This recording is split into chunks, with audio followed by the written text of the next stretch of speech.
The system detected the host before the video. This year is about to achieve financial freedom. Reach the peak of life. Super rich Mang system. System binding in progress. System binding completed. First binding immediately rewards 10 trillion. Please host bind as soon as possible. I just habitually sent 3 dog emojis in the comments section. And the next second, a voice suddenly sounded in my mind, ding. Super godly system binding in progress, 10%, 30%, 80%, godly system binding complete. Following that, a system panel that only I could see appeared before my eyes. Host, Lindong balance, 100 trillion yuan constitution, 15, weak, spirit, 28, normal, skills, can be freely added. Requires spending divine points, 0. Just finished the dog's head. I haven't recovered yet. And what is the content of this panel? Is 10 trillion real? The next second, a voice sounded in my mind again. Welcome host to use the super god of wealth system. This system is bound one-on-one individually, non-transferable,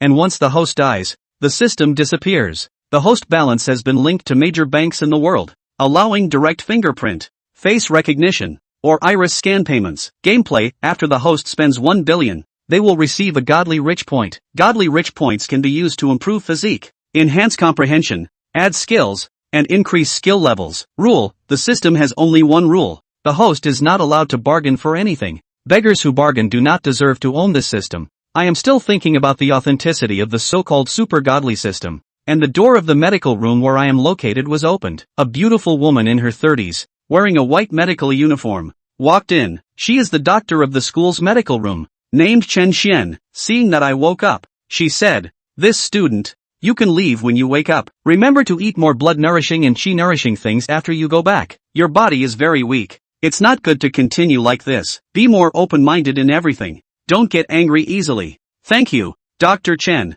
I understand." I got up and walked out of the clinic unsteadily. I still felt a bit dizzy. Walking in the school, many classmates saw me coming out, pointing and whispering, because there are many couples at Jiangnan University who break up every day. But breaking up to the point of spitting blood and fainting is the first time in the school's history. But I didn't have the mind to care about these things now. Walking out of the school gate, I felt a bit thirsty. Thinking of the system I just found in the clinic, I wanted to try if it was real, so I came to the self-service water vending machine next to the school, ready to buy a bottle of mineral water. Just as I completed the payment, ding, the Super Tycoon system successfully paid 3 yuan. Balance, 999999999999997. Hearing the system's voice ringing in my mind, I suddenly burst into laughter. The Super Tycoon system turned out to be real. So, from now on, I will be richer than everyone in the world. Being the richest person in the world doesn't mean anything. The Forbes ranking doesn't mean anything. All of them put together don't even have as much money as I do.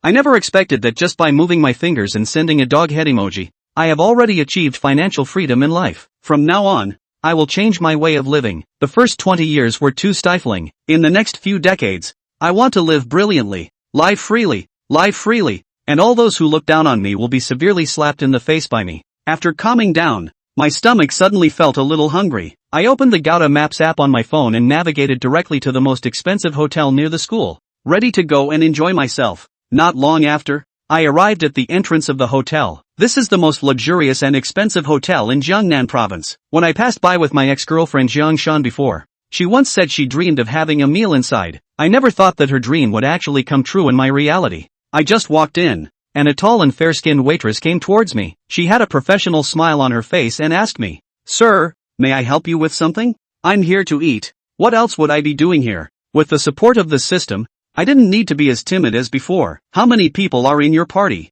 sir?" the waitress politely asked. "Just me," I replied impatiently. "This way, sir," the waitress gestured. I thought the waitress would take me directly to eat, but she led me to the front desk instead. "Sir, do you have a membership card?" a smiling staff member at the front desk asked. There were several staff members next to the front desk, all of them as beautiful as flight attendants, all of them over 1.7 meters tall, fair-skinned, and with long legs, truly worthy of a high-end hotel. Even the front desk staff are so good-looking. After staring at those beautiful staff members for a while, I reluctantly turned my head and replied to the front desk, "No, sir, I'm sorry, our food is all imported high-quality products, and any leftovers will be discarded directly, so the prices are higher. If you don't have a membership card, you'll need to pay a deposit for dining. Our membership card charges 1 million for regular membership, 2 million for premium membership, and 5 million for VIP membership." The beautiful staff member at the front desk continued to explain to me. Truly a high-end hotel. In the past, I might have just left without looking back, but now, I'm different, I boldly said. Then just give me a small goal first. I'm a bit hungry. First, sir, how much did you say? I didn't hear clearly just now. The front desk staff were all stunned when they heard me say I wanted to set a small goal. And they were so excited that their speech became a bit less fluent. I said to first top up 1 billion for me, which is what Mr. Ma said is a small goal. Do you understand now? I explained again. Upon hearing my confirmation, she finally realized that I was not joking. However, she had never received such a big client before. So the waitress took out a walkie-talkie and shouted, "Is Manager Zhao here? Please come to the lobby." Shortly after, a beautiful woman in her 20s, dressed in a black professional suit skirt, walked over. This woman clearly appeared to be a level above the other waitresses in every aspect, truly deserving of being the manager. "Yes?" this beautiful manager asked as she walked up to the front desk. The waiter had just whispered quietly in the manager's ear. "This gentleman, is it you who wants to recharge your membership card with $100 million? The beautiful manager asked to Lin Dong. "Yes," Lin Dong replied. "Are you sure you're charging $100 million?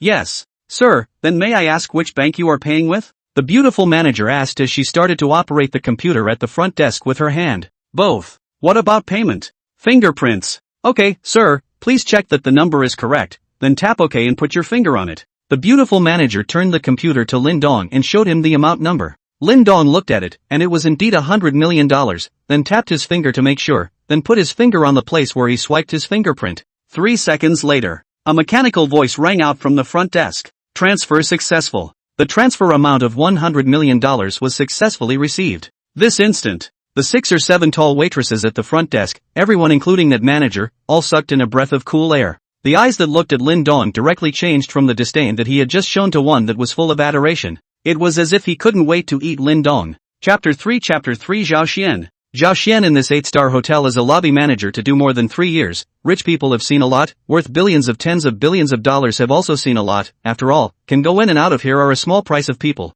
Although the membership card here is refundable, there are many large groups perennial here to receive customers to recharge tens of millions of dollars, but the direct recharge of 100 million is definitely the first time to see. This kind of person is definitely worth more than 10 billion, otherwise do not dare to play so. Although Forbes is worth tens or hundreds of billions of dollars or the top-ranked celebrities, but Zhao Xian close to the circle after realized that there are too many invisible tycoons in the world. Forbes may not even have 1% of them. Most tycoons were very low-key, and the one in front of him was clearly one of the hidden tycoons, and definitely top of the line. So young, definitely a super rich kid from an invisible family. In fact just came to see Lin Dong. Zhao Xian was looking down. The total dress up on the body added up to an estimated less than 200. Such a person is full of streets. Upon hearing the receptionist say that Lin Dong wanted to recharge his membership card with $100 million, Zhao Xian directly decided in her heart that Lin Dong was definitely here to tease them. But in the way of professional cultivation, she still carefully inquired about Lin Dong, and opened the payment to him. She also wanted to pay the payment failure to see how Lin Dong down, are ready to directly call the security guards. I did not expect that the payment was successful. This is really not a person's face.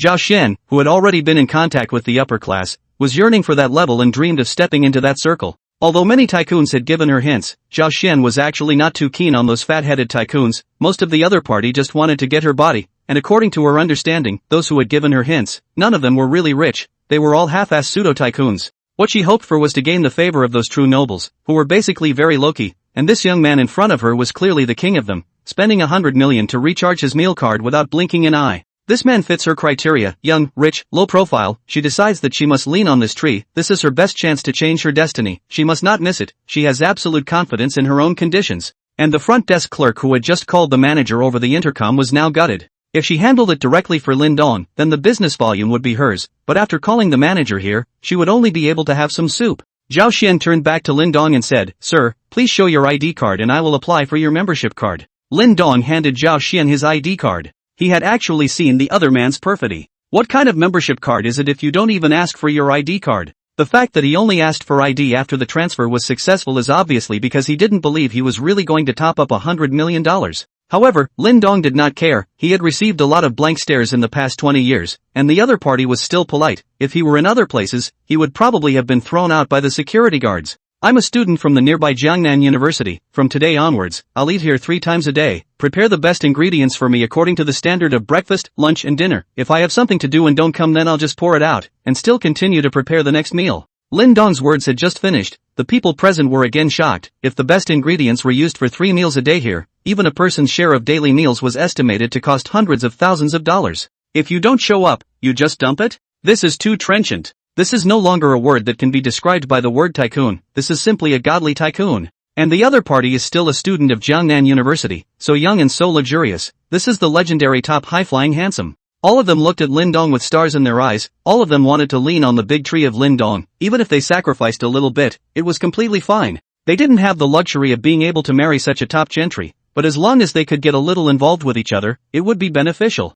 At this time, with just a hint from Lin Dong, these people would probably line up to get into his bed. Yes, Mr. Lin, we'll do as you ask. After running the membership card, Lin Dong was brought into a luxurious private room. Mr. Lin, this is the best private room in our hotel. You will be served later. This is my business card. In the future you can call me first if you need anything. I will provide you with the highest level of service. Zhao Xian finished handing Lin Dong one of her own personal business cards, which was not matched by the hotel, but privately printed by herself, and were issued to people who met her criteria. Lin Dong accepted Zhao Xian's business card. When she got the business card, Zhao Xian intentionally or unintentionally scratched the back of Lin Dong's hand with her white and slender hand, causing a tingling sensation to come over Lin Dong. What a dainty hand! This woman is too good at teasing people. What a demonic spirit! Lin Dong thought in his heart. It wasn't long before a table full of food was served. What lobster, abalone, king crab, shark's fin, bird's nest, Japanese tomahawk steak, French foie gras, Spanish ham, caviar, these world-class top ingredients are available. Every dish looks great and looking at it makes you hungry. And a bottle of 83 Lafite. This large table of food was estimated to be over $1 million. Lin Dong simply could not eat so much, but he did not care. Now he's really poor and only has money left. If he can't eat it, he'll dump it. We have money. Lin Dong took a taste of each. It's worthy of being an 8-star hotel, with all the colors and flavors. Mr. Lin, how's the taste? Still satisfied? Zhao Xian asked as she leaned behind Lin Dong and bowed to him. Due to the close proximity, Lin Dong could feel Zhao Xian's hot breath hitting the back of her neck comfortably. Not bad, not bad. It's worthy of being a big hotel. I'm satisfied with all the colors and flavors. It's good that Mr. Lin is satisfied. Then please enjoy your meal and call me if there's anything you need. I'll leave you to your meal. Zhao Xian was ready to leave when she felt it was almost time. Ms. Zhao, you see so many dishes I can't eat alone, and so good ingredients without a beautiful woman as a companion how to feel shortcomings. Can you please accompany me to dine together? Lin Dong asked. Lin Dong is really think Zhao Xian is very good, whether it is the body, face is top, and where more can show her advantage. The body scent is also very can stir up male hormones. Often inadvertently a movement is able to provoke his heart itch, and such a beautiful woman dinner is absolutely enjoyable. This, Mr. Lin, this is not appropriate, and I'm on work time now, Zhao Xian said with some hesitation. She actually wanted to accompany Lin Dong to eat together. This kind of opportunity to enhance the relationship was more than she could ask for. And don't look at the fact that she was the lobby manager here. She had never eaten many of the top ingredients on this table. However, she understood that a woman must have some reserve, and that to be hidden, to be as if she was not there, was the best way to seduce. The temptation of a woman stripped naked is never as great as the temptation of wearing a semi-transparent dress. What working hours? It was a complete excuse, accompanying a VIP of this caliber to dine. Even if the boss knew about it, he would only praise her. Moreover, she did not reject it, but only said that it was inappropriate, and this kind of answer stirred up Lin Dong's good nature even more. Sure enough, Lin Dong spoke. What's inappropriate? If your boss finds you in trouble, just tell me. I'll go find him. If not, just buy the hotel and I'll make you the boss. Lin Dong said boldly. Then the little lady will do as she pleases. Zhao Xian is no longer reserved, directly sat down and began to open the wine to Lin Dong. If you make excuses again, it is estimated that the other party will be angry. This fire must be grasped. As for Lin Dong's comment just now about buying the hotel and making her the boss, she laughed it off. Kidding aside, this hotel was definitely not less than $15 billion if she wanted to buy it, and although she thought highly of Lin Dong, she did not think that Lin Dong had such strength. Of course, she only felt that Lin Dong did not have this strength. It did not mean that the family behind Lin Dong did not have this strength. Now many people are worth billions and billions or even hundreds of billions, but most of them are stocks and such virtual items, and few people can really come up with tens of billions of cash, which are the real aristocrats. If Lin Dong really bought this Golden Leaf Hotel for her to be the boss, she would absolutely die to follow Lin Dong and would be willing to die for him. Lin Dong is not aware of Zhao Xian's thoughts at the moment, otherwise it would really buy directly. How big a matter, not to mention 15 billion, is 30 billion we also buy. The two of them finished the big meal right in the middle of talking and laughing. Chapter 4 Jiangnan International Mansion. Lin Dong finished his meal and walked out of the 8-star hotel. Looking behind him at the entrance of the hotel, Zhao Xian with a few waiters bowing to see him off, Lin Dong felt that the world had suddenly become so beautiful.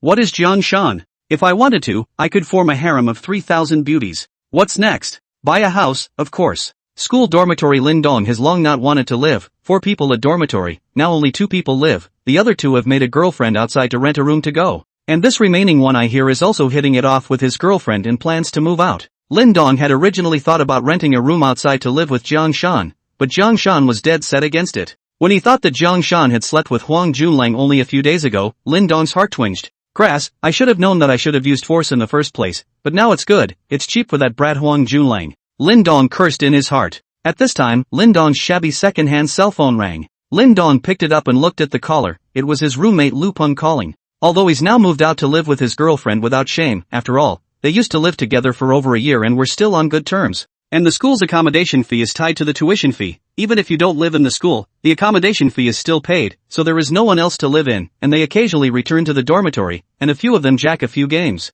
Lin Dong picked up the phone. Dongzi, where are you? The 3 of us are now in the infirmary, Dr. Chen said that you have left. We have heard about you. Don't do anything stupid. Think about it. The old doesn't go away and the new doesn't come. When you are in a better mood, let's have a fellowship and help you find a better one. Lu Peng's somewhat anxious voice came from the phone. Lin Dong was still somewhat comforted when he heard it and said, Da Peng, where are you thinking? How could I possibly do something stupid? Don't worry about me. I will be back soon. It's really okay? It's really okay. So tell me, where are you now? A couple of us came looking for you. Don't, I'm already home, don't worry. I'll be back in 2 or 3 days for sure. Really? Of course it's true. It's good to go back and relax and think more about you and your family that loves you and us brothers. Well, I'm not that stupid. Don't worry about it. Hang up. Jiangnan International Mansion. The houses here are the most expensive in Gangnam Province. Average price starts at $200,000. And of course the location is the best. The entire Jiangnan International Mansion is enclosed by the riverfront, with only one exit and surrounded by the river on 3 sides.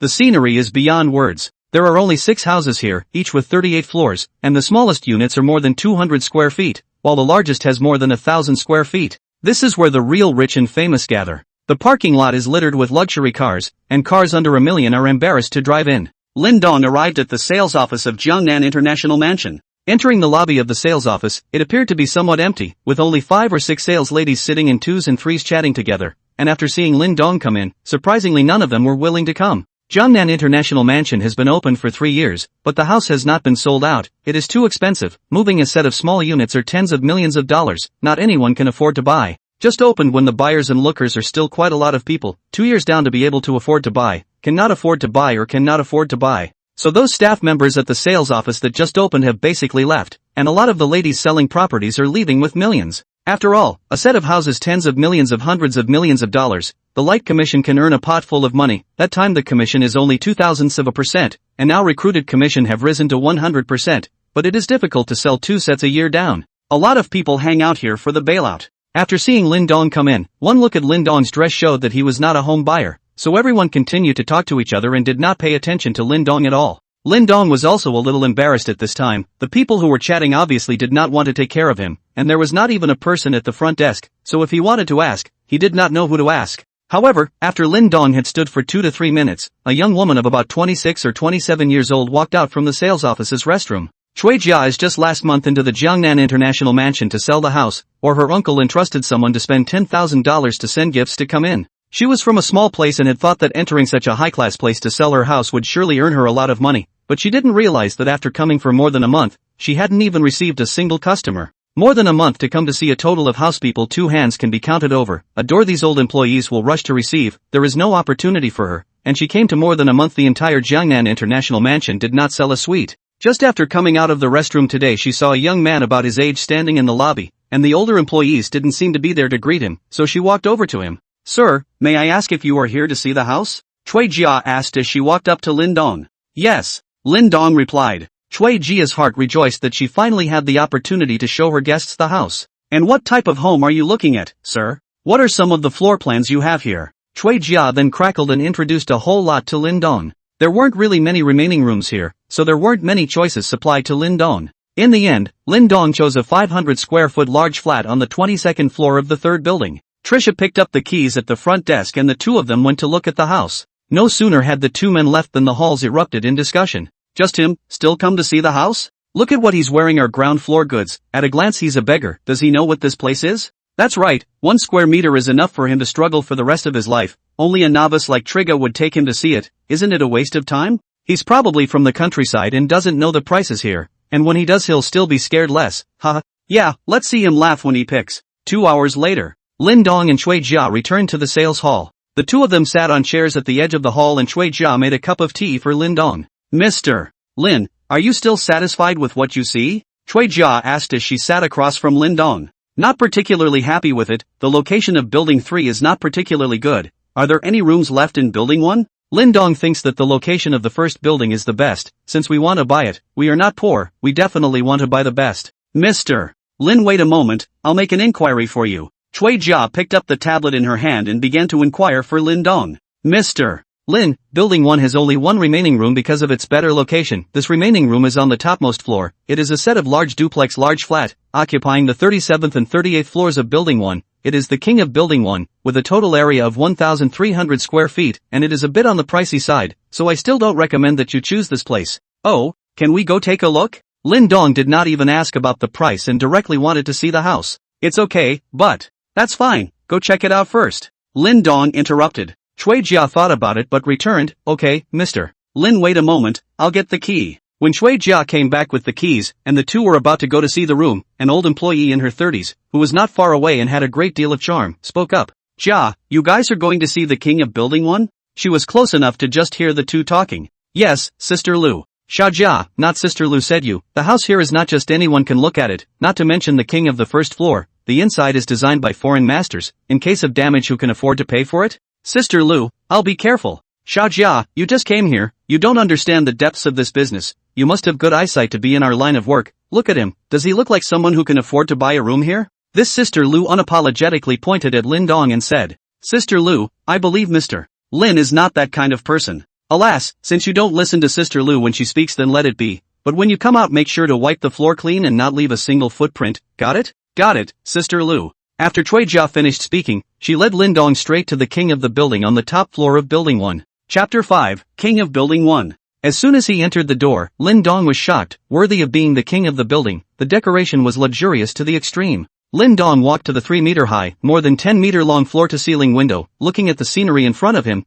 he actually had a feeling of being on top of the world, and having a glimpse of the mountains. Mr. Lin, here is the king of the first floor. This floor-to-ceiling window in front of you, the glass is imported from abroad, bulletproof glass, thickness of 10 centimeters, general missiles cannot be blown up, and the transparency is extremely high, does not affect the sunlight in the slightest. The value of this window alone is more than 10 million, and this beautiful chandelier above your head, which is imported from France. You can switch the more than 10 colors. This is the kitchen. This is the bedroom. This is the study. This is the wine cellar. This is the restroom. This is the parlor. This is the rec room. Then the two came to the 28th floor. There's an indoor swimming pool where you can change the water regularly every morning, and the water that's changed is purified, sterile and ready to drink. After Cui Jia finished speaking, she even cupped some water in her hand and brought it to her mouth to take a sip. The purpose of doing so was to make Lin Dong feel that the water was clean. Another hour or so passed with this tossing and turning of the two. When she went out after looking at the rooms, Cui Jia said to Lin Dong, Mr. Lin, you go back to the sales office first and take a rest. I will come right after I finish scrubbing the floor.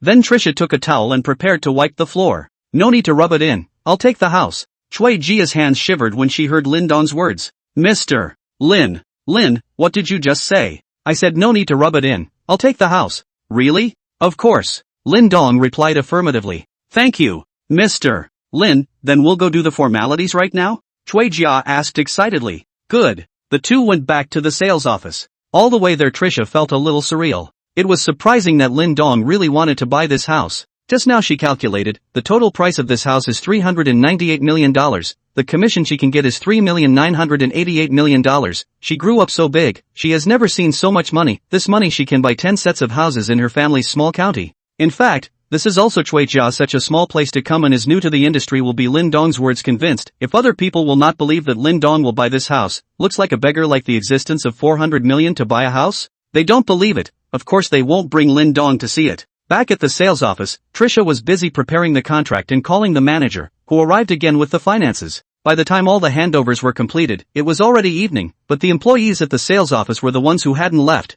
and it was hard for them to believe that Cui Jia had really sold the king of the first building. Until after the payment of money they had to accept this fact. At the same time the heart is dripping blood. For million, this is 4 million. Just Lin Dong stood in the hall for a few minutes, no one went up to receive. This time who if you go, this 4 million is who? That called sister lose even more hate to give themselves 2 slaps. For million, last year she in order to sell a set of 800,000 worth of houses. Hard to accompany a big belly of the tycoon for a month before signing the contract. It took a whole disgusting month to earn $800,000, and just now Cui Jia earned $4 million in just half a day, simply making her vomit blood. Lin Dong went out of the Jiangnan International Mansion, called Zhao Xin again, had dinner at the hotel, and then spent more than $10,000 to buy a new cell phone, and his original second-hand cell phone was directly thrown into the garbage can by him. Returning to the top floor of building 1 of the Jiangnan International Mansion, this was already Lin Dong's home, and it was estimated that he would have to live here for a long time in the future. He called his university tutor to ask for a few days of sick leave, and the matter of Lin Dong vomiting blood and going into shock in school had spread, so his tutor naturally knew about it, so he did not make things difficult for Lin Dong.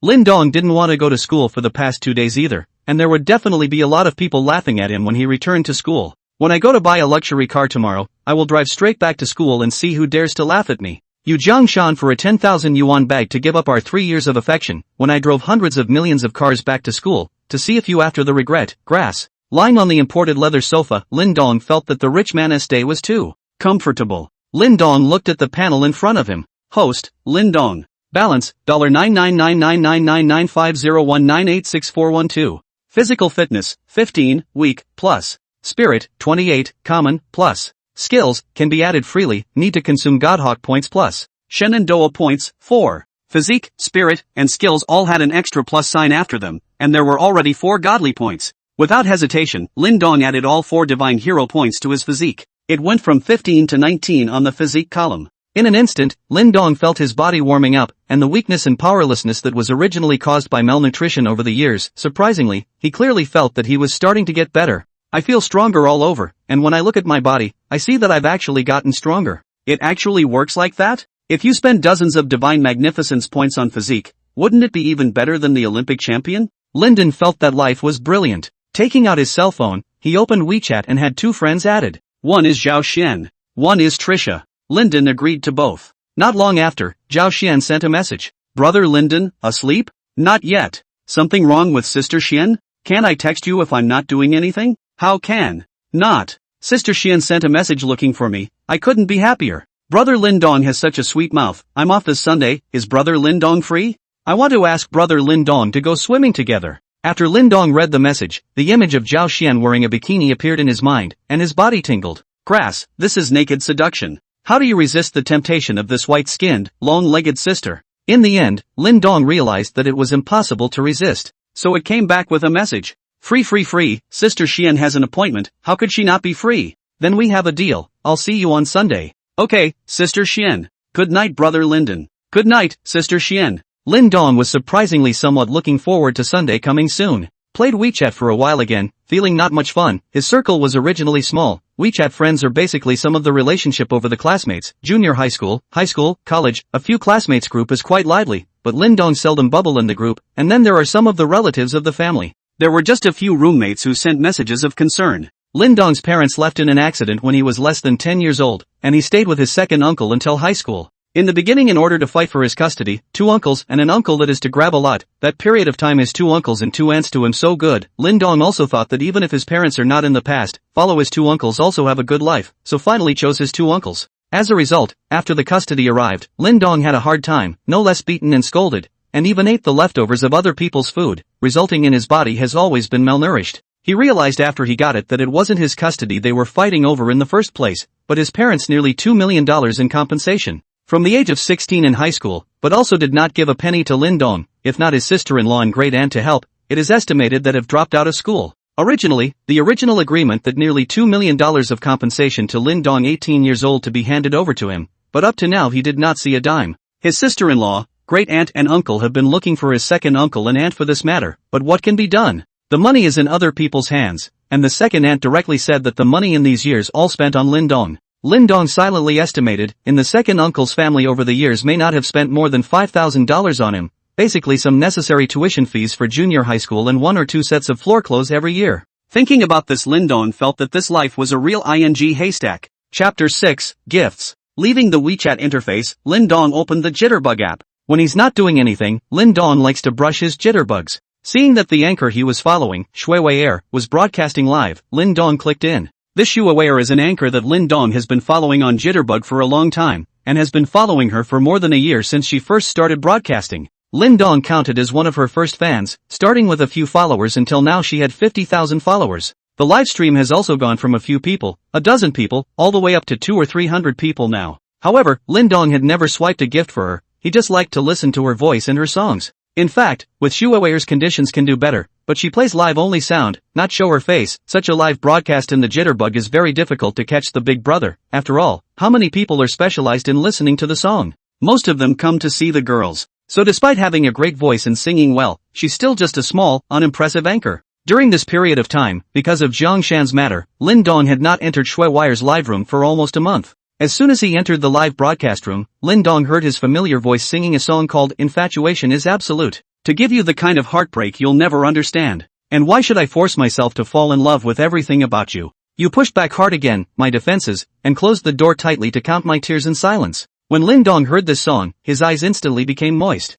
Humble love is always fruitless. After the song, the live streaming gifts started flying again. But they were all small gifts, a few dollars, a dozen dollars, nothing in the hundreds. Still, Chevalier thanked them by name. She was supposed to be a small anchor, and it would be nice to have someone swipe a gift. Thank you for the gift from Brother XINU. Thank you for the gift from Brother Alpine. Thank you for the gift from Sister XIN. Lin Dong felt that he was not poor now and should swipe some gifts for his favorite anchors. So using his system balance to charge money into Douyin, Lin Dong directly charged $10 million. Then it was time to start swiping gifts for Cheryl. Go straight for the most expensive gift, the World Star. Cheryl is thanking her brothers and sisters who swiped gifts on the air. She can also collect a few hundred gifts for a few hours of live broadcasting every day, and she is actually satisfied with her own share of 1 or 200, 2 or 300. It's not that she doesn't want to show her face, it's just that it's inconvenient to be in her dorm room at school. There are 3 other roommates here who live with her, they dress casually in their dorm rooms, and she's a music student. She doesn't want people to like her face before she swipes a gift, but rather, she wants people to like her singing and swiping a gift. There were also private messages from bigwigs who wanted to meet her and then give her a hit on the list, but she refused. She felt like making a good deal that way, and even though she was short of money, she just didn't want to do it. Suddenly, Shuiwei felt a flash of light in the live broadcast. Is this the special effect of the World Star? She'd never received a World Star in over a year of live streaming, but she'd seen others swipe it on other streams. A World Star cost 2,000, usually she only got this much in a week of live broadcasting, and today someone actually swiped a World Star for her? Before Chevalier could see who swiped the World Star, a second glow then flashed. Third. Fourth. The special effects glow of the World Star began to appear in stretches on Shuiwei's livestream. A small match for the anchor, Cheryl World Star X10. A small match for anchor Cheryl World Star X11. A small match for the anchor Cheryl World Star X66. A continuous delivery of 66 or more World Stars like this would not only explode the screen in the anchor's live room, but it would also be publicized throughout the Shake audio channel. All of a sudden, numerous live broadcasts saw a tycoon appear in Shuiwei's live broadcast. Holy, a famous and unheard of live broadcast room surprised a tycoon, we'll go and watch. Wait for me, I'll go too. The Shuiwei live broadcast room was flooded with numerous onlookers at once, and the number of people soared from over 200 to over 1,000, and the number was still increasing. Thanks to a little brother in a little match for the World Star. Thanks. Wahahaha, Cher loves you. Shuiwei was already a bit excited and didn't know what to say. Yet the special effects continue to have no tendency to stop. A small match for the anchor, Chervel World Star X666. One small match for the live Charwell World Star X999. A small match for anchor World Star X1314. In the end, the World Stars sent out by Lin Dong stopped at the number 1314, really because he was a bit tired. And Shuiwei's live broadcast room directly exploded. The number of people rose to 100,000 people. Tinder Big Brother is awesome. Tinder Biggie Mighty. Is the match big man still short of heels? For her part, Chevalier's entire body was a bit confused. What is the concept of 1,314 World Stars? That's over $2,600,000 when converted to money. She'll get $1,300,000 even if she splits it in half. She looked at the person who swiped the gift, called a small match, followed her a long time ago, but never swiped a gift, did not expect to swipe so many at once today. Chevalier sent a direct private message. Thank you little brother for the gift, can you add a WeChat? When Lin Dong saw Shuiwei's private message, he sent his micro signal over. Within moments, the other man added him. Little brother, thank you for the gift. It's okay, I've been listening to you sing for so long, I've never swiped a gift, I'm quite embarrassed, I'll make up for it all today. Thank you for your support, I'll sing it to my little brother alone sometime. My name is Li Shuawei. What's my little brother's name? My name is Lindong. The two of them chatted some more irrelevant words, and Li Shuawei thanked Lindong in 2 out of 3 sentences. Lindong came to the 3-meter-high floor-to-ceiling window and looked out of the window at the night view of the river, which was bustling, charming and beautiful. Took a few night shots with my new cell phone and posted them to my friends. Side note, the night view of the Rinku River is still stunning. Lindong actually seldom sent out friend circles, but today he was in a good mood, so he couldn't help it. After posting his friend circle, Lindong felt a little tired, so he laid down on his bedroom's 4-meter-wide luxurious king-sized bed and slept. Linden is sleeping. But some people on Jitterbug can't sleep. Especially the big anchors. Don't look at these big anchors. List 1, List 2, List 3 are brushing millions. But that's all the guild brush. They can't get a dime, really can share the money or go to the back of those leaks. Just a small anchor's live room. Unexpectedly someone directly brushed more than 2,600,000, and like the small anchor, is not going to have guilds like this force, so it is really a big brother brush. Why was there such a thick leak that didn't make it to the bowl? Some of them were already researching Cheryl's livestream to see if they could pull the big man over. Chapter 7, The Role of the Skill Bar. Li Shuawei lay on the bed in the dormitory as usual, unable to sleep. Tonight all 3 of the roommates in the dorms went off to bond with the other boys' dorms. She made the excuse that she wasn't feeling well and didn't go. In reality she rarely attended such events. After all, her family couldn't compare to the other 3. Her family had basically dumped their family's money in order for her to go to the conservatory, and sometimes she would only go once if she couldn't put it off any longer. She was now genuinely glad she hadn't gone, or she would have missed this Tinder bigot's bounty. A one-time reward of $2.5 million. Even those big anchors rarely encountered such a situation, let alone a small anchor like her. Just before she went off the air there was already a guild contacting her, saying that they wanted to package her and then give her a hit, contacting 2 somewhat famous anchors in a row to stimulate this match. Big Brother, and with the Big Brother's boozy nature, maybe a one-time reward of tens of millions is possible. The temperament of these Big Brothers, the guild is touching everything. What do Big Brothers care about the most? Of course it's face. Absolutely can't lose face in front of their favorite anchor. As long as they seize this point, they can make these Big Brothers keep brushing gifts. Of course the purpose of the guild's list is to cut leaks. She can't get any money, and will even ask for a share of the leaks. But Li Shuawei refused. She didn't want to pit Lindong's money in such a human way, and in the end, she was threatened by the other party, saying that she would not be able to mix in the anchor world. Li Shuawei also did not know if she would regret doing this, let alone if Lindong was just on a whim. There was also the share of more than $1 million, and she had to think about how to use it wisely to improve her family's conditions. So she was destined to lose sleep tonight. And at this time, Lindong's WeChat friend circle was even more lively.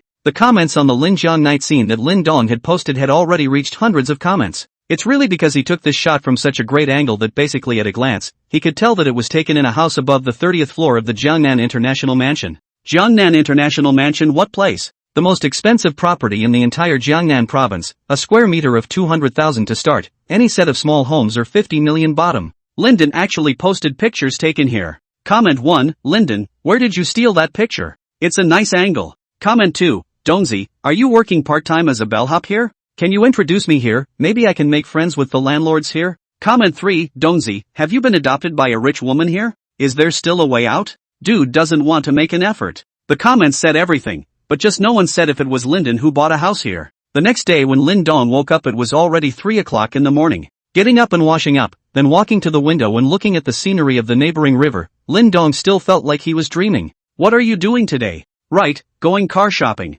Then Lindong suddenly thought, I can't drive yet. What to do? Should we get a driver? Getting a chauffeur is not as good as driving yourself. And I need a chauffeur to buy a ING sports car? Isn't that bull asterisk?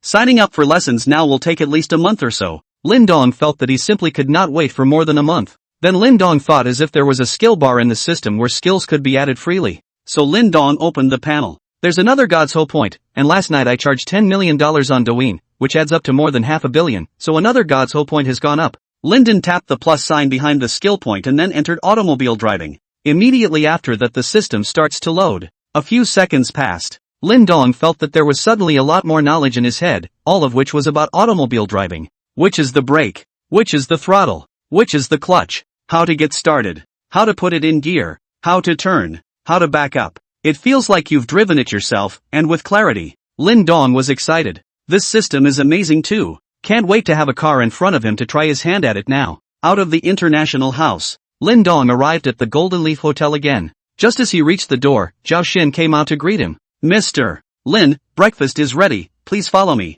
Lindong felt that this Zhao Xin was really okay and very measured. Last night on WeChat also brother called so intimate, today come as Mr. Lin. This kind of public and private attitude was something that Lin Dong felt was very good. After finishing breakfast and walking out of the hotel, Zhao Xian purposely approached Lin Dong and whispered in his ear, "Brother Lin Dong, don't forget our agreement." That exhalation of breath blowing in Lin Dong's ears really made his heart itch and he cursed in his heart, "Demon." Lin Dong spent several $100,000 to change his outfit again. As the saying goes, a man depends on his clothes and a Buddha depends on his gold. Lin Dong did feel a bit refreshed after replacing his ground goods with a name brand, plus he had added 4 divine magnificence points to his physique last night. The whole person looks much more refreshed, a far cry from yesterday. Live and let live a rich second-generation look. He wouldn't have been left hanging in the lobby for a few minutes yesterday if he'd worn this to buy a house. After changing his line, Lin Dong arrived at a Mercedes-Benz specialty store. After looking at a $3 million plus Mercedes Big G, you just pay and drive away. Because of the change of outfit, he didn't encounter any salesman looking down on him and then being swiped in the face by him.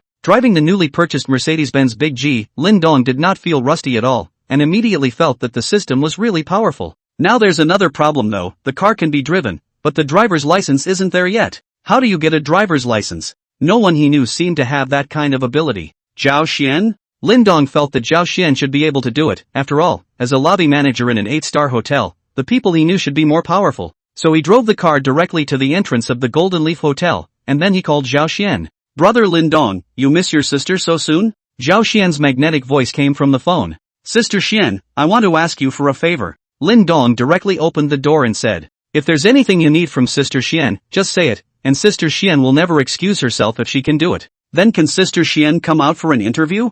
I'm right in front of the hotel, on the left side on a new Mercedes-Benz Big G that hasn't been licensed yet." "Okay, brother, wait for me, I'll be right out." Zhao Xian appeared outside Lin Dong's car in less than 5 minutes after hanging up the phone. Zhao Xian asked as soon as she got on the passenger side, "What favor does brother want his sister to do?" "I want to get a driver's license. Does Sister Xian have any contacts?" "Money is not a problem," Lin Dong said directly. "Driver's license?" Zhao Xian was a little puzzled in her heart. How could a super rich second generation like Lin Dong still not have a driver's license at this age? However, since the other party did not say, she would not ask. "This shouldn't be too hard. When do you want it?" Zhao Xian asked. "The sooner the better." "Then give me your ID and I'll take a picture." "Yes." Lin Dong took out his ID card and handed it to Zhao Xian.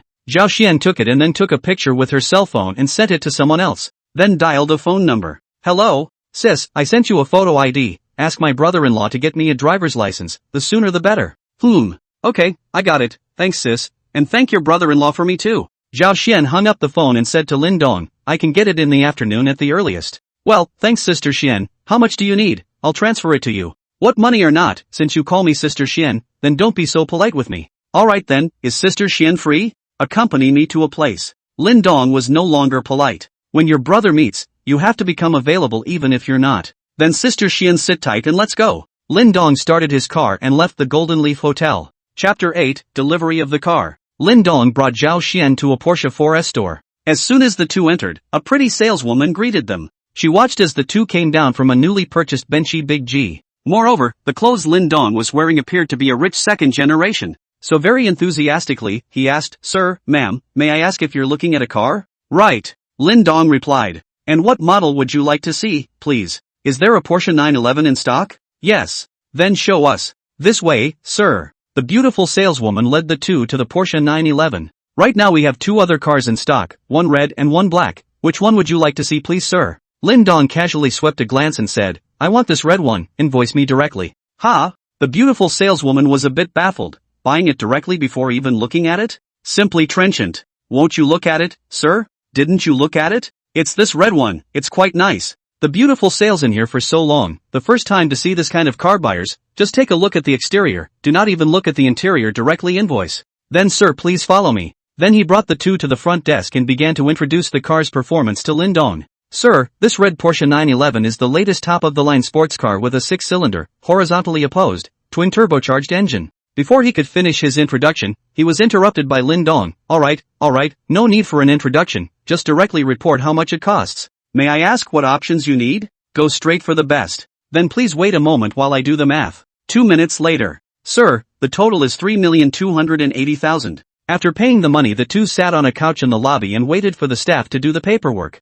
Zhao Xian thought that when Lin Dong came to buy a car, he should have asked her to help drive it. After all, it was impossible for a person to drive 2 cars back although she did not know why Lin Dong chose the red one, but she still suggested it. Brother Lin Dong, it doesn't seem like it's suitable for you to drive if you pick the red one. Why don't you want that black one? I think that one is more suitable for you to drive. It's not like it's for me, it's for you. I think Sister Xian, you driving the red one is more in line with your temperament. Lin Dong smiled back. Buy it for me? Brother Lin Dong, you are not joking. Zhao Xian asked with some shock. Do I look like I'm joking? This is for you, Sister Xian. No, this is too expensive, I can't have it. Zhao Xian hastily refused. Sister Xian, since you call me your brother, don't be so polite with me. You also know that this amount of money is nothing to me. It's just the money for 2 meals. If you refuse, then can we still have fun in the future? Well, then thank you, Brother Lin Dong. Zhao Xian heart is also happy. She is still driving a more than 100,000 yuan mobility scooter. Her annual salary is only 5 or 600,000, like, every month rent, clothes, cosmetics will account for half of her salary. There is still a brother who just graduated from the university without a job at home. The rest of her money basically all sent home. So don't look at her, she looks glamorous, but she actually has no savings at all and can't afford a luxury car like this, and a red Porsche 911, a model that any woman would love. The beautiful salesgirl just walked behind them, heard their conversation, looked at Zhao Xian's gaze. It was called an envy and jealousy hate. She also wanted to have such a trenchant younger brother, casually give out more than $3 million of luxury cars, without blinking. Sir, please provide your identity, or ID number, and we'll get you insured and registered. Sister Xian, use yours. Lin Dong said as he looked at Zhao Xian. Brother Lin Dong, this isn't too good. Although Lin Dong said that this car was bought for her, Zhao Xian thought that it was just for her to drive, but I did not expect that now the registration is directly on her head. In that case, this car would really belong to her in the future, and at this moment,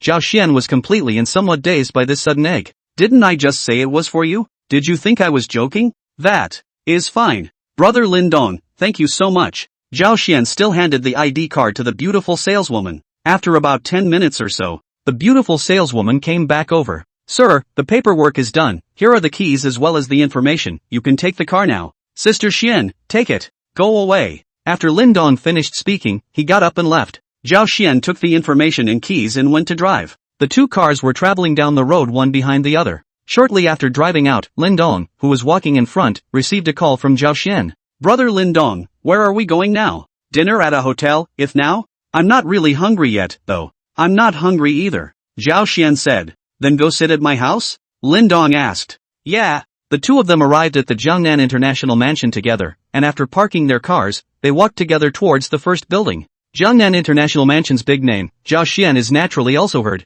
and from her workplace and so close, every time she passes by here, she looks at the eyes of this place is also full of envy, dreaming of owning a house here. It's a bit of a distant dream, but it's nice to come in and check it out. Entering the elevator of Building 1, the two of them came directly to the 27th floor. Even though Zhao Xian had already prepared herself mentally when she came in, she was still a bit stunned by the extravagance in front of her. This beautiful chandelier overhead, this whole wall of floor-to-ceiling windows in the hall, facing the river, this sofa, this TV, this mural, each and every one of them is extremely luxurious. Living in such a luxurious house every day, Zhao Xian felt willing to live 10 years less. Sit. Lin Dong made Zhao Xian sit down and poured her another cup of water. Brother Lin Dong, this house of yours is really beautiful. The night view of Linjiang from here must be very beautiful. Zhao Xian asked as she pointed at the huge floor-to-ceiling windows. It's okay, you can come by any time if you want. Really? Zhao Xian asked with some uncertainty. Of course. By the way, where are you from, Sister Xian? I'm from Yunchang, and I've been working in Jiangcheng for 3 or 4 years. So you bought a house here in River City? Nope. The housing prices in Jiangcheng are so high, I don't know when I can afford it. Zhao Xian sighed. With Sister Xian's salary, there shouldn't be much pressure to mortgage a house in Jiangcheng. Lin Dong asked with some doubts. In fact, I don't have a high salary, there are parents and younger brother need to bear the burden, rent a house by myself, buy clothes and cosmetics are not a small expenditure, can't save any money at all. Zhao Xian said with a somewhat despondent voice. Chapter 9, why don't you move in? Then why don't you move in with me? I can't live in such a big house, so you can still save a little on rent. Lin Dong did not know why he said so. According to reason, he and Zhao Xian had only known each other for 2 days, so inviting someone over to live with them must be a bit abrupt, but he just said it, and there was still some hidden anticipation in his heart. In fact, Lin Dong did not know that he used to be very humble with Jiang Shan and basically listened to Jiang Shan, he rarely had a say. But it was different with Zhao Xian. Zhao Xian, no matter what she said or did, he was the main focus, and he had to ask for his opinion on everything he did. Men, who doesn't have some machismo? Who doesn't want a woman to be their main focus?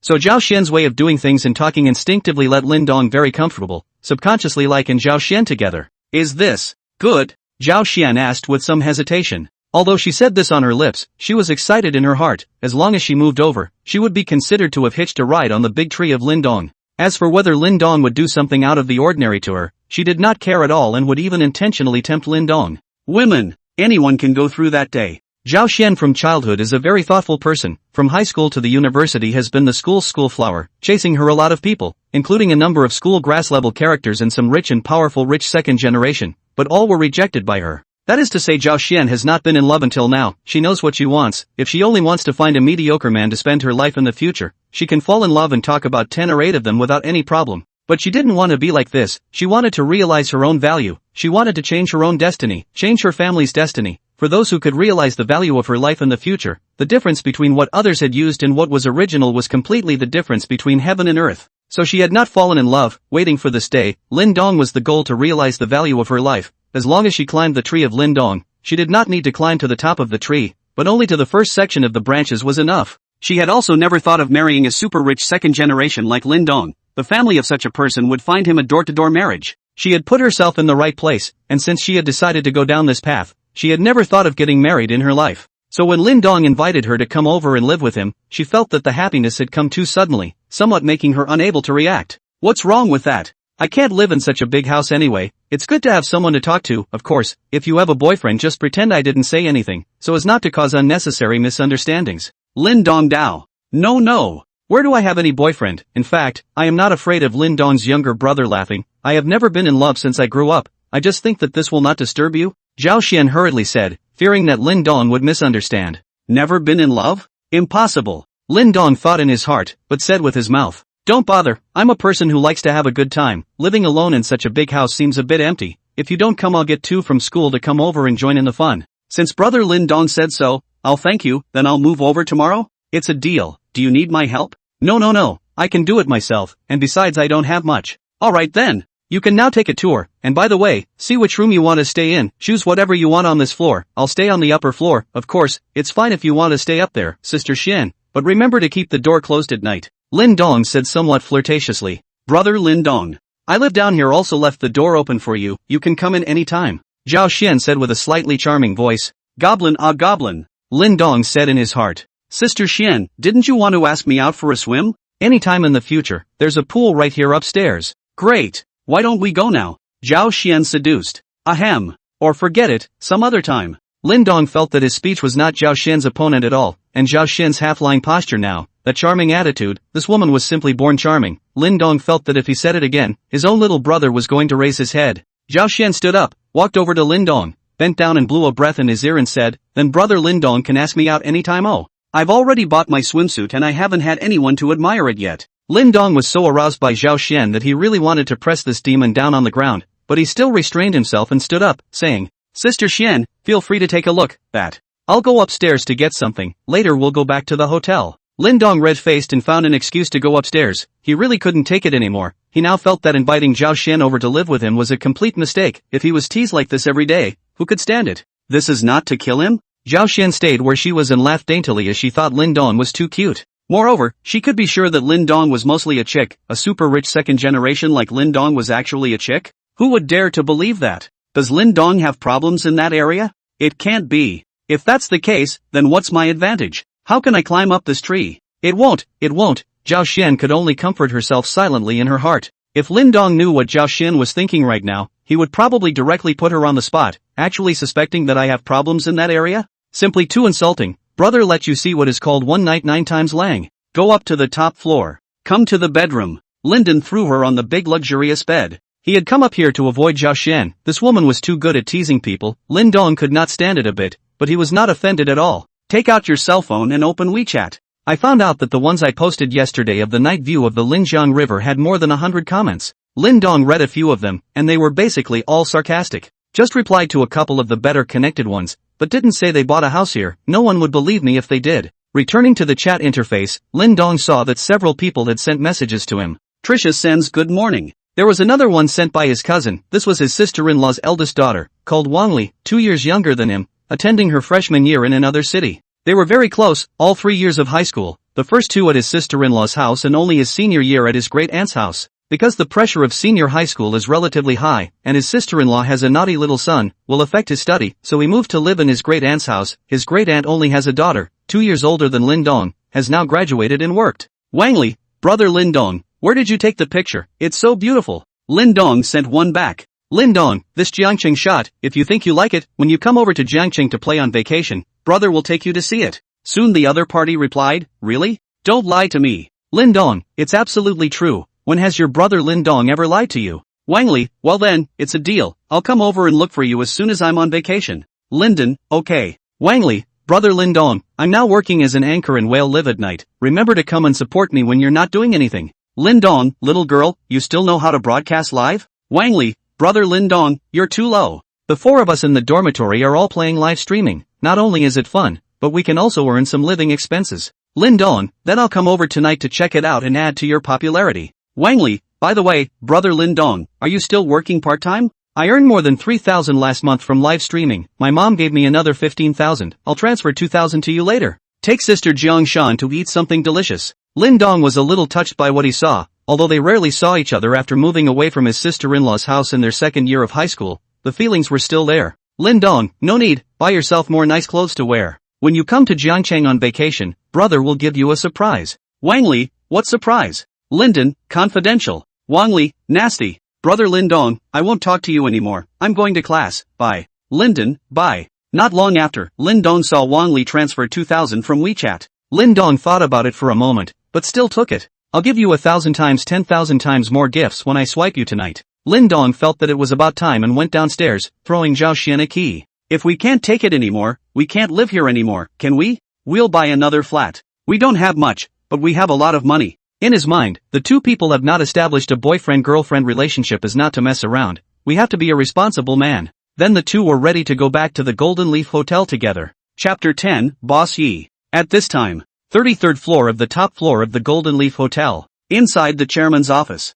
Lu Xian, the general manager of Golden Leaf Hotel, was standing opposite a man in his 30s. The man sat in the seat belonging to the chairman of the board, half reclining, with both feet raised directly against the desk. This man was Yi Hong, the chairman of Golden Leaf Hotel and the largest shareholder of Golden Leaf Hotel. Lu Xian, is there anything going on in the hotel recently? Yi Hong asked. He came to Jiangnan province on business and stopped by to take a look. This time it was an accident. Normally, he would only come once or twice a year. Yi Dong, everything is going well with the hotel. The business volume is steadily increasing. Compared to the same period last year, the growth is around 20%. Lu Xian replied. Not bad, Lu Xian, you did a good job. The end of the year bonus doubled, the hotel staff bonus increased by 50%. Thank you, Director Yi. Lu Xian bowed and said respectfully. Well, nothing else to report, so you go about your business. I'm just stopping by to take a look. I'll leave later. Yi Hong said casually. Lu Xian thought in his heart and said, Yi Dong, there is a matter to report to you. Yesterday there was a guest in the hotel to do a membership card, directly charged 100 million. Oh, in the name of an individual or in the name of a company? Yi Hong came to be interested. On a personal basis, and he ate $1.5 million in one meal yesterday, and said he'd have the hotel prepare his meals for one person every day, all of them top of the line, and if he couldn't make it, he'd pour it out. Why do I sound like a thug? How old are you? The information shows 21 years old, seems to be a student of Jiangnan University. 21? A student? Charging $100 million for dinner? Have you seen this guy? Yi Dong, I haven't seen it. He has been received by Zhao Xian, the lobby manager yesterday. Then call Zhao Xian to me. Yes, Yi Dong. Lu Xian directly shouted over the intercom, is Manager Zhao there? Please answer if you receive it. Not long after a voice on the intercom replied, Mr. Lu, Manager Zhao went out in the morning and hasn't returned yet. Lu Xian quietly glanced at Yi Hong and said into the walkie-talkie, do either of you know what she went for? I don't know, didn't tell us. Lu Xian stopped talking and looked at Yi Hong and said, Yi Dong, I'll call her right now. Yi Hong said expressionlessly, no need, we'll just wait here and see when she comes back. Lu Xian, not being in the hotel during working hours and going out at will without greeting, how do you manage that? I'm sorry, Yi Dong, it's my dereliction of duty. I'll definitely strengthen my management and completely reorganize the hotel. Lu Xian replied carefully. At this moment, his heart is also a little angry. This Zhao Xian, what's going on? Usually the work is quite outstanding. How in this critical moment dropped the chain, causing him to be criticized? Neither of them said anything. Yi Hong was playing with his cell phone with his head down, while Lu Xian stood. He didn't dare to move. He could only hope that Zhao Xian would come back soon. The two returned to the hotel. Lin Dong directly went to the private room where he was eating. Zhao Xian, on the other hand, went straight to General Manager Lu Xian's office, and when she was just at the front desk, someone had already told her that General Manager Lu was looking for her. After realizing that the general manager of the office was not there, Zhao Xian took out her walkie-talkie and shouted, "Mr. Lu, hello, I am Zhao Xian, I am in front of your office door at the moment, may I ask where you are?" Lu Xian and the chairman of the ramming station feet are a little numb. Finally the intercom came Zhao Xian's voice. So he returned, "Zhao Xian, come to the chairman's office." Zhao Xian was shocked when she heard Lu Xian asking her to go to the chairman's office, and the tone of Mr. Zhao's speech sounded a bit off. Let her go to the chairman's office must be the chairman of the board of directors to come. This chairman of the board of directors Yi is a mysterious figure. She came to work in the hotel for more than 3 years, that is, every year in the annual meeting can see aside. This time it is surprising that suddenly want to see her, and then it happens to be that she is still not in the hotel at work time. If this matter is not handled well, she may even lose her job. Lin Dong has not yet grasped the situation there, and this will be troublesome if she loses her job. Zhao Xian hurried toward the chairman's office. A few minutes later, came to the door of the chairman's office. Knock, knock. Zhao Xian knocked twice on the office door. "Come in," came a deep voice from inside. Zhao Xian pushed the door in and saw General Manager Lu Xian standing. Opposite him sat Chairman Yi Hong. "Yi Dong, Mr. Lu, hello, I'm Zhao Xian." Zhao Xian closed the door and walked over and said shakily. Yi Hong saw Zhao Xian came in after the self-introduction, carefully observed Zhao Xian, very beautiful, the body is also very good. The work clothes worn on the body can show the charm of professional women. I did not think that the hotel has such a good woman. The lobby manager seems to be a little talented. Manager Zhao, leaving your post privately during working hours without even saying hello, how did you get into this lobby manager position? Yi Hong inquired somewhat sternly. Zhao Xian heard Yi Hong chastise him as soon as he arrived. Her heart was even more nervous. The aura emanating from these superiors made her a little overwhelmed, but she still explained, "I'm sorry, Yi Dong, I left the hotel privately this time to accompany a client." Accompanying customers? When did our hotel need a lobby manager to accompany customers? Is it because of the hotel's needs or because you personally want to climb up these people? Yi Hong said with sharp language. He knew these women who wanted to fly up to the branches and become phoenixes, and would stop at nothing to achieve their goals, and apparently he felt that Zhao Xian was also this kind of person. Originally just saw Zhao Xian's moment, his impression of Zhao Xian is quite good, but heard her say to go to accompany the customer, he thought Zhao Xian is the kind of woman, because they often play like this, accompanied by the customer, accompanied by eating, accompanied by drinking, accompanied by sleeping, or called accompanied. Yi Dong, you can punish me and fire me but please don't insult me. Today it was because Mr. Lin wanted to buy a car and he drove a car to it, so he asked me to help him to go and get the car back, and Mr. Lin is the VIP of our hotel, so that's why I went. Zhao Xian said with some anger. Zhao Xian was a little aggravated. Yi Hong completely viewed her as a whore that she could if she had money. This was unacceptable to her. At least her body was still clean now. She was already 27 this year, and in this society full of temptation, it wasn't easy for a woman as beautiful as her to resist the temptation to stick it out this far. Who is Mr. Lin? Yi Hong asked. It should be the VIP who recharged 100 million yesterday. This time it was Lu Xian who replied. Where is he now? Mr. Lin is currently dining in private room number 3. This time it was Zhao Xian who returned. Come on, let's go together to meet this VIP for a while and see if what you said is true, Manager Zhao. Yi Hong finished speaking and got up to walk out of the office. Lu Xian and Zhao Xian hurriedly followed behind. Chapter 11. Are you selling this hotel? Lin Dong was eating the world's finest food in a private room. It's great to have money. All this food, which he had never dreamed of before, was now half eaten and half poured by him. He was in the middle of eating when the door to the booth was pushed open. Lin Dong thought it was Zhao Xian who had come and said, Sister Xian, you come and have some too. Then he turned his head but saw a man in his 30s walking in, Zhao Xian walking at its end, Zhao Xian in front of another man in his 40s or 50s, in addition to Zhao Xian, the other two he did not recognize. However, seeing that Zhao Xian's face was a little ugly and her eyes were slightly red, Lin Dong had a number in his heart. Hello Mr. Lin, I'm the owner here, Yi Hong, may I ask if Mr.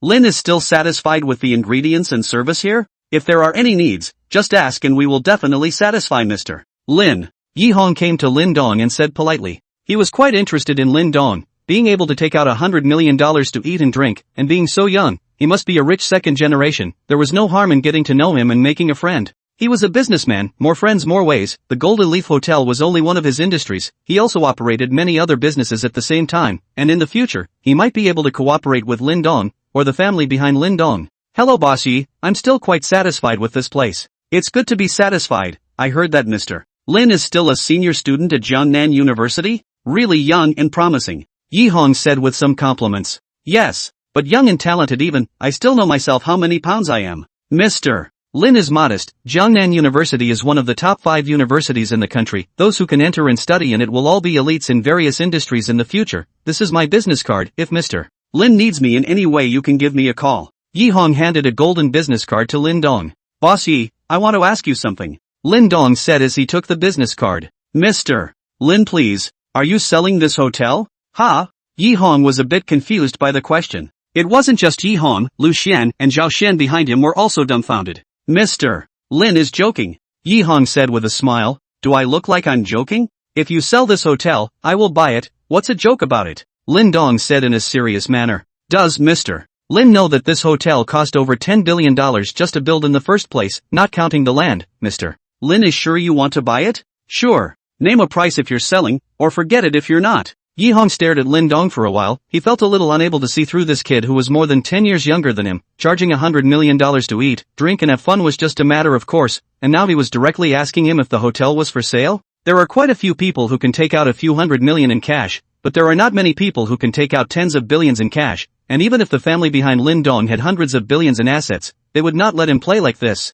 Could it be the heirs of those hidden great families? Only these people, I'm afraid, would dare to play like this. Yi Hong secretly thought in his heart. It's not impossible if Mr. Lin really wants to buy it, but I'll need to discuss it with a few other directors. After all, I don't own this hotel alone, but I'll remind Mr. Lin first, we want cash. Then you ask. Answer me as soon as you finish asking. Lin Dong said with an indifferent face. Alright then, Mr. Lin, please dine first, I'll give you an answer later. Yi Hong turned around and left the private room after saying that. Lu Xian followed suit. Zhao Xian was about to leave as well, but was called back by Lin Dong. Sister Xian, wait a moment, I have something to say to you. Zhao Xian thought about it and decided to stay. The job could be not wanted, but the big tree of Lin Dong must be hugged. Just now when Lin Dong said that he wanted to buy this hotel, she was really shocked for a moment. This was tens of billions of dollars and it was still cash. If Lin Dong really bought it, judging by their relationship over the past 2 days, he would definitely not dismiss her, and there might even be a chance for a promotion. She was now really hoping that her boss would sell the hotel to Lin Dong, and that Lin Dong really had the strength to buy it. She had already hung up on her boss, and it was hard to say whether she would be able to keep her job if she didn't change her boss.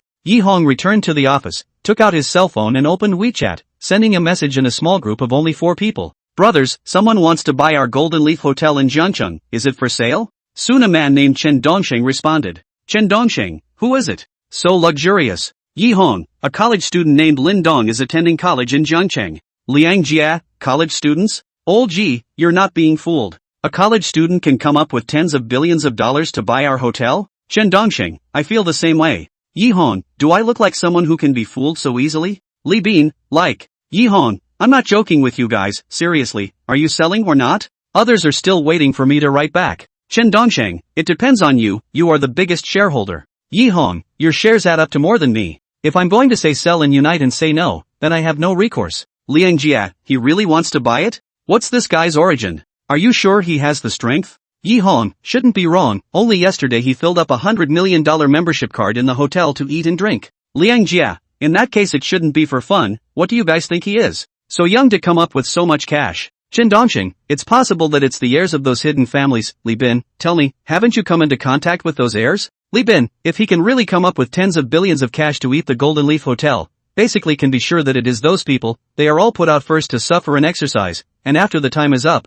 they will take over a part of the family's industry. Yi Hong, how about an investigation? Li Bin, never. If you're found out, you'll die without even knowing how. Yi Hong, is it that powerful? What kind of society is it now? Aren't you making a bit of a fuss? Li Bin, there are some things that you haven't touched, you don't know the depths of it, and their energy is a little scary. I'll bring you guys to see it when I have the chance. Liang Jia, I've long wanted to see how powerful these so-called hidden people really are. Li Dongsheng, me too. Yi Hong, okay. Is the Golden Leaf Hotel still for sale? Li Bin, what's he offering? Yi Hong, he asked me to make an offer. Li Bin, what about you too? It doesn't matter to me, you guys can just decide, and there's no shortage of money. If the deal really works out, I'd like to get to know this person. Liang Jia, I think 18 billion words can be sold. When the hotel all get well is also about 12 billion. These years also back a few billion. Sell a 18 billion, but also almost double the profit. It happens to be on my side. There is a good project. We can put the money into this. Yi Hong, what project? Liang Jia, it has not yet been implemented. After the implementation of the time we find a time to get together, face to face. Chen Dongsheng, I think it's fine. Lao Yi, you directly report 20 billion to him. If he haggles, keep it to 18 billion, any lower and say it's not for sale. Yi Hong, that's good, I'll directly offer 20 billion to see what he says, go first, I'll give you a reply later. After discussing the matter, Yi Hong was ready to go downstairs to give Lin Dong a quote. Chapter 12, 20 billion. Golden Leaf Hotel. Number 3 private room. Zhao Xian stayed behind and asked Lin Dong, Brother Lin Dong, do you really want to buy the hotel? I am going to buy it, but I am afraid that your boss will not sell it. What is your boss's origin? Lin Dong asked.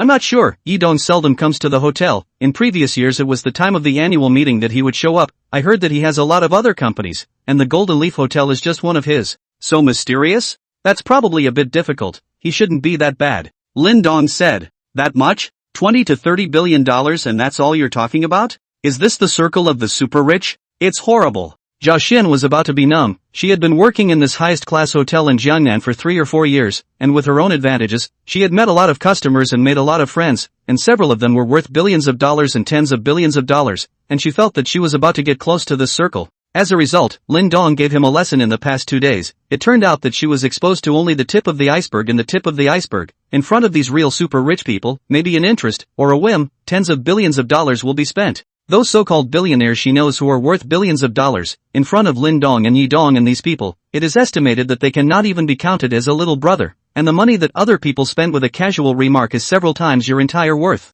How do you compare? It's not even in the same league. When Zhao Xian thought of this, the look she gave Lin Dong was even more springy. This is the ideal man in her heart, although young, but impeccable temperament, casually eat a meal to talk about tens of billions of dollars of business, quite some ancient monarchs pointing out the flavor of the mountains. If Lin Dong were to know Zhao Xian's thoughts, he would probably laugh his big teeth off. An impeccable temperament? And the king points the way? I tramadol only 2 days ago by girlfriend for more than 10,000 yuan of bags abandoned, all the body is left with more than 1,000 yuan of poor. In this materialistic society, as long as a normal person suddenly has such inexhaustible wealth, he is expected to have a good temperament, and I am afraid that he is even more playful than I am. Zhao Xian looked at Lin Dong who was eating for a while, retracted her own eyes that were full of spring love and said, not necessarily, but all commodities have a price. If Lin Dong's younger brother offers a high price, Yi Dong will definitely sell. Yi Dong is a shrewd businessman. Being able to maximize profits is what he is about. Hearing Sister Xian analyze it like this, that's really possible. Come.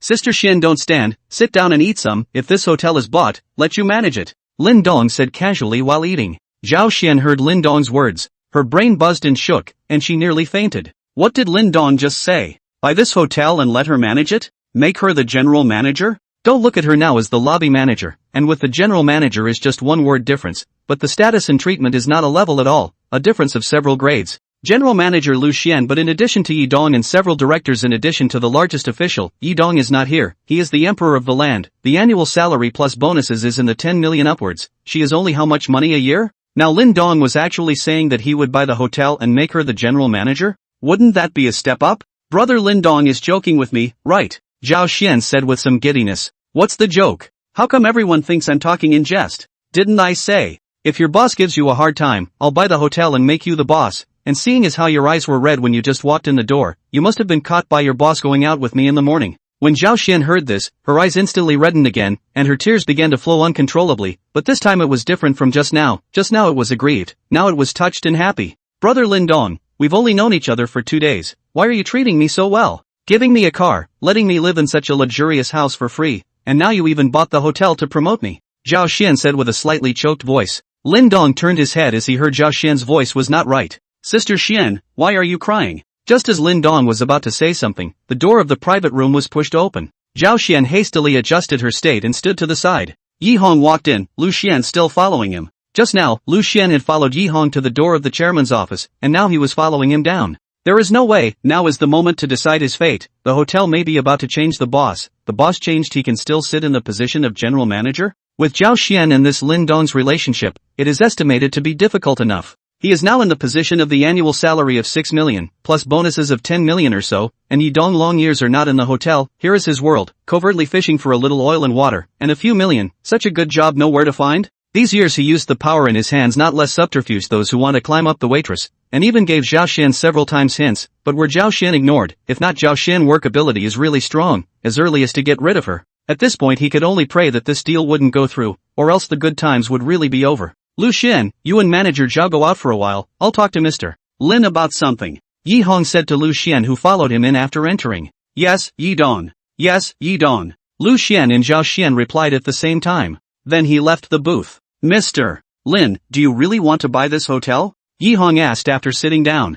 Of course, boss Yi, as long as you want to sell, I want to buy. Lin Dong replied. Mr. Lin, I just discussed this with a few shareholders. If you really want to buy this hotel, let's give this price. What do you think? Yi Hong said and made a scissors gesture with his hand. 20 billion? Yes, Mr. Lin, you also know that this hotel is located in the most prosperous section of Jiangcheng, which is also the most prosperous section of Jiangnan. The decoration is also according to the highest standards, and the profits are gradually increasing every year, so it's definitely not a loss to buy it at this price. Okay, $20 billion then. But I don't know much about this aspect of the handover, so you can contact Zhao Xian directly. She will be the general manager here from now on. Lin Dong said indifferently. It's only 20 billion. It's a big deal. In fact, he'd spent $200 before without so much as a whimper. Painful. Since Mr. Lin agrees, it's settled, but the handover procedure is a bit tedious. It might take a week or so, and according to the rules, Mr. Lin needs to pay a 10% deposit, and if the deal fails because of your side, Mr.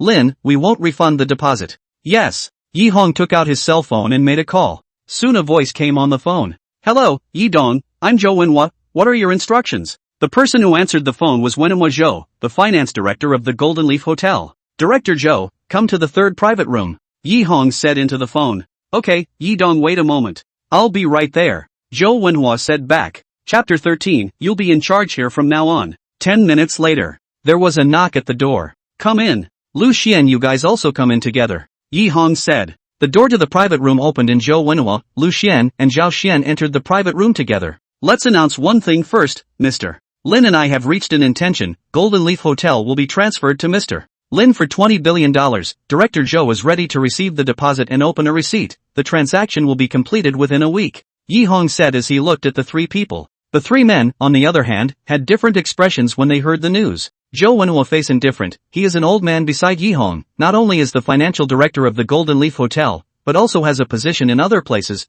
The Golden Leaf Hotel sold instead to ease his burden. Lu Xian, on the other hand, has a dead look on his face. He is the senior professional manager Yi Hong hired from the headhunter company. Although it is easy to find other jobs after losing the job here, but it is difficult to find such a good one. There was no one happier than Zhao Xian, who was now flushed red with excitement, and it was a sight to behold. Zhou Wenhua provided Lin Dong with an account number, and Lin Dong directly transferred a 10% deposit of $2 billion into it in exchange for a receipt opened by Zhou Wenhua. After completing the transfer of the deposit, basically there was no more suspense in this deal, and Yi Hong's eyes were looking at Lin Dong a little differently. According to Li Bin said, this kid can take out so much cash to buy the hotel, must be those hidden family children. This part of the people Yi Hong understand not much, they are a little mysterious, and the energy is a little scary, less than a certain level simply cannot be contacted. It is said that these people can be more than just rich, so simple. At this time Lin Dong said, Boss Yi, I am still a student, I don't have so much time to handle the handover. You can directly find Sister Zhao Xian, she will be the general manager here in the future. Director Zhou, just do what Mr.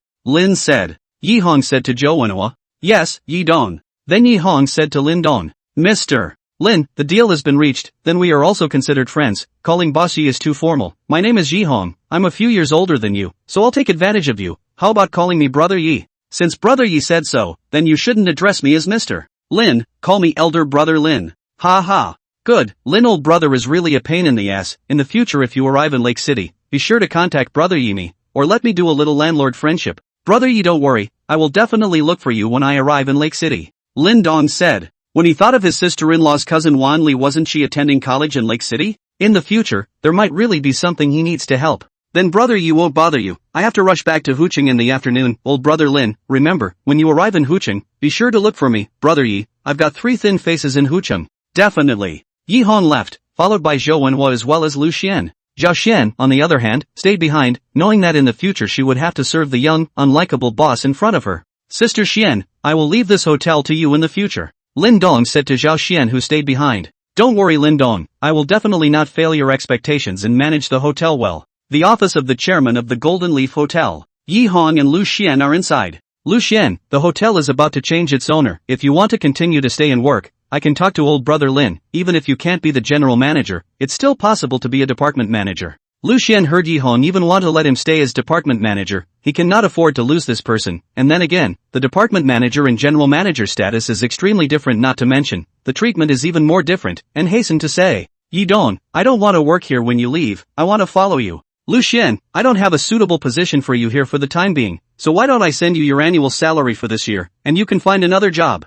How? Yi Dong, the contract we signed can still be several years away. You can't leave me behind like this. Lu Xian said somewhat anxiously. Lu Xian, I've said my words to this point, why don't you understand? Do you want me to make it clear? You think I'm not clear about what you've done in the past few years? Just you haven't touched my bottom line, so I turn a blind eye, really if you hold on to it, on the things you have committed to say big, but also enough for you to be sentenced to a decade or 8 years. Lu Xian heard Yi Hong said so, scared cold sweat. These years he thought he did things a little hidden, and against such a billions of dollars of annual water flow of the hotel, simply inconspicuous, I did not think that actually known by the boss. Lu Xian wiped the cold sweat on his head and said, Yi Dong, I know, I'll pack up and leave right away. You've kind of worked for me for a few years, go find Director Zhou and collect your annual salary for this year before you leave. Thank you Yi Dong. Lu Xian finished and left the room. Lin Dong left the hotel and prepared to buy a sports car, but after turning around a few times, he realized that there wasn't a single one he liked. They were all mass-produced cars, and the slightly more expensive ones weren't in stock and needed to be reserved.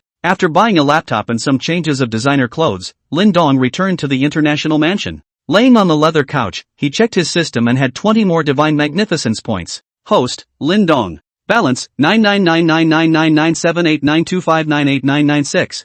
Physical fitness, 19, weak, plus. Spirit, 28, common, plus. Skills, automobile driving skills, introductory, plus. Shenandoah points, 20. Physique is up to 19 points, but it's still weak. The spirit remains at 28 points. An additional entry-level car driving skill has been added to the skill bar. Lin Dong added another 11 divine magnificence points to his body. The physique went up to 30 points at once, and had gone from weak to normal. Persistent body heat. A full minutes later the lower slowly waned. Lin Dong added another 6 divine magnificence points to spirit, and spirit became 34 points from the original 28 points. It instantly felt cool in the head. Seems to have really gotten smart. All 3 remaining points are added to automobile driving skills. After doing this, Lin Dong felt some sweat on his body and came to the 28th floor, jumping directly into the crystal clear pool after taking off his clothes. What a blast! Lin Dong swam a few round trips in the pool and sighed as he lay on his back by the side of the pool. Climbing up to the side of the pool, Lin Dong saw a huge mirror, and when he approached it, a person was printed inside.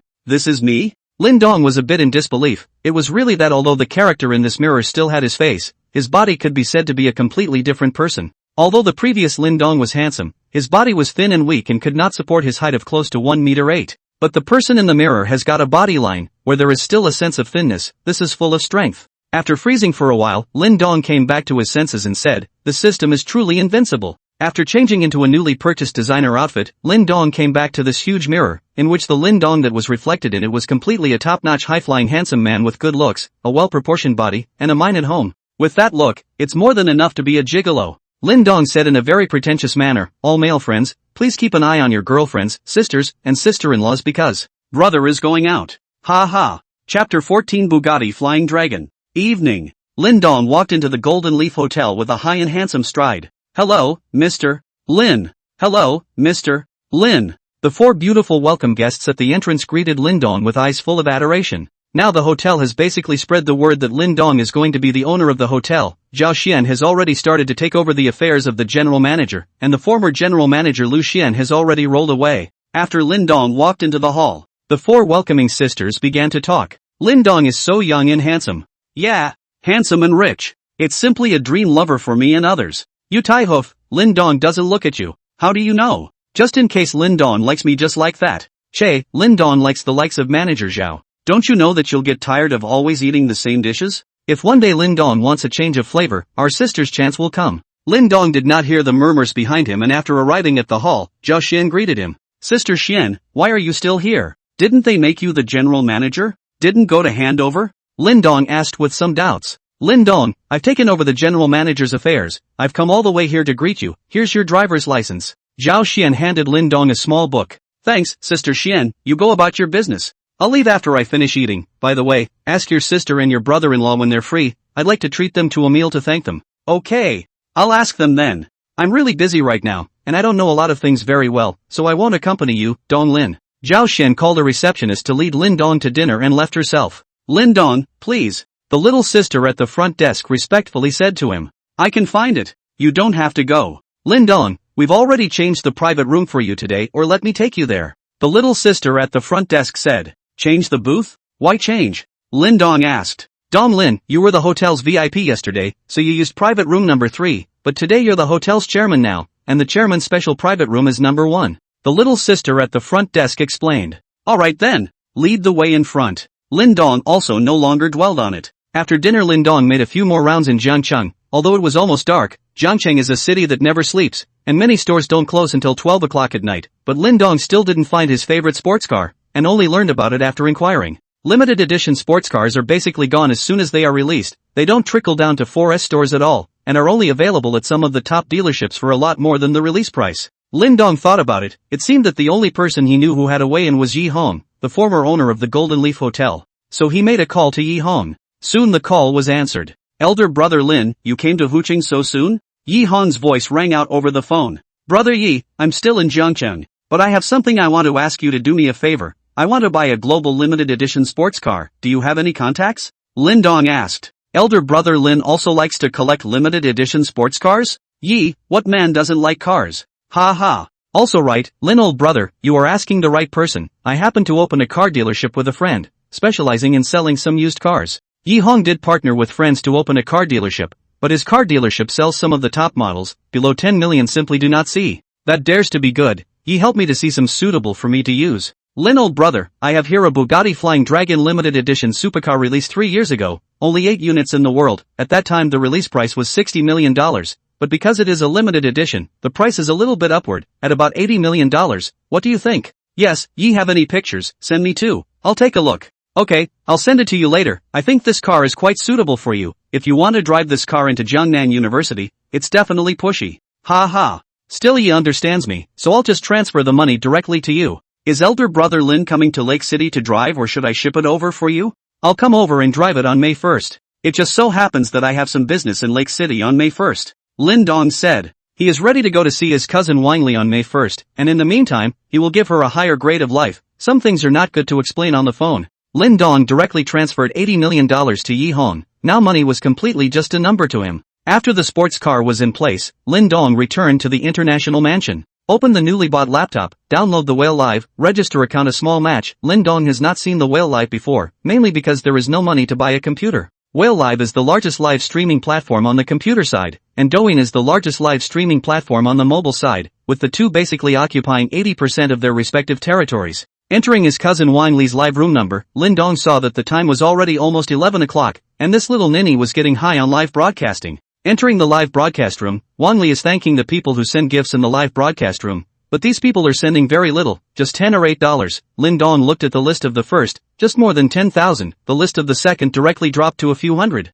Lin Dong felt that when the 1st of May it is necessary to remind this little ninny, your brother is now a billionaire, you this thanks is not too cheap, if others know, your brother I face where to put? Charging $10 million into his account, Lin Dong was ready to brush a gift for Wang Li. He originally wanted to brush tens of millions of dollars, but after thinking about it, he decided not to do so, for fear of scaring this little ninny. Or wait for the 1st of May to go to Lake City and then leave a little bit of family money for this little ninny, or let her give her sister-in-law a precautionary shot, so as not to suspect that I did something illegal at that time. Thanks for the gift from Wang.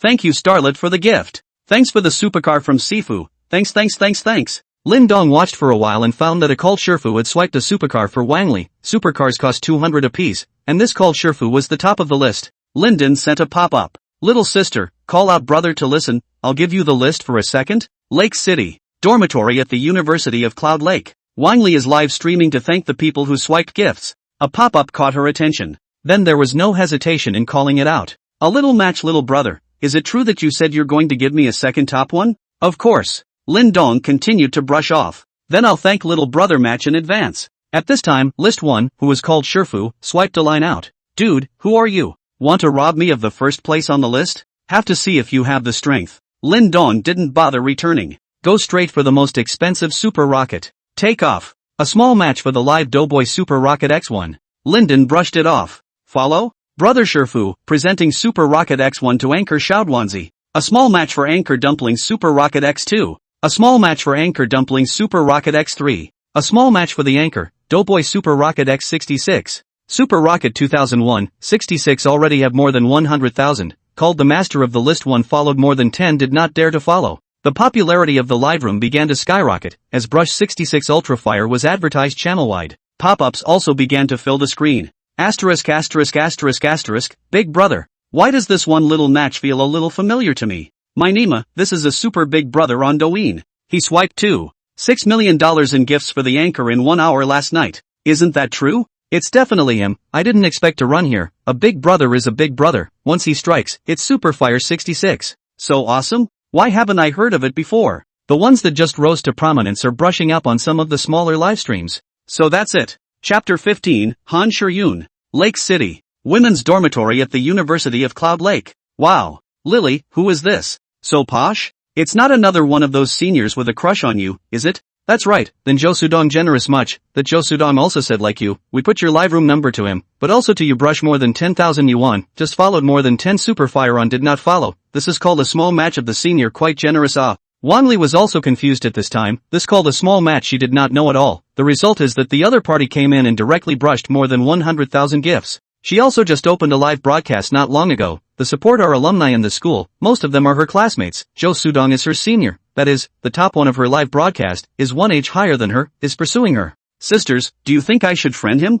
Wang Li asked. Hosts usually add some tycoon's friends, just to keep tycoon, so that tycoon keep brushing gifts to themselves. It is said that some anchors will even take the initiative to meet in order to keep the tycoon, make some sacrifices. Lily, don't mind him for now, it's only a brush of more than $100,000, our Lily is not that cheap, if he wants to chase you he will definitely be exposed at school. Lin Dong brushed more than 100,000 on the stop, not to shed money, even if he gave him this cousin brush billions of tens of billions of dollars he did not bring the blink of an eye, but brushing more afraid of scaring this little girl. Better to take a trip to Lake City on May 1st and talk about it. Lin Dong gift brushed also did not indicate the identity of the live room exited, in the whale live casually wandering, see which anchor is their favorite type, go in as a wave of 66 super fire. An hour stroll down has been brushed more than 10 times, more than $1 million just like this sent out, more than 10 times in a row on the news, Lin Dong a small match this ID is considered to be a small fire in the whale live. A lot of small anchors are looking forward to this big brother can enter their own live room, as long as it comes in directly as a wave of 66 super fire,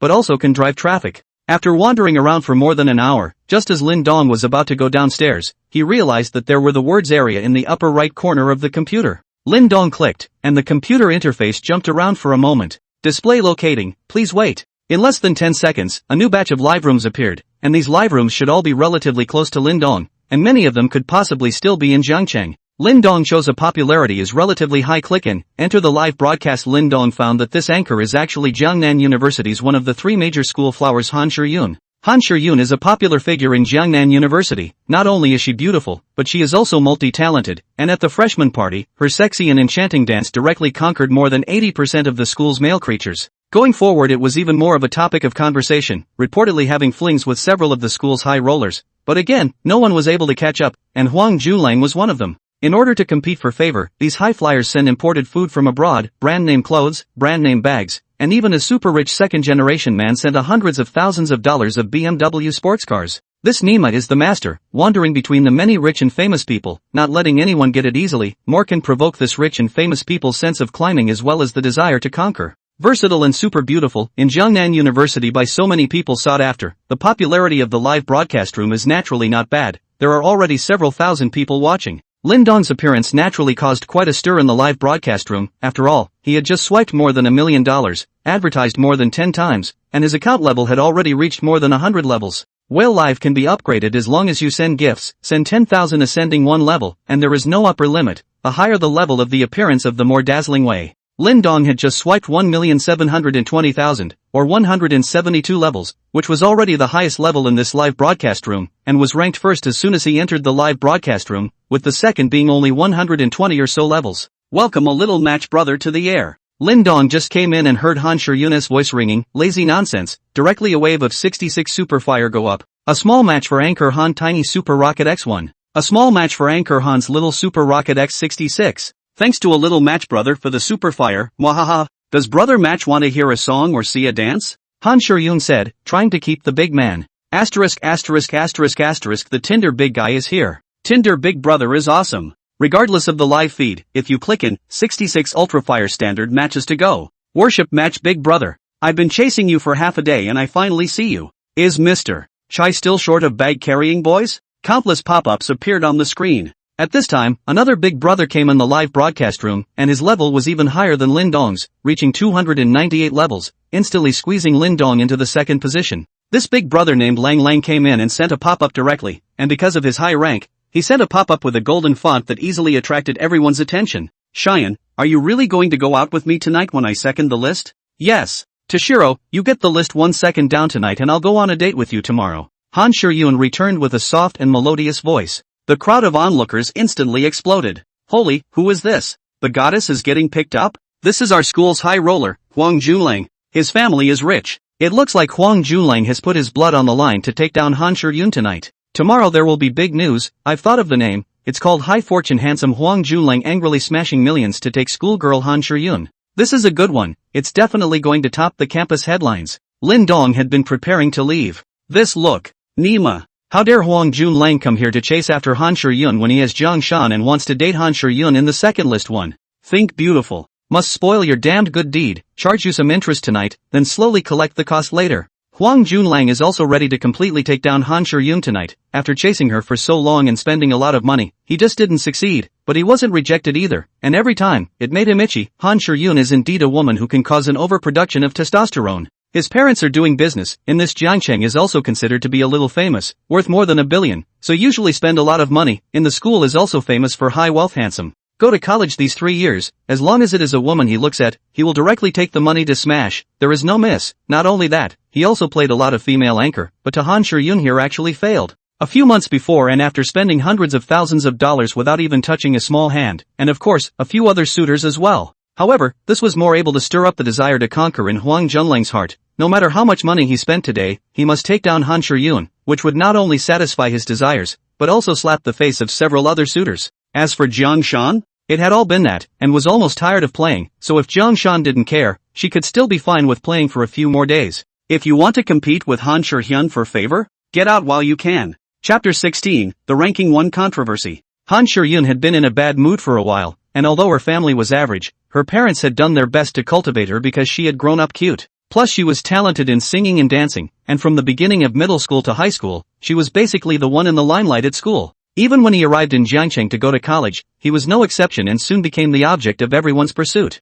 She has been wandering between a few rich and handsome, let them in order to compete for their own and send a variety of gifts, and even some people directly send hundreds of thousands of BMW sports car, but the car she did not dare to want, can only receive some clothes bags and other gifts. She sold all these gifts at a low price and got a lot of money for them. Later on, she even thought of using live streaming to get those people to swipe gifts for her. In just a few months' time, she had gotten more than $1 million in gift share, which made her overjoyed. It was much faster money than selling gifts at low prices. But lately she'd noticed that they were starting to get less attached to her, and 2 or 3 had moved on to her people. What's more is that one of her 2 main protectors, Huang Junlang, even went to pick up other people as well. It was said that in the past few days, she brought that Jiang Shan in and out of the Golden Leaf Hotel every day, which gave her a strong sense of crisis. She knew this relationship was about to become untenable. After all, no one was a cutie pie. Investing so much in her with not even a substantial benefit, might as well go pick up someone else. So she made a decision tonight, hinting to those chasing her that she would go on a date with whoever could sit at the top of her list tonight. Right now one of the 2 major protectors, Huang Junlang, has already come, and there is still one Zhang Yan left.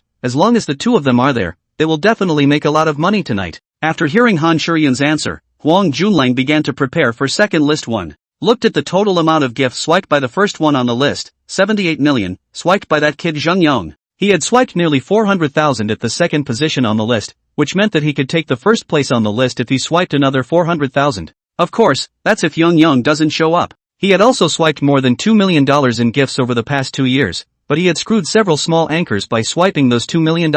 Speak of the devil. Zheng Yong's ID, Bravely Bold, also entered the live broadcast room at this time. The big 380 leveled number came in and squeezed Jun Huang down. Sure, I'm coming. Zheng Yong directly popped up. Welcome Yong, thank you Yong for your support. Sissy, I'm well prepared to ask you out tonight. Yong, then sure Yun will wait for you. Toshiro Huang's pop-up interjected. Elder Zhang, I'm still here. Don't put words in my mouth. It's not good to hit your face when the time comes. Huang Dexian, I didn't even put your ass in my eyes, let's just see the real thing in our hands. Although the 2 said so on the mouth, but in fact at this time the 2 hearts are a little drumming, the 2 family background is similar, and are not little cute. If they fought like this, they would definitely lose both, but there was no way around it. The thought of Han Shuryun's soft, boneless body and seductive voice made the two of them feel like they were pumped up with chicken blood. Not much bull asterisk asterisk asterisk asterisk. Select Super Rocket Takeoff. Lang Lang, a Super Rocket X1 for Anchor Han Xiao Xiao. Brave Through the Sky. For Anchor Han Xiao Xiao Super Rocket X1.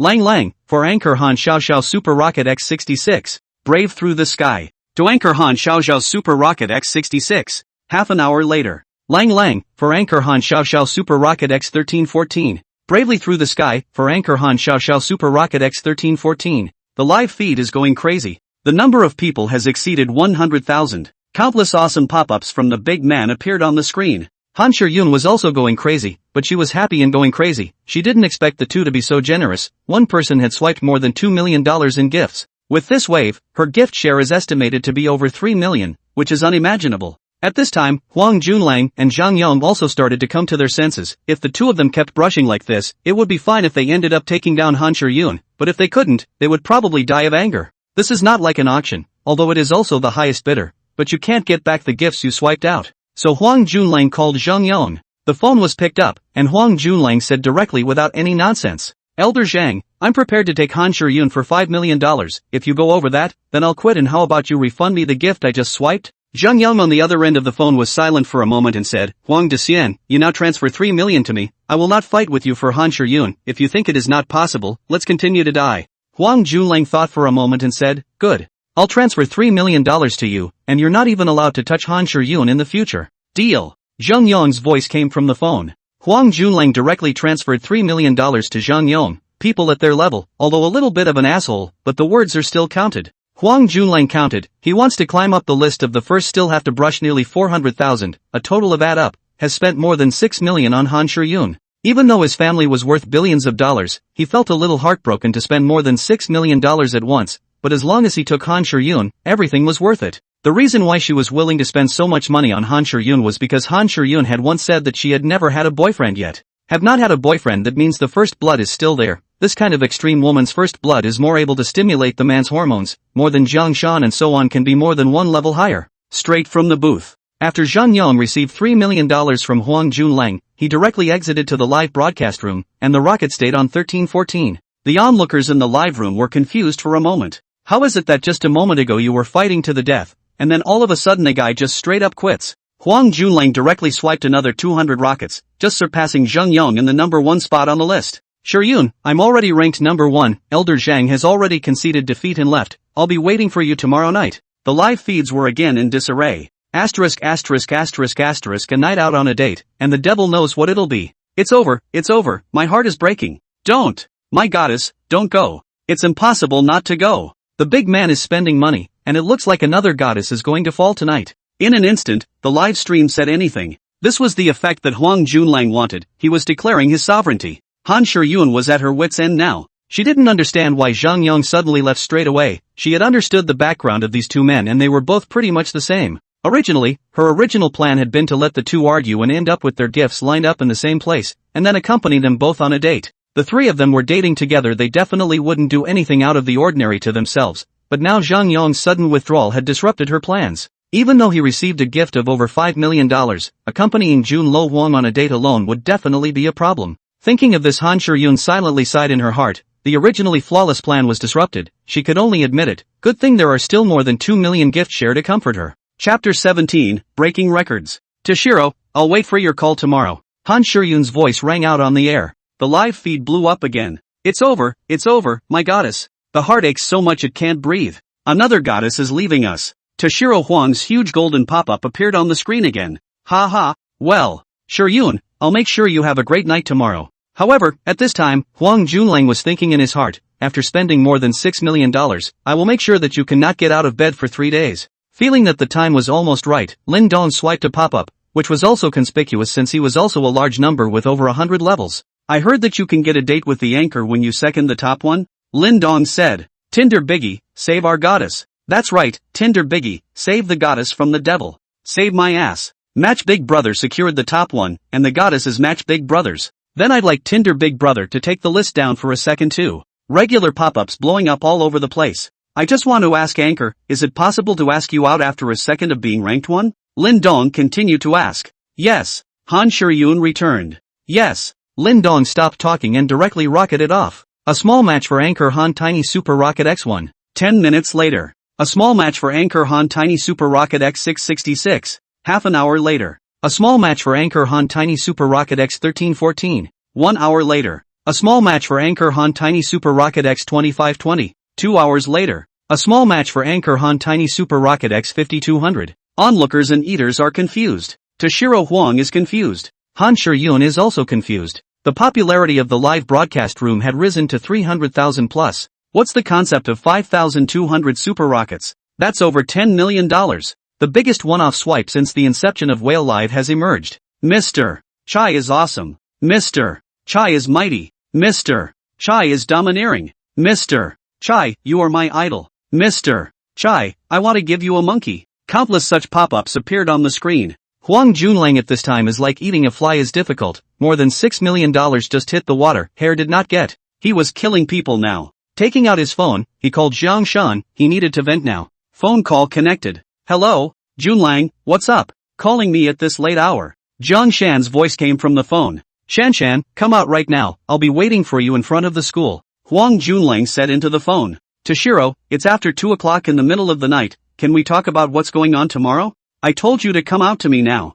Huang Junlang said through gritted teeth. But, there's no buts, you get out of there right now, and if you don't come out tonight, you know the consequences. Huang Junlang snapped and hung up the phone directly after he finished speaking. On the other end of the phone, Zhang Shan had just been woken up by Huang Junlang's phone call, and had just said a couple of words when she picked up the phone. After hesitating for a while, Zhang Shan still slowly got up, because she was afraid of waking up her roommate, so she slowly fumbled to get dressed. When she was with Lin Dong in the past, this would never have happened. Lin Dong really loved her to the bone and would do everything for her. As long as she said she was hungry, no matter what time of the day it was, Lin Dong would directly send the food downstairs to her dormitory before calling her, and Lin Dong had never spoken to her in this tone of voice before. And Linden respected her. After 4 years together, he never crossed the line just because he said he wasn't ready. But after being with Huang Junlang, apart from treating her quite well in the beginning and giving her this and that, Huang Junlang started to show his true colors after getting her. Last month even came forcefully when she came that way and didn't care about her body at all. It's now 2:30 in the middle of the night and I have to force myself to get up to meet him, so I must be spermatic again. Thinking about this, Zhang Shan's tears began to flow uncontrollably. Blame it on being stupid, naive, and vain. Zhang Shan's roommate and best friend Zhu Yan woke up when she heard the noise and saw some rattling on Zhang Shan's bed. Shan, what are you doing? Zhu Yan asked, rubbing her eyes. It's nothing, Yan, go to sleep. I'm a little hungry. Jun Lang is waiting for me at the school entrance to take me to eat. Zhang Shan said back. Zhu Yan heard that Zhang Shan's tone was a bit wrong, because there were only 2 of them in the dormitory, so she directly got up and turned on the light, and saw Zhang Shan sobbing on the bed while putting on her clothes. Zhu Yan hurriedly walked over and hugged Zhang Shan. Shan, what's wrong with you? Did Huang Junlang bully you again? No.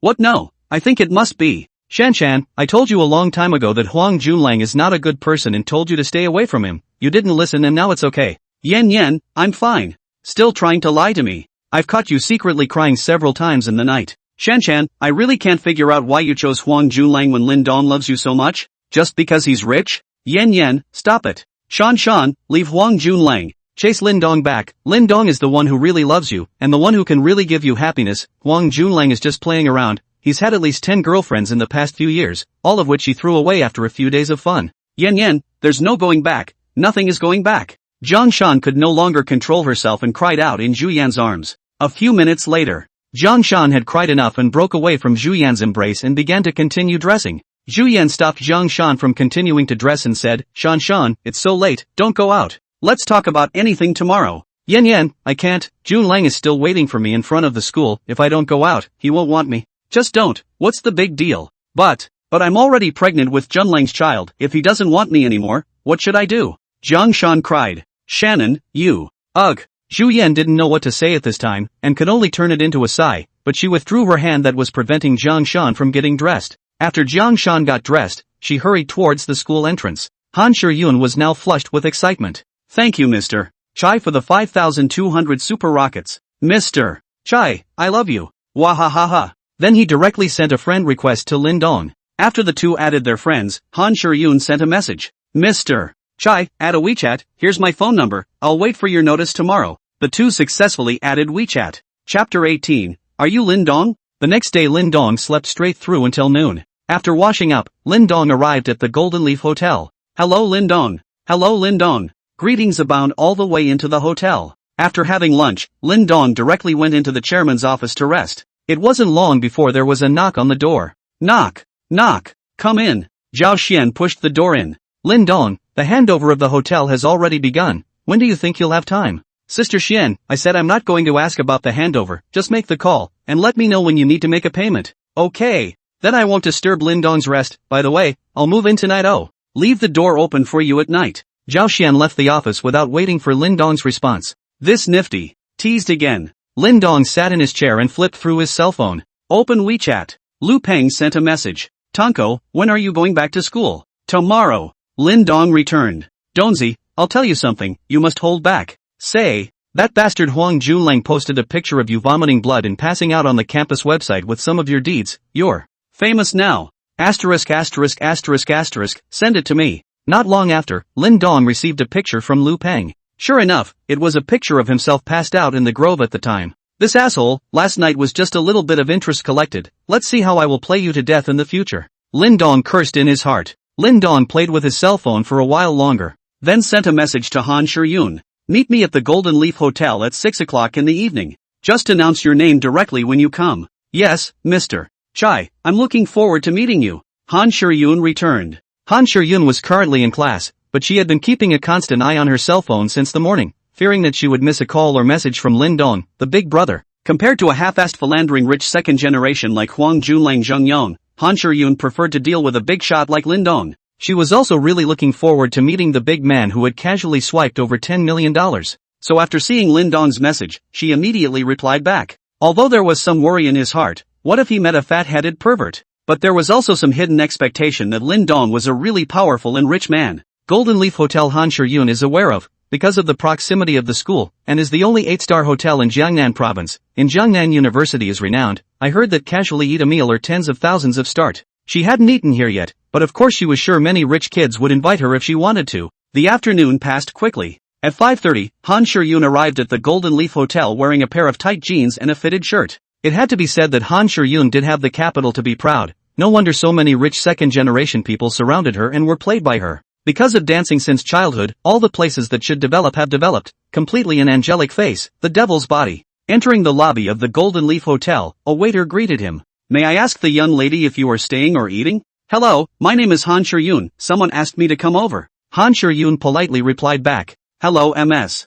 Han, please follow me. The waitress led Han Shiyun toward the first private room. She received a message in the afternoon that Lin Dong would like to invite MS. Han Shiyun to dinner, and let her bring her directly to the first private room when she arrived. Upon entering the booth, there was no one there. Han Shiyun found a random seat and sat down, still a little nervous in her heart. Moments later, the door opened. Han Shiyun shuddered and looked up in the direction of the door, only to see the door to the booth open and a young figure walk in. Seeing the person who came in, Han Shiyun vaguely felt some familiarity. Are you Lin Dong? Han Shiyun asked with some uncertainty as she stood up. Hello, classmate Han Shiyun.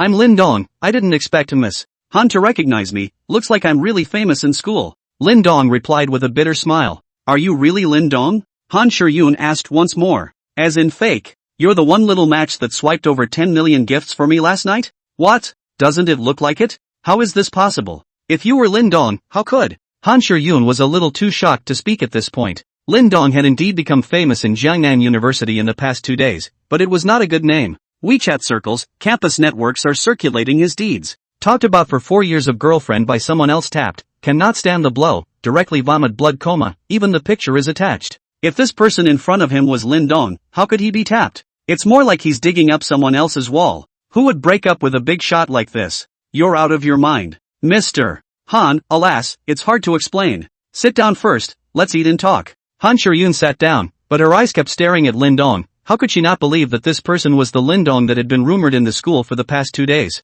Soon the door to the private room opened again and the food began to be served, and in less than 2 minutes a table full of large meals was served. Lin Dong, the dishes have already been served, take your time to enjoy them, you can call me if there's anything. The newly appointed lobby manager left the private room after saying that. Lin Dong? Or is it Lin Dong? It's impossible for a waiter to directly call a guest by name, so it should be Lin Dong? Just why call him Lin Dong? Han Shiyun had many questions in her mind. Han, let's eat first. You should be hungry as well. Lin Dong said. then poured her a little red wine. Han Shuryun looked at the large table full of large meals, many of which she had only seen on TV, not expecting them to appear in front of her now. She picked a dish and tasted a bit. It was really so delicious, worthy of an 8-star hotel. The two were almost done eating. Han Shuryun was really a bit unable to hold back as she asked, "Student Lin Dong, is the person rumored to be in the school in the past 2 days really you?" "It is indeed me," Lin Dong returned. "How is this possible?" "There is nothing impossible, Han student. In fact, I used to believe that love should not be mixed with anything, so I have never exposed my identity, but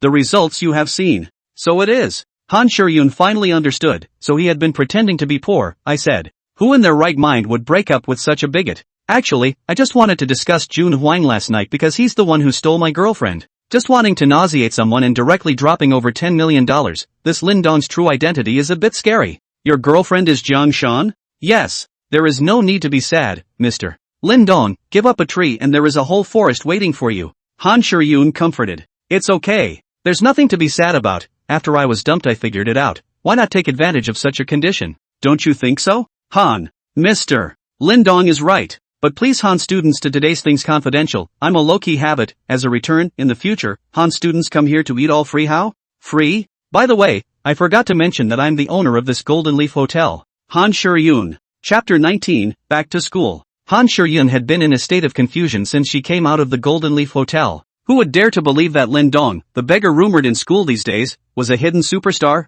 Or the owner of the Golden Leaf Hotel? How much is the Gold Leaf Hotel worth? 10 billion? Or 20 billion? And the Golden Leaf Hotel seemed to be worthless in front of Lin Dong. So how much money did Lin Dong have? $100 billion?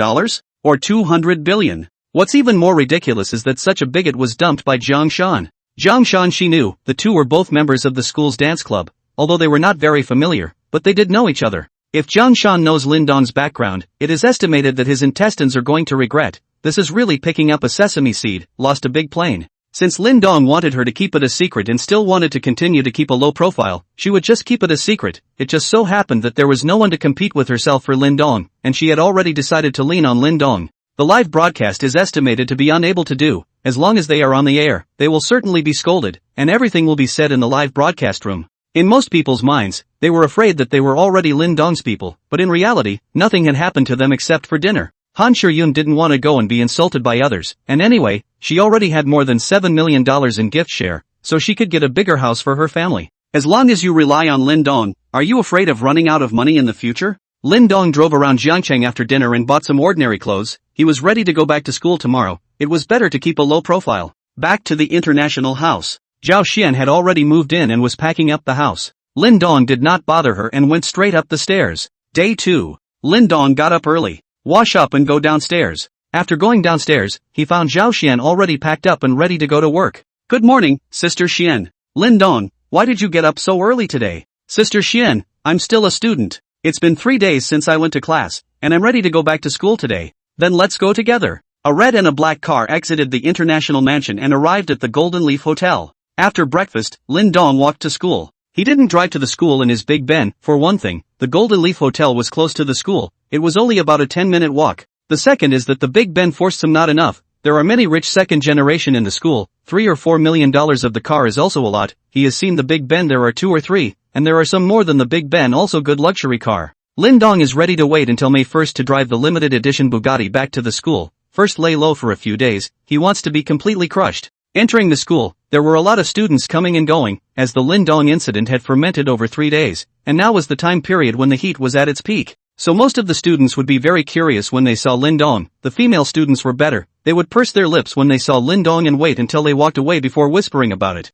The male students were not so nice and started talking directly next to Lin Dong. Ha! Isn't that Lin Dong? It seems so. I heard that he vomited a lot of blood in the grove 3 days ago. I thought I'd have to stay in the hospital for 10 days and a half months, but I didn't expect to be back so soon. What a great body. I don't think there was much vomiting. I don't see much blood on the floor in the pictures either. Don't you know, this kind of anger hurts your body. It's possible to just hiccup. That's serious? Then this Lin Dong has a great life. Lin Dong continued to walk towards his classroom as if he had not heard it at all. He had no choice. He couldn't just go up in them. Besides, wouldn't he be looking for death if he went up alone to the other 3? Just a few more days. When I get my limited edition Bugatti back, I'm going to blind you kids. Enter your classroom. The classroom was already mostly filled with students. Seeing Lin Dong come in, they all looked up and surveyed Lin Dong with curious eyes. When Lin Dong returned to his position, Lu Peng and several others walked over. They lived together for more than a year when they first entered the school, but they called themselves the 4 Big S of Jiangda University, and their relationship was still good. Tuko, are you alright? Lu Peng opened his mouth. I'm fine, what are you two doing? Making it seem like I'm seeking death. Lin Dong returned. It's good that you're fine, we're afraid that you'll be devastated and weaken the prestige of our 4 bastards. This time, the one who spoke was Fan Biao, one of the 4 bastards. It's just a woman. It's hard to find a 3-legged toad in this day and age, but 2-legged women are all over the streets. This is another 4 Joe Wenhua. Alright, you guys don't need to worry about me. Do you guys see that I look like someone who has something wrong with me in my current appearance? Lin Dong said. Okay, it's good that it's okay. Tomorrow night we'll have a fellowship. I've contacted all of them. I'll notify you tomorrow afternoon of the location. It's been a long time since a few of us have gotten together. Lu Peng said. Let's just get together as brothers. What kind of fellowship is this? Lin Dong asked. Lu Peng came to Lin Dong's ear at this time and whispered. Don't worry, the object of our friendship this time is not from our school, but from Jiangnan Media University, where the art students are all very beautiful, more than 1 level higher than the girls in our school. How do you know the students of Media University? Lin Dong asked. Brother has a new girlfriend, it's from Media University, how is it? Lu Peng said proudly. Changed again? You're changing it too fast. It's because of philandering rich second generation like you that causes beggar-licking dogs like me to have nothing. Hey. Don't compare me with that Huang Junlang kid, we play with our feelings, he's just smashing money, you see who's dying after breaking up with me? We are all good together and goodbye. And I never mess with a married woman. Lu Peng retorted. It all looks pretty much the same to me. Lin Dong returned a sentence, and seeing that Lu Peng was ready to retort again, he continued. Well, I'm just saying for fun, tomorrow afternoon right? I'll be there, thanks brother. That's more like it. Several people returned to their seats. The morning's class just went by in a flash. Nearly at lunch break, the homeroom teacher walked in and said, May Day is coming soon, this year's May Day Gala, as in previous years, each class must prepare a program. Do you have any who have taken the initiative to sign up? The homeroom teacher looked around the week, but no one had signed up. If not, it would be better for Su Yingxue to perform a piano solo. But last year it was Yingxue's piano solo, so if we do it again this year, it doesn't seem to be anything new. Why don't one of you team up with Yingxue? One sings and the other accompanies on the piano. Is there anyone who thinks they can sing okay? As soon as the class teacher's words fell, someone immediately stood up and signed up, and the one who spoke was class president Ding Wei. I'll do it, teacher. I should take the lead as the class president. Everyone in the class scoffed at that comment. Nima, you didn't take the lead when the teacher just told you to sign up, but now you're taking the lead when you work with Su Yingxue, cutie. Can all see there's a problem? Su Yingxue is one of the 3 major goddesses in the school, a famously cold goddess, and the people chasing her can line up 3 times around the school playground. But she's not yet the same as Han Shiyun, who's the one who takes things from whoever gives them to her and then turns around and sells them at a low price. And Su Yingxue is no matter who sends her a gift, she doesn't even look at it and just throws it in the trash. Chapter 20, Rumors Abound. After Ding Wei was the first to sign up, several more boys signed up wanting to work with Su Yingxue. But in the end, the class teacher clapped or chose Ding Wei. There is no way, someone else is the class president, and the teacher's heart must still have a certain status. Yingxue, Ding Wei, there are still a few days left. You guys rehearse and rehearse more, not asking for you to get any rankings, but you can't lose face. The homeroom teacher left the classroom after saying that. The homeroom teacher had just left when a man appeared at the classroom door. May I ask if Mr. Lin Dong is here? At the sound of the voice, everyone in the class looked to the door. Holy, isn't this Han Shiyun, one of the 3 great goddesses? Who did Han Shiyun just say she was looking for? Looking for Linden? No. MS. Han Shiyun, may I ask who you're looking for? A classmate asked. I'm looking for Lin Dong. Han Shiyun replied. Really looking for Lin Dong? Everyone looked at Lin Dong with a look of incredulity. Lin Dong was being watched by dozens of pairs of eyes. There was nothing for it but to get up and walk out. As he walked to the door he said to Han Shiyun, let's go. And then he went ahead himself. Han Shiyun, on the other hand, obediently followed behind Lin Dong. Once Lin Dong and Han Shiyun left, the classroom exploded. It's only been 3 days since we've seen each other, and Lin Dong has gotten his hands on Han Shiyun, one of the school's 3 major goddesses? Didn't you see that? Goddess Han was obediently following Lin Dong just now, in a manner that Lin Dong was the main focus. Come on. You pinch me and tell me it's not true. Gently. It hurts so much. It's over, it's not a dream. Wait, what was Lin Dong's ex-girlfriend's name again? A classmate asked. I think it's called Jiang Shan. Jiang Shan was pried away by Huang Junlang, right? And Huang Junlang is one of Han Shiyun's 2 main protectors. This Lin Dong is awesome. This hand is beautifully played. If you steal my woman, I'll pick up your goddess. This counterattack came so violently, this time it is Huang Junlang's turn to spit blood. The three of the four bastards also looked at each other and said, "Old 3 is great." Suing Shui also revealed a curious gaze at this time. Han Shiyun, as one of the school's 3 major goddesses, spends her days traveling between several rich kids and has never been alone with anyone, just for fear of other people's misunderstanding. And now he came to find Lin Dong alone? That means the person she ultimately chose was Lin Dong? What was it about Lin Dong that made him worthy of Han Shiyun's love? Suing Shui couldn't figure it out. This Lin Dong doesn't seem to be as simple as it appears, there is some mystery. At this time, Suing Shui had developed a strong curiosity towards Lin Dong, but she did not know that curiosity was exactly the beginning of the fall. Lin Dong led Han Shiyun to the playground behind the school. Since it was lunch break, the playground was sparsely populated, with only a few couples hanging out. Speaking. Student Han Shiyun, what is it that you are looking for me for? Lin Dong asked. Can I find you if there's nothing to do? Classmate Lin Dong.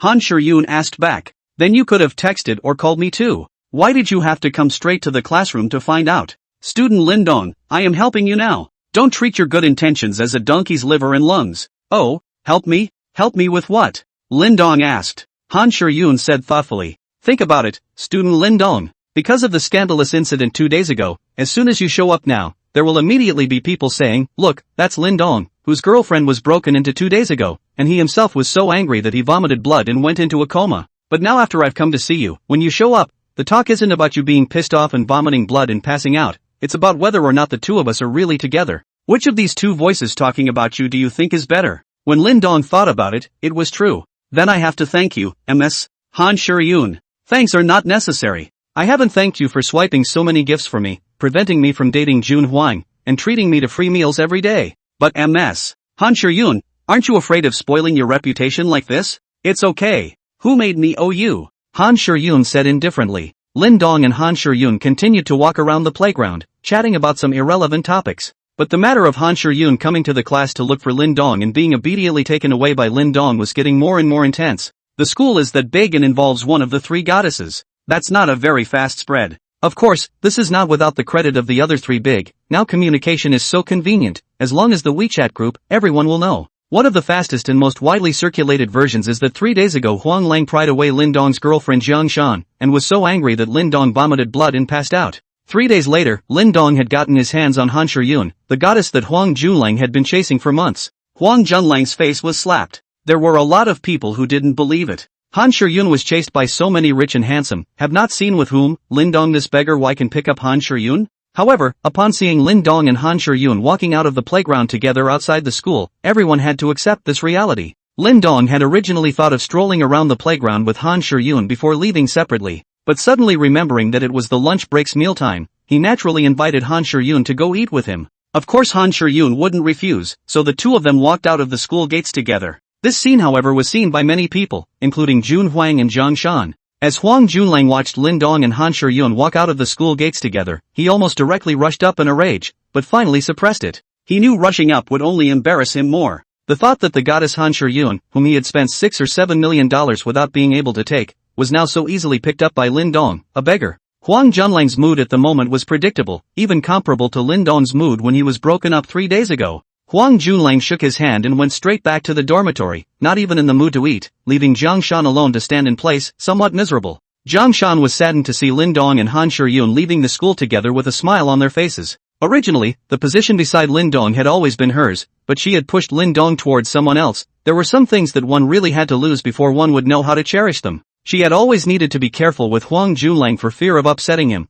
whereas with Lin Dong, it had always been Lin Dong who was careful around her. Her status had dropped from princess to maid in one fell swoop, making her realize how much Lin Dong had given in the 4 years he had been with her. Yen Yen was right, perhaps she would never find another person in her life who loved her as much as Lin Dong did. But nothing can go back. It was his own hand that buried his happiness. Jiang Shan turned away with tears in her eyes. Chapter 21, The Capitalists. The two ate and then took a lunch break at the Golden Leaf Hotel. Of course, Lin Dong was resting in the chairman's office, while Han Shiyun had opened a presidential suite, but with Lin Dong, the chairman of the board of directors, it was natural that he did not need to spend any money. It was only during the afternoon classes that the two went back to school together, and the fact that it was 2 or 3 hours to go out to dinner was more than enough to get everyone's mind going. The afternoon passed quickly. Lin Dong walked through the campus. Indeed, as Han Shiyun had analyzed, the way everyone looked at him now had changed from original contempt to current envy and jealousy. Lin Dong walked back to the Golden Leaf Hotel. As soon as they entered the front door, the four tall welcoming guests still bowed and shouted as before, "Hello Lin Dong."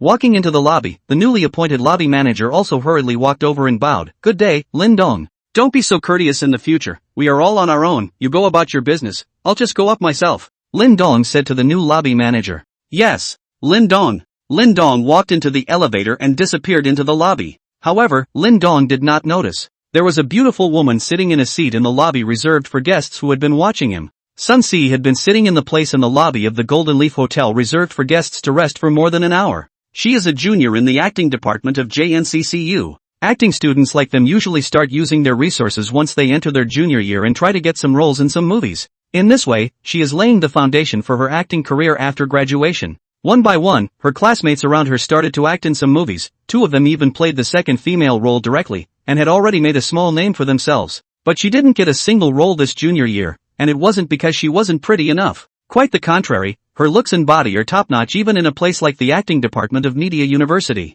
The reason why she didn't get the role was because she had her own bottom line and wasn't willing to please those so-called directors and investors for a role. Of course, the more important thing was that she didn't lack money to spend. Her parents at home had always been in business, and although it wasn't very big, they had tens of millions of dollars in assets. So she grew up with no shortage of money, so naturally she wouldn't sell her dignity for a role. Unlike those students from poor families who sell not only their dignity but even their flesh in order to get a chance. In fact, when she had just entered her junior year, a director had taken a liking to her and was ready to give her a role as the third female, but she was required to accompany the investor for a meal. Involved, she didn't think much of it, it was just a meal. At the dinner table the director and the investor are all in one to give her a toast, but they were all pushed away by her. "I did not expect to eat." The so-called investor hand actually touched her thighs. The end result was that she poured a glass of water in the investor's face, infuriating the director so much that he threatened to block her. Since then very few directors have said they want her for a movie. It was not until today that she received a call from a famous director who said he could give her a role as a second female in a movie with hundreds of millions of dollars of investment, but he wanted her to meet and discuss it in detail. She thought about it and decided to meet first. However, after arriving at the Golden Leaf Hotel they never received another call from the other party, so they had to sit in the lobby lounge area and wait. Lin Dong's arrival was what caught Sun Si's attention, because as soon as Lin Dong entered, the 4 welcome guests bowed to him. Although the distance was a bit far and Sun Si did not hear what they said, she could see that the 4 had a respectful face. The hotel lobby manager jogged over and bowed afterward. Sun Si had been sitting in the rest area for more than an hour, and there had been at least 20 to 30 waves of guests coming in and out of the hotel, but there was no one who would let these waiters bow. Therefore, Sun Si was almost certain that Lin Dong either had an amazing background or was simply the young proprietor of this place or a descendant of the shareholders of this place. But that didn't really concern her, she just felt a little curious and had to keep waiting for the call. About half an hour later, Sun Si's phone finally rang. "Hello, Director Xiang, where are you? I've arrived at the Golden Leaf Hotel." Sun Si picked up the phone and asked, "Ms. Sun, I'm sorry to keep you waiting for so long, but you can come straight to 15 to -1 now. I'll wait for you here." Director Xiang's voice came from the phone. "Director Xiang, if there's anything, can't we talk outside?" "Ms. Sun, you have to know that what we're talking about is a business secret. If it's leaked, what if the investor doesn't invest at that time?" "Director Xiang, I think it's better for us to talk outside. It's just as well to find a private room, no one will know." "Ms. Sun, you have to know, this is a movie with hundreds of millions of dollars of investment. The female number 2 is an important character. There are many people who have their eyes on this role. I've gone through a lot of trouble to get it over here, so you have to hold on to it. If you don't come, I can contact someone else. Then you go and contact the others. Goodbye." Sun Si said and directly hung up the phone. "Are you kidding? She's not a newbie who doesn't know anything. It's almost dark. If she goes in, can she still come out in one piece?" After Sun Si hung up the phone, she picked up her bag and left the hotel directly, then took a taxi back to school. Ask her to sacrifice her body for some second female role. Dream on. 15th floor of the Golden Leaf Hotel.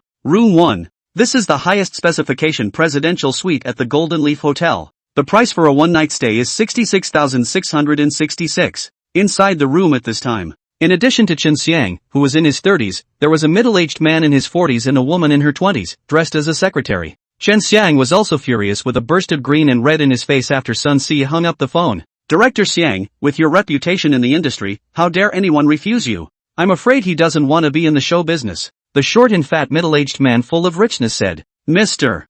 This girl is still a fledgling, she doesn't understand the rules of our business, and it is estimated that her family has a little bit of money, so she hasn't made up her mind to step into this business yet." Chen Xiang said, "Oh, still a chick? That's a good feeling. I like this, can you take it for me? I'll add another $20 million to the investment. Yu Chenghai said. Mr. Yu, it's a bit difficult. Just now you also heard, this girl is simply oil and salt. Chen Xiang was worried. Then just let her be the leading lady. See if she can stand the temptation. But the female number one has already been given to Yao Shui. If we change it temporarily, it will definitely cause dissatisfaction from the other party. There's no contract yet, so you can change at any time. What can she do if she's dissatisfied? Yu Chenghai said with a face that didn't care. Then I'll try my best. Not to the best of my ability, but for sure. Chapter 22 Fellowship. Chen Xiang's heart at this time was already 10,000 grass mud horses galloping. These evil capitalists are again pointing fingers for the sake of pointing their own interests. Let a junior who hasn't graduated and hasn't even been in a play be the number one female in a movie with over $100 million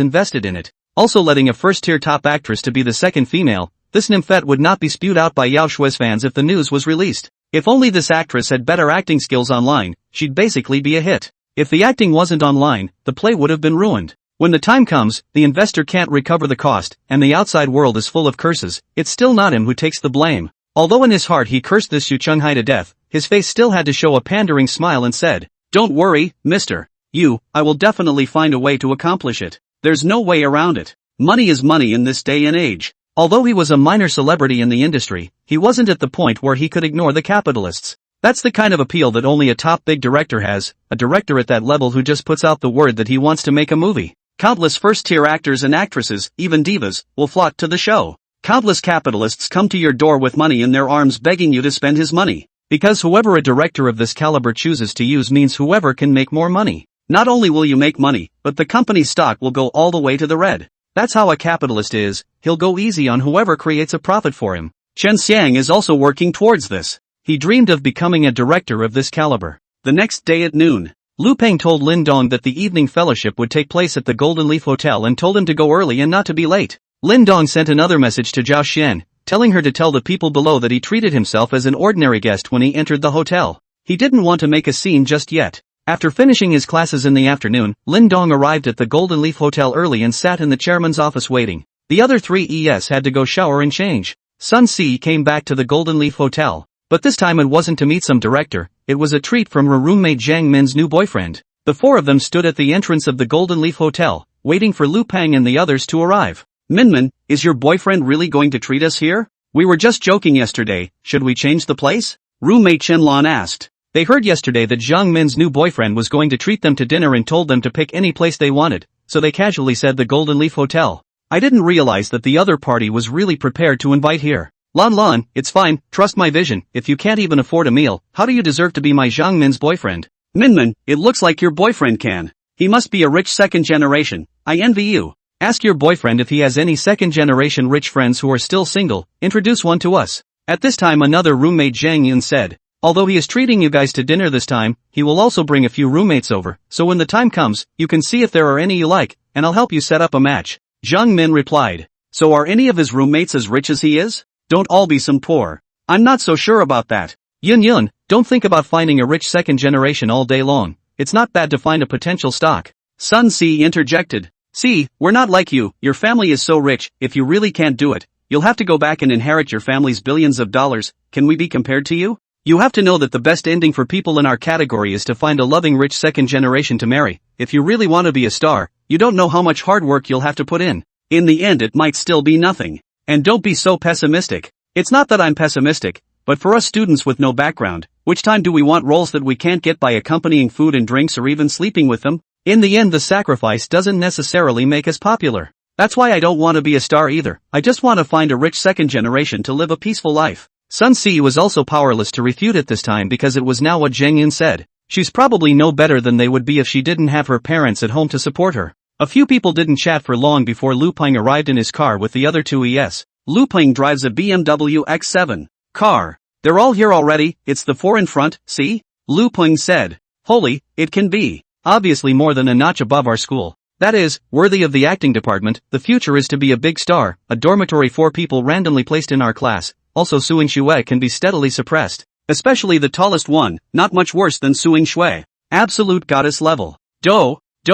Lu Peng went to the parking lot in front of the Golden Leaf Hotel and honked twice. My boyfriend is here, come on, let's go over there. Zhang Min saw Lu Peng's car with a few roommates walking towards where Lu Peng had parked. Lu Peng's three men got off the bus and the two sides met. After a brief introduction, the group of 7 walked into the Golden Leaf Hotel. Then he was taken by the waiter to the reserved private room. After sitting down, Lu Peng called Lindong. Phone call connected. Dongzi, where are you? We're in the 46th private room, hurry up and come over, you're the only one missing. Lu Peng said. Good. I'll come over right away. Lindong said over the phone. Sorry, I still have a roommate who will be here soon, you guys order food feel free to order whatever you want. Lu Peng said to a few more girls. Lindong went downstairs after receiving the call. Midway to Zhao Xian made a phone call, let her later in the name of the hotel activities, to 46 rooms free of charge. Soon, Lindong arrived at the 46th private room. Sorry, there was a bit of a delay. Lindong said somewhat apologetically. After Lindong sat down, the dishes began to come up one after another and everyone began to move their chopsticks.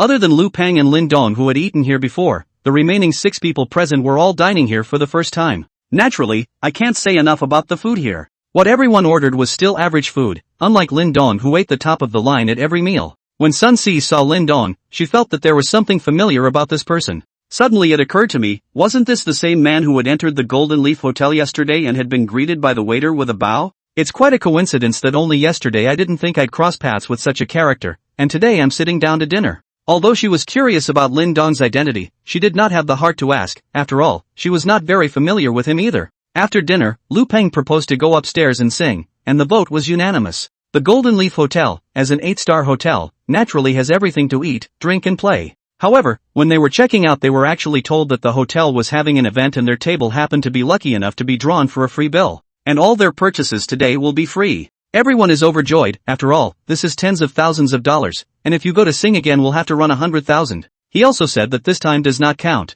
so that Lu Peng will be invited again in the future. Lu Peng naturally agreed readily. Lindong, on the other hand, smiled without saying anything. Sun Si felt that there must be a problem here. No hotel is engaged in activities is directly free of charge, at most a discount. Especially this kind of high-class hotel, how can you casually give you $100,000 free? Dream on. But this further solidified her suspicions. Lindong was definitely a high-level figure in this hotel, but since Lindong did not intend to reveal it, there was no need for her to break it down. Chapter 23. Hello, my name is Sun Si. The group was led by the waiter to the KTV area. Entering the KTV room, everyone started to let loose. Because the light in the private room was relatively dark, coupled with a bit of wine, Lu Peng and Zhang Min, the couple directly hid in the corner. You thick and I thick began to nibble. This wave of dog food caught everyone present a little off guard. However, everyone didn't care and started to play their own games. The 3 beauties were singing while the 2 ES other than Lindong were playing with their cell phones. Lindong felt a little bored sitting on the sofa, wanting to leave but feeling that this was not good.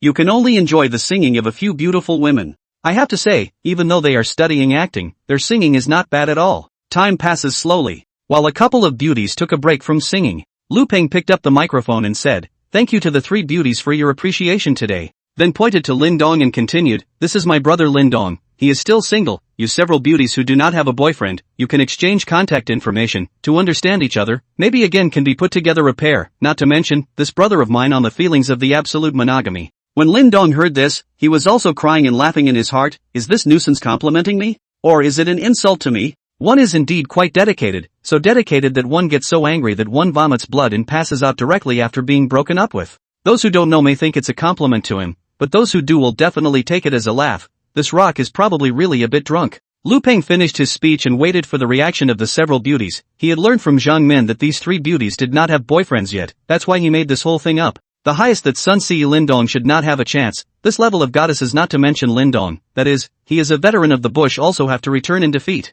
But the other 2 Lindons still had a chance. Moreover, recently Lindong seemed to have changed a bit. His body felt stronger and his temperament had changed. He was no longer the coy one when he was with Jiang Shan, and had become more confident. All in all, it's quite a seller at first glance. Zhang Yun and Chen Lan had no reaction at all after hearing Lu Peng's words. The 2 of them is to see out. This one dormitory 4 people, in addition to Lu Peng, is a rich second generation. The other several people are beggars. It was obvious from the fact that they came together in Lu Peng's car. Which rich kid would take someone else's car? Saving gas money along the way? Don't be funny. What does a real rich kid care about that? Although Lindong was later, he didn't look like a rich man by looking at the ground goods he was wearing. Although Lindong looked quite handsome and stylish, but handsome can be a meal? Besides, they are from the acting department of Jiangnan Media University. What kind of handsome guys have they not seen before? Lindong is just a medium level when he is thrown into their school. They don't want to waste their youth on people like that. The 2 of them weren't reacting, but someone else was. Sun Si was curious about Lin Dong. It's obviously a big one.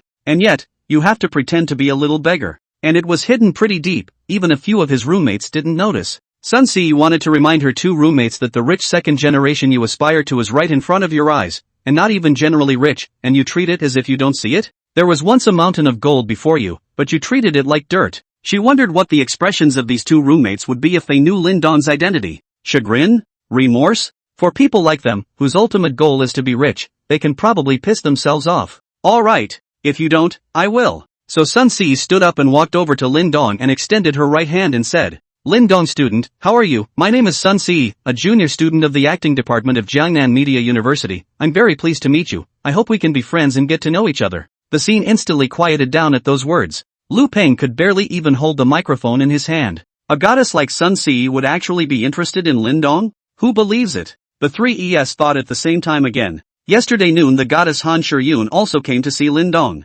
This Lin Dong had some kind of magic power to specifically attract goddesses, right? One is a coincidence. And this second one? Will there be a third and fourth? This is the beginning of the end after being dumped? Lin Dong was also a bit stunned at this moment. He felt that ever since he had the system, his peach blossom luck had flooded a bit. The first was Zhao Xian. Then Han Shiyun. And now Sun Si. And they're all goddesses. Which one should I choose? It's the little kids that make the choices. I want it all. Lin Dong, who quickly came back to his senses, stood up and said, Hello, Mr. Sun, it's nice to meet you too. The two shook hands briefly and then exchanged phone numbers and WeChat. Being this time, the door to the booth was opened. Several people thought it was a waiter. But first in was a short, fat, middle-aged man. Following behind was none other than Chen Xiang, the director who had an appointment with Sun Si yesterday. Chen Xiang and Yu Changhai were accompanying the other two investors tonight, but on the way, they saw Sun Si and a few of her classmates here as well. Yu Changhai let his secretary follow him up to see which private room they went into, and rushed here after arranging the two investors properly. After entering the private room, Chen Xiang introduced himself, hello several students. Then the short, fat, middle-aged man next to him was introduced. This is Mr. Yu from Xin Yuan Entertainment. We mainly came here this time because we want to get to know you all. You should be students of Jiangnan Media University, right? General Manager Yu and I came to Jiangcheng this time. We came to your university to select roles for a movie that invested hundreds of millions of dollars. Don't mind if we have a drink together. Chen Xiang just finished. Yu Changhai then couldn't wait to walk to Sun Si and said, You are fellow student Sun Si, right? I'm Yu Changhai from Xin Yuan Entertainment. Nice to meet you. I think you're very temperamental and very suitable to star as the female lead in a movie our company is investing in. Yu Changhai looked at Sun Si in front of him, his eyes glowing. Too pretty and too graceful, and actually a head taller than him. He had to tilt his head slightly to talk in front of her. He likes women who are taller than him. So what if they are tall? It's still not to be crushed by his obese body. It fueled his desire to conquer even more, to take this woman no matter what. I'm sorry, Mr. Yu, I'm not interested in starring in your movie. Sun Si said calmly. Sun Si looked at the sudden appearance of Chen Xiang and Yu Changhai and understood in her heart. I think yesterday Chen Xiang about himself should be accompanied by this Yu Changhai Yu general manager in front of him. Looking at Yu Changhai's short and fat body, Sun Si was a burst of nausea. Wanting to accompany this kind of person, it would be better to kill me directly. What's a female number one or not, she doesn't care at all. Mr. Sun, you may not be clear about it, this movie of ours is invested in hundreds of millions of dollars, and additional investment may be made at any time in the later stages, and we have also hired popular actress Yao Shui as the female number 2, if you can take on this movie, you can definitely become famous overnight. Yu Changhai continued to seduce. When he said this, Sun Si didn't feel much, but Zhang Yun and Chen Lan and Zhang Min beside her were incredibly moved. As the female lead, aided by Yao Shui, this can definitely burst into flames. Now that you've chosen acting, who doesn't want to be famous? Who doesn't want to be a star? Just suffer from the lack of opportunity. I'm sorry, Mr. Yu, I'm really not interested. Sun Si remained unmoved. Mr.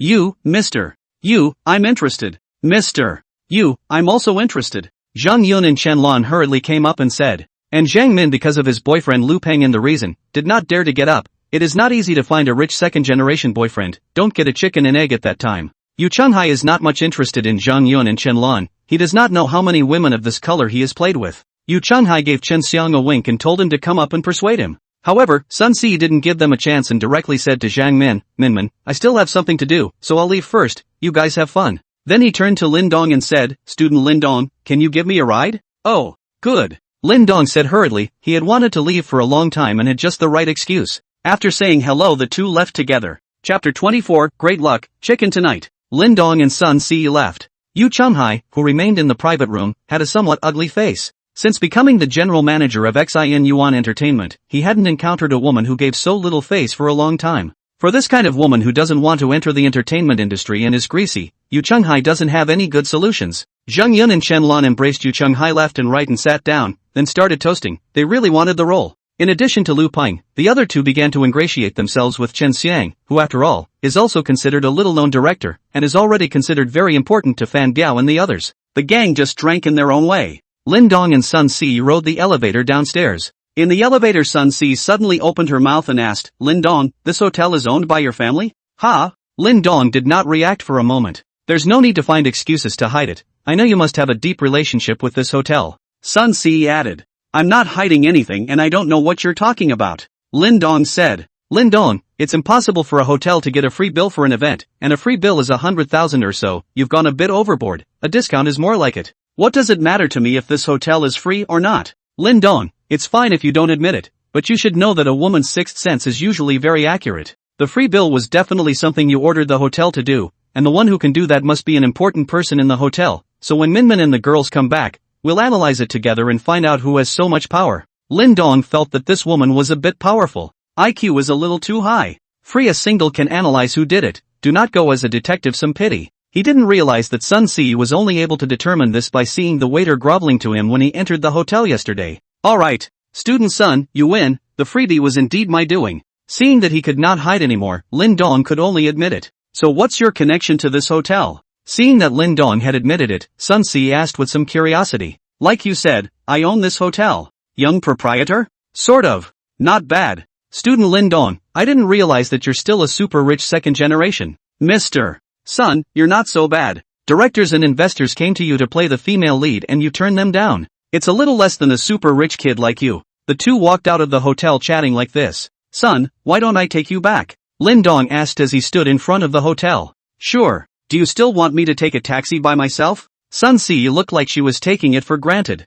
Having to, Lin Dong shrugged his shoulders and went to drive his Big Ben over before sending Sun Si back to Jiangnan Media University. After sending Sun Si off, Lin Dong returned to the international mansion. Zhao Xian is already asleep. Lin Dong estimated that Zhao Xian must have been tired enough in the past few days, and the work of handing over the hotel should be quite tedious. "Get out of the shower and lie down on the bed." Lin Dong opened his laptop. Tap on Whale Live. Han Hyun is not on the air. Cousin Wang Li isn't on the air either. Linden was just wandering around. His rank is really a bit scary though. Over 1100 levels. 1000 levels or more is a king. Lin Dong randomly clicked on a live game. Go to the live feed. A 5-clawed golden dragon hovered over the computer screen, and then 4 big golden letters popped up. The king has arrived. The way this came out, it's just hanging. The live feed instantly exploded. Asterisk asterisk asterisk asterisk, the legendary Mr. Chai has shown up. Welcome, Mr. Chai. Welcome to Mr. Chai. The anchor is playing Crisis. It's a cute girl named Jasmine.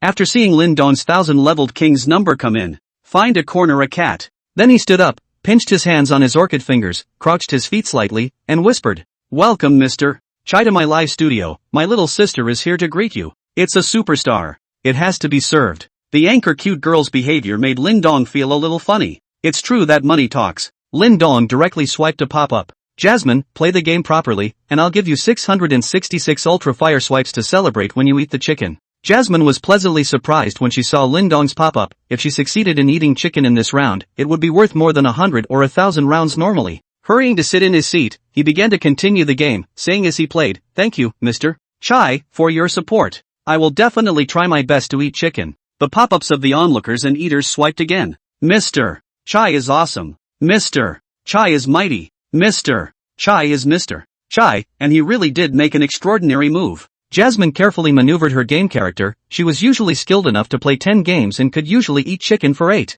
But it is afraid of overturning. This overturning, more than $1 million of gifts will be lost, so the mood is also unusually nervous. All the way through, to the time when there are still 3 people left, Jasmine breathed a sigh of relief. This hand to eat chicken should be relatively stable. But suddenly, a grenade flew at her and Jasmine jumped to the side, but it was too late. With a loud boom, Jasmine was blown up. In this instant, Jasmine was murderous. Seeing that the gift of over $1 million that was about to arrive just flew away, Jasmine froze in front of her computer for a long time. There was also a sigh of regret on the air. Lin Dong felt that the anchor's skills were okay, and his own hands were itching to swipe a pop-up. Little Jasmine, how about playing a hand with your brother? Jasmine finally came back to her senses when she saw Lindong's pop-up and hurriedly replied, yes. Good Where is Mr. Chai? I came to find you. Lindong entered the game, and then the two of them teamed up to start a new round. The two landed in a valley and began picking up equipment and arming themselves. Jasmine had always surrounded Lindong and offered any good equipment to him. Lindong did not refuse, to be honest. Lindong's skills were a bit of a dish, after all, he had played less in the past.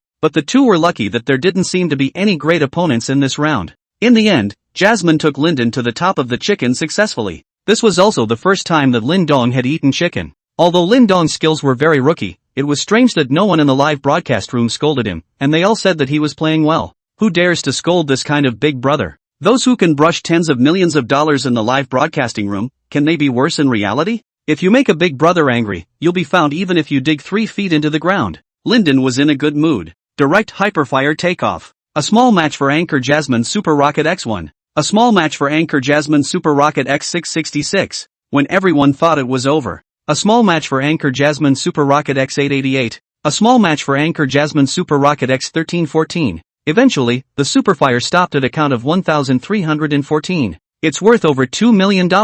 Whale Live's most expensive escort is also out. Accompanying the game of Crisis, 1 game of chicken, $2,600,000 in gifts. Jasmine friend Lindong and told Lindong to look for her if he wanted to play games in the future. Chapter 25, Changes in the Family. Because of the immediate release of May Day. So no rest this weekend. The May Day Gala is also held the day before the vacation. During this period of time, Lindong continued to eat and go to school as normal, and as time passed, the heat of Lindong's incident slowly waned, but he was also considered a celebrity in the school. The handover of the Golden Leaf Hotel had also been completed, with Lindong officially becoming the owner of the Golden Leaf Hotel, and had managed to spend another $18 billion, gaining 180 Divine Greatness points. After spending 40 Divine Magnificence points to add both physique and spirit to 50 points respectively, Lindong did not increase them any further. He felt that the difference between 45 and 50 points was not that great. When you reach 50 points, your physical and mental strength crosses over into the stronger category. The remaining 140 points, Lindong did not use anymore, staying in case he needed any skills. He could add them at any time.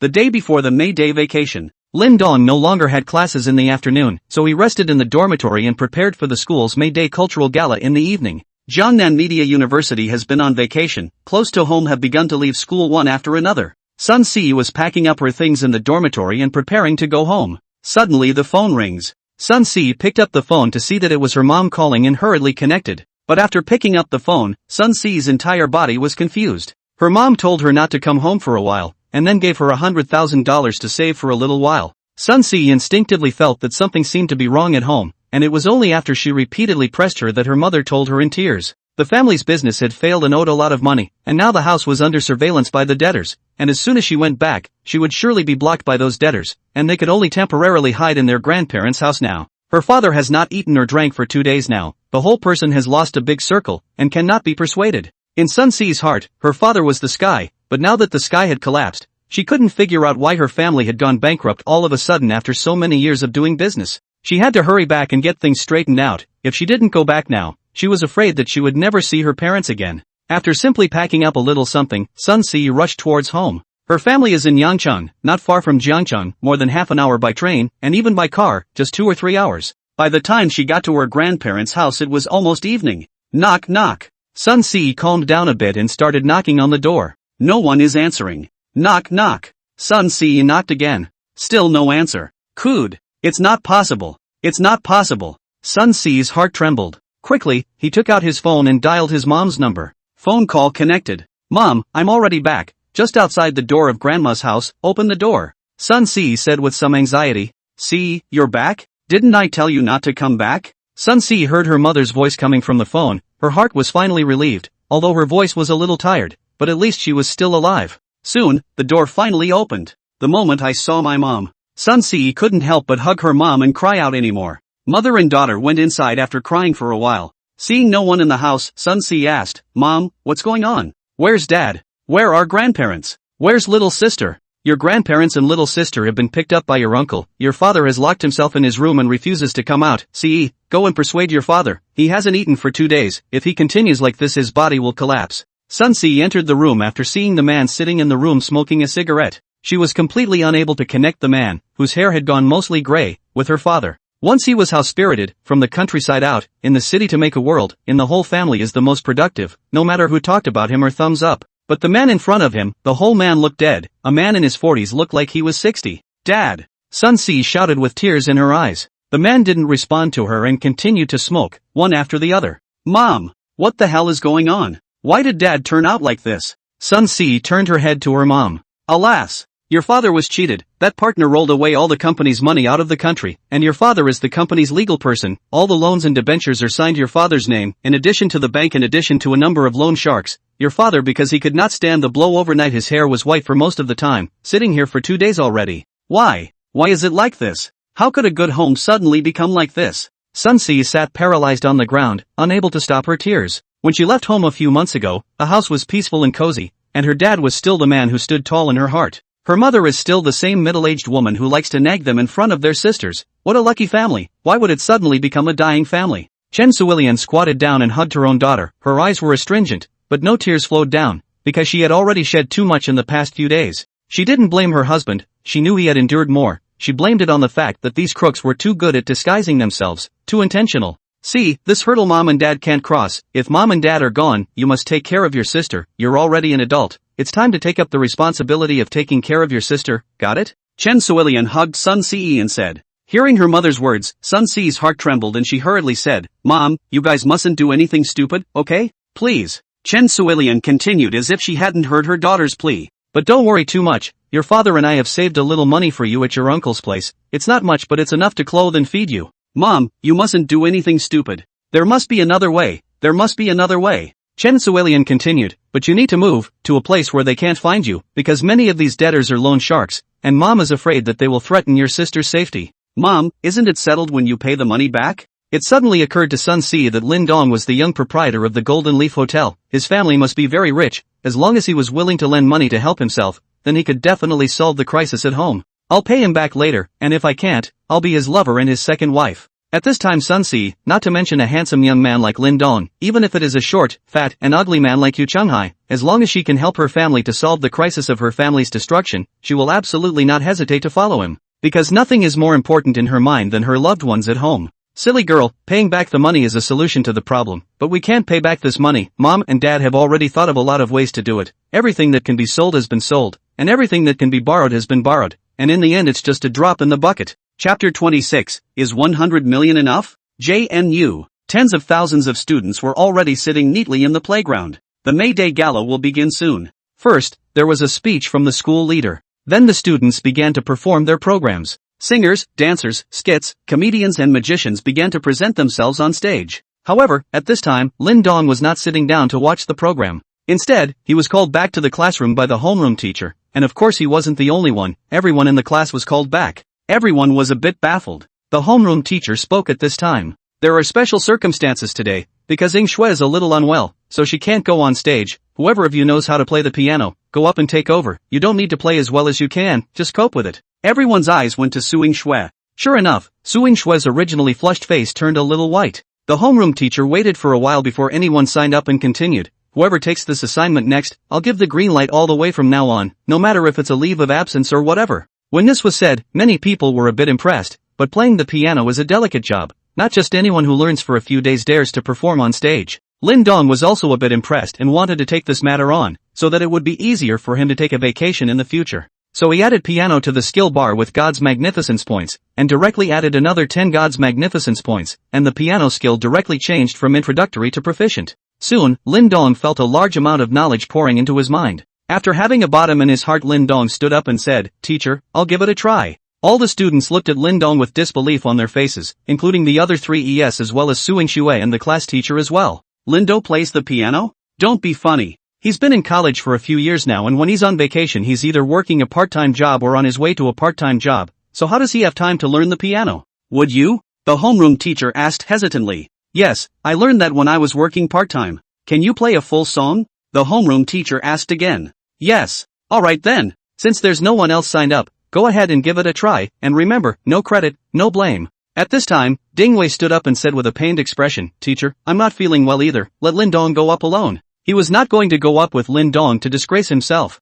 to his death. He did not believe that a beggar like Lin Dong could play the piano. Wouldn't it be nice to take yourself out before it's too late and sit on the stage and watch Lin Dong's jokes? The students in the class all wanted to laugh a little as they watched Ding Wei feign a face of pain. The homeroom teacher naturally saw it as well, but didn't break him down and asked Lin Dong instead. Lin Dong, can you do it alone? Okay. Lin Dong replied. He couldn't wait for Ding Wei not to go with him. What was the point of working with a man? However, he also felt that playing the piano alone was a bit monotonous, and spent another 30 divine mastery points to raise the 3 skills of lyrics, songwriting, and singing directly to proficiency. That's everything now. With things settled, everyone came out to the playground to watch the program. Lyndon, meanwhile, is backstage waiting for his turn in the ring. Goat City. Sun sees grandmother's house. Dad, Mom, I have a classmate who is the young proprietor of the Golden Leaf Hotel. You know about the Golden Leaf Hotel, right? 8-star hotel, also the highest and most luxurious hotel in Jiangnan province. It's worth a lot of money. As long as he's willing to help us, our family will be able to get through this difficult time.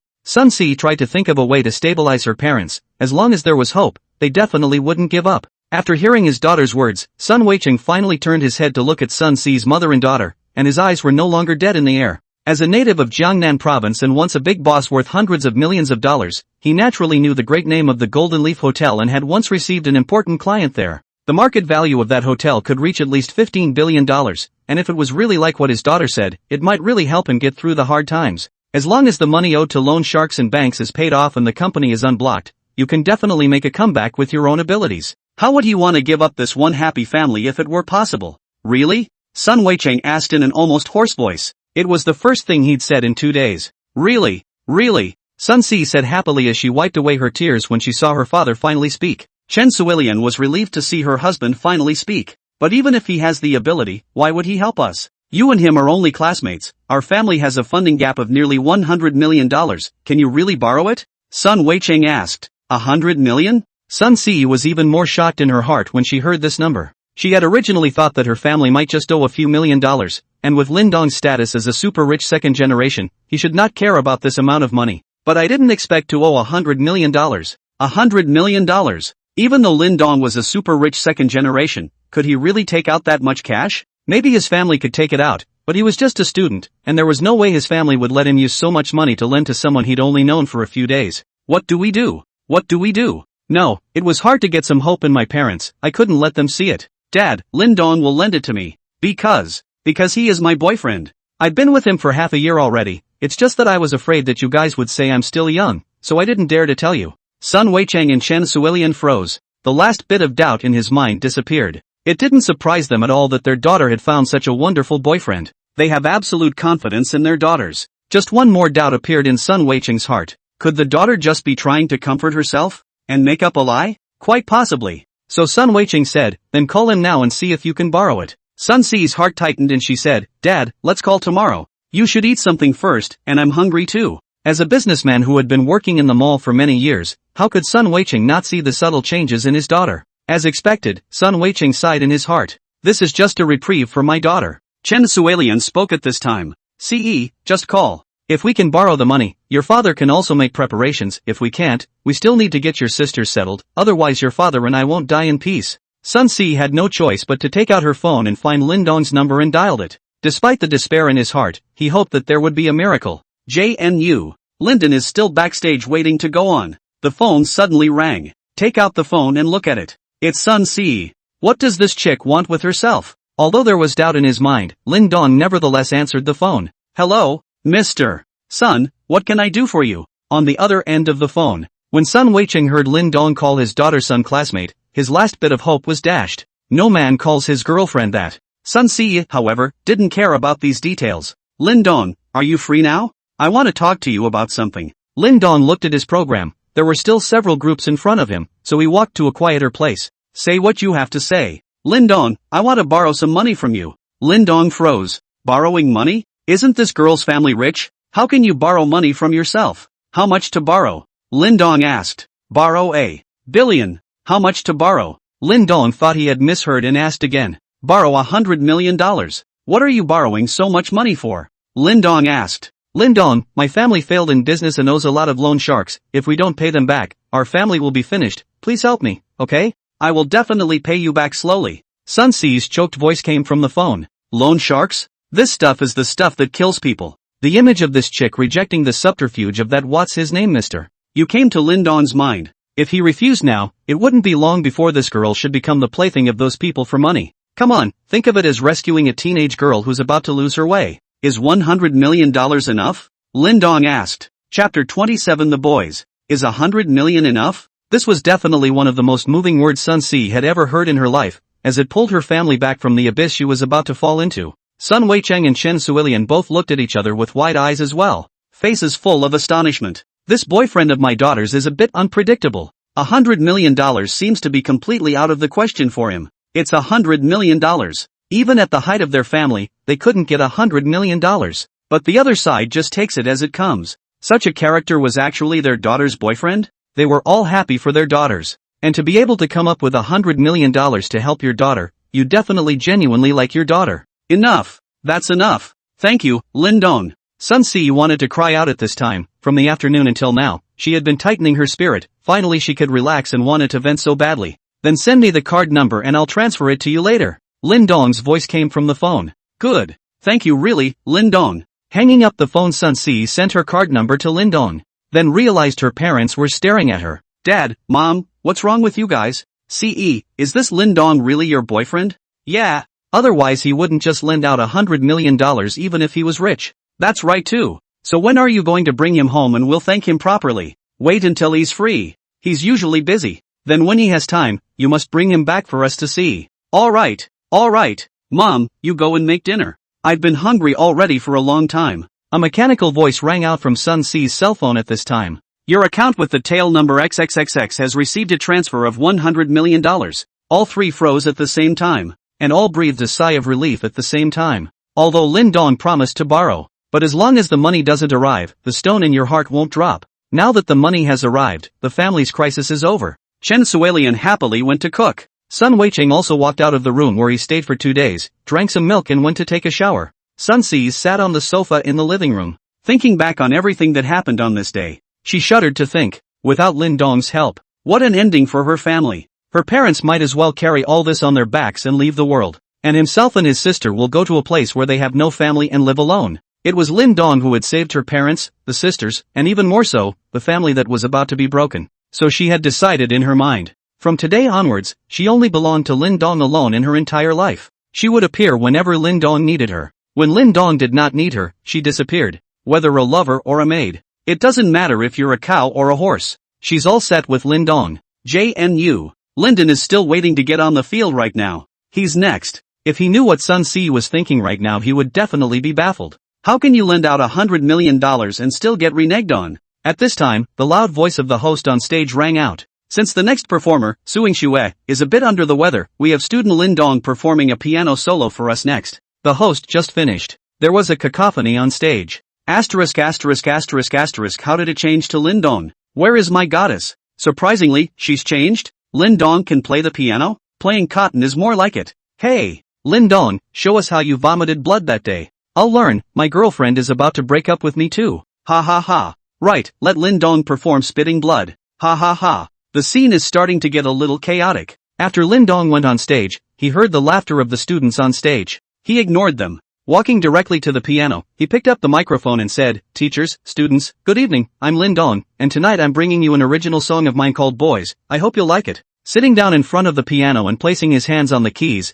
Lyndon calmed down for a moment as his mind drifted to how he should play. It's like you've practiced it a million times. Fingers began to fly across the keys. The notes from the piano slowly drifted into the ears of everyone present. I'll be damned, that's pretty good. It's kind of like that. This Lin Dong actually really knows how to play the piano? The hiding is quite deep. Lin Dong's voice then rang in everyone's ears. Was. Accident. He's in love with her. In times that will not hesitate. Thought. Understood. So love hurts. One hand is tightly placed. Obsessions of the heart and the future. Can't forget. Your love. But the ending is hard to change. I didn't get you to stay. Much less want him. Can give you a future to look forward to. Childish boys. Wow. The first half of the song is sung. The entire sight of tens of thousands of people. Ravenous. Soon the second verse rang out again. Yours. Care. Always carry it with me. Open it again where no one is. Wanted to ask. You now. Whether or not sorrow is absent. Like the sea lying in the sun.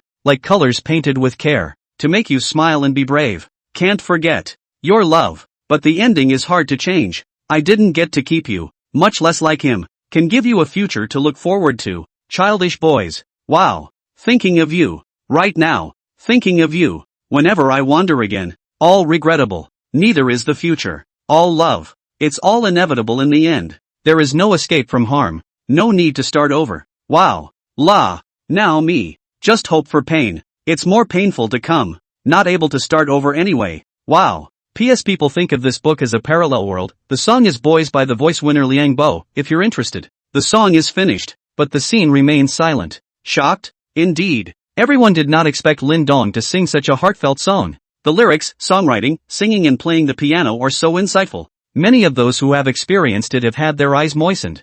Zhang Shan is leaning into the arms of her best friend Zhu Yan in tears. The songs Linden wrote are what they used to be. The he and she in the lyrics refers to Lin Dong and her. Zhu Yan looked at her bosom friend in her arms and sighed in her heart. Such a good and dedicated man, to break up with him for a scumbag, she was not destined to have him. Suing Shui sat frozen on the stage and looked at Lin Dong on the stage. The man she had been a classmate with for 3 years, she didn't seem to know at all. Piano skills, singing skills, and songwriting skills are all absolutely top-notch. The most important thing is to make such insightful lyrics in the context of your own experiences. Great men are like fireflies in the night, always so compelling. Suing Shui wondered if Lin Dong had been irritated after being dumped before he started to show his hidden other side. How many more secrets does he have? Suing Shui was getting curious. Han Shiyun, on the other hand, was a bit depressed. She was not surprised that Lin Dong was so good. You're kidding. Wouldn't a big shot like that have some substance? But didn't Lin Dong say he wanted to keep a low profile? Is that what he calls laying low? Now it's better, there's definitely a lot more competition.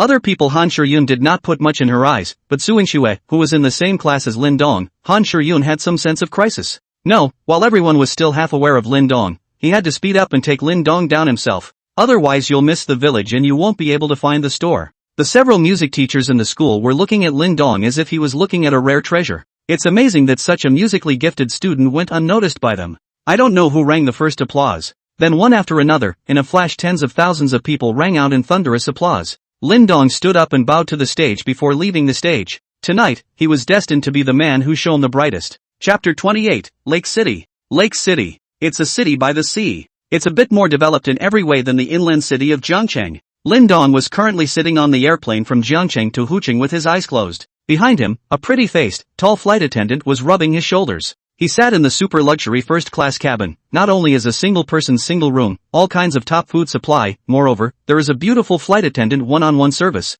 The service is good and the price is a bit outrageous, 50 times that of economy class, not something the average person can afford. Mr. Lin, do you need food or water? Lan Xian asked as she massaged Lin Dong's shoulders. She had already pressed Lin Dong for almost an hour, and her hands were aching, but Lin Dong did not shout at her to stop, and she did not dare to stop, so she could only ask Lin Dong if he would eat anything. Lansing is a flight attendant in the airline's top luxury first class, and they are different from both business and economy class flight attendants. Because they work one-on-one individually with first-class guests, the work is easy, not to mention the pay is much higher than the other two cabins. The job demands a lot from them in all aspects. After all, those who can afford to fly in the top luxury first class are absolute tycoons. She had just been in charge of this cabin for less than a month when the last sister in charge of this cabin fell in love with a rich man and resigned to live the life of a rich wife. This job of theirs is actually very mobile, because it may be that one day any of the sisters will follow the rich man. So there are a lot of backups, and they look forward every day to being able to work on an airplane soon. As soon as they enter the training course, they sign an employment contract for a very long period of time, and if they quit, they will lose a lot of money, which is the cost of the company to train them. Even so, there are still a lot of sisters who leave every year, and they go out and have good times and bad times. Lan Xian didn't think about being able to fall for any rich man, she just wanted to cherish this job. Mr. Lin? Lan Xian called out again when she saw that Lin Dong did not respond. Lin Dong was sleeping happily at this time. Mr. Lin? Lan Xian continued to call. Lin Dong still did not respond. Lan Xian finally breathed a sigh of relief after realizing that Lin Dong was asleep and stopped the massage before gently closing the hatch and going out. Half an hour later. Mr. Lin? Mr. Lin? Lan Xian's voice rang in Lin Dong's ears again. Only then did Lin Dong slowly and leisurely wake up. Mr. Lin, the plane has arrived in Lake City. Ah, so soon? Lin Dong asked with a yawn. Mr. Lin, you've been asleep for over an hour. Thank you, Ms. Lan. Lin Dong said. You're welcome, Mr. Lin, this is all what we should do. Lin Dong got up and moved around for a bit before getting straight off the plane, bringing nothing with him in terms of luggage other than a cell phone. Walking out of the airport, Lin Dong stood on the side of the road in front of the airport. he had already called Yihong before he boarded the plane. Yihong said he was coming to pick him up, but I don't know why he hasn't arrived yet. After waiting for about 10 minutes or so, a familiar voice sounded behind him. Mr. Lin. Lin Dong turned his head to look. It turned out to be the stewardess Lan Xian who had massaged his shoulders on the airplane. At this time, Lan Xian was wearing a stewardess uniform and pulling a small box in her hand. Ms. Lan, hello? Lin Dong returned. Is Mr. Lin waiting for a friend? Lan Xian asked. I'm going to get a cab. Lin Dong was indeed prepared to take a taxi and go directly to Yihong's company. Take a cab? Lan Xian was a bit puzzled. Someone who could afford to sit in the top luxury first class actually wanted to take a cab? As it happens, I'm also about to take a cab back to the hotel. Where is Mr. Lin going? Shall we join together? Lan Xian said. Lin Dong was about to rebuff when another voice rang out. Lansing, is this your boyfriend? Only to see a stewardess a few years older than Lan Xian pulling a suitcase over. Don't get me wrong, sisterly, this is Mr. Lin, who just happened to sit in the cabin I was in charge of on the plane. Lan Xian explained. Lanxin, you must keep your eyes peeled when looking for a man. Some people just like to fly first class and pretend to be big spenders to trick you newcomers. Our crew has already had several sisters who have been tricked, and in the end, they are empty-handed. Sisterly, it's really not what you think. I know, young people like you, looking for a boyfriend to find a handsome one. When you're older you'll know that handsome can't be a meal. You must find a practical one that's good to you, one that's rich. Trust me, sisterly won't lie to you. Lin Dong glanced at this heavily made-up sisterly. What the hell is wrong with this woman? Or is she going through menopause? I'm waiting here for a ING car. What did I do to you? Was about to dislike a few things back. A Range Rover pulled up in front of the three. My boyfriend came to pick me up. Lan Xian, do you want me to give you guys a ride? Sisterly said with some pretense. At that moment the car door opened and a man got out. When Lin Dong saw this sisterly's boyfriend, he instantly lost the desire to dislike her. This nasty 1m6 height, 180 weight, with that what entertainment companies you always have a match, but also horsebald, estimated to be 40 or 50 years old, right? No wonder he disliked Lan Xian as soon as he came here. This Nima is definitely envious and jealous. No need, sisterly, we can just take a taxi ourselves. Lan Xian said. Aren't you flying first class? Why do you still need to take a taxi? Lan Xian, don't blame sisterly for not reminding you if you're cheated. That's when a roar went up, and accompanied by many gasps of amazement. Look, that's a beautiful car. Asterisk asterisk asterisk asterisk, what a stylish supercar, I've dreamed of owning one. Immediately after that, two cool supercars pulled up behind the Land Rover. The car door opened and Yihong got out of the car and walked directly towards Lin Dong. Elder brother Lin, sorry, something delayed me a bit, here are your car keys. Yihong finished throwing a key to Lin Dong. Lin Dong hugged Yihong after receiving the key. Brother Yi is not saying anything. For brother Yi to take time out of his busy schedule to come and pick me up, little brother is really sorry. Okay, let's not be polite here, take a look at your car. This car has been driven less than 300 kilometers in 3 years. It is absolutely no different from a new car. Yihong put his arm around Lin Dong's shoulder and said. Lin Dong walked to his Bugatti Flying Dragon, reached out and touched the body. It felt so good, it was more comfortable than touching a woman. It's so cool. It's so stylish. This car drove back to school absolutely blinded countless pairs of dog eyes. Yeah, this is a great car. I like it so much. If you like it, good, go, get in the car. Brother Yi will take you to a place to pick you up. Then I'll listen to Brother Ye's arrangements today, little brother. At this time the person who came down from the equally cool sports car behind him walked to Yihong and handed him a car key. Yi Dong, your car keys. Little Li Zi, take a taxi back to the company yourself. Yihong said. Yes, Yi Dong. Lin Dong stood next to the Bugatti Flying Dragon and prepared to get into the car. Suddenly, he saw that Lansing was still standing on the side of the road in shock. Where are you going, Ms. Blue? I'll give you a ride? Lin Dong said to Lan Xian. Mr. Lin, don't bother, I'll just take a cab. Lan Xian replied. Get in. Lin Dong said and entered the cab of the Bugatti Flying Dragon. Lan Xian hesitated for a moment, but still walked up and got into Lin Dong's co-pilot. Lin Dong got on the car and called Yihong in the car behind him, saying that he wanted to send someone first. As it turned out, it happened to be on the way, so Yihong led Lin Dong in front. Two super cool sports cars disappeared into the airport with a roar. Sisterly looked at the faraway supercar. Her face was a bit ugly, mainly because she had just been hit in the face so quickly that she had not reacted. Looking at the rich boyfriend in front of her, who she was so proud of, Sisterly suddenly felt unscented. Not far away a few flight attendants also saw the scene that just happened. Did you guys see that? Lansing got into that supercar. Which one of you took a picture? Do a quick search for what kind of car that is, haven't seen it before. Filmed and tapped, searching. Oh my god, this is the latest limited edition Bugatti Flying Dragon, only 8 units released worldwide, with a release price of $60 million. What? $60 million? That's too much. There are even more exaggerated ones. $60 million was the issue price 3 years ago, and now it has been speculated to $80 million.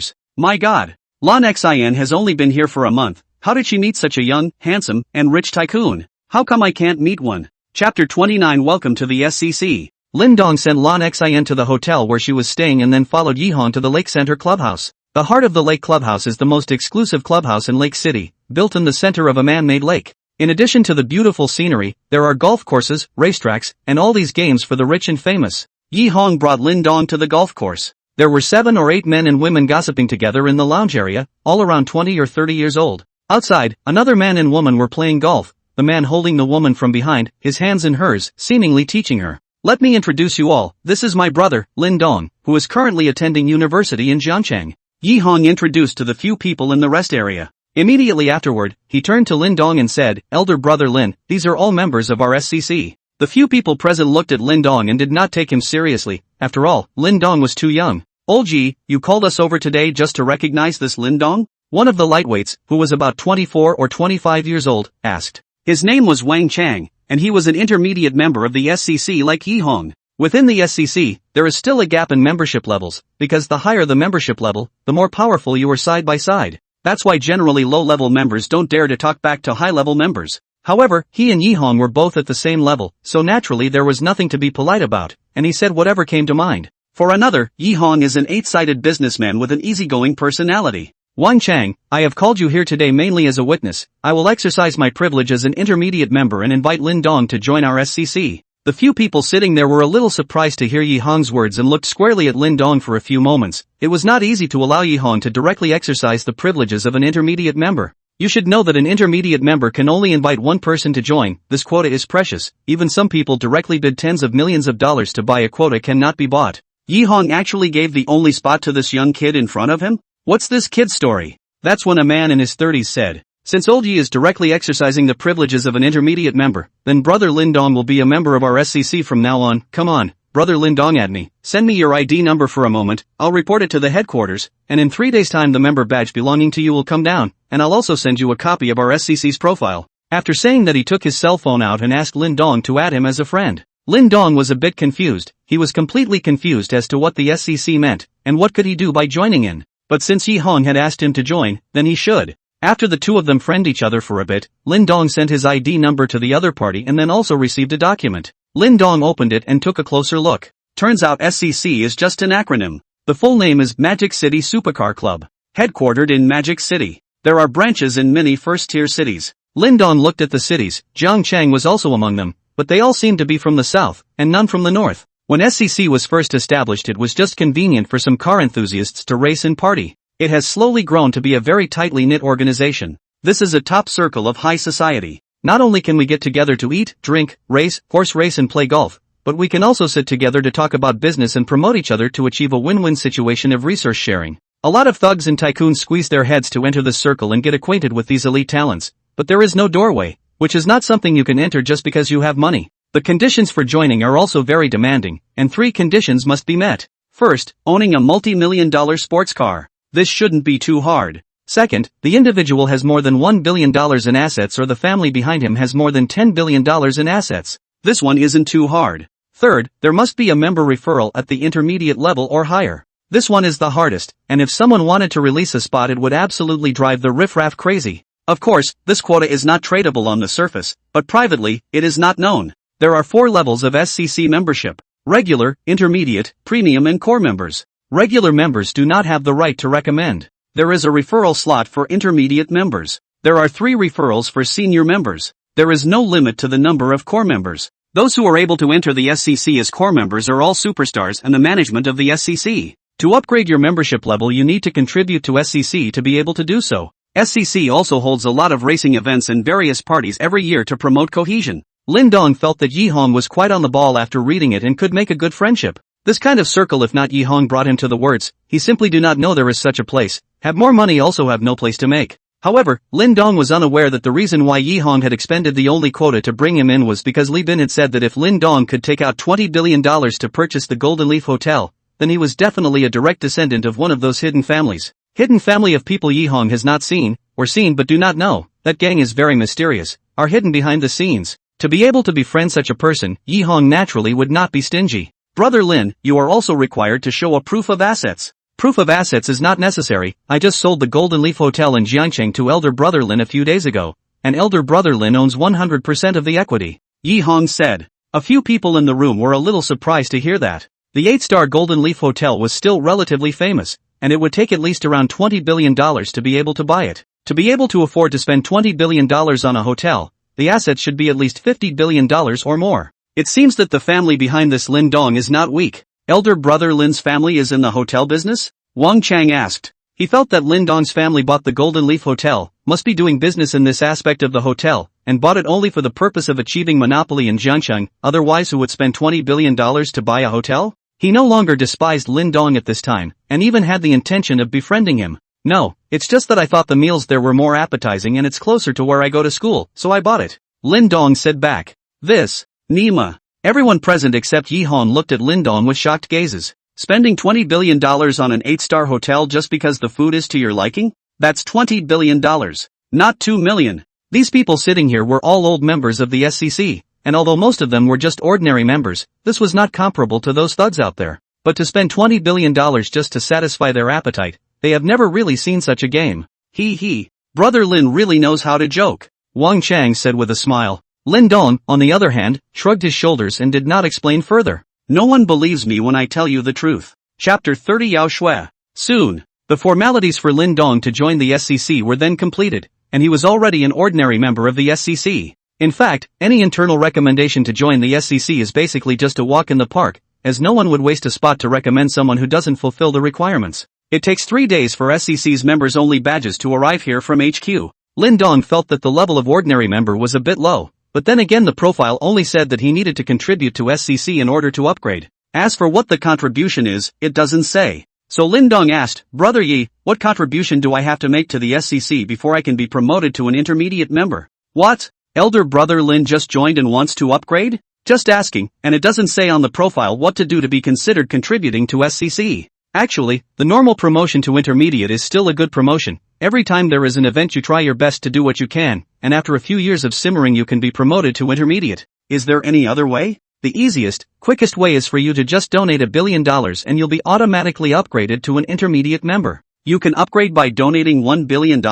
Lin Dong's heart was delighted. He was worried that he had no place to spend his money, and there were only 100 divine greatness points left. This Shenandoah point is really powerful. Save more for a rainy day. What about if I want to move up to premium membership? Is it okay to donate money? How much do I need to donate? Elder brother Lin, you're really planning to donate? It's not really necessary. A high membership level just means a little more privileges. It's not worth it to spend that much money. I think it's quite worth it. Any problem that can be solved with money is not a problem, Lin Dong said in a very pretentious manner. When the crowd heard this, it was a nice, nasty, overbearing thing to say. Elder brother Lin, it only takes $1 billion to raise an ordinary to an intermediate level, but an intermediate to an advanced level is going to be 10 times as much, requiring $10 billion. Are you still going to donate? Donate. Really donate? True donation. In the end, Lin Dong really spent $11 billion to become a premium member of the SCC. At this moment, not to mention the other few members, even Yi Hong felt that Lin Dong was not having a brain wart. Even if you're an heir to a hidden family,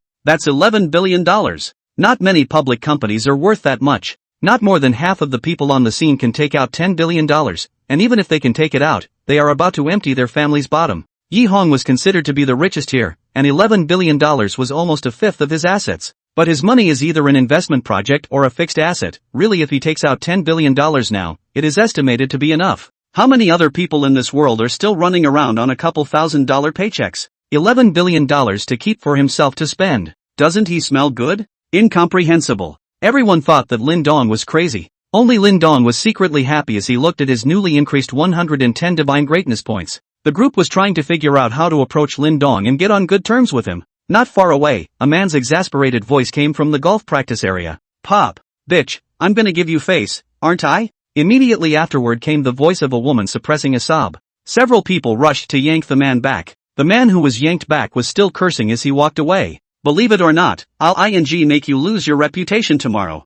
The woman followed suit. Lin Dong felt that the woman looked somewhat familiar. Isn't this the big star Yao Shui? A few days ago, I also heard that what's his name, Mr. You say that he wanted to hire Yao Shui to play the second female role in a drama, so that Sun Si could be the first female role, but it turned out that Sun Si refused to do so. I didn't expect to meet the big star so soon. But now the big star isn't as glamorous as she's seen on TV. Only the left half of her face was a little red and swollen. She should have just been beaten. Even Lin Dong heard the sound here. Lin Dong used to be quite fond of Yao Shui and acted in many TV dramas and movies, and was known as a geek killer at that time. Looking at the goddess that was once in his heart in front of him, Lin Dong was somewhat willful. Sure enough, these goddesses who are glorious in the eyes of beggars are just a tool to please themselves in the eyes of those big shots. Being taken advantage of, slapped in the face, and having to follow through with your ass. Unbeknownst to him, Lin Dong was now a big shot in the eyes of others. Yao Shui gently covered her somewhat red and swollen face with her left hand and sobbed softly. She was aggrieved that the man had just groped her feet and chest, and she had been slapped by him when all she had done was stop him.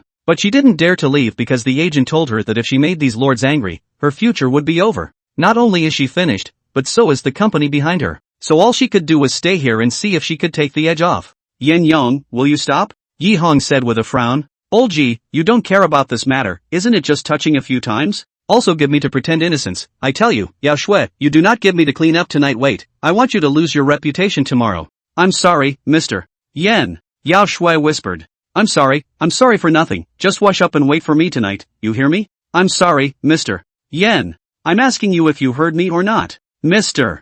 Yen, you're looking for a fight, aren't you? Yen Yong finished and stood up again, directly slapping Yao Shui over. Yao Shui was scared silly, standing and not moving. However, this last slap did not hit Yao Shui's face. It turns out that Lin Dong, who was standing next to him, really couldn't stand to watch. After all, it was his former goddess, and he still couldn't do it by watching him get beaten in front of him. So he blocked in front of Yao Shui and caught Yen Yong's slap with his hand. Yen Yong was also stunned, not expecting that someone would dare to stop him. Kid, who the hell are you? How dare you meddle in my business? Are you tired of living? Yen Yong, right? You're a man, aren't you? Seeing that the two were about to dry up, Yi Hong hurriedly blocked between the two and said, Yen Yong, Lin old brother, they are all family members, don't be impulsive. Who the hell is family with him? Do I know him lol? Yen Yong said with some disdain. At this time someone quietly whispered a few words in Yen Yong's ear. Yen Yong's face, which had just been ugly, slowly piled on a smile. So it's elder brother Lin, disrespect, we're all family members, since elder brother Lin has his eye on this chick, I'll let you have it. Yen Yong said generously. Someone had just told him that this Lin Dong in front of him had actually directly spent $11 billion to hard upgrade an ordinary member to a premium member. He's only an intermediate member, and a premium member is one level above him. And directly spending $11 billion to raise the level of membership, SEC has not appeared in so many years since its establishment, but spending $1 billion to rise to the intermediate level has appeared twice. Daring to directly spend so much money to upgrade members, how thick must that family be? This level of wealth was no longer comparable to that of a thug, it was definitely a powerful family, and he really couldn't afford to mess with it. Seeing that Yen Yong had softened, Lin Dong did not chase after him. Everyone then sat down together and started chatting with you and me, but basically, they were all here to find Lin Dong and try to get on good terms with him. Yao Shui, on the other hand, had been standing behind Lin Dong. Chapter 31, Cousin in Distress. Lin Dong spent the entire day at the Lake Center Clubhouse, chatting with everyone until the evening when he parted ways with the others. After exiting the Lake Center Clubhouse, Lin Dong drove his limited edition Bugatti Flying Dragon, carrying his former goddess Yao Shui, and together they headed towards the Hylaton Hotel.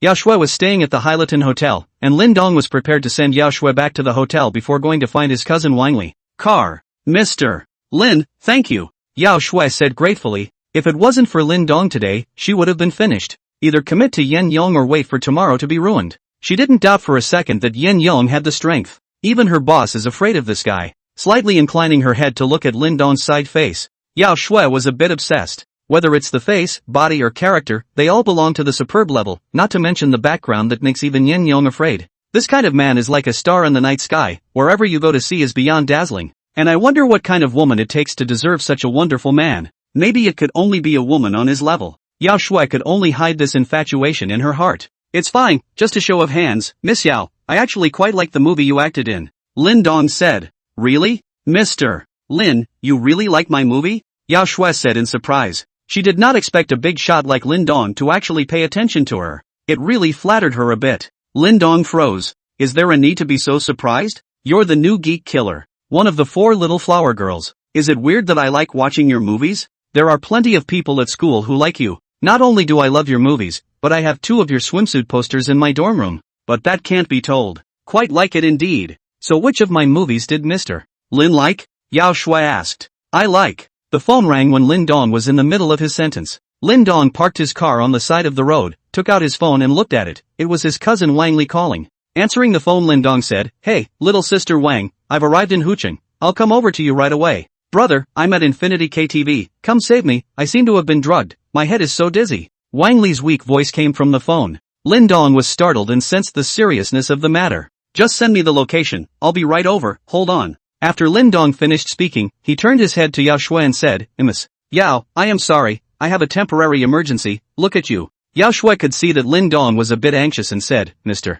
Lin, if you have something to do, go ahead. The place where I live is just ahead, I will just walk back." "Thank you, Ms. Yao, I'll buy you dinner next time." Lin Dong sped out a dozen meters with a kick of the gas after Yao Shui got out of the car. Still afraid that his skills were not enough, he added another 10 divine magnificence points to his driving skills, directly raising his driving skills to proficient. Yao Shui stood still and watched Lin Dong go away. Somewhat disappointed, he muttered, "Contact information does not even leave one," and said to invite dinner, really insincere. But thinking that his crisis was finally over, his mood instantly improved again. Taking his sunglasses and hat out of his bag, he put them on and headed for the Hillerton Hotel. Infinity KTV. Ground level private room. Wang Li is locking herself in the toilet to call Lin Dong. Today was originally in a few sisters to relax KTV relaxation, did not expect to meet with the same school a few brothers, we ended up in a private room to play. Then halfway through, a few more disorganized people came in, as if they knew a few of the senior brothers well. That turned what had been a party of a few people into a dozen or so, and most of them she didn't recognize. A few sisters discussed leaving, but were stopped several times. They were after all just a few weak women, the other 7 or 8 men. The other party did not allow them to leave, so they could not leave, and finally agreed to leave after they begged them to do so. But they had to be made to drink a glass of wine each before they could do so, and they really couldn't help it, they just wanted to get out of there as quickly as they could after drinking. I did not expect Wang Li drank, began to some dizziness, and the body began to weakness. Smart, she knew she was drugged, took the opportunity to come to the toilet. Thinking about it, she could only call Lin Dong because he had told her that he would come to Lake City today. Now she could only hope that Lin Dong would arrive soon, otherwise the consequences would really be unimaginable. Lin Dong was on his way to Infinity in his car, but because it was downtown, he couldn't drive fast enough. He looked at the distance and estimated that it would take 20 minutes if he arrived at this speed. He didn't know if his cousin Wang Li could last that long. So a call was made to Yi Hong. "Hello, elder brother Lin, what's the matter?" Yi Hong's voice came from the phone. "Brother Yi, do you know the owner of Infinity? Can you get in touch?" Lin Dong said anxiously. "Infinity? Recognize that Wang Chang kid is the owner of Infinity, you're looking for him." Before Yi Hong could finish, Lin Dong hung up the phone. Now he did not have that much time to explain. After hanging up the phone he called Wang Chang again. "Brother Lin? Brother Wang, listen to me first, I have a cousin who is now in Infinity's ground-level private room, she's been drugged, I'm on my way there right now but it's going to take 20 minutes, I don't know if she'll be able to hold out for that long, so tell the person in charge of Infinity to go and take care of her for me first." By the time Lin Dong finished speaking, Wang Chang knew that things were a bit serious. "Brother Lin, don't worry, I'll definitely do this properly for you, and I definitely won't let your cousin suffer a bit of harm." After Wang Chang hung up Lin Dong's phone, he directly called the manager of Infinity. After the manager answered the phone, he took more than 20 security guards and headed for the floor-sized private room. On Lin Dong's side, not long after he had just finished talking to Wang Chang on the phone, Wang Li's call came again. "Brother, where have you been? Hurry up. They are knocking on the door outside." Wang Li asked with a crying voice.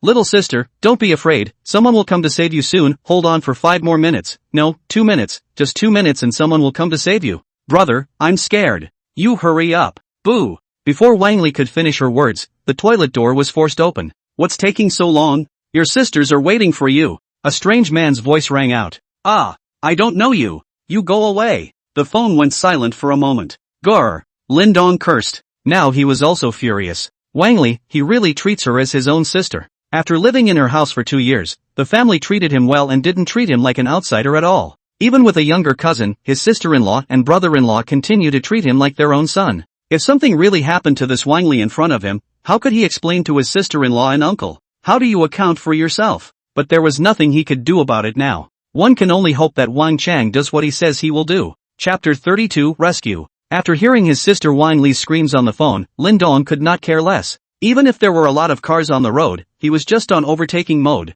Car after car was left behind him, and several times he almost collided, but he avoided them with his proficient level of driving skills. Infinity KTV. Ground level private room. Su Wanli is knocking outside the toilet door. Wang Li, who had just gone in, hadn't come out yet, and the drug should have kicked in, so he was ready to forcefully break the door. The thought that a superb student girl like Wang Li would soon belong to him made Su Wanli excited. Didn't you put so much effort into setting this up today just for the last minute? I knocked several times but couldn't see the door open. Su Wanli didn't want to wait and directly kicked the door open. Seeing that Wang Li was on the phone, Su Wanli took a few steps up and directly snatched the phone and hung it up, then yanked Wang Li's hand and dragged her out. Dragging Wang Li out of the restroom, he saw that everyone was going up and down on their respective targets. Su Wanli couldn't hold back any longer and directly hugged Wang Li from behind her. Wang Li's body was weak because she had been drugged. She couldn't resist at all. Even if she hadn't been drugged, how could she be a match for a grown man? She's desperate. Being pulled into the booth. Seeing several of her sisters being taken advantage of by men. Some even had their hands inside their clothes. Although several people's heads were clear, their bodies couldn't exert any strength, so they could only be slaughtered. Wang Li was already able to predict the fate of her own few next. The man who had pulled her out was already holding her from behind, and she fought back desperately, but it was no use at all. Being this time, the door to the ground-size private room was violently opened from outside the row. Immediately afterward, more than 20 security guards with electric batons in their hands came in from outside. Don't move, if anyone dares to move, I'll blow your head off. Infinity's manager, Li Hu, walked in through the door. Everyone in the booth was shocked and no one dared to move. Who is MS? Wang Li? Li Hu asked. I am. Wang Li hurriedly broke away from Su Wanli's embrace and tried to run to Li Hu's side. She felt that this person should be the one that Lin Dong said had come to save her. But after 2 steps his feet gave out and he sat down on the floor in a flash. Why don't you help mess? Wang to the sofa. Li Hu said to those security guards around him. The 2 security guards closest to Wang Li rushed up to help Wang Li up. Li Hu walked up to Su Wanli and said, your kid is quite bold. Dare to play this kind of routine in my territory? And also play on the big boss's friend. What do you think should be done about this? Su Wanli's frightened legs bent and directly knelt in front of Li Hu, slapping himself while saying, Master Tiger, I was wrong, please spare me. We had dinner together, my dad is Su Zhongtian. He was really intimidated. Although Li Hu was only the manager of Infinity, he was known as a ruthless man on the road. Now it's even leaning on the people behind Infinity. The identity of Infinity's big boss is said to be very mysterious. And his dad was just a small business owner, a far cry from the other guy. Wang Li is actually a friend of the big boss of Infinity? Those 2 boys just got themselves killed. Su Wanli feels that from today onwards, his good days will come to an end. Not only can he not escape this disaster, but also involve his father. Li Hu looked at Su Wanli who was kneeling in front of him and kept slapping himself. If it were some years ago, he wouldn't even bother to say anything and just do it. But he's also learned a lot since he's been with the boss. Sometimes violence doesn't cut it. And as a higher power, solving problems with violence is completely the lowest form of behavior. He now preferred to use his identity, his background, and his strength to suppress the other party, just like kneeling in front of this person in front of him, who directly kowtowed and apologized as soon as he heard his name.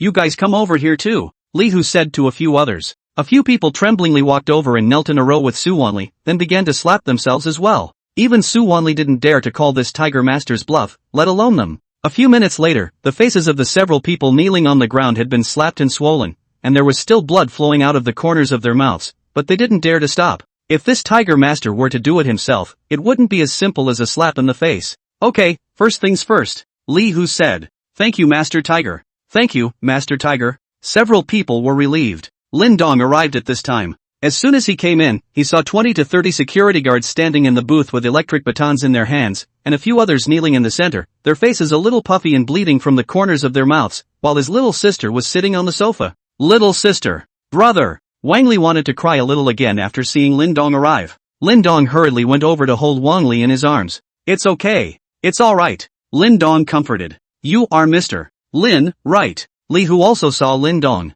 Hello, I'm Lin Dong, thank you for saving my sister. Mr. Lin doesn't have to be polite, I should apologize to Mr. Lin for something like this occurring in my territory. Li Hu said politely. This was the person that the big boss had ordered to serve well, so he naturally didn't dare to be negligent. Mr. Lin, what about these guys? Li Hu asked. The few people on the ground didn't dare to take a breath. From the conversation they had just had they could naturally sense that Lin Dong's identity was not simple. Lin Dong should only be the friend of the big boss of Infinity. Lin Dong glanced at the several people kneeling on the ground. If something really happened to Wang Li, he might not be able to control himself and directly rush up to waste these people, but now that Wang Li was fine, he calmed down. Little sister, what do you want to do with them? Lin Dong asked to Wang Li. Brother, I just want to get out of here quickly. Wang Li said somewhat weakly. Then let Wang Chang see to it. Lin Dong said as he helped Wang Li up and prepared to leave. Brother, those are my roommates, we came together. Can we go? Lin Dong said to Wang Li's roommate. Yes. The 3 returned together. Come along then. Lin Dong held Wang Li in front of him. Wang Li finished while the three roommates followed. After Lin Dong left, Li Hu took out his cell phone and made a call. Things taken care of? Wang Chang asked. It's taken care of, mister. Lin has left and his sister is fine. Li Hu replied. Well done. But, mister, Lin asked you to deal with these guys when he left. What's coming? I think it's the second generation of a couple of small business owners. Send them in and then take their home at your own discretion. Yes, boss. Chapter 33, Showdown with Cousin. Lin Dong took Wang Li as well as her three roommates out of the KTV before realizing, there's only room for two in this sports car. There's three more. What do we do? In the end, Lin Dong had to bring a few people to a nearby hotel, originally prepared to open a room for each of them, but the result was that they were afraid and insisted on living together, and finally Lin Dong opened two suites, one for himself and one for the other four. After arranging for several people, Lin Dong went back to his room and took a shower. Lying in bed, thinking about what had just happened, I was a little disturbed even now. Luckily my sister is fine, or I would really have to feel guilty for the rest of my life. If I hadn't joined the SCC today and gotten to know Wang Chang, I guess things would have been a little difficult. So he's figured it out too. You have more money than you can spend anyway and you need godly points, so spend more money to make some friends.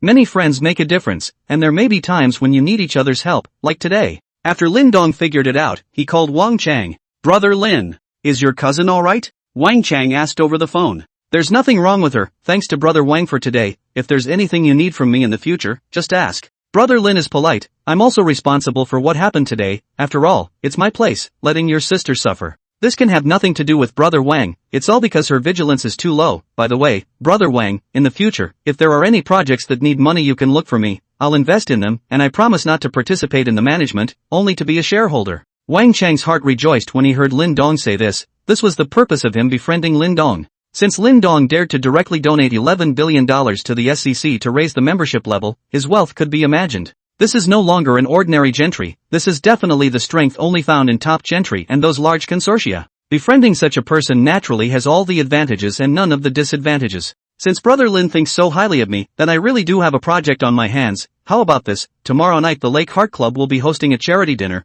Let's meet up and talk. How about it? Okay, see you tomorrow. Wang Chang hung up the phone, humming a little song in his mouth, in an extraordinarily good mood. A certain second-tier actress who was massaging him behind him asked, what made young Wang so happy? Should you be happy to have met a fortune teller? The actress sniffed. This Wang Xiao is the god of fortune to them. What kind of person can be Mr. Wang's god of fortune? She's not in a position to access this level. Lin Dong called Yi Hong after calling Wang Chang. Again, he was told to call him if he needed to invest. Yi Hong also invited him to the charity dinner tomorrow. Inside the other suite, the four little girls' bodies had slowly recovered after their baths. Although the experience had just been still a bit frightening for a few people, they were still heartless little girls after all. A few people lay in bed and started gossiping again. Lily, was that guy who just saved us really your cousin? Right. How's that? My cousin's okay, isn't he? It's more than okay, it's like a male god. Didn't you say your cousin was poor? His parents have been gone since he was a child, and his uncle treated him badly, and he lived in your house for 2 years, that's what you said. Yeah, it would have been. But didn't you see it just now? The general manager of Infinity was all polite to him, calling him Mr. Lin, what kind of place is Infinity? Didn't you see those scumbags all kneeling in front of the manager and slapping themselves? Your cousin must be hiding a lot of things from you. I don't know what's going on. I'll ask him tomorrow. By the way, does your brother have a girlfriend? There is. It's called Jian Shan, they've been together since high school. What? Do you have a crush on my brother? Want to be my sister-in-law? Asterisk asterisk asterisk asterisk Q. The next morning, a couple of Wang Li's roommates took a cab back to school. Brother, I have something to ask you, Wang Li asked after seeing a few roommates leave. I know there are a lot of questions right now. Come on, I'll take you somewhere quieter to talk it over. Lin Dong brought Wang Li back inside the parking lot in front of Infinity. Get in the car. Lin Dong took out his car keys to unlock the Bugatti Flying Dragon's door and said to Wang Li. Wang Li looked at the cool sports car in front of her, and her brain was a bit turned around for a while. Brother, is this your car? Wang Li asked with some stuttering. It's mine. Get in the car first. Lin Dong finished speaking and got into the cab first. Oh, good, good. Wang Li got into the car in a daze. Lin Dong brought Wang Li to the beach. Along the way this car had almost a 100% turnaround rate. Too many people are saluting them. Driving down the road, the average car was more than 10 meters away from him, even at red lights. It looks like a master who can't be messed with. The two found a quieter spot on the beach and leaned against the railing as the ocean breeze blew past them. Little sister Wang, I know you have a lot of questions. Ask whatever you want to ask. Lin Dong said as he looked at the sea in the distance. Brother, is that car yours? Wang Li asked. Yeah, I just bought it yesterday, right here in Lake City, and I came over here, 1, to see you, and 2, to buy this car. How much is the car? $80 million. How much more? $80 million. Where did you get all that money? Robbed a bank? If I robbed a bank, would I still be here chatting with you? Besides, which bank can you rob to get $80 million? Then where did you get the money? I earned it. How did you earn it? This can't be explained to you in a sentence or two. Anyway, your brother, I didn't do anything illegal, just know that your brother, I'm a real dirtbag now. Does my mom know? I don't know. And who all knows about it? You're the only one who knows so far. Really? And how much are you going to pay me in hush money? As much as you want. No sincerity at all. The two talked a lot together. Although they hadn't seen each other for a long time, the two didn't feel strange at all. This day Lin Dong took Wang Li to stroll around the major shopping malls in Lake City and bought a lot of expensive clothes and cosmetics and other things. Wang Li wasn't polite either. This is his brother. When you have money, you naturally spend it for her, your sister. 5 o'clock in the afternoon. Lin Dong brought Wang Li to the Lake Center clubhouse in a Bugatti Flying Dragon. When a car like the Bugatti Flying Dragon enters the clubhouse, naturally no one dares to stop it. That parked the car, got out and had to take a yacht ride to get to the party in the center of the lake. When we arrived at the lake, several yachts were parked at the edge waiting to be picked up. The two casually boarded one, and the man piloting the cruise ship drove the yacht directly toward the center of the lake. Lin Dong leaned against the edge of the yacht and looked at the crystal clear lake below in his heart. These rich people really know how to enjoy themselves. Brother, what did you bring me here for? Wang Li's voice sounded behind her. I'll take you to a party and meet 2 people you can go to for anything you need to fix when I'm not in Lake City from now on, and one of them is the owner of Infinity. Chapter 34, Charity Dinner. Lin Dong and Wang Li arrived at the center of the lake. After disembarking the yacht, he was led up to the second floor of the building by an attendant. Please. The attendant opened the door to the second floor lobby and held out his hand to the 2 men. Lin Dong and Wang Li entered the second floor hall. It instantly felt like entering another world. The entire hall was at least 5,000 square feet, luxuriously decorated and brilliantly lighted. Hundreds of people were inside, gathering in 2s and 3s to chat. More than a dozen pretty-faced, tall waitresses carried drinks and food back and forth through the hall. Wang Li was a little nervous as she came to this kind of place for the first time and gently pulled Lin Dong's clothes. Don't be afraid. Relax and take whatever you want to eat yourself. Lin Dong patted Wang Li and comforted her.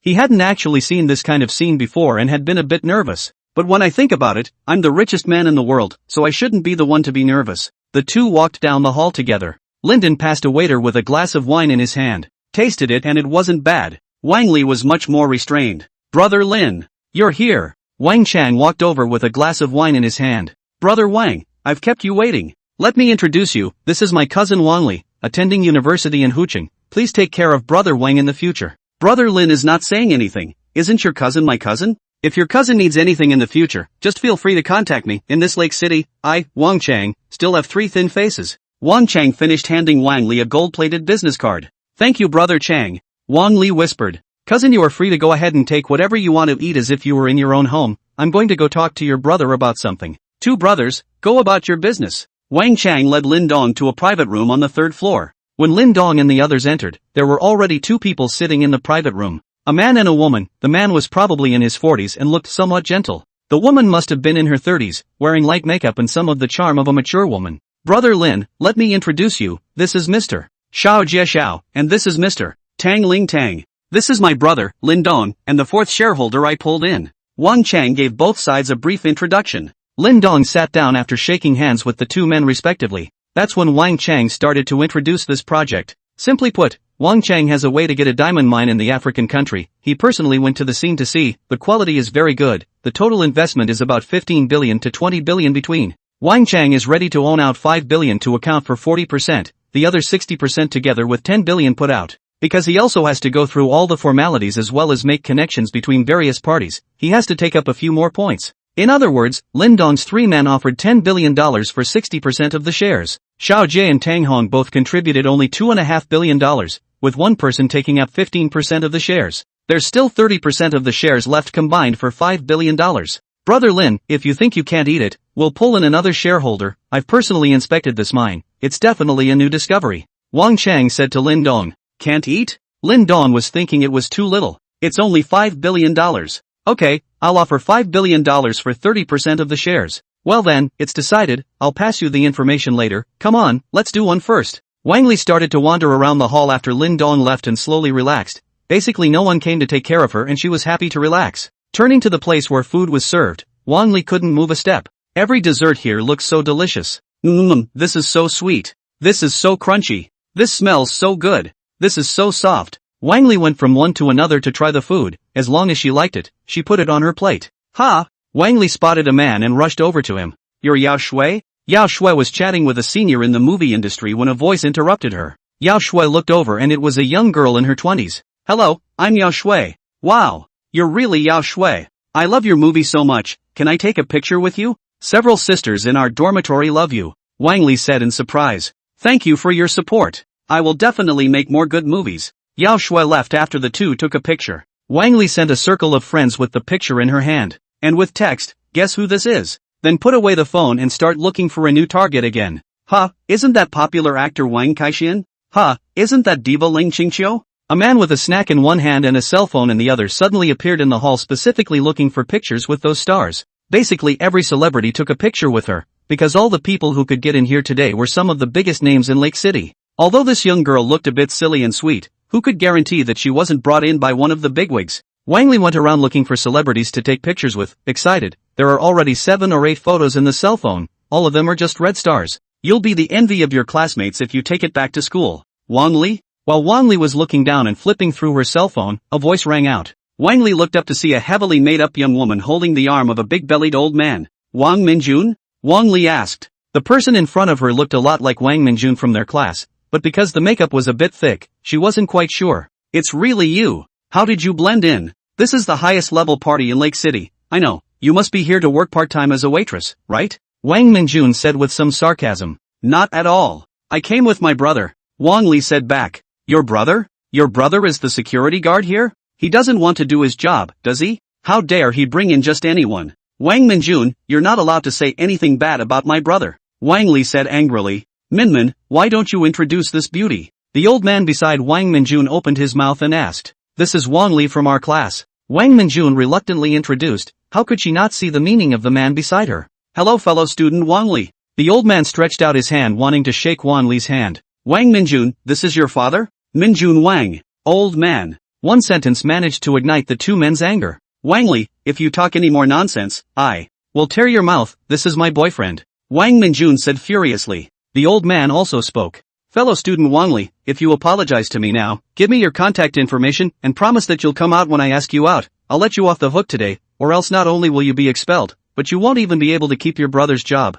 Apparently he had taken what Wang Minjun had just said seriously and really thought that Wang Li's brother was the security here. Chapter 35, Conflicts. Boyfriend? Wang Li froze. It's over. Wrong thing to say. The main reason was that this Wang Minjun had always acted like a rich girl at school. Usually it's designer bags, designer clothes, and limousine transportation. Who would have thought she'd get a boyfriend like that? It's disgusting. But wrong is wrong. Who told you to talk bad about my brother? I'm not going to apologize. Oof. Wang Li was ready to turn around and leave after saying that. I didn't want to be pulled by Wang Minjun's hand. Wang Minjun started shouting after pulling Wang Li. Where are the organizers? Where is the organizer? This person sneaked in to eat and drink, and went around looking for celebrities to take pictures with, and even took them out to show off. No one cared? I'm not. Don't you pull me. Wang Li is desperately trying to break free. The argument between the two men also drew some attention. Slowly the crowd of onlookers grew. After all, it wasn't often that people dared to cause trouble in a place like this, and everyone found it refreshing.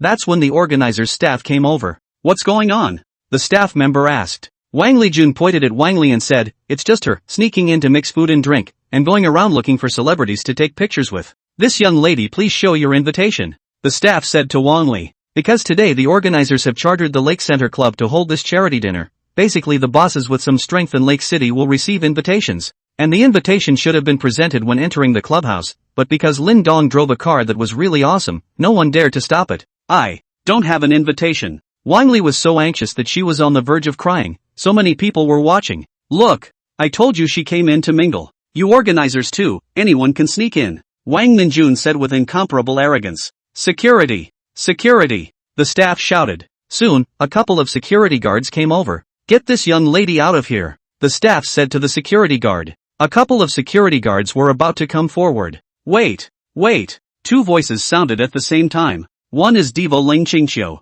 One is Yao Shui, one of the newly promoted 4 little flower girls. She was brought in by me, my temporary assistant. Lung Qingqiu said. Yeah, I can prove it too. Yao Shui also said obediently. Lung Qingqiu did quite like Wang Li, a lively and cute little girl, and seeing that she was isolated and somewhat pitiful there, he was moved with compassion to help the girl. It's just a show of hands for her anyway. While Yao Shui saw Wang Li's encounter is associated with yesterday's own encounter, yesterday I met a noble person to help escape, so also want to help Wang Li. With 2 big stars to prove it for Wang Li, the security guards didn't dare to make a move. At this time, the man standing next to Wang Minjun spoke. Gentlemen, don't take everything upon yourself, there are consequences for some things you do. Zhang Shucheng naturally recognizes these 2 big stars, but he was a big boss worth hundreds of millions of dollars, although there were a whole lot more powerful than him in this hall. But it certainly won't include these 2. A star? A star in the eyes of those ordinary people. It's nothing but theater in front of big bosses like them. Wang Minjun also interjected at this time, you guys are talking nonsense.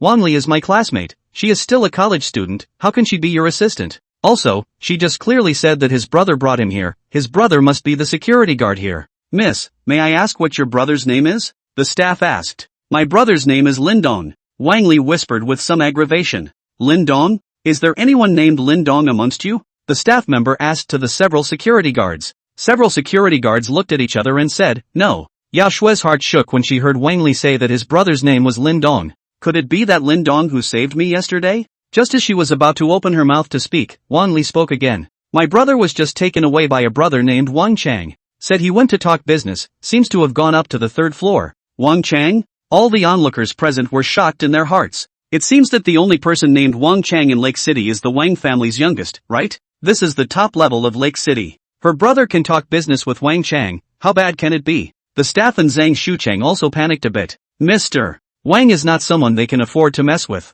In Lake City Wang Daoxiao is famous. If he thinks you're a friend, he'll treat you with absolute sincerity. If he thinks you're an enemy, he'll definitely try to cut you down. Lake City is full of small business owners and businesses that he has screwed over in one way or another. Hence the saying that circulates in Lake City circles. Even if he couldn't be Wang Chang's friend, then he definitely couldn't be his enemy. Zhang Shucheng thought about it. A cold sweat began to break out all over his body. His several $100 million is not even a crumb in the eyes of Wang Daoxiao, and can bankrupt him in minutes. It was exactly at this time that Lindong and Wang Chang came downstairs after they finished talking about cooperation. Lindong swept his eyes and did not see Wang Li, only that there were many people gathered in the middle of the hall. Lindong hurriedly walked over and parted the crowd. Then he saw that his cousin Wang Li was being pulled by the arm by a young woman with heavy makeup. And Wang Li seemed to be a bit aggravated, trying to break free but couldn't, her eyes were already a bit moist. Little sister! Lindong shouted. Brother! When Wang Minjun heard Wang Li call out to her brother, she instinctively let go of her hand, and Wang Li broke free and ran to Lindong and hugged him.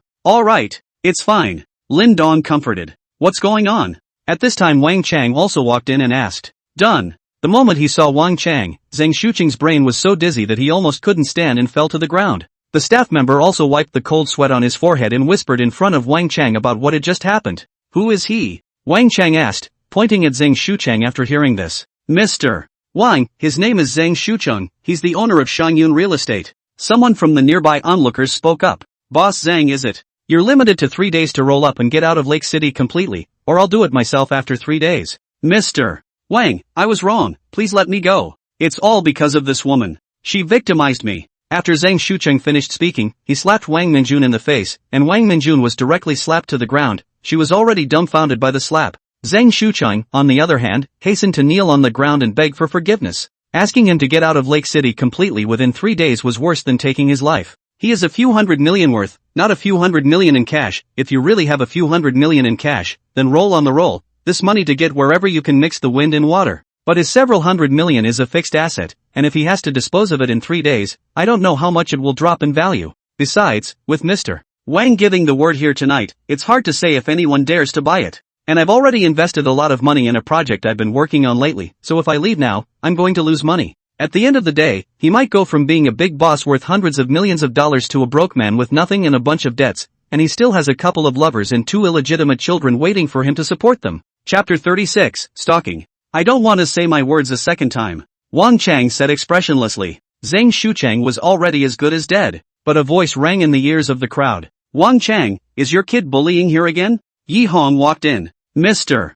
Yi, save me. We used to work together. I'm Zhang Shucheng from Shangyun Real Estate. Zhang Shucheng looked like he was grasping at straws. If there was anyone else in Lake City who could save him, Yi Hong was definitely one of them. As the second youngest member of the Yi family, he was only supposed to be the second in line of succession. But hard to be has turned the situation, and the big brother fight is not similar. The elders of the family are also some cannot decide in the end to choose who inherits the Yi family. In the end, they were simply given a sum of money by each one of them, left free to develop outside for 10 years, and whoever was better at the end of the 10 years was chosen to be the heir. Now that 5 years had passed, Yi Hong was said to have firmly grasped the advantage. Old Yi. I didn't bully anyone, it's him who bullied brother Lin's cousin, what do you say? Wang Chang pointed at Lin Dong and said. Yi Hong really saw Lin Dong holding a young woman. Oh, bullying old brother Lin's cousin? You've got some guts. Yi Hong asked to Zhang Shucheng. Ha? Zhang Shucheng was still a bit baffled. Wang Chang, how did you handle it? I'll tell him to get out of Lake City in 3 days. 3 days? That's too long. I think 1 day should be enough. Just as Yi Hong finished speaking, Zhang Shucheng directly fainted. There's no turning back with the two big men in Lake City targeting him. All of a sudden the brain is full of blood and you're dizzy. Throw him out, call him an ambulance, if he doesn't wake up forget it, if he does wake up tell him what he said tonight still stands. Wang Chang said to the staff. Yes, Mr. Wang. A few security guards then carried Zhang Shucheng out, and Wang Minjun was also invited out. With the matter settled, everyone looked at Lin Dong with some curiosity. Befriending two of Lake City's bigwigs is a bit intimidating in terms of status. Yashua's heart rejoiced when she saw Lin Dong, having thought that her status might not be able to see Lin Dong in this lifetime. I didn't expect to see her again today after just being separated yesterday. In fact, she was expecting something when she first arrived. Today, while everyone is here, let me say this, Lin Dong is my brother, his cousin is my cousin. In the future, in Lake City, whoever dares to bully her, don't blame me, Wang Chang, for being unsympathetic. Wang Chang said loudly to the onlookers. And me,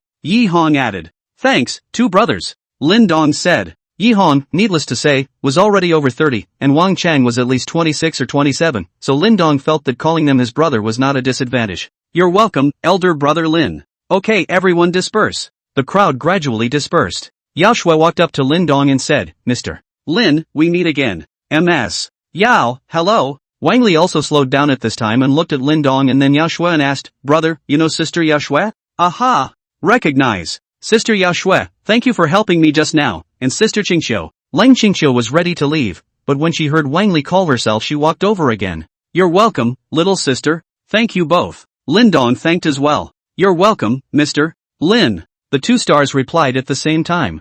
River City. Jiangnan International Mansion. Zhao Xian entered the gate in here Porsche 911. She didn't realize a cab was following behind her. In the cab sat two young people, a man and a woman, in addition to the driver. Master, what is this place? The young man asked. Young man, this is the rich area of Jiangcheng. I can't get in. I can only go here, 50 in total. The driver said back. That expensive? The young man asked. Boy, I've been waiting for over half an hour. Don't you want money for your time? Alright then. Thank you, master. The two paid and got out of the car. Come to the front door of the Jiangnan International Mansion. Just as he was about to get closer to take a look, he was stopped by the security guard. Hey, what are you two doing? Hurry up and go away, this is not the place for you. Brother, I'd like to ask who owns the red bow tie that just went in? The young man asked. Whose? Of course it's the owner's, is it yours? Get the hell out of here. Big brother, the house price here is quite expensive, right? Kid, you're from a remote mountainous area, right? Let me tell you, the house price here starts at 200,000 per square meter, and a house is $50 million at the bottom. Do you think it's expensive? Ah, so expensive? Is it possible to be renting this then? You're sick in the head. You spent $50 million to buy a house and rent it to someone else? Besides, anyone who can afford the rent here would be worse off with that kind of rent? Get lost. Good. I'll leave now, thanks big brother. The young man left with the young woman. The two found a cheap hotel to stay in. Upon entering the room, the woman spoke. Zhao Yang, can't we go directly to your sister? The young man was Zhao Xian's brother, Zhao Yang, and the woman was called Feng Miao, his girlfriend. However, the two were opposed by Feng Miao's family, because Feng Miao's family is from the town, while Zhao Yang's family is from the countryside. The two then sneak out to join Zhao Yang's sister Zhao Xian. As a result, when he arrived, Zhao Yang realized that his sister Zhao Xian had lied to the family. Zhao Xian says it's hard to earn money in the city, and that it's hard to rent an apartment and make ends meet. What Zhao Yang saw after he came was his sister Zhao Xian driving a luxury car and living in a mansion. Don't wait until my parents get here. I've been afraid of my sister since I was a kid. Only my parents can eat her. I'll call my mom first. Zhao Yang took out his cell phone and started calling. Brat, where did you run off to? Don't get your ass back here yet. A middle-aged woman's angry roar came from the phone. Mom, I'm already in Jiangcheng. I'm not going back. The young man said. You brat, you've abducted someone else's daughter, and they're coming to the door. Don't hurry back yet. Mom, listen to me, I found my sister, she's rich now, driving a multi-million-dollar sports car and living in a tens of millions of dollars mansion. Hurry over and take a look. You kids are crazy about money, aren't you? Mom, it's true, I'm not lying. I was at my sister's work yesterday and I saw her leave from work in a multi-million-dollar red sports car. And then what? The caller asked. Then I didn't catch up. Today I took a cab and waited at the entrance. As a result, I saw my sister enter a neighborhood. I asked the security guards. The price of housing there starts at $200,000 per square meter. You can buy a set there in our area, and each set of house is at least $50 million at the bottom. You kid really didn't lie to me? It couldn't be that you recognized the wrong person, could it? What am I lying to you for? Don't I know my sister? Good, then your father and I will come over first thing tomorrow morning. This dead girl, she only sends $20,000 back every month, but she herself drives a luxury car and lives in a mansion in the big city. Chapter 37 The Snail. Meow meow, you also call your parents to tell them to come along tomorrow. Zhao Yang said to Feng Miao after calling his mom. Let them come for what? Take me back, huh? They didn't approve of us being together in the first place. You silly Your parents don't agree with us being together because your family is from the town and ours is from the countryside, not as rich as yours, but when they come and see how rich my sister is now, they definitely won't object, and then we'll be able to be together in the open. Feng Miao thought about it and felt that Zhao Yang was right, so a call was made to her parents. Her mom gave them both a straight-up scolding, but they'll be here tomorrow for sure. Zhao Yang lay on the bed and hugged Feng Miao and said, Meow meow, we won't go back in the future, we'll just stay in Jiangcheng and let my sister buy me a luxury car and a mansion. When the time comes, we'll drive around every day in a luxury car. But will your sister buy it for you? Feng Miao was a bit unconvinced. If I call her, she definitely won't, but if my parents call her, she definitely will. Can't you see that I always just call my parents over? Don't worry. My parents are bent towards me, everything good was mine growing up, I'm the only child in our family, in both their eyes, my sister is there for me. I want the kind of car your sister drives too, it's so nice. I've been dreaming about it. Good. I'll buy you one then, one for each of us. The two of them drifted off to sleep as they fantasized about the wonderful life ahead of them. Lake City. Lakewood Clubhouse. The charity auction for the evening has now begun. Everyone present was seated in the lobby on the first floor. The host on the stage is Rao Shaoqing, the leading actress of the Huxi Provincial Station. Good evening, distinguished guests. Welcome to the third annual charity auction hosted by Lake City. It was a day of gathering love, feeling care, warmth and harmony. It is also a day to show people from all walks of life, fraternity and dedication. After the host reads his lines, the video starts playing on the big screen. The video is about some remote mountainous areas where it is very difficult for students to go to school, and some of them need to walk 2 to 3 hours up the mountain to get to school. 5 or 6 hours a day would be spent just on the way to and from school. And the school is in very poor condition, with tables, chairs, and benches donated by students' families, and very worn out. Many of the students' parents at home have gone out to work to make ends meet, leaving their elderly parents and young children at home. At a very young age, children start to become the responsibility of the family, and they are good at laundry and cooking. They are eager to learn and to get out of the mountains to see the outside world. The video plays out. Rao added, all the proceeds from our auction tonight will be donated to the children in the video so that they can have new schools, new tables, chairs and benches, new school bags and clothes. Next, we auction the first love item. The first auction item is a new song by diva Ling Qingqiu. The starting auction begins. There is no reserve price, feel free to bid. $100,000, $150,000, $300,000, $500,000. Okay, VIP number 17 is bidding $500,000, is there any higher? Lin Dong looked at the sign in his hand, number 7. Smoothly, he raised his hand and said, I'll give you $5 million. Once $5 million was released, many people turned their heads in Lin Dong's direction, wanting to see which big shot it was. $5 million. VIP number 7 is bidding $5 million, is there any higher? 3, 2, 1, deal. Please welcome diva Ling Qingqiu with her new song. Ling Qingqiu on stage. She also didn't expect her song to fetch a sky-high price of $5 million, even though she wouldn't get a single penny of this money, and all of it would have to be donated. But she was still happy, after all, it was nice to do a little more for the kids in the video. Diva Ling Qingqiu finished a song. The second auction item was a painting by a master. The painting was eventually bought for $800,000, when in fact it was worth at most $100,000. Since everyone is there to donate money, it makes sense that the premiums are somewhat severe. The auction items were bought one by one and Lin Dong did not make another bid. To Yao Shue's time. She is auctioning off a dance. It was similarly auctioned off by Lin Dong for $5 million.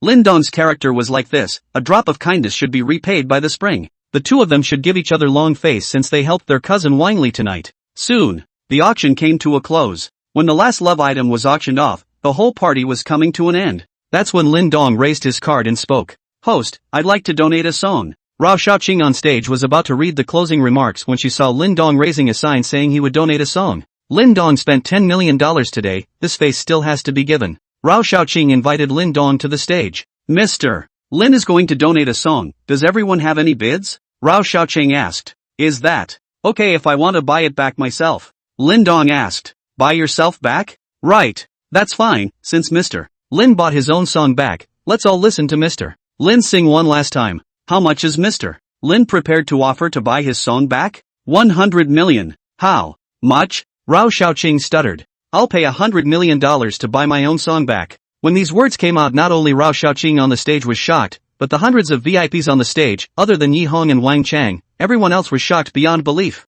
$100 million to buy back your own song? Wouldn't that be a straight-up donation of $100 million? This Lin Dong didn't seem to have appeared in Lake City before. Not only did he befriend Wang Deshao and Yi Ershao, but he also directly donated more than $100 million.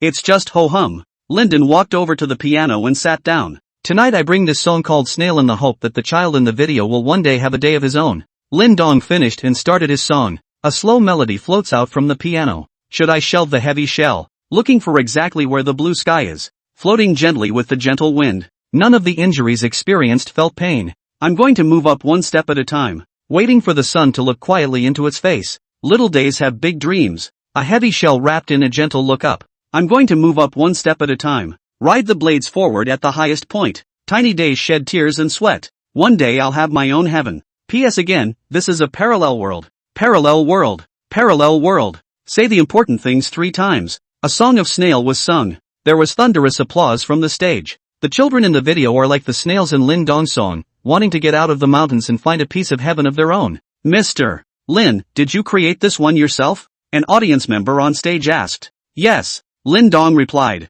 Mr. Lin, you're so talented and handsome. Ya Shui looked at Lin Dong on the stage with her eyebrows. This was the man she looked up to. Lang Qingqiu was equally amazed as she looked at Lin Dong. This man was indeed somewhat different. Chapter 38, Returning to Jiangcheng. The next morning Lin Dong sent Wang Li back to school, transferred 100 million to her card, let her spend as she pleases, not enough to talk to him again, but also let Wang Li appropriately reveal a little to the sister-in-law and sister-in-law. Then it's back to River City in the Bugatti Flying Dragon. Huqing was nearly 1,000 kilometers away from Jiangcheng, so Lin Dong drove straight back. A good car is a good car, the price is a little more expensive for a reason, the performance of all aspects is top-notch, coupled with Lin Dong's proficient level of driving skills, all the way to Bugatti Flying Dragon in the overtaking lane. Lin Dong drove on the road back to Jiangcheng. After the last 2 days, he had thought a lot. From his cousin's distress at infinity to being bullied at the charity dinner, it was Wang Chang who helped smooth things over for himself. He himself had money to spend, but he didn't have anything he could get his hands on other than money. Relying on others to solve problems is not a permanent solution. If Yi Hong and Wang Chang know that they do not have any background in the case, will they spy on their own property? There was a good chance that he would, so he now had to improve his strength and form his own forces first. With the support of one's unlimited financial resources, it was easy to form a force, but the difficulty lay in finding people who were absolutely loyal to oneself. It will take time to find it slowly, but the forces must be established as soon as possible. And then it's all about upgrading yourself. Taking a look at the panel, the divine greatness points were still 200 points, which meant that the 100 million donated last night and the 100 million transferred to his cousin Wang Li today did not increase the divine greatness points. So it looks like giving money away doesn't increase the goddamned points and you have to buy something? But the $11 billion one donated to the SCC was an increase in divine hero points, and after donating to the SCC one also got the status of a premium member, so donating money was actually possible, but only if one got the appropriate things. Physical and mental strength are both at 50 points, rated as stronger. Ever since his physique was raised from 18 to 50 points, although he had not gone to test it, Lin Dong felt that his body should not be worse than those who exercised regularly.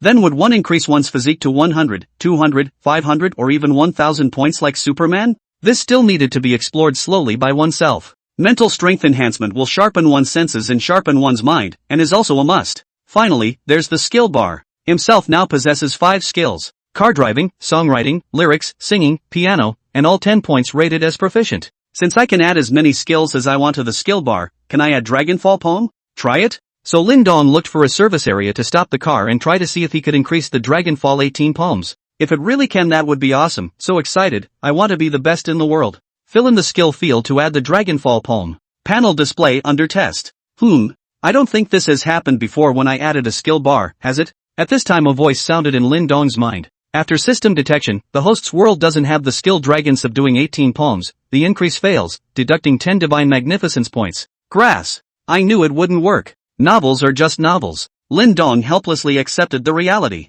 As Lin Dong was preparing to continue his journey, he suddenly felt his car move forward a little. Lin Dong froze for a moment. Is this ing rear-ended? Rushed to open the car door and get out to see. Sure enough, a BMW sedan behind it was against the rear of the Bugatti Flying Dragon. Lin Dong looked at it. He did park in the service area. This should be the responsibility of the other party, right? Too unlucky to lose 10 divine points, not to mention the fact that the Bugatti I just bought was rear-ended. After getting closer and checking it out, luckily, it wasn't very serious, and I was slightly relieved. Hey, how did you stop the car? Don't you know that this is the road? A woman in her 30s got out of the car and yelled at Lin Dong. Miss, I'm parked inside the service area. You should take full responsibility for tailgating. Lin Dong said to the woman. I'm solely responsible? Obviously it's you who parked recklessly. It should be you who is fully responsible. Don't think that driving a sports car is a big deal. Maybe it's rented or borrowed. Look what you've done to my baby. I'm telling you, don't think you can leave today without paying for it. Originally, Lin Dong thought that there was not much of a problem even if it was not that bad, but he did not expect to meet such an arrogant person.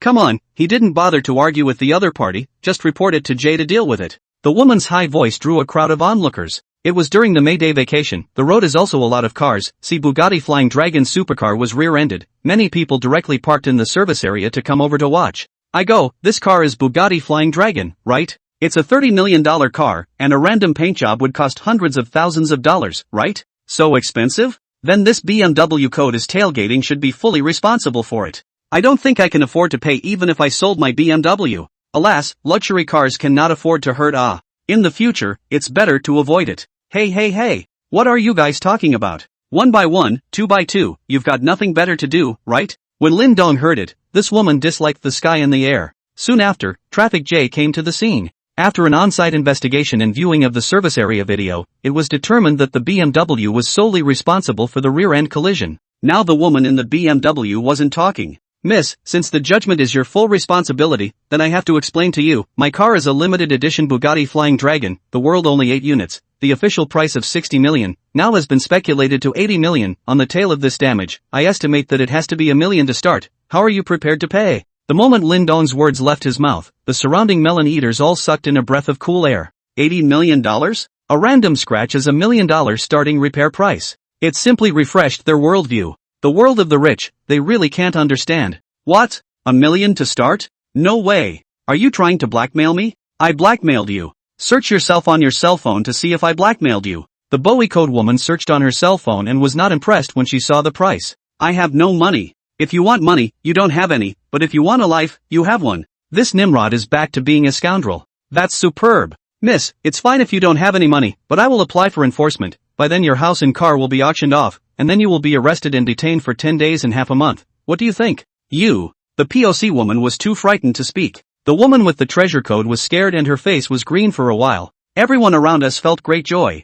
Brother, please don't arrest my mom. Please, I apologize to you on behalf of my mother, and I'll make money to pay you back when I grow up, okay? Lin Dong took a look, and at some point, a 5 or 6-year-old girl grabbed one of his pant legs. Little friend, is she your mom? Lin Dong pointed at the Pacode lady. Aha! So is she good to you? Yes. So did she hit you? Mommy only hits when Umbra is bad, and mommy doesn't hit when Umbra is good. Your mom owes me a lot of money, are you scared? Eneen is not afraid. Eneen is going to study hard, and when she grows up and works and earns money she will save a little bit, and then save money to compensate her brother. Do you have any money on you? Bring it on. The little girl took out a $10 one from her own little pocket and handed it to Lin Dong. Umbrellas only have this much. Lin Dong took the $10, stood up and walked to his car, saying as he walked, dozens of people really live to be dogs. Opened the door, got in the car, ignited the engine, and disappeared from sight with a kick of the gas. Don't want the $1 million or so? The rich man's world is truly incomprehensible.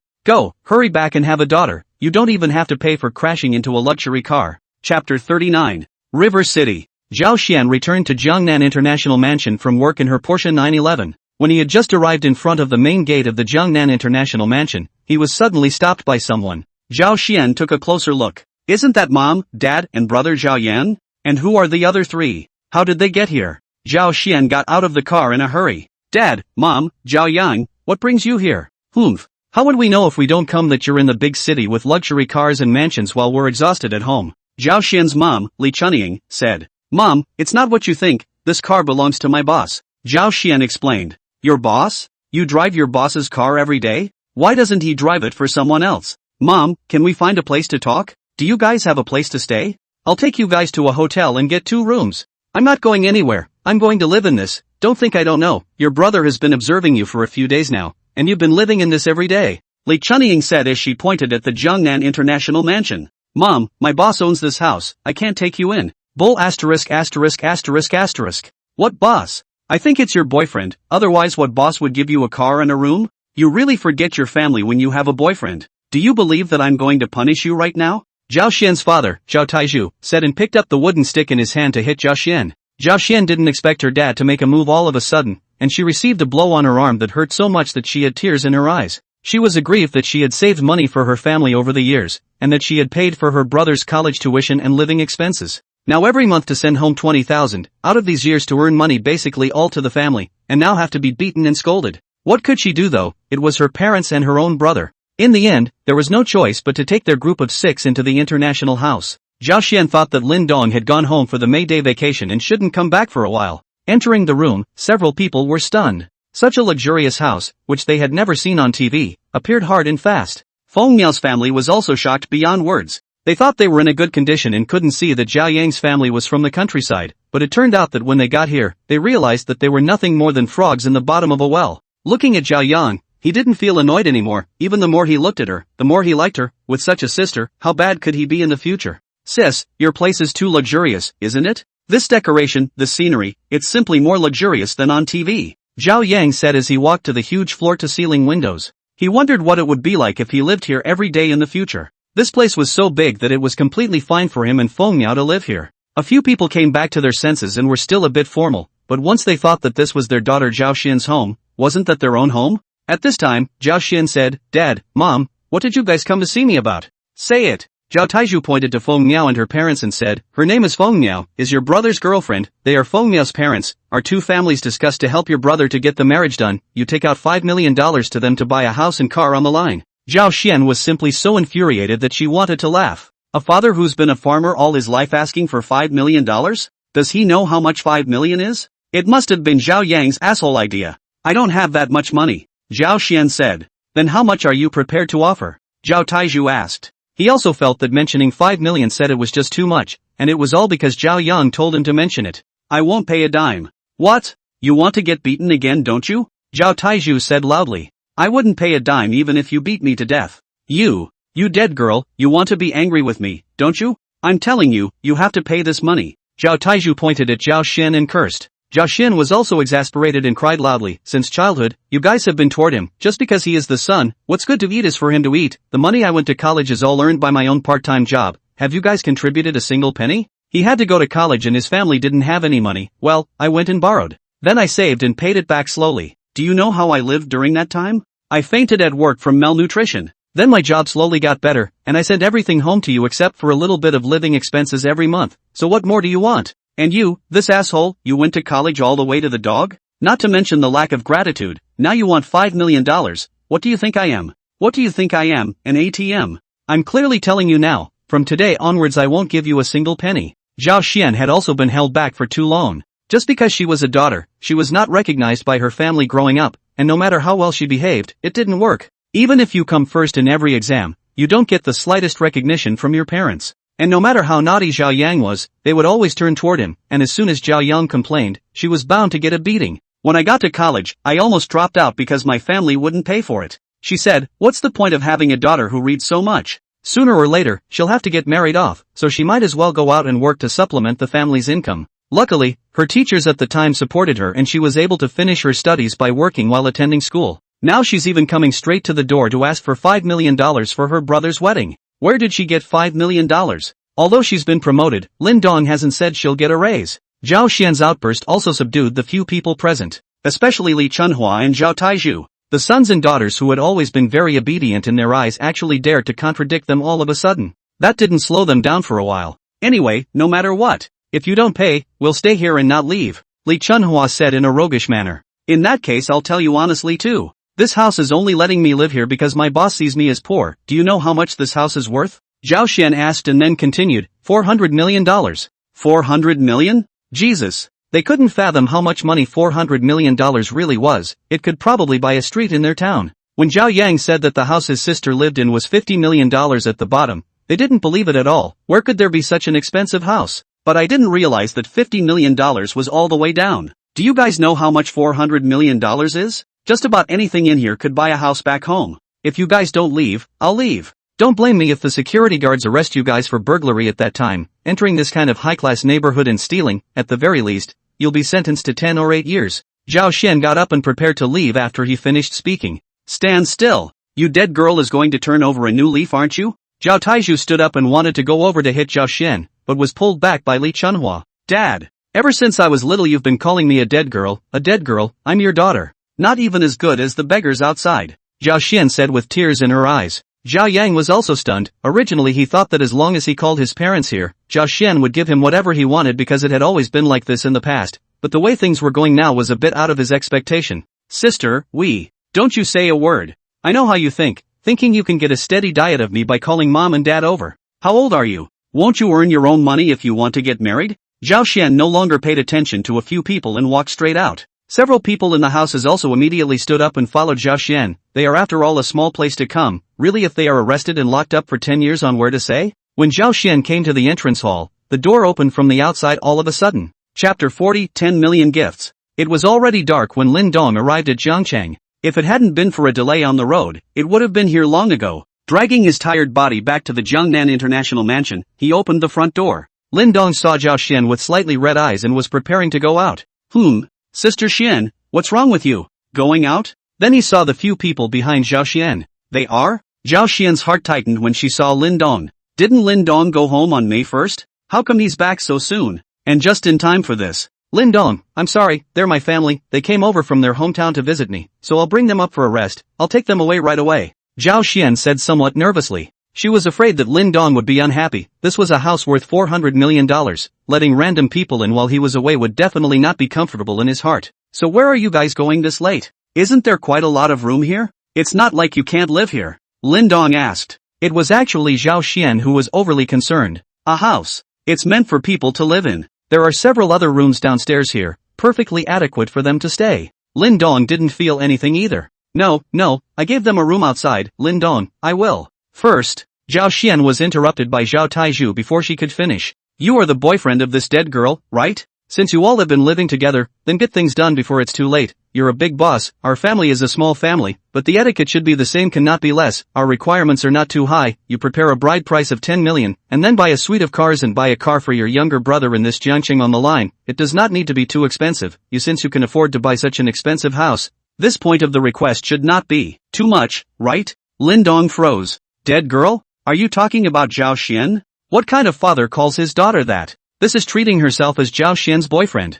But thinking about the fact that he was living with Zhao Xian, doesn't it look like cohabitation to outsiders? I'm afraid this is too much to jump into the Yellow River and wash away. But this $10 million dowry and a house and car in Jiangcheng, is this selling your daughter? Lin Dong did not speak, glancing at Zhao Xian. Only Zhao Xian's chest rose and fell violently, her eyes staring at her father with some horror, tears falling down constantly as she yelled, Dad, what are you babbling about? How am I ******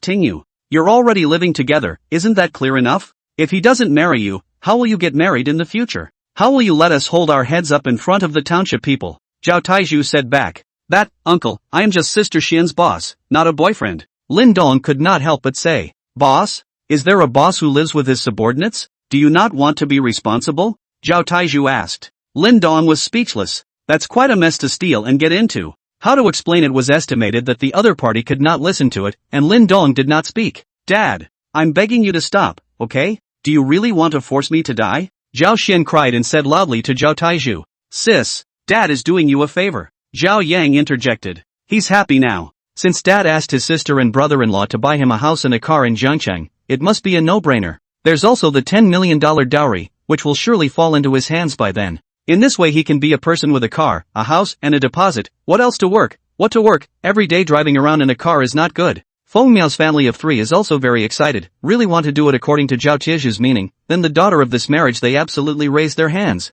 10 million plus to buy a car and a house in Jiangcheng, and later go back to feel doubly dignified. Zhao Xian looked at her parents and brother without the slightest hint of guilt because she was in pain, even to the point of death. They were here for the money, and if Lin Dong was a poor man, they would definitely try to force her to break up. Seeing that Lin Dong had money, he was like selling his daughter and wanted to blackmail Lin Dong ruthlessly. They only had money in their eyes, and as long as they were given money, maybe it didn't matter if they had her as a daughter or not. This instant, Zhao Xian suddenly figured it out. She was destined to be used as a tool by this family from the moment she was born. I only blame myself for being so stupid in the past, saving up a little money and sending it home, thinking that's where my roots are. It was at this moment that she realized she was actually a mayfly creature, rootless. Her heart went cold. Cold too. Zhao Xian didn't say anything else and turned to walk into the elevator. All she wanted to do now was run away from this place. Seeing that something was wrong, Lin Dong hurriedly followed him and squeezed into the elevator the moment the doors were about to close. The remaining few people, Zhao Yang, looked at me and I looked at you, not knowing what to do.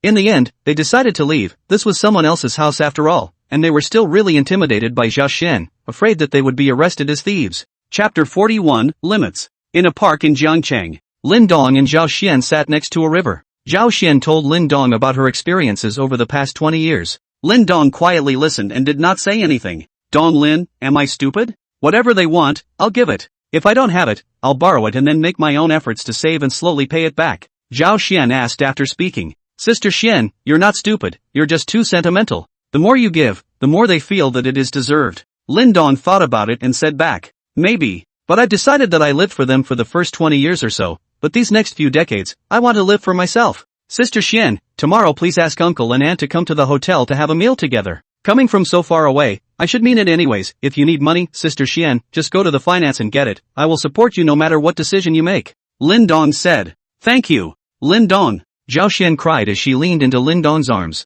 She had thought that Lin Dong would look down on her because she had such a family, but she did not expect that Lin Dong would not mind at all. Unbeknownst to her, Lin Dong's parents had been gone since she was a child, and her life at her third uncle's house was no better than hers. But he still had his great aunt and sister-in-law who loved him, while Zhao Xian had nothing, and he was actually quite heartbroken for Zhao Xian. Thinking of everything for the family, only to realize in the end that the family is just using her as a tool to make money. Sister Xian, cry as hard as you can. It will be comfortable after you cry it out, Lin Dong said as he gently patted Zhao Xian's back. Zhao Xian cried in Lin Dong's arms like this for about half an hour before getting up. Seeing that the clothes on Lin Dong's chest were wet with her tears, she was a little embarrassed. Lin Dong, I'm sorry, got your clothes wet. It's okay. Sister Xian, let's go. We're going back. The two returned to the Jiangnan International Mansion. It was discovered that Zhao Yang and the others had all left. Lin Dong, I'll go look for them. Zhao Xian was about to go out after saying that, but he was pulled back by Linden. Sister Xian, didn't you say that in the future time you will live for yourself?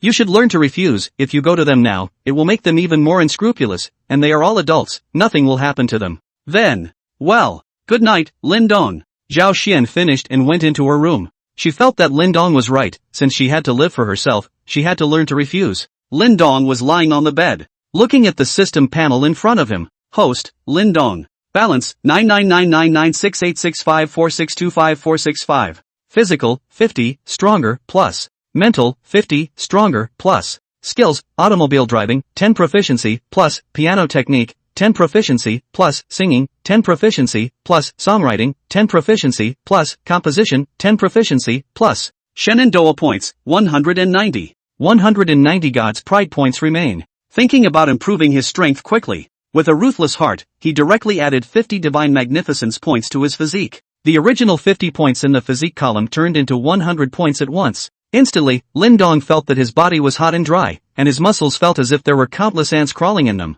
The feeling lasted a full 5 minutes before it disappeared. Lin Dong felt as if he had just come out of the water and was already soaked. Without rushing up, Lin Dong added another 50 divine magnificence points to spirit. His brain felt groggy all of a sudden, as if he had drunk himself out of his mind. Lin Dong closed his eyes and quietly lay on the bed. After a few minutes, Lin Dong felt awake. Open your eyes.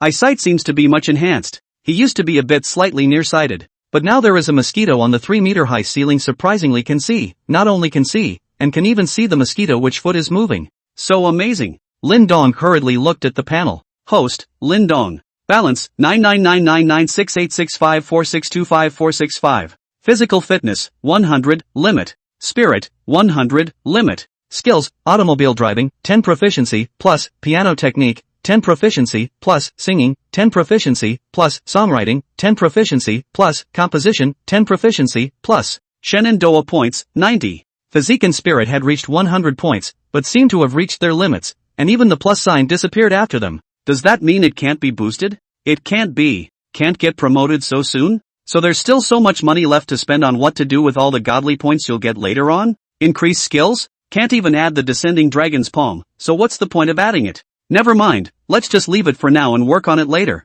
He always felt that this system should not be so simple. Lin Dong got up and felt sticky on his body. Come to the pool. Xian should be asleep by now. Couldn't care less, just stripped down and jumped into the pool. So cool. After swimming 2 laps and getting cleaned up, Lin Dong went ashore and observed his body. Nothing has changed, and there are no particularly prominent muscles. However, Lin Dong felt that he possessed explosive power in his body. He felt like he could punch a cow to death right now. Chapter 42 Donglei International. The next morning, the office of the chairman of the Golden Leaf Hotel. Sister Xian, I'm going to set up an investment company, the name is Donglei International, but I don't have the time, so I need a trustworthy person to help me build my team, and I hope you can help me. Dong Lin, I'm afraid I won't be able to do it well. Zhao Xian returned with some hesitation. She wanted to go, but was afraid that she was not capable enough to delay Lin Dong's big event. Sister Xian, you are capable, you shouldn't be limited to this tiny hotel, you should go out and see the outside world. Then, I'll try. Don't worry to do it boldly. The biggest support I can give you is unlimited financial power, as long as you think whoever can, let's dig it over. If others offer $1 million, we'll offer 5 million, 10 million, as long as it's a talent, we're not afraid to spend money. Good. So when do I move? The sooner the better. Then I'll leave tomorrow. Okay, call aunt and uncle over, let's have dinner with them together. After last night's incident, Lin Dong felt that Zhao Xian had changed. She used to be optimistic and cheerful. Instead, she is now transforming into a cold businesswoman. To be honest, Lin Dong still liked the old Zhao Xian, who occasionally gave him a bit of unintentional temptation. But there's no way around it. People go through things and they always change. The other side. An ordinary hotel where Zhao Taizhu and the others stayed. In the morning, everyone gathered together and waited for Zhao Taizhu to decide what to do. Dad, what are we going to do today? Zhao Yang asked. What to do? Go straight to her hotel and find her. But what if my sister doesn't see us? Don't see? I gave birth to her and raised her for so many years, and now that she's having a better time, she wants to disown me as her father? Then I'll make a scene at the place where she works, and make sure she can't hold her head up in front of her co-workers. Yeah, just do it. This dead girl wants to leave us behind now that she's gotten her wings. It's not that easy. Li Chunhua also helped out from the side. Feng Miao's family of 3 didn't say anything beside them, but they still hoped that Zhao Yang would be able to get Zhao Xian's help. After all, it was related to their daughter's future happiness. The group was about to head to the Golden Leaf Hotel where Zhao Xian worked when Zhao Xian's call came, asking them to go to the hotel for dinner. Dad, looks like sis is compromised. We have a house and car. Zhao Yang said happily. Feng Miao was also happy. Wasn't Zhao Yang's hers? She would also have a luxury car to drive in the future. Zhao Taizhu this time has also revealed a smile, said, look at you, this point of interest. Your brother-in-law is a big boss, live a few hundred million of the house, he is so big a hotel themselves certainly cannot manage to come over. You do not say your sister is some kind of manager? Let her arrange a job for you to manage people. Yes, my sister is the general manager, besides my brother-in-law she's the biggest, let him arrange a job for me and let Miao Miao go too. Let your sister arrange a job for you to manage people, and arrange a job for Miao Miao to manage money, so that your brother-in-law doesn't get rich and womanize outside, and the two of you help your sister a little, Li Chunhua said.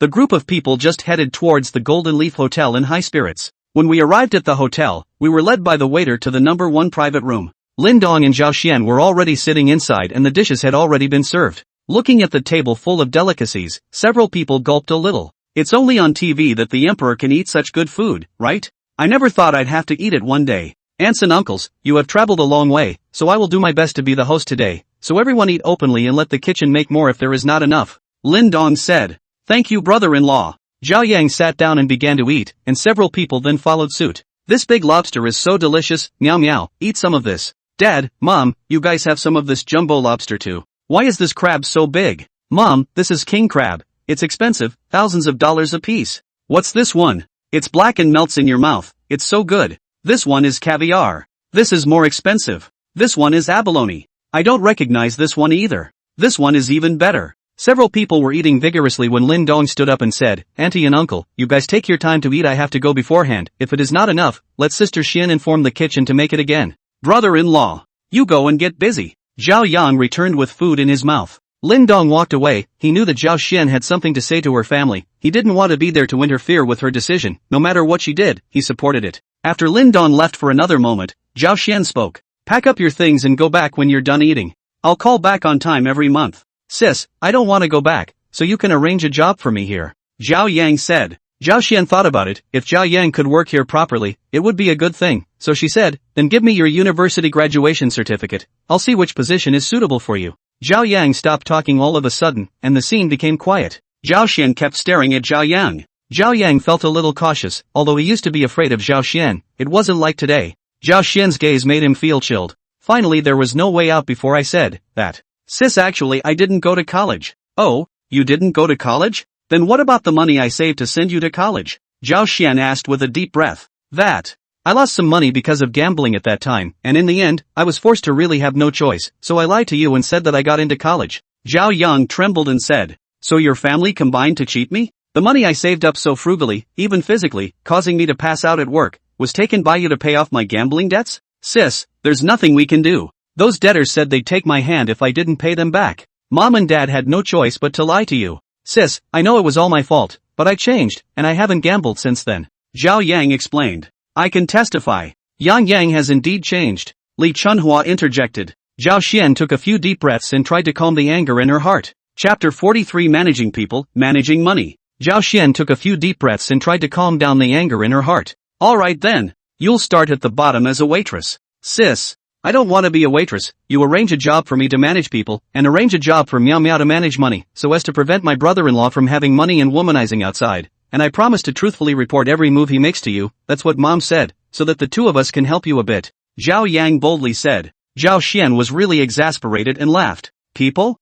Money? And help yourself? This is trying to put Lin Dong on the shelf. Are you still thinking that the hotel will be named Zhao from now on? It's a wonder they could even think of it. Want to manage money? Do you know how much water flows here in a month? Do you know how much you ate for this meal? Let me tell you, you ate $1 million for this meal, and the monthly water flow here is nearly $1 billion. Do you think you have the ability to manage it? Zhao Xian's words just fell. Everyone stopped eating, looking up at her with shocked eyes. $1 million for one meal? This is too much. Sister, you just said how much money we ate for this meal. Zhao Yang swallowed his food and asked in a small voice. You guys ate $1 million total for the meal. A few people were speechless for a long time. After the shock, Li Chunhua said, this place earns so much money a month? It seems you have a good eye. Then we're not going back. We've worked hard for most of our lives. It's time to enjoy ourselves. Since you guys are so rich, then buy Yang's house and car for him earlier, so that he can get married earlier and settle down. Zhao Taizhu added. Zhao Xian looked at this family speechlessly. All of them were of the same virtue.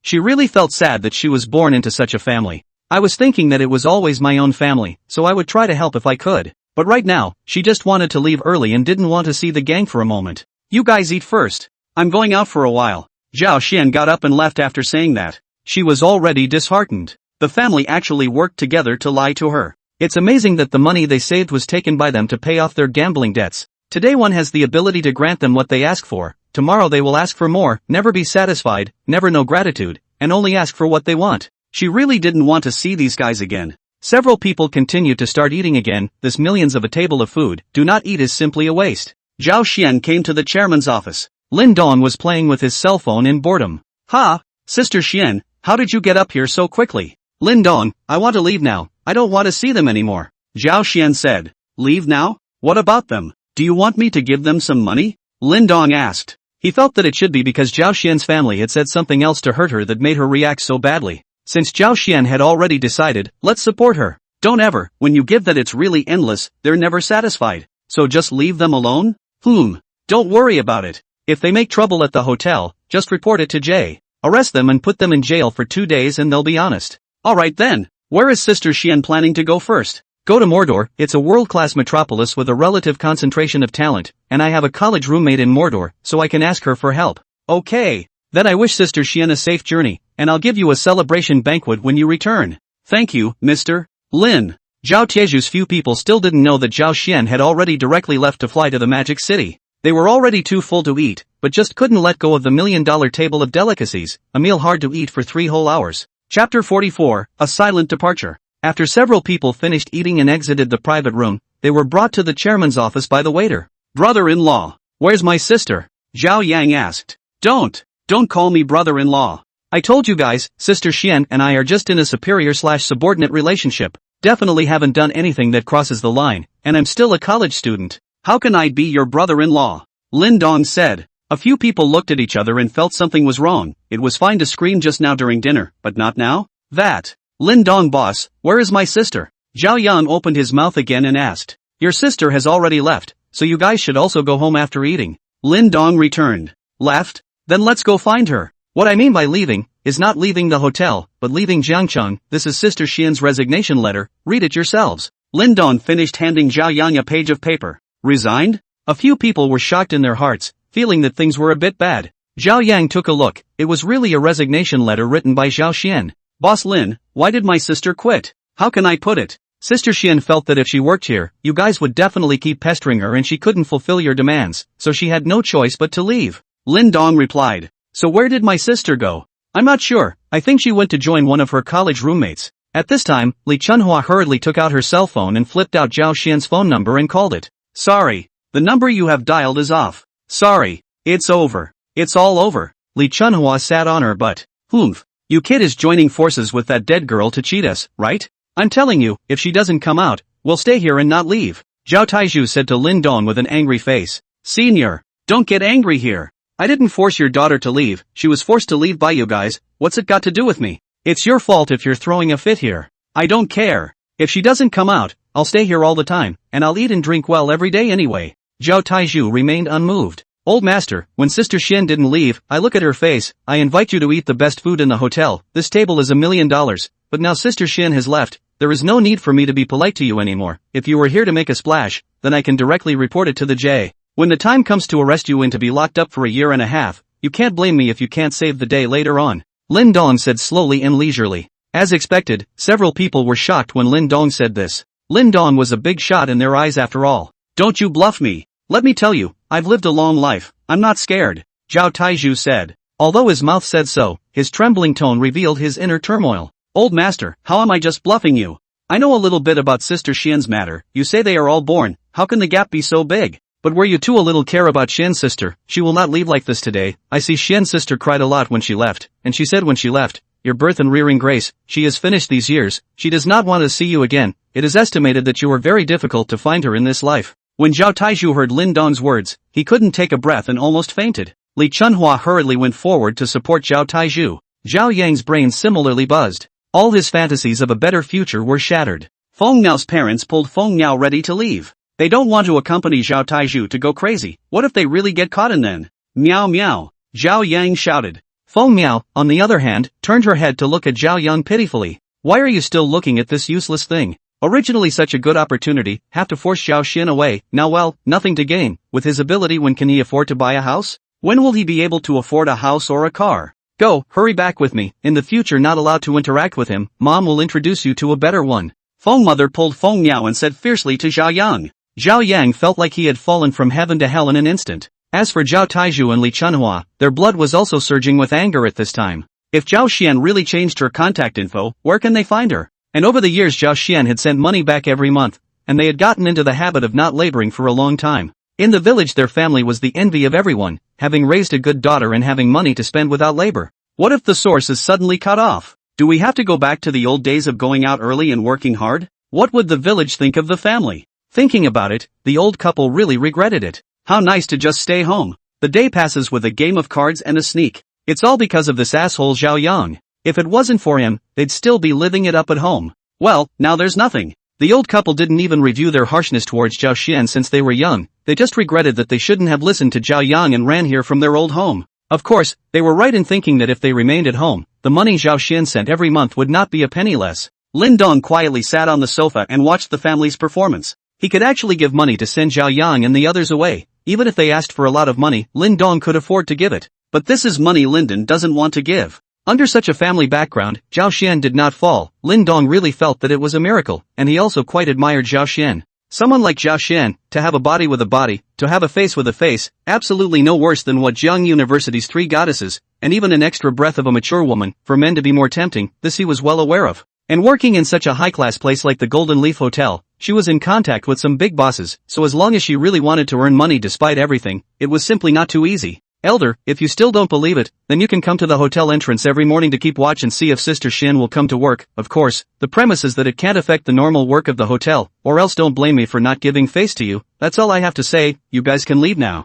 A few people left disoriented. Lin Dong didn't know if they would go back home immediately or if they would continue to wait, but none of that had anything to do with him anymore. Some things are not appreciated until they are lost. After they lost Shin's support and fell on hard times for a while, they might remember Shin's goodness. Author's note, these chapters are mainly about Zhao Xin's transformation process, from a lively, optimistic, cheerful person gradually transformed into a high-cold imperial sister. The process of businesswomen will also be the protagonist Lin Dong's left arm in the future all over the world business group. Everyone fasten your seatbelts, the protagonist is going to take off. Chapter 45, there's really no going back. Lin Dong went to register a company called Donglai International Investment Company Limited in the afternoon, with Zhao Xian acting as the general manager, and the Golden Leaf Hotel was also summarized under the banner. However, it was still an empty shelf now, and it was still necessary to wait for Zhao Xian to recruit various talents in order to grow the company. Day 2. When Lin Dong arrived at the Golden Leaf Hotel, he found Zhao Yang's family of 3 hiding in a corner of the outdoor parking lot.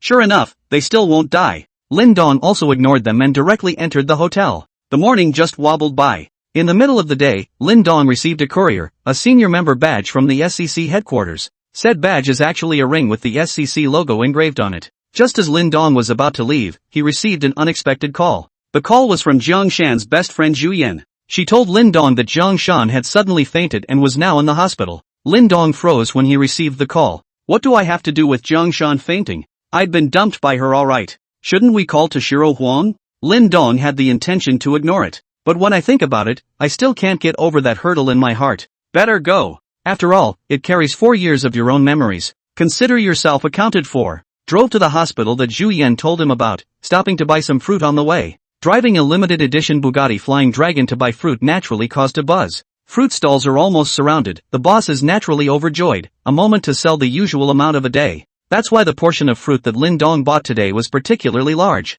Walking down the corridors of the hospital, Lin Dong suddenly heard 2 voices coming from an infirmary. Doctor, please can you save my mom? Please. Hey. Sir, our hospital is not a charity. How can we treat you if you don't have money? You guys heal first, I'll find a way to get the money. Sir, let me be honest with you. Your mom's illness is very serious. Even if you operate in our hospital, the success rate is not great. You'd better find a hospital with more advanced medical equipment. The success rate will be higher that way. Doctor, so how long does my mom have to live? There should be 3 months left without surgery, and if the surgery is successful it won't be a problem to live for 10 years or so, but if it's not successful maybe not even 3 months. As he walked past the infirmary, Lin Dong casually glanced at it. A man in his late 30s or so was begging a doctor in his 50s to save his mother. Lin Dong didn't bother, this kind of thing happened every day. After a lifetime of hard work, one serious illness and everything is gone. Enter the hospital room that Zhu Yan was talking about. Zhu Yan was sitting by the hospital bed, Jiang Shan was lying on the bed with a pale face and a doctor was examining Jiang Shan. Linden walked in and put the fruit on a chair. Seeing Lin Dong enter, a hint of joy flashed across Jiang Shan's pale face. She knew it must have been Zhu Yan who informed Lin Dong. Lin Dong stood still and did not move. When the doctor finished his examination, he turned around to see Lin Dong behind himself. You are the patient's boyfriend, right? You youngsters are really something. The patient is already 3 weeks pregnant and her body is still so weak. If this continues, it's not good for the development of the fetus. If you don't want this child, you have to wait until your body recovers before you can do the surgery. Pregnant? Lin Dong's brain buzzed when he heard the doctor's words, and a tearing pain hit his heart. 4 years. 4 whole years. How many days and nights had he himself brought food to Jiang Shan under her dormitory building, rain or shine? How many times have I gotten paid for my own part-time job and felt happy because I was able to buy a gift for Jiang Shan? They've cried together, they've laughed together. Together, we have fantasized about a future where the 2 of them have a family and a lovely set of children. But never thought it would end up like today. For 4 whole years with Jiang Shan, he himself had never touched her against her will.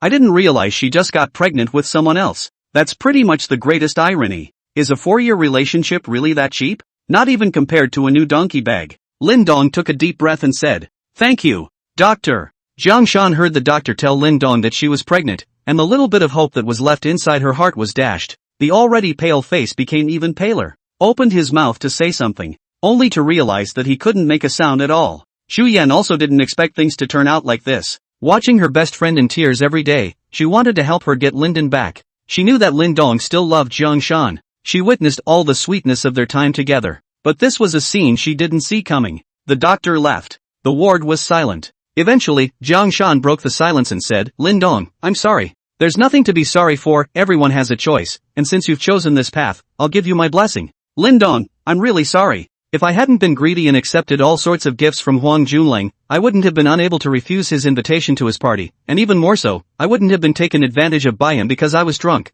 and by the time I woke up the next day everything was already too late. Jiang Shan sobbed. Strangely enough, Lin Dong did not set off a single ripple in his heart when he heard Jiang Shan's explanation. He had thought that he would get angry and go after Junlang Huang for revenge, but he didn't. Is it really just drunk? Maybe there's something else. Because his cousin Wang Li had experienced this only 2 days before. But if Jiang Shan's heart is strong, how does Huang Junlang stand a chance? At the end of the day, their 4-year relationship wasn't strong enough, and Jiang Shan already had this mindset that even if there wasn't a Jun Huang, there would be someone else. Okay. Since you're fine, I'll be off. Lin Dong did not want to stay here, he wanted to leave. Jiang Shan froze. Lin Dong's performance was beyond her expectations. There was no anger towards Toshiro Huang. And no heartache for myself. There's just peace. With her 4-year understanding of Lin Dong should not be like this. She realized that at this moment she did not understand the Lin Dong in front of her at all. Lin Dong walked out of the hospital room. Mentally, I said, Jiang Shan, goodbye. Thus bringing an end to his 4-year relationship.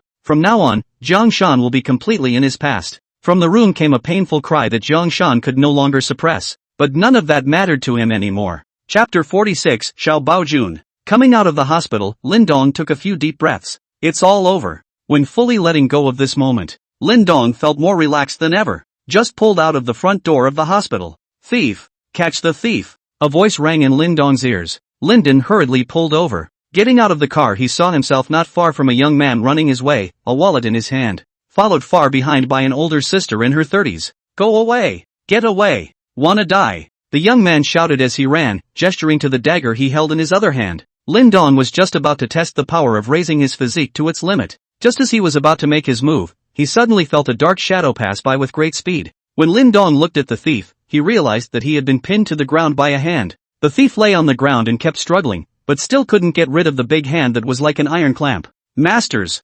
Absolutely masterful! This was Lin Dong's first feeling. Lin Dong's spirit was now at its limit and his 6 senses were very sharp. Just now when this person passed by him, he was able to sense the strong aura surging out of this person's body. Lin Dong took a closer look. Isn't this the same man who begged the doctor at the hospital to save her mother? Xiao Baojun walked out of the hospital full of anxiety. His mother is very sick and needs a lot of money to have a chance of being cured. But he has no money. He had been working as a mercenary abroad all these years, and had already earned a lot of money, and would soon be able to return home to let his family live a good life. But just as they were about to finish their last order of business, protecting the bigwigs of a small country on their way out to give a speech, they were attacked by unknown people, resulting in a group of 12 of them with only 3 of them ending up surviving. Upon their return, the 3 of them unanimously decided to distribute all the money to the families of their brothers who had remained forever in a foreign land. Because at least they came back alive, while those brothers who had lived and died with them for years stayed in a foreign land forever. I did not expect this time the mother's disease came so quickly. If not do the operation will miss the best treatment time. But all of a sudden let him where to get so much money to go? As the old saying goes, it's hard to beat a penny, let alone so much money now. What to do? In all the years he had been abroad, his best brothers were the 2 who had come back alive with him. But they were poor children like themselves, who else would have gone abroad to trade their lives for money, and when they came back everyone hadn't kept a penny. They must be running for their lives now too. Getting them to help would certainly be a drop in the bucket. He had just stepped out of the hospital when he heard someone yelling to catch a thief, and he instinctively rushed over to subdue the thief. One hand pinned the thief to the ground, no matter how much he struggled. Soon the stolen woman caught up and took the stolen purse from Xiao Baojun. Thank you, big brother, the woman hurriedly thanked. It's okay. Hurry up and report Jay, Xiao Baojun said. Aha! Yes. The woman took out her cell phone and dialed the number to report Jay. In about a couple minutes, Inspector Jay came and took the thief away. The woman also thanked Xiao Baojun vigorously and took out a lot of money from her purse to try to thank him. But he refused. He didn't catch thieves for money, and he couldn't take that money even if he needed it now. Just as he was about to leave, a figure blocked his path. He went left and this figure blocked him on the left. He went right, and this figure blocked him on the right. This was repeated several times before he reacted to the fact that the man was simply doing it on purpose. Little brother, I wonder what is the meaning of this? Xiao Baojun asked as he looked at Lin Dong in front of him. This big brother, how about we find a place to talk? Lin Dong said. I don't think we know each other. I can pay to save your mother. But don't get me wrong, I was just visiting a friend in the hospital when I happened to see you begging for a doctor. Xiao Baojun carefully observed Lin Dong. Having traveled on the edge of life and death over the years, he was able to feel the hint of threat that Lin Dong brought to him. He wondered how the young man had done it. It was important to realize that even in the foreign mercenary world, there were very few people who could bring him threats. The two found a park nearby. There weren't many people in the park because it was still early. "This big brother, what is your name?"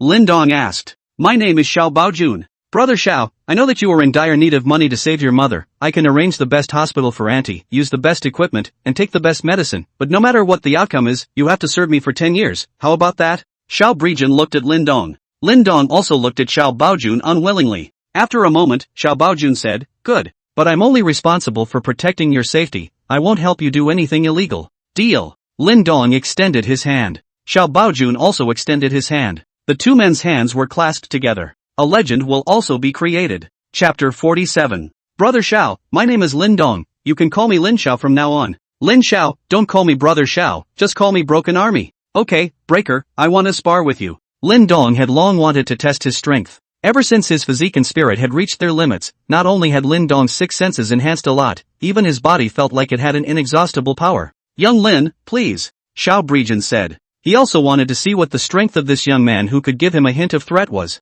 The two men stood each at a distance of more than 10 meters from each other. Linden doesn't have any tricks. There's just sharp senses and explosive power in the body. He struggled to mobilize the forces in his body so that they filled his entire body. At this moment, Lin Dong exuded an aura like an ancient Tyrannosaurus Rex. Xiao Baojun felt the extremely strong pressure, and while he was shocked in his heart, he also exuded the bloody aura that he had formed from his years of wandering on the edge of life and death. Lin Dong's feet stomped the ground with force as his body instantly shot towards Xiao Baojun and punched his opponent. Since it was just a sparring session and Lin Dong did not have a clear perception of his own strength, he only used 50% of his force for this punch. Xiao Baojun felt an intense pressure come over him as Lin Dong rushed towards him. After a slight lapse of concentration, the opponent's fist had already smashed into him, and he hurriedly clenched his hands into fists and crossed them in front of his chest, blocking the opponent's fist. Touch! Xiao Baojun was smashed back a distance of 7 to 8 meters by Lin Dong's punch before he stopped. Lin Dong stopped at the location where Xiao Baojun had just stood and bared his teeth as he shook off his somewhat painful right hand. Xiao Baojun, on the other hand, was looking at his somewhat red and swollen arm at that moment, his face full of shock. Lin Dong's strength was simply beyond his imagination. At first, although Lin Dong was able to bring him a hint of threat, he did not put much stock in it. After all, Lin Dong was too young and looked just 20 years old. Even if someone of this age had been practicing since they were young, how could they compare to someone like him, who had been roaming the battlefield for years? Therefore, it was inevitable that there was some contempt for Lin Dong in his heart, but just now, Lin Dong's punch had actually knocked him 7 or 8 meters away, and his arm had been smashed with some redness and swelling. He had truly underestimated Lin Dong somewhat. It's true that there are people out there. He still did not know that Lin Dong had actually only used 50% of his force. I wonder how I would feel if I knew. Broken Army, how was my punch? Lin Dong asked as he flung his right hand, whose pain had not completely dissipated. Young Lin is the first person I've ever seen at your age to have such strength at such a young age. The Broken Army admires you. The first at my age? That means having seen someone better than me, just a little older? Lin Dong was somewhat dissatisfied with Xiao Baojun's comment. He was already at the double limit, and there were still those who were more powerful than him? Doesn't that mean he can't surpass his opponent? I can't be invincible when I'm on? Looks like there's still a lot of work to be done on the system. Breaker, let's go. Go and help Auntie change hospitals, and get the surgery done earlier, so that you can follow me with peace of mind. Thank you, Xiao Lin. Xiao Baojun said excitedly. Lin Dong asked who knew the top management of the first hospital in the Jiangnan province SCC group. Someone quickly replied. A man named Lu Chen friended Lin Dong and gave him a phone number to the director of the first hospital. Lin Dong telephoned and explained his intention. The other party was very polite and enthusiastic, telling Lin Dong that he could turn over whenever he wanted, and that they would definitely arrange for an expert consultation at the first time. When Lin Dong brought Xiao Baojun as well as his mother to the first hospital in the afternoon, there was already a team of more than 10 experts waiting at the entrance. You must be Mr. Lin. Hello, I'm Lu Chuan, the director of the first hospital. Welcome to our hospital. We'll definitely do our best to save the patient. Then I thank you, Dean Lu. Mr. Lin is polite, this is our duty. The next step was a team of experts of more than 10 people to conduct a series of examinations on Xiao Baojun's mother. The final conclusion was that the surgery had to be done as soon as possible, and that the condition could not be allowed to continue to deteriorate, with the risk of surgery increasing a little with each additional day that passed. The hospital then arranged for Xiao Baojun's mother to undergo surgery the next day. Inside the advanced ward of the first hospital. Breaker, doesn't such a nice hospital cost a lot of money? Mom, don't worry, I've already solved the matter of money, you just need to heal in peace. Mom doesn't want to be cured, you keep this money for a daughter-in-law. You're already in your 30s and you don't even have a daughter-in-law. Look at that kid next door who grew up with you, his son is almost in middle school. Mom, you hurry up and get well, I'll marry a daughter-in-law and give you a big fat grandson, okay? Good good good. You must do what you say. Mom has been looking forward to having grandchildren all her life. Xiao Baojun exited the hospital room wiping the corners of his already moist eyes. The most sorry thing in his life was his own parents. Mother must not be allowed to leave this world with regrets. Chapter 48, The Gathering. The next day, Xiao Baojun's mother's surgery was very successful. The ones who operated on her were the highest-ranking medical professors in Jiangnan province, and the hospital specially sent 2 senior nurses to take care of her. Lin Dong gave the Benshi Big G to Xiao Brijan, and Xiao Brijan got to work, hiding in the shadows to protect Lin Dong. Zhao Yang's family of 3, on the other hand, was divided into 2 groups. Zhao Taizhu and Li Chunhua guarded the entrance to the hotel. Zhao Yang guarded the entrance to the Jiangnan International Mansion. I guess they were still not willing to leave in disgrace like this. Without Zhao Xian's monetary support, they are confused about the future. Lin Dong also ignored it and saw how many days they could guard. This time, at least, we'll teach them a lesson. Zhao Xian also had good news. With the lure of huge sums of money, there are already people who are interested in Eastleigh International and are in contact. The first thing that Eastleigh International, as an investment company, recruits is a strong team of lawyers, negotiators, and valuation teams.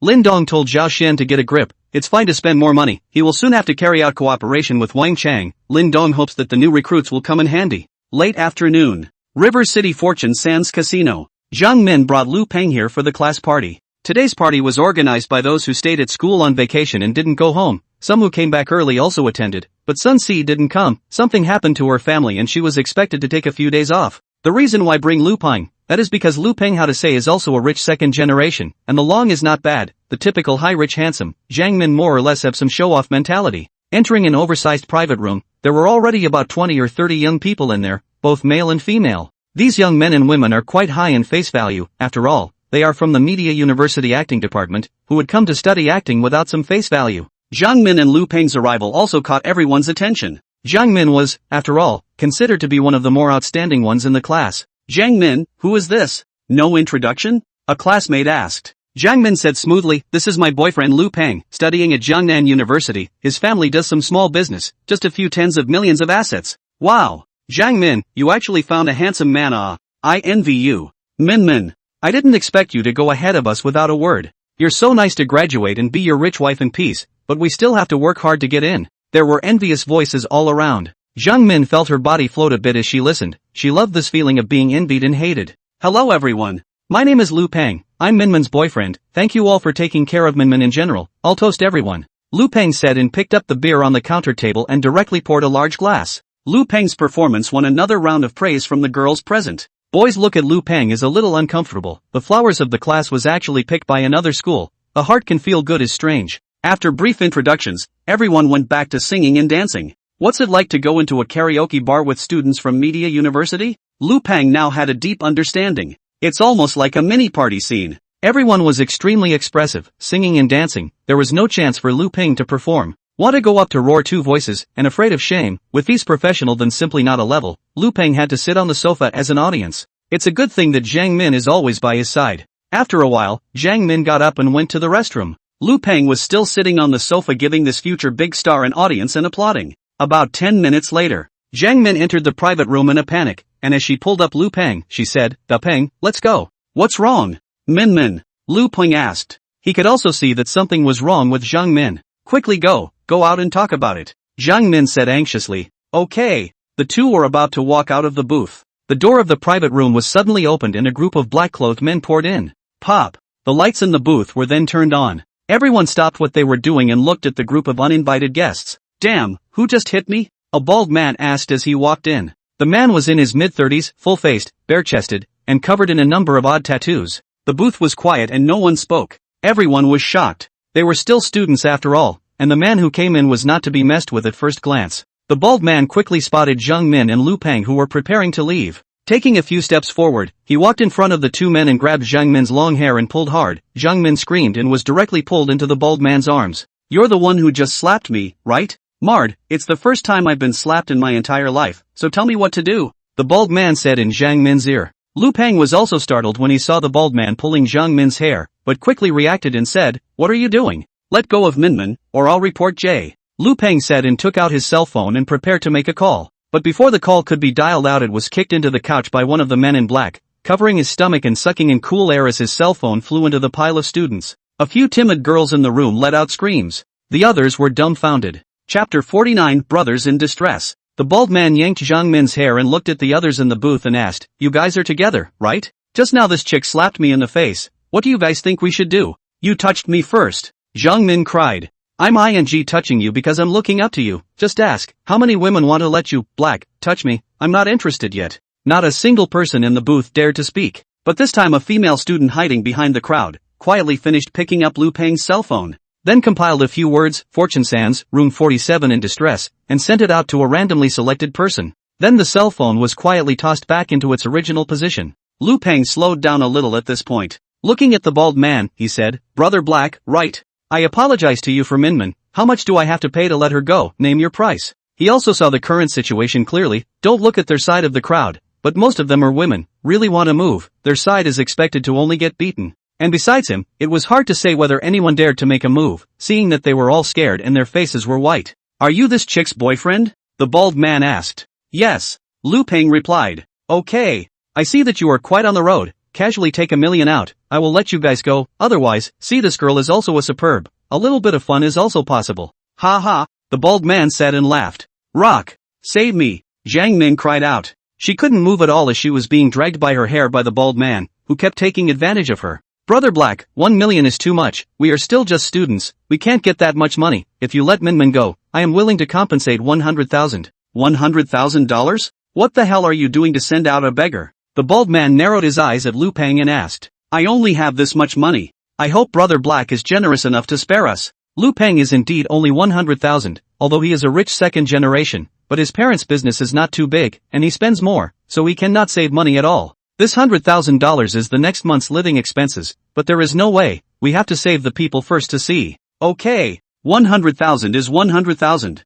Transfer the money first," the bald man said. He did not expect that students are so rich now. $1 million just, he casually said. Thought he could knock to 10,000, 8,000 even good. I didn't expect the other party to give him $100,000 directly. That's enough money to make him look good for a while. Lu Peng heard the other party promised. The heart is also relieved. 100,000 yuan only, no time to find an excuse with the parents on the line. Really, if the other party didn't agree, there wasn't really anything he could do. Just when Lu Peng was ready to pick up the phone to the other side of the transfer of funds, heard Jiang Min screamed, "Ah, asshole! Stop it!" Lu Peng hastily looked over. This look can be Lu Peng got angry. A moment on the rush of the mind, directly carrying a bottle of wine rushed over. A bottle of wine smashed in the bald man's head. It turned out that just when Lu Peng was ready to pick up the cell phone, the bald man yanked Jiang Min's hair with one hand, and one hand had already reached into Jiang Min's chest within the clothes and touched it indiscriminately. The bald man was smashed with blood all over his head. His hands let go of Jiang Min and he was howling while holding his head. A few black-clothed men reacted by quickly rushing up and pinning Lu Peng to the ground. And those students from Media University were even too scared to move. When had they ever seen such a scene? Jiang Min was also shocked. She didn't expect Lu Peng to really dare to rush over to save her, and at the same time, there was also some touching in her heart. Watching Lu Peng being pressed down to the ground by several black-clothed men, unable to move, she wanted to go over to help, and just as she started, she was grabbed by the bald man who slowed down. At the moment, the bald man looked terrifying, with blood running down his face from his head. "Kid, you're really good. I've been in Jiangqing for so long. You're the first one who dared to open my head. If I don't show you some color, how can I go out to see people in the future?" Lift his head up. "Don't you want your girlfriend to be bullied? Open your dog eyes wide to see how I bullied her." A man in black grabbed Lu Peng's hair and yanked his head up to face the bald man. The bald man hugged Jiang Min and then started to go up and down on her. Jiang Min struggled hard, ushered in by the bald man's heavy several slaps, hitting her dizziness, no longer dare to resist, allowing the bald man to do whatever he wanted on him. Soon, Jiang Min's jacket was torn off by the bald man, revealing the underwear inside. "Stop! Stop it! I'll give you money. $1 million. Lu Peng looked at the liver and gall, struggling to get up, but was pressed by a few black people dead. Cannot move, only watched the bald man bully Jiang Min. The bald man ignored Lu Peng and continued to touch and nibble on Jiang Min's body. Just now in the toilet, when he saw Jiang Min, he couldn't help but touch 2 handfuls of them with the strength of alcohol. He hadn't done this before, and with his black brother's reputation, the people who were touched also tolerated it. But I didn't expect to be slapped by Jiang Min today. That's why he brought someone to follow Jiang Min here. Looking at the beauty who had already been cleaned up by himself, the bald man directly kissed at Jiang Min's red lips. Chapter 50 gives you a chance to call someone. Lin Don was half lying on the sofa playing with his cell phone. Suddenly a message was received. Taking a closer look, it's from Lu Peng. Clicking on the message, the content reads, Fully Sans 47 private room in distress. Lin Dong stood up in a flash. Lu Peng wouldn't send him such a message for no reason and wanted to call over to ask. But on second thought, since Lu Peng was sending messages over, it must be inconvenient for him now. So he called Xiao Baojun and told him to come out right away. Lin Dong hurriedly went downstairs and drove his car to Fortune Sands. Rendezvoused with Xiao Baojun at the midway point. Together, the two men quickly rushed over. Soon, the two of them arrived at the Fully Sands and were led by the waiter to the 47th private room. Lin Dong pushed the door in and saw that a bald man with a head full of blood was lightly thinning a woman. While Lu Peng was pressed to the ground by several black-clothed men, one of the black-clothed men grabbed his hair and pulled his head upward as hard as he could. Lu Peng's eyes reddened as he glared fiercely at the bald man. There were 20 or 30 other young men and women in the corner of the booth. Lin Dong coming in also caused everyone in the private room to freeze. The bald man also stopped flirting with Zhang Min, looked at Lin Dong and cursed, "Who the hell are you? Do you know what this place is? Just barge in." Only then did Lin Dong realize that the lightly colored woman was actually Lu Peng's girlfriend, Zhang Min. This name of bullying Lu Peng's girlfriend and letting Lu Peng watch with his eyes wide open is simply psychopathic. Lin Dong did not reply to the bald man's words, but instead said, "Broken army, over to you." "Yes, young master," Xiao Breijin replied.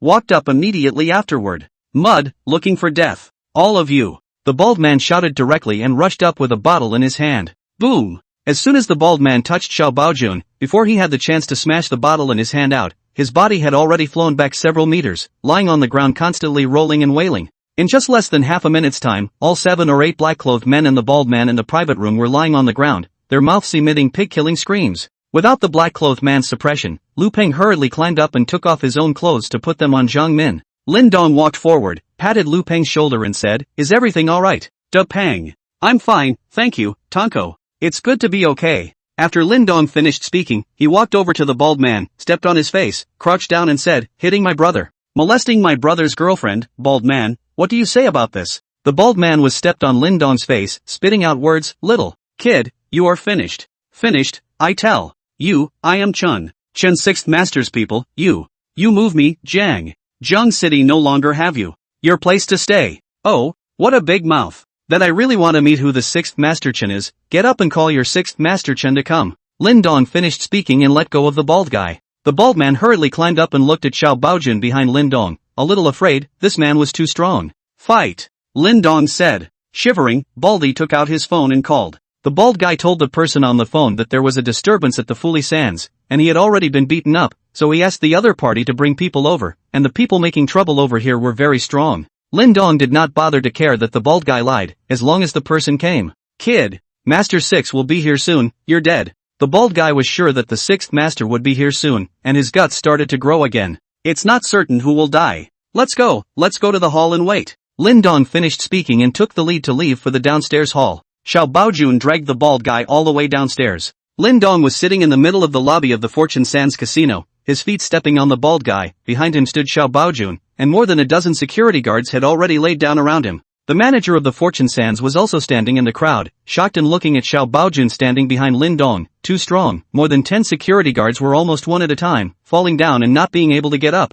Many people around the hall were watching. Even the 20 to 30 people from Media University didn't leave, and Lu Peng and Zhang Min were among them. Everyone looked at Lin Dong with curious eyes. Lin Dong put the ring that belonged exclusively to SCC senior members on his hand. He had just called on all the SCC members in Jiangqing to come to Fortune Sands in his capacity as an SCC senior member. This is a right exclusive to premium members. Neither intermediate nor lower members have the right to refuse, except for those who are also senior members. How much energy would be generated by all the members of the Jiangqing SCC getting together had not been tried by anyone yet, and it was not known if this Master Chen 6 could withstand it. Chapter 51, Chen 6 Fingers. Chen 6 Fingers' real name Chen Shang, more than 10 years ago by his own pair of iron fist in Jiangqing broke out a big name, because the left hand has 6 fingers, so nicknamed Chen 6 Fingers. With the passage of time, Chen 6 Fingers became more and more famous, and with his iron-blooded methods, he almost completely integrated the underground forces in Jiangqing. People started to call him Master 6 when they saw him, and Chen 6 Fingers' name was slowly forgotten,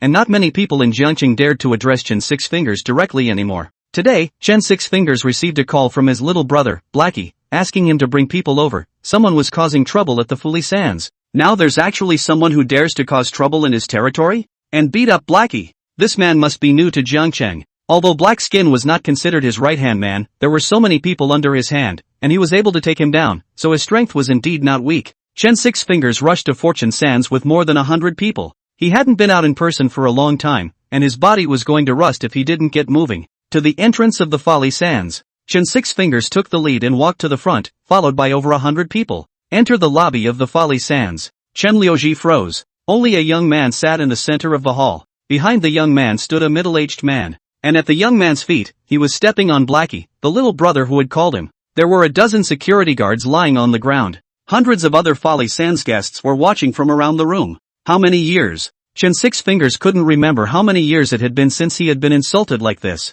It's not as simple as slapping him in the face anymore. It's like ting on his head. With so many people watching, if he doesn't take care of this today, how will he get a foothold in Jiangcheng in the future? Chen Six Fingers walked up a few steps. It was about 7 or 8 meters away from Lindong. Behind them, more than 100 people all followed in and stood behind Chen Liuji. Some of the surrounding people who were eating saw so many people coming at once, and some of them all started to quietly slip away for fear of hurting the innocent later on. There were also a lot of bold ones who remained on the scene, just leaning towards the edge of the hall. 2 people against more than 100 people. Even if Xiao Baojun showed a lot of strength, no one looked favorably on them. At this time, Lu Peng quietly said a few words to Zhang Min before walking into the center of the hall and standing behind Lindong. Zhang Min wanted to pull Lu Peng back and tell him not to go, but thinking that Lindong was in such a predicament in order to save them, she withdrew her hand and looked at them nervously. Lindong had offended the other party in order to save him, so it was naturally impossible for Lu Peng to stand by and watch. Young man, don't be so impulsive in doing things. There are some things that you have to bear the consequences of doing,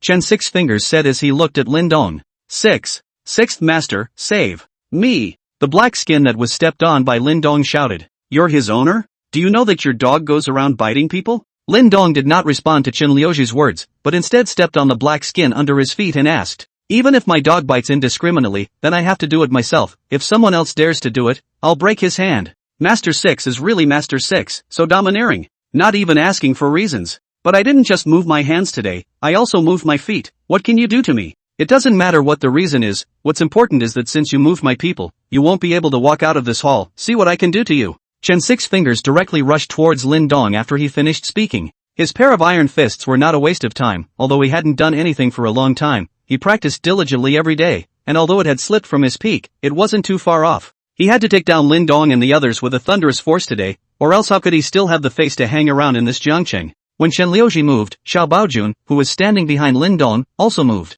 He quickly circled around in front of Lindong to meet Chen Liuji's iron fist. Chen Six Fingers was not far away from Lindong and had wanted to directly take down Lindong, but he rushed over only to realize that a figure was blocking Lindong's body, and it was Xiao Baojun who was behind Lindong. So fast. Chen Six Fingers was shocked in his heart. He was only 7 or 8 meters away from Lindong, and in a straight line, coupled with the fact that he had taken him by surprise, it was surprising that the other party had reacted so quickly. This is definitely a masterpiece. Chen Six Fingers was not afraid. Back then he also killed his way through many experts to get the title of the #1 person in the underground world of Jiangcheng, and directly slammed his fist at Xiao Baojun. Xiao Baojun sidestepped into a bowing position and mentally recited, cannon fist, and then a punch was thrown. Bang! Their fists met in the air and crashed together, and then they separated. Xiao Baojun took a small step back and stood still, looking at Chen Liuji with a small amount of surprise in his eyes. Chen Six Fingers, on the other hand, withdrew 7 or 8 consecutive steps backward before stopping. Looking at Xiao Baojun who had only retreated a small step,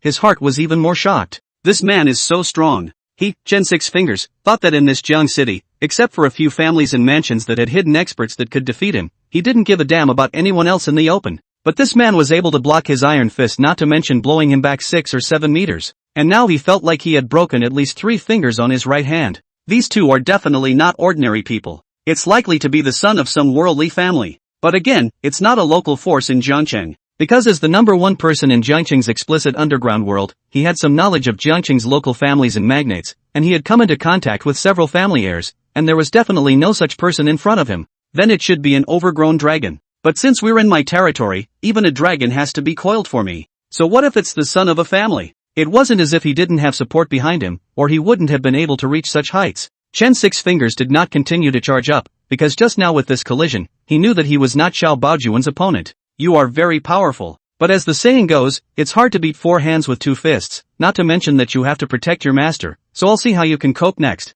Just as Chen Six Fingers was preparing to win with the number of people and take down Lindong, Xiao Baojun suddenly rushed to his side at an extremely fast speed, and before he could react, a large, iron-clamped hand had already pinched his neck. You! Chen Six Fingers only managed to utter a single word before his neck was pinched by Xiao Baojun, and he could no longer make a sound, and could only stare at the person in front of him with horrified eyes. Master Six! Master Six! The surrounding juniors wanted to step forward, but they were stopped by Qin Liuji with a gesture. Because as long as this person in front of him used a little bit of strength in his hands, then he, Chen Six Fingers, was going to flip the boat in the gutter today. Lin Dong got up and walked over to Chen Six Fingers and said, Master Six, is it? Your dog has bitten someone outside and you want to break the bitten person's hand? I want to see what your reliance is? The 100 or so minions behind you? Or is it your self-righteous stature? At this time there was suddenly a loud roar of machinery from outside the hall. Chapter 52, The Mysterious Man. Fortune Sands, as the largest casino in Jiangchang, the entire first floor hall was immense in size.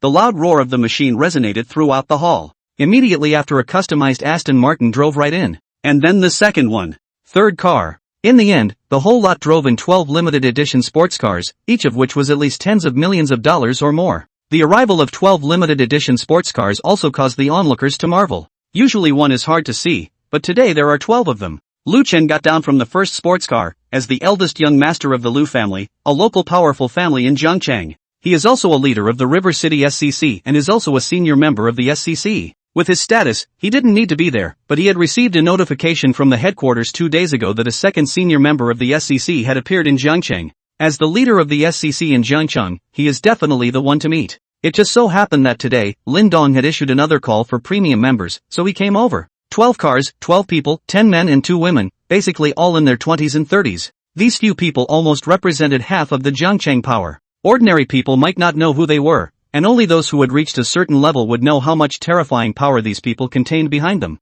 In the eyes of ordinary people, Chen Six Fingers, the number one person in the underground world of Jiangcheng, was a heavenly figure in their eyes. But unbeknownst to him, Chen Six Fingers is just a pawn introduced by some people to attract attention. The really big guys are hidden behind the scenes and very low-key. Lu Chen led several people towards Lin Dong. Everyone held their breath, as if they could foresee the ensuing clash of sparks. Brother Lin, can you give Mr. Lu face? Lu Chen walked up to Lin Dong and said to him. The expected clash of the sparks didn't happen, and everyone is looking forward to where it goes from here. Lin Dong looked at Lu Chen. This would be the only senior member of the Jiangcheng SCC and the boss of the Jiangcheng SCC. And it should be the same person who helped himself to contact the first hospital to operate on Broken Army's mother. Broken Army! Lin Dong shouted. When Xiao Baojun heard this, he let go of his hand that was pinching Qin Liuji. After Chen Six Fingers was released by Xiao Baojun, he took a few violent breaths and shouted respectfully at Lu Chen, Xiao Lu. Pop! A voice resounded throughout the silent hall, catching everyone off guard. Why don't you apologize to Brother Lin?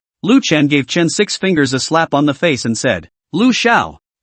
Pop! Lu Chen gave Chen Liuji another slap. Chen Liuji, who had received 2 slaps from Lu Chen, reacted at once. Who is Lu Chen? The youngest master of the Lu family, the number one family in Jiangcheng. He Chen Six Fingers can sit on the position of the first person in the underground world of Jiangcheng, but not without the support of the Lu family behind it. To put it bluntly, he was one of the Lu family's dogs, released to attract attention. And someone who could make young Master Lu call him a brother was at least on the same level as him. Looks like we've offended someone today. Hurrying to Lin Dong, he respectfully said, Young Lin, I am sorry. It was Six Fingers who had eyes but did not recognize MT. Taiyan offended you, please be generous and do not bother with Six Fingers in general. A great man can bend and stretch, Chen Six Fingers can come to this day is not without some reason. A 40-year-old middle-aged man, in front of so many people, bowing his head and apologizing to a 20-ish-year-old young man, this was not something an ordinary person could do. What's more, this middle-aged man was also the obvious leader of the underground world of Jiangcheng. Lin Dong ignored Chen Six Fingers and instead said to Lu Chen, since Brother Lu has opened his mouth, let's call it a day. Brother Lin is open-minded, don't thank Brother Lin yet. Thank you, Xiao Lin. Thank you, Xiao Lin. Chen Six Fingers said hurriedly. Go! Brother Lin, let's find a place to have a drink. Brother Lu please. Together, the two of them headed upstairs to the Fuli Sands, followed by a group of Jiangcheng SCC members. On his way out Lin Dong patted Lu Peng's shoulder and told him to go back first. The manager of the Fortune Sands rushed to the front to lead the way. The group left, leaving behind hundreds of bold eaters, as well as more than 100 minions brought by Chen Six Fingers to mess up in the wind. They are still in a dream world at the moment. That's the end of it? What happened to the promised spark? The so-called number one person in the underground world of Jiangcheng, Master Chen Six, was slapped twice in a row and had to bow down and apologize? Many people looked at Chen Six Fingers, who was standing in place, as if to say, aren't you the boss of the underground world in Jiangcheng? Why are you such a wimp? You have to apologize after being beaten up. Except for a few people who knew the inside story, the others found it a bit upsetting to their imagination. Hei Pai was directly lying on the ground at the moment, pretending to be dizzy and not getting up.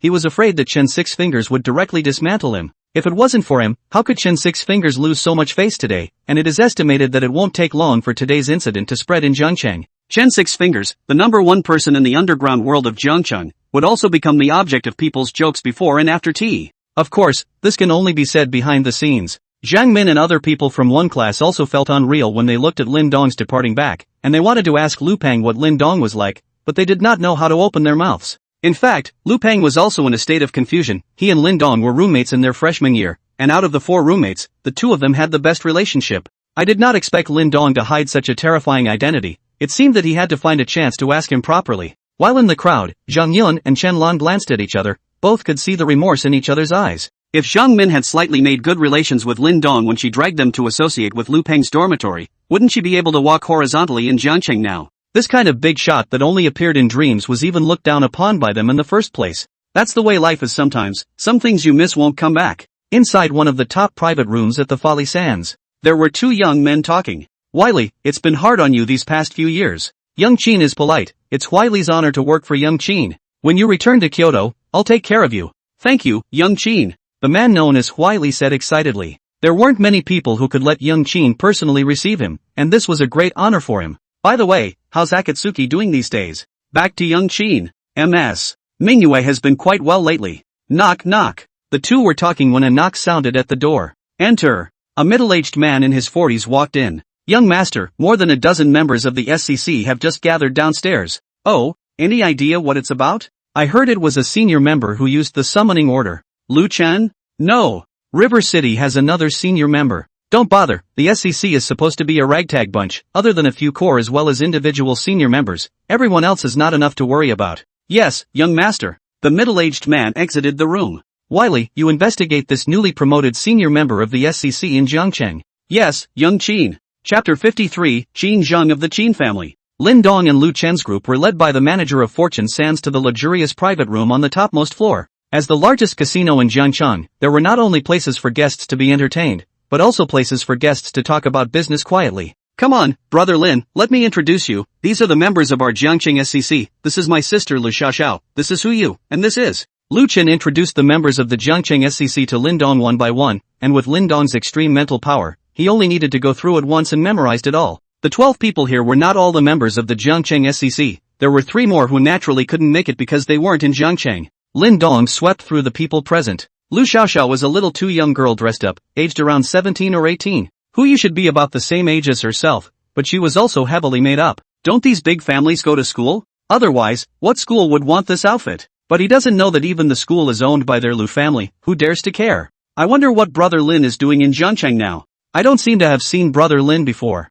Lu Chen asked. Hearing Lu Chen ask this, everyone present perked up their ears to hear how Lin Dong would answer. After all, you don't become a premium member overnight. As for spending $10 billion directly to upgrade to the level of a premium member, no one would think so. This rule has no such precedent since the inception of the SCC, and even if you spend $1 billion to upgrade to mid-level, there are only 2 or 3. There really weren't many people present who could take out $10 billion in cash. What's wrong with $10 billion?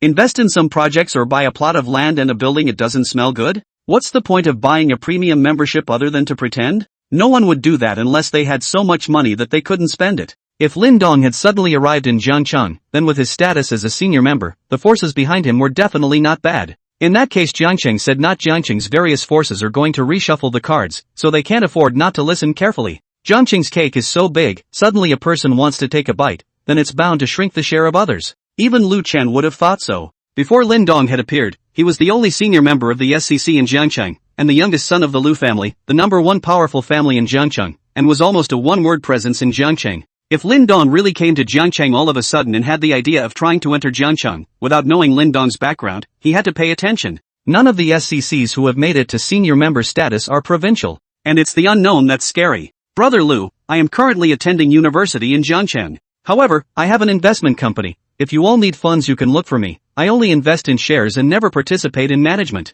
Lin Dong said back. Only investing in shares and not participating in management or decision-making? Now the crowd in the room was interested. Isn't this a gift of money? Is that really such a good thing? I wonder which aspect of the program Brother Lin is interested in. We might be able to cooperate a bit. Lu Chen also came to be interested. Any program will do. I for one am not picky. Then let's find some time to talk about it. Lin Dong received several friend requests at once, and since they were here to send money, they naturally would not refuse. No one would doubt that Lin Dong did not have the strength to do so. SCC senior members did not just get promoted, but these people also have a quandary. Could it be that Lin Dong intentionally acted as a money scatterer first to gain their favor before realizing his purpose? In that case, it's a matter of taking your time to decide whether or not to cooperate. In fact, Lin Dong only wanted to spend his money as soon as possible, save up more divine hero points, and see if the system had any new whatever features. At this time, Lin Dong said, "Don't worry, Lin Dong, have absolutely no idea of entering Jiangcheng, nor do I want to share this piece of cake of Jiangcheng with you. I just want to simply send some money to all of you. If you don't feel assured, you can write it down on the contract that our side will not participate in the management no matter how many shares we take up."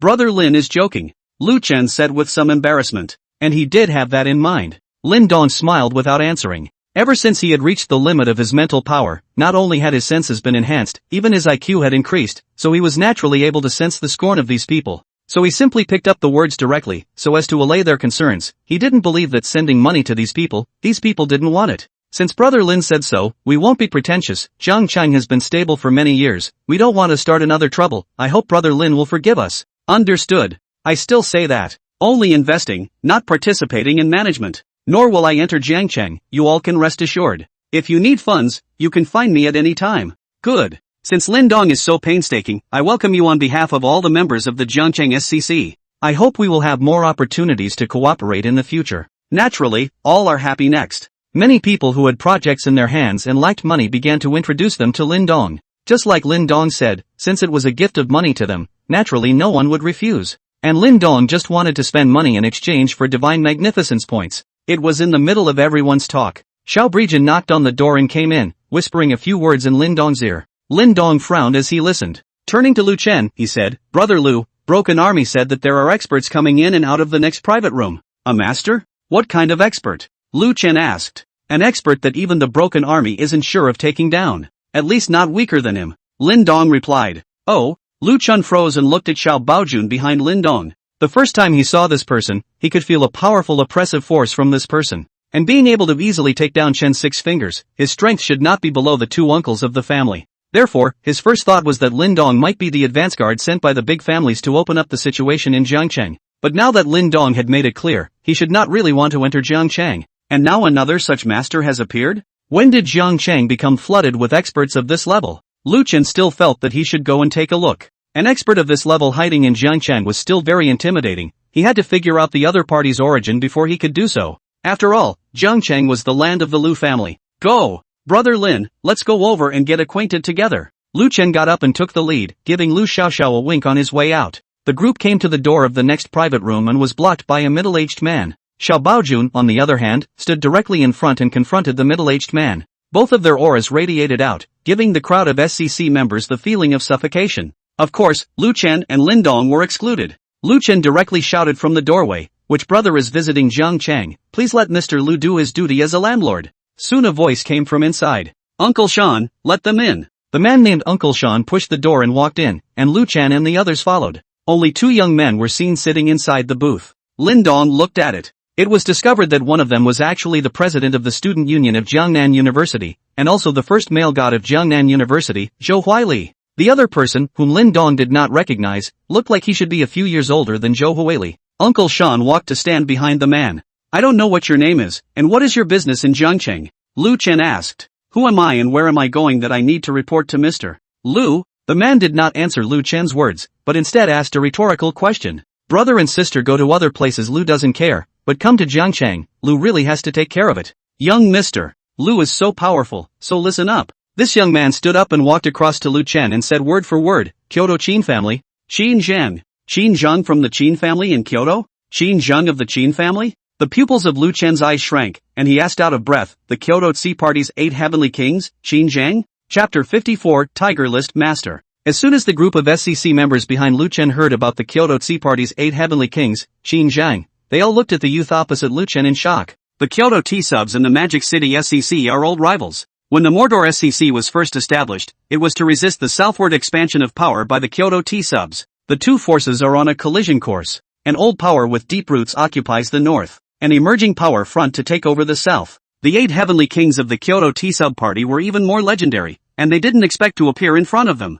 Oh, it turns out that young Master Lu recognizes me. I thought that our Kyoto Tea Sub-Party could no longer fit into young Master Lu's eyes. Qin Zhang said. Qin Zhang, as one of the 8 heavenly kings of the Tea Party in Kyoto, you came here without telling us. What exactly is your purpose? Lu Chen asked after reacting. He was really surprised too. The 8 heavenly kings of the Kyoto Tea Sub-Party. That's a level equivalent to a core member of the Magic City SCC. But he wasn't afraid. This was not only SCC's territory, it was his Lu family's territory. Even if the other party was as powerful as he was in the north, this was the south, it was Jiangcheng, and even a dragon had to be coiled for him. Young Master Lu, I don't need to report to you where I, Qin Zhang, want to go. You don't have the qualifications. Moreover, if I really had any purpose, would I have brought only one person with me? Qin Zhang also did not want to start a conflict with Lu Chen. After all, this was the other party's territory, and he had only brought one person with him, so he explained later. Otherwise, with his status as one of the 8 heavenly kings of the Tea Party, he wouldn't have said so much to Lu Chen, who wasn't at a high enough level.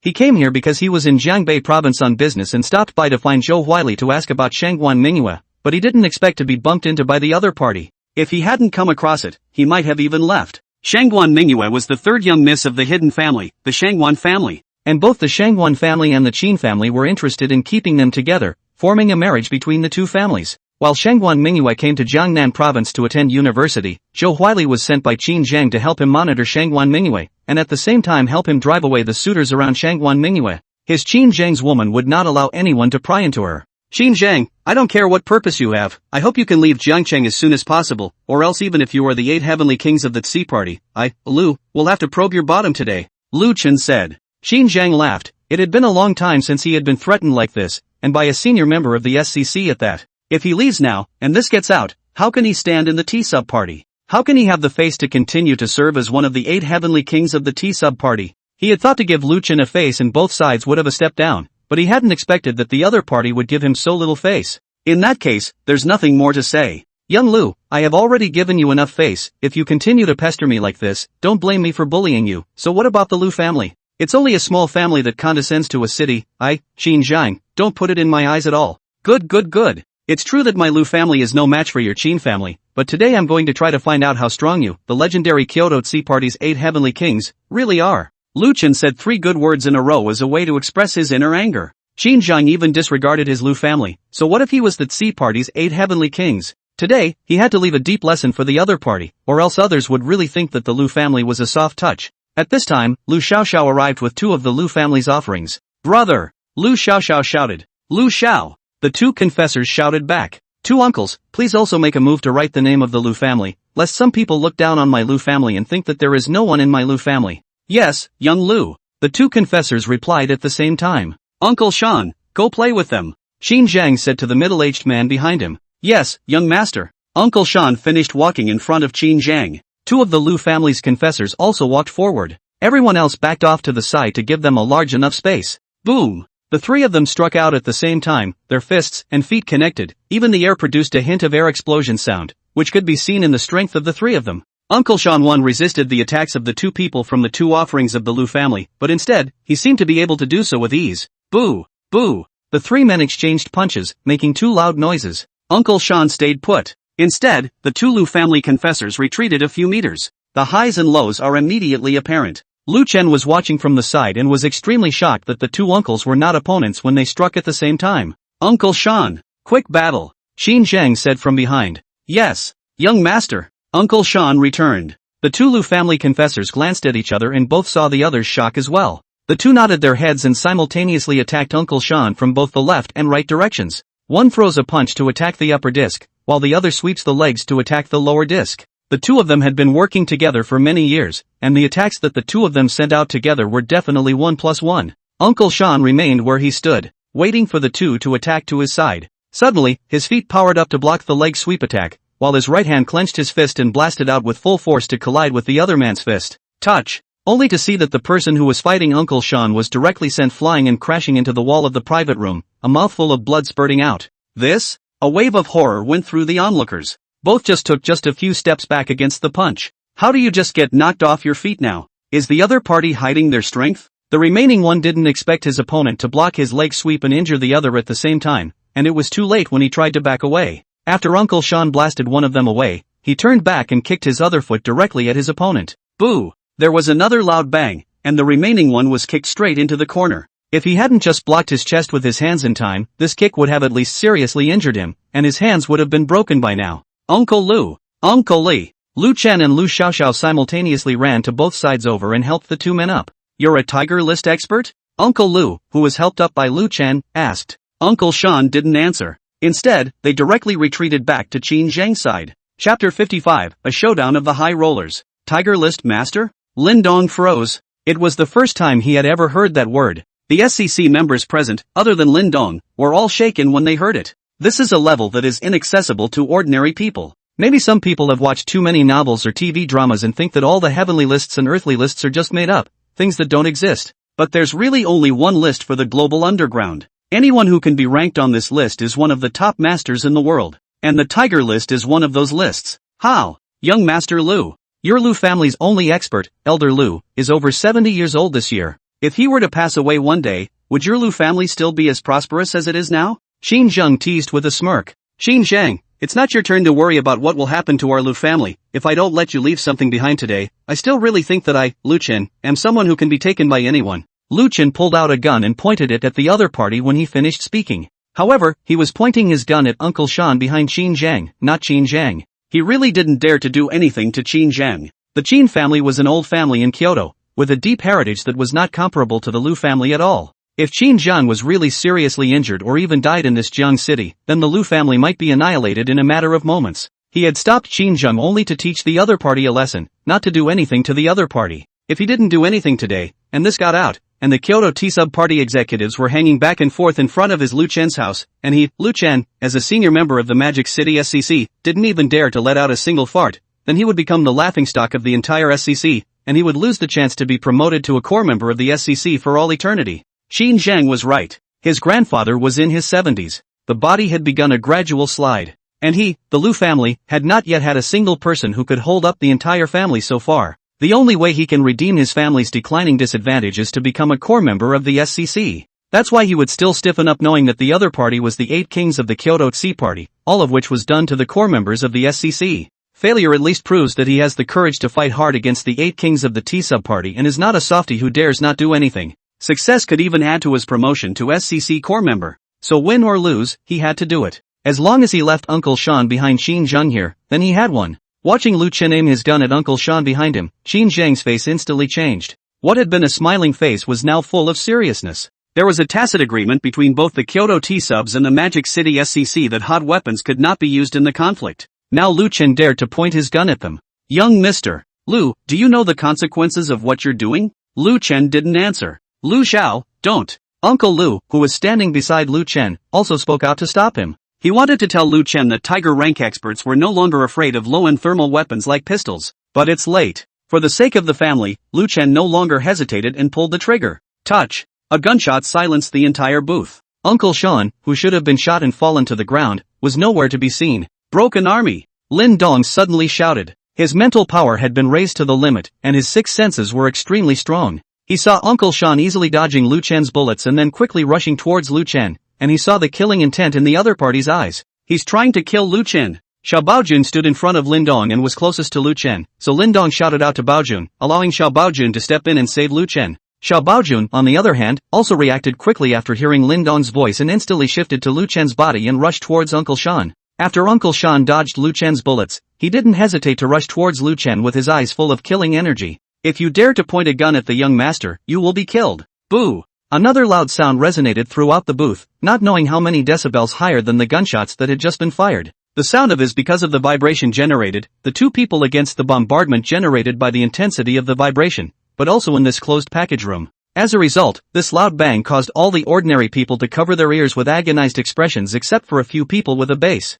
The two figures quickly bounced off after making contact. Uncle Sean withdrew 5 or 6 steps backward before stopping his body. Xiao Baojun similarly withdrew 5 or 6 steps backward, even knocking Lu Chen behind him to the ground. Brother! Lu Xiaoxiao hurriedly ran over to help Lu Chen up, and a mouthful of blood spurted out of Lu Chen's mouth after he got up. A duel between two tiger ranking experts. He had already suffered injuries to his internal organs just from being hit by Xiao Baojuan's retreating body. It was evident that the strength of the tiger ranking experts was terrifying. "Brother, why are you spitting blood? Are you alright?" Lu Xiaoxiao asked as she looked at Lu Chen with tears in her eyes. "Xiao, brother is fine." Lu Chen was also pale now. Returning to his senses, he looked at Lin Dong with a grateful gaze. Just now, if it was not for Lin Dong timely allowing Xiao Baojun to make a move, he would have been a corpse by now. Calming down, he recalled what had just happened and was indeed too impulsive. It was mainly because Qin Zhang had spoken to his sore spot that he had a brainwave and pulled out his gun. Now that I think about it, even if I kill Uncle Sean with a gun, so what?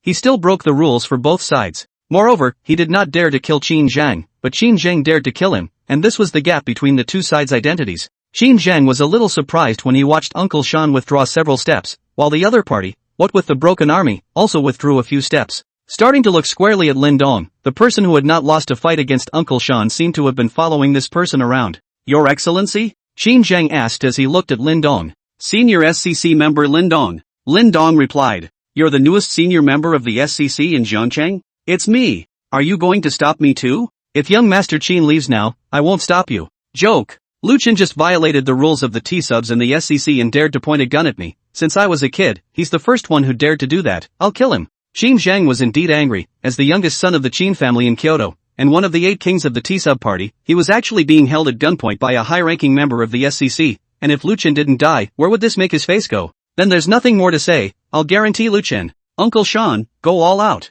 Qin Zhang said to Uncle Sean. Uncle Sean didn't say anything after hearing this and directly rushed towards Xiao Baojun. Xiao Baojun was not afraid either. The two battled again. Boo! Boo! Boo! The two men punched each other. The entire private room was filled with the loud sounds generated by the two men's fists and feet exchanging, as well as the sound of airbursts generated by too much power against the air. Apart from Lin Dong, the onlookers, even the two first-class experts, Uncle Lu and Uncle Li, could not see the movements of the two. Not to mention the others, who could only see two figures entangled with each other. The strength of a tiger ranking expert was not something that ordinary people like them could peek at. Boo! The two took another punch from each other and each bounced off. A closer look at the two would reveal that they were both injured, with the slightest bit of blood flowing from the corners of their mouths. Qin Zhang was truly shocked. Uncle Shan's strength even in the Qin family that can be ranked, now unexpectedly in this small Jiangcheng encountered an evenly matched master. Both sides have been fighting for so long and still haven't come up with a winner. And Uncle Sean is actually injured. Lin Dong was also tightly staring at the two people fighting. If Xiao Baojun was slightly outmatched, he would immediately step in.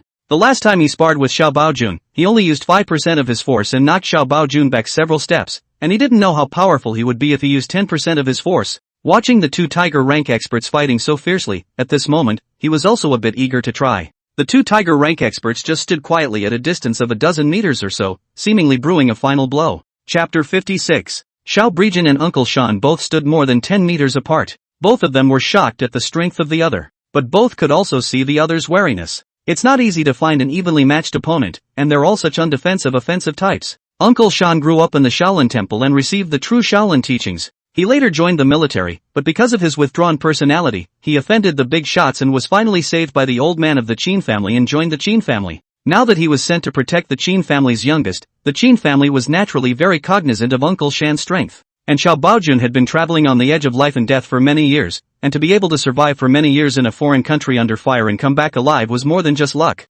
Both of them were known for their fierce fighting style, punching to the flesh and not dodging at all. As a result, both sides suffered some minor injuries, but to them it was nothing at all. Both were now adjusting themselves and preparing to make their best moves. The scene in the booth fell into silence for a moment. Lin Dong had wanted to make a move, but when he saw the look in Xiao Baojun's eyes, he suppressed that thought. With his sharp sixth senses he could feel that Xiao Baojun was in the midst of excitement, his blood boiling. He longed for this battle, and even more so, he longed for a breakthrough. Uncle Lu and Uncle Li, the Lu clan's providers, were also concentrating on the battle between the two tiger ranking experts. This was a once-in-a-lifetime opportunity for them. Both of them were peak first-class experts, only one step away from entering the tiger ranking. But it is this one step away that is like a moat, and perhaps it is not possible to step out of it in this lifetime. If he could gain some enlightenment by watching the battle between the two tiger rank experts, he might have a chance to go further. Lu Chen and Lu Xiaoxiao, as well as a group of SCC members, were shocked as they looked at Xiao Baojun, who was standing quietly in the middle of the field. They completely did not expect Xiao Baojun to have such strength, so it seemed that Lin Dong's background was a little scary,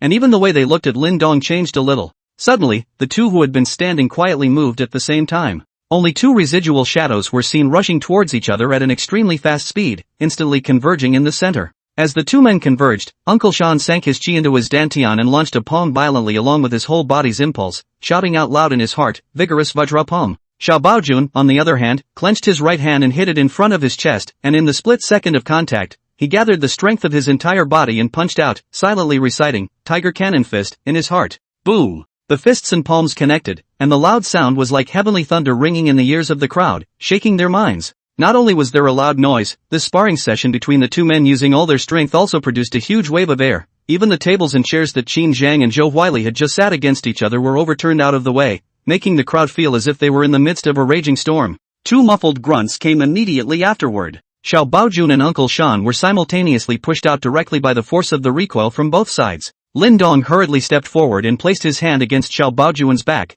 cushioning the force with which he was jolted back. And over there, Qin Zhang was also catching Uncle Shan's flying back body. Uncle Shan and Xiao Baojun sprayed out a large mouthful of blood at the same time after stabilizing their bodies, and both of their breaths were a little shriveled. This time both of them had caused great damage to each other with their all-out blasts, and it was estimated that it would be difficult to recover without a month or two. "Breaker, how do you feel?" Lin Dong asked as he supported Xiao Baojun. "I'm fine, young master, but there will have to be a period of time where I won't be able to protect you next," Xiao Brejan said. "It's okay. Let's get better first," Lin Dong said. "Opposite, young master." Uncle Shan wanted to speak but was stopped by Qin Zhang. "Uncle Shan, you rest first, leave the rest to me." Qin Zhang handed Uncle Shan over to Zhou Huili to support him, and walked into the center of the booth himself. "Lu Chen, do you think you can escape today if someone helps you?" As Qin Zhang's words fell, the aura of his body instantly emanated out, followed by a soft sword being drawn from his waist, a cold light appearing. Before Lu Chen could reply, Qin Zhang disappeared into thin air. "Young master, be careful! Young master, be careful!" Uncle Lu and Uncle Li shouted at the same time. The two of them together blocked in front of Lu Chen and Lu Xiaoxiao. This time Qin Zhang's attack also arrived. Originally, Qin Zhang was only at the peak first-class level. However, both Uncle Lu and Uncle Li had just been seriously injured and their strength was greatly reduced, and in a single glance, they were picked off by Qin Zhang's two swords, with two bloody flowers appearing on their bodies. After picking off the two men, Qin Zhang did not stop and rushed directly in front of Lu Chen and Lu Xiaoxiao, stabbing Lu Chen with his sword. Seeing that the sword in Qin Zhang's hand was on the verge of stabbing Lu Chen had also closed his eyes and given up resisting, but Lu Xiaoxiao, who was beside him, pushed him away and sent herself under Qin Zhang's sword. "No!" Lu Chen shouted with glaring eyes. Xiaoxiao actually pushed him away to send herself to Qin Zhang's sword. This was to die for him. How could he accept this? The tip of the sword stopped a centimeter away from Lu Xiaoxiao's body. It was not that Qin Zhang had a clear conscience and was prepared to spare their siblings. Instead, two fingers appeared at the tip of the sword. These two fingers were naturally Lin Dong's. Just two fingers clamped down on the sword of Qin Zhang, a peak first-class expert? Qin Zhang looked at Lin Dong with wide-eyed shock. Not only Qin Zhang, everyone including Uncle Shan looked at Lin Dong with disbelief. "Young Qin, let's stop here," Lin Dong said indifferently. Before Qin Zhang could speak, Uncle Shan behind him spoke. "Young master, let's go." "Uncle Shan." Qin Zhang was still trying to speak. "Go." Uncle Shan said another word heavily, and with an expression that did not allow Qin Zhang to refuse. He had just surprisingly sensed an aura from Lin Dong that was somewhat frightening even to him. Qin Zhang had also never seen Uncle Shan speak to him in such a heavy tone of voice, and for a while, he was a bit stunned. Chapter 57, Splitting the Sword with a Flick of the Finger. Qin Zhang was in a heavenly battle at this time. "Go, then Yi Qin family young master, see party 8 Heavenly King's face today is considered to lose face." No go, he had never seen Uncle Shan speak to him in such a tone. Uncle Shan had been with him for many years, surely he would not harm him. What to do? To go or not to go? Qin Zhang swept a glance at the crowd in the private room. Other than Lin Dong, who had a bland expression, everyone else was somewhat stunned. The peak showdown of the Tiger ranking experts was indeed a bit thrilling, making him marvel in awe, and at the same time, his heart was incomparably yearning for it. Qin Zhang felt that he couldn't leave yet. Even if he couldn't kill Lu Chen today, he still had to teach him a lesson he would never forget. If he retreated today, face was one aspect, there was also the fact that it would affect his state of mind. He was already at the peak of first-class masters, and if he wanted to step into the ranks of the Tiger List masters, he had to have a determination to go forward. The most important thing was that he felt that no one dared to kill him or even seriously injure him. As the youngest master of the Qin family in Kyoto, he had such confidence and backbone. There was no one in this Jiangcheng who could withstand the wrath of the Qin family in Kyoto. Not the Lu family, and even less so the other families. Can't you see that Lu Chen only dares to point his gun at Uncle Shan when he uses it, but not at him? This was the benefit that came from a strong background. He could kill others, but they didn't dare to kill him. After thinking about the key point, Qin Zhang pushed the sword forward with his right hand forcefully and vigorously, wanting to stab into Lu Xiaoxiao's body. However, even though he had used all his strength, the sword in his hand still didn't move at all. This? How is that possible? How could he use all his strength to be unable to resist the force of his opponent's 2 fingers? Uncle Shan could also see that Qin Zhang did not intend to leave. There was nothing he could do if Qin Zhang didn't want to leave. He was only here to protect him, and now he only hoped that the reputation of the Qin family could serve as a certain deterrent, and hoped that the other party wouldn't come down hard. This young master, please be merciful, my Qin family will definitely be grateful. Uncle Shan hurriedly spoke. Lin Dong ignored Uncle Shan and only said indifferently to Qin Zhang, young Qin, it seems that you are still not dead in the water. With that, the 2 fingers that held the tip of the sword quickly loosened, and with lightning speed, the 2 fingers overlapped and gently flicked on the tip of the sword. Ding! A crisp voice resounded throughout the booth. It was a sound produced by extremely fast vibrations, bright and sharp, and it reached the ears of the crowd as if they were being stabbed by countless needles. Qin Zhang's right hand was also shaken by the extremely fast vibrations coming from the tip of the sword, causing his entire arm to go numb as if it did not belong to him. He let go of the hilt in a hurry. The moment he let go of the hilt, the sword couldn't withstand such extreme vibrations and shattered into countless pieces scattered on the ground. Everyone looked at this scene with shock, including the 2 tiger ranking experts. Lin Dong's figure stood beside Lu Xiaoxiao in a bland manner, Lu Xiaoxiao's eyes were closed and a small face was tangled together. Qin Zhang stood 2 meters away with his left hand holding his right hand full of pain, and in the middle of it there was a piece of soft sword on the ground. Qin Zhang looked at the fragments all over the ground in front of him, the shock in his heart was simply beyond words. This was a super alloy weapon made with the most advanced technology. It was not an exaggeration to say that it sharpened iron as if it was mud, and now it was even being flicked into pieces by a person's finger. The strength of this person was simply unimaginable. He was now really a bit scared. This person had such strength at such a young age. How strong was the family behind him? Uncle Shan hurriedly disregarded his severely injured body and broke away from Zhou Huili's support, quickly stepping forward to block in front of Qin Zhang. Zhou Huili stood still and looked at Lin Dong a little lost in thought. The first time he saw Lin Dong, he felt that this person looked somewhat familiar, but he could not recall where he had seen him before.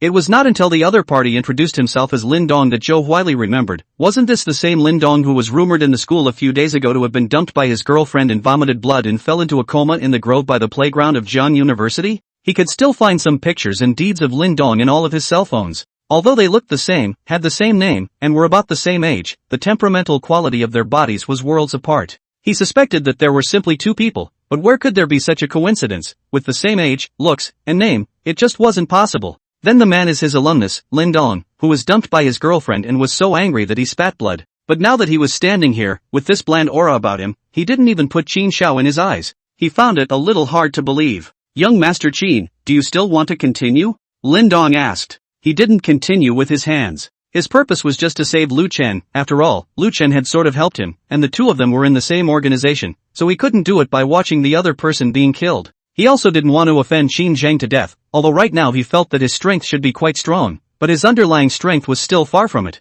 Moreover, there was no deadly enmity between the 2 sides, and it wasn't like Qin Zhang was trying to kill Lu Chen. If someone really wanted to kill himself, Lin Dong felt that he should not stay his hand. No matter what the background of the other party was, he would slaughter them first. This was the change brought about by strength. Qin Zhang did not say anything and stared at Lin Dong dead in the face through Uncle Shan. He couldn't figure out why Lin Dong was so strong when he was clearly younger than him. Maybe. Qin Zhang thought of a possibility. It's the only way to explain it all. Thinking of this, Qin Zhang released his mind. They are the only ones who can produce such talent. But this has to be reported back to Tsi as soon as possible. Those people have started to show up and some have already joined the SCC's camp, which is not good news for their Tsi party. Uncle Shan, Huili, let's go. Zhou Huili rushed forward to help Uncle Shan, and the 3 of them left the private room together. Qin Zhang turned back as he walked to the door of the private room and looked at Lu Chen. Lu Chen, I hope that the next time we meet, you will still have such good luck. Then he said to Lin Dong, we will meet again. The 3 left. Everyone in the private room, except for Lin Dong and Xiao Baojun, breathed a sigh of relief.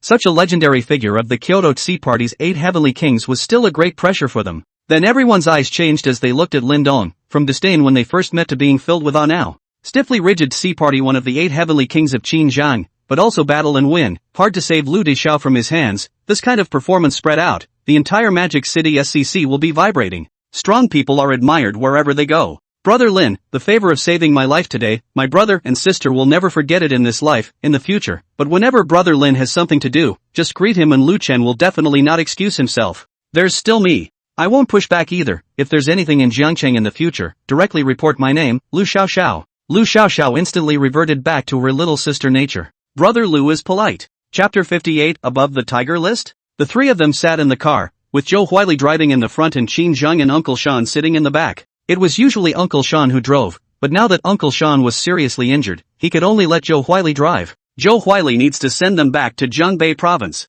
Car. Uncle Shan, what level has that Lin Dong reached? Qin Zheng asked. He was curious to know just how strong Lin Dong, who was even younger than him, was now. Young master, I can't see through it either. He just displayed a tiny bit of his aura and it made me feel terrified, and I can't do what he did to snap my fingers and shatter a sword, so I guess it should be at least the peak of the tiger ranking, or even higher. Uncle Shan thought about it and replied, above the tiger list? How is this possible? Qin Zheng asked in shock. Young master, you should know that there are people outside of people, and there is a sky outside of the sky. Some people are extremely talented. Once when I was in Shaolin I had seen a secret disciple who was not weaker than Lin Dong. Uncle Shan patiently explained. Uncle Shan, do you think I have a chance to reach that level? Young master, you have good talent. As long as you're willing to work hard, you'll definitely be able to do it. But by the time I reach their level, how far forward will they have gone? This time Uncle Shan didn't answer, because he didn't know how to answer. There is a difference between people, just as some people are born at the beginning of their lives, at the end of the line that others cannot reach in their lifetime.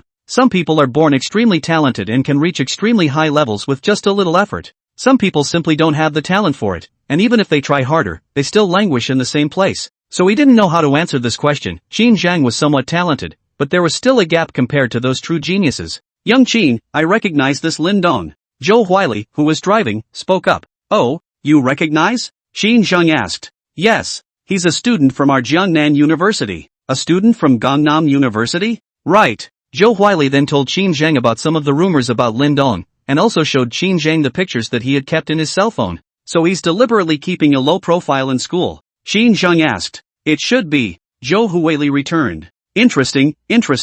A person who is obviously so strong, but he has to deliberately pretend to be low-key, and even his girlfriend is being robbed, he is indifferent. Lin Dong sent Xiao Baojun to the first hospital. Even though it was nighttime, all the major leaders of the hospital were waiting for them, so it must have been Lu Chen who notified them in advance again. A full body checkup was done and it didn't turn out to be anything major, just some damage to the internal organs that would require some time of rest and recuperation. Lin Dong had the hospital hospitalize Xiao Baojun, which was not very far from his mother's ward, so that Xiao Baojun could also accompany his mother at any time. He could have lived right next to his mother, but Xiao Baojun was afraid that his mother would worry if she knew he was injured, so he stayed away. Xiao Baojun, just take good care of your injuries. If you have nothing to do, just keep your mom company, don't think about anything else. When you and your mom are discharged from the hospital, just stay in Jiangcheng, I will arrange everything for you. Lin Dong said in the hospital room where Xiao Baojun was staying. Thank you, young master. During this period of hospitalization I can ask my two brothers to come and replace me. He has been abroad with me for many years and his skills are not much worse than mine. Xiao Breijun said.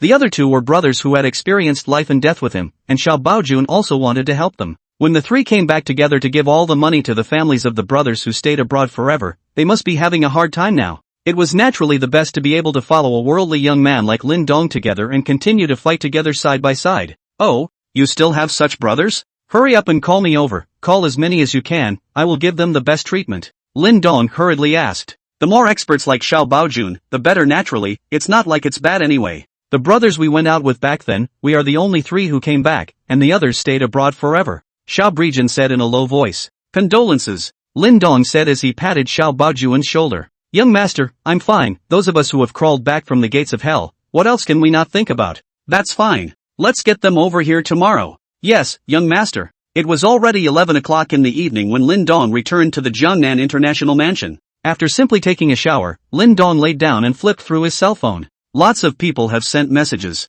Sun Si, Lin Dong, when are you free? My parents want to invite you to dinner to thank you. Lin Dong, no need for that. It's not much. Lin Dong had just sent it over for a moment when Sun Si came back. Sun Si, it may not mean much to you, but it's a big deal to our family. Lin Dong, okay, but there's not much time in the next 2 days, so wait for next week. Sun Si, good. Then I'll wait for your call. Lin Dong clicked on Lu Peng's message again after chatting with Sun Si. Lu Peng, Dongzi, are you alright? Thank you for today. If you hadn't shown up, Minmin and I wouldn't have known what would have happened. By the way, how did you know that I was at the Fuli Sands 47 private room? Lin Dong, I'm fine. I'm back now and ready to rest. Wasn't it you who sent me the message saying that I was in distress at the Fuli Sands 47 private room? Lu Peng, I didn't send it to you. Besides, I didn't know that you were actually hiding so deeply. With your previous behavior, isn't calling you over here sending us to our deaths together? Say it. When are you going to explain with the brothers? Lin Dong froze. Lu Peng did not send him a message to ask for help. Then who in the world used Lu Peng's cell phone to send it to himself? Well, what do you see with this one? Lin Dong took the message sent to him from Lu Peng's cell phone and took a screenshot of it. Lu Peng looked at the time and said, this point in time should be Minmin their class that students sent. That time I was kicked in the face, the phone was kicked flying, so I have to thank her. Not then the fruit is really unthinkable. Lin Dong, Da Peng, you'd better calm Zhang Min down. She is probably scared today. I'll talk to you guys when there's time for a few of us to have dinner together. Lu Peng, there's no need for you to say that. You were just under the same blanket. Now I'm taking a bath. Lin Dong, grass, animal, rock, don't envy brother. When will you take down Han Shiyun? You can do it too. Okay, enough talk. Minmin is back from her bath. Brother is going to plummy you, so I'll thank you some other day. Lin Dong threw his cell phone on the bed and did not bother to go back to the others. Today he was tired enough. Tomorrow he will slowly look at it. Chapter 59, Changes Brought About by Strength. It was already noon when Lin Dong woke up the next day. After getting up and washing up, he went to the Golden Leaf Hotel to have a meal, and by the way, he packed some food with high nutritional value for Xiao Baojun and his mother, and then headed to the first hospital. As Lin Dong was rushing to the hospital, two Hans around 30 years old came inside Xiao Baojun's ward and were chatting with him. Chief, what's going on with you? Who could have hurt you like that? That is, you've rarely been injured this badly even in the rain of bullets before. With your physical strength you'll have to recuperate for at least a month. What? You guys want to take revenge for me? Xiao Baojun asked. Don't, you can't even beat them, the two of us would be giving them away if we went. Who the hell said I couldn't beat you? We're both losers, okay? He's no better. He's probably in bed with me right now. Seriously injured? Then who did you say it was? Where is he? We're going to him up. Asterisk asterisk asterisk asterisk off. By the way, how have you guys been doing lately? Xiao Breijin asked. Don't talk about it. I don't have much culture, just a body of brute strength. In our place is not much use at all, can only move bricks on the construction site to make a living, but then in foreign countries, at least I can sleep soundly. I'm pretty much the same. The other replied. If we hadn't made the last order in the first place, all 12 of us would still be fine now.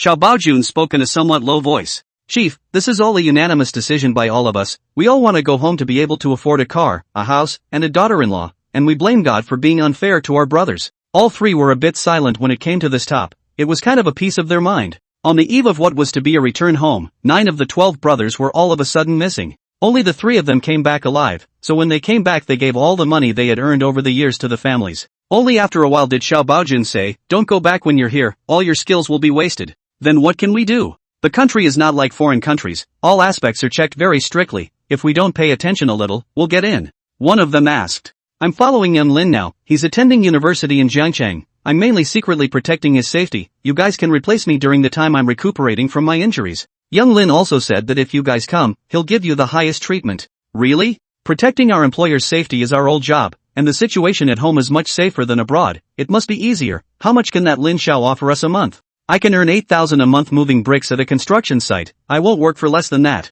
You're overthinking it. You think you're abroad? How can doing this be as tiring as a construction site? It must be less. Another man interjected. That's at least 5,000. That's all you two have. Let me tell you, the car that Lin Xiao assigned to me is worth several $1 million. Do you still care about your little salary? At least 10,000 to start with. Really? Then I won't go back. When will you introduce young Lin to us? Let's do it in the afternoon. Right now, I guess Lin Xiao is still resting. I'll call him in the afternoon. The 3 were still chatting when Lin Dong came in. Lin Xiao, what brings you here? Xiao Baojun hurriedly tried to get up, but was stopped by Lin Dong. Breaker, rest well, I'll bring you some food. These 2 are the brothers you were talking about, aren't they? Lin Xiao, let me introduce these 2 to you. Xiao Baojun introduced Lin Dong to the 2 brothers who had returned from abroad with him. One on the higher side is called Yu Guobing. One on the shorter side is called Wei Yong. Neither is the type of person who looks particularly muscular, but they have a lot of power in their hands and feet. That's what explosive power is all about. Those bodybuilders you see on TV look muscular but don't see much strength.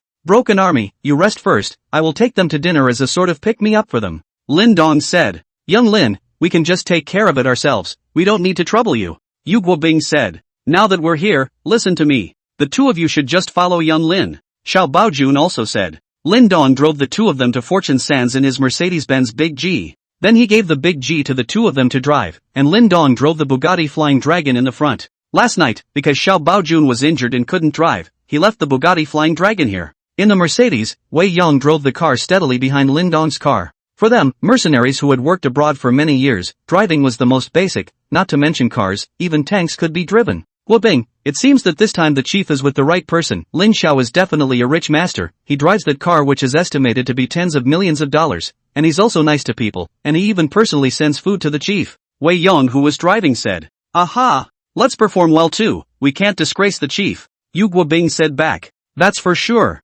Lin Dong led the two to the Golden Leaf Hotel. Yu Guobing and Wei Yong were both a bit shocked looking at such a luxuriously decorated hotel. Both had been abroad for many years, but in war-torn countries that could never have been so nice. That, "Young Lin, we can just find a random place to eat, we don't need to find such a nice place. It's okay, I own this place, in the future when it's okay, you'll eat and stay here for 3 meals a day, I'll cover food and shelter here." Driven by Lin Xiao? You're going to eat and live here from now on? The two men looked at the 8-star hotel in front of them in a bit of a daze. The meal was a little too much for both of them. In all my years of living, I've never eaten anything so delicious. The first half of my life really sucked. At night, Lu Chen called Lin Dong and told him to go to the fortune sands. When Lin Dong arrived, he only saw Blackie and Chen's 6 fingers kneeling in the private room. After seeing Lin Dong arrive, he kowtowed to Lin Dong one after another. "Lin Xiao, I was wrong, please spare me this time. I won't dare to do it again." Dun dun dun dun. The two kept kowtowing, their heads bleeding. "Brother Lin, I'll leave the two of them at your disposal, whatever you want, I'll give you the aftermath."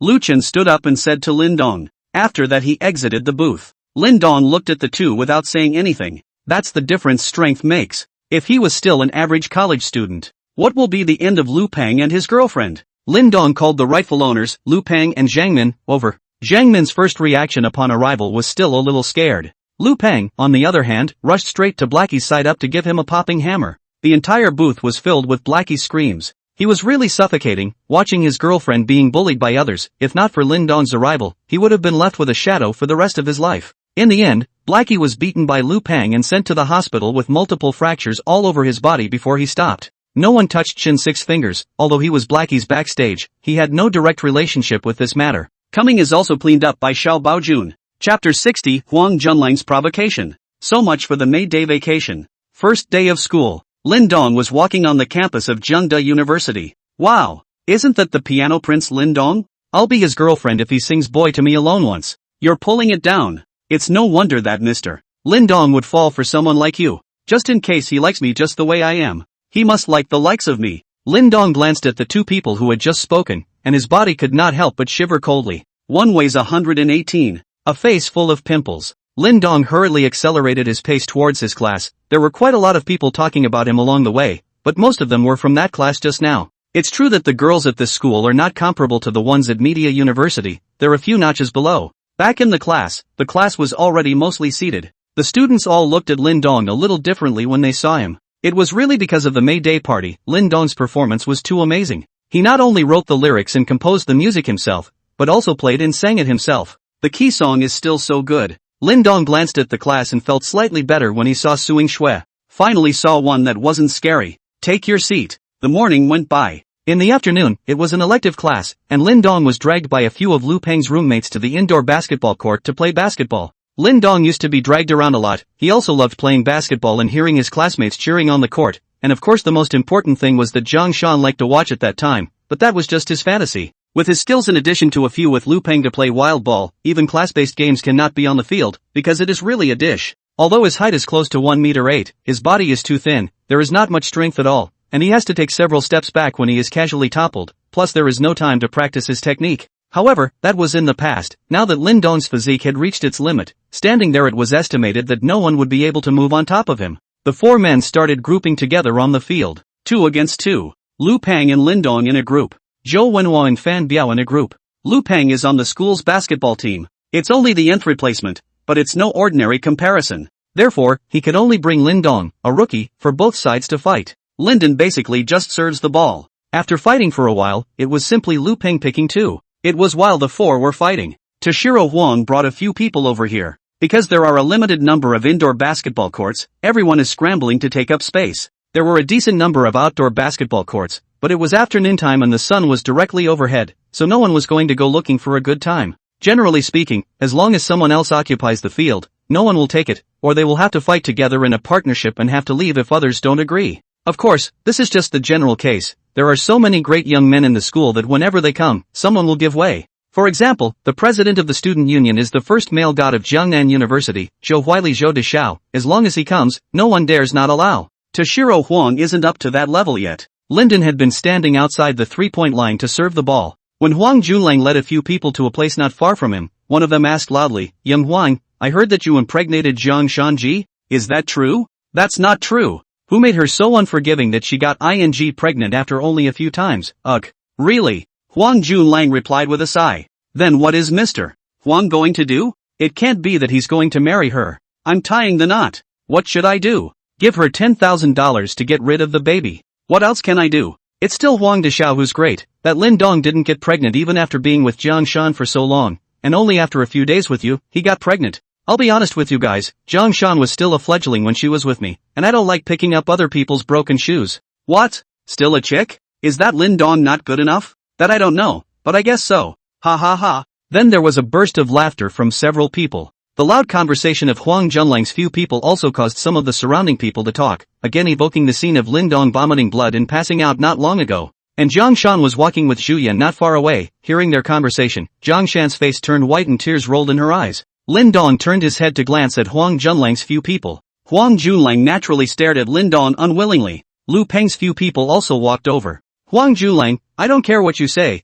but if you mention my Lin Dong's name one more time today, I will let you go out on your knees. Do you believe me?" Lin Dong looked at Huang Junlang and said indifferently. "He is really a bit angry." Huang Junlang said he doesn't care what happens to Jiang Shan, it's Jiang Shan's own choice of path. But this scumbag said he couldn't in front of all these people? It's almost as if an uncle can tolerate it and an aunt can't. I call that respect. Why can't I? Huang Junlang was about to speak when he saw Jiang Shan's face pale and her eyes red as she glared at him. "Huang Junlang, are you still a human being? How much has Shan Shan suffered for you? How dare you still talk about her like that in front of outsiders?" Zhu Yan said with a face full of anger. Huang Junlang was also a bit embarrassed at this time. He had made Lin Dong vomit blood and pass out last time in the grove. So just now, when he saw Lin Dong here, he wanted to stimulate him again to see if he could make a fool of himself like last time, and with so many onlookers here, the effect would definitely be better. Lin Dong had dared to walk together with Han Shiyun, so he had to be prepared to suffer his revenge, but he did not expect Jiang Shan to be behind him. "Huang Junlang, tell me, why are you doing this to me?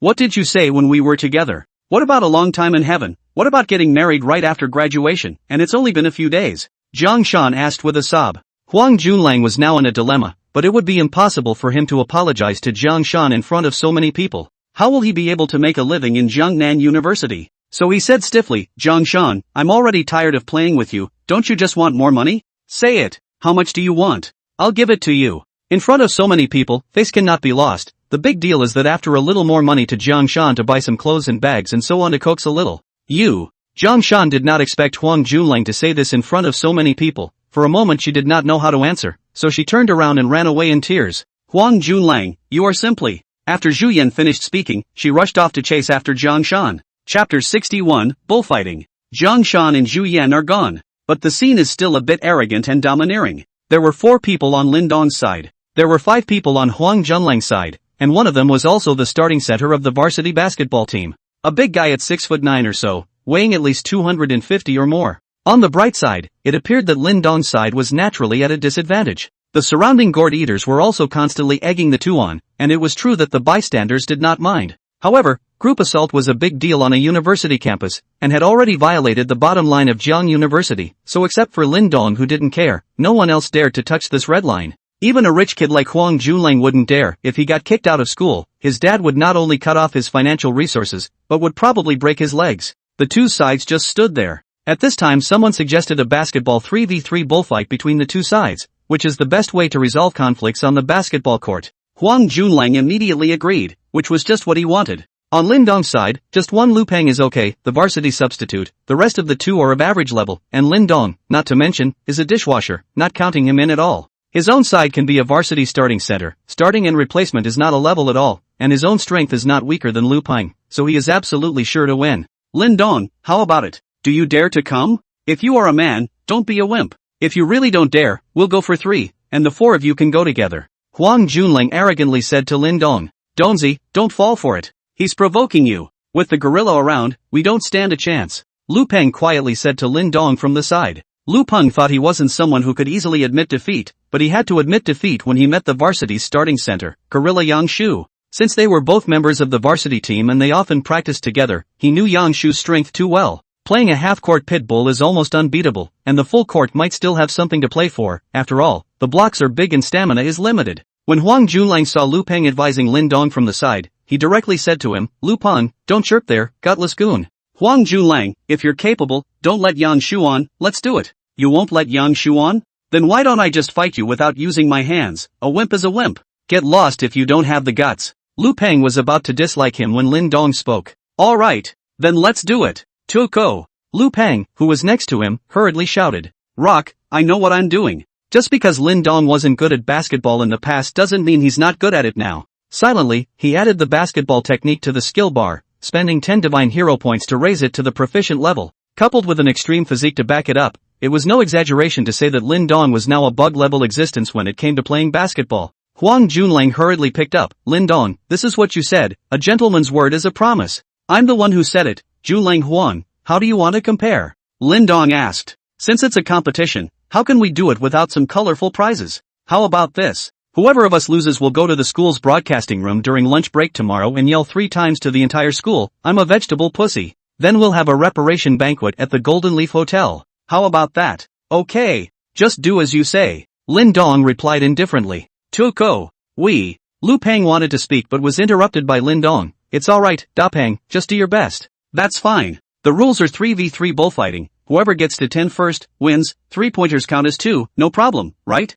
"No problem. By the way, are you guys on 3 or 4? Huang Junlang asked somewhat flirtatiously. 3. "It's your choice, don't blame us for bullying you." The fact that Lin Dong and Huang Junlang were going to have a 3v3 bullfighting match was also quickly spread by some good people. "If you lose, you will not only have to shout 'I'm a vegetable pussy' 3 times in the broadcasting room of Jiangnan University, but also have to hold a table at the Golden Leaf Hotel to make amends, which is not a big bet. Not to mention the humiliation, but also the bleeding. A table at the Golden Leaf Hotel must cost at least tens of thousands of dollars." Soon, more and more students gathered in the JNU gymnasium. Some students even skipped class and came straight over to join in the fun. When the students who were in Lin Dong's class heard the news, they naturally followed over to watch. There were those who came over to cheer for Lin Dong and the others who came over to see Lin Dong make a fool of himself. "Wow, isn't that Han Shiyun, one of the 3 great goddesses? I didn't expect her to come too. That's something you don't know. I heard that Han Shiyun is having an affair with Lin Dong." "No way. Why not? I saw them walk out of school together.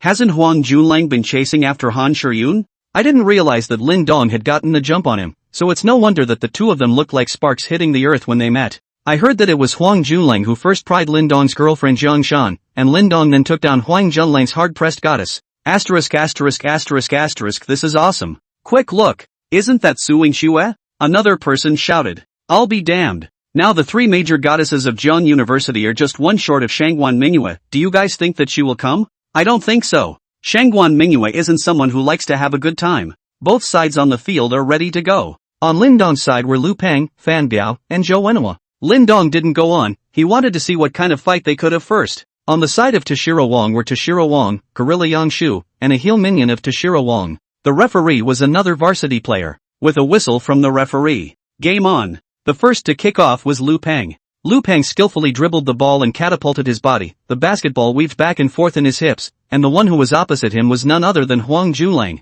With an acceleration, Lu Peng dribbled the ball with his right hand and headed to the right side at great speed. Huang Junlang hurriedly followed, blocking Lu Peng's way. Then Lu Peng made a sharp break and switched to dribble with his left hand to burst to the left. Huang Junlang did not follow, let Lu Peng burst into the penalty area. Just when Lu Peng crossed Huang Junlang to the penalty area jumped, ready to put the basketball into the basket. A figure that covered the sky appeared in front of him. Gorilla Yang Shu jumped directly in front of Lu Peng. With his height as well as his bouncing power, Lu Peng's shot will definitely be blocked down. Lu Peng was in a hurry and passed the ball in the air to Fan Biao, who was open on the wing. Fan Biao catches the ball. There is no one in front of him to defend, and he goes vertical to the basket, the basketball easily into the net. Team Lin Dong 1 o'clock Team Huang Junlang. There was thunderous applause. Nice shot! Nice shot! Beautiful! For his part, Huang Junlang's face darkened. The second ball starts. Huang Junlang holds the ball against Lu Peng. A fancy dribble that drew screams from the crowd. However, his left and right dashes were all blocked by Lu Peng.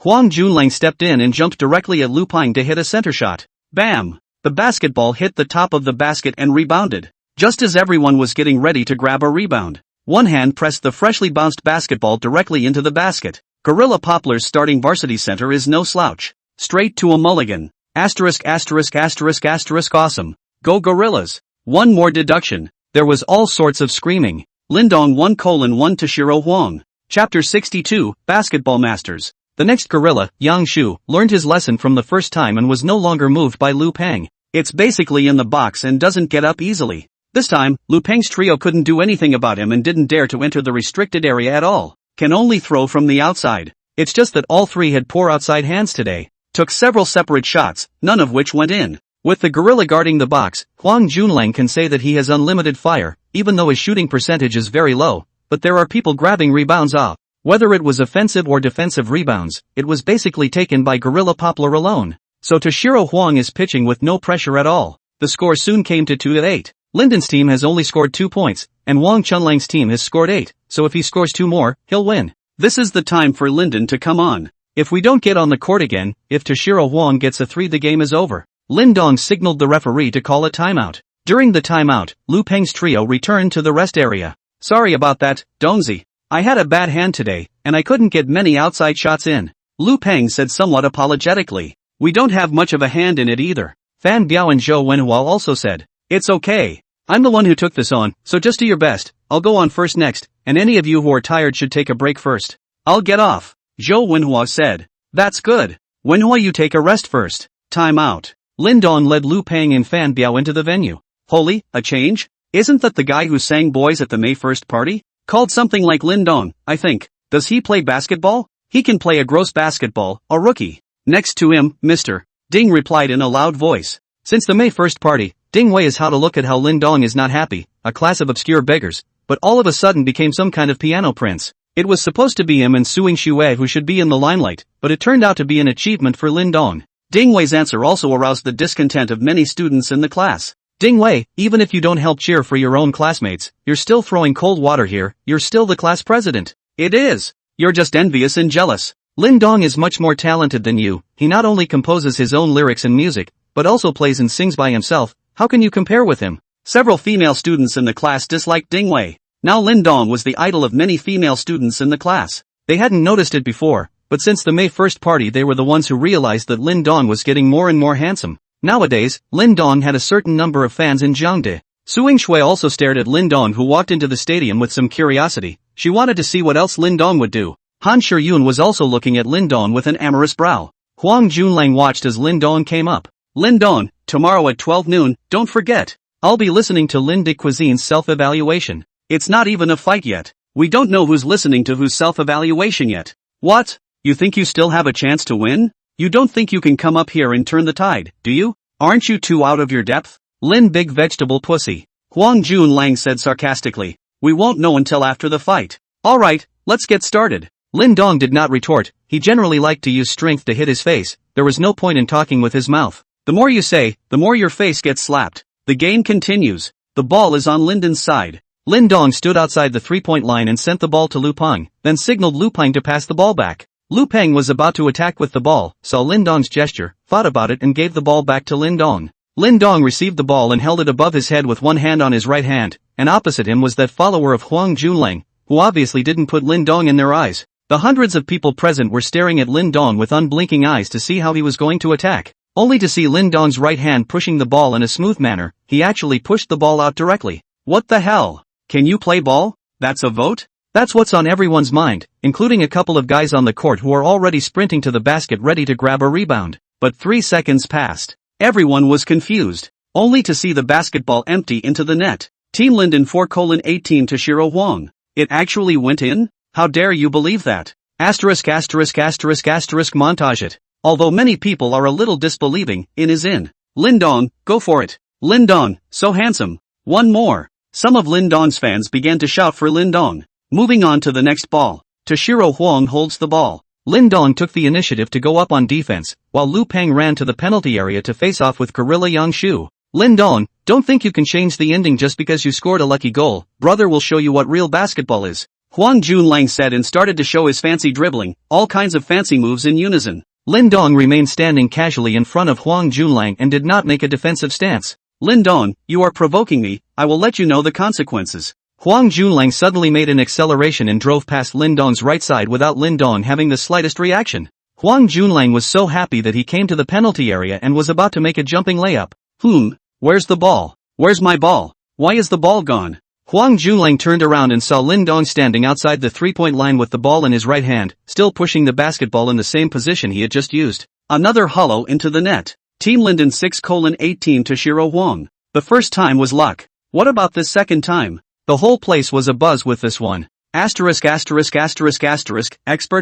How did that ball break just now? Did any of you see it clearly? Didn't see it clearly. It just felt like a flash in front of my eyes, and the ball was cut off for Jun Huang. That's nifty fast, isn't it? Who was it that just said Lin Dong couldn't play? This Nima is definitely an expert. Huang Junlang blackface continued to hold the ball, this time he also do not talk, and not so much fancy dribbling, steady, casually dribbled 2 times is ready to put the ball a collection, and then pass to the gorilla, let the gorilla strong eat the basket. However, before the ball could be retrieved it felt like a breeze had whipped through his hands and he was empty. The ball is broken again. After Lin Dong broke off Huang Junlang's ball, he crossed the 3-point line, turned around and casually threw the ball. It continues to empty into the net. Team Linden 8:8 Toshiro Huang. At this moment, the whole room was silent. Everyone was shocked. 3 consecutive 3-pointers airballed into the net. It's not luck anymore. This Lin Dong was definitely an expert at pretending to be a pig and eating a tiger. Toshiro Huang asked for a timeout. There was no way one more 3-pointer from Lin Dong and he would be done for, and it was necessary to discuss how to limit Lin Dong. Chapter 63, I can dunk too. Toshiro Huang called a timeout. It was discussing how to restrict Lin Dong. Team Linden's rest area. Okay. Dongzi. You kid is hiding too much. That's right, you weren't even serious when you played with us, what? Looking down on us? Lu Peng and a few others were also flirting with Lin Dong. They did not expect Lin Dong to be so powerful. Although Lu Peng knew that Lin Dong's identity was somewhat mysterious, he did not expect that he was still so good at playing basketball. Nope, brother. I've mostly just gotten the hang of it lately. Lin Dong said with a bitter smile. How does that explain it? That I got a particularly awesome system? Just add whatever you want to learn. How can you believe that? Han Shiyun was sitting in the audience seat, looking at Lin Dong taking a break, and was about to go down and hand Lin Dong the water in his hand. Before he even started to move, he realized that several girls had already gone to pass water to Lin Dong. All that could be done was to sit in place with puffed up cheeks and a raging temper. Lin Dong, you're so handsome. Come drink some water. A girl ran onto the field and handed the mineral water in her hand to Lin Dong. Drink me. Drink me. Before Lin Dong could react, another bottle was handed over. Lin Dong, I adore you so much. Can you write me a song too? I've thought of the name, it's called Girl. Several girls surrounded Lin Dong's side at once. On Huang Junlang's side, there were still a few big men there, not even one to pass the water. Although Huang Junlang was rich and a true second-generation rich man, his reputation was not so good. Flighty and a playboy. When Huang Junlang saw that Lin Dong was so popular, his whole body was not good, and he hurriedly brought his 2 teammates to the center of the field and signaled the referee to start the match. The game continues. Toshiro Huang stands at the 3-point line and serves the ball. Gorilla Yangshu didn't guard the basket anymore and came straight out to receive a pass from Huang Junlang. Then groveled, dribbling with his right hand, ready to push right to the basket, where with his height plus weight, it was basically a steady hold when he got there. Lu Peng was pushed step by step towards the basket by Yangshu. There was nothing much he could do, his physical quality and strength were too different, he could only resist desperately, but it was of little use, he was soon pushed to the basket by Yangshu. Yangshu forced himself to jump, grabbed the ball with his right hand and dunked it directly toward the basket. He's trying to isolate Lu Peng. Good shot. Toshiro Huang shouted. This ball is definitely a stable eat, on the dominant position under the basket. The entire Jiangnan University, Gorilla Yangshu is definitely second to none. While Yangshu was in the air preparing to slam the basketball into the basket, a figure suddenly appeared in front of him and slapped one hand on the basketball in his hand. Pop! The basketball was slapped out of the air. This figure that suddenly appeared was naturally Lin Dong. He had long been on the side always paying attention to Yangshu's movements, just to wait for this last-minute cover. Yangshu, the starting center of the JNU varsity team and nicknamed the Gorilla, was actually capped? This time all the students in the room who knew something about basketball were not calm. Except for those who came purely for the fun, they don't understand basketball or what it means for Gorilla Poplar to have this dunk covered. Yangshu's violent dunk was even covered by Lin Dong? Am I blind? It was awesome. It's too incredible. That's a Gorilla Yangshu, close to 2 meters tall, and surprisingly the 1-meter-8 Lin Dong seals the deal. Countless murmurs resounded throughout the dugout. Lin Dong had just scored 3 consecutive threes that didn't surprise people so much, and at most, it only got a rise out of those who were watching. But this cover is really shocking. He dared to fight Yang Shu hard and even sealed down his opponent. This Lindong is too powerful. A huge cheer rang out now. Lindong, go for it. Lindong, I love you. All sorts of shouts were heard. Huang Junlang was as hard as if he had eaten. Yang Shu landed on the ground still standing frozen. He hadn't come back to his senses until now. How could you be capped yourself? Or on the campus of JNU? Not to mention at JNU. Even when he represented his school and went to play against those colleges out there, he had never been blocked like that under the basket himself. It was a disgrace to his basketball career. Yang Shu looked at Lindong, who stood in front of him and was almost a head shorter than himself, and uttered his first words when he came to the stadium. Lindong, you can. But it was clear that his words were spoken with unbridled anger. Lindong goated his shoulders and replied, "You're not bad either." Then ran to the three-point line to catch the ball, leaving Yang Shu with a green and white face. The basketball was slapped and fell just short of Fan Biao. Lindong took the ball from Fan Biao. Huang Junlang immediately came up and tightened his grip on Lindong, not giving him a single chance to shoot. Lindong shifted from side to side, and Huang Junlang remained close. In fact, Lindong could have just shot the ball, and Huang Junlang's close defense created little obstacle for him. But he didn't think it was exciting or shocking enough to win. Isn't it just a dunk? I'll be fine, too. Lindong passed the ball to Lu Peng, and then quickly went around Huang Junlang with a back body. Lu Peng passed the ball back to Lindong again at this time. Without Huang Junlang in front of him to block the way, Lindong took the ball and charged straight into the box. Holy, what is Lindong doing? Isn't he a god at three-point shooting? Why is he charging into the lane when he can win with one more three-point shot? Who knows? Maybe he wanted to snap one too.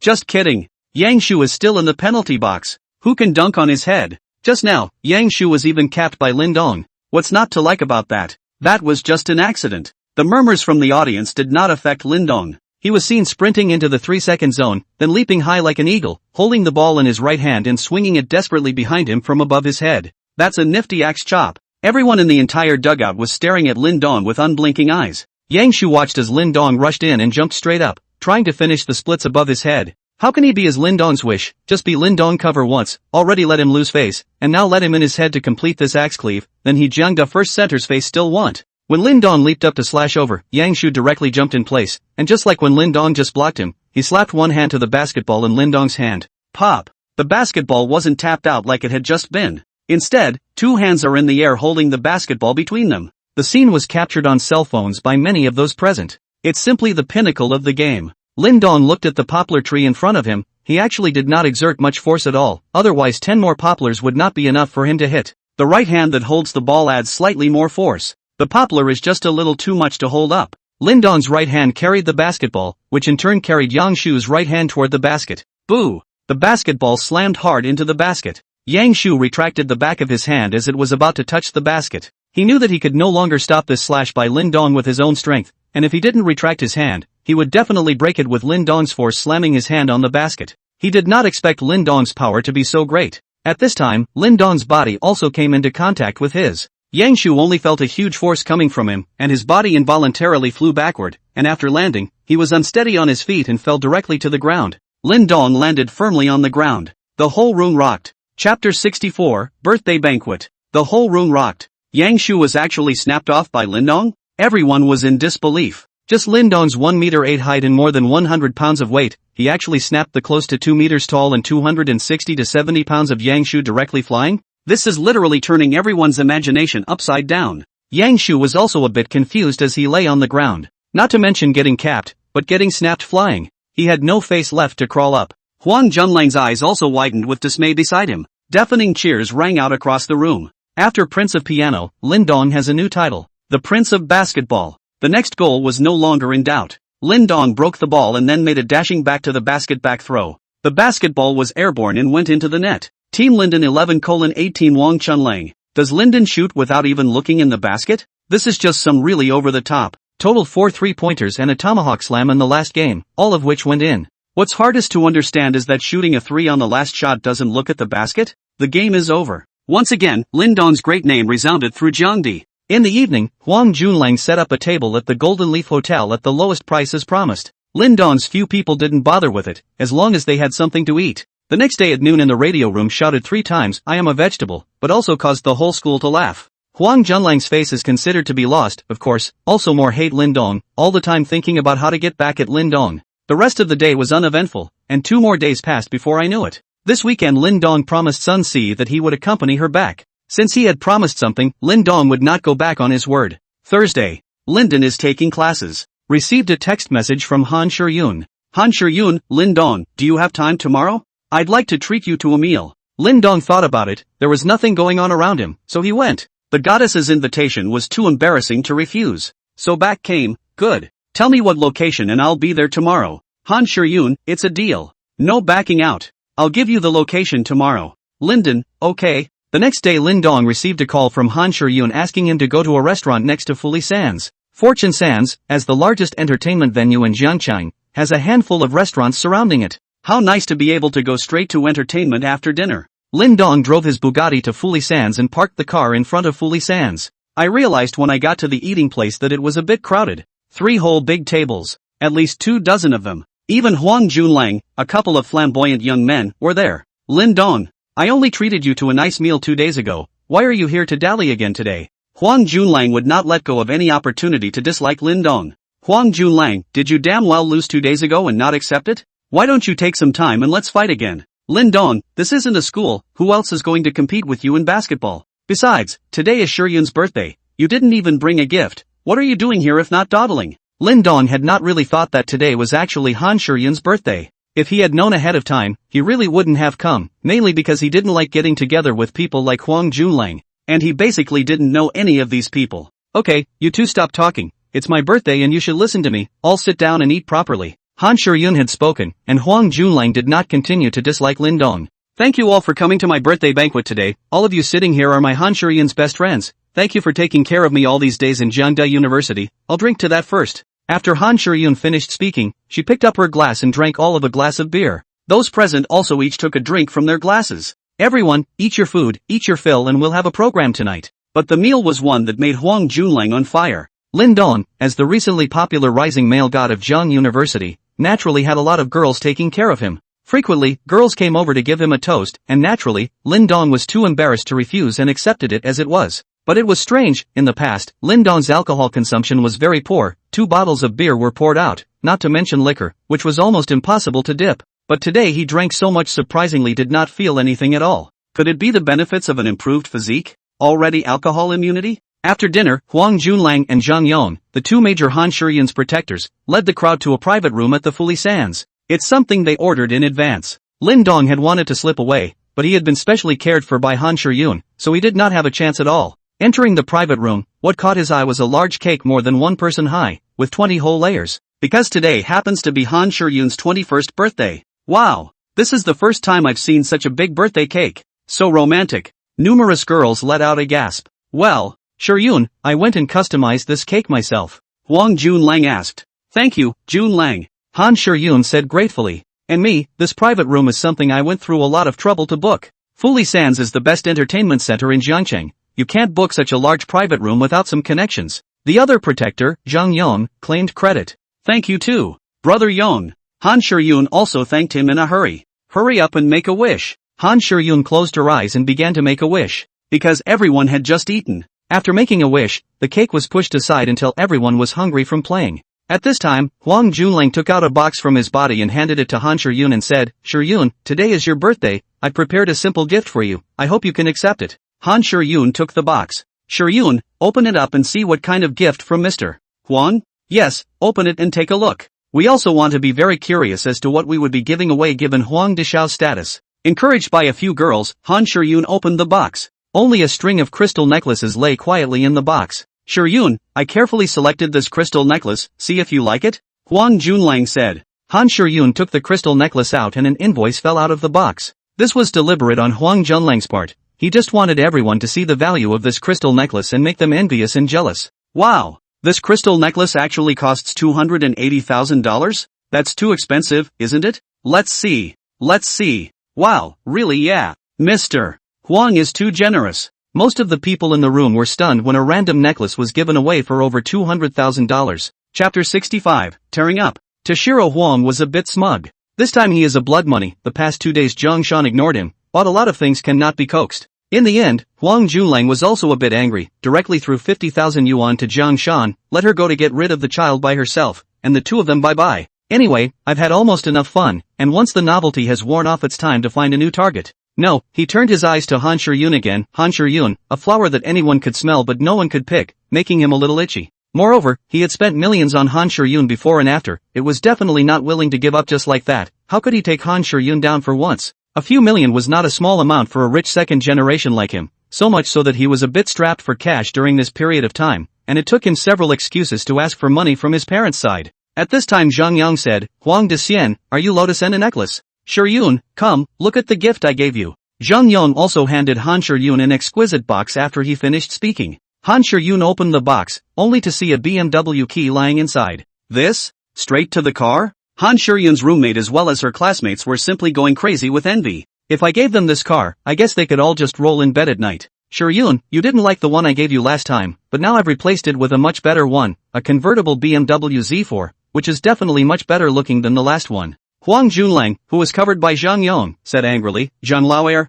what did you say last time? Received my $3 million will never compete with me. Han Shuryun, you talk like a farda? Huang Junlang directly shook out the agreement between the two regarding the competition for the list that day. What? Zhang Yang took $3 million from Huang Junlang, and then promised not to pursue Han Shuryun? There's such a thing? Isn't he a rich kid? Why are you still taking money from Jun Lo Wang in this way? It seems like it should just be a pseudo-rich kid. Or is Toshiro Huang a bit more powerful? A burst of chatter around him caused Zhang Yang's face to turn green for a while. He didn't expect Huang Junlang to bring this up, making him a bit embarrassed. Huang de Xian, how dare you say the same thing about the last time you played the list? It was you yourself who was afraid of not being able to defeat me and took the initiative to give me $3 million, and in the end you didn't even contend for the first place on the list even after I quit. It's simply too humiliating. Zhang Yang shot back. Then you were paid for it too, and a man should keep his word unless you admit you're not a man. I did promise not to compete with you for Han Shuryun, but now if I don't make a move, Han Shuryun is going to be taken down by this beggar Lin Dong. Can't you see that the two of them have gone out to eat together?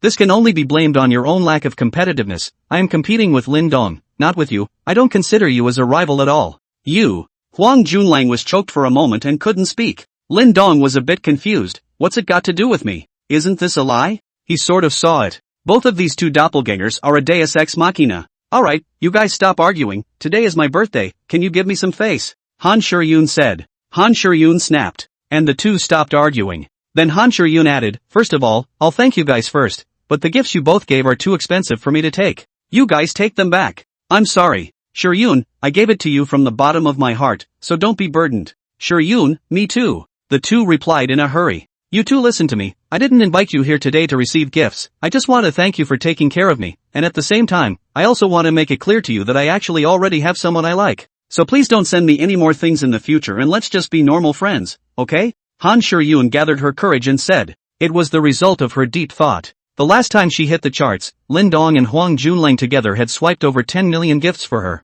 She received a share of all $7 million, which she took home, bought a new house for her family, another car for her mom and dad, and $1 million for her parents. She still had $3 million left. Her original wish was for her parents to have a better life, and she didn't expect it to come true so soon. So she didn't have much desire for money now, and she didn't want to circulate between Huang Junlang and Zhang Yang. There was no such thing as walking by the river all the time without wetting your shoes, and she was also afraid that one day they would come back to her. After all, she was just a girl from an ordinary family, and if the other party really came at her hard, she wouldn't be able to resist. So today, taking advantage of his birthday, he will directly make things clear, and in the meantime, he will also do it to show Lin Dong. The person she said she liked was Lin Dong. Shuryun, you're kidding, right? Junrock Huang asked frostily. Shuryun, don't joke about this, my little heart can't take such a blow. Zhang Yang also said. Obviously the two of them can't accept that reality right now. The surrounding people were also shocked that Han Shuryun had refused hundreds of thousands of dollars of gifts from Huang Junlang and Zhang Yang,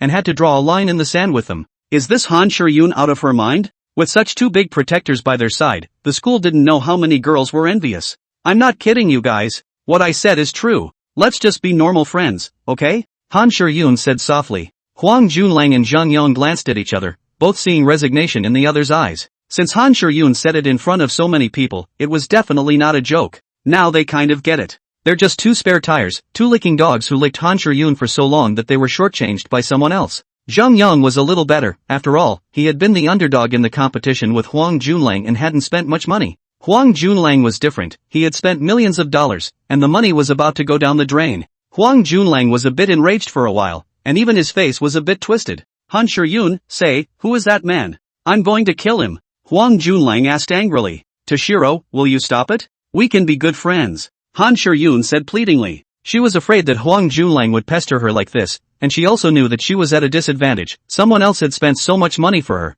and now she was trying to kick someone else out of the way. Han Shiyun, don't give me the slipshod look. I'm telling you, I spent so much money for you, and you want to kick me away now? No way. Then what will you do to let me go? Han Shiyun asked. If you want me to let you go, you can. I'll let you go if you stay with me for a month. No way. Han Shiyun replied without even thinking. Then there's nothing more to say. I'll tell you, Han Shiyun, in this Jiangcheng, you can't think of escaping me. I will definitely get you. The woman Huang Junlang, hasn't missed a beat yet. Huang Junlang's face twisted as he ruthlessly said to Han Shiyun. Since he had already torn his face, Huang Junlang was no longer in disguise and showed his original true colors. And me. Han Shiyun, since you're being so desperate, don't blame us. I've also spent a lot on you these days. If you want to completely get rid of me, you have to stay with me for at least half a month, or else I'll team up with Huang Dexian and there'll be no more place for you in this Zheng city. Zheng Yang also interjected. Chapter 66. Are you talking to me? Han Shiyun stood in place somewhat helplessly. She had also thought that things wouldn't be resolved so simply,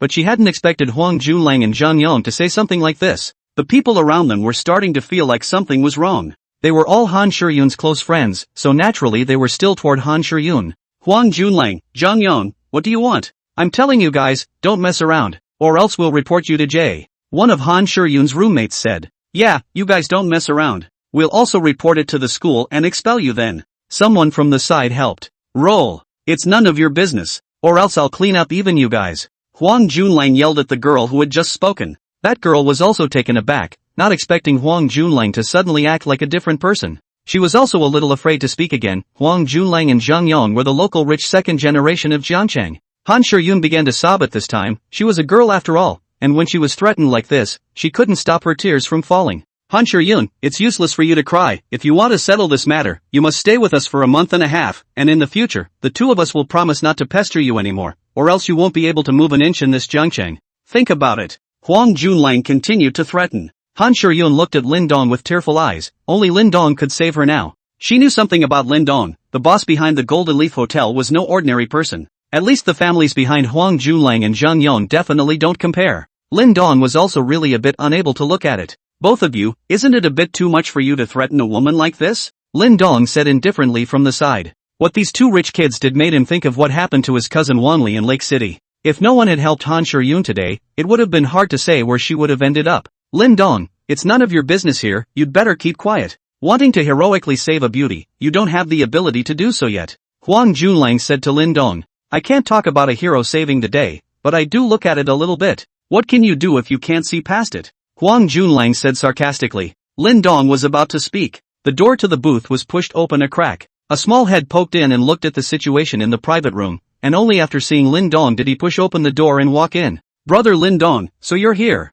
I just saw your car outside and knew that you must be there, and I searched many private rooms before I found you. A little Taiyukai with an exploding hairstyle, big earrings, and a face full of makeup walked in and said. They were followed by 5 or 6 other people similarly dressed, all aged 16 or 17. Xiao Xiao, who is this? Letting you search for so half a day. A fellow traveler behind Lu Xiaoxiao asked. This is my brother. Lu Xiaoxiao said. Your brother? How come I didn't know you had such a brother? You don't recognize. It's almost like a real brother anyway. The two are still talking here. Huang Junlang quit. He is in the middle of this anger. A couple of little girls came out of nowhere. Where did you come from, stinky girl? Who let you in? Get the hell out. Huang Junlang roared. Lu Xiaoxiao was dumbfounded, and with the index finger of her small hand, she pointed at her nose and asked, Are you talking about me? If not you, then who? Get the hell out of here, or I'll have to teach you a lesson on behalf of your lord. You don't recognize me? Lu Xiaoxiao asked curiously. Who are you? I'm about to get to know you. If I knew someone like you, I'd have gotten rid of you a long time ago. Look at your age. What kind of outfit is this? You're dressed like a gangster. How did your parents raise you? Or is it that you were born and raised by no one? Huang Jun said with a face full of sarcasm. Lu Xiaoxiao looked at Lin Dong and asked, Brother Lin Dong, is this your friend? No. Lin Dong simply returned 2 words. That's good. Lu Xiaoxia said. Then she turned to Huang Junlang and asked, You are quite a bull. Si. What's your name? Lu Xiaoxia wanted to say that you are quite powerful, but thinking that Lin Dong was here, she changed her words. You don't deserve to know what my name is. I haven't even asked you what your name is. What's my name? Come on, tell him. Lu Xiaoxiao said. From behind Lu Xiaoxiao came out a person pointing at Lu Xiaoxiao and said, "Her name is Lu Xiaoxiao, the second miss of the Jiangcheng Lu family. Do you know the Lu family in Jiangcheng? Well, there should be only one Lu family in Jiangcheng." The man returned to his original position after he finished speaking and looked at Huang Junlang with a teasing face along with a few others. "How dare you scold the second Miss Lu family? This is going to be a good show. Luck Shu Shu? The second miss of the Lu family in Jiangcheng?" Zheng Yong's brain buzzed. He was the first to react, originally standing with Huang Junlang, and hurriedly took a few steps back to stand in the pile. Huang Junlang wants to die, but he doesn't want to. What kind of existence is the Lu family in Jiangcheng? That's the top mansion in Jiangcheng. A family background like his is nothing in front of the Lu family. I heard that the Lu family in Jiangcheng has a second young lady who is a mongrel, so it should be the little sister in front of me. Now he was still feeling a little heart-stopping. Just now he almost spoke out to help Huang Junlang. If this was set out, he would die without knowing how to die. Toshiro Huang was a little confused at first. Slowly a look of shock, horror, and fear appeared on the calm face. The second miss of the Lu family in Jiangcheng? Isn't that the legendary king of misfits in Jiangcheng? What did he just say? You're going to teach her a lesson for her parents? And that she has a life and no one to raise it? Huang Junlang immediately felt a little high blood pressure and dizzy. Why don't you say anything? Didn't you want to teach me a lesson for my parents? And said that I have a life and no one to raise it? Lu Xiaoxiao asked. Huang Junlang was scared and knelt to the ground, kowtowing while shivering. Lu Air. Second miss, I am sorry to you. I have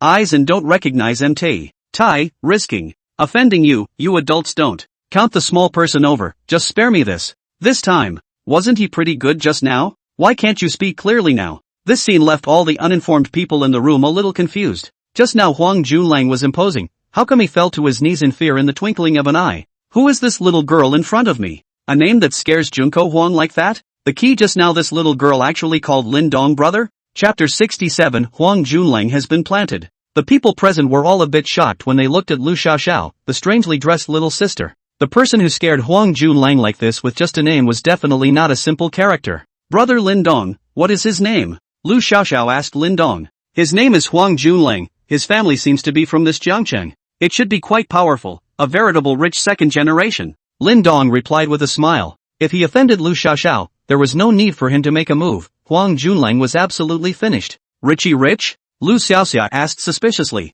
Then she turned her head to look at a few sisters behind herself and asked, "Do you guys know that there is someone named Huang in the circle?" I don't know. No recognition. Never heard of it. A few of the little Teiyukai shook their heads at the same time and said. Lu Xiaoxiao looked at Huang Junlang and said, "You haven't even entered the Jiangcheng circle. What kind of rich second generation are you?" Huang Junlang knelt on the ground and hurriedly replied, Right. Second Miss Lu is right. I'm not a rich second generation. I'm just an ordinary person. Please be generous and let me go. Want me to spare you? Do you know? I, Lu Xiaoxiao, have never been scolded like this since I was a child, and you want to teach me a lesson for my parents?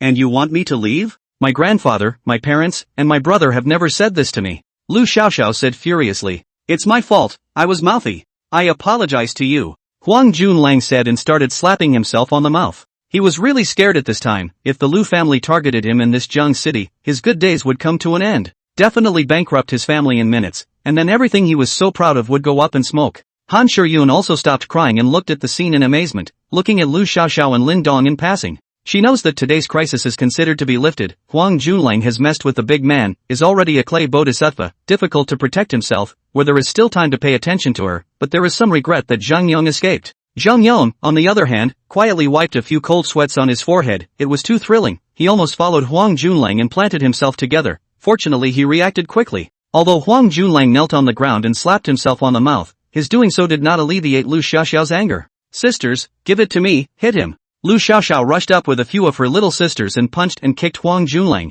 Huang Junlang can only be passively beaten, not to mention fighting back, not even dare to hide. However, Lu Xiaoxiao and the others were girls after all, and they were all on the younger side of the age scale, and their strength was also small, so hitting on Huang Junlang didn't do any substantial damage. However, Huang Junlang was screaming as miserably as he could, and he wanted to make these several big ladies, after the beating, see him as pitiful and be able to let him go. Lu Xiaoxia hit a few times, her hands hurt, but she still wasn't relieved and looked around. Walking directly to the tea table in the center of the private room, he picked up a bottle of wine and walked back, just about to smash a bottle on Huang Junlang's head. Stop! Lu Xiaoxiao, what are you doing? Lin Dong shouted. The bottle is full of wine, and this bottle is very thick. If this bottle is smashed down, Huang Junlang is expected to lose half of his life. This Lu Xiaoxiao is so young to do this, what's going to happen in the future? I'll just hit her a few times to relieve my anger. It's too much to want to see blood. Lu Xiaoxiao was just about to do it. Hearing Lin Dong's shouts, he also had to stop and turned his head to look at Lin Dong and said, "Brother Lin Dong, he just scolded me. I want to hit him.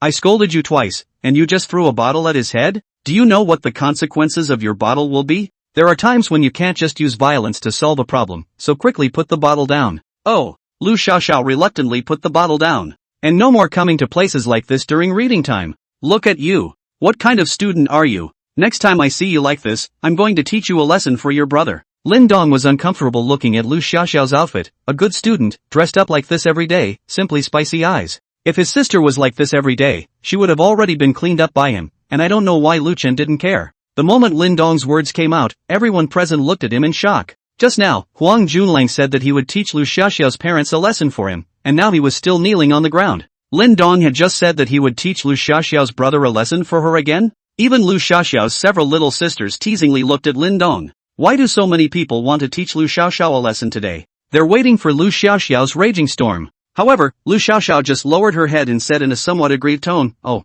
I know. Brother Lin Dong." This time their expressions instantly changed from teasing to shock. When did Lu Xiaoxiao, the mixed-up devil of the Lu family, become a good girl? Even in the Lu family, Lu Xiaoxiao had never listened to anyone like this, right? Although Lu Xiaoxiao's tone was a bit aggrieved at this time, her heart was still very happy. Ever since the last time when Lin Dong suddenly appeared beside her and used two fingers to hold Qin Zhang's sword that was stabbing at her chest, Lin Dong's figure was then infinitely elevated in her mind, even surpassing her brother Lu Chen. The figure that suddenly appears in the midst of such despair is often the most easily remembered. Moreover, as a member of the SCC, she was naturally aware of the weight of the T-Sub Party's 8 heavenly kings. Even his brother was not an opponent, and since Lin Dong was able to defeat Qin Zhang, he was a strong man. She, Lu Xiaoxiao, just worshipped the strong. Not to mention a powerful man who had saved her life. She was actually happy when Lin Dong said this about her because it proved that Lin Dong still cared about her. Immediately after that, Lu Xiaoxiao asked, "That, Brother Lin Dong, then can I come when I'm on vacation?" "You can come on vacation. But you have to take off your exploding head, your big earrings, and the heavy makeup on your face. A student should look like a student." "Alright then. By the way, Brother Lin Dong, when do you have time? My grandpa said he wants to meet you and thank you on the way." Lin Dong thought for a moment and said, "I shouldn't be able to this week. I'll contact your brother when I have time." The face of the Lu family still has to be given, but it will have to wait until next week. "Well then, Brother Lin Dong, we'll leave first." Lu Xiaoxiao greeted a few sisters and prepared to leave. But on his way out, he said to Huang Junlang, "Right? I'll remember you. I hope you can continue to be your rich second generation tomorrow." Huang Junlang was directly paralyzed with fear. It's over, everything is over. Successfully aroused the anger of the Lu family. How can his family still mix in Jiangcheng? He didn't dare to imagine what kind of life would await him once his family went bankrupt. Chapter 68. You really can't? Lu Xiaoxiao left with her people. The only people left in the booth were those who had just eaten together. Toshiro Huang sat paralyzed on the ground, his eyes lifeless. Zheng Yong, on the other hand, was secretly glad. Han Shiyun looked at Lin Dong with her beautiful eyes glowing. It's not just Han Shiyun. The girls in the private room were looking at Lin Dong with glowing eyes. I did not expect Lin Dong to be such a big shot. That's just deep. Lin Dong was somewhat embarrassed by these eyes that wanted to eat him. That, Mr. Han, I have something to do so I'll leave first, you guys keep playing. Lin Dong said. Han Shiyun naturally disagreed when she heard Lin Dong say that he wanted to leave. She walked over and hugged Lin Dong's arm, saying, "Lin Dong, you're not allowed to leave, today is my birthday, you haven't given me a present yet." Lin Dong was a little embarrassed as he was held by Han Shiyun's arm. He could feel Han Shiyun's softness and wanted to break free, but it was not possible as Han Shiyun was holding him very tightly and did not give him a chance at all. That, Han, can you make up the gift next time? I really didn't know it was your birthday today. No way. It has to be delivered today. Han Shiyun said as she tightly hugged Lin Dong's arm. Saying so, he also deliberately hugged Lin Dong's arm and rubbed it against his majestic chest twice, causing Lin Dong's face to turn red. Although he had been in a relationship with Jiang Shan for a few years, he was still a fledgling after all, so how could he stand being picked on by a girl like Han Shiyun? A few bold girls also ran over and surrounded Lin Dong, pulling and tugging at him, all wanting to lean on Lin Dong a bit. In the end, Lin Dong had no choice but to agree to stay put for the time being. Since Huang Junlang was in the private room, a few people switched to another private room and continued to play. Zheng Yang and a few other boys did not dare to go. He was a little afraid of seeing Lin Dong now, and just wanted to leave quickly, lest he would end up like Huang Junlang when the time came. It didn't end until almost 12 o'clock at night. Han Shuryun was told when she went to check out that all of Lin Dong's purchases at Fortune Sands were completely free. It drew another gasp from the crowd. This Lin Dong's identity was too mysterious. Why hadn't you realized such a big shot before? Where do you live, Lin Dong? Han Shuryun asked as she walked to the entrance of Fuli Sands. I live in the suburbs. Lin Dong replied. Lin Dong, didn't you drive here? Then why don't you give us a ride? A girl said. Yeah, right. Give us a ride to school. It's not safe for us to take a cab this late. Another girl chimed in helpfully. My car can't seat so many people. Lin Dong said. There were still about 10 girls left here, and Lin Dong's car really couldn't fit so many, only one. We'll squeeze, you run twice. How else are we going to get back this late? That's it. When he walked up to Lin Dong's Bugatti Flying Dragon, Lin Dong patted the car and said, this is my car. I'll have to run it 10 times if I want to give you guys a ride. Looking at such a cool Bugatti Flying Dragon in front of them, the crowd was in a bit of a trance. It was just too beautiful. Sure enough, women still have little resistance to such super luxury cars. Wow. Lin Dong, is this your car? It's so beautiful. This is a god car. What Huang Junlang, Zhang Yong and the like, the cars they drive are low explosive. What's the name of this car? Check it out. A limited edition global sports car like the Bugatti Flying Dragon still packs a punch. Everyone is pulling out their cell phones and searching. Wow. This is the Bugatti Flying Dragon Global Limited Edition, officially priced at $60 million?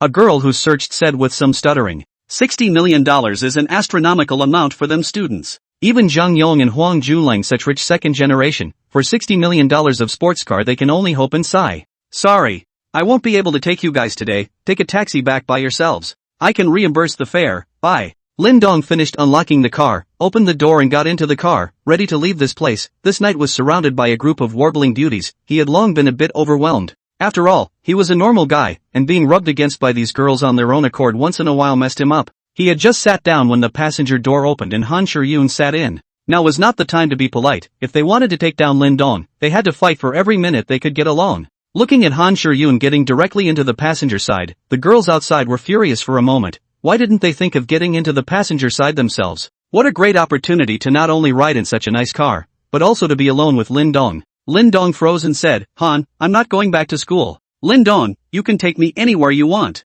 I'll go with you tonight. Han Shuryun said, take it anywhere? These words made Lin Dong think a little blindly. Can you take me to a room? Lin Dong looked at Han Shuryun, only to see her looking at him with a slightly red face. Seriously, it would be a complete lie to say that Lin Dong was indifferent to a goddess like Han Shuryun. As one of the 3 major goddesses of Jiang University, Han Shuryun had her own money, whether it was her face, her body was top in every aspect, and the key was also as passionate as fire. If she took the initiative, I don't think many men would be able to carry it off. However, Lin Dong was different. He had his bottom line and was different from the kind of animal like Huang Junlang who only knew how to think with his lower body. Otherwise he wouldn't have been with Jiang Shan for 4 years, all of which he completely respected by not touching her. Han, this is not good. There's nothing bad about it. Last time you snatched my top one, I should be yours, and I definitely wouldn't have been able to escape if I had been snatched by Jun Huang, so I have you to thank for that. This was said so bluntly that Lin Dong did not even know how to reply.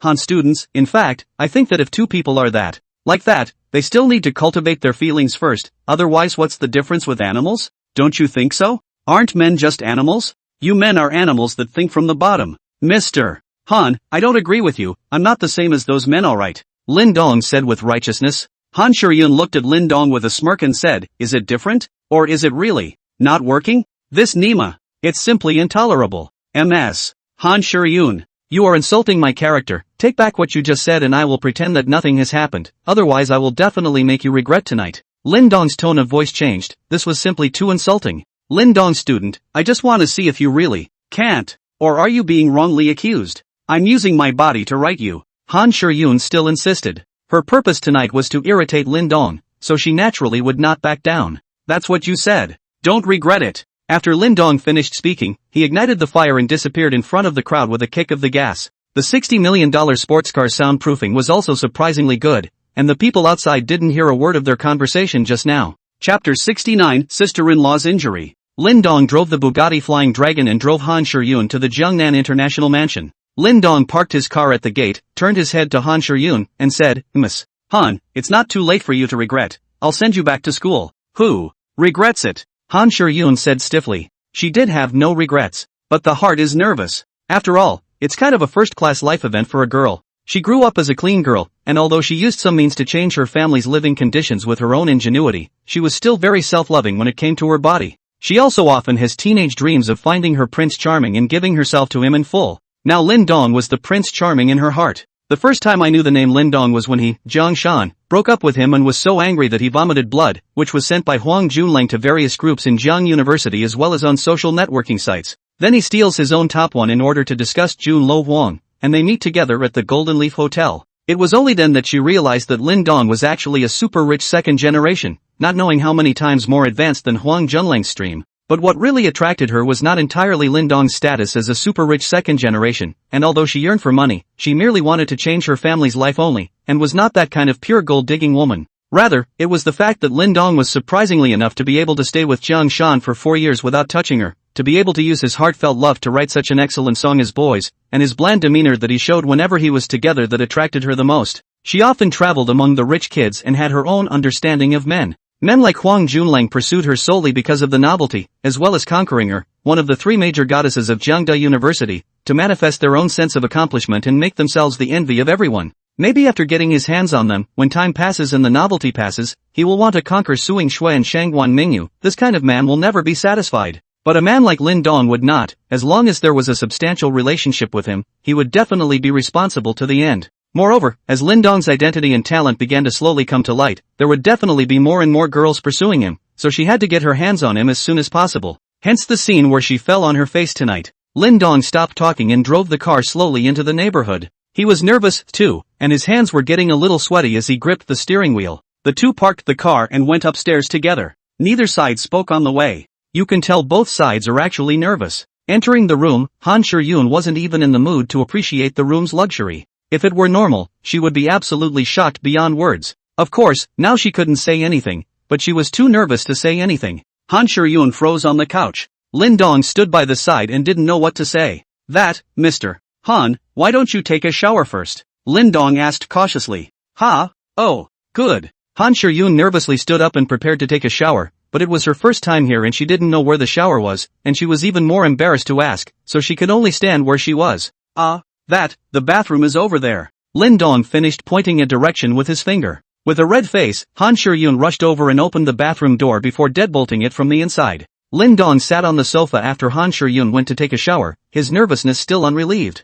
So got my phone out and was going to play with it and slow down a bit. Opening his cell phone, a series of 7 or 8 missed calls imprinted into his eyes. Lin Dong hurriedly checked, and found that since 8 o'clock, cousin Wang Li has been calling himself, and his own phone did not know when to become muted, and in the fully sans such a noisy environment, did not even notice. Lin Dong's heart tightened. Shouldn't he be in danger like last time? Rushed to call back. Soon Wang Li's voice came on the phone. Hey, Ring Dongo. Lin Dong's heart was slightly relieved when he heard Wang Li's voice. Wang Xiaomei, you keep calling me, what's up? I didn't hear it when my cell phone was muted. Lin Dong asked. Brother Lin Dong, my mom was beaten up. What? Sister-in-law was beaten up? If we were to rank the people that Lin Dong cared about the most in this world, his parents were gone, so if you don't count them, his sister-in-law Lu Yanmei was definitely in first place, alongside his great-aunt Lin Guiying. Since his parents had left in an accident, he had only felt at home at his sister-in-law's house and his great-aunt's house. Now my sister-in-law has been beaten up? Lin Dong got his anger burning all of a sudden.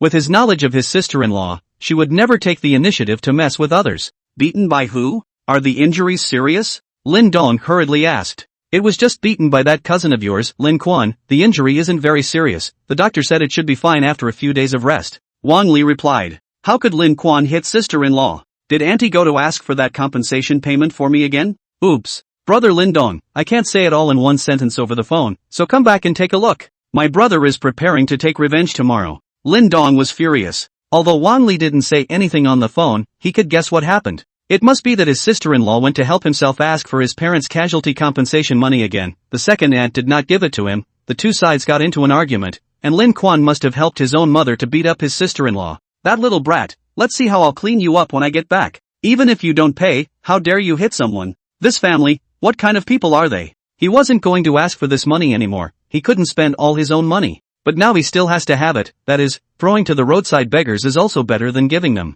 Little sister Wang, didn't I give you so much money? Didn't I tell you to reveal a little to your sister-in-law? Why would she still go for that money? Brother, if you don't even say it, how can I say it? Wang Li asked accusingly. Wasn't I afraid my sister-in-law would worry about me doing something bad outside? Then I'm a girl and I have so much money all of a sudden, I'm still afraid that my mom will suspect that I'm not studying well outside and have fallen for big money. Lin Dong was dumbfounded by Wang Li's words. Alright, I'll be right back. I'll definitely be there before dawn, so you have to keep an eye on Wang Chao, don't let him mess around. Cousin Wang Chao was a naughty master. If he really wanted to let him go to Lin Quan, he really didn't know what the two would do. Aha! Hurry up then. Lin Dong hung up Wang Li's phone, so he directly called Wei Yong and the others and asked them to drive to pick him up. Bugatti Flying Dragon in their small county cannot work well, the chassis is too low, can only take the Big Ben back. After making the call and looking at Han Shiyun who was still bathing in the bathroom, Lin Dong did not bother to inform her and directly went downstairs. In the middle of the journey, he sent a message to Han Shiyun, saying that he had something temporary to do and that he had to go home,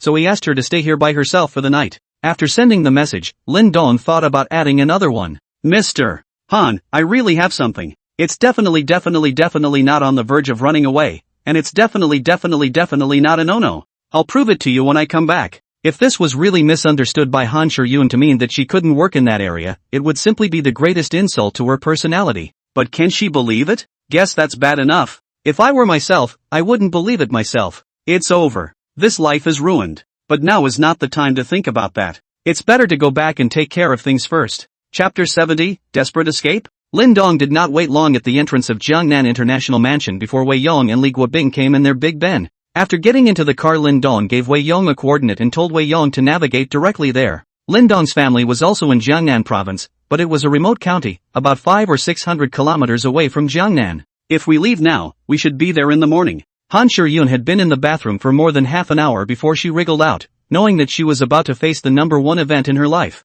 From the bathroom out, Han Shiyun just wrapped a bath towel, hair wet, the figure revealed to the fullest, a picture of a beauty out of the bath, very seductive, simply can make all the blood of men spurt blood. Unfortunately, Lin Dong had already left, and he could not see this picture of a beauty bathing. Han Shiyun came out and did not see Lin Dong. She thought that Lin Dong had gone upstairs, so she sat on the sofa and waited for Lin Dong. After waiting for a while and not seeing Lin Dong come out, she was really bored, so she picked up her cell phone and found 2 messages from Lin Dong. After reading Lin Dong's message, Han Shiyun was a bit stunned, and then let out a pfft laugh. Lin Dong even fled from the battlefield? Something's going on at home? The hell with it. What time is it? Sure enough, he's not that kind of casual guy. Yuck. Talking as if she is a random woman, she is now a perfect woman. One is just a brave pursuit of one's own happiness by the person one meets that one likes. Since Lin Dong had left, Han Shiyun relaxed and began to walk around casually, observing the house she was in. Just now, he hadn't paid attention to it because he was so nervous, and only now, after relaxing, did he see how luxurious the house he was in was.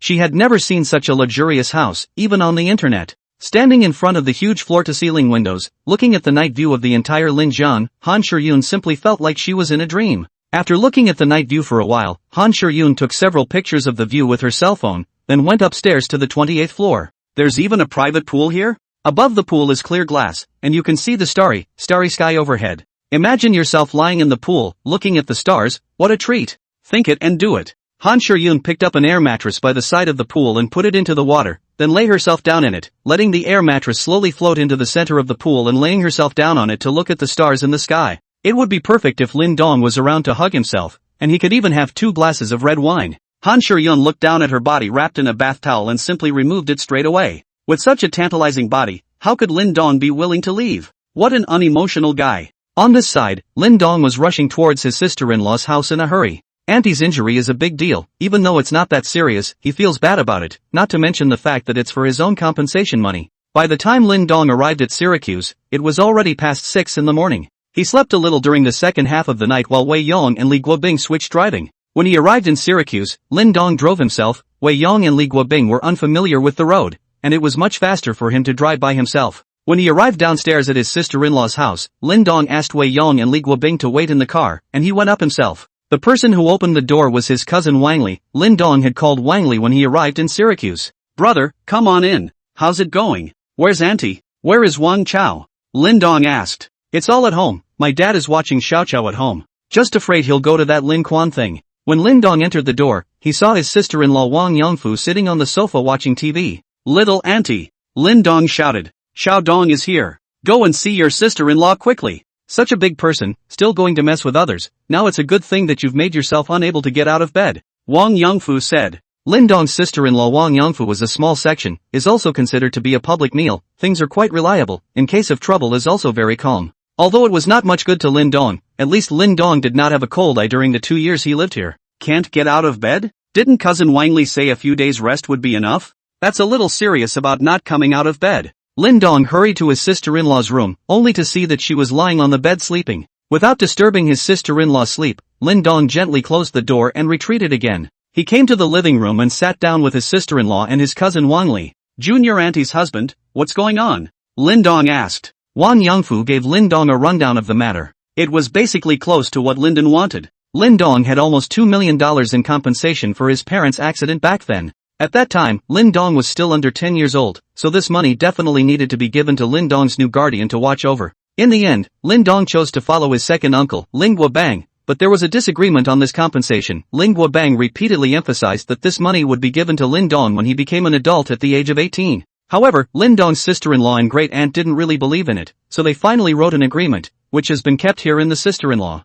Later after Lingua Bang got the money, Lindong's life was not good until Lindong went to high school and moved to his sister-in-law's house. He had a better life. Now that Lindong is 21 and about to graduate from college, Lingua Bang has no intention whatsoever of taking the money out. Yesterday Lindong's sister-in-law Lu Yenmei took the agreement to Lindong's second uncle Lingua Bang, wanting to get the money back for Lindong, or else she would have to sue him. As a result, he got into an argument with Lindong's second aunt Zhang Guifang, and when Ling Quan came back and saw it, he helped Zhang Guifang push Lu Yenmei twice, pushing Lu Yenmei to the ground and hurting her back. Lu Yenmei originally waist is not good, and then pushed by Ling Quan twisted the waist. The result is like this. It is estimated to have to recuperate for half a month. Where is Wang Chao? Lindong asked again. He got up in the morning and yelled that he wanted to go to Ling Quan to avenge his mom. I stopped him from going, and now he's locked in the house angry. Wang Yongfu replied. Little auntie's father, I'll take care of this matter, don't worry, I'll definitely give little auntie an explanation. Xiao Dong Ah. We must be reasonable in all matters. If it's not possible, let's use the weapons of the law to protect ourselves. Don't be impulsive.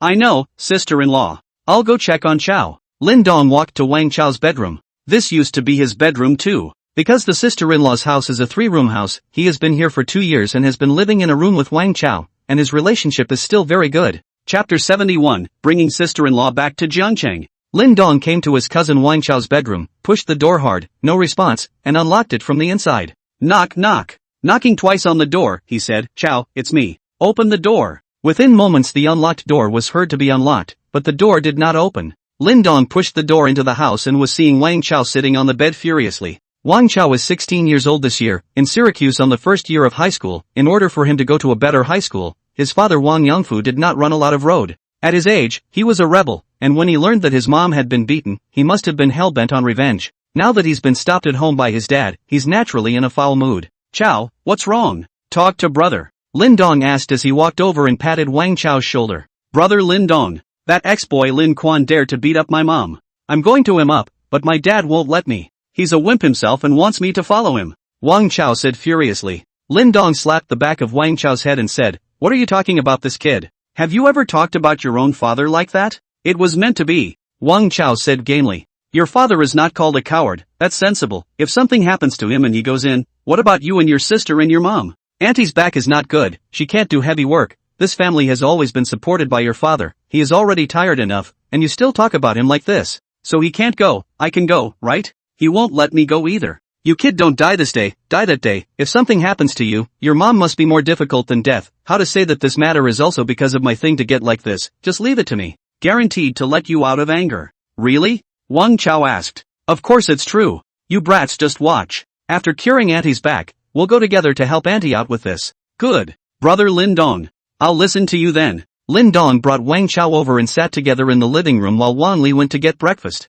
In the living room, Lindong told his sister-in-law's father, Wang Yongfu, that he wanted to bring his sister-in-law to Jiangcheng for treatment. Wang Yongfu thought about it and agreed, and called the leader to ask for a vacation. He had also long wanted to take Lu Yenmei to a big hospital in Jiangcheng to have a look, but Lu Yenmei had been dragging her feet. In fact, it is Lu Yenmei does not want to spend too much money. After all, this family is only Wang Yongfu one person at work. The expenses are also very big. It didn't take long for Lu Yenmei to wake up. Lindong hurriedly walked in and asked, Auntie, how are you doing? Xiaodong, why are you back? Lu Yenmei asked. Auntie, you're in such a big trouble. How could I not come back? Lindong replied. It's not much really, this back of mine is old. It'll be fine after a few days of rest. Auntie, why are you going to ask Lin Guobang for money again? Don't you understand what kind of person he is? That is, your parents left the compensation money. See, you are about to graduate from college. This money is left for you to get married. How can you do not want to come back? Besides, we have the agreement signed at the beginning of the hand. If not, we will go to sue him. Wang Yanmei said. Okay, let's talk about this later. Right now the most important thing is to cure your back injury first. I've already contacted the hospital in Jiangcheng. We'll leave later. To Jiangcheng? I'm not going. I don't really have any major problems. I'll be fine after a few days of rest, and it's an old problem, so going will be for nothing. Lu Yanmei refused. At this time Lu Yanmei's mind was thinking, how much will it cost to go to River City for treatment? The family was not rich, and the family basically relied on the husband, Wang Yangfu, to work alone to support them. Right now there are 2 children, one in college and one in high school, and Lin Dong's tuition is paid for by both her and Lin Dong's great aunt. The family has very little savings at all, and if they spend any more money on themselves for treatment, it will only make it more difficult for the family. In the past, her husband Wang Yangfu also advised her several times to go to the big city hospital to see. She did not agree. Naturally, this time around, I wouldn't agree. Auntie, I know that you are afraid of spending money. Don't worry, I am already earning money now. Let's cure the disease first, and you can wait to enjoy your happiness in the future. Lin Dong advised. You're a college student. What kind of money are you making? Let me tell you, Xiaodong, you must study hard and find a job after graduation, but don't engage in those crooked ways. Otherwise, how can you face your parents? How can you stand up to your parents? How can you stand up to me and your big aunt? Lu Yanmei said to Lin Dong with a serious expression. Auntie, I really didn't do anything bad. Since I was a child, don't you understand me? Lin Dong said with a bitter smile. The reason he hadn't told his sister-in-law that he was rich was because he was afraid she would think nonsense. Originally intended to slowly reveal a little through cousin Wang Li there, did not expect cousin Wang Li also dare not say. There's no choice but to come clean now. However, Lu Yanmei obviously does not believe it. Lin Dong said good and bad, just not willing to go to Jiangcheng treatment. Even Wang Yangfu and Wang Li came in together to persuade them to no avail. Lin Dong really had no choice. He could only say to Lu Yanmei, Auntie, my car is downstairs. If you don't believe me, go down and take a look. Finally Lu Yanmei came downstairs with the help of several people and saw the Benchi Big G driven by Lin Dong. Lu Yanmei and Wang Yangfu as well as Wang Chao were all wide-eyed, looking at the luxury Grand Ben in front of them, shocked and speechless. Wang Li has even seen Lin Dong's $80 million car, and this $3 million Big Ben naturally could not get into her eyes. Moreover, she now has $100 million lying in her bank card that Lin Dong gave her last time. If she said it out it would probably scare the 3 of them into fainting. Wang Yangfu, as a person who eats public food, naturally also has some insights. This Big Ben at first glance is not cheap, at least it should be $1 million. Where did Lin Dong get so much money to buy such a nice car? Looks like this kid has made a name for himself. He was also happy that Lin Dong could make a name for himself. After all, he was also considered half of his son. In the 2 years that Lin Dong had lived in his house, he thought that he hadn't treated Lin Dong half-heartedly. An enduring model from Penske, the Big G is definitely most men's dream. Wang Chao looked dumbfounded. He dreamed of owning one of these luxury cars. It's so overbearing. It's so drawn out. If this is driven to the school, how many students must be envied to death? But it's his Lin Dong's, so he'll definitely have a chance to drive it in the future. Kodo, is this your car? Lu Yanmei asked back. Yeah. Auntie, this is my car. I promise that I have definitely not done anything illegal myself. I earned this all by myself. Lin Dong said. You're a college student. What can you do to earn so much money? Lu Yanmei was still a bit unconvinced. Auntie, I'll slowly explain this to you later. Get in the car first. Let's go and get cured first. Since Lin Dong said so, Lu Yanmei also no longer insist. Lin Dong in her opinion is her eldest son. Son has a good fortune. She should enjoy the blessings. Lu Yanmei was helped into the car by Lin Dong and Wang Yangfu. Wei Yang and Li Guobing, Lin Dong called in advance to let them find a hotel to rest to go. After all, the 2 did not sleep much in the night. Lin Dong planned to drive his sister-in-law and the others to Jiangcheng by himself. Let's get cured first, then come back and settle the score with Lin Guobang and that Lin Quan kid. Chapter 72, Repayment. Lin Dong drove the car. Wang Chao looked extraordinarily excited as he sat on the passenger side. Lu Yanmei and the 3 of them were sitting in the back seat. More than $3 million of luxury cars are indeed expensive for a reason. If the general car, like Lu Yanmei, has a back injury, I guess it is very difficult to sit. But sitting on this Big G, she didn't feel any bumps at all. It was smooth and comfortable. Halfway through, Lin Dong called and contacted Lu Chen, asking him to give a shout out to the Jiangcheng First Hospital. By 2 o'clock in the afternoon, Lin Dong and the others arrived in front of the Jiangcheng First Hospital. Lu Chuan, the director of the first hospital, had been waiting for a long time, and he didn't dare to neglect the orders of the Lu family's youngest. Mr. Lin, we meet again. Lu Chuan, the director of the first hospital, saw Lin Dong getting off the bus and hurriedly went forward. Prof. Lu, I have to trouble you again this time. Lin Dong also politely said. Mr. Lin is not saying anything. This is our duty. The two men were polite. Then came the expert consultation. Surgery was performed straight away at 4 p.m. In the middle of the journey, Lin Dong went to see Xiao Baojun again and instructed him to recuperate properly. It was almost 5 o'clock after the operation. Originally, the hospital arranged the best ward for Lu Yanmei, but Lu Yanmei did not want to continue to stay in the hospital, so Lin Dong could only take her back to the Jiangnan International Mansion. Han Shihyun should be gone, right? If it hadn't gone it really wouldn't have been clear. Back at the Jiangnan International Mansion, Han Shihyun had already left. Lin Dong breathed a sigh of relief in his heart. He also called the Golden Leaf Hotel to send some food to the Jiangnan International Mansion. The sister-in-law is still injured. It is not suitable for tossing, simply sent directly to the place of residence. An 8-star hotel like the Golden Leaf Hotel doesn't deliver takeout, but the chairman's request is to deliver even if you don't, unless you don't want to do it. Lu Yanmei's family entered the Jiangnan International Mansion in another moment of awe. They couldn't figure out where Lin Dong, a junior in college, had gotten so much money. How much does a house like this cost in a big city like Zhangcheng? Millions? Or tens of millions? They didn't even dare to think that they could actually live in such a luxurious house one day. Wang Chao, on the other hand, was jumping up and down with excitement. He had no problem with Lin Dong's home. He had lived in the same room as Lin Dong for 2 years, and when he went upstairs, he jumped straight into the swimming pool and took a bath. Little auntie father, you guys just stay here and recuperate well, treat this place like your own home. Lin Dong said to Lu Yanmei and Wang Yangfu. Xiaodong, is this the house you bought? Lu Yanmei asked. Aha! Tell my sister-in-law honestly, where did you get so much money? Auntie, I set up a company with my classmates and made some money. Lin Dong replied. Really? Auntie, I really didn't do anything illegal, believe me. Lin Dong also said helplessly. But, Lu Yanmei wanted to say something else, but was interrupted by Wang Yangfu. Alright, Xiaodong is not a child, he is already an adult and has his own judgment, I believe in Xiaodong. Wang Yangfu interjected. Hearing her husband's words, Lu Yanmei didn't pursue the matter further. Auntie, uncle, since you already know about my situation, I hope that you can move to Jiangcheng so that Xiao Chao can get a better education even if he goes to school here. Mr. and Mrs. Lu Yanmei looked at each other and were both a bit moved. Wang Chao often hangs out with some triads in Syracuse, he can't control it and doesn't have the heart to study. To be able to go to high school is also the result of Wang Yangfu running up and down to make a few days, not only owed favors not to mention, but also spent a lot of money. If he moved to Jiangcheng and got a new environment, it might be able to get him centered,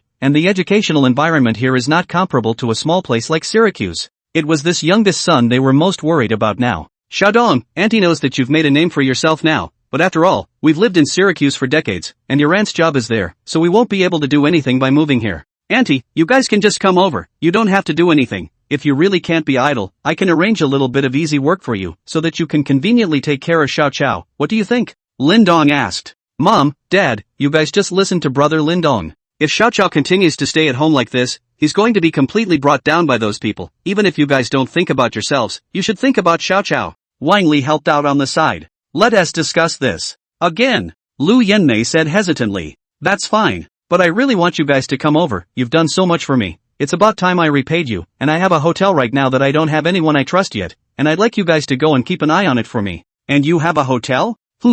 It's all being run by people hired outside, and I have school and no time to manage it, so I was hoping you guys could come and watch it for me. Lest those people do something. Lin Dong actually did not care if the hotel made money or not, he couldn't wait to lose as much as possible so that he could still obtain some more divine greatness points. This is only said in the hope that my sister-in-law and sister-in-law's husband will move in together. He also tried to convince his great-aunt's family to come along as well. Lin Dong would not begrudge anyone who treated him well. He's just as unlikely to be soft on those who treat him badly. Just like his second uncle, Lin Guobang. The current him wouldn't care even if it was 20 billion, not to mention 2 million. But he just didn't want Lin Guobang's family to dash off with his parents' hard-earned money. So this money, he must have it back. At this time, Lin Dong's phone rang. It's the food delivery from the Golden Leaf Hotel. Lin Dong called the property and asked them to let go and bring it in for a bit. For this kind of landlord, the purpose of the property is to satisfy and try to satisfy as much as possible, and never to offend. Soon the doorbell rang. Linden went to open the door. A dozen or so good-looking waitresses came in, one carrying a tray.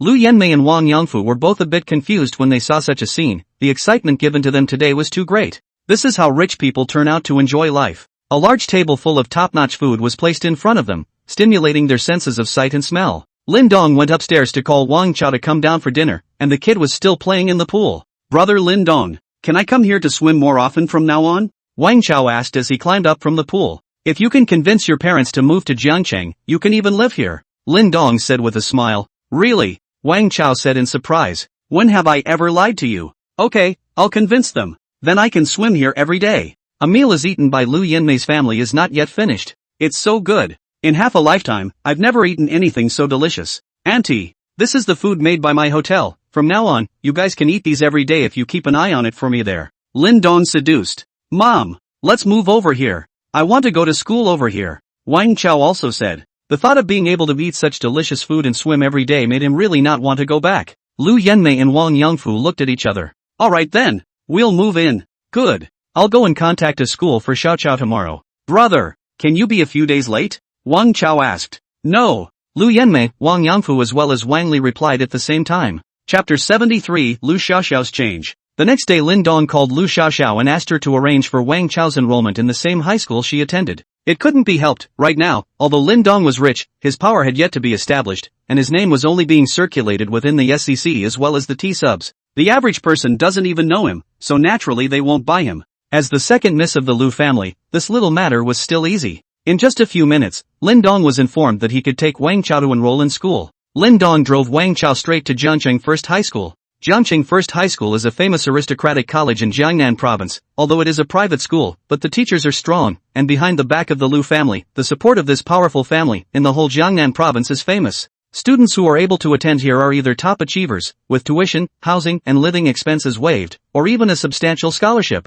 Either that, or they're rich and have mines at home. Lin Dong and Wang Chao arrived in front of the gate of Jiangcheng First High School, where Lu Xiaoxiao was already waiting. When Lin Dong got off the bus and saw Lu Xiaoxiao for the first time, he directly froze, and he somewhat could not believe his eyes. Lu Xiaoxiao, who was still dressed as a little too young girl the night before, was simply transformed today. The exploded hair was replaced with 2 ponytails, the big earrings were removed, the eyeliner was removed, and the thick makeup was removed. A short skirt school uniform, standing in front of Lin Dong is alive and well a superb little loli. Lu Xiaoxiao this year 17, is Jiangcheng First High School in the second year of high school, but because of the more petite, it looks like a 15 or 16-year-old loli. In fact, not to mention that Lin Dong did not recognize him, Lu Xiaoxiao in this outfit was almost unrecognizable even to her parents, grandfather, including his brother Lu Chen. They even once wondered if Lu Xiaoxiao had been stimulated by something. Not only did she change her dress, even her usual habit of dirtying her mouth slowly began to change. Lu Chen asked Lu Xiaoxiao after him several times, but he didn't get any answers. Naturally, Lu Xiaoxiao would not tell them that it was Lin Dong who had told her to change. And not to mention the students and faculty of the school. The Lu family's mixed-up demon king suddenly turned into a good girl, simply shocking off the jaws of all the teachers and students in the school. Brother Lin Dong? What? Don't recognize me? Lu Xiaoxiao said as she stretched out a hand and waved it in front of Lin Dong. Only then did Lin Dong come back to his senses and said, not bad, not bad. It has indeed changed a lot. It's a bit unrecognizable, but it's quite good. That's what makes you look like a student. That's good. I'll listen to Brother Lin Dong and do this from now on. Lu Xiaoxiao walked forward and hugged Lin Dong's arm smilingly. Lu Xiaoxiao's actions caused Lin Dong a moment of embarrassment. After all, she was a 16 or 17-year-old girl. Hugging him like this, it was inevitable that some sensitive parts would be touched. Maybe she really thought of herself as her brother. Lin Dong comforted himself with this in his heart. Lin Dong does not know Lu Xiaoxiao in addition to the childhood so sticky over her brother Lu Chen, junior high school after the understanding has never done so. He was the first to have such enjoyment. Fortunately, it was already class time, or else if the students who went to school saw that the mixed demon king Lu Xiaoxiao was holding a man's arm so intimately, I don't know how many people's eyes would have to be shocked away again.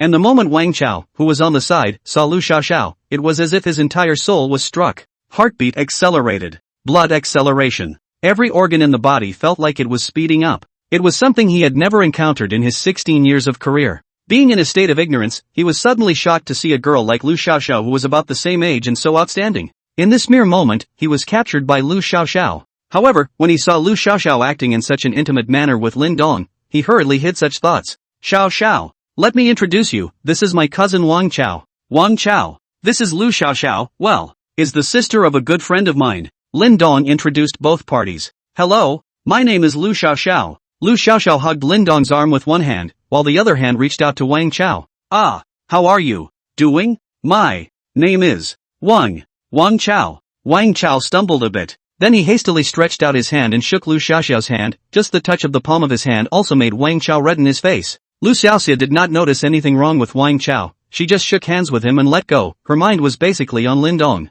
Lin Dong turned his head to look at Wang Chao when he heard his stuttering voice. Noticed that something was wrong with the kid. His face was flushed and he was stuttering. Is he in love? Another look at Lu Xiaoxiao, a short skirt school uniform, exquisite face, the whole person overflowing with youthful and lively atmosphere, and the night before the fully sands that Lu Xiaoxiao is simply a different person. Indeed, it had a fatal attraction to Wang Chao at this stage of ignorance. Better find some time to have a good talk with this kid. Lu Xiaoxiao is not something that ordinary people can handle. It is better to advise him to put his heart away earlier, so as not to end up with a bruise all over himself. Hey! First love. Didn't he hold on to his first love for 4 years and end up getting himself all bruised up? Brother Lindong, I have already greeted the school, just bring your cousin in directly to go through the enrollment procedures. Lu Xiaoxiao said. Thank you then. Xiao. Lindong said politely. Brother Lindong, don't be so polite to me in the future. Lu Xiaoxiao puffed out her cheeks and said somewhat angrily. Alright. Lindong said as he stroked Lu Xiaoxiao's head with his other hand. Aha! Let's go. Brother Lindong. Lu Xiaoxiao pulled Lindong to walk in front of her. She enjoyed Lindong's pampering gesture like this. Wang Chao silently followed behind. Lu Xiaoxiao brought Lindong directly to the logistics office of Jiangcheng One High School and finished all the formalities in less than 10 minutes. Wang Chao was taken to his class by the staff of the logistics office, and Lu Xiaoxiao followed Lindong all the way to the school entrance. Go to school now. Brother Lindong, when are you going to my house? Lu Xiaoxiao asked with some reluctance. It'll be a while. I'm a little busy right now. I'll go when I'm done. Lindong said after some thought. That's good. You must come when you're done. Aha! Definitely. Then I'll go to class first. Bye brother Lindong. Bye. Study hard. Got it. Lu Xiaoxiao finished walking inside the school, but she took one step and turned back 3 times. Lindong returned to the car thinking about Lu Xiaoxiao's girl's actions just now, and the more he thought about it, the more wrong it was. This girl doesn't like herself, does she? Quite possibly. Why else would she have told her to change her attire herself? And she did so quite consciously. You know she doesn't even listen to her own family. How can this be? Although he is not only good looking, but also strong, rich, and classy. Well, it should be that he himself saved her that day when she was in the most danger and despair, leaving her with a deep memory. It should get better after a while, right? It's better to minimize some contact in the future. Chapter 74, T-Sun Zhao Shidao. Kyoto. Inside a secluded courtyard, an old man and a young man are playing chess. The old man was about 70 or 80 years old. Although he was already very old, he was crane-haired and energetic, without the slightest hint of decay that he had already reached his twilight years. Teenagers are called teenagers, but they are at least 30 years old, just compared to the old man's age, they can only be called teenagers.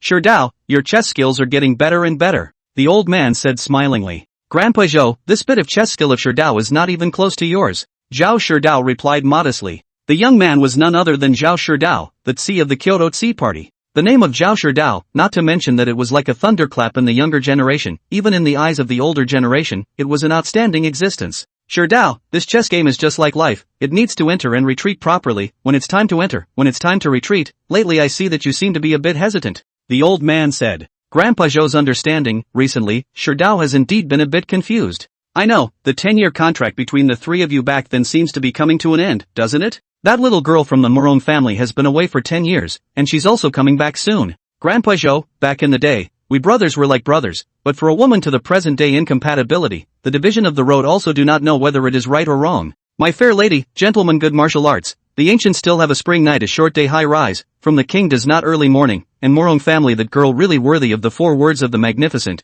you do not have to get entangled in this, comply with the heart is the most important. Yes, Grandpa Zhou, Shidao remembered. At this time Zhao Shidao's phone rang. It's Qin Zheng calling to see him. Qin Zheng had just returned to Kyoto after taking care of things in Jiangbei province. Zhao Shidao had also heard about Qin Zheng's deeds in Jiangcheng, but rumors were rumors after all, so it was better to hear what Qin Zheng had to say. It just so happened that now that Qin Zheng had returned from taking care of things in Jiangbei, Zhao Shidao also wanted to know exactly what had happened to him in Jiangcheng. Seeing that the 10-year appointment with Morong Chinga was coming up, he had to pay attention when such a powerful character appeared in the SCC. They arranged to meet at their usual place, the Great Wall Club. The Great Wall Club is one of the 3 major clubs in Kyoto, a gathering place for Kyoto's top circles, and the home base of the T-subs. Grandpa Zhou, Shidao has something else to do so he'll leave first and see you next time. Go! It's the right time for you little guys to run ahead, there's no need to waste time on an old man like me. When Zhao Shidao came to the Great Wall Club, all those who saw him would bow and curtsy. Pushing open the topmost private room, Qin Zheng was already waiting inside. T-chan! After Qin Zheng saw Zhao Shidao enter, he hurriedly rose to greet him. Qin Zheng, tell us what's going on. Zhao Shidao asked as he sat down. T-sun, I went to Jiangbei province to do business. By the way, I went to Jiangcheng, looking for Zhou Huili to understand the situation of Minghua, but also want to see Minghua. I did not expect to be found by Lu Chen. Qin Zhang told Zhao Shidao the original story. Oh, are you saying that Lin Dong has someone by his side who can fight Zhou Shan to a standstill and is extremely strong himself? To be able to hold my sword with 2 fingers and still be able to snap his fingers to shatter the sword, Uncle Shan said he couldn't do it either. Uncle Shan suspects that he is at least at the peak of the tiger ranking, or even higher. Pop. The cup in Zhao Shidao's hand was crushed into pieces by him. Peak tiger ranking, or even higher. He naturally knew what it meant. According to Qin Zhang, that Lin Dong was able to achieve this at the age of around 20, and his talent was so strong that it was truly rare. According to this, that Lin Dong was definitely the heir of the hidden family, and definitely one of those first-order heirs. Zhuget Sangdao had gotten such a powerful helper at the last moment of the 10-year contract? River City. After sending Wang Chao to school at Zhangcheng No. 1 High School, Lin Dong arrived at the Golden Leaf Hotel. Make a call to Wei Yong and Li Guobing in Syracuse to come back by themselves. He is not returning to Syracuse yet. He has to wait for his sister-in-law Lu Yanmei's injuries to recuperate before he goes back to deal with the move, and in the meantime, he will get his parents' compensation money back from Lin Guobang. Still have to go see if I can convince my great-aunt's family to move to River City as well. Lin Dong had just taken a small nap in his office when he was awakened by his own phone call. The phone connected and Yi Hong's voice came from inside. Elder brother Lin, you really are a nobleman who forgets things. Not contacting you for so long, brother Yi. Brother Yi is not saying anything. I've been quite busy lately too. I haven't had any time to spare yet. When I have time, I'm prepared to make a trip to Lake City. Lin Dong replied. Brother Yi knows that you're busy. Recently your deeds have been spreading throughout the SCC. I didn't realize that old brother Lin was really deep in hiding. Surprisingly, he hardened the T-Sub Party's 8 heavenly kings, Qin Zhang, and ousted him out of Jiangcheng in disgrace. Yi Hong said. He was truly surprised that Lin Dong was so powerful. Although when selling the Golden Leaf Hotel to Lin Dong, Li Bin had said that Lin Dong was the heir to the hidden family. But there is also a hierarchy of hidden family heirs, and some large families have 3 or 4 types of heirs. From the first heir to the third heir and even the fourth heir, there can be a difference in treatment at each level. Originally, they had thought that Lin Dong would at most be at the level of the second heir, but the strength that Lin Dong had shown today was definitely something that only the first heir possessed, and it was still that kind of super family. This status is already no weaker than the SCC's 3 bosses. He was now also extremely glad that he maintained a good relationship with Lin Dong. With Lin Dong's current exposed strength, it was definitely very wise for him to introduce Lin Dong into the SCC. After Lin Dong's deeds had spread, he had been recognized by the boss, and this would be the final piece of the puzzle for him to take over the entire Yi family. Don't flatter me, brother Yi, Lin Dong said modestly. This is not to raise you up. There are not many people in the entire SCC who can stiffen Qin Zhang, let alone whisk him back to the north in disgrace. By the way, are you in Jiangcheng right now? Someone wants to meet you. Who? Lin Dong asked. I'll know when I see you. Well then, I'll be in Jiangcheng for the rest of the time. I'll get back to you when we've finalized the time. Lin Dong hung up the phone and began to meditate. As his strength was slowly exposed, he also gradually began to contact some really big people. But he felt that he wasn't strong enough, his power hadn't been established and he wasn't strong enough. Still have to find a way to spend more money to do that. Why hasn't Xian moved after being gone for so long? Can't you spend money yet? Hey! Lin Dong also did not expect that one day he would be bothered by how to spend his money. Chapter 75 Settling in. Afternoon. Lin Dong contacted Cui Jia, the salesperson of Jiangnan International Mansion. Ask if there are any houses left in Gangnam International Mansion. He is ready to buy a set for his sister-in-law and great-aunt, and then settle them in the Golden Leaf Hotel to work. Even if they do not know anything, arrange a casual job. A year to give a few 100,000 million is also enough for them to spend, so that it is also considered to let them in Jiangcheng to stand still. Cui Jia was naturally overjoyed, having earned several $1,000,000 from Lin Dong only a short while ago. This was a figure she could not have imagined before. And now you're actually buying a house? Sure enough, it's the big boss. It's so rich. Lin Dong came to the sales department to look at the house with Cui Jia. With this, he managed to evoke a few more painful memories for the other house sales ladies. Thinking back to the last time Lin Dong stood in the sales hall for a few minutes, no one came forward to pay attention, and as a result, Cui Jia, the newcomer, picked up the slack. That's millions of dollars in commission. The thought made them feel like they couldn't breathe with the heartache. This time as soon as they saw Lin Dong, several real estate sales ladies scrambled to gather around. Sir, may I help you? Sir, may I ask if you are looking to buy a house? I can accompany you to see it any time. Sir, this is my business card. You can contact me anytime you need anything. Anytime. Oh, that. I'm sorry, guys. I already have an appointment with MS. Shui, Lin Dong said and squeezed out of the crowd. Trisha came over with her keys at this time as well. Mr. Lin, I've got the key, let's go see the room. After you. The two left together. The hall began to talk again. This little ninny Trisha must have slept with someone else. Exactly. Otherwise someone else could buy such an expensive house from him? Usually I see this girl as quite innocent, but it turns out to be a little, yuck. But anyone could hear the envy and jealousy laced in their tone. There were no more houses in the first building, so Lin Dong casually looked around and bought a set of similar type of household in the second and third building each, both worth around $100 million. Back in the hall, Lin Dong directly paid the 10% deposit and left, saying that he would come over later to do the formalities. Another $200 million in sales. Together with the $400 million sold last time, Shui Jia's commission earned from Lin Dong's hands alone was as high as $6 million.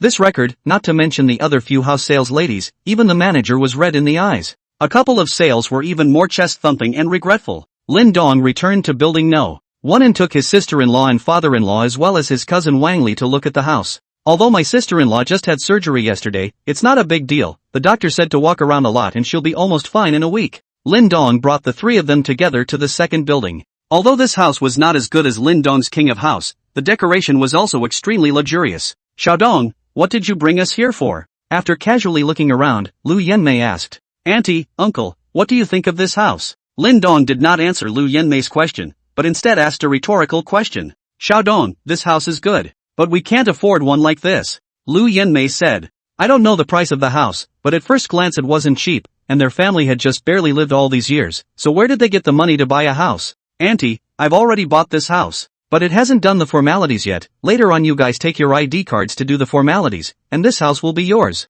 Lu Yanmei and Wang Yangfu heard that Lin Dong actually wanted to give them this house. Although they had this premonition when Lin Dong brought them to see the house, it was also a shock for them when Lin Dong actually did so. Lu Yanmei quickly said, how can this be? Xiaodong, it's not easy for you to earn some money, we can't have this house. Right. This house is too expensive, we can't have it. Wang Yangfu also said from the side. Only Wang Li stood by the window to enjoy the scenery. This would be her home from now on, not expecting that she would be able to live in such a mansion one day. Since it's from brother Lin Dong, then just take it. There's nothing to push back, and even if you do, you won't be able to push back. Now she has $100 million on her card, and she hasn't dared to tell her parents. Auntie, Uncle Jr., this is my filial honor to you. If I hadn't stayed at your house in the first place, and had been following Lin Guobang and being abused by him, I don't know what kind of twisted personality I'd have by now.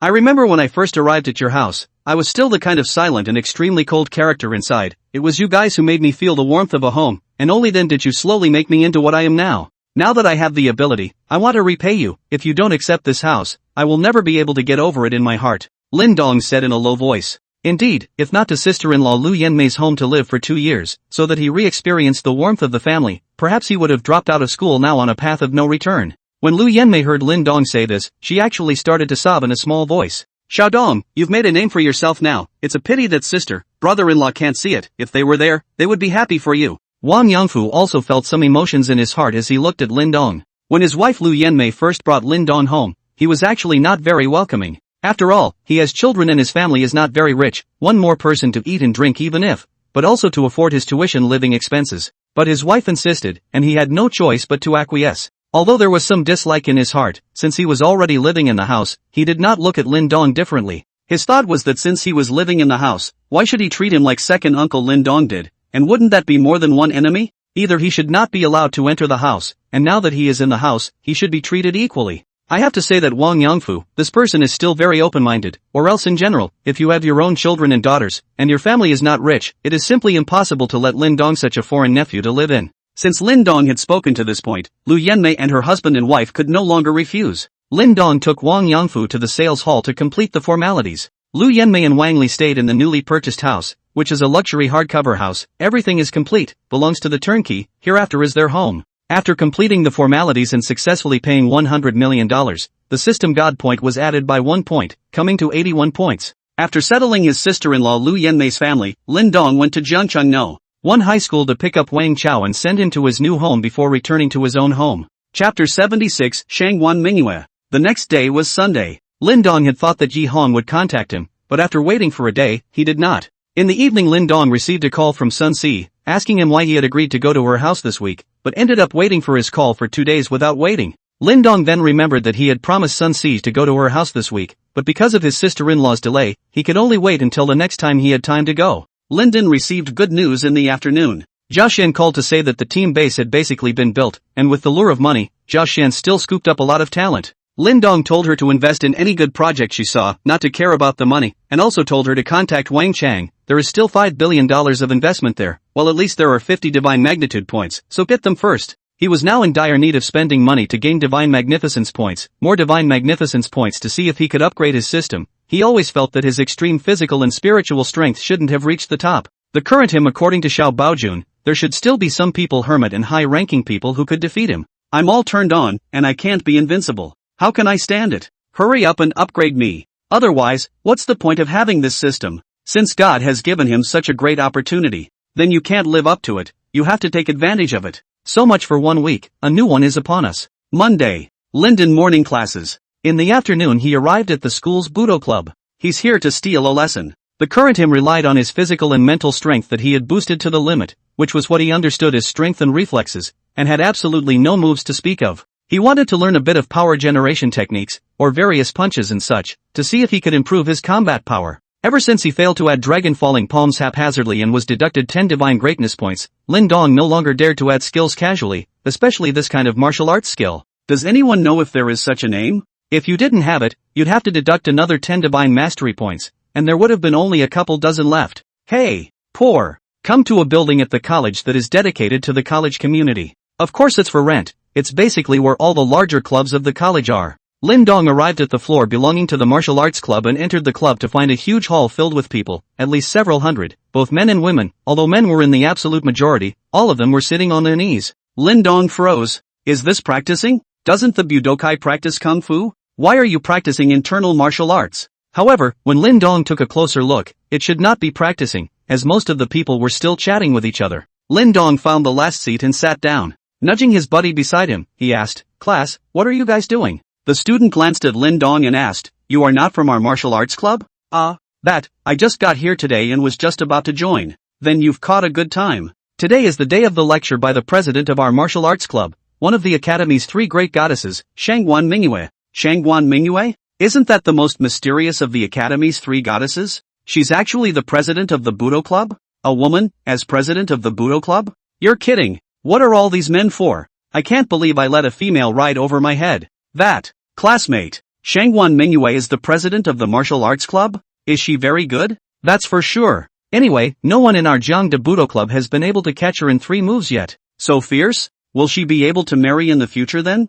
Brother, you're kidding. President Shangguan is the first of the 3 goddesses in the academy, and the people chasing after her can line up at the Media University. Road to Media University? This is no joke. The entire male population of JNU combined to see if they can rank up to Media University. Lin Dong did not inquire further, sitting in silence. He wanted to see what this president of the Budokai club could speak about. Soon a young girl with a ponytail, wearing a set of white practicing clothes, refreshing and capable, walked out from the backstage, then walked to the podium, also sitting on the ground with her knees crossed like everyone else. This should be Shangguan Mingyue. Although Lin Dong had already been enrolled in Jiangnan University for 3 years, he had basically been doing part-time jobs whenever he had time during those 3 years. Because he knew that his sister-in-laws and great-aunts' families weren't easy, this would lighten their burdens, and he could also buy some small gifts for Jiang Shan and take her out for some good food once in a while. So for this most mysterious Shangguan Mingyue among the 3 goddesses, he really didn't know, and the most familiar one was Suing Shue, because she had been in a class. Although Lin Dong was sitting at the end and was a bit far away from Shangguan Mingyue, his eyesight was extremely strong now,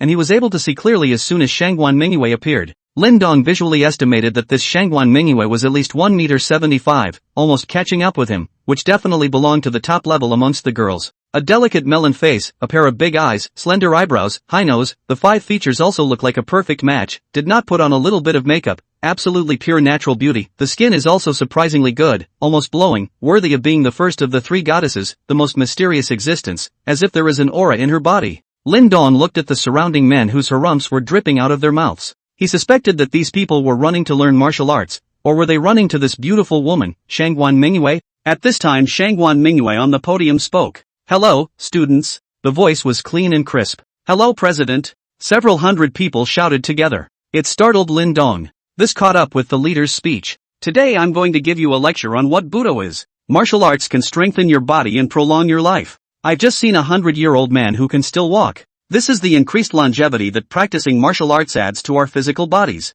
Cultivate your heart before you cultivate your martial arts. Only by setting your mind right first can you achieve something in martial arts. Of course, talent is the most important thing if you want to go farther above the martial arts path. Some people are so gifted that after 3 years of cultivation, they can reach heights that ordinary people can't even reach in a lifetime of cultivation. Of course, I'm not knocking you guys, even if you don't accomplish much, but at least you'll be able to strengthen your bodies. The spirit of Wudao is to use martial arts to stop and pacify conflicts, and to find the ultimate goal of mutual assistance and unity from contradictory struggles. Force is not violence, it is not killing for the sake of killing, nor is it fighting for the sake of fighting, but in order to quickly stop the killing and fighting, in order to protect and guard all beings, the compulsion that has to be issued is to push oneself to others with the heart, to turn a sword into a confidant, and to unite heaven and earth in one breath. Then came a crackle of various statements. Lin Dong was unable to understand a single word. What the does that say? I'm here to learn the tricks, to learn the punches, to learn the stunts. Not here to listen to your braggadocio. Talking about Nima half the time is not going to help him in any substantial way.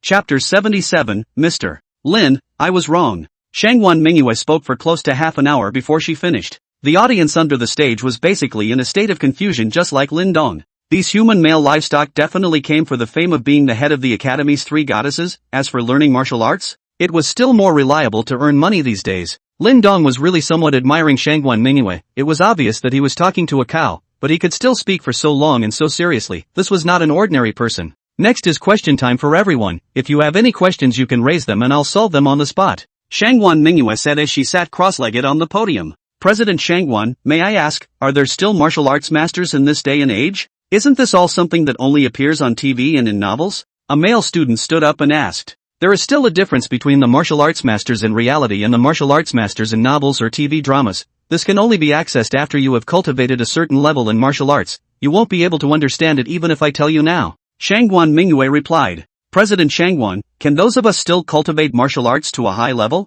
Difficult. Martial arts are not achieved overnight, they need to be practiced from a young age, and even if a person with high talent misses the best time to cultivate, the achievements they make will be limited. President Shangwan, I heard that you and the Academy's #1 male god, President Zhou, are a couple, and that President Zhou has let the word out that he won't allow any man to get close to you, so may I ask, do you recognize your relationship? A boy asked boldly. The moment his words came out, the entire scene was silent, and everyone was waiting to hear how Shangwan Mingyue would reply. Obviously everyone is concerned about this. I'm sorry, I don't want to answer anything other than questions about martial arts. If there are no other questions, then I'll give a demonstration of actual combat next. The scene was noisy, obviously not satisfied with this answer from Shangwan Mingyue. At this time from outside the hall came in 2 individuals, a man and a woman. After hastily scanning the scene, walked to Lin Dong. The man bent his legs and knelt on Lin Dong's side. Lin Xiao, I was wrong, I shouldn't have offended you, I hope you can be a big man and let me pass me, will you? Can you help me plead with the Lu family for mercy?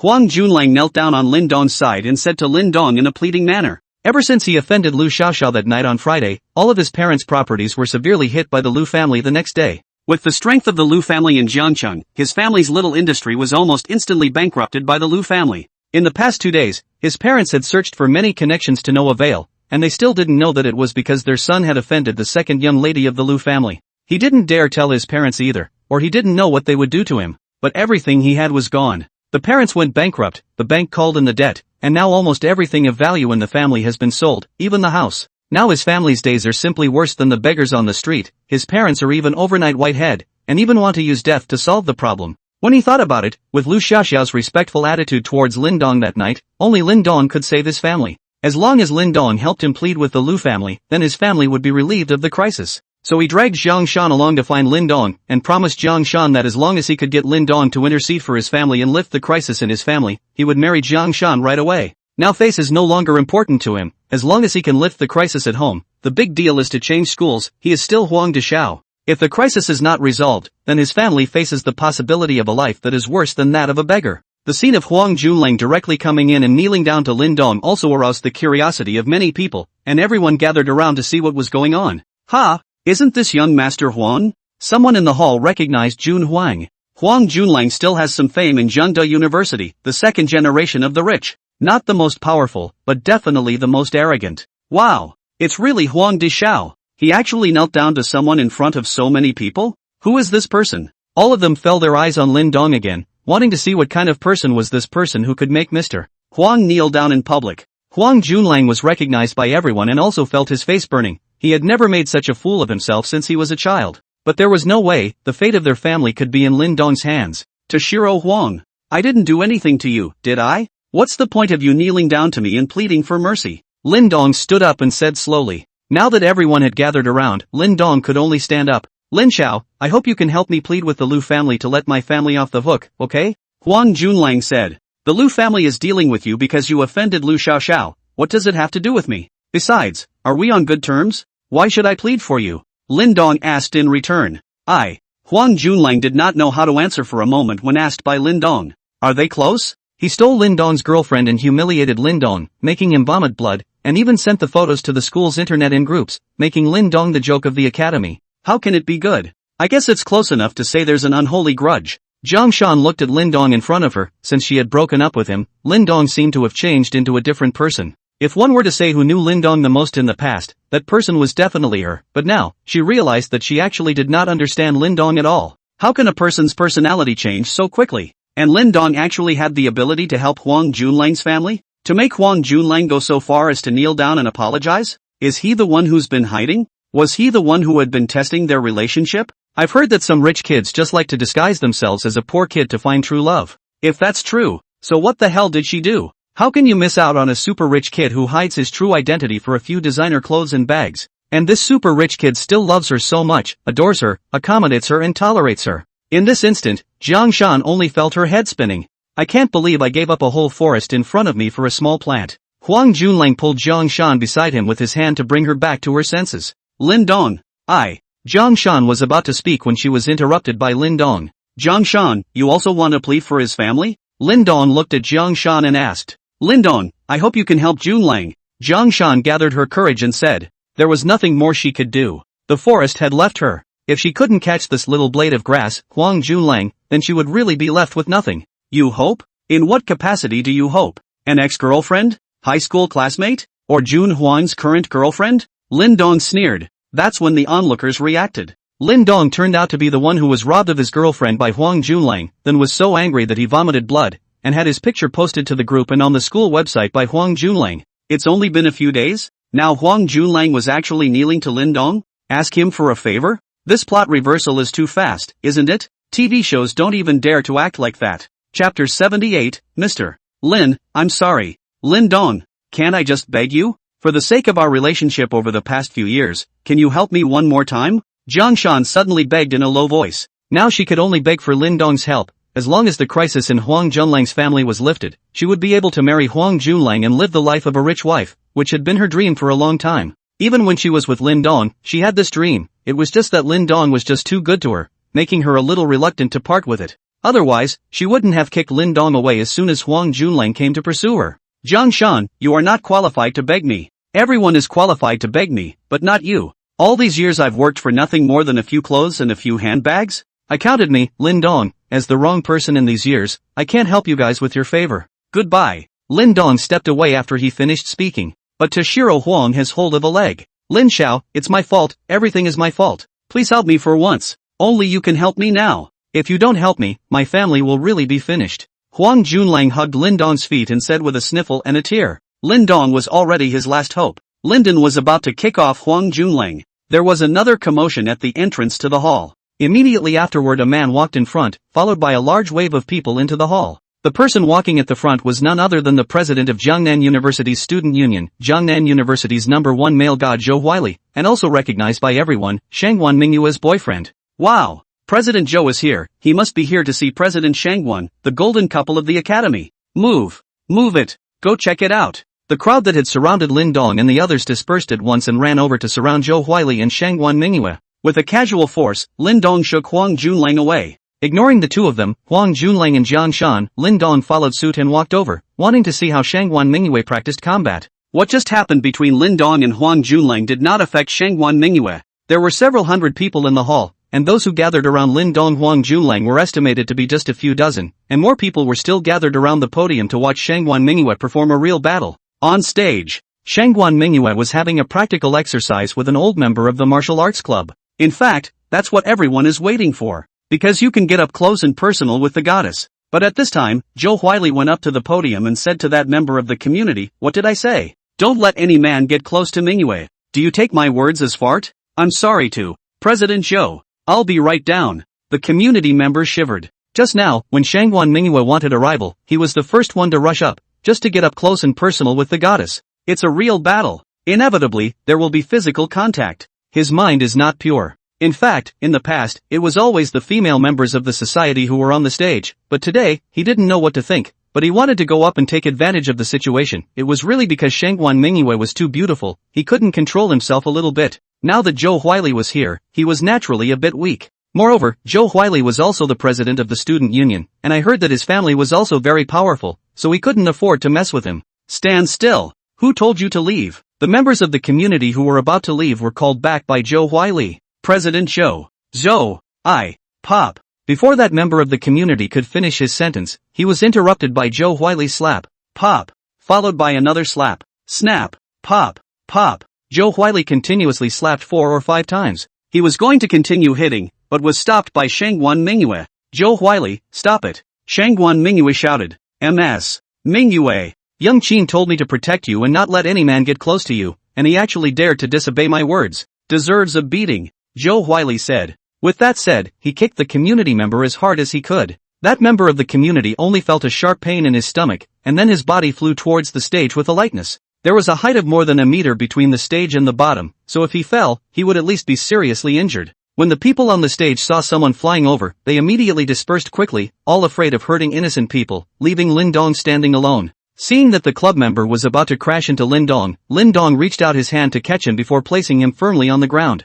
Zhou Huili didn't hear the screams and turned his head to look at the stage, and saw that the man had been saved. As he was about to ask who was so bold, when he saw Lin Dong's face, the pupils of his eyes shrank and his heart was shocked. Isn't this Lin Dong? That night at the Folly Sands was an experience he would never forget for the rest of his life. In his heart belonged to the heavenly figure, one of the 8 heavenly kings of the Tsi party, Qin Zhang, Qin Deshao, was even easily defeated and returned to Kyoto in ashes, and so far after so many days, he didn't even dare to put a fart in his mouth. And that person was none other than his own alumnus from Jiangnan University, the same Lin Dong who was now standing on the stage to save his life. Even young Qin, who had suffered a big loss, didn't dare to come back to seek revenge now, so wouldn't a small player like him be crushed like an ant by others? What now? Apologize to him? But there are so many people here. If he apologized, wouldn't the persona that he had built up in JNU collapse? Where would you put your face? But if you don't apologize and the other person takes it out on you, what are you going to do? Even young Master Qin can't afford to mess with him. Not to mention him. It's just. So what if face is more important? Compare it to your own little life? Not to mention that this is still the other side's territory. As long as he apologized, this kind of big man shouldn't be bothered with a small person like himself. After thinking it through, Zhou Huili took a few steps forward before jumping off the podium and walking over to Lin Dong. The member of the community who had just been kicked off by Zhou Huili was taken by Lin Dong's smooth hand and went to the crowd next to him. Now it was Lin Dong who was facing Zhou Huili directly. Just when everyone was ready for a good show. Let's see how Zhou Huili handles Lin Dong's time. Zhou Huili, stop it or don't blame me for being impolite to you. Don't think that just because you're Qin Zhang's man that I wouldn't dare to beat you up. After Shangguan Mingyue finished speaking, she also took a few steps forward, ready to get off the stage to stop Zhou Huili. At this time, Zhou Huili said something that made everyone present, their eyes were about to fall to the ground. Only Zhou Huili clasped his hands and bowed to Lin Dong, saying, Young Lin, I'm sorry, it was my fault just now. I didn't see you here. I also ask that you be magnanimous and not bother with a little person like me.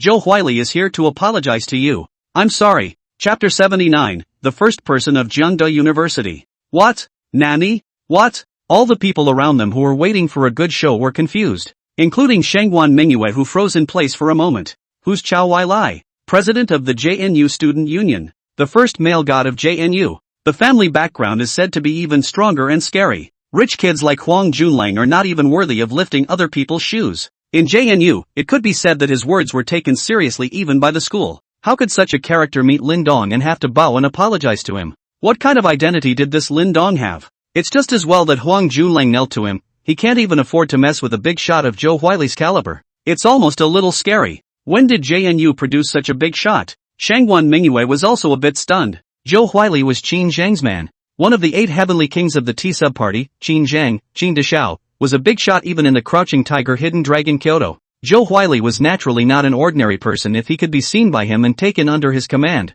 It seemed that in the years that Qin Zhang had sent him to spy on him, he had never been so respectful to anyone other than Qin Zhang. So it seems that the man in front of him is on the same level as Qin Zhang? Shangguan Mingyue actually didn't care too much about the internal affairs of the T sub-party, or else you would have heard that Qin Zhang had been driven away in disgrace from Jiangcheng not long ago. By linking it to this image in front of him, one could basically determine that Lin Dong was the one who had driven away Qin Zhang. The Shangguan family, as a hidden family, was now planning to come out of hiding to find a powerful family to work with, and the Qin family in Kyoto was their target. The Qin family's current development had also reached a bottleneck and was in dire need of external assistance, so the two parties had hit it off. And the strongest relationship for cooperation was a marriage, so both of their families were interested in keeping this strong partnership by having Shangguan Mingyue and Qin Zhang, the eldest young man of the Qin family, together. Shangguan Mingyue was disgusted with this kind of marriage built on interests, but there was no way around it. She was just a girl with no choice but to accept the family's arrangement. Qin Zhang was amazed by Shangguan Mingyue the first time he saw her, and with the matchmaking of both families, he directly internalized Shangguan Mingyue as his wife. Fortunately, Shangguan Mingyue chose to come to Jiangcheng to attend university when she was still young, with the aim of escaping Qin Zhang. But she did not expect Qin Zhang to send someone to spy on her. Lin Dong also did not expect Zhou Huili to bow and apologize to him. He had thought that Zhou Huili would strike out at him. He was all ready to control his power so that he wouldn't get hurt too badly then. After all, the two of them, one of them being the SCC and the other being the T-subs, kind of belonged to two rival camps, and they had just punched his master in the face a few days ago. He felt that even if Zhou Huili didn't dare to make a move against himself, he should at least put in a few harsh words, right? Isn't that what happens on TV? What kind of hostile party comes up and bows and apologizes? How else was he supposed to answer that? In fact, Lin Dong was underestimating his own strength. He had always felt that he was not strong enough, but as far as the strength that he was displaying now, it definitely gave many people chills. Otherwise, Qin Zhang wouldn't have been so inactive for so long after suffering such a big loss, which didn't fit his identity as the Tsi Party's 8 heavenly kings. It's because I don't think I'll be able to get it back if I come, so I haven't been coming. The T-subs and the SCC are somewhat hostile, but that doesn't mean that people from the T-subs can't go to areas under the control of the SCC, or that people from the SCC can't go to the T-subs range. This is a face-saving issue limited to the top brass of both parties, or at least between the Tsi Party's 8 heavenly kings and the core members of the SCC. When the top brass of one side goes out, the other side sends the appropriate people to meet them. Regular members go wherever they please and no one cares at all. Last time, if Lu Chen hadn't desperately wanted to be promoted to core member and reverse the family's declining situation, he could have pretended not to see it. After all, Qin Zhang's position as one of the Tsi Party's 8 heavenly kings was not something that he, a senior member of the SCC, could compare to. What he wanted was to get the attention of the SCC's 3 bosses. So it is said that those who know the time are wise. Zhou Huili does not feel that there is anything wrong with what he is doing. Even if it is spread out, no one will laugh at him. At best, in the eyes of those at school who did not know Lin Dong's identity, they felt that he was a bit of a wimp. And he's also graduating soon, and these ordinary people at school will never be exposed to him at that level in their lives. Zhou Huili bowed 90 degrees to Lin Dong, not hearing Lin Dong make a sound and not daring to get up. He could only maintain this position. At this time, Lin Dong also came back to his senses and said, "Senior Zhou, it is better to keep a low profile. That student didn't offend you much. Why did you hit him so hard? If I hadn't caught him just now, he would have been seriously injured if he hadn't fallen down like that. This is Jiang University, Jiang City, not Kyoto. As the saying goes, reach out and don't hit a smiling person." This Zhou Huili does not follow the rules, came up to bow and apologize, making Lin Dong still a little embarrassed. The two sides also do not have any deep grudges. "Yes, Shaolin, I'll remember." Only then did Zhou Huili straighten up and say, but his tone was still respectful. Feeling somewhat bored, Lin Dong turned around and left. "I wanted to learn some kind of skillful moves and master my force, but in the end, I didn't learn anything, and I even made myself like a monkey to be surrounded by people." The surrounding people automatically made a path for Lin Dong. "I thought I was in for a good show, but it ended so peacefully." Everyone looked at Lin Dong's departing figure with some curiosity, but more respect.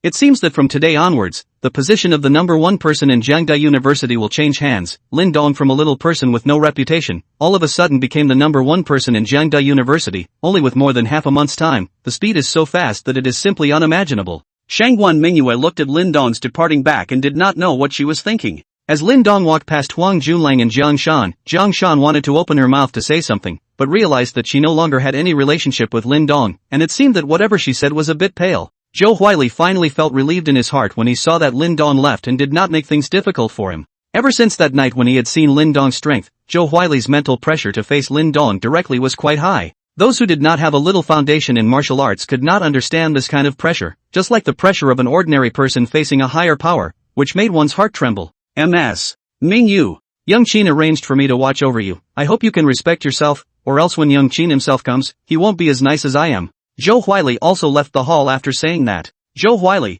who are you to talk about me? You go back and tell Qin Zhang that I haven't married him yet." He is not qualified to control me now, Shangwan Mingyue said angrily behind Zhou Huili. Chao Wai Lai is gone. However, his last conversation with Shangwan Mingyue caused some speculation amongst the hall, amongst all the onlooker students. What do you mean? It seemed that Zhou Huili was only sent by that young Qin he spoke of to spy on Shangwan Mingyue? So Shangwan Mingyue really has a wife? The one who could make Zhou Huili call Qin Xiao was an extraordinary person at first hearing. I don't know who's better compared to Lin Dong. Now what most of them were thinking in their hearts was that if this Lin Dong had an affair with Shangwan Mingyue, it would be wonderful if that Qin Xiao came to Jiangda to touch base with Lin Dong. However, judging from Lin Dong's behavior just now, it seemed that he did not have much interest in Shangwan Mingyue, the head of the three great goddesses of Jiang University. Chapter 80, One Condition. Lin Dong went out of the building. There was nothing to go to and he didn't want to go back to the classroom, so he came to the grove by the playground and looked at the sweaty underclassmen on the playground and froze. Just thinking about what I've been through in the last half dozen or so months, it does seem like a dream. Originally a beggar, but because of a system, everything became different. I don't know how long it's been. A clear and bright voice rang in Lin Dong's ears. Your name is Lin Dong? Lin Dong inclined his head to take a look. Isn't this Shangwan Mingyue? What's she doing here? Still, he replied, yes. You know Qin Zhang? Shangwan Mingyue asked again. Count on recognizing. You guys are friends? Enemy. Oh, to be able to become enemies with Qin Zhang, you don't seem to be an ordinary person. No wonder Zhou Huili is so afraid of you. That's where you're wrong. I'm actually just average. Shangwan Mingyue didn't dwell on the issue and asked, you want to join the martial arts club? I wanted to join it first, but now I don't want to. Why? Because there's nothing to learn. What's the point of adding it in? Lin Dong asked rhetorically after finishing. Shangwan Mingyue was a little angry when she heard Lin Dong reply in this manner. When Lin Dong looked down on the martial arts club, wasn't he looking down on her as the president? You think the Budo club is all fancy? Is there any real talent left? Didn't you say it's too late to start practicing martial arts? Lin Dong, since Zhou Huili is so afraid of you and you can be treated as an enemy by Qin Zhang, you should be pretty strong, right? How about coming to the martial arts club as the vice president? Shangwan Mingyue invited. Sorry, not interested. You find someone else. Lin Dong replied. Lin Dong, I am Qin Zhang's internal wife. Since you are enemies with him, don't you want to disgust him? Make him lose face? Lin Dong turned his head to look at Shangwan Mingyue. This chick is sick. What's it to me if you don't want to marry him? Trying to use me as a gun and a shield for you? I'm not that stupid. Instead of getting any benefits, we'll be in a mess. Just a fluke win myself. If he really wanted to fight Qin Zhang for his background, he was thrown out by 100,000 miles. Lin Dong did not reply. Instead, they just got up and left. Shangwan Mingyue was somewhat stunned by Lin Dong's actions. Aren't you enemies? She had thought that by saying this, she would definitely be able to pull Lin Dong into the martial arts club. She'd like to see if you, Zhou Huili, still dares to interfere. Moreover, given Zhou Huili's attitude just now, Lin Dong's background was at least not second to Qin Zhang, right? Even if Qin Zhang came, it would still be a battle between the dragons and the tigers, and at that time, it might be perfect to fight a losing battle. Seeing that Lin Dong was about to leave from her side, in the heat of the moment, Shangwan Mingyue directly attacked Lin Dong. In her opinion, Lin Dong must be somewhat strong, and since she did not use her full strength, Lin Dong should be able to block it. On the one hand, he wanted to probe Lin Dong's strength. On the one hand, he also wanted to prove to Lin Dong that the martial arts club was not all flowery fists, but still had real material. Lin Dong had just walked past Shangwan Mingyue when he felt a strong wind blowing behind him. Is this someone attacking him? How sharp his senses were now. Because of the suddenness of the incident, Lin Dong's control of his own power was not very skillful in the first place. So all of a sudden the power in his body, uncontrolled by himself, completely exploded out, which was completely out of instinctive reaction. With his current strength, how terrifying he was under full outburst. Shangwan Mingyue only felt that the aura on Lin Dong's body was suddenly attacking her as if it was a raging storm, and she herself seemed like a flatboat in the sea, as if she might be swallowed by a big wave at any time. Under the great shock, Shangwan Mingyue could not react in time. A big hand was like an iron pincer, pinching her snow-white and slender neck. A feeling of suffocation hit her, and Shangwan Mingyue wanted to cry. Lin Dong also reacted quickly at this time, and seeing that he was choking Shangwan Mingyue's neck, he hurriedly let go. Shangwan Mingyue covered her neck with both hands and crouched on the ground coughing violently, and her tears were like a dike. Linden stood somewhat awkwardly. He reacted completely instinctively in that moment just now. Alright. Who let this chick attack him without even saying hello? Can you blame me? I don't think so. After standing for a while, Lin Dong still squatted down and gently patted Shangwan Mingyue's back, trying to make her slightly more comfortable. After a minute or two, Shangwan Mingyue finally slowed down and finally stopped coughing. Turning her head to look at Lin Dong, her pretty melon face and a pair of big beautiful eyes were red. That. Ms. Shangwan. I didn't do it on purpose either. Who let you sneak up on me from behind? It was also an instinctive reaction on my part. Lin Dong said with some embarrassment. You mean it's all my fault? Even if you just killed me, I was also asking for it? Shangguan Mingyue asked with a somewhat hoarse voice that was no longer as crisp and bright as it was just now. But isn't that the way it is? However, Lin Dong did not dare to say this. No, it wasn't. It's me who reacted too much. My fault. My fault. Lin Dong said back. Since it's your fault, what do you think about this? You could have killed me just now with a little force in your hand, and I was just trying to show you that the Budokai isn't all fancy and didn't mean to hurt you. What do you want to do then? Lin Dong asked. Join the martial arts club as the vice president, and also promise me one condition. Shangguan Mingyue said. Lin Dong thought for a moment and said, it's fine to join the martial arts society, but promise you a condition free of negotiation. When the time comes, you want me to die, I'll go too? Don't worry, it won't be against your own will. When the time comes you can choose to do it or not. Even if you don't, I won't say anything. Really? Aha! Okay then. First of all, declare ah. When the time comes, I'll do it if I want to, or not if I don't. Good. Deal. Shangguan Mingyue said with a smile. Lin Dong looked at Shangguan Mingyue's smile and felt that he might have been fooled. But it was true that just now, as long as he used a little bit of force, such a beautiful beauty was going to perish. Looks like it's better to get your power under control as soon as possible. Lin Dong walked away as the situation here had already received attention from some of his classmates, and he did not want to be treated like a monkey once again. Shangguan Mingyue watched Lin Dong leave. There was a charming smile on his face, though he was still a bit stunned. Chapter 81 SCC Core Members. Lin Dong left, but Shangguan Mingyue stood still, a charming smile on her shocked face. It seemed that if he wanted to get rid of the fate arranged by his family, he would have to rely on Lin Dong. Do you want to just change your family's arranged destiny? Maybe you can fight for it yourself? Think about it. Shangguan Mingyue breathed a little sharply for a moment. How many years has it been, and one has long since given up on such impractical ideas. Even being arranged by the family to marry outside the family does not resist, and in her reluctance, she wants to leave the family, wants to get away from the shadow that the man has brought to her since she was a child. But just at this crucial moment when she was about to graduate and was about to complete the union, it actually allowed her to meet Lin Dong. Lin Dong's sudden outburst of strength just now made her feel suffocated, even she had not felt such a strong aura on the family elders. The Jedi! A word came to Shangguan Mingyue's mind. At the same age, but the difference in strength was like a rift in the sky. Lin Dong was definitely a successor groomed by a superpower. And although she was the heir to the second rung of the Shangguan family, it might not be impossible for her to put up a fight if she had the help of the first heir of a superpower. Shangguan Weiwei, do you think you're going to win? Not necessarily. I will prepare a big gift for you. Shangguan Mingyue silently chanted in her heart. 2 more days passed. Lin Dong became the vice president of the Budo Club. However, regarding this person, Shangguan Mingyue, Lin Dong still respected him. He naturally knew Shangguan Mingyue's mind. Wanting to borrow his hand to rebel against Qin Zhang, this was fine with him. He and Qin Zhang were enemies anyway, and might have to come after him for revenge one day. Being this vice president was solely because of a trace of guilt in his heart. After all, although Shangguan Mingyue was the one who attacked him first, she didn't mean to hurt him. And he did almost kill his opponent because he couldn't control the force. Killing is still hard to accept for a young man like him who was a good member of society. So be this vice president as an apology. As for which request depends on his mood. On this day, Lin Dong received a call from Yi Hong, a core member of the SCC wanted to meet him. They've arrived at the Golden Leaf Hotel. Lin Dong directly took leave in the afternoon and came to the Golden Leaf Hotel. Coming outside the top-class presidential suite that Yi Hong resided in at the Golden Leaf Hotel. Knock knock. Lin Dong knocked on the door twice. Soon Yi Hong opened the door. Elder brother Lin, please come in. Yi Hong said politely. There was no way to be ungracious. Lin Dong's reputation was now resounding throughout the SCC, and Lin Dong was also considered to be his honorable man. Inviting Lin Dong into the SCC was definitely the best decision he had made in his life. For him to inherit the Yi family in the future is another layer of security. Brother Yi is polite, Lin Dong said. Then into the room. A man was sitting on the living room couch. Upon seeing Lin Dong enter, he also rose to greet him. Brother Lin Dong, I have heard a lot about you. My name is Li Bin, a core member of the SCC, and I am also a very good friend with Brother Yi. This Golden Leaf Hotel that you bought had some of my shares in the beginning,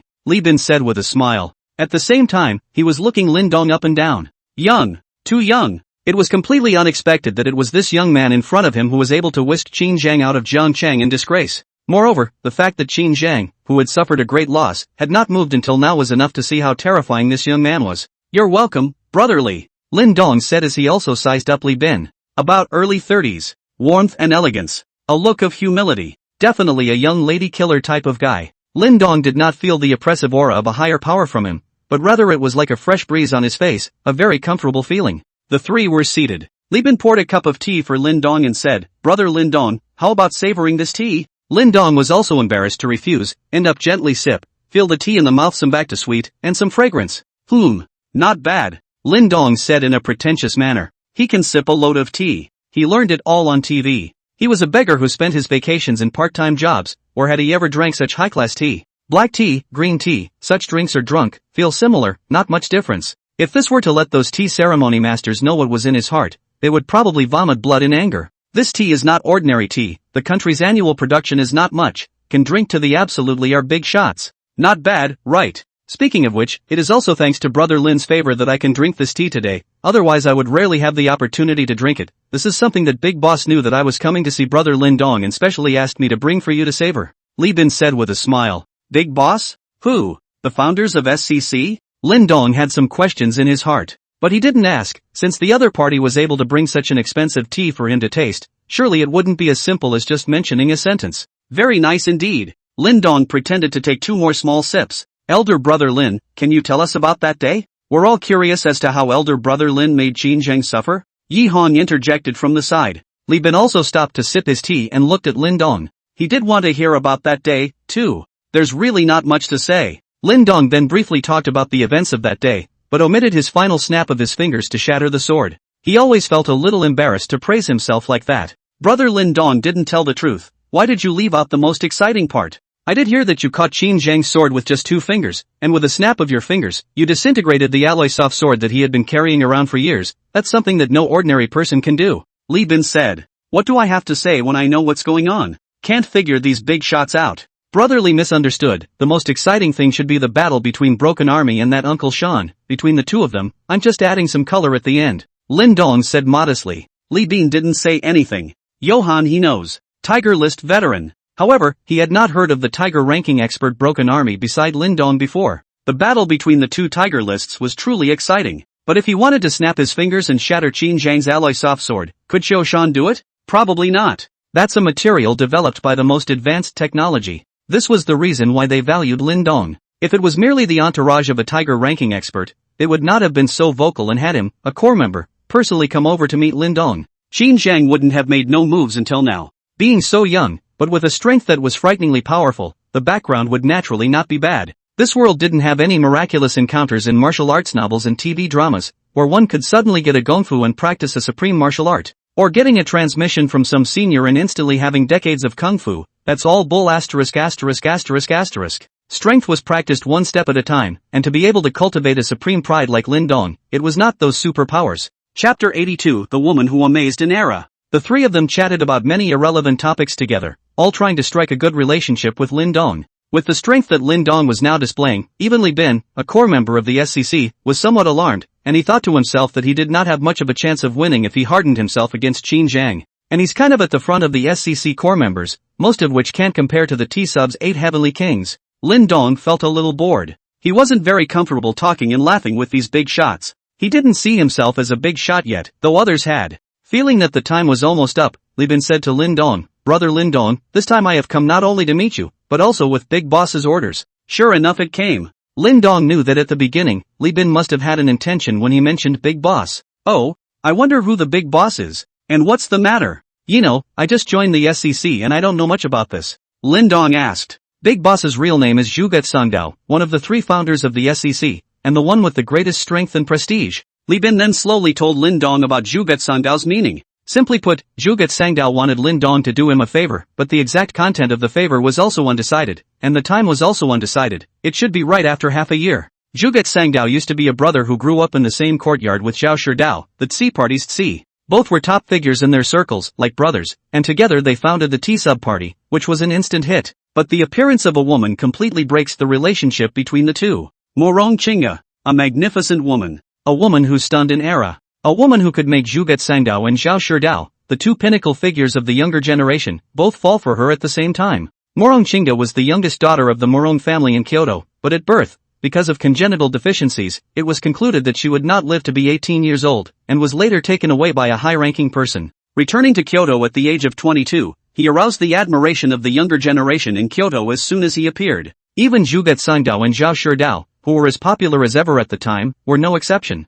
The 2 agreed to compete fairly, and no matter who Morongchinga chose in the end, the other would willingly admit defeat. If Morongchinga had chosen one of them, or neither, it wouldn't have caused the two to turn against each other so much. But on the contrary, Morongchinga had set a 10-year pact with the two. She would be gone for another 10 years, and when she returned 10 years later, the man she would marry would surely be the first of the younger generation. After that, Juget Sangcheong failed to compete for the position of T-Sun, and went to Mordor to establish SCC together with the Mordor twins, forming a bifurcated situation with the T-Sun party. Juget Sangdao didn't know how Morongchinga's so-called first person of the younger generation was judged. But nowadays, the T-Sub party is under the authority of Zhao Sherdao alone, while the SCC is under the authority of 3 people, so he's already lost a step in this regard. As the 10-year appointment arrived, Juget Sangdao hoped that Lin Dong would be able to help him. With the strength that Lin Dong had shown nowadays, as well as the hidden forces behind him, he was definitely able to become his right-hand man. Lin Dong was also stunned for a moment after understanding the circumstances of the matter. Juget Sangdao is not only the founder of the SCC, surprisingly he is also the founder of the T-Sub party?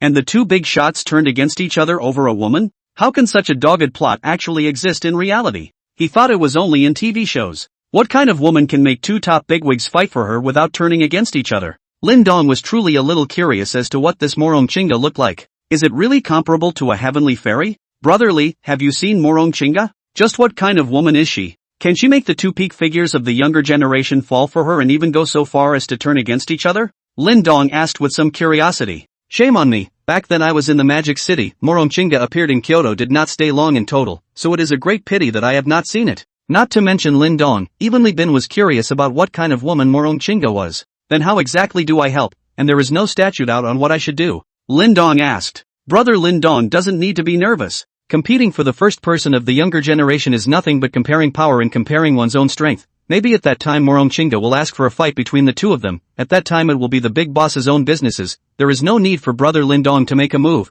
and calling for Brother Lin Dong's help is also in case of an emergency. This one's good. At that time, he didn't need to make a move, and he could still see Morongchinga as well as the two pinnacle figures dueling against each other. That's fine. I'll take on this matter, just let me know when the time comes. Lin Dong replied. As a senior member of the SCC, Big Boss face still had to be given, and he still needed this status to expand his power now. Brother Lin Dong is really quick. From now on, you are already a core member of the SCC. This is the decision of the Big Boss. I will send you some of the powers as well as the obligations of a nuclear member later. Core members are different from senior members. They are already the top echelons of the SCC, and can participate in the decision-making of some major decisions. Ha! Is this the promotion to core member? That fast? Doesn't it cost anything? Lin Dong actually wanted to spend some money. The God Hawk points aren't going up. Zhou Xian spends money and doesn't give a damn about it. And next to him, Yi Hong looked at Lin Dong with some envy. Core members? How many SCC senior members are stuck at this step? He wasn't really that interested in promoting senior members. As a businessman, going through the trouble of promoting senior members, such a disproportionate amount of effort and reward. But promotion to core member he absolutely dreamed of. Why did Lu Chen rush up to fight hard when he knew he was no match for Qin Zhang? Isn't it just for the 3 bosses? Don't you just want to be promoted to core member? Even if you can't fight it or risk being seriously injured or even dying, you still have to go on. That's the attraction of being a core member. As long as he is promoted to core member, he can utilize some of the power of the SCC, which is the right of a core member. Then his family's crisis would be lifted, and even if his grandfather was gone, no one would touch the Lu family or Jiangchun. Because once you move, you're making an enemy of the entire SCC, and no one dares to do that. And senior members don't have that. Even if they're also SCC members and your house isn't working, someone will fall in line to grab a piece of the cake. SCC doesn't prohibit such infighting. It's a truth from time immemorial that the weak are the strongest, and it's the same within the T-subs. Not that everyone at SCC is a brother, there are plenty of people who want to stab you in the back. The only time everyone is on the same page is when facing the T-subs, a rule set by the 3 bosses. How long had Lin Dong only entered the SCC? He had been promoted to core member, and when word got out, he did not know how many senior members who were stuck at this step would be envied.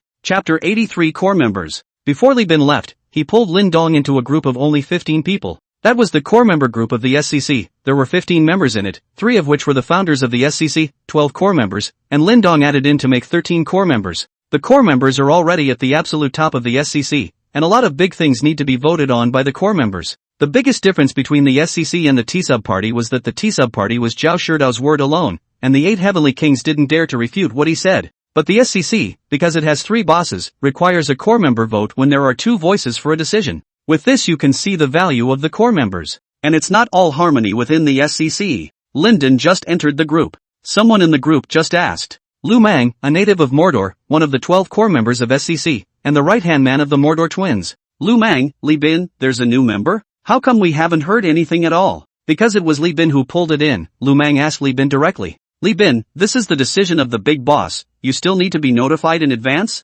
Lu Mang, how old are you? Lu Mang, oh? Big boss's decision? Who is this person? How could you make big boss exercise his privilege? Li Bin, Jiangcheng Lindong. Lu Mang, Jiangcheng Lindong? The one who hardened Qin Zhang and threw him out of Jiangcheng? Li Bin, or what? Lu Mang, awesome. Lindong also sent a message. Lindong, my name is Lindong, please take care of me. Lu Mang, Lindong is it? We can't take care of you. Your reputation is now resounding in the ring. This Nima, what did I do? This SCC doesn't seem to be getting along very well internally either. Sure enough, where there are people, there is a jungle. Lindong wondered if he had gotten involved in the internal battles within the SCC. Come in and post the first sentence and someone dislikes it. Li Bin, Lindong, don't mind him, he's just a mad dog, biting anyone he catches. Lu Mang, Li Bin, say one more word you're stepping on? Li Bin, mad dog. Lu Mang, you. Seeing that the two were about to get into a fight, someone finally came out to intervene. Alright, we're all family, what for? Don't let the newcomers look at you funny. Lindong, welcome to our family. Then many people also spoke out to welcome Lindong, although it was unknown whether they were sincere or not. Welcome aboard! Welcome aboard! Welcome aboard! Neither of them knew each other, and Lindong did not know what to say, so he simply stopped caring, lest he would be disliked again at that time. Li Bin also doesn't give a peep about what's going on inside the SCC. Before you know it, it's the weekend again. It just so happens that there's nothing going on this weekend, and my sister-in-law is still injured, so I don't think she'll be back in Syracuse until next week. Last week I had promised Sun Si to go to her house, but I was delayed by my sister-in-law's business, so I'll go there this week if there's nothing else. Although he did not want to go, since he had promised something, Lindong would still do it. If this kind of thing went, it would definitely be misunderstood by Sun Si's family. And Sun Si knew that it wasn't very appropriate for her to go like this, but she still invited herself, so I guess she had that much in mind as well. Hey! There are troubles with men who are too good. Lindong felt that he should learn to reject it, even though he was exposing more and more of his strength and there were more and more women surrounding him. Han Shuyun counts as 1, Lu Xiaoxiao counts as 1, Zhao Xin counts as 1, and Sun Si counts as 1. This calculation startled Lindong, for extremely beautiful women were all interested in him, how could he choose? This kind of multiple choice question, children only make choices, right? Hey! We can only take one step at a time. His biggest flaw right now is that he doesn't know how to say no. For example, at Shengguan Mingyue's place, obviously it wasn't all his fault, obviously it was the other party who attacked him first, obviously he was just reacting instinctively, and in the end, he apologized. Lindong thought for a moment. This character seems to have originated from his time with Jiang Shan, who used to try to satisfy whenever she asked for it and never refused. It's a gradual development after 4 years of being a dog licker, and it's going to take a while to change slowly. For women, especially beautiful women, Lindong felt that he just couldn't be ruthless. Could it be that he has slag potential? Temporarily putting aside the doubts in his heart, Lindong dialed Sun Si's phone. Tell her to go back with her tomorrow, Saturday. Sun Si was naturally overjoyed. The next day Lindong received a call from Sun Si while he was still sleeping, asking him what time he was leaving. Lindong glanced at the time, it was not even 6 o'clock, this chick wouldn't have stayed up all night, right? He had really guessed correctly, Sun Si had been excited all night since receiving Lindong's call. Lindong was like the purple cloud fairy's intended lover in her heart, a gaijin hero who had come to save her entire family by stepping on the 7 colored clouds. Like Lu Xiaoxiao, the man who suddenly appeared by her side and saved her when a girl was at her most desperate was definitely the most impressive. Not to mention that Lindong was so good in all aspects, he had a fatal attraction to clueless girls. At 7 o'clock in the morning, Lindong got up and drove his car to the entrance of the Media University. Sun Si has been waiting there for a long time. Because today is Saturday, driving a luxury car to Media University to pick up a lot of people, in front of the Jiangnan Media University, students in and out is endless. Basically, the people who drove to pick up were middle-aged men, very few young ones, and most of them had big bellies. They should all be the dads of these students. Whether they are real dads or godfathers, only the parties involved will know. Sun Si standing in front of the entrance of Media University waiting for the car, even in the goddesses all over the Media University, is a beautiful scenery. Tall, beautiful looks, good figure, simply white skin and long legs, and wearing a white dress, want not to attract the surrounding eyes cannot. Today, Sun Si was well dressed and even wore a bit of light makeup, just to leave a good impression on Lindong. Many of the bosses who drove their luxury cars to pick up people, when they saw Sun Si, they suddenly felt that the people they picked up didn't smell good, and there were several others who drove big cars who went up to Sun Si and asked her where she was going, so that they could take her for a ride. As for where to take it when you get in the car, you're on your own. but they were all rejected by Sun Si. Sun Si looked at many of the alumni around her and got into the cars of these bosses. She naturally knew what these people were doing. She felt a wave of nausea at the thought of the old men with big bellies and even balding heads who had just come to question her. The more she saw these alumni getting into the cars of these so-called big bosses for a little bit of resources, a little bit of money, to do those dirty deals, the more Sun Si felt good about Lin Dong. If it wasn't for Lin Dong's $100 million of help, she might have taken the same path as these alumni for the sake of her family. And even if she did, all she would get would be a drop in the bucket. That was why Lin Dong was destined to become a man that she would never be able to forget in her entire life. While Sun Si was lost in thought about Lin Dong, a voice sounded behind her and tapped her shoulder. "Si, who are you waiting for here?" As soon as Sun Si heard the voice, she knew that it was Yumu Jun, her best friend from the same department. Together with Sun Si, they are known as the four little flower girls of the acting department. Yumu Jun was a good half a head shorter than Sun Si, but she was very cute, and she completely explained the concept of what it meant to be petite and delicate, the kind of woman that could provoke a man's desire for protection at a glance. "Not waiting for anyone. Jun, where are you going?" Sun Si asked. "I'll wait for my dad to pick me up." "Are you ready to go home?" Yumu Jun replied. "Aha! I'll wait for one of my friends to pick me up." "Boyfriend?" "No, not really, just very good friends." Sun Si replied a little nervously. "See how nervous you are, it's not like I'm stealing your boyfriend," Yumu Jun said with a smile. Chapter 84, Zheng Chengyu Family. Lin Dong's arrival at the entrance of the Media University naturally caused a large commotion. "Quick look, what kind of sports car is that? So cool?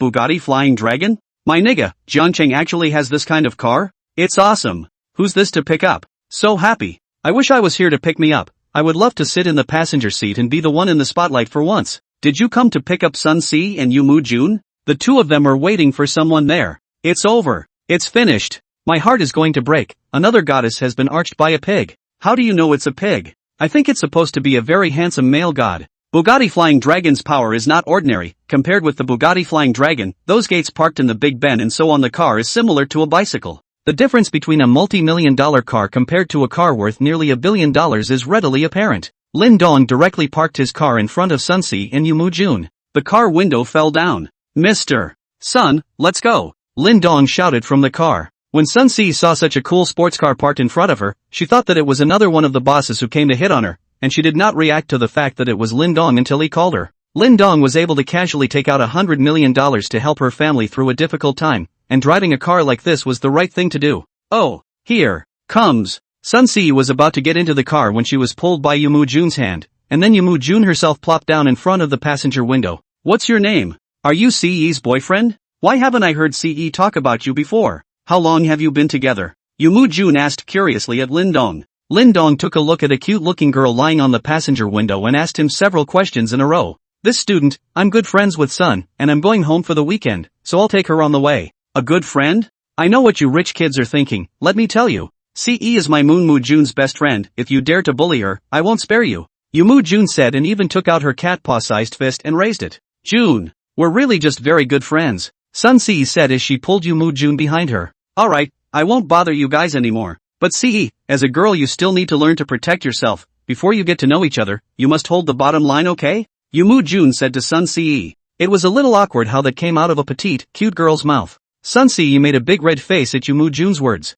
"I know. Jun, I'll go first, bye." Sun Si hurriedly got into Lin Dong's car. She was afraid that Yumu Jun would say something else strange and weird. Lin Dong kicked the gas, and the Bugatti Flying Dragon raised a cloud of dust and disappeared in front of the Media University. "It's over. The Sun Goddess has been picked up by the Bugatti Flying Dragon." "Did you guys see who was driving on the Bugatti Flying Dragon? How old is he? Looks like a middle-aged man. Or a bald one." "It's over, the goddess has really been arched by a pig." Bull *********. I clearly saw a handsome young man driving the car. Yumu Jun was a little mesmerized as she looked in the direction Sun Si had left. That's when a Rolls-Royce Phantom appeared in front of her. The appearance of the Rolls-Royce Phantom didn't attract much attention from students, and few recognized the car except for some of the more car-savvy ones. Although this car is also a 10 million starting price, but the looks are too low-key, not as Bugatti Flying Dragon came to dazzle. With the appearance of the Bugatti just now, the Phantom Demon naturally couldn't cause much of a stir. Yumu Jun opened the car door and sat in.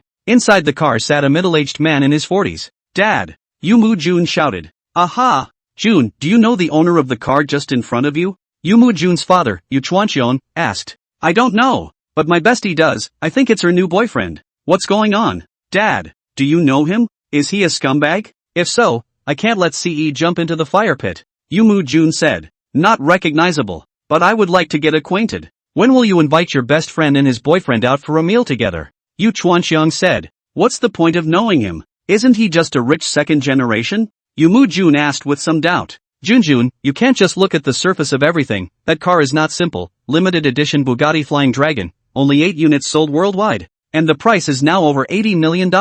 How much? $80 million? That expensive? Yumu Jun was also surprised for a while. Even though her family was also a famous rich family in Jiangchang, the price of $80 million for a car was still a bit hard to accept. So there's no harm in getting to know each other, doing business. Multiple friends have multiple paths, and there may be opportunities for cooperation in the future. Dad, can you stop talking about business all day? It's not easy to come and pick me up once and you can talk about business on my classmates. Don't care about me at all. Yumu Jun said with some unhappiness. Good. Daddy doesn't talk business. Let's see if you're thin. The Rolls-Royce Phantom Demon slowly left. I just saw a middle-aged man sitting in that car the moon goddess was on. Really? It's absolutely true. I can vouch for my character. Forget it. You still have character? Really? I'd swear by the lamp. It's over. All of a sudden the 4 little flower girls of the acting department have been vaulted by 2. How can people live with this? So, make an effort. Now that you put in the effort, maybe your girlfriend is still in kindergarten. Bugatti Flying Dragon.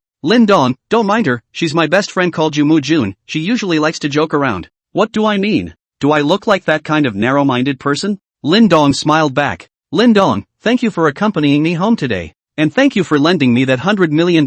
Without that money, I really don't know what would have become of my family. Sun Si said and started to sob in a small voice. Hey, Mr. Sun, don't cry. Lin Dong did not know why, but he was most afraid of women crying, especially this kind of beautiful woman. He really could not stand it. Lin Dong, what if I can't pay back that money? Sun Si suddenly asked. Mr. Sun, in fact, that money is nothing to me. If you really can't pay it back, why don't you give your body to me? Lin Dong felt that the atmosphere was a bit dull, so he flirted. Really? Sun Si asked with a serious expression as she raised her head. Linden. Chapter 85, The Ant's Door? Then neither spoke again. Sun Si's cheeks were flushed and she looked out the window not knowing what she was thinking. Lin Dong had wanted to liven up the atmosphere, but it turned out to be even more dull instead. How do you answer that? There's no way to pick it up. Anything more than that is going to be a problem. Yancheng was a municipal city. Although it was not comparable to provincial-level cities like Jiangcheng, it was much more prosperous than county-level cities like Saiking, Lin Dong's hometown.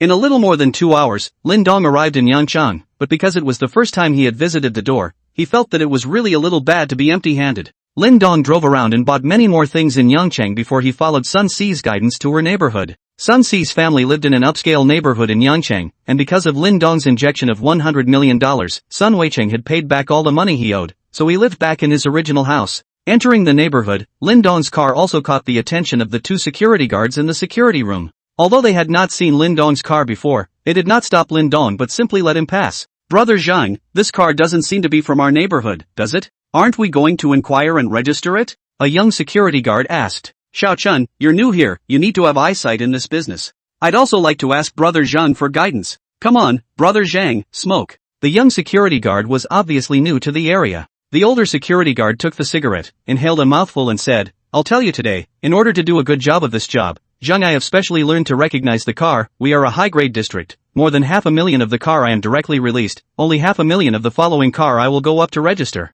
What's this about? The young security guard asked. You're silly. This is a high-class neighborhood. Buy a set of several million or even tens of millions. Who would buy a set of several million houses, driving a car of 1 or 200,000? And 500,000 or more is different. If you accidentally mess with those bad-tempered rich kids, do you still want to work? I get it. That car was so beautiful just now, it must be over $500,000, that's why Zhang just let it go. $500,000 or more. Do you boys know what make that car was just now? I don't know. But it feels so cool. Is it worth millions? I've seen it online. It's a world-famous car, the Bugatti Flying Dragon. Do you know how much it costs to start? How much?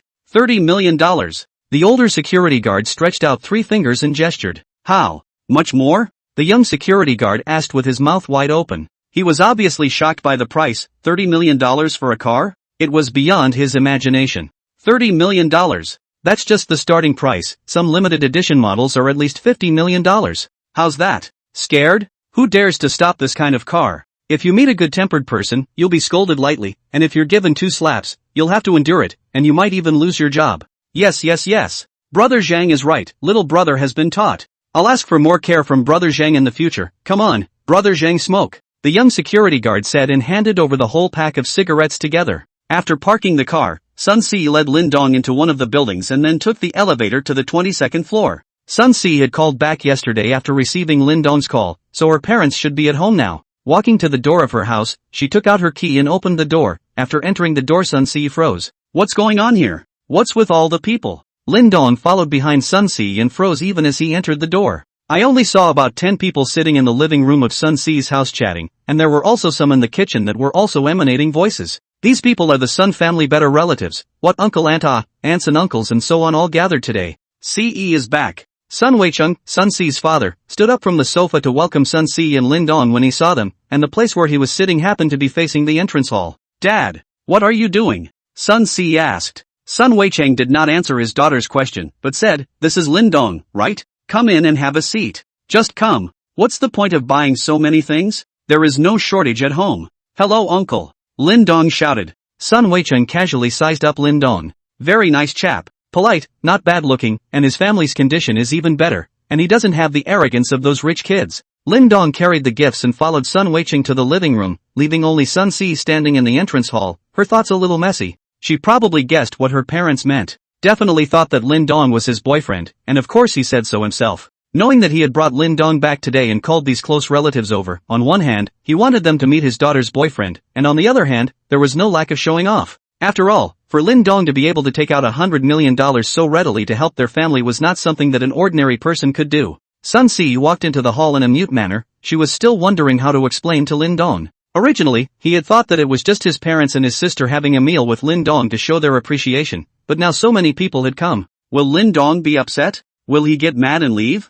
Sun Si was a little nervous. After all, she had not been in contact with Lin Dong for too long and did not quite understand the habits of this super rich second generation. I don't think so. He usually seems to be quite polite. What if he's not used to this and leaves in anger? How am I going to get down with all these relatives? Sun Si thought a lot at once. I was afraid that Lin Dong would be unhappy. Lin Dong was receiving rounds of questioning from Sun Si's 7 aunts at this time. Where do you go to school? How many people are in your family? What do your parents do? How many brothers and sisters are there? These people obviously did not know that it was Lin Dong's loan of $100 million that allowed Sun Weicheng to get out of his predicament, otherwise they would not have dared to ask Lin Dong about this and that. Is a young man who can casually take out $100 million an ordinary person? The family may have a lot of strength. They only think that it is Sun Weicheng who was capable of making a comeback after being cheated of so much money. Lin Dong felt that he was about to be overwhelmed. These people should really consider himself as Sun Si's boyfriend. He couldn't be direct about the real situation, but just said that his family runs a small business.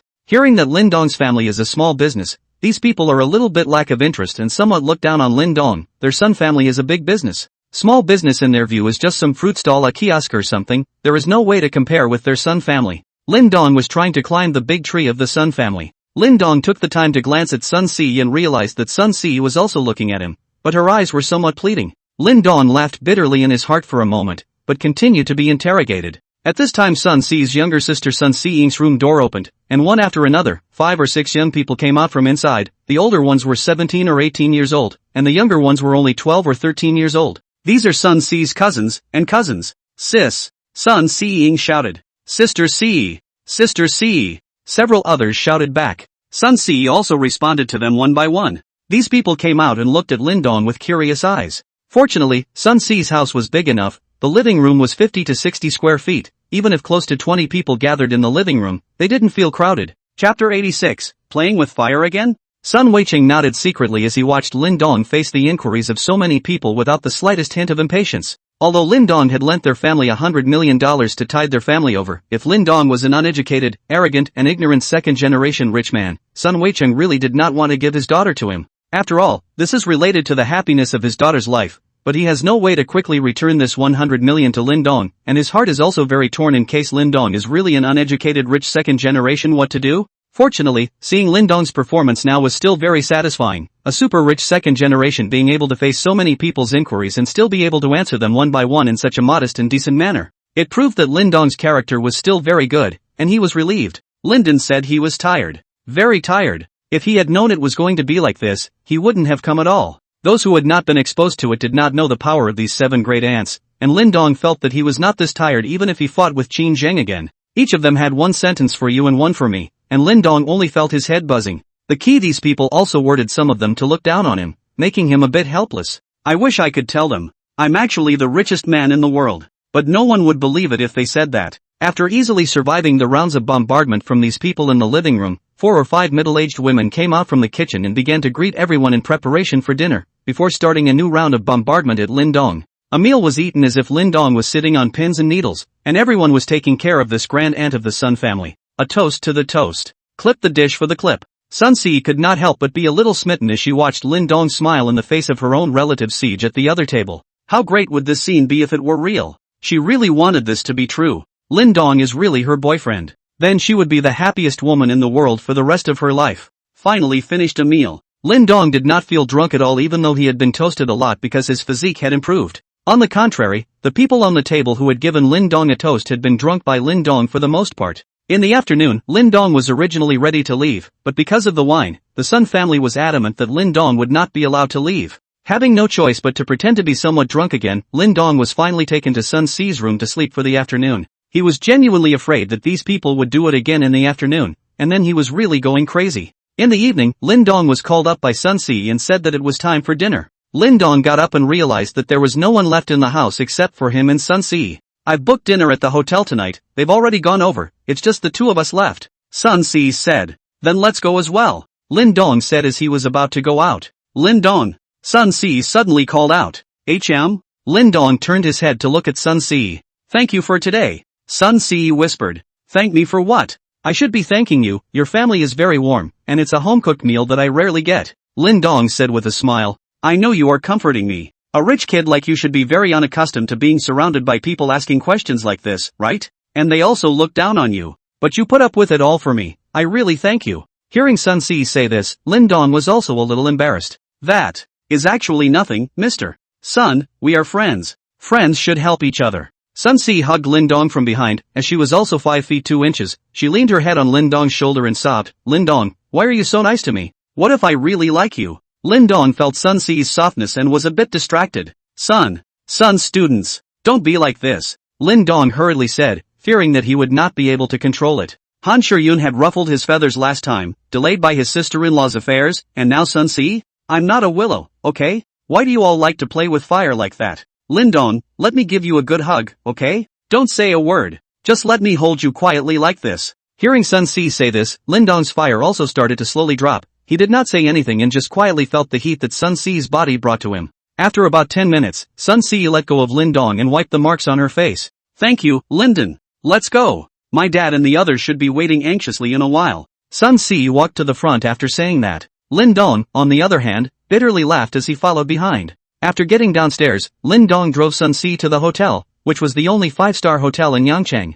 The people who can eat in there are all the dignitaries of Yangcheng, and the inside represents the highest level of treatment in Yangcheng. The two came all the way to the Sun Weicheng book room, which is a pretty big room. Sitting the whole 3 tables are not crowded at all. Everyone was already seated, waiting for Lin Dong and Sun Si. See, what's taking so long? Everyone is waiting for you too. Sun Si's second aunt said. This was because although Lin Dong had performed well, his family's condition was too poor, causing many people to somewhat look down on Lin Dong. So naturally, there was a lot of grumbling about the 2 of them being late. And with this son-in-law, Sun Weicheng's help to their relatives might be limited in the future. This was the most unwelcome reason for them to welcome Lin Dong. Good-looking, and a famous university, which if Sun Weicheng recruited into a door-to-door son-in-law back, their interests must be greatly weakened. Auntie too, I'm sorry, we were delayed in traffic for a bit. Just sit down. I'll ask the waiter to serve the food. Chen Shuilian said. Lin Dong and Sun Si sat down next to each other. Soon the waiters began to serve the food one after another. No one finally toasted Lin Dong anymore during this meal. It seemed that Lin Dong's drinking capacity at noon had scared them all.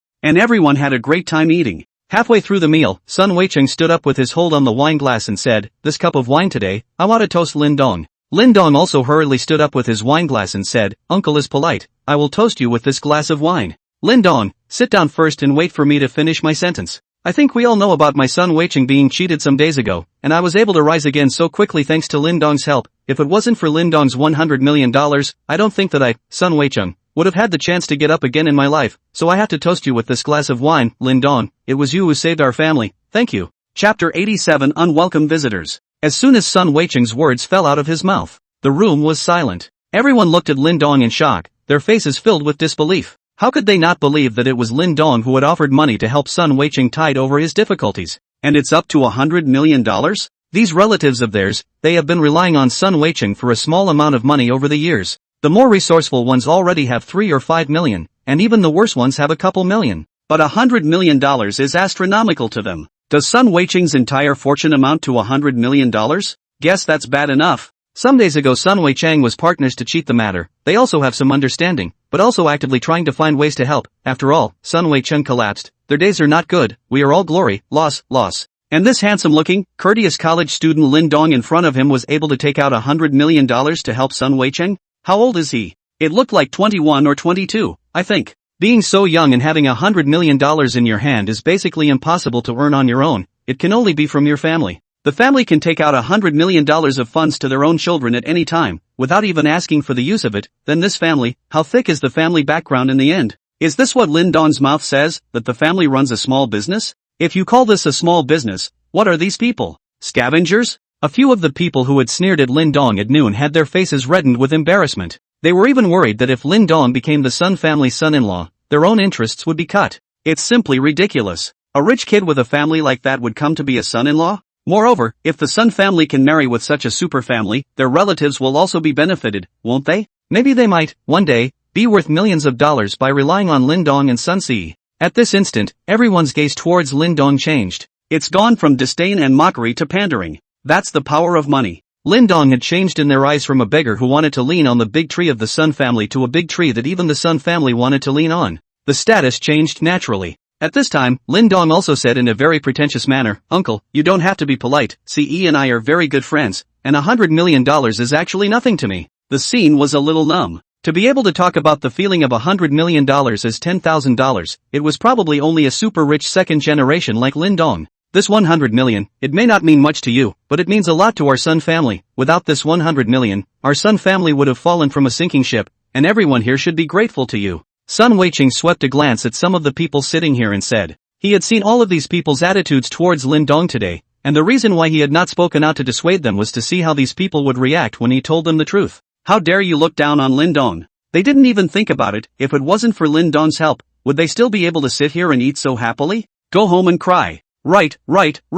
Young Lin, thank you for saving our large family. I'll toast you with this glass of wine. I'll drink up. Make yourself at home. Sun Si's second aunt hurriedly stood up and said to Lin Dong with her wine cup. Since noon, she was the one who danced the most happily, and she was also all kinds of prickly towards Lin Dong. Sun Weicheng does not have a son and cannot inherit the Sun family's fragrance, while she has a son and is able to inherit the Sun family's fragrance. So even though Sun Weicheng was the most promising person in the Sun family, the Sun family's old man still always preferred Sun Laoer, just because he had given the Sun family a son. Sun Weicheng is also a relatively filial person, and there is the Sun elder in the middle, so among these relatives, the Sun elder's family is the one that benefits the most. They even secretly mentioned to elder Sun that if all of Sun Weicheng's so much family property is given to his 2 daughters in the future, it will have nothing to do with the Sun family, trying to get the old man to ask for a share of the family fortune for them. Now that Lin Dong's identity as a super rich second generation was exposed, she was the one who was the happiest. Lin Dong is definitely not looking at the Sun Weicheng family fortune, and will help the Sun family to become bigger, and then he will be able to share even more.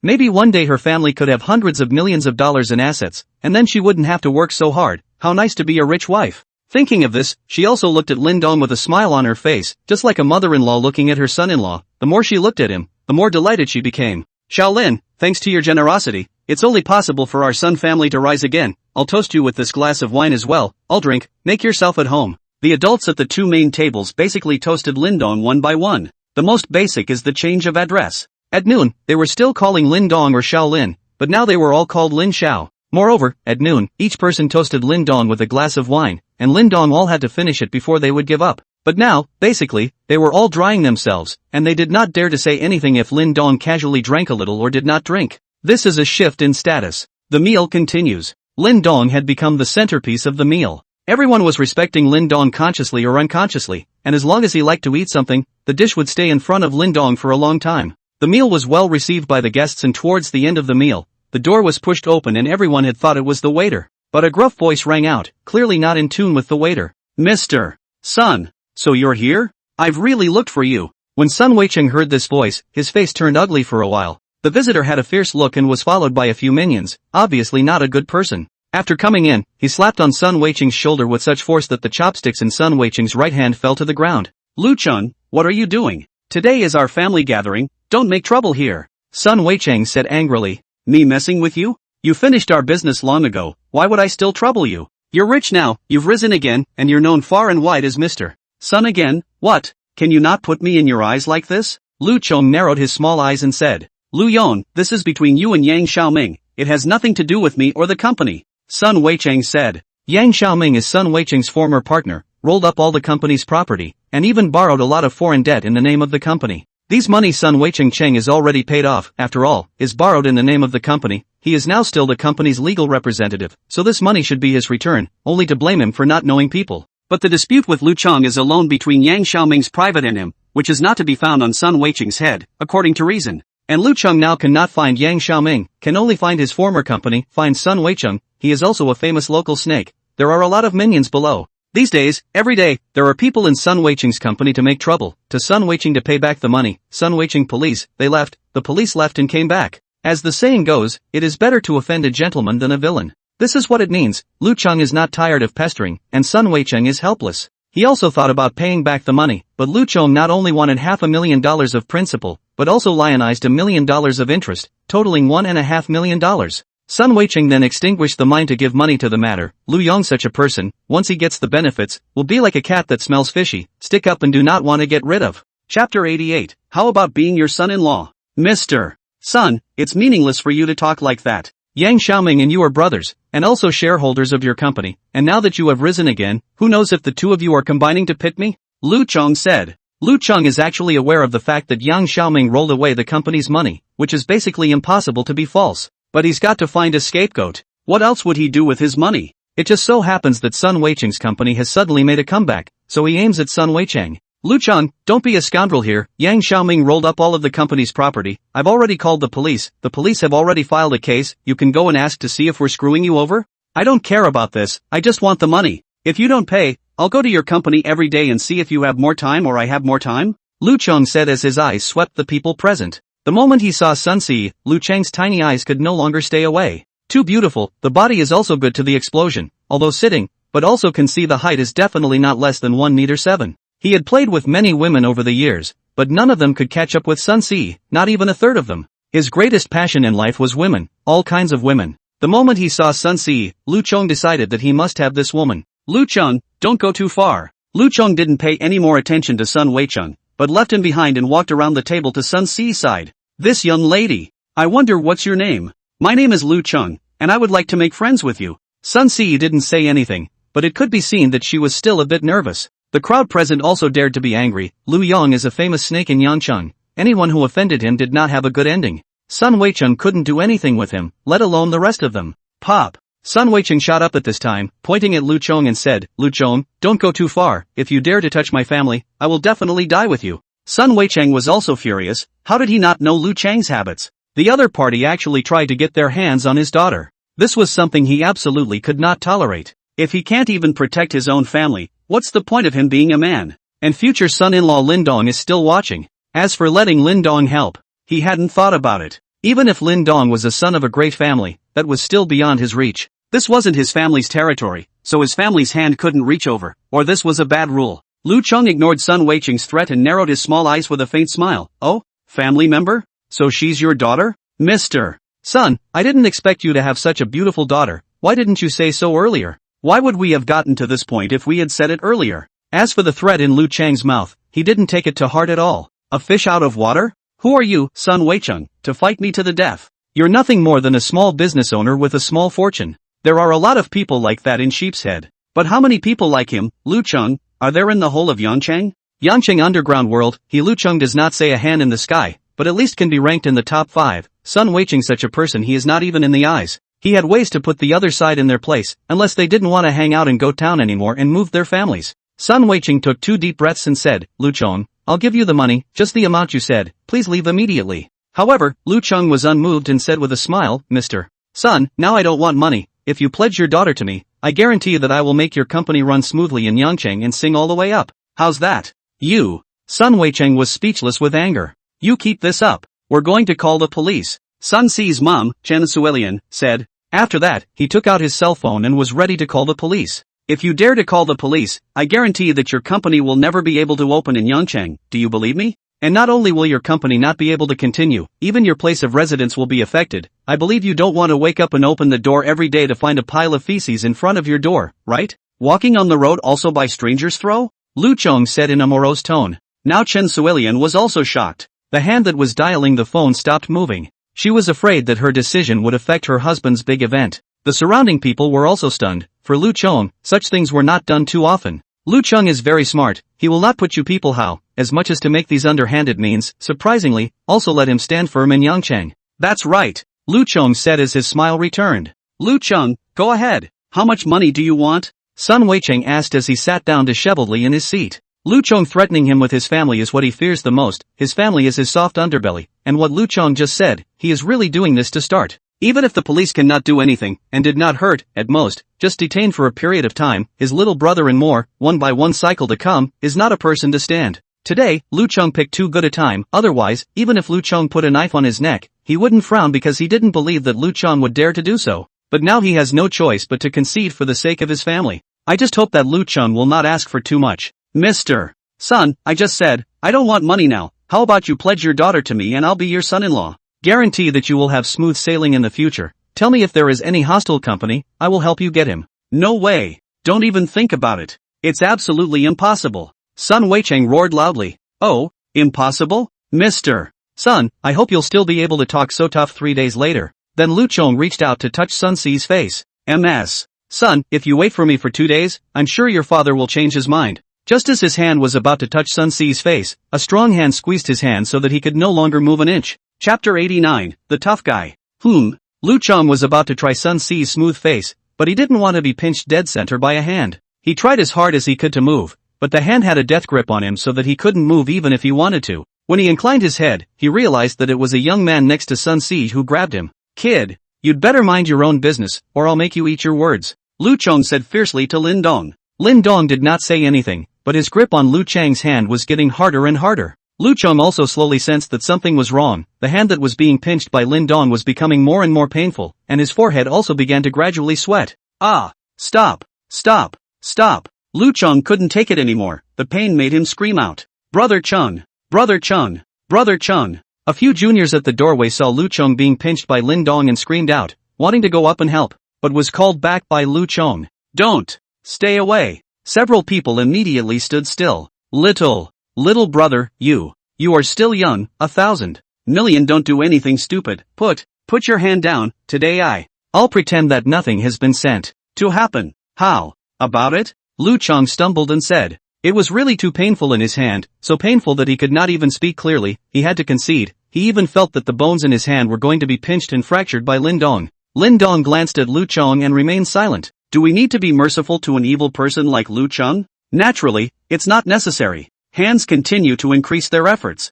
Lu Chong was pinched by Lin Dong and screamed miserably. Ah! It hurts so much. Big brother, please, let go. Then the only thing the crowd in the room heard was a chilling sound. Ka! Is this Lu Chong's hand being pinched and fractured? The eyes of the crowd were filled with fear as they looked at Lin Dong. This teenager, who just seemed so polite, is actually so ruthless. He pinched and fractured Lu Yong's hand? And where did he get that much strength? What does it feel like to have your hand pinched and broken straight away? Lu Chong was now completely speechless from the pain. Sweat had drenched his clothes. A few of the junior brothers also looked at Lin Dong with some trepidation. It's too hard. This young man is actually so ruthless? They are also intimidated. Some people are not for your claws to touch, Lin Dong said in a light tone. After saying that, he shook off Lu Chang's hand. Lu Chong clutched his fractured hand and crouched on the ground wailing breathlessly. A few juniors also rushed over at this time to help Lu Chong up. Everyone in the room looked at Lin Dong with heart-stopping shock, while Lin Dong acted incomparably calm. It was as if what had just been done was a trivial and insignificant thing.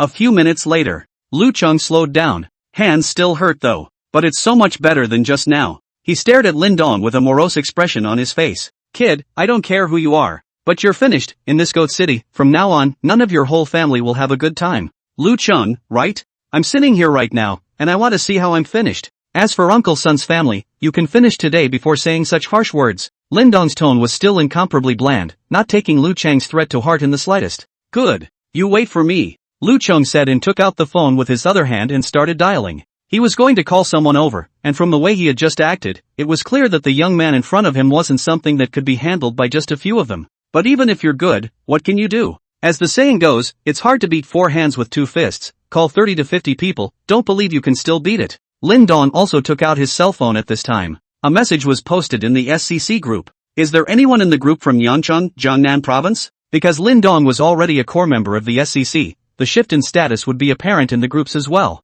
As one of the few cores of the entire SCC, his words naturally drew the attention of many. Many low-level, mid-level, and even high-level members wanted to lean on such a big brother, but suffered from a lack of opportunity, and now that the opportunity had come, they naturally flocked to it. Several people soon replied. Big brother, I'm in Lu City, very close to Yancheng. What are your orders? I'll rush over right away. Big brother, I'm in Yuan City, and I'm also neighbors with Yangcheng, so I can also come right away. There were many messages from such people, at least 7 or 8, basically close to Sheep's Head, indicating that they could come immediately. This is a testament to the status of the core members in the SCC. If the senior members had sent out such a message, everyone would have responded, but they would never have been so attached to it. At this time a message caught Lin Dong's attention. Big brother, I'm from Sheep City, and I'm in Sheep City right now. Where are you? I'll rush over right away. Lin Dong directly chatted privately with the other party. I'm Lin Dong, I'm currently in the 36th private room of the holiday in Yangcheng, and I've encountered a bit of trouble here. Can you solve it?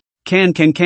Don't worry big brother, there's nothing I can't solve in Yangcheng. You wait a little bit, I'll be there in 20 minutes, no, 15 minutes. Good. Then hurry up, I'll wait here. Wait a moment big brother, I'll be on my way. Linden put the phone down. Next to her, Sun Si looked at Lin Dong, her beautiful eyes flashing. And the other side of the phone, Yen Hong was with a few friends in a footbath city, enjoying the foot washing service of young female technicians. Bored and flipping through his phone, he saw that a big man in the group was asking who was in Yangcheng, Jiangnan province. Yangcheng, Jiangnan province? Isn't he himself a native of Yangcheng, Jiangnan province? An SCC core member actually showed up in Sheep's Head? Yen Hong immediately replied in the group. Soon the other party was chatting with him privately. After talking to Lin Dong, Yen Hong's entire body was in a state of exuberance. He was originally a hegemon in Yangcheng, but is a thug, although more than 60% of the city's entertainment venues are controlled by him. But the bottom line is somewhat insufficient. He wanted to get out of Yangcheng, to climb higher, melting into the upper circles of Jiangnan province. In the end it took a lot of effort and connections and money to finally join the SCC, an organization that was a behemoth to him.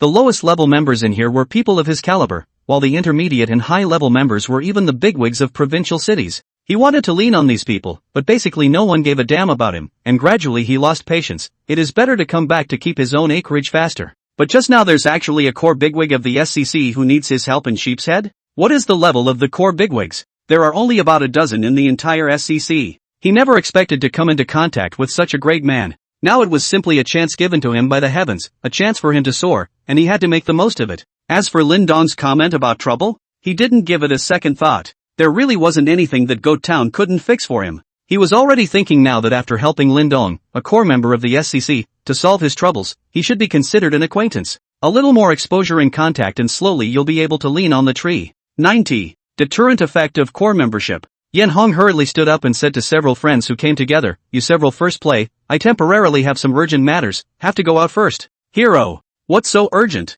Can you leave your brothers behind? Yes. It's hard to get together. What's the point of you leaving? Yen Hong is also a little embarrassed. This party was organized by him. These 3 people are friends who have a better relationship with him. However, Lin Dong's side was something that he had to go to right away. There was absolutely no delay. So he said, "It's an SCC core bigwig who's in a bit of trouble at the holiday in Yangcheng, and I have to go over there right away for a bit." SCC core bigwigs? All 3 of them here were a little surprised. They are not members of the SCC though, which is certainly not that they don't want to join, but they don't have the access. However, Yen Hong had often flaunted it in front of them since he joined the SCC. They also have some basic understanding of SCC as a result. Yen Hong was considered the lowest level member, and there were intermediate and high level members above him. And the core members are already in the SCC leadership, and these kind of bigwigs are definitely super powerful. According to Yen Hong, there are only a dozen core members in the entire SCC. Each one is a top-notch bigwig. They also quickly got up, wanting to follow Yen Hong to meet the SCC core bigwigs.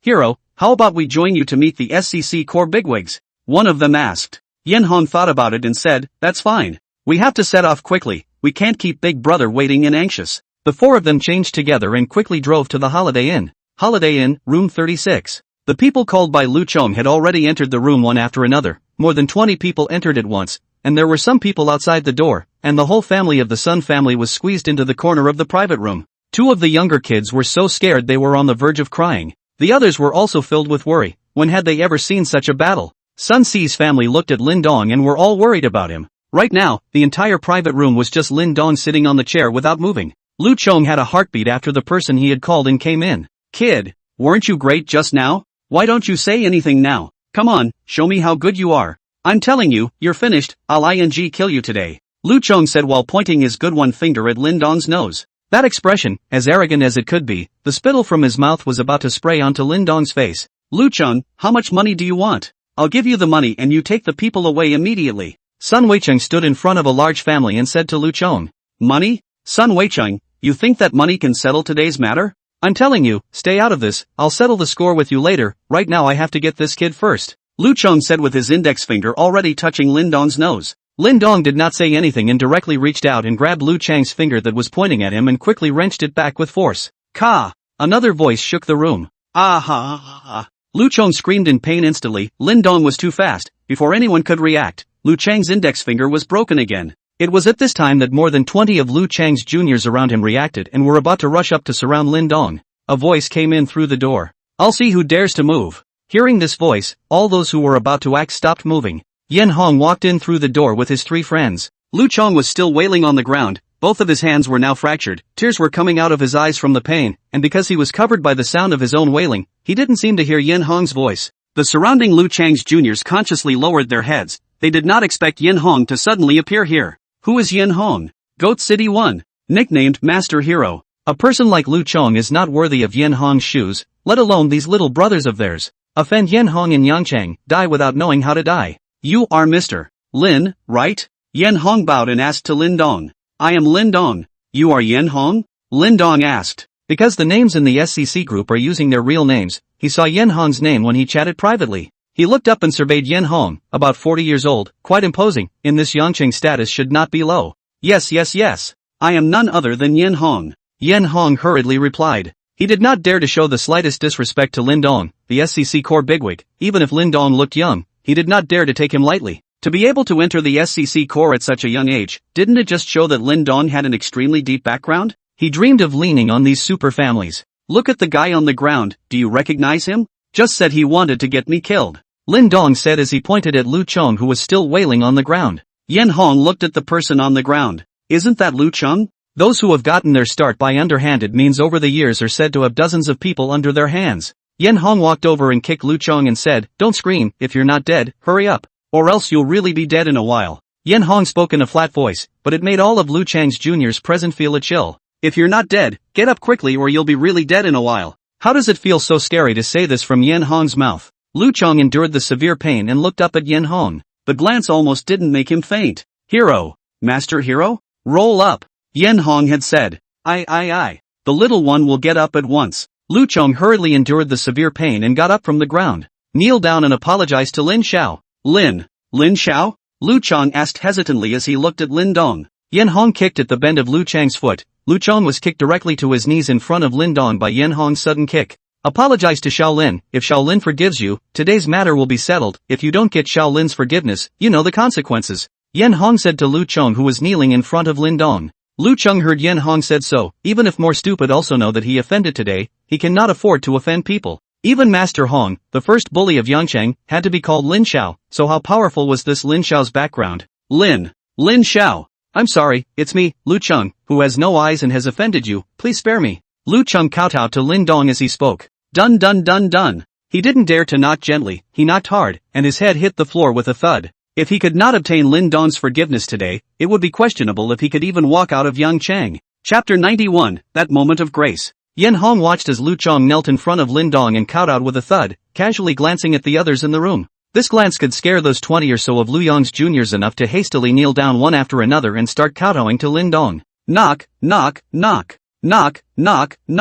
There were no end of such voices in the booth. The large family of the Sun family was also dumbfounded by the sudden change. Lu Chong, who had been ferocious just a moment ago, was now kneeling on the ground like a dog, begging for Lin Dong's forgiveness. Simply stunned, their jaws dropped to the floor. Uncle Sun, what do you think about how to deal with this Lu Chong? Lin Dong turned his head to look at Sun Weicheng and asked. Lin Xiao, you just decide. Sun Weicheng said somewhat unnaturally. He had wanted to call Lin Dong, but when he thought that even Yen Hong had to call Lin Xiao, he didn't dare to call him anything. Yen Hong is not Lu Chong can be compared. In Yangcheng, offended Yen Hong basically is to cut off their own back, even the opportunity to struggle a little bit. Wouldn't he be above Yen Hong if he called himself Lin Dong? What if Lin Dong left and Yen Hong found himself to settle the score? But calling Lin Xiao also seemed a bit inappropriate. He, Lin Dong, was his daughter's boyfriend. What old father-in-law called his son-in-law Lin Xiao? Uncle Sun, don't be so formal. CE and I are good friends. Just call me Lin Dong. Yen Hong's three friends were observing Lin Dong from the back.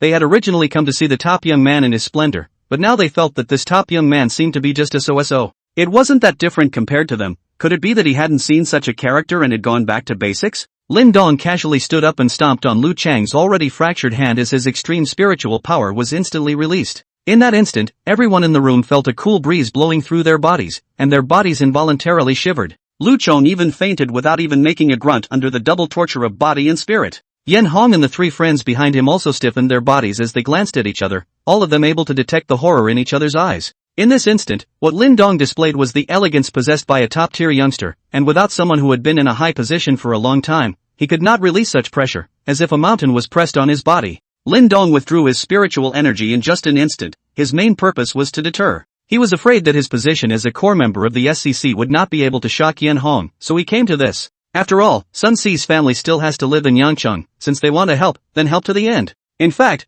this was entirely due to the fact that Lin Dong had just joined the SCC not long ago and did not know enough about the SCC to think this way. The identity of the core members of the SCC can be different from the middle and senior members. For Yen Hong, this low-level members, completely enough to deter. He simply cannot give birth to even a little bit of other thoughts. Yen Hong, that one is my uncle's son, my good friend's father. I still need you to take care of me in Yangcheng in the future. Lin Dong pointed at Sun Weicheng and Yen Hong and said. With now seems, Yen Hong in Yangcheng should not be low status, have him take care of Sun Weicheng family, should also be able to let them live a good life. Lin Xiao, don't worry, in the future, this uncle's son of yours is my business. I don't dare to guarantee it in other places, but in Yangcheng, Yen Mao definitely guarantees him smooth sailing. Yen Hong patted his chest and assured. Being able to get on good terms with Lin Dong was more than he could ask for, and in a place like Yangcheng, whoever he wanted to take care of was just a matter of words. That's good. Yen Hong, I'll remember you. You can contact me at any time in the future if anything happens. Lin Dong patted Yen Hong's shoulder and said. Yes, Lin Xiao. Yen Hong replied excitedly. Uncle Sun, let's go first. Leave this place to Yen Hong. Lin Dong shouted at Sun Weicheng's family. After saying this, Lin Dong took the lead and walked out, and Sun Weicheng's large family hurriedly followed. Once out of the corridor, only to see that the corridor is also kneeling in a row of people. All of them are the juniors that Lu Chong called over, and are now kneeling on the ground shivering. They were not afraid of Lin Dong. Lin Dong was still too distant for them. What they were afraid of was Yen Hong. The reputation of the first hegemon of Yangcheng is not called out, it is done in real life. Walking out of the Holiday Inn, Lin Dong said that he wanted to go back to Jiangcheng. This place is not too far away from Jiangcheng. It is only more than 2 hours, and it is still early to leave now and reach Jiangcheng. Sun Weicheng's family all wanted Lin Dong to stay for a night, wanting to get more in touch with the young Lin in the mouth of this Yangcheng Yiba. While striking a good relationship, they also wanted to eliminate the effects of disrespecting Lin Dong at noon, especially a few people who had been somewhat cynical towards Lin Dong at noon. Had they known that Lin Dong had so much energy, they would have been too busy to flatter him. How would they dare to look down on Lin Dong?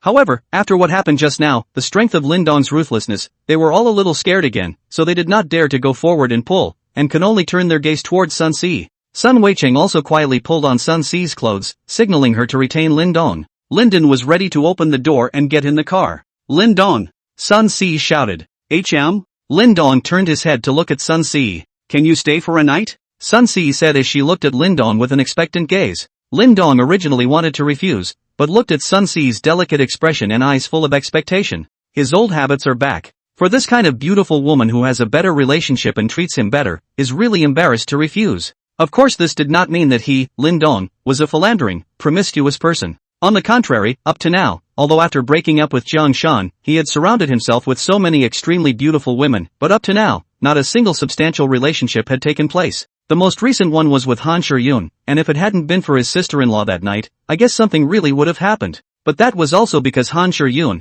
had insulted his dignity as a man, which was why he would still be provoked even though he knew that Han Shiyun was using a provocative method. Lin Dong thinks that he should be hard-hearted to his enemies, but to his friends, it doesn't matter if he is a little soft. It doesn't matter if you are a little soft. That will do. But I have to leave early tomorrow morning. I have things to do back there. Lin Dong hesitated and said, "Aha!" Sun Si happily ran over and took Lin Dong's arm. When Lin Dong was able to stay, Sun Weiqing's entire family was quite happy. A few younger children wanted to sit in Lin Dong's car when they saw it. The temptation of a top-of-the-line supercar was still quite strong for youngsters like them, but they were stopped by their parents. They were not the least bit surprised that Lin Dong could drive such a supercar, which was worthy of Lin Dong, the identity of a top-tier youngster. But what they regretted was why they didn't realize it earlier. If Lin Dong had realized that he drove such a car as soon as he arrived, why would everyone have looked down on him somewhat? Just like that, Lin Dong still drove Sun Si and the group returned to Sun Si's home again. Chapter 92 Cone of Power. Lin Dong and Sun Weiqing's family left.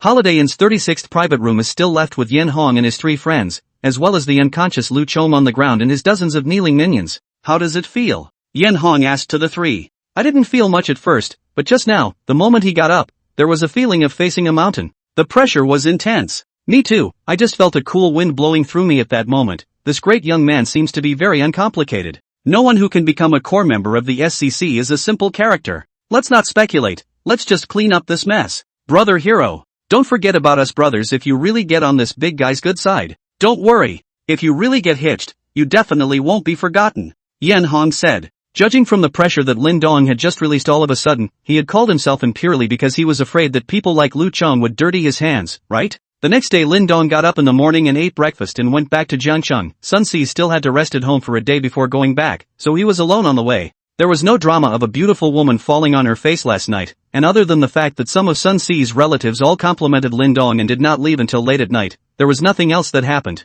Time is passing day by day. 3 days later, Lin Dong finally received a phone call from Zhao Xian, saying that she was optimistic about a project that, according to the team she had formed to examine it, was very valuable to invest in. But the other party was asking for a somewhat high price and wanted to seek Lin Dong's opinion. Lin Dong did not say anything, directly hit the money. He had an opinion, cannot wait for the other party to ask for a higher price. He felt that he didn't have much to spend at all. Usually spending a little bit of money didn't add any godly points at all. Preparing 2 sets of houses for his sister-in-law and his great-aunt only took $200 million, of which $100 million hadn't been paid yet. And now that he could no longer see eye to eye about 1 or 2 divine greatness points, if he wanted the divine greatness points to go up faster, he would have to invest like crazy. But the vote can't be messed up. If he doesn't follow the rules and make a mess of it, he will probably soon attract the attention of some people who are interested in it. He feels that he is not yet capable of protecting the assets he owns, so he has been keeping a relatively low profile. In terms of power, he had only just started and was still in the process of establishing himself, and he was still far behind people like Xi Party Xi Zhao Sherdao and Zhuge Tsangdao.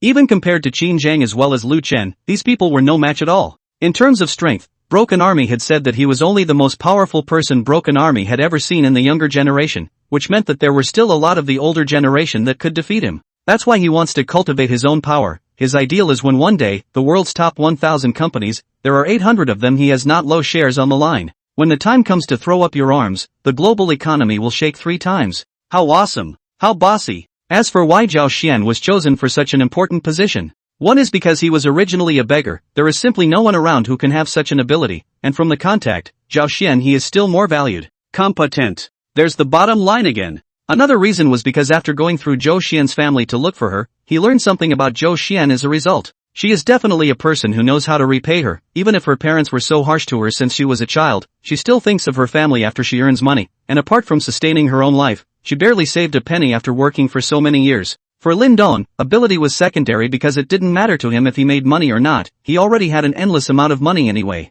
Character is the most important thing. Bad character, even if it is capable, Lin Dong absolutely do not want. So what he ended up looking at was actually Zhao Xian's character. With a person like Zhao Xian, Lin Dong could guarantee that as long as the anger was almost gone, she would still continue to help the family. As to what kind of way, it was up to her. When he had just obtained the system, Lin Dong had secretly decided that he should never reveal his full strength before he himself thought that he could defend himself. Low profile is the way to go. It's what makes him a surprise winner. All he had to do now was to try to save up God's magnificent points and see if the system would upgrade. Extreme physical and mental strength is definitely not enough. After giving Zhao Xian $2 billion, the Divine Magnificence points didn't increase immediately, and it was only on the second day that 20 points were added, bringing the total to 101. This also verified Lin Dong's idea that the money in the super godly hero system would only increase the godly hero points if it was spent, and neither donating it nor this left-handed priming would increase it. Otherwise, wouldn't it be nice for Lin Dong to directly transfer $1 trillion in his company account? This system was also very simple to say. It was to allow Lin Dong to spend money and then increase the divine hero points to improve himself.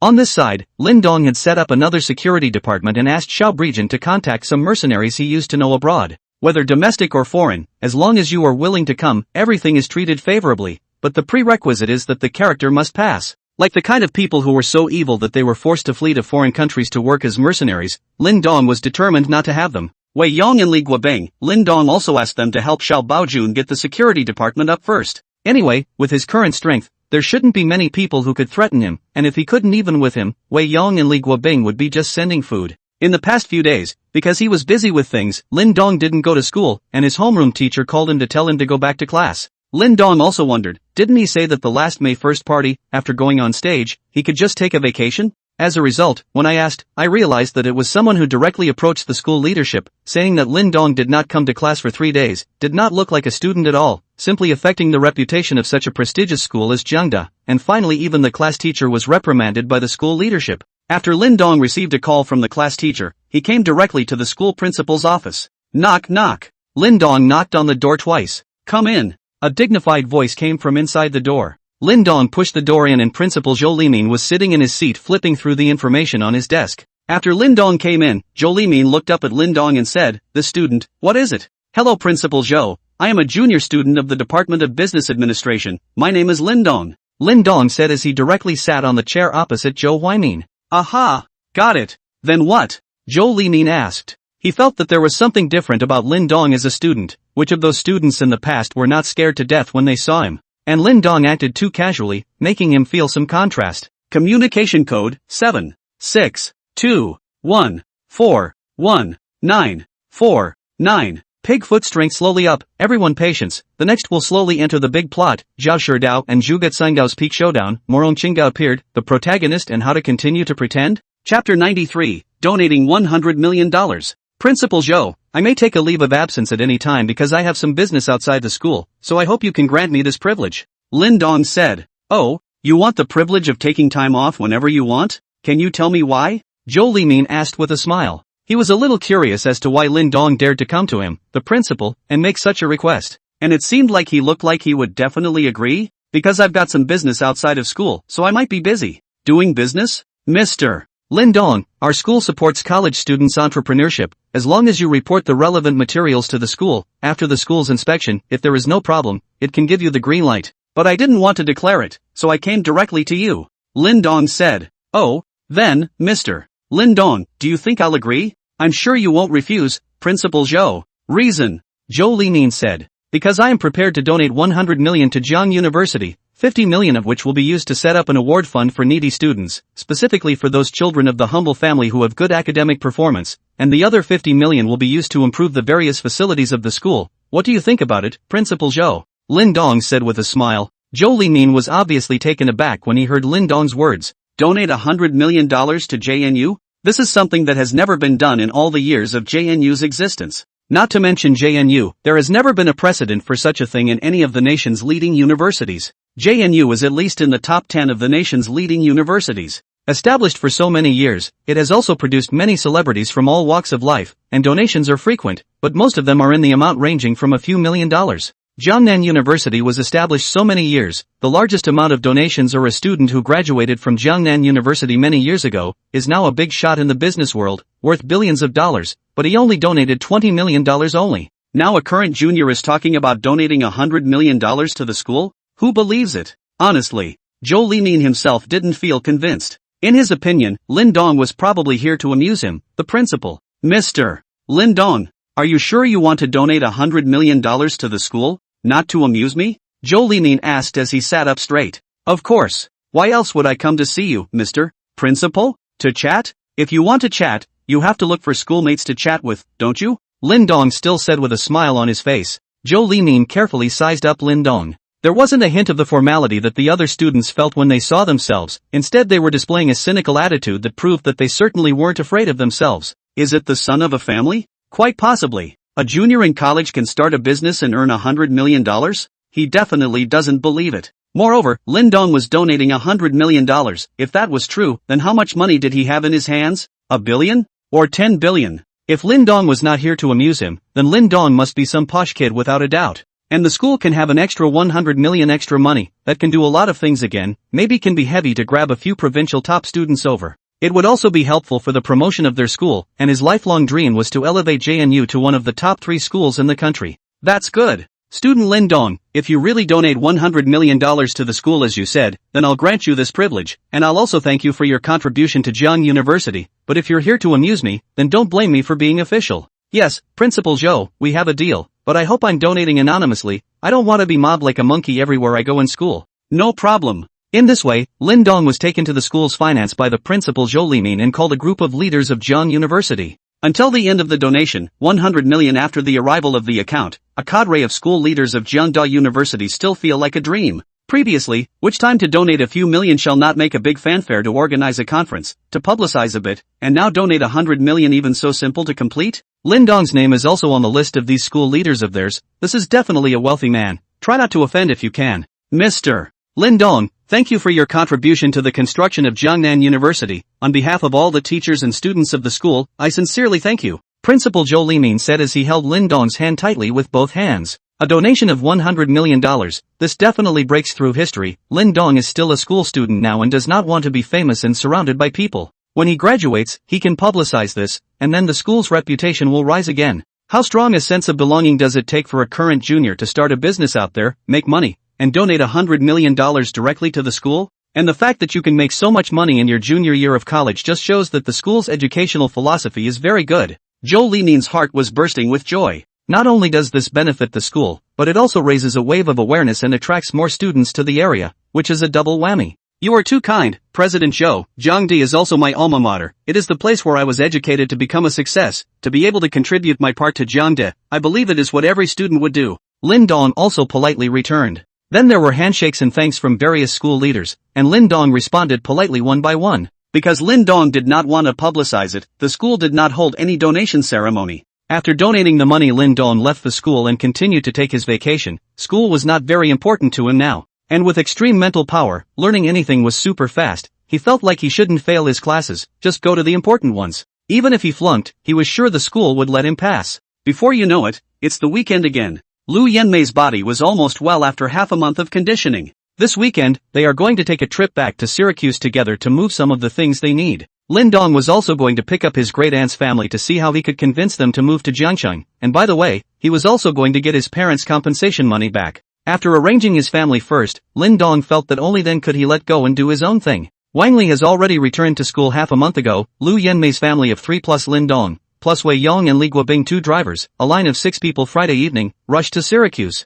Lin Dong bought another Mercedes-Benz Big G, and Wei Yong and Li Guobing drove one each. For them, former mercenaries, not sleeping for 3 or 2 days was no problem at all, let alone driving for just a few hours. We left at 6 o'clock in the evening, and it was 12 o'clock midnight when we reached Syracuse. After Lin Dong sent his sister-in-law's family home, he and Li Guobing and their group of 3 found a hotel in the county to check in. Lu Yanmei had wanted to let Lin Dong live at home. After all, he had also lived here for 2 years. But now Lin Dong feels that now both he and Wang Chao are older, both should have their own privacy. It is better to live alone comfortably, and then feel a little awkward to sleep with Wang Chao. It didn't seem appropriate to stay in Wang Li's room. It was better to go to the hotel and get a room himself, so he insisted on leaving with Wei Yong and the 2 of them. When he left, Lin Dong asked for the agreement that was signed with the name of his second uncle Lin Guobang. Xiaodong, in fact, according to your ability, that compensation payment is already nothing to you, but Auntie knows that you have anger in your heart, and some of the things Lin Guobang has done are indeed unethical, but in the end, he is also your own second uncle, and has raised you for several years, so Auntie hopes that you won't go too far.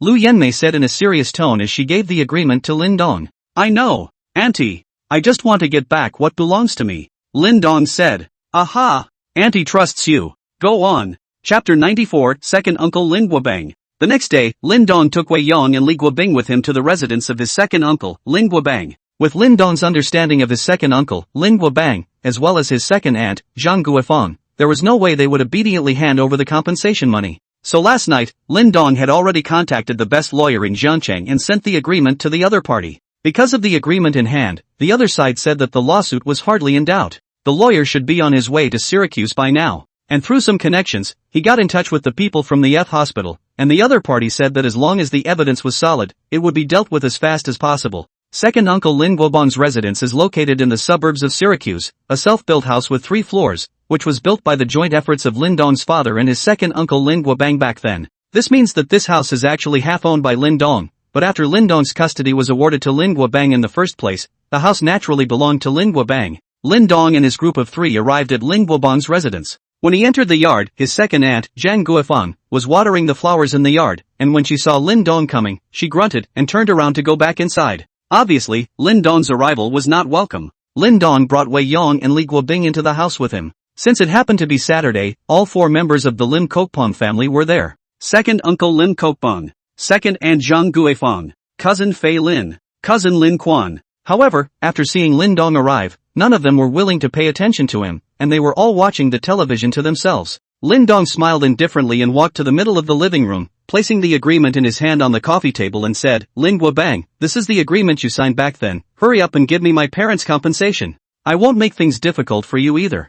I don't want this house either. Consider it the cost of living here for a few years." Lin Dong didn't even call his second uncle anymore, he directly called Lin Guobang. For this second uncle of his, he had a shadow over the years he had lived here. What agreement? What compensation payment? I don't know. Lin Dong, don't listen to your sister-in-law and their nonsense, there is no such thing. Lin Guobang flatly denied it. Lin Guobang, do you think it makes sense for you to deny it like this? It's written in black and white, and there was a record in the court, so you can rely on it? Lin Guobang didn't say anything, but Zhang Guifang could shout. Lin Dong, you heartless little brat, haven't you spent any money in the years you've lived here? Eat our food, wear our food, use our food. I'm telling you, your parents' compensation money was spent on you, there's not a penny left. Lin Dong found a stool and sat down and said, Come. You help me calculate, how can I spend these $2 million as a teenager? If you can figure it out for me, I don't want this money. Doesn't it cost anything to eat, wear, or use? Zhang Guifang said loudly. I remember the years I lived here, I ate from your leftovers and wore clothes that Lin Fei had worn, and you had the nerve to ask me, a boy, to go to school in girls' clothes.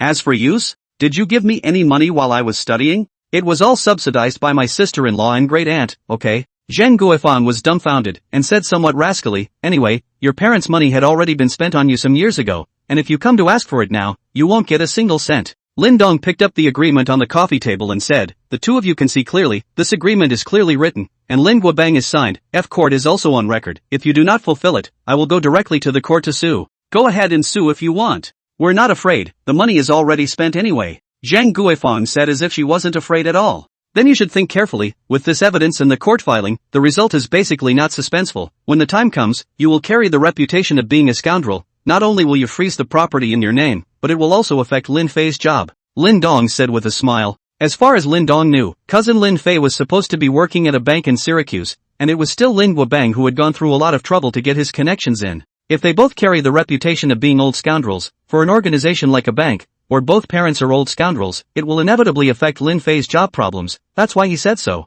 As expected, Lin Dong's words could scare Lin Guobang's family. Daughter Lin Fei's work is they are not easy to trust the implementation of the relationship, the daughter of the bank work, cannot give them a long face, this is because of this matter affects the work of the problem can be serious. Lin Fei was also panicked in her heart, the banking unit valued credibility the most, if her parents were both old scoundrels, it would really affect her, and she might find an opportunity to quit her. To be able to work in a bank is still very popular in their small county, she has not been able to brag about it in her circle of friends and classmates, really, how can she live without it? Thinking of this, Lin Fei looked at her parents with some complaint. Lin Dong, don't mess around, I'm telling you, if you dare to affect Fei Fei's work, I won't spare you. Lin Guobang threatened. Lin Dong had been beaten by him since he was a child, so much so that even after he went to high school, Lin Dong was a little afraid of seeing him. Although he did not know why Lin Dong dared to come and ask for money today, he had a psychological advantage over Lin Dong. Lin Guobang, how do you want to spare me? I'd love to know a little bit, or beat me all over the yard like when I was a kid? You can try now. Even Lin Dong's face, which was originally smiling, instantly turned serious after he finished speaking. Lin Guobang's words reminded him of his miserable childhood. At that time Lin Guobang would push him whenever he made a mistake, and he was naturally given a severe beating. Even they take it out on him when they're in a bad mood. It was all done with those very thin strips, and beatings all over the body were commonplace and particularly painful. It didn't get better until after he volunteered to live in school and middle school, and then he rarely came back once he was on vacation, basically switching between his sister-in-law's house and his great-aunt's house. It wasn't until high school that he moved in with his sister-in-law completely, leaving a home that had become a shadow for him. First excessive a few chapters, let the pig foot to take care of things at home, and then start to let fly, kneeling begging for chapter reviews and urging on 5,000 urging even more a chapter. Chapter 95, Deterrence. As Lin Dong said something, his smiling expression started to become serious, instantly making Lin Guobang's family feel a huge pressure as they all looked at Lin Dong with some consternation. Although it had been a long time since they had seen Lin Dong was an obsequious person in their eyes. Seeing Lin Guobang and his wife was even more like a rat meeting a cat. Even when they saw Lin Fei Lin Quan's siblings, they were still cautious. This was the psychological shadow that their years of mistreating Lin Dong had created. In the past, Lin Dong did not dare to refute the words of Lin Guobang and his wife, and as long as he dared to talk back, he would be given a severe beating. When they first met Lin Dong today, they naturally substituted him into their previous impressions. Even if Lin Dong had brought 2 people with him, they did not put it in their eyes at all. They did not believe that someone as timid as Lin Dong would dare to do anything to them. However, now Lin Dong not only dared to retort, but also spoke with sarcasm, which made Lin Guobang unable to accept this strong contrast,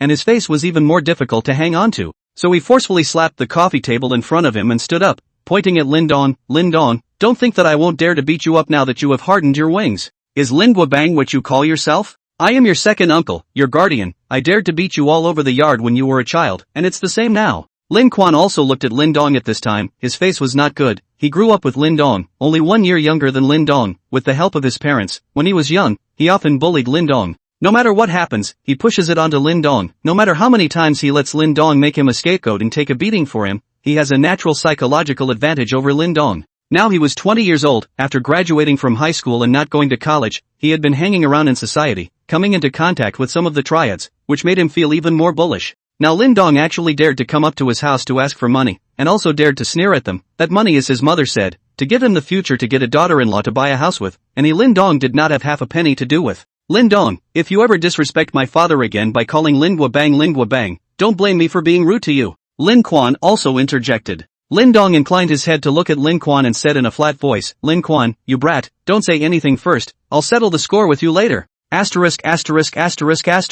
How dare you talk to me like that? I think you have itchy skin. Lin Quan finished speaking and stood up from the sofa in a flash, wanting to rush over and hit Lin Dong. However, Lin Quan, who had just gotten up, was pressed directly onto the sofa by a large hand, unable to move. Asterisk. Nima, who are you? If you don't let go, I'll make sure you don't leave Syracuse. Lin Quan struggled desperately, but no matter how hard he tried, he still couldn't shake the force of this large hand. In response to Lin Quan's tirade, Li Guobing didn't say anything and only pressed Lin Quan's hand with slightly more force. At once let Lin Quan feel a little suffocated. Cursing cannot curse the voice, can only reach out in the air waving randomly. Li Guobing was someone who had been a mercenary abroad, so naturally he didn't need to exert much effort on a punk like Lin Quan. Seeing Lin Quan being pressed onto the sofa and unable to move, Zhang Guifang sat next to him and immediately got up and wanted to help. But being pushed by Wei Yong, who suddenly appeared in front of her, she was also pushed down by the huge force and fell on the sofa. Lin Guobang saw such a situation, stood up and wanted to find tools. His wife and son were actually bullied. This let his face where to put it.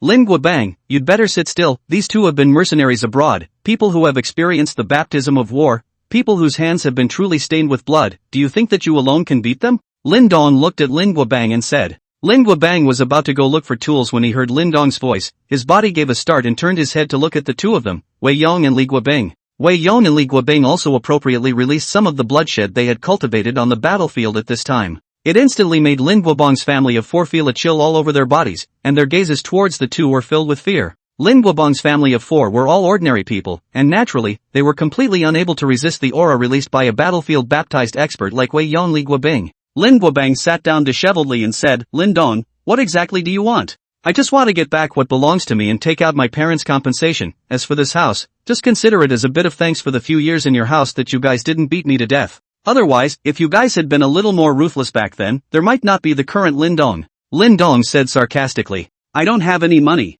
There's one for life. I don't believe you dare to do anything to us. Zhang Guifang roared. This money was intended for her son Lin Quan to get married and buy a house. If she gave it to Lin Dong, Lin Quan is still unemployed. What will he do in the future? And this compensation has a lot of interest every year. Without this money, their family will have a hard time. Therefore, the money was firmly not to be given to Lin Dong. Lin Guobang had already wanted to agree. After all, the other party was now powerful, and the two people who had followed Lin Dong along did not seem to be good. But when he heard Zhang Guifang's words, he also immediately reacted. That's right. Even if they don't pay Lin Dong, what would Lin Dong dare to do to them? Even if the other party had been a mercenary abroad, so what? This is the country, not a foreign country. Do they still dare to kill? Lin Dong, the money has indeed been spent. You don't have it even if you want it, and since I am your second uncle and your guardian, I have the right to handle this money. Lin Guobang said. Lin Dong all wanted to laugh a little. Uncle? And a guardian? Lin Guobang, do you know what a guardian is? Do you know what a guardian is? And even if you are a guardian, now that I'm an adult, your guardianship is long gone. As for whether you have money or not, I don't care. It's clearly written in black and white on this agreement, you've also signed it. You should give this money to me when I'm an adult at the age of 18, and I don't want the interest from you. I don't have any money, Lin Guobang said with a bite. That's good. I've hired the best lawyer in Jiangcheng. He should be on his way here now. I guess you'll receive a summons from the F court in the afternoon, so think carefully. Lin Dong said. Lin Guobang didn't know what to do for a moment. Give the money. There will be no guarantee for my son Lin Quan's future life. Not paying the money. If they were really sued by Lin Dong to the F court, with the evidence in Lin Dong's hand, they were bound to lose, and then it would be troublesome if it really affected Lin Fei's work. On the one hand, my son's future life is secured. On the one hand, there was the job that my daughter had worked so hard to secure. Lin Guobang and Zhang Guifang both had some difficulty deciding. Chapter 96, It's all over. The living room fell silent for a moment. Lin Dong also did not rush, still leisurely getting to sit on the chair, seemingly waiting for the other party to make a decision. Lin Dong, there's no money to be had, you can sue wherever you like.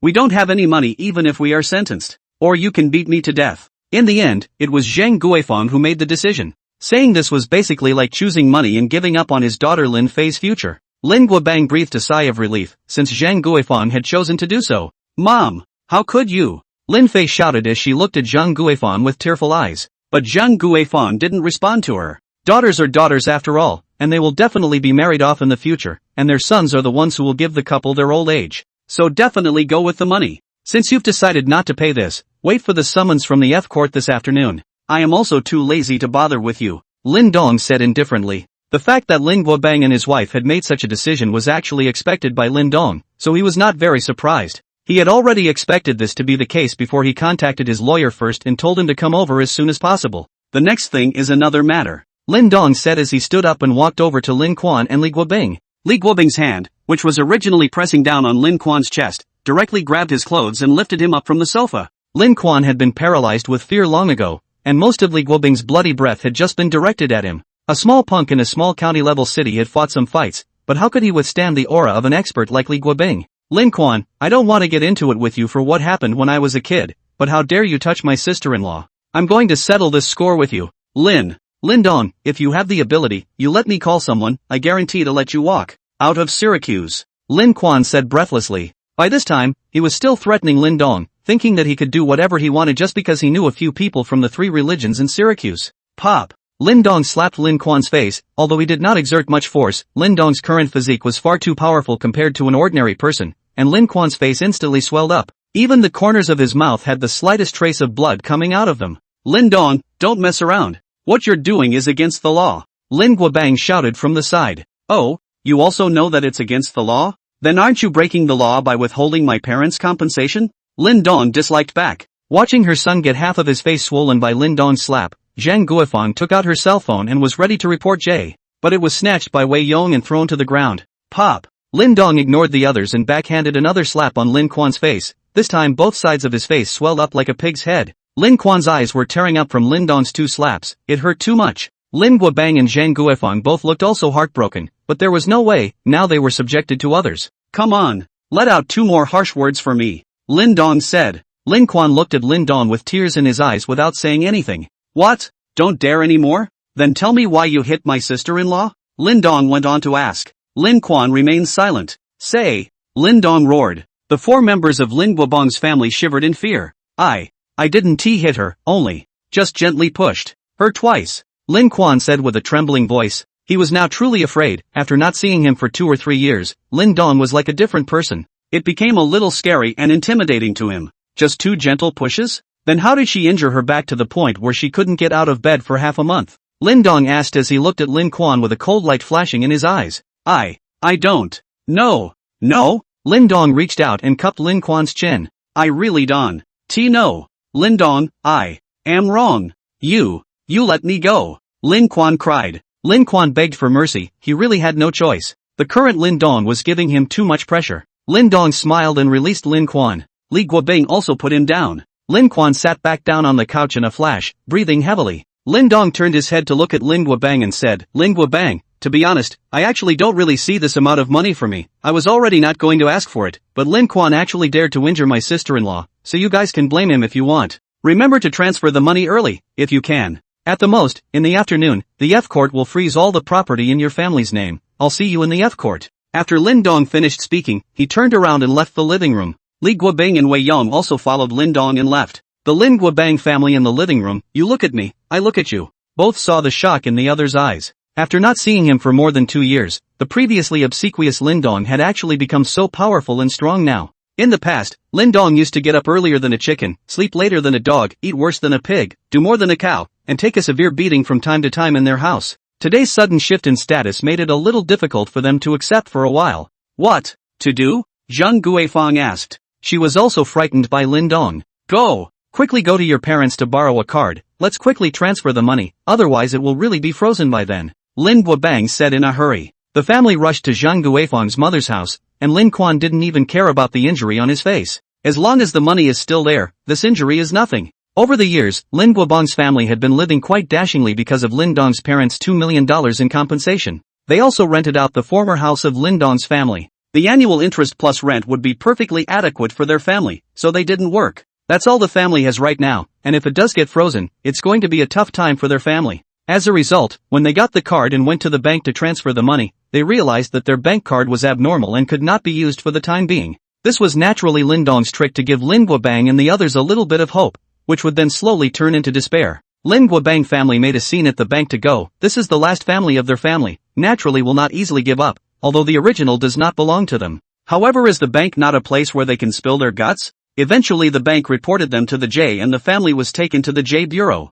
Bureau J was again prepared to punish them with 5 days of administrative detention for disturbing public order. The Lim Kokpong family, still at the J Bureau, received another subpoena from the court, along with a freeze on all property in their name. Now the family knew it was over. Chapter 97. After Lin Dong left Lin Guobang's house, Wei Yong and Li Guobang, Lin Dong asked them to drive a car to his sister-in-law's house and help them move things. He drove himself to his great-aunt Lin Guoying's house alone. He has to find a way to let the great-aunt family with her sister-in-law to move to Jiangcheng. The house has been prepared, casually in the Golden Leaf Hotel to hang a job, receive money to enjoy the blessings on the line. Lin Guobang's matter he has fully handed over to the lawyer to deal with, and through the relationship to greet, there is no need for him to pay attention to it, and is not really lack of that little bit of money. Great-aunt Lin Guoying is considered to be another ray of light in Lin Dong's life, in addition to his sister-in-law Lu Yanmei, and is also very good to him. Basically, since middle school, Lin Guobang had stopped spending a penny for Lin Dong, and some of Lin Dong's living expenses for books were paid for by both of them. And the year of senior high school, because the school is heavy, in the sister-in-law's home can only be crowded with Wang Chao, study is very inconvenient, so moved to the great-aunt Lin Guoying home to live for a year, sprinting college entrance exams.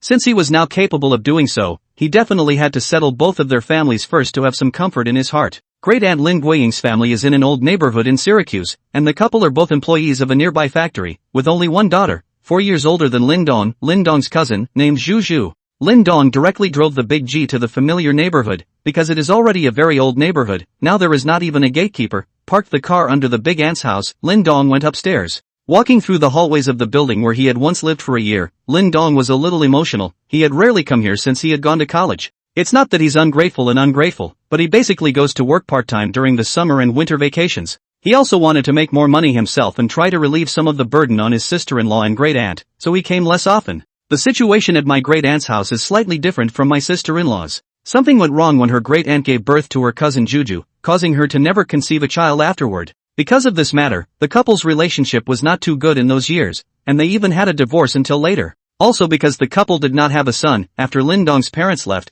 they were desperately trying to get custody of Lin Dong. However, Lin Dong did not choose them at that time, which led to the fact that later on, after Lin Dong lived in their house, his great-aunt Zhu Huagui had never liked Lin Dong very much. Lin Dong came to the 4th floor and knocked on the door of his great-aunt's house. Knock knock. Soon the old security door opened from the inside. A familiar face was reflected in Lin Dong's eyes. It was none other than his great-aunt Lin Guoying. Xiaodong, didn't you go to college in Zhangcheng? Why are you back? Come in quickly, Lin Guoying asked. But apparently there was a hint of glee in her tone. Lin Guoying, because she didn't have a son herself, really treated Lin Dong as her own son. Big Aunt, isn't today the weekend? I came back to see you. Lin Dong replied. Come on in, don't stand outside. Lin Guoying took Lin Dong's hand and pulled him into the house. Only after entering the house did Lin Dong realize that there were actually 7 or 8 people sitting on the sofa in the living room. In addition to his great-aunt Zhu Huagui and cousin Zhu Zhu, fourth uncle Lin Guowei was also there, and a few others Lin Dong did not recognize.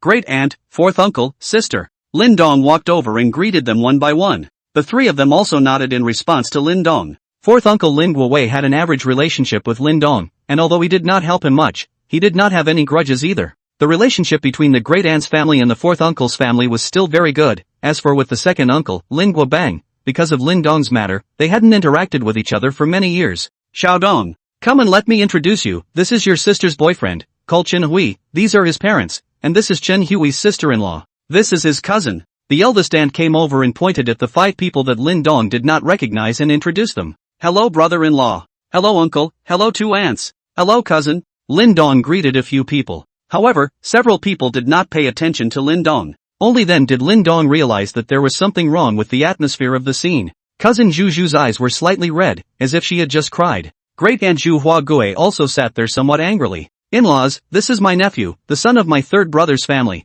He is now attending university in Jiangcheng. Lin Guoying introduced Lin Dong to a few people. After the introduction, Lin Dong followed his great-aunt into the kitchen to prepare to help. The atmosphere in the living room was too serious and he did not want to stay there. But he was kicked out by his great-aunt Lin Guoying, and his fourth aunt Zhu Lian was also in the kitchen and didn't need his help. Lin Dong had no choice but to sit in the living room and pretend to watch TV. Originally wanted to directly showdown with the great-aunt, let them go back to Jiangcheng with him. Now there are more people, but it is not good to say, can only slowly find another opportunity. At this point, my cousin's future father-in-law began to speak. In-laws, what about the offer we just made? Not good. Zhu Huagui said in a muffled voice. Then what do you want? Do you really want my son to come to my door and live in this shabby house? How many years have you lived in this house? There's not even a good school nearby. How will their children go to school in the future? How can they solve their education problems? If it wasn't for the fact that the young couple is really good in their relationship, I would have made them break up a long time ago. Chen Hui's mother interjected.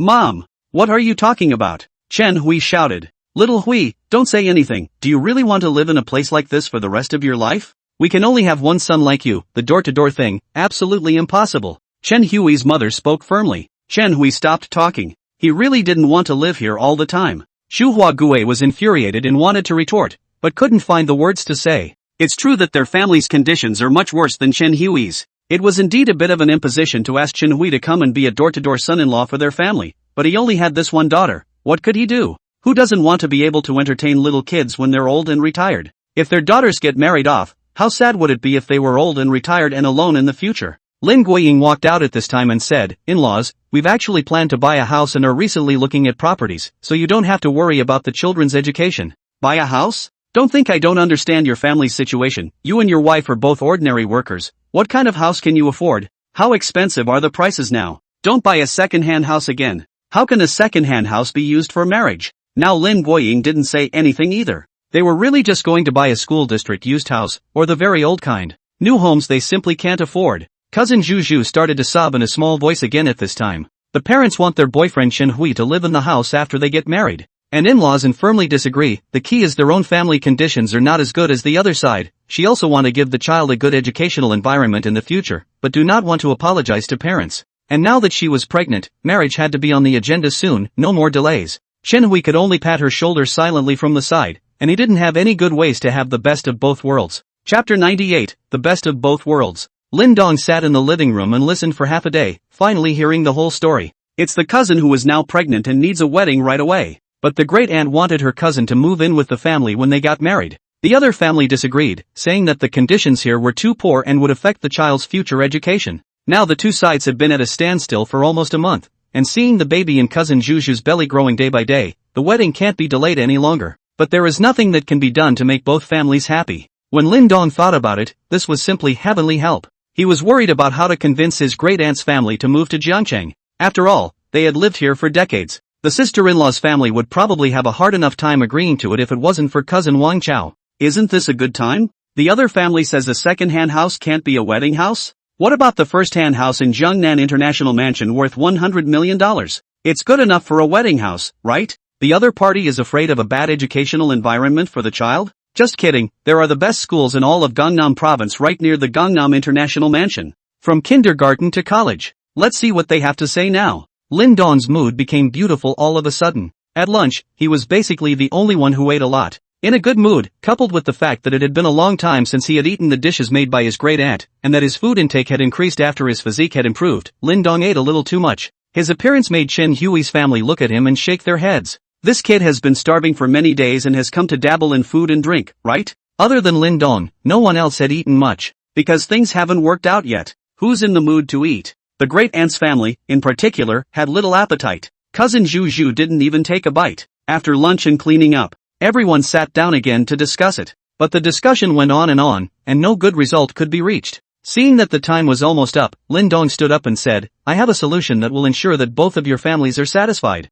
When Lin Dong's words came out, everyone looked at him, and his cousin Zhu's eyes showed hope. What way? Lin Guiying asked. Big Aunt, why don't you and your family move to Jiangcheng? Not only is the environment there good, but the level of education is also good. There are also great opportunities for development. Lin Dong said. Before Lin Guiying could speak, Chen Hui's mother called out. Moving to River City? How? Do you know how expensive the housing prices in Jiangcheng are? You can't even afford to buy a new house in the school district of Syracuse, and you still want to move to Jiangcheng? Are you out of your mind? Lin Guiying had thought that Lin Dong really had some good ideas, but as soon as he said it, Lin Guiying felt that it was not reliable. If they really have the ability to move to Jiangcheng, do they still need to argue here? The hope in Zhu's eyes was also instantly dashed. Great Aunt, actually I came here this time to discuss something with you. I hope that you guys can move to Jiangcheng, so that I can fulfill a bit of filial piety and thank you for taking care of me over the years. I have already prepared a house for you in Jiangcheng. Lin Dong said seriously. Lin Dong was serious about what he said, but none of the people who were there listening took it seriously. Lin Guiying and Zhu Huagui just felt that Lin Dong's bragging was a bit too big and that he was a bit embarrassed in front of his in-laws. Chen Hui's family was directly facing ridicule. Your name is Lin Dong, right? Some bulls can't be bragged about. You can buy a house in Jiangcheng? And you're going to give one to your sister-in-law? You're a college student. Where did you get the money to buy a house in Jiangcheng? You don't have a bad head from school, do you? Chen Hui's mother said sarcastically. That is. Do you know how expensive the houses in Jiangcheng are? You want to buy a house in Jiangcheng? You're a college student, and you're bragging about it, but you don't feel ashamed. I don't know how you got into college.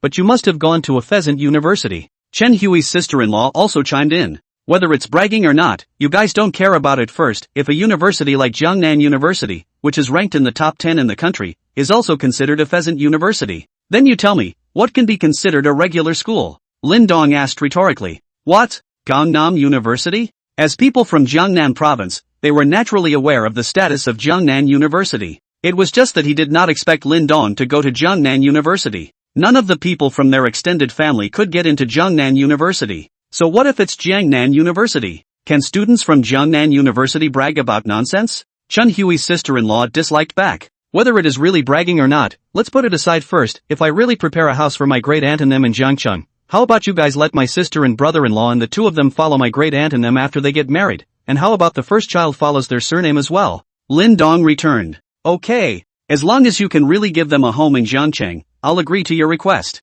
Chen Hui's mother said. Then she thought for a moment and added, but even if it's in Jiangcheng, it can't be a very remote place, there should be a school around it, and the house can't be less than 200 square feet. She naturally did not believe that Lin Dong, a college student, really had the ability to buy a house in Jiangcheng, not to mention giving it away. But what if Lin Dong bought a shabby house in the most remote place to fool her? That's why after thinking about it, she added those latter words. Could be. You guys drove here, right? Lin Dong asked. That's natural. What era is it now? A car is naturally standard. How can you not have one? That's good. Come with me later, Lin Dong said. Then he turned his head to Lin Guiying and said, Big Aunt, come back to Jiangcheng with me to look at houses. Xiaodong, Lin Guiying shouted. Great Aunt, trust me, Lin Dong said sincerely as he looked at Lin Guiying. Lin Guiying looked at Lin Dong for a while before saying, alright. She believed that Lin Dong would not lie to her. Great Aunt, Sister Zhu, you guys can come along too. Lin Dong added to Zhu Huagui and Zhu. A group of about 10 people went down the stairs.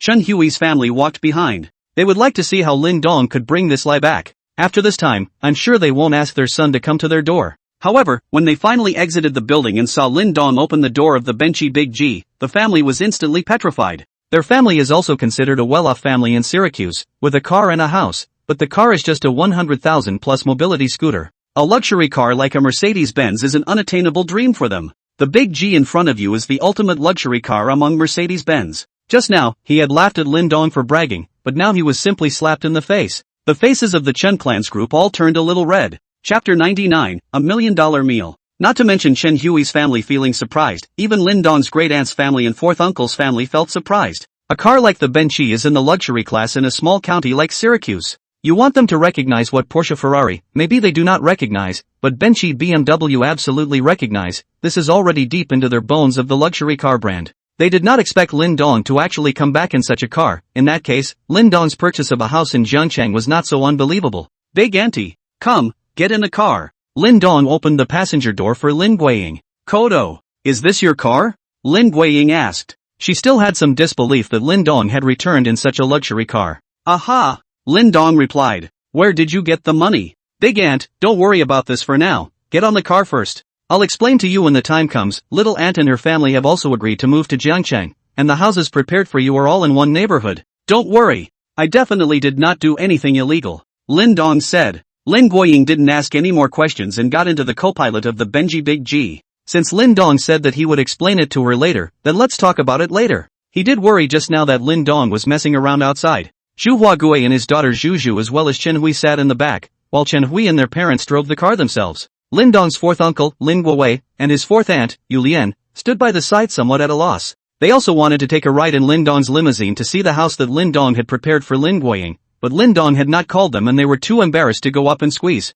Their relationship with Lin Dong was nowhere near as good as Lin Guiying's relationship with Lin Dong, and in the end, it was still the reason why they did not get a share of Lin Dong's parents' $2 million in compensation. Lin Dong got into the driver's side and ignored Mr. and Mrs. Lin Guowei. To him, Mr. and Mrs. Lin Guowei were just strangers who ran into each other and shouted a word. When he was down and out, only his sister-in-law and great-aunt reached out and pulled him up, so he's only recognized their two families in his life. Fire up the car and get ready to leave. Lin Guiying said to Lin Guowei, who was standing outside the car, Guowei, you guys go back first. Before Lin Guowei could reply, Lin Dong left with a kick of the gas, leaving the couple standing awkwardly where they were. Originally they should have been eligible to sit in the car. Lin Guiying opened his mouth to say something for Lin Guowei, but in the end, he didn't say anything. Xiaodong has grown up, he has his own mind, who is good or bad for him, he can already tell by himself, it's useless for her to say more. Lin Dong called his sister-in-law on the way and said that he and his great-aunt's family would go first. He drove in front, Chen Hui's parents drove behind, and the two cars drove together towards Jiangcheng.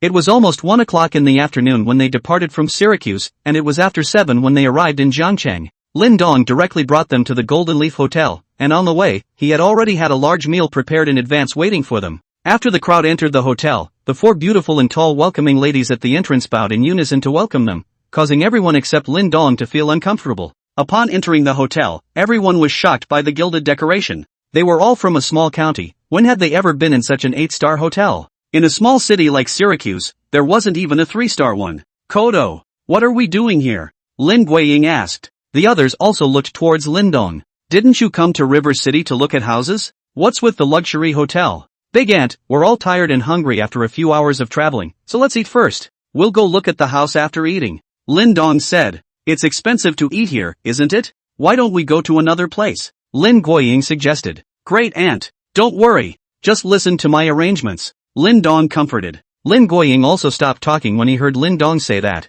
This time when she met Lin Dong, she realized that Lin Dong had changed a lot, and was no longer the coy and unassertive person he used to be. Xiaodong had grown up and become a man, and she felt relieved. Not long after Lin Dong and the others entered the lobby of the Golden Leaf Hotel, the newly appointed beautiful lobby manager hurriedly came down from upstairs to greet them. She had just sent a wave of distinguished guests upstairs when she received the news that Lin Dong had already arrived, and that's when she hurried down. Mr. Lin, welcome to the Golden Leaf Hotel. Your dinner reservation has been prepared, please follow me. The beautiful manager said to Lin Dong. Originally, he was just about to call Lin Dong, but he was stopped by Lin Dong's eyes, so he changed it to Mr. Lin. Lin Dong and his group followed the manager to, exclusively, his number 1 private room. The manager opened the door of the private room for them, and Lin Dong led the way into the private room, with the others following. Upon entering the private room, Lin Guiying's family and Chen Hui's family were simply stunned by the scene in front of them. Only a large table of the finest cuisine was set before them, and the smoke lingered like a dream. Huge lobsters, huge king crabs most prominently, and all sorts of unrecognizable, but at first glance, delicious food, much more advanced than what you see on TV. Both families, who were already hungry, couldn't help but secretly swallow a few mouthfuls of saliva. Lin Dong pulled out a chair and allowed Lin Guiying to be seated first before greeting the others to sit down and eat as well. Everyone was seated, but they were all a bit formal and didn't dare to make a move, until Lin Dong gave Lin Guoying a dish and started to eat on his own. Then they slowly started to make a move. The three young people, Chen Hui and Chen Hui's cousin as well as Zhu Zhu, were not busy eating, but took out their cell phones and started to take pictures and send them to their friends. For such a good chance to show off, they naturally wouldn't miss it. Soon, the photos they posted caused a wave of amazement in their respective circles of friends, with all kinds of messages, but all of them were envious and jealous. Such delicacies, which none but those who have anorexia are expected to be able to resist, give a great satisfaction to the vanity of their young people. Zhu Zhu posted a circle of friends with the caption, in addition to a few pictures, "Thank you for your cousin's hospitality." Chapter 100, Repentance. Lin Guowei's house. Mr. and Mrs. Lin Guowei are sitting in the living room watching TV. Lin Su didn't go to his great-aunt Lin Guoying's house because he had an appointment to play soccer with his classmates this weekend. Now he was playing with his cell phone when he suddenly swiped to his cousin Zhu Zhu's friend circle. He was instantly stunned. Most of the food in this picture, he had never even seen. This big lobster, this big king crab. At first glance, it was delicious, and rushed to the living room. "Dad, Mom, didn't you guys go to your great-aunt's house today? Didn't you say that cousin Zhu Zhu's boyfriend's family would be here today to discuss the wedding? You guys actually didn't even call me when you were eating such delicious food?" Lin Su said in a somewhat savory manner. He thought it was what his parents and his great-aunt's family ate for lunch. When he finished, he gave his cell phone to Lin Guowei and Yu Lian. Lin Guowei husband and wife took a look and were a little nonplussed. These delicacies, they had only seen some of them on TV. This big table was estimated to cost quite a lot of money.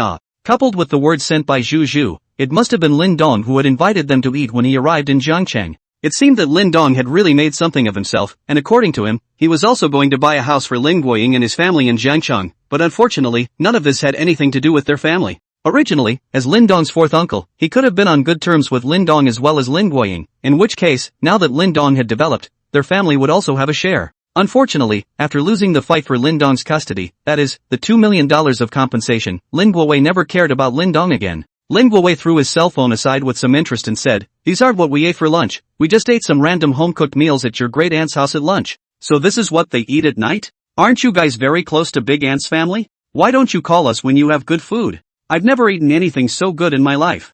I don't care, I want to go too," Lin Su said with some anger. Lin Guowei was already in an irritable mood because of Lin Dong's matter, and Lin Su was now playing a petty game here. When he was annoyed, he yelled at Lin Su, "Eat, eat, eat. Just know how to eat. Hurry back to the house and do your homework. If you don't get into college, you'll eat dirt." Lin Su froze, did not expect Lin Guowei will suddenly throw such a big temper, crying, turned around and ran into the bedroom. The room door closed, bang, a loud bang. "Look at you. You decided things for yourself back then. What does it have to do with the child? You just know how to take it out on the child. Long ago, I told you to be nicer and better to Xiaodong. After all, he's your own nephew. You didn't listen, and you said something about whoever takes the money is in charge. Now what?" Yu Lian also complained from the side. Lin Guowei didn't answer and slumped down on the sofa. It was true that he had never cared about Lin Dong since he chose to follow his second brother, Lin Guobang. It was just that he had heard from his elder sister, Lin Guoying, that Lin Dong was having a bad time at Lin Guobang's place, showing signs of abuse, and he hoped that they could manage it together. As a result, he said that it had nothing to do with him and that it was all Lin Dong's own fault. Now that Lin Dong was developed, he had a luxury car, and he had to buy a house for his big sister and her family, and he even took the family to eat this kind of high-class food. In his heart, he was also envious and jealous at the same time. He also felt regretful. Had he known that if he had cared about Lin Dong a little bit, he would not have been as bad as he was now. But it's too late to say anything now. "Oi, I'm sorry." Yu Lian also stopped stimulating her husband from the side, although she had persuaded her husband to be nicer to Lin Dong. But there was no actual action, just words. Just now see Lin Dong developed, originally the worst family conditions of the eldest sister, suddenly have to become the richest. The heart is a little tasteless. Human potential is truly unlimited. Such a large table of food, dozens of dishes were hard to be eaten by the 9 of them for 2 whole hours. Lin Dong ate the most, but this had something to do with his physique. He had always eaten a lot after his physique had been upgraded. What surprised him was that these ordinary people in the audience actually ate so much. It simply opened his eyes. What he didn't realize was that these people had never eaten anything so good in their lives, so naturally they couldn't afford to waste it, and even when they were full, they couldn't leave, take a break and then go back to eating until they've all pretty much eaten their fill, and then they put down their chopsticks. Chen Hui, the 3 young men, took out their cell phones and searched the internet for these dishes when they took a break in the middle. Calculating the price of these dishes and adding them up at the end, if the internet is not wrong, the table adds up to be worth $1 million.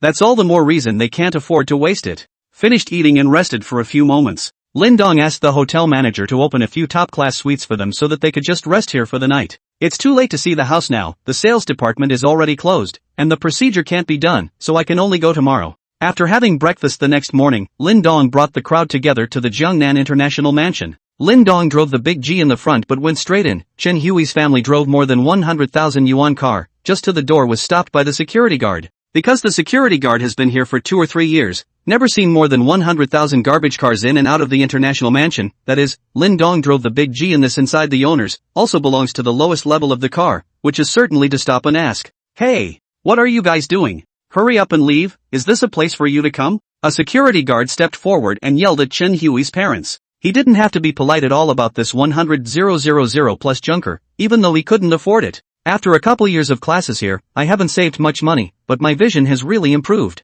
Bro, come on, have a cigarette, we're with the car in front of us. Father Chen said politely, handing the security guard a cigarette as he spoke. He still seemed a bit formal for such a big city and unfamiliar place. After the guard took the cigarette, he shouted into the intercom, "Number 6. Number 6. A benchy big G just came in, tell the owner to bring the owner's license to the doorman to pick him up." "Copy that. Roger." The voice came over the intercom. Then the security guard said to Chen's father in a condescending manner, "You guys park your cars to the side first and wait, don't run around. This is not a place where people like you can just come and go." Now Chen Hui's mother and sister-in-law quit. Where have they been so angry in Syracuse? Not just a security guard. What's the big deal? What are you talking about? What do you mean it's not for the likes of us to just enter? Isn't it just a broken security guard? What's the big deal? When we become the owners of this place, we'll definitely have the property company fire you. Mother Chen sprayed at the security guard. That's it. What's the point of being a Thai security guard? Sooner or later, I'll tell you to get lost.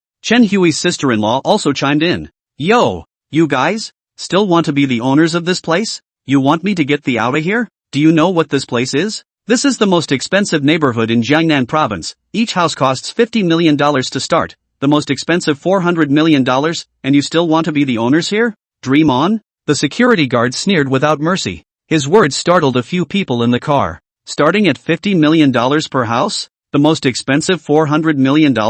It completely turned their imaginations upside down. Their houses in Syracuse are only $400,000 to $500,000 each, and as far as the area is a little larger and the location is better, it is not more than $1 million.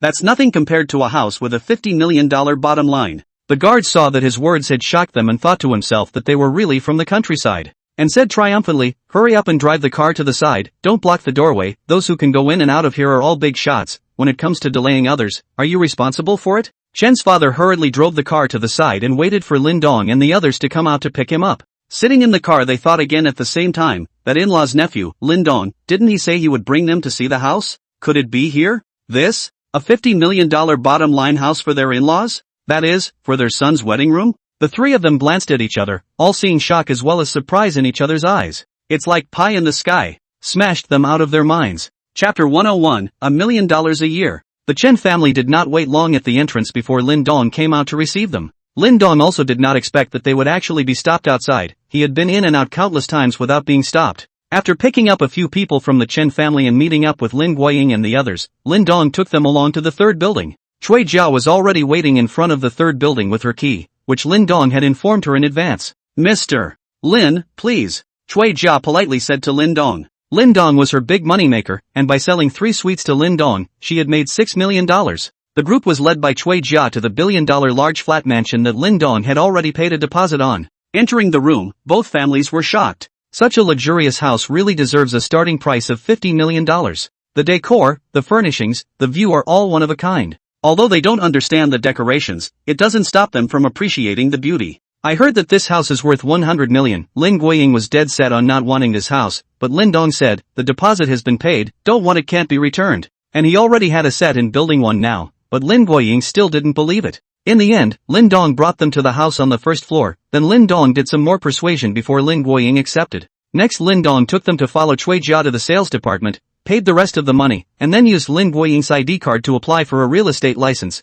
and this house will belong to Lin Guiying's family in the future. Lin Dong then took them to the Golden Leaf Hotel and arranged relatively free positions for all 3 members of Lin Guiying's family plus Chen Hui, who were just sitting around collecting money anyway. When the 2 families realized that the only 8-star hotel in Jiangnan province belonged to Lin Dong, they were numb. It was really because Lin Dong had shocked them too many times in the past 2 days. First it was $1 million luxury car, then $1 billion mansion, and now it is a $10 billion 8-star hotel. Lin Dong was raising their eyes again and again. Lin Dong was relieved in his heart after arranging his great-aunt and her family. When sister-in-law Lu Yanmei and the others come back, Lin Dong will arrange them in, even if they are allowed to stand firm in Jiangcheng. This is also considered to be a piece of his mind. Next he would have to start preparing his forces. Although he had inexhaustible money, he couldn't expand blindly, he needed to do it in a planned manner. It was better to try to keep a low profile until one had the strength to ignore any power. Lin Dong still wanted to follow the old generation's philosophy of not revealing one's wealth. In the afternoon, Lin Dong went to the Jiangcheng First Hospital.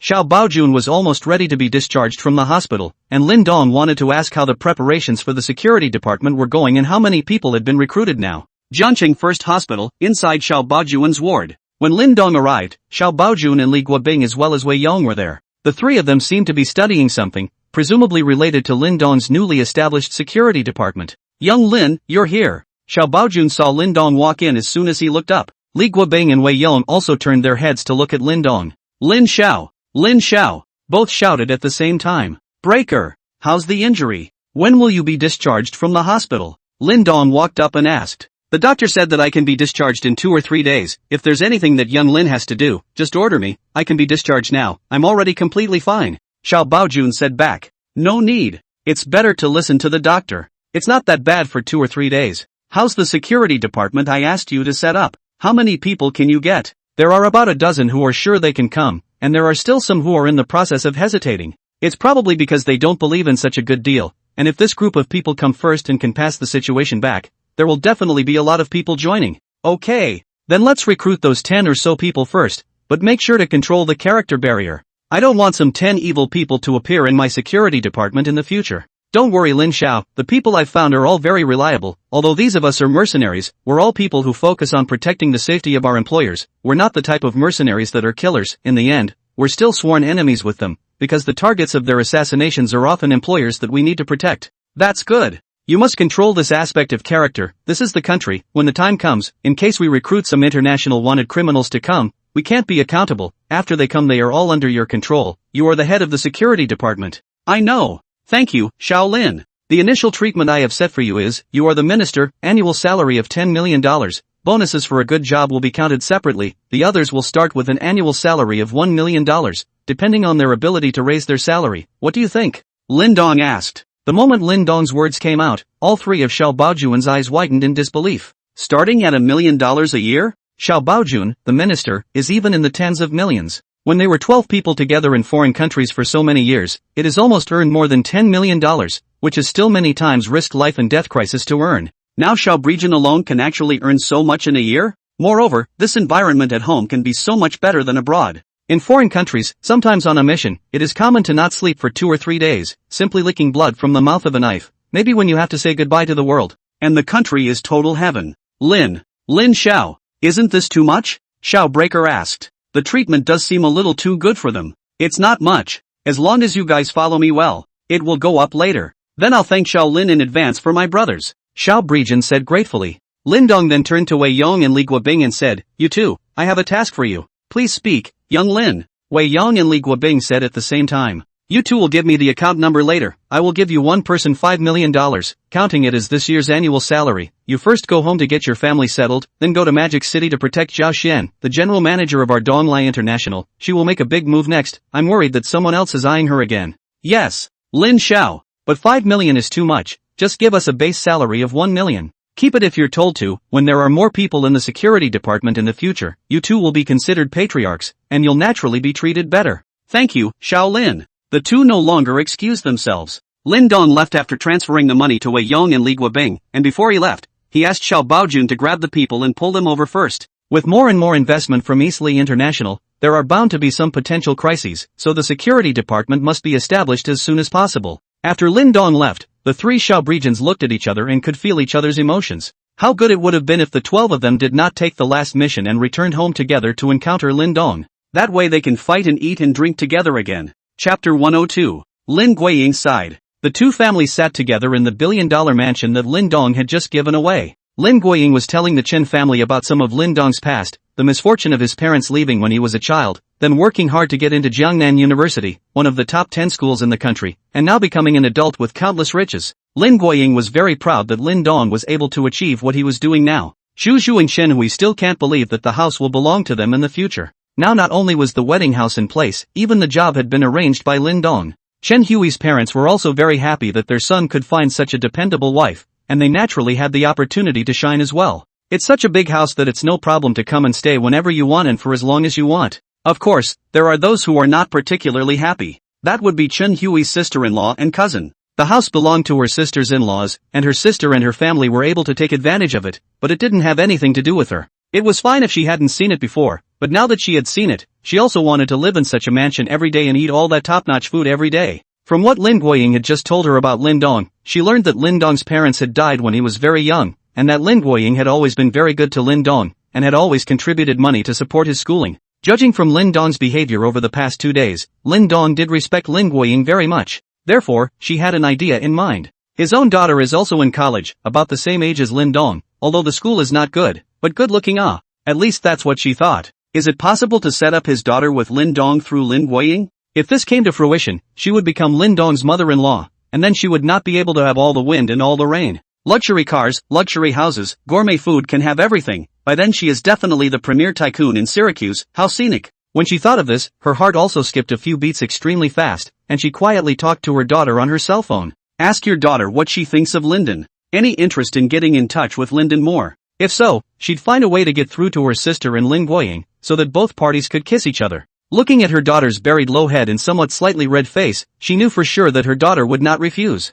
It was also true that there were a few girls who were not moved by such an outstanding man like Lin Dong. But there's another problem. Is Lin Dong so good that he can look at his own daughter? It's still a matter of pulling strings through Lin Guoying. Then she used her cell phone to send a message to Chen Hui's mother, her own sister. Expressed his thoughts and wanted her to probe Lin Guoying. If this does come to fruition, their family will have untold benefits. Today, Lin Dong had only arranged for Lin Guoying's family to come into the hotel, and none of their Chen family members had a part in it other than Chen Hui. If this came to fruition and Lin Dong was still attending university, and they people entered the hotel, by then perhaps the entire Golden Leaf Hotel would be under their control. This is a $10 billion hotel. Just a little bit out of the cracks would be enough for them to squander for the rest of their lives. She also told Chen mother, don't look at the fact that Chen Hui and the others are getting quite a lot of benefits now, just in case Lin Dong finds a powerful wife in the future and manages Lin Dong to the death. They're going to have a hard time then, and they might kick Lin Guoying's family out of the hotel. Only by setting up Lin Dong and his own daughter together could the Chen family's interests be maximized. Mother Chen saw her sister's message, and after weighing the pros and cons, she felt that her sister was right. Now in reality, apart from their son Chen Hui, their Chen family members have not actually received any substantial benefits. If they could really bring Lin Dong and their niece together and add kisses to each other, their Chen family would be considered to be truly relying on Lin Dong. By the time they each had a luxury car to drive back to Syracuse, they would be absolutely magnificent. Thinking of this, she said to Lin Guoying, in-laws, how old is Lin Dong now? 21, soon to be 22, and there's still a year to go before I graduate from college. Hey, time flies really quite fast. Lin Guoying replied. Then does he have a girlfriend? Mother Chen asked again.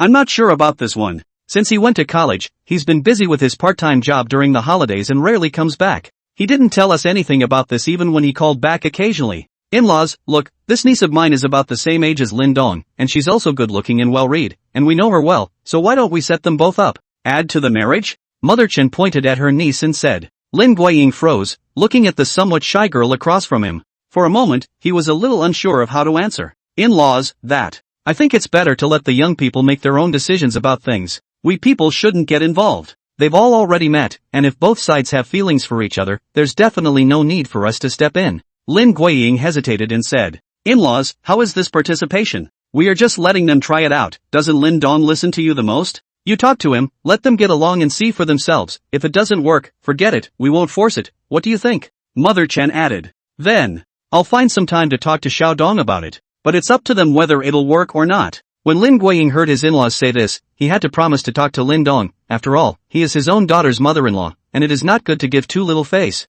Okay.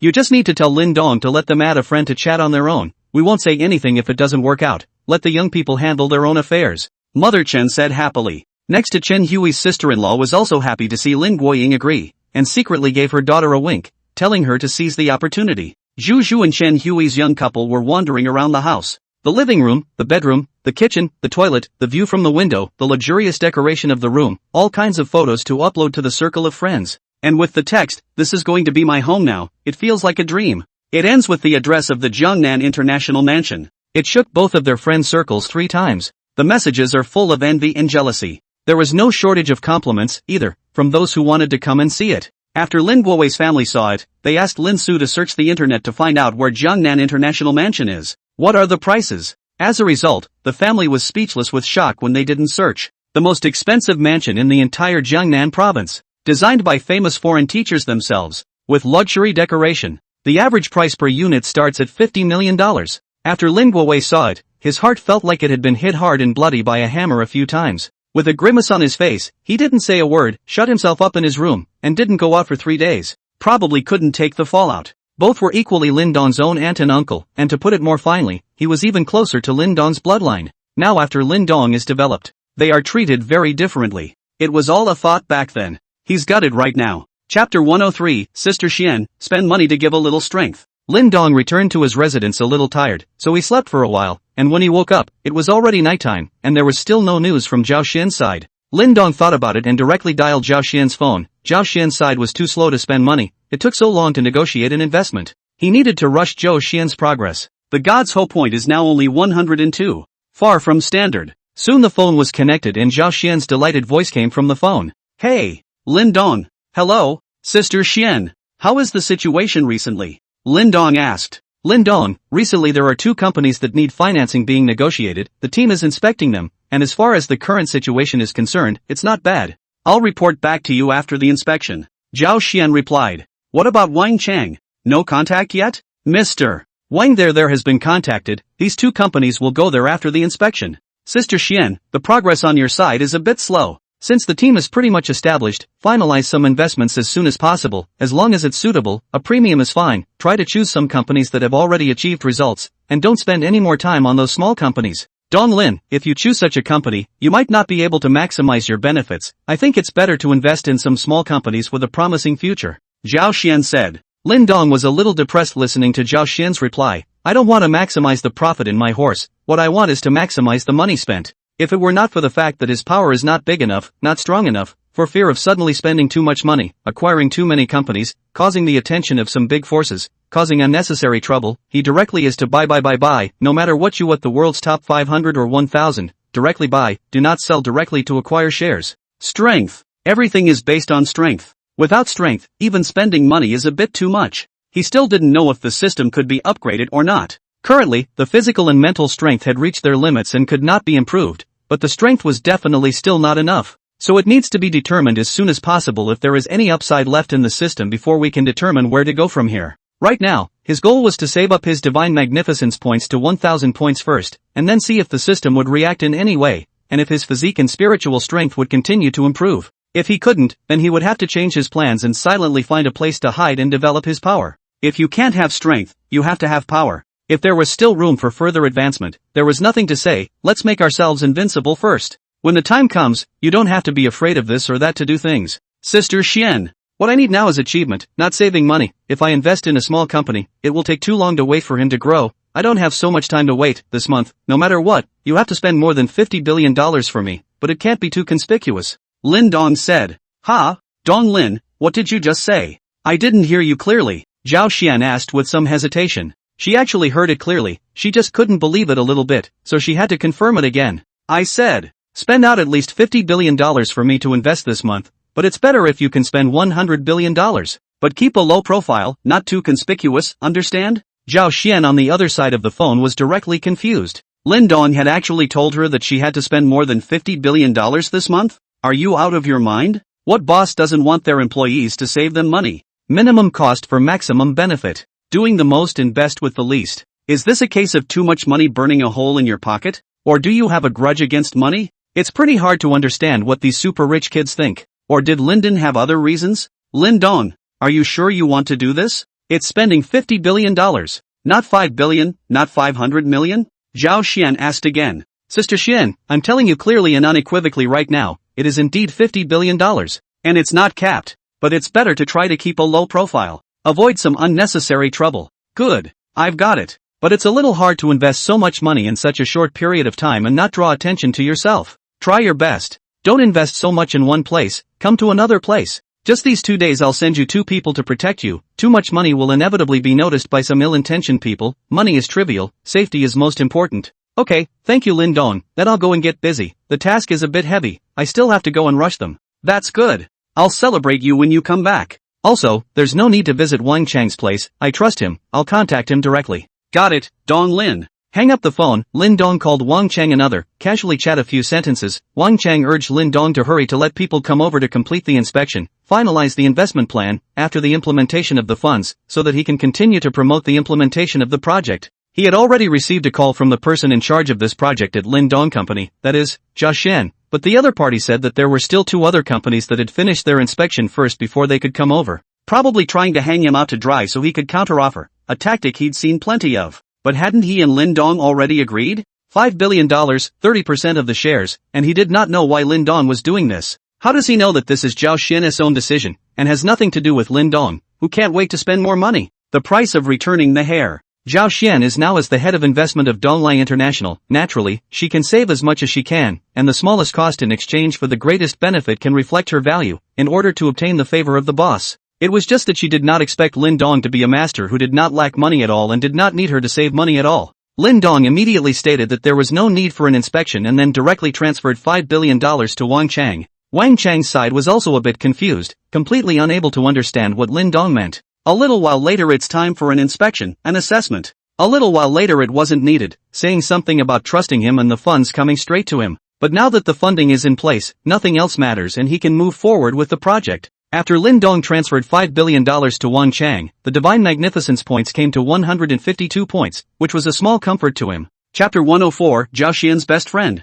Magic City. In an upscale apartment. Zhao Xian was sitting on the sofa in his pajamas having just hung up Lin Dong's phone and was about to call and urge the people below to speed up the progress. Lin Dong said on the phone that as long as the results, do not be afraid to spend money, should be wanting to urgently do something out to the family. Didn't they say on TV that some of the big family's sons would fight to the death when they were vying for the position of the head of the family? Maybe Lin Dong is now fighting for a position in the family as well? Facing such dangers as well? Then she would really have to speed up. She and Lin Dong were now grasshoppers on the same line, all for one and one for all. If Lin Dong failed to seize the throne, it would not be easy for her. Besides, she still had a trace of unspoken feelings towards Lin Dong. So she did not want Lin Dong to fail, then she would have to step up her efforts herself. Since they are not afraid of spending money, they naturally get things done with half the effort. I just finished calling the people below, urging them to quickly finalize the investment, and contacted a few more large companies that are interested in financing, ready to meet tomorrow. This time, a woman with a marvelous figure wrapped in a towel came out of the bathroom with a delicate face, her hands reaching up to the top of her head to work on her hair,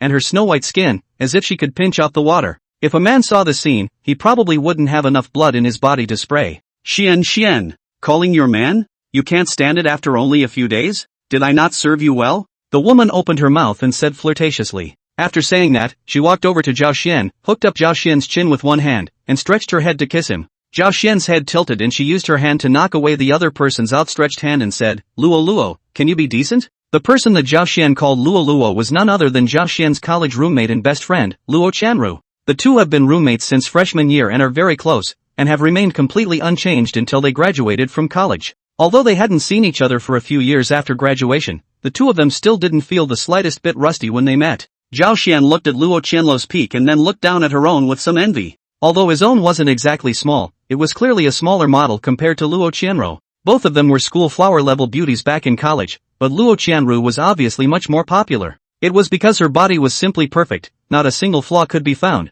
coupled with her delicate face and her flirtatious voice when she spoke. Simply the man killer in the school, no matter the freshman or senior, even some teachers in the school were mesmerized by her. However, after getting along for a few years, Zhao Xian found that this girl didn't seem to like men much. The people who pursued her almost occupied 1/3 of the men in the school, from beggars to male gods are no exception. Beggars just send love letters, flowers and love breakfasts every day. Men just give designer clothes, bags, and perfumes, and all sorts of luxury ones. It all ended up in the trash. Hardly a man succeeds after 4 years of college. This ninny wasn't interested in men, but she was constantly mooching off of her. Even his first kiss was taken by force by this dead girl. I'm very decent now, okay? When I told you to stay in Magic City with me during graduation, you insisted on going back to your hometown, and now you're still back in my arms. The woman that this young lady has her eye on, can't escape the palm of my hand. Luo Qianru said and took out her slender palm to gesture. Lolo, it's been years, how come you still haven't changed? It's a waste to not show your good body to men. After Zhao Xian finished speaking, he reached out and unwrapped the bath towel from Luo Chanru's body, and a body that could be described as perfect appeared in front of her eyes. Luo Chanru bath towel was unraveled, also did not care at all. The two of them went to college long ago to see each other naked. Even where the other person has moles on their body and where they are sensitive. How are those stinky men as good as Xian Xian? Oh, look like they want to eat people up. It's just disgusting. Luo Chenro said as she just sat naked next to Zhao Xian. Say, Lolo, are you really not going to find a man? Just live your life alone? Zhao Xian inclined her head and asked. What's so good about men? Don't you feel comfortable living alone? Why do you need to find a sin? Still have to serve them. Xian Xian, why don't you accompany me for the rest of my life? Luo Qianru said somewhat flirtatiously. Don't. Lolo, I don't want to live my life like this. You'd better find someone else. Zhao Xian hurriedly refused. Xian Xian, you've changed your mind. It's only been a few years since I've seen you. Do you have a man? You must have been on the phone with your man just now. Come on, tell me, who is your man? What does he look like? How tall is he? How much does he weigh? And what did it feel like when you did it? Is it comfortable? Luo Qianru asked with a smile. Zhao Xian blushed a little at Luo Qianru's series of questions. This ninny, she really has the guts to ask any question. She's not shy at all. How does she know if it's comfortable to do that? She hasn't tried it. Luo, you dead ninny, you really ask everything. How do I know? Zhao Xian said with a red face. You don't? Don't you have a man? He's no good? Why do you need such a useless man? I was going to say lend me your man if it's comfortable. You are really shameless. Can a boyfriend just borrow? Zhao Xian said with a red face. Why can't I? With our relationship, what can't we share? How about we serve a man together? That way we'll never be separated. You. I'm not talking to you, I'm going to my room. Zhao Xian stood up with a red face and prepared to walk back to his room, but he was pulled by Luo Qianru's hand. Luo Qianlu pulled Zhao Xian back with a gentle tug, then sat in Luo Qianlu's arms. Luo Qianlu just hugged Zhao Xian naked. Xian Xian, don't go. Come tell me if the one just now is your boyfriend? No, it's my boss. Zhao Xian said with a bit of a squirm. Your boss? Male or female? Men. How old? 20-something. So young? Right. He's still in college. A college student as a boss? Not bad. Not bad for someone who can get my Xian Xian's big beautiful girl's heart. Lolo, don't talk nonsense. By the way, Luo, the boss just gave me a very heavy task, and I need your help. What mission? He wants me to spend at least $50 billion on top of my investments this month. How much? Luo Qianro asked, raising her syllables. 50 billion. What kind of boss are you? Got a lot of money to burn or something? This I don't know. You have to help me this time. You know Magic City better than me. Are there any bigger projects that need financing? I'll really ask about that one. Don't worry. It's only $50 billion. I'll definitely complete the task for you. Alright then. I'll go to bed first. Good night. Zhao Xian stood up and walked back to her room after she finished speaking. This time Luo Qianlu didn't pull her. Luo Qianro saw Zhao Xian leave before picking up the bath towel and covering her marvelous body, sitting on the sofa without moving, not knowing what she was thinking. Chapter 105, The Lu Family Elder. Day 2. Lin Dong received a call from Lu Chen early in the morning, asking him if he had anything to do today, and that the old man of the Lu family wanted to see him. Lin Dong thought about it and agreed. The Lu Chen siblings had invited him several times, all delayed due to other matters, and now they happened to be fine, so they went to meet him. After all, Lu Chen had also helped him several times, and the two were considered good friends. Ever since Lin Dong donated $100 million to the school, the teacher never called him to urge him to return to school again, such was the power of money. Lin Dong followed Lu Chen's guidance to another wealthy area in Jiangcheng, the Nanshan Villa area. Although the price per square foot of the villas here is not as high as that of the Jiangnan International Mansion, they are large in size. Any villa starts at 3,000 square feet, with private gardens and swimming pools. And it's a beautiful, airy place, and it's not as loud and noisy as the city center. If Jiangnan International Mansion is the most expensive house per unit in Jiangnan Province, then Nanshan Villa area is the most expensive house per unit in Jiangnan Province. Moreover, the Nanshan Villa area has already been ordered before the construction is finished, which is enough to see its popularity among the rich class in Jiangcheng, which is higher than the Jiangnan International Mansion. The name of Nanshan Villa area is naturally borrowed from the meaning of picking chrysanthemums under the east fence, leisurely seeing the south mountain. The entire villa area built according to the south mountain. The foot of the mountain is the entrance to the villa area. In turn up the construction, the location of the more to the south mountain on the go, the more expensive villa prices. The top of the set is said to be able to see a small half of the city of Jiangcheng, and now by the villa area developers, Jiangcheng Lu family owns. Lin Dong drove his car and just arrived at the Nanshan Villa area. The Lu family siblings were already waiting there. Lin Dong parked his car in front of the Lu family siblings and lowered the car window. Brother Lin, you've come at last. Our old man has been wanting to meet you for a long time. Lu Chen stepped forward and said. Because Lin Dong drove a Bugatti Flying Dragon, the Lu family siblings knew from a long distance that Lin Dong had arrived. "Brother Lu, I'm really sorry, I've been a bit busy lately and I was only free today," Lin Dong replied. "We're already happy that Brother Lin is here, let's go. I'll lead the way in front. The old master is already waiting." After Lu Chen finished speaking, he headed towards a supercar parked in front of him. Lu Xiaoxiao, on the other hand, pulled open the co-pilot of Lin Dong's Bugatti Flying Dragon as soon as she could and sat in it. "Brother Lin Dong, I'll take your car," Lu Xiaoxiao said. Lin Dong also did not expect Lu Xiaoxiao to sit in. Ever since he realized that this little girl was interested in him, he was a little unsure of how to handle this relationship. "Xiaoxiao, why didn't you go to school today?" Lin Dong asked. "Because you're coming to our house today. So I didn't go to school," Lu Xiaoxiao answered as a matter of course. She didn't feel anything wrong. Lin Dong instead didn't know how to answer, simply stopped talking, drove the car and followed Lu Chen all the way to the mountains. About 10 minutes later, Lin Dong followed Lu Chen and drove the car into a huge manor. Here is the most luxurious and top place in the South Mountain Villa area, which can no longer be considered a villa. This is a manor. The entire top of South Mountain is occupied by this one manor. This manor alone could show how strong the Lu family was in this Jiang city. After taking Lin Dong to park the car in the garage, Lu Chen led Lin Dong towards the main hall. By this time, Lu Rui, the oldest member of the Lu family, was already waiting in the main hall. The second generation of the Lu family, that is, Lu Chen's father's generation, were basically out there minding their own mess. The Lu family's power is not only limited to Jiangcheng. Jiangcheng is only their home base. Many other cities have their companies, but they are all within the scope of Jiangnan province. Once they are out of Jiangnan province, the influence of the Lu family drops drastically. Except for Chinese New Year festivals and Master Lu's birthday, these second and third generations of the Lu family rarely came back. So this manor was basically just the two siblings, Elder Lu and Lu Chen, living there, along with a few Lu family envoys. Lu Chen was the designated heir of the Lu family's old man. Although the others were a bit unconvinced, there was no way around it. In the Lu family, old man Lu was the sky.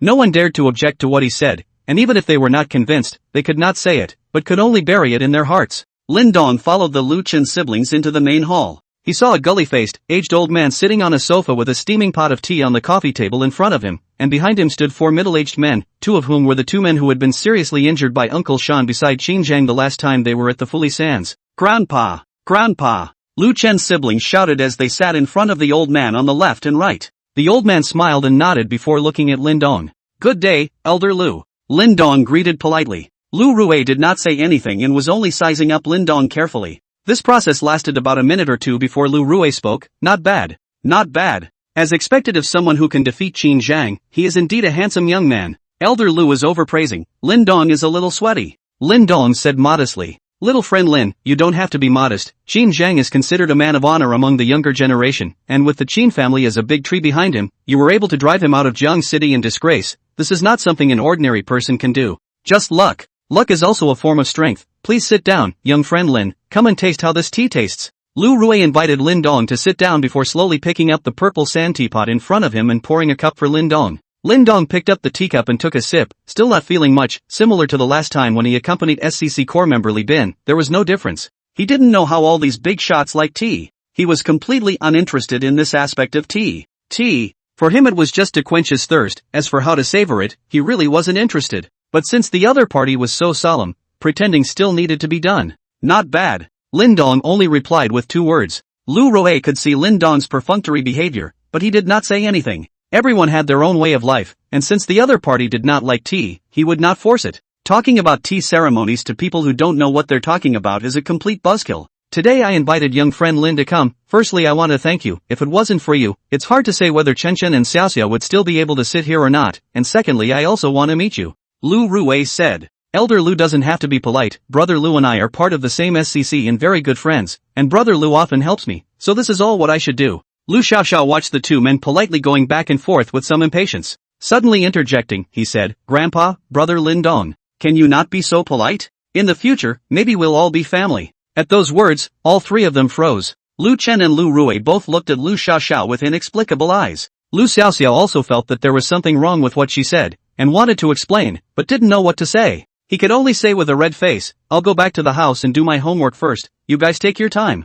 Then he got up and left. 106. Special Operations Group. After Lu Xiaoxiao left, Lin Dong chatted with Elder Lu for a few more moments before Elder Lu asked Lu Chen to keep Lin Dong company and got up to go upstairs himself. During lunch, Lu Xiaoxiao was always red-faced, and had been avoiding Lin Dong, not daring to look at him. After having lunch, Lin Dong wanted to leave, but he was called to the study room alone by Elder Lu. Please sit down, young friend Lin. Lu Rui said to Lin Dong as he sat on the sofa in the study. Lin Dong found a seat and sat down, and did not reply, waiting for the other party to speak. Elder Lu should have called him for something else. Little friend Lin, what do you think of my Lu family's situation right now? Lu Rui asked. The scenery is infinite. Lin Dong said thoughtfully. He didn't know why Lu Rui would ask this, but as far as he knew, the Lu family was indeed in the limelight in Jiangcheng and even the entire Jiangnan province. The scenery is just a superficial phenomenon. If I am suddenly gone, and there is no one in the Lu family who can shoulder such a burden, the Lu family is a piece of fat meat, and anyone would want to take a bite kind of thing. Lu Rui sighed.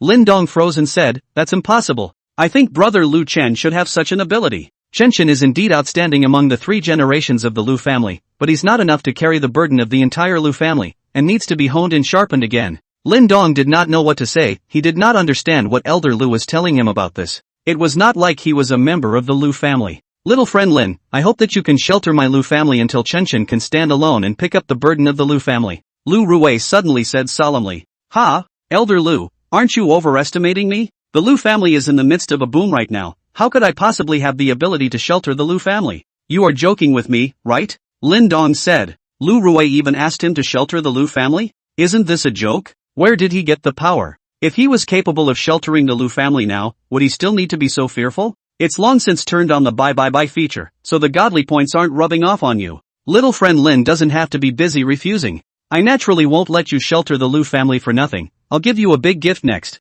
Lu Rui said unhurriedly. Lin Dong was already speechless. Is this a big gift or not? It's simply incapable, okay? If he had the ability, he really wouldn't mind helping the Lu family when they were in trouble. Without that ability, though, it was all for naught, and he was still a bit of a self-starter himself. Elder Lu, it's really not that I'm refusing. I really don't have the ability. If I have the ability, I still don't mind helping the Lu family. After all, Lu Chen and I are considered very good friends, provided of course that the Lu family needs it. Lu Rui ignored what Lin Dong said and continued, little friend Lin, do you know why when I am around, the Lu family is around, while when I am not around, the Lu family dies? The Lu family, which is as strong as ever today, was completely built on me, and I am nothing but an old man who has already half buried his body in the earth. This Lin Dong really didn't know. He had thought that Elder Lu was a powerful expert, but after meeting him, he realized that he was just a dying old man. How powerful was Lin Dong's spiritual power? He truly could not sense even a tiny bit of threat from Elder Lu right now. Perhaps at one time, Elder Lu was very strong, but now, if he was clearly an ordinary old man. It was hard to imagine that a family that was as prosperous as the sky and the scenery was boundless was built on this old man in front of him. If the old man was suddenly gone, the building that was the Lu family would topple. Lin Dong doesn't know. Please also ask Elder Lu to explain. Lin Dong asked. It wasn't that he was curious or anything, but since Lu Rui brought it up, he would definitely continue. He was just asking in passing. Sure enough, Lu Rui continued, that's because I have another identity. What identity? Lin Dong asked cooperatively. Retired member of National Special Operations Group B. Retired members of National Special Action Group B? What kind of organization is this? Lin Dong asked curiously. To talk about this organization, we must first talk about the group of martial artists. From ancient times to the present day, the group of martial artists has never disappeared. It is just that it is very difficult for ordinary people to come into contact with them, and this should be most clear to little friend Lin Dong. For this Lin Dong did know. Because in the previous 21 years of his career, he had never seen a single martial artist, nor was he aware that there was a group of martial artists. But since having the system, he realized that just because there were things he didn't know didn't mean they weren't there, it was just that his level was too low. It had never occurred to him before that someone could actually be as unafraid of guns as they were on TV. Ever since he had fought with Qin Zhang at the Fuli Sands, he had realized that there was a group of people in this world that possessed abilities that were only possessed in TV dramas, and he had accidentally entered this group. Lu Rui continued, the killing power of the group of martial artists is so strong that some of them are already unafraid of the threat of ordinary hot weapons, and not everyone in this group can resist temptation, so once some people make a mistake, they can cause great harm to society. Against this kind of people, the state sending out ordinary people can no longer pose a threat to them, therefore, the National Special Action Group came into being, and they are the law enforcers, the supervisors, that the state arranges in the group of martial artists. And I, at one time, was one of them, but I became a retired member when I was seriously injured during a mission, and as long as you enter this organization, as long as you don't commit treason or make a big mistake, you'll always be protected by the entire Special Operations Group, including your family, and it's the country that's represented behind the Special Operations Group.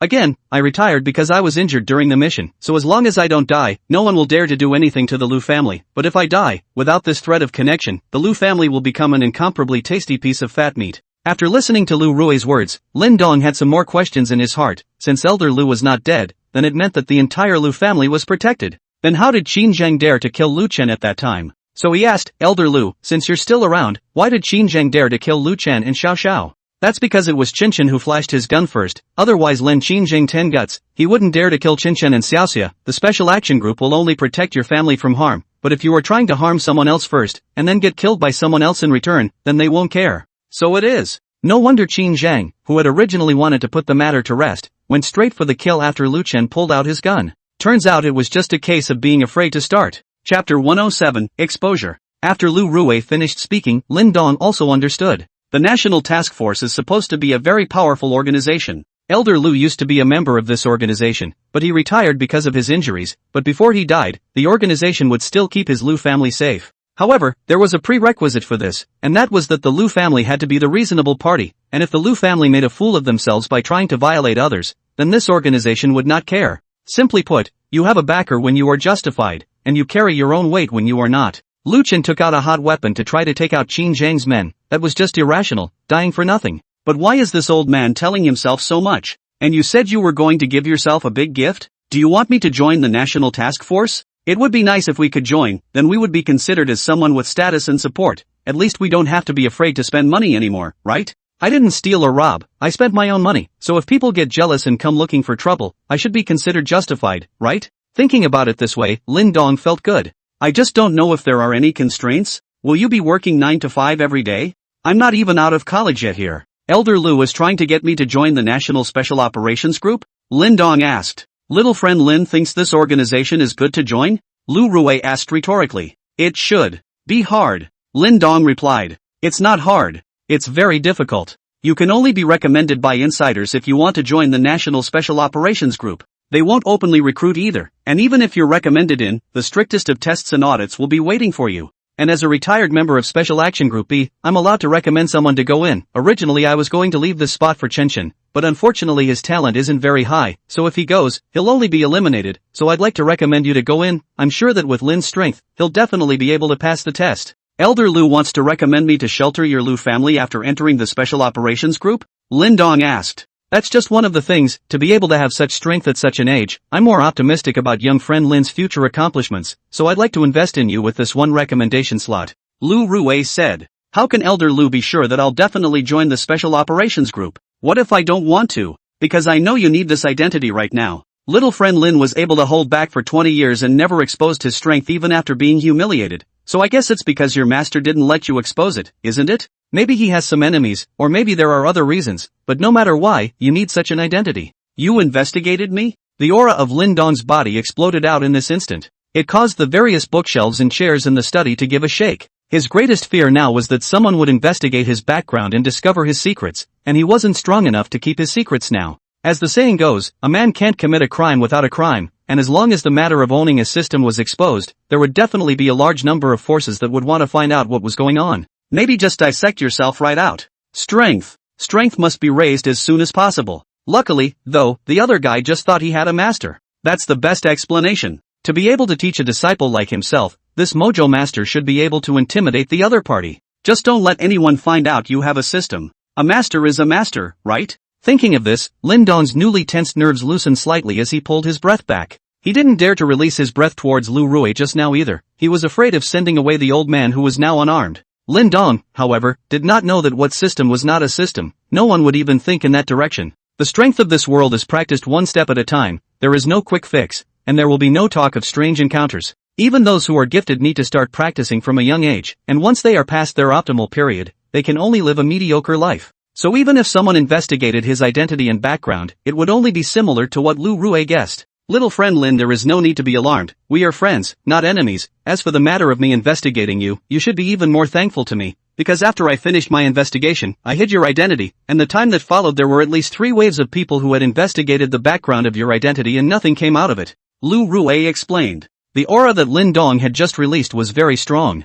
Although the breath was not sent at him, as a former tiger rank expert, even if his strength was gone now, the perception belonging to a tiger rank expert was still there. Lin Dong was strong, stronger than even at his peak. This reinforced his idea that he must tie the Lu family and Lin Dong together. This will ensure that the Lu family continues to be brilliant, and even further out of Jiangnan province is not impossible. Jiangnan Province, among the dozens of provinces and cities in the country, can only be regarded as the lower middle level. There is a wider sky outside. Moreover, after his investigation, Lin Dong's character was also very good. At least for those who had helped him, he did return the favor. And his own body is not as good as a day. Originally for the Tiger List experts, his age is actually not high. If not once suffered serious injuries, late properly maintained, live another 20 or 30 years is no problem. But now he felt that his big day was approaching and he had to find a partner for the Lu family. Lin Dong was the most suitable in his opinion. And Lin Dong, who was already somewhat relaxed, instantly tensed up again after hearing Lu Rui's words. And at least 3 more waves have investigated themselves?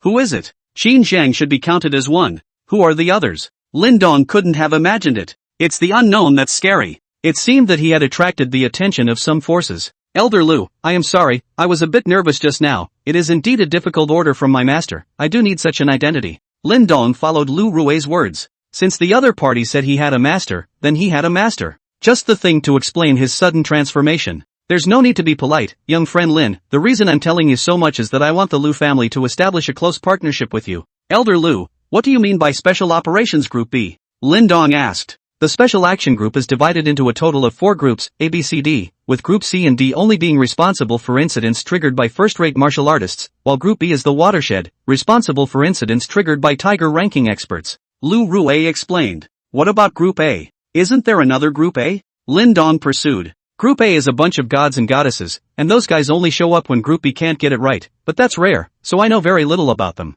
Little friend Lin, recommending you to the Special Operations Group is just one of the 2 great gifts I'm giving you. And what's the other copy? Chapter 108, Falconry. Lu Rui continued, the Special Action Group is a law enforcement department established by the state for the domestic martial artist community, and since there is an internal one, there is naturally an external one. Foreign? Targeting foreign martial artists? Lin Dong asked. Not bad. It's not as calm as it seems between countries, but everyone has agreed not to use weapons of mass destruction so as not to kill people, so they just have to use their weapons to probe each other's bottom. And the organization targeting foreign martial artists is called Falcon. If you can join both organizations, then your information will be the highest grade in the country, and no one will be able to look through it except for a few people, and as long as you don't betray the country, then you'll be equal to having 2 amulets. It is possible to join both organizations at the same time? Lin Dong asked again. Yes, but there are certain conditions. Lin Dong came out of Elder Lu's study, greeted Lu Chen and Lu Xiaoxiao's siblings and left the Lu family. He needed to go back and digest what Elder Lu had told him today.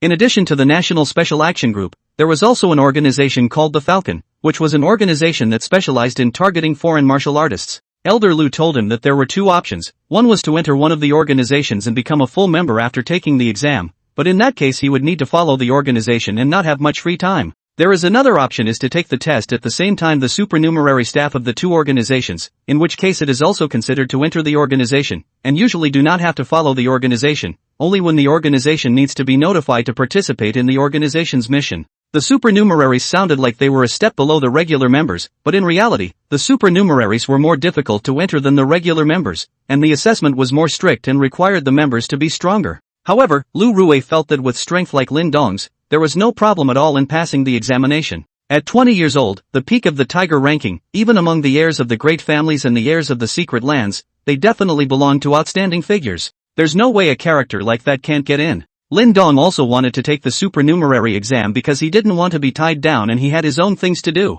For him, spending money improves his strength, and he's not like other people, so his time must be free and not tied down, or else he has no place to spend his money. However, at this time, Elder Lu gave Lin Dong another problem. He wanted Lin Dong to marry Lu Xiaoxiao in the future. This was because in Elder Lu's opinion, if he wanted to tie the Lu family to Lin Dong, a marriage was the best way to do so, and he was able to tell that Lu Xiaoxiao liked Lin Dong. Since this was the case, he would just go with the flow. As long as Lu Xiaoxiao married Lin Dong, then they would be considered truly tied together. This was difficult for Lin Dong. To be honest, he was disgusted by this kind of marriage of interest. But it was not good to refuse directly. As of now, his overall impression of the Lu family was still good. No matter whether it was the 2 Lu Chen siblings or Elder Lu, they were all still good to him, and they had also helped him with many favors. In the end, he could only shrug off the fact that Lu Xiaoxiao was still young, and that he would talk about this later when he was a bit older. Seeing that Lin Dong was somewhat averse to the idea, Elder Lu did not insist any further. He believed that as long as Lin Dong accepted this favor from the Lu family, then he would definitely do what he said to shelter the Lu family. As for whether or not they can get together with Dash, it's up to their own destiny.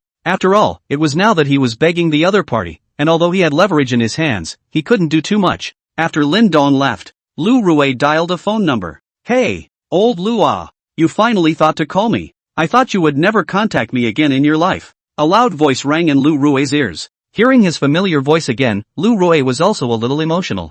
Gov. I am not ashamed to call you. I didn't fulfill the mission you gave me back then.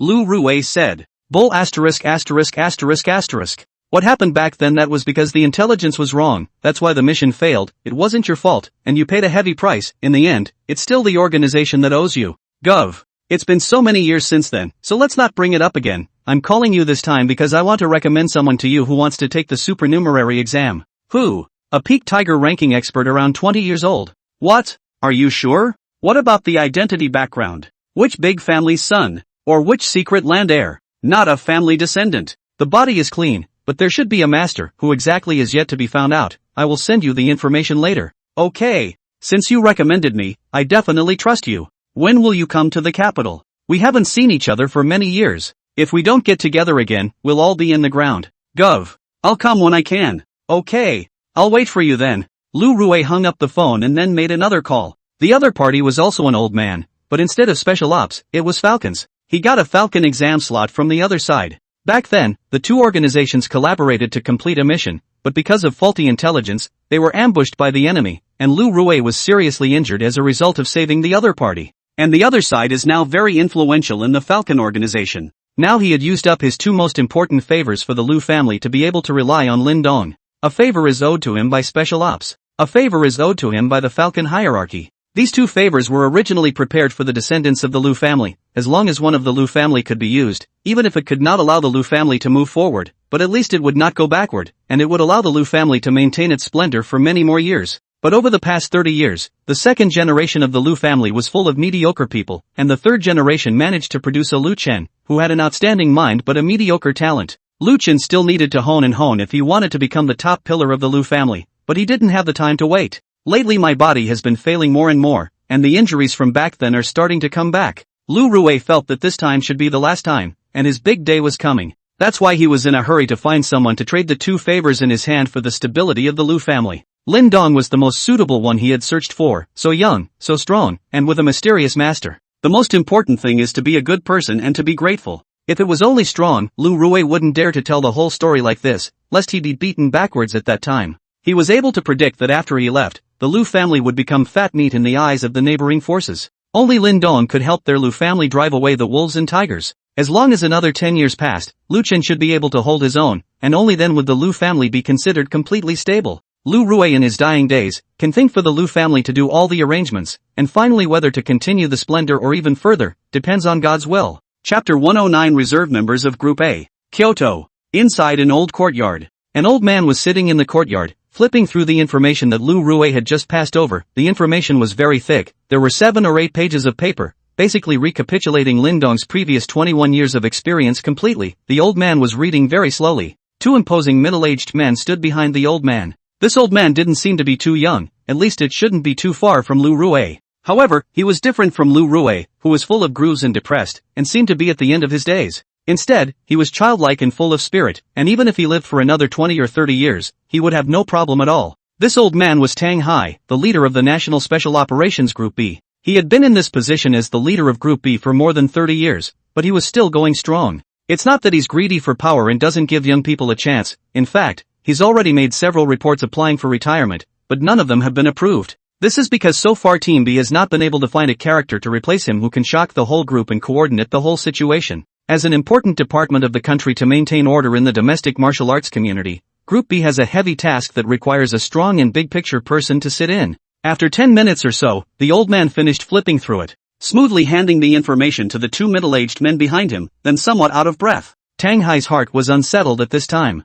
If the information Lu Rue had given him was true, then this young man called Lin Dong was definitely a demonic-level character. Genius no longer adequately describes him as brilliant. Would Lu Rue lie to him? This situation hardly exists. Then that means Lin Dong's information is true. A 21-year-old still in his junior year of college, the previous 21 years had been mediocre, if not a little miserable. Suddenly the strength of a peak tiger ranking expert had erupted, and there was also a huge amount of money from an unknown source. It was reasonably impossible. A person could instantly become rich, but it was impossible to instantly become a tiger ranking expert from an ordinary person. So just like Lu Rue's last analysis, this kid had a teacher secretly teaching him since he was young. And the fact that he hadn't been exposed in the slightest for these 21 years even after all the humiliation should also be his master's decision, which had been confirmed during Lu Rui's meeting with him. What's most remarkable is the kid's heart, judging by the series of actions he's taken since being exposed. He didn't let his tragic childhood make him a twisted mind and vengeful of society. He still has a very positive outlook on things, and those who have bullied me, while I will retaliate, I still have a bottom line.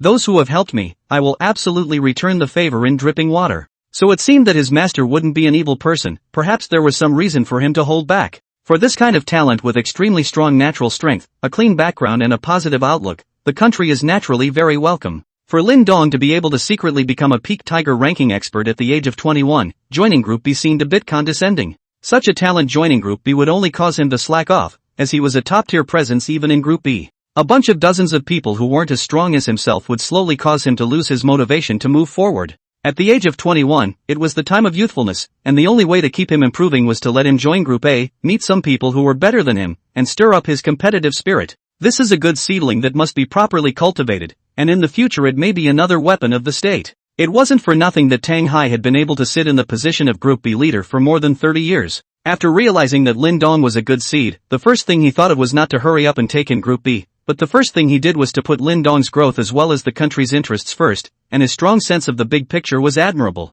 The two middle-aged men standing behind Tang Hai had also finished reading the information. Team leader, if the information is true, we should take Lin Dong into the group as soon as possible. Right. We mustn't miss out on such a good seedling. Tang Hai reclined on the chair and said with his eyes closed, take in the group? Then how will you two split it? An elite like that has to be in my first division, I'm sure I can coach him up. What do you mean the elite have to be in your first division? You can condition them. And I can't? They have to be in my second unit, and there are more of you than us. You're second, I'm first, and you'll see who he'll pick when the time comes. It's not a matter of him picking, your first division already had one more man than us, and that man should have just been assigned to us. The two of them directly started arguing over Lin Dong. One of them was the leader of the first squad of Special Operations Group B, and one of them was the leader of the second squad. Special Operations Group B has a total of 4 squads, and the other 2 squads are out on a mission. You two brats want to kill me? Just because you two are always calculating your own acreage, I still can't retire now. Those old buddies who used to be with me, which one of them is not drinking tea and fishing every day now? I still have to listen to your nagging every day. Tang Hai was cursing at the two. Team leader, you're still young. You'll have no problem working for a few more decades. Right. We don't have it in us to take your place. Then you guys tell me. Lin Dong is now at the peak of the tiger ranking. What progress can he make in your hands? Tang Hai asked. Although Lin Dong is at the peak of the tiger ranking, he is after all only 21 years old and is still a college student, his practical combat experience is definitely less. We can teach him practical combat experience, don't you think so? Old you. Right. We can teach him practical combat experience. Old you said smoothly. The two of them now unanimously decided to ask for the man first and then talk about distribution. This was because the two of them had heard from the tone of the group leader that this matter of recruiting Lin Dong into the group might have to be yellowed. Asterisk off. Can't you two brats grow up? I told you long ago, you have to keep the big picture in mind in everything. What is the big picture? For our special operations group, domestic stability is the big picture. I've already decided to recommend Lin Dong into the A group as a reserve officer. Sure enough, both of them sighed to each other. After reading the information they knew that it was hard enough for Lin Dong to be left behind by them. At the peak of the tiger ranking at the age of 21, they definitely couldn't keep it. Because their own strength was just like that, at most they had more practical combat experience than Lin Dong, they were simply unable to teach Lin Dong and motivate him to move on. The only way for Lin Dong to move on was to enter Group A and get whipped by those perverts. Chapter 110, Chai Boat. Tang Hai no longer paid any attention to the two after he finished speaking, calling his guards and dialing over an encrypted phone number. Old Don. What's the matter? Is there a problem you can't handle? Where is it? I'll send someone over right away. A cheerful voice came from the phone. Old Sue. There's something good about finding you this time. Tang Hai said. Good things? What good can come from you looking for me when a member of Team B has been promoted? Who is it? Su Wanli asked. Nope. It's to recommend someone to you. Recommend someone to me? Who? A 21-year-old peak tiger ranking. Grass. Are you sure you're not kidding? Crap. Am I having fun joking with you? Quickly tell me who it is? Such an achievement at such a young age. What's the background? Could it be the son of some great family? Or an heir to some secret land? Su Wanli asked. If it was a big family or a secret land heir, then the value would be greatly reduced, and such a person would only put the family's interests first. Even if the country had taken the trouble to train him, he would not work for the country. It's not some big family or secret land heir, the background is clean. There are traces of it from birth to now, but there should be a master secretly teaching him. Tang Hai asked. A master? That's right, it's impossible to have such an achievement without someone to teach him. Who is his master? Can you find out? Not found out for now. But from what this kid has been doing since he was exposed, his master shouldn't be some kind of 10 evil person. Otherwise, he couldn't have taught such a disciple. That's fine. You send me the information you found out and take a look. If it's really like what you said, then old Tang, I'll have to thank you this time. It's been a long time since a young man with this kind of talent joined Group A. Good.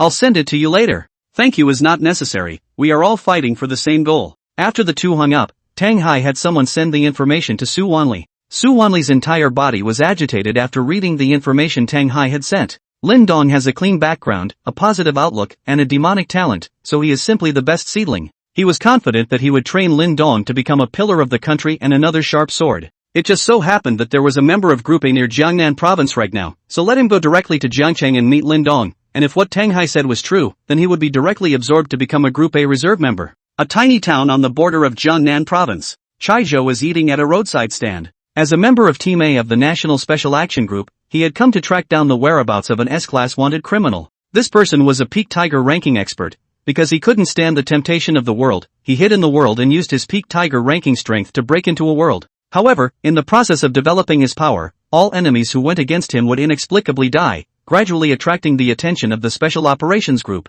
2 members of Team B were initially deployed, but both were injured by it. After determining that the other party was the peak of the tiger ranking, it was directly handed over to Team A to deal with. But up to now, Chai Zhou didn't have any clues. These people would hide once they were exposed and wouldn't show up easily again. After all, Special Operations Group A was an organization that made the entire martial arts community scared. Once they were on their radar, they would have to hide underground, or they wouldn't know how to die when the time came. Of course, even if you were a martial arts expert, hidden in the world, as long as you were peaceful and disciplined, no one would find trouble with you. Members of Group A seldom gather together and have no fixed place, they are basically dispersed all over the country, and once there is a problem that Group B can't solve, the nearest member of Group A will quickly arrive to take over. That's why in the eyes of the other members of the group, they were a group of perverts who were highly powerful and godlike. They will masquerade as all sorts of people, perhaps a successful businessman or an ordinary laborer, it's up to them. Chai Zhou was eating his meal when the cell phone encrypted in his pocket rang. He put down his chopsticks and stood up, walked out of the restaurant and went to a secluded area to answer the phone. Chai Zhou. Group leader Su Wanli's voice came from the phone. It's me, Gov. What's the arrangement? Chai Zhou said. Where are you now? Su Wanli asked. I'm at the border of Jiangnan and Jiangbei provinces. Now go to Jiangcheng and look for Lu Rui, a retired member of Group B. He recommended one person to be in Group A's reserve members, and needs you to go and assess them. Into the A-team reserve members? Is there any specific information? Chai Zhou asked curiously. Lu Rui will tell you everything when you get there as soon as you can. Roger that. Chief. After hanging up the phone, Chai Zhou rushed towards Jiangcheng. Lin Dong was listening to the lessons in school and was a bit drowsy. It's been a few days since I've been to school, although I have the principal's imperial sword to take a vacation anytime I want. But after all, you're still a student, and you still have to visit the school regularly. But the experience of coming to school today dissuaded him from coming more often. The class was staring at him curiously. Now Lin Dong was a real school celebrity. Toshiro Huang kneeled down and apologized. The school's #1 male god, Student Council President Zhou Huili called him Lin Xiao. These have been spread throughout the school. Now he's rumored to be the heir to a super large family who just used to deliberately keep a low profile to experience life and find love. After being abandoned by Zhang Shan, a woman with no eyes, the tiger completely exposes himself. It made everyone's jaws drop. Now it's even more so that the school doesn't even dare to control him. He comes when he wants to come and doesn't come when he wants to come, and the school is like his own home. The boys looked at him with envy and jealousy in their eyes. They also wanted to be like Lin Dong, a big family heir, but unfortunately, reality slapped them in the face. The girls were looking at Lin Dong with stars in their eyes. Too handsome, too dashing, too rich, too mesmerizing. Today, Lin Dong drove the Bugatti Flying Dragon into the school, which simply left the entire school in awe. The entire school network and class groups were discussing how much Lin Dong's car was worth. Finally, someone who knows about cars came up with a report. Limited edition Bugatti Flying Dragon worldwide, only 8 units available. Officially priced at $60 million, it's speculated at $80 million or more on the used car trade market. This was a shock to the entire campus. For them college students, a car worth $80 million is like a dream. And now it's literally in front of their eyes. Nowadays, whenever Lin Dong appeared on campus, he was definitely causing the girls around him to scream wildly. Even now, sitting in the classroom, not only were the girls in the class staring at him, but even outside the classroom window was filled with girls who wanted to catch a glimpse of Lin Dong. In less than a day's time, a Lin Dong's fan club had even been organized in the school. It caused a headache for Lin Dong. He decided it would be better to come to school less often in the future. There wasn't much he could do in the face of these unbelievably enthusiastic female classmates. Can't just do it. Hey! People who are too handsome are also troublesome. Chapter 111 Examination. Lin Dong sat in the classroom receiving the fiery gazes of many of his classmates. To be honest, he didn't really like the feeling. Too much attention, he still likes to sulk. When it is time to be exposed, it must be done without a bang. That's what fits his character. Now he felt that it was not yet the right time. He could only shock the school now. He could not yet do it to shock the world. He had already been exposed too early. It seemed that he had to think of a way to make his heat diminish. At this time Lin Dong's cell phone rang. Lin Dong looked at the teacher on the podium who was lecturing vigorously, but the teacher continued to lecture to himself as if he did not notice. If this had been in the past, he would probably have used his lion's roar to deter the curmudgeons. Lin Dong took out his cell phone and looked at it. It was Lu Chen calling. He stood up and walked out of the classroom through the back door under the gaze of the crowd. Coming to the stairway, Lin Dong picked up the phone. It was not Lu Chen's voice that came from the phone, but the voice of Lu Rui, the oldest member of the Lu family. Little friend Lin? Are you free now? The person in charge of the examination has already arrived. Lin Dong was shocked in his heart. Examiner? Special ops? Or a falcon? This was his first contact with someone in state law enforcement. I wonder what the strength is. How does it compare to Xiao Yuan Shan? I hope I don't disappoint myself too much. Since both his physical and mental strength had been raised to their limits, Lin Dong had yet to meet anyone who could pose a threat to him. The most powerful ones were Xiao Yuan Shan and Uncle Shan beside Qin Zhang.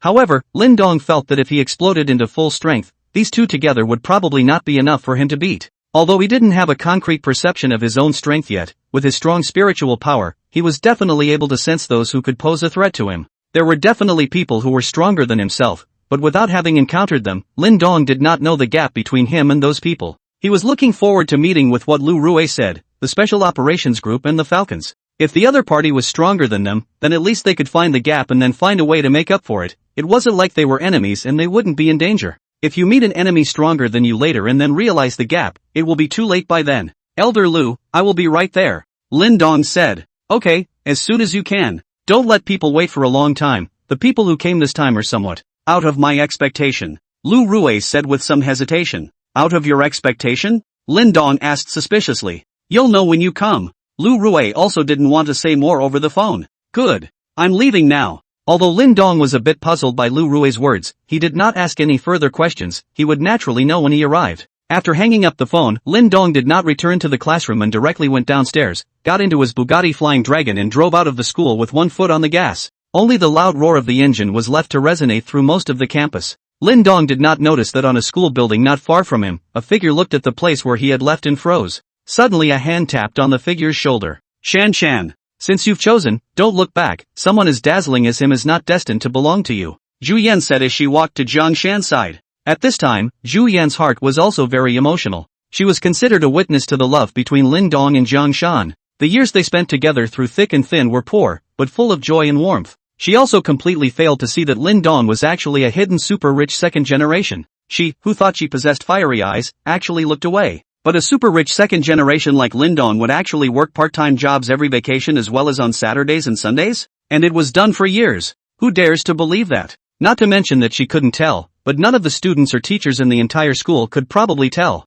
These rich second generation mind is really difficult to figure out. Obviously the identity of the background of the big scary, but they want to pretend to be low profile, obviously has been with the people who love each other for several years, but still do not want to expose their identity, want to test love. She even wondered if Lin Dong was a bit of a pervert, waiting for his girlfriend to change her mind and then quickly exposing his identity so that he would make the other party regret it as a way to find pleasure. However, in her opinion, Lin Dong used to really love Jiang Shan to the bone, which was impossible to pretend. Who else would deliver a midnight snack to the dormitory floor in the middle of the night when it's pouring rain? The only one to blame is Jiang Shan herself for not standing the test. Now Huang Junlang is said to have offended some big shot. The family was beaten back overnight. The family was sent in for economic crimes. Toshiro Huang didn't get away with it either because he was a shareholder in the company. Jiang Shan also became the laughingstock of the school, letting go of the goal to pick up a stone from a latrine, and eventually staining herself. Moreover, Jiang Shan had not said a word in the last few days. She was really afraid that something might be wrong with her, but she didn't know how to comfort her. It would probably be hard for anyone to accept that this happened. She could only follow Jiang Shan at all times now to prevent her from doing anything stupid. Jiang Shan was still looking at the distance with empty eyes, not reacting at all to her best friend Juyan's words. The Lu family. Lu Rui was receiving a middle-aged man with a full beard. Elder Lu, show me the examiner's information, Chai Zhou said to Lu Rui. The respect that should be shown to the retired seniors of the Special Operations Unit is still there. Although the other party was only a member of Group B, their strength and rank was quite a bit worse than their own. Mr. Chai, please wait a moment. I'll get it right away. Chen, you stay with Mr. Chai.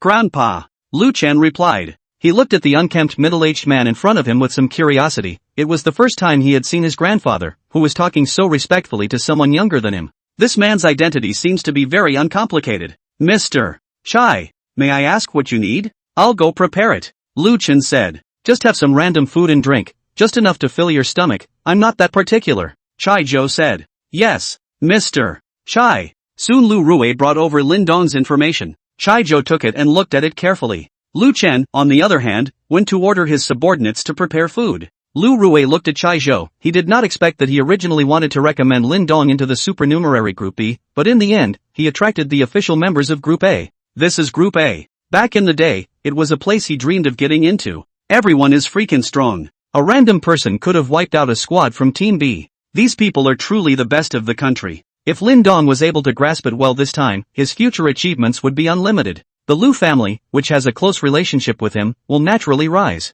Chai Zhou was also a little alarmed as he looked at Lin Dong's profile and wanted to eagerly meet this young man to see if it was like what was written on the profile. Chapter 112 Gaps. Lin Dong drove his car to Lu's house and walked directly into the living room. As soon as he entered the living room, Lin Dong saw a middle-aged man with a bearded face sitting on the sofa. Lu Rui and Lu Chen, the two grandparents and grandchildren, were chatting with him enthusiastically, but the man didn't seem to be in much of a mood to pay attention to them, and were responding to one sentence without another. Lu Rui's grandparents didn't feel uncomfortable at all because of the man's coldness, and continued to speak enthusiastically. Lin Dong's arrival immediately caught the attention of the three. Little friend Lin, brother Lin. Lu Rui and Lu Chen greeted together. Lin Dong did not speak and looked at the middle-aged man. Chai Zhou also looked at Lin Dong. Lin Dong's spiritual energy could feel the pressure that Chai Zhou's body was putting on him. It's strong, much stronger than any he had seen in the past. You are Lin Dong? Chai Zhou asked first. Yes, I'm a member of National Special Operations Group A, Chai Zhou. Your examination will be conducted by me.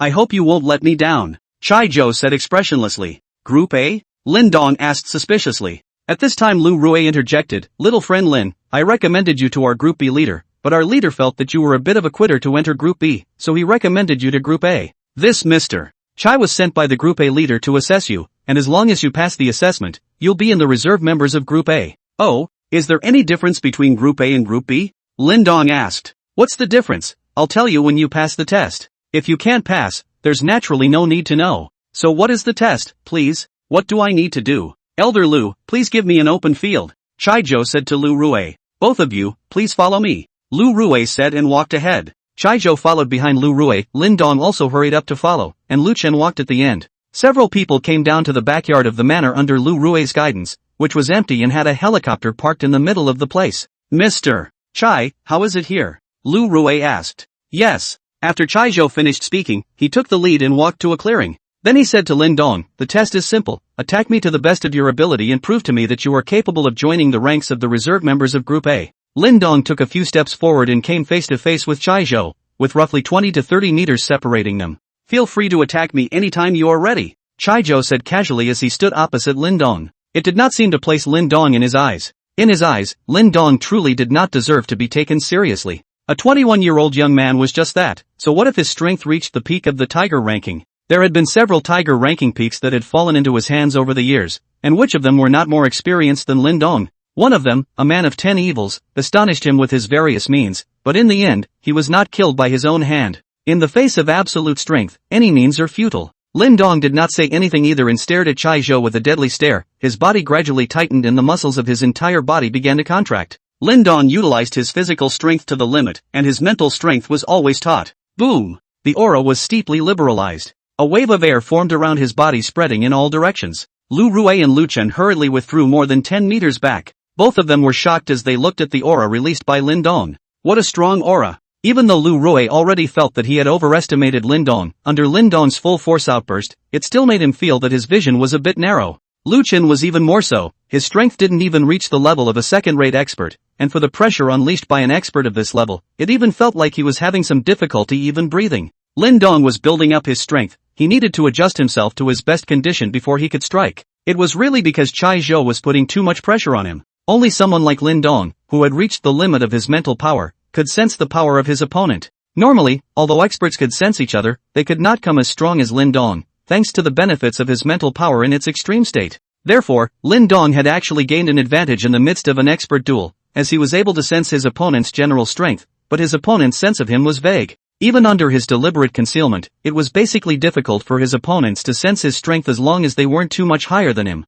Lin Dong, whose state was adjusted to his best, was ready to strike. Only to see his feet slightly bent, then the power of his feet instantly erupted, only to see a black shadow flash by. Lin Dong had already disappeared in the same place, and at the place where he had just stood, the ground was somewhat cracked. In the blink of an eye, Lin Dong had already crossed a distance of more than 20 meters to arrive in front of Chai Zhou, wielding his most lethal punch so far and smashing into Chai Zhou's body. Boo! An airwave that was several times more powerful than when Lin Dong's aura had just erupted spread out from around Lin Dong and Chai Zhou. Even though Lu Rui and Lu Chen were already far enough away, they could still feel the destructive power contained in this airwave. If they were around them, they would probably be directly lifted 10 meters away by the airwave. This is a showdown between masters. The aftershocks alone could suffocate an ordinary person. While at this moment, Lin Dong's heart set off monstrous waves, his full-force punch at his best condition was actually caught by Chai Zhou with one hand. It was simply a little hard for him to accept. All this time he hadn't had a clear understanding of his own strength, though. But when facing the likes of Xiao Baojun, he only needed 50% of his strength to injure his opponent. It made him a bit inflated in recent times, thinking in his heart that even if someone surpassed him,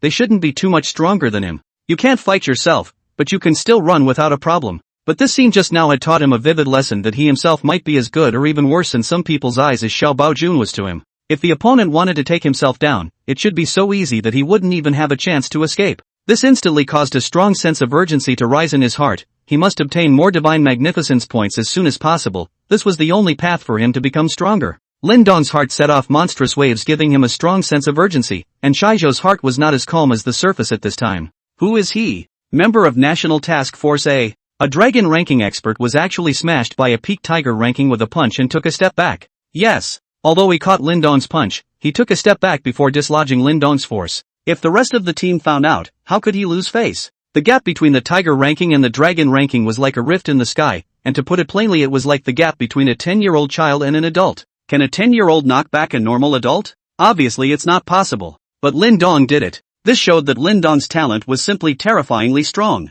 No moves or tricks were used. The physical strength alone made him take a step back. Wouldn't it be possible to fight him for a few rounds with the help of some more powerful moves and techniques? Unbelievable. Chapter 113 Session. Lin Dong's strength caused Chai Zhou to marvel. This was the strongest person he had ever seen amongst the younger generation, even amongst the reserve members of Group A. It was definitely a top existence. However, despite the marvel in his heart, he remained calm on the surface. As an examiner, he needed to let Lin Dong understand his shortcomings so that he could continue to work hard and improve, striving to become an official member of Group A at an early date. Therefore, he would not show it, which would only make Lin Dong complacent and lose his motivation. Unbeknownst to him, the current Lin Dong's heart had long been cold. Even if Chai Zhou complimented him a few times, he would not have even a hint of happiness. As an opener with a system, Lin Dong's positioning of himself was never that of being the number one of any younger generation. He wanted to be the actual number one, no matter what younger generation or older generation, his goal was number one. It was the only way he felt safe to keep his secret.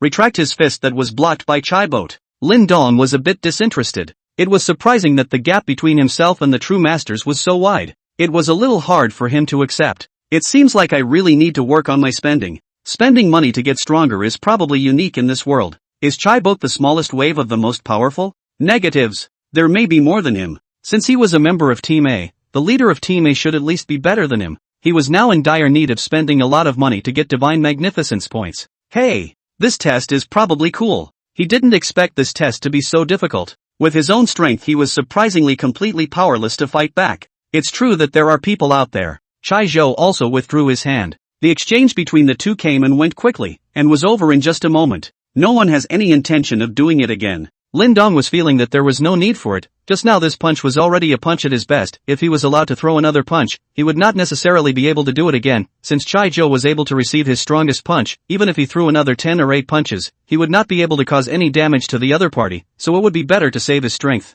Chaizhou thinks that with this punch, Lin Dong is fully qualified to become a reserve member of Group A. He is now only 21 years old, and is not only the youngest among the reserve members of Group A, but is also the strongest among them, and in time, his achievements will be unlimited. In fact, this punch that Lin Dong had just thrown had slightly surpassed the peak of the Tiger ranking by a little bit. The extreme physical strength had allowed him to have the strength of the peak of the Tiger ranking. The extreme mental power, moreover, allowed him to utilize every bit of his own power, adjusting to the best state and finding the best opportunity to strike. When the two were superimposed, he was already considered to be above the peak of the Tiger ranking and at small stage below the Dragon ranking. Just waiting for the power to increase again and surpass its limits, he would be able to step into a new realm, a realm that the vast majority of martial artists would not even dare to think about. Lin Dong, is it? You have passed the examination. You are welcome to join Group A and become a reserve member of Group A. Although your strength is good now, I hope that you will not slacken off and continue to work hard to become a full member of Group A as soon as possible. Chaizhou still said with an expressionless face.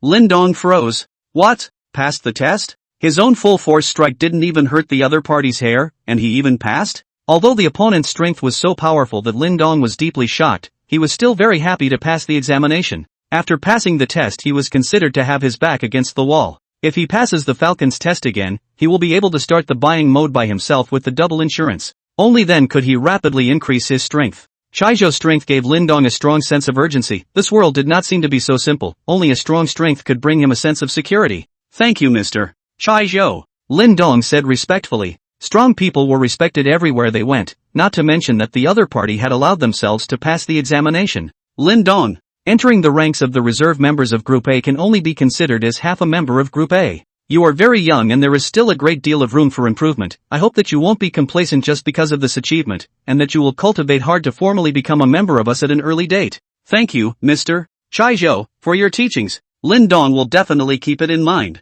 Add me as a friend. I'll recommend the leader of the group to you, and he'll pull you into the group of preparatory members, so you can communicate among yourselves, see the gaps between each other, and promote the growth of all of you together. Yes, Mr. Shiba Zhou. The two friend each other. Lu Rui and Lu Chen also walked over. Congratulations, young friend Lin. Congratulations, brother Lin. I also have to thank Elder Lu for giving me this opportunity. Lin Dong is grateful. Lin Dong politely returned. Little friend Lin has outstanding strength. Even without my recommendation, I believe there will be other ways. Lu Rui also said politely. Lin Dong's current achievements had already surpassed his former peak. Group A and Group B, there was a huge difference in status between the two. And even if Lin Dong was only a reserve member of Group A, he was still much higher than Group B's status. Back then, he had relied on his identity as a member of Team B to establish the Lu family in Jiangnan province, which had developed rapidly, causing other families to hold back. Nowadays, as long as Lin Dong was willing, Jiangnan province would soon be his world and no one would be able to stop him.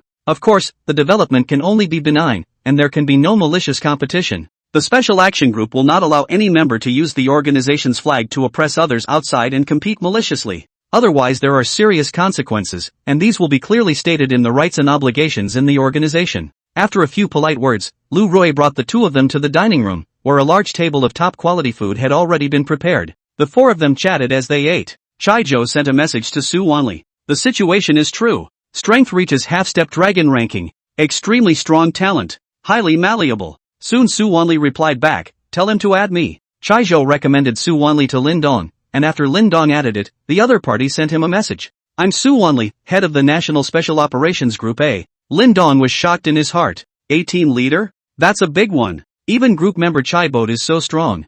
I wonder how strong this group leader can be. Lin Dong hurriedly replied, hello, team leader Su. I am Lin Dong. Lin Dong. Entering the reserve members of Group A is just the beginning. I hope you don't slack off. I think highly of you and wish you to become a full-fledged member of our team soon. I will not fail you. Then Lin Dong was pulled into a small group. When he went in he realized that there were only 8 people in the group total, and when he went in it was 9. Su Wanli said in the group, there's a new member, everyone welcome. Everyone else in the group sent a welcoming picture. 2 people didn't, they should not be there, otherwise who would dare to not give face to the group leader? Gov. It's been a long time since we've had any newcomers, hasn't it? The last time was over a year ago. Su Wanli, it has indeed been a long time since a newcomer joined the team. Lin Dong, introduce yourself. Hello everyone. My name is Lin Dong. A native of Jiangnan province, I am currently attending university in Jiangcheng, so I hope that you will all take care of me in the future. Lin Dong made a simple introduction. Asterisk. Still in college? How old are you? 21. I'll go. So young? Gov. Where did you find that pervert? Suwonli, don't worry about where you found them from, you can communicate more in the future and strive to become a full member as soon as possible. Chapter 114. Then Suwonli sent another document to Lin Dong, which contained the rights as well as obligations of the reserve members, and the rules that needed to be followed. Let Lin Dong take a good look. After becoming a reserve member of the National Special Operations Group A, Lin Dong's file was also lifted and no one would be able to investigate Lin Dong's information in the future. This point Lin Dong was still satisfied. It was true that it was an important department, the execution speed was just fast. What Lin Dong was afraid of was in case his enemies outside checked into his home, putting his sister-in-law and great-aunt's families in danger. It's much more reassuring now that the file has been lifted. After joining the National Special Action Group A and becoming a reserve member, Lin Dong asked Zhao Xian to speed up and ignore the issue of exposure or not for the time being. He was in desperate need of divine magnificence points now, and since he already had a backer anyway, spending more money shouldn't be a problem. Wei Yong and Li Guobing were sent by him to Magic City to protect Zhao Xian and her group. This side of the security department also started to report one after another. Lin Dong did not ask, everything was handed over to Xiao Baojun. Meanwhile, Lin Dong was waiting for the Falcon's examiners. However, a few days later, he received a call from Elder Lu saying that the test had been cancelled and that he should wait patiently for Falcon's call. Lin Dong was still wondering, how do you say cancel? Are these people reliable or not? Isn't it supposed to be an organization similar to the Special Operations Unit? Everyone else had already finished their assessment for several days, and they hadn't moved yet, and now they were even saying that they wouldn't come to the assessment. It wasn't until he received a call from Falcon that Linden realized. It turned out that Elder Lu had called to inform the other party of Lin Dong's success in joining Special Operations Group A as a reserve member. It wasn't long before I heard from the other side. Lin Dong did not need to take the examination anymore. As long as he agreed, he could directly join the Falcon as a supernumerary member. Anyone who could get into Group A and become a reserve member wouldn't be bad, and being so young, Falcon naturally wouldn't refuse. One condition for joining two organizations at the same time is that one of them must be supernumerary, or both. Sometimes there are conflicting mission times if both are full members, so this is not allowed. Falcon called to ask if Linden would like to join Falcon as a supernumerary member. Lin Dong naturally would not refuse. With the protection of these two identities, it would be much easier for him to do things. With his character, it was certain that he wouldn't go out to actively provoke others, so he wouldn't be the party that didn't have a point. Then these two organizations are his backers. The other party asked Lin Dong to take some time to go to Kyoto. There were still some formalities that Lin Dong needed to handle personally. It was the same on the side of the Special Operations Group. Although the assessment was passed and the name appeared on the organization's list, it still required Lin Dong to go to Kyoto to go through some formalities. Lin Dong was also preparing to go to Kyoto to do both of these things at the same time. In the next few days, Lin Dong prepared to head to Kyoto after arranging things in Jiangcheng. However, at this time, Wei Yong sent word that they had run into trouble in Mordor and their investment was blocked. Sure enough, it's still on some people's radar. This period of time Lin Dong is very happy, since the call to Zhao Xian, so that she let go after the dry. Zhao Xian, this period of time the results of the war is gratifying, has been in the Magic City invested $290 billion. I heard that another piece of prime land in Mordor had been auctioned recently. The amount involved was as high as $30 billion. The deposit of $3 billion had already been paid, and there was still $27 billion left to be paid after finalizing the qualifications. This had allowed Lin Dong's Divine Magnificence points to rise from 152 to 442, and if 270 more points were added, he would be getting closer to the target of 1,000 points. But now that Zhao Xian's investment had been blocked and the Divine Magnificence points were without a source, this was definitely not going to work. Although it's important to go to Kyoto, but only if there's no fire in the backyard. If the Divine Pride points couldn't go up, his strength couldn't be raised, and then he didn't feel safe. Anyway, now that his name was on the lists of both organizations, going a few days early or a few days late would have little effect. First of all, it was still necessary to settle the matter of Zhao Xian on the Magic Capital side, so that she could provide herself with Divine Magnificence points before she could do so. Therefore, Lin Dong temporarily changed his plan and went to Magic City first to see what was going on. Mordor was the SCC's home base, and as one of the 13 core members of the SCC, it wasn't a breeze to deal with this in his thoughts, not to mention the fact that he still had two weighty identities that hadn't been exposed, while Lin Dong was rushing to the Magic Capital alone. Magic City. Star Hotel. This is one of 5 10-star hotels in the world. Luxury doesn't begin to describe this hotel. The two lions at the entrance are said to be made of pure gold, which shows how luxurious this hotel is. It is simply trenchant. At this time in a luxurious suite on the 18th floor of the hotel, Zhao Xian was looking at the young man in front of her with an ugly face. Behind them stood none other than Wei Yong and Li Guobing. Ms. Zhao, is what I said not clear enough? Or did you simply not take my words seriously? I asked you to come here alone to meet me. What do you mean by bringing two people? The young man said as he sat on the leather couch, crossing his legs and holding a glass of red wine in his hand. Lu Cohen, what exactly do you want? Zhao Xian asked with some anger. What I want, MS. Zhao should know very well. I'm obsessed with MS. Zhao, it's up to MS. Zhao to appreciate it. Lu Kuan said playfully. Lu Kuan, don't you dream. I'm just a part-timer. If you continue to make trouble out of this, I'll just have to get my boss to talk to you. Oh, who is your boss? I've checked your company, but it's just a new company that was just established, and it's still a backward province like Jiangnan province. So what if it's a newly established company? Since it's an auction, naturally the highest bidder wins. Our company bid the highest, and as long as we can come up with the money, it's ours. No. Miss Xiao, words cannot be said. A newly established company has the strength to develop this piece of land. Naturally need to examine the investigation. As for this time, just 3 years. You. Zhao Xian was so angry that her chest rose and fell violently and she couldn't say a word. A 3-year probationary period? How much will this cost the company? An ordinary company would definitely go bankrupt if Lu Kuan messed up like this. Although she knew that Lin Dong had plenty of money and this amount of money would not hurt him, but as the head of this investment department, this project was led by her and she would not allow herself to cause such a big loss to the company. If Lin Dong gave her this position, she had to do it well. Now that this project has been stopped by Lu Kuan's secret use of relations, she has to find a way to solve it, but there was no way she would agree to Lu Kuan's conditions.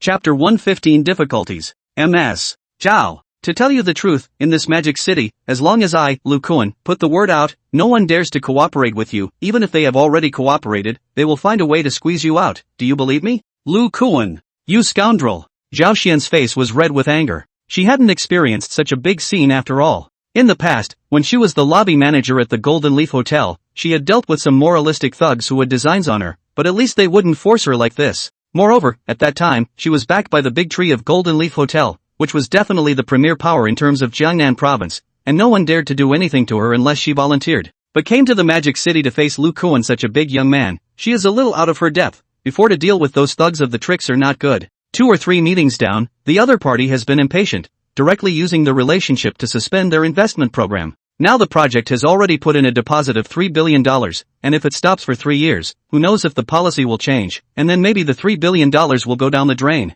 Even if there is no change in the policy after 3 years, what if the other side comes back for another 3 years? Since the other side has the ability to stop for 3 years, they can surely stop for another 3 years as well. MS. Zhao, this piece of land our company has long been regarded as the most important thing in the bag. You a foreigner, even want to take the tiger's mouth to eat? Not afraid of chipping your big teeth off? Let me tell you, this matter is not only you have to give me an apology and immediately get into my bed, your company also has to transfer the land to me at half of the price of the auction, or else all of your investments in Mordor will end up as a failure, which is a bigger loss. I believe that your boss will make the right decision. Lu Kuan threatened in a gloomy tone. Lu Kuan was indeed a little fired up these days. Originally, all the connections had been made, and that prime piece of land would end up in the hands of the people at a price of $20 billion.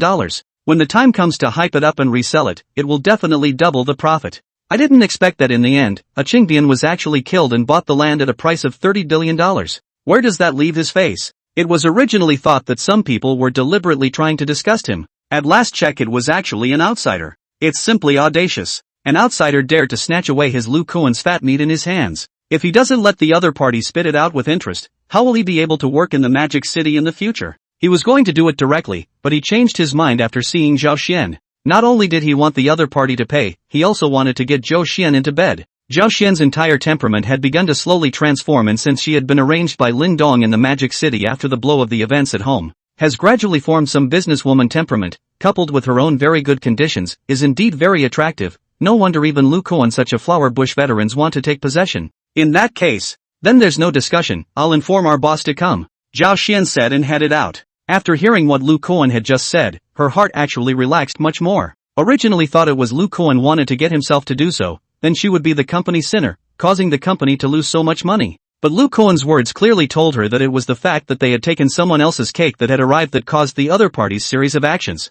She was merely incidental. Since this was the case, it could only be reported to Lin Dong, as he was the one who told him to let go and do whatever he wanted without caring about other issues. Believing that Lin Dong, the super-rich second generation, would be able to solve these small problems, she did not want to continue to tangle with Lu Kuan. Zhao Xian had just taken 2 steps when a few big men came in outside the door and blocked her way. At this time Lu Kuan's voice also sounded. MS. Zhao, what kind of place do you think this is? You can come when you want and leave when you want? Into my Lu Kuan's room, there is no reason to just go out. Today I will collect some interest first, and then collect the principal after your boss comes. Zhao Xian turned to Lu Kuan and said, Lu Kuan, you're breaking the law. I can sue you. Law? Ha ha. MS. Zhao, it seems like you don't understand the situation. In this magic city, I am the law. Take them down and remember to be gentle with MS. Zhao, don't hurt her. Lu Kuan just finished his words. A few big men shot out to attack Wei Yong and Li Guobing. As long as the two of them are killed, Zhao Xian, a woman, is naturally a handful.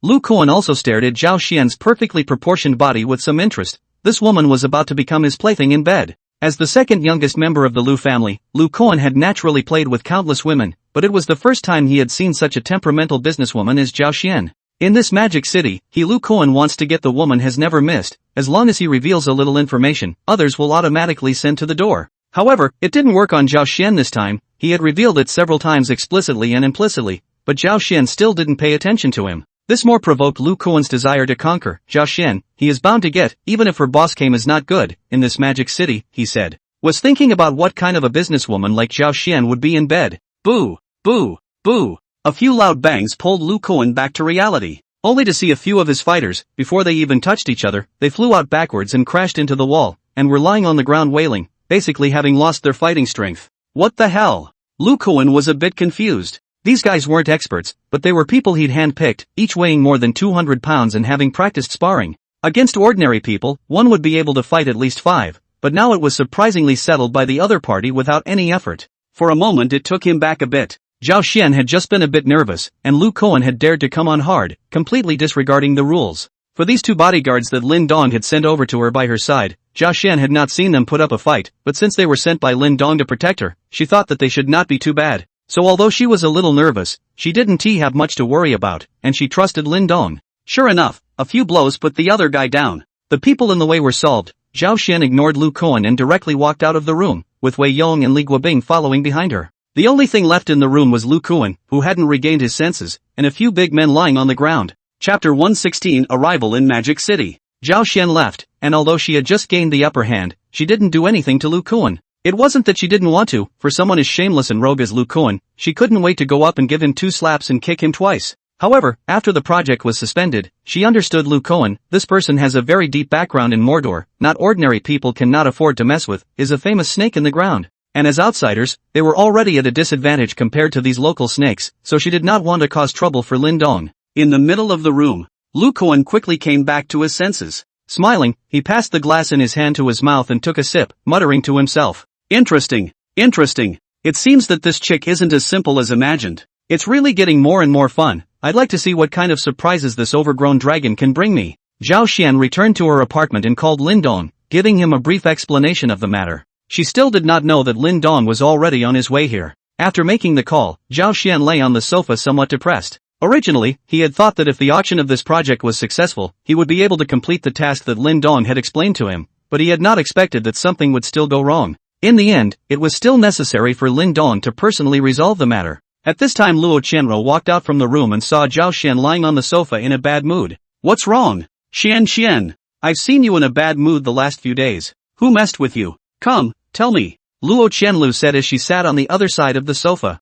It's nothing. It's just that I've encountered something on the investment, and I've already notified the boss to come and let him fix it. Zhao Xian said. What is it that requires your boss to come in person? It's that plot of land I told you about last time. It was auctioned off, but now it's been tampered with and has been stopped. Oh, who's so capable? A tens of billions of dollars of projects stopped just like that? Luo Qianru asked curiously. Zhao Xian recently in the auction of a piece of land, she also heard Zhao Xian mentioned. At that time Zhao Xian was still very happy, said that the completion of this auction, the boss accounted for the task even completed. She had felt at the time that things wouldn't be so simple, and she had warned Zhao Xian to be careful, and now something had gone wrong. Zhao Xian would be fine if she invested in something else. But this kind of thing, in the magic all belongs to the extremely scarce resources, generally are held by the big families, Zhao Xian want to interfere in. In a word, difficult. Even if there is money to be able to auction it off, the series of developments that follow will all encounter difficulties, and in the end, they can only be discounted by half and sold again. This has come up more than once or twice.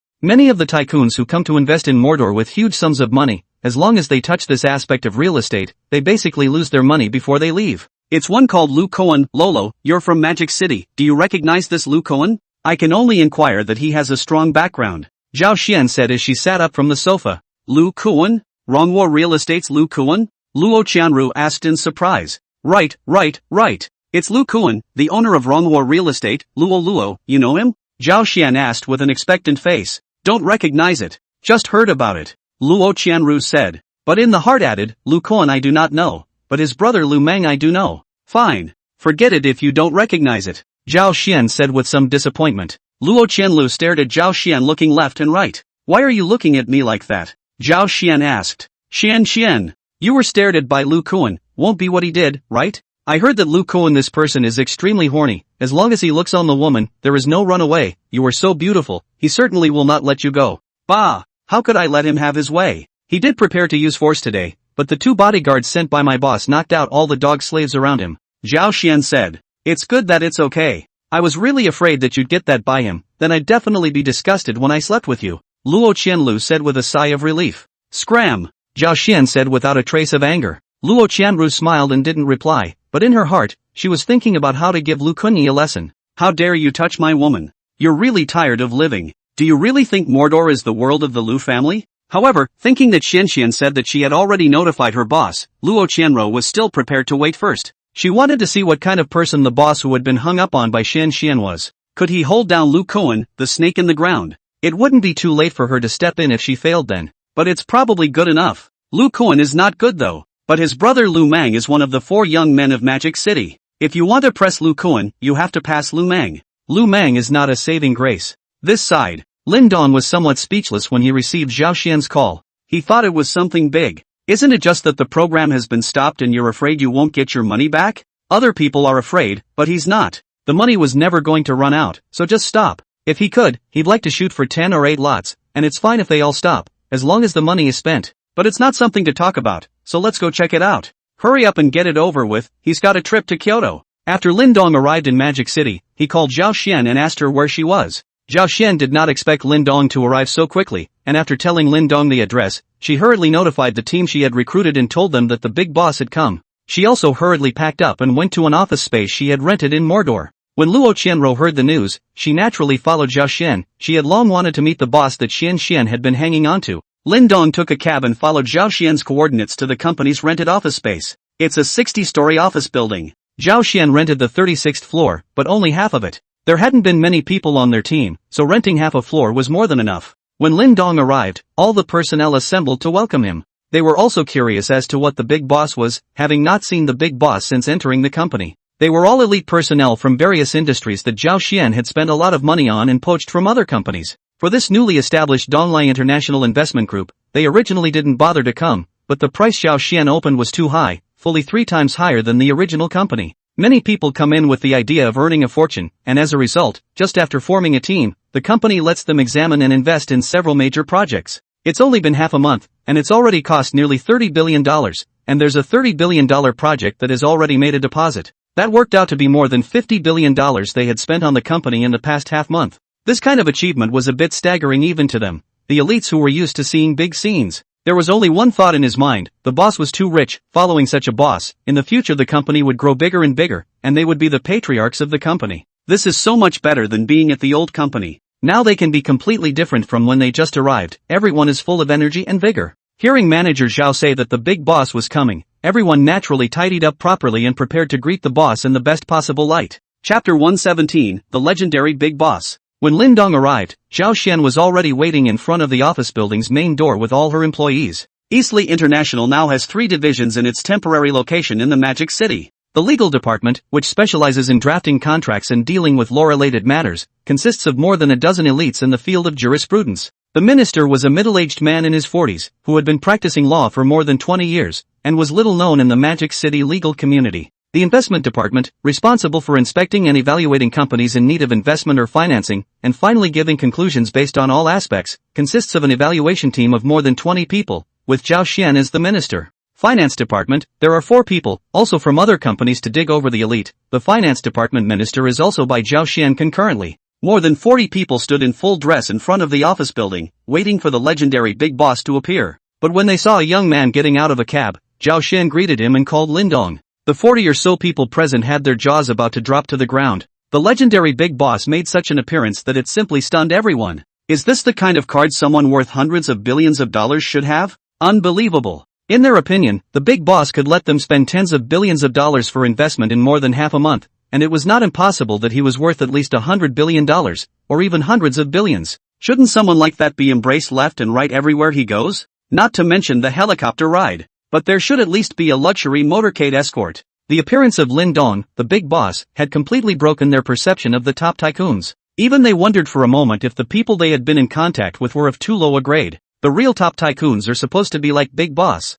The low-down. Luxury. There are connotations. Even Luo Chanru felt incredible. Xuan's boss, who was worth hundreds of billions of dollars or more, even took a cab to come here? Even the well-informed woman had some difficulty believing it for a moment. Seen the lowdown. But I've never seen such a low profile. After Zhao Xian greeted them, the dozens of people behind her hurriedly followed. Lin Xiao! Lin Xiao! Wei Yang and Li Guobing shouted together. Tough luck, guys, Lin Dong said as he patted the shoulders of the two men. Hello, Lin Dong. Welcome, Mr. Lin. Welcome to Lin Dong's great visit. Welcome to Lin Dong's great visit. The others shouted together. Hello, everyone. Everyone has worked hard. I came in a hurry this time and didn't prepare any gifts. Everyone do a good job and we'll give everyone double bonuses at the end of the year, Lin Dong said with some embarrassment. He hasn't experienced this either. In the end he went from a beggar to a tycoon with endless money to spend in just over a month. The mindset hasn't fully shifted yet. Now he's supposed to act high and mighty. Just feel free to nod your head.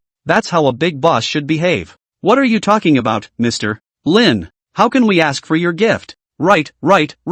It's our greatest honor to follow you, Dong Lin. Lin Dong is the most understated and connotative person I've ever met. As soon as Lin Dong spoke, there was another chorus of compliments from the surroundings. They didn't expect this big boss to be so polite. What kind of boss brings gifts to his employees? It's unheard of. Lin Dong and Zhao Xian walked in front, followed by a group of people. As he walked under the office building, Lin Dong looked up at the towering building and asked Zhao Xian next to him, Sister Xian, is this where you guys work? Yes, Lin Dong. Our office is on the 36th floor. Zhao Xian replied. Rented? Yes, but we only rented half the floor. Renting half a floor? Lin Dong raised his pitch and asked. These words made the hearts of those who followed hear them tighten. The big boss is angry? Are they to blame for being too frugal? But it did seem a bit extravagant to rent half a floor of office space for the 40 or so of them. A half-story office building can accommodate at least 100 people. Some companies can even accommodate nearly 200 people in a squeeze. It's no wonder the big boss is angry. But this big boss is stingy, even though he seems somewhat polite.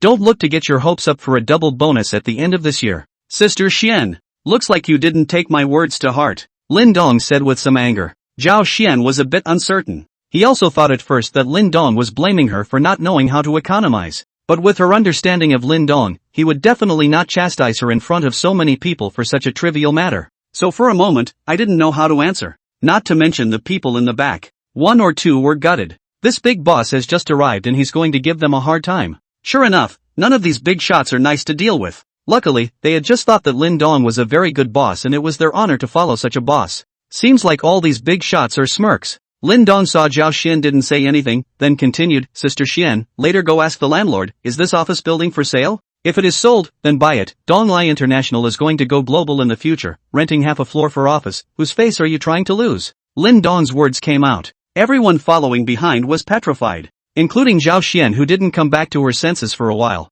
It's too much of a luxury, isn't it? 40-odd people working in an office and buying a 60-story office building outright? These people were also considered elites in various industries, otherwise Zhao Xian wouldn't have spent a large amount of money to dig them over. Some of them have been in their respective industries for more than 2 decades and have come into contact with a number of top tycoons, but they had never seen one like Lin Dong. The bosses they've come in contact with don't spend money like that even if they have more money, they just find ways to squeeze the value out of their employees. Lin Dong, our current team is just 40 people, even if we will recruit some one after another, at most one floor is more than enough. This office building has 60 floors in total, let's buy it and rent out the rest? Zhao Xian asked back. If you buy it and rent it out, it's still a good deal, and this office building is in a lot that's not fully developed yet. It's definitely going to go up a bunch when development is done. If you have that kind of spare money, it's still a good idea to make a long-term investment. But buying this building now will certainly be a premium, after all, others are not little cute. If you can see that the price will go up in the future, others can naturally see it too.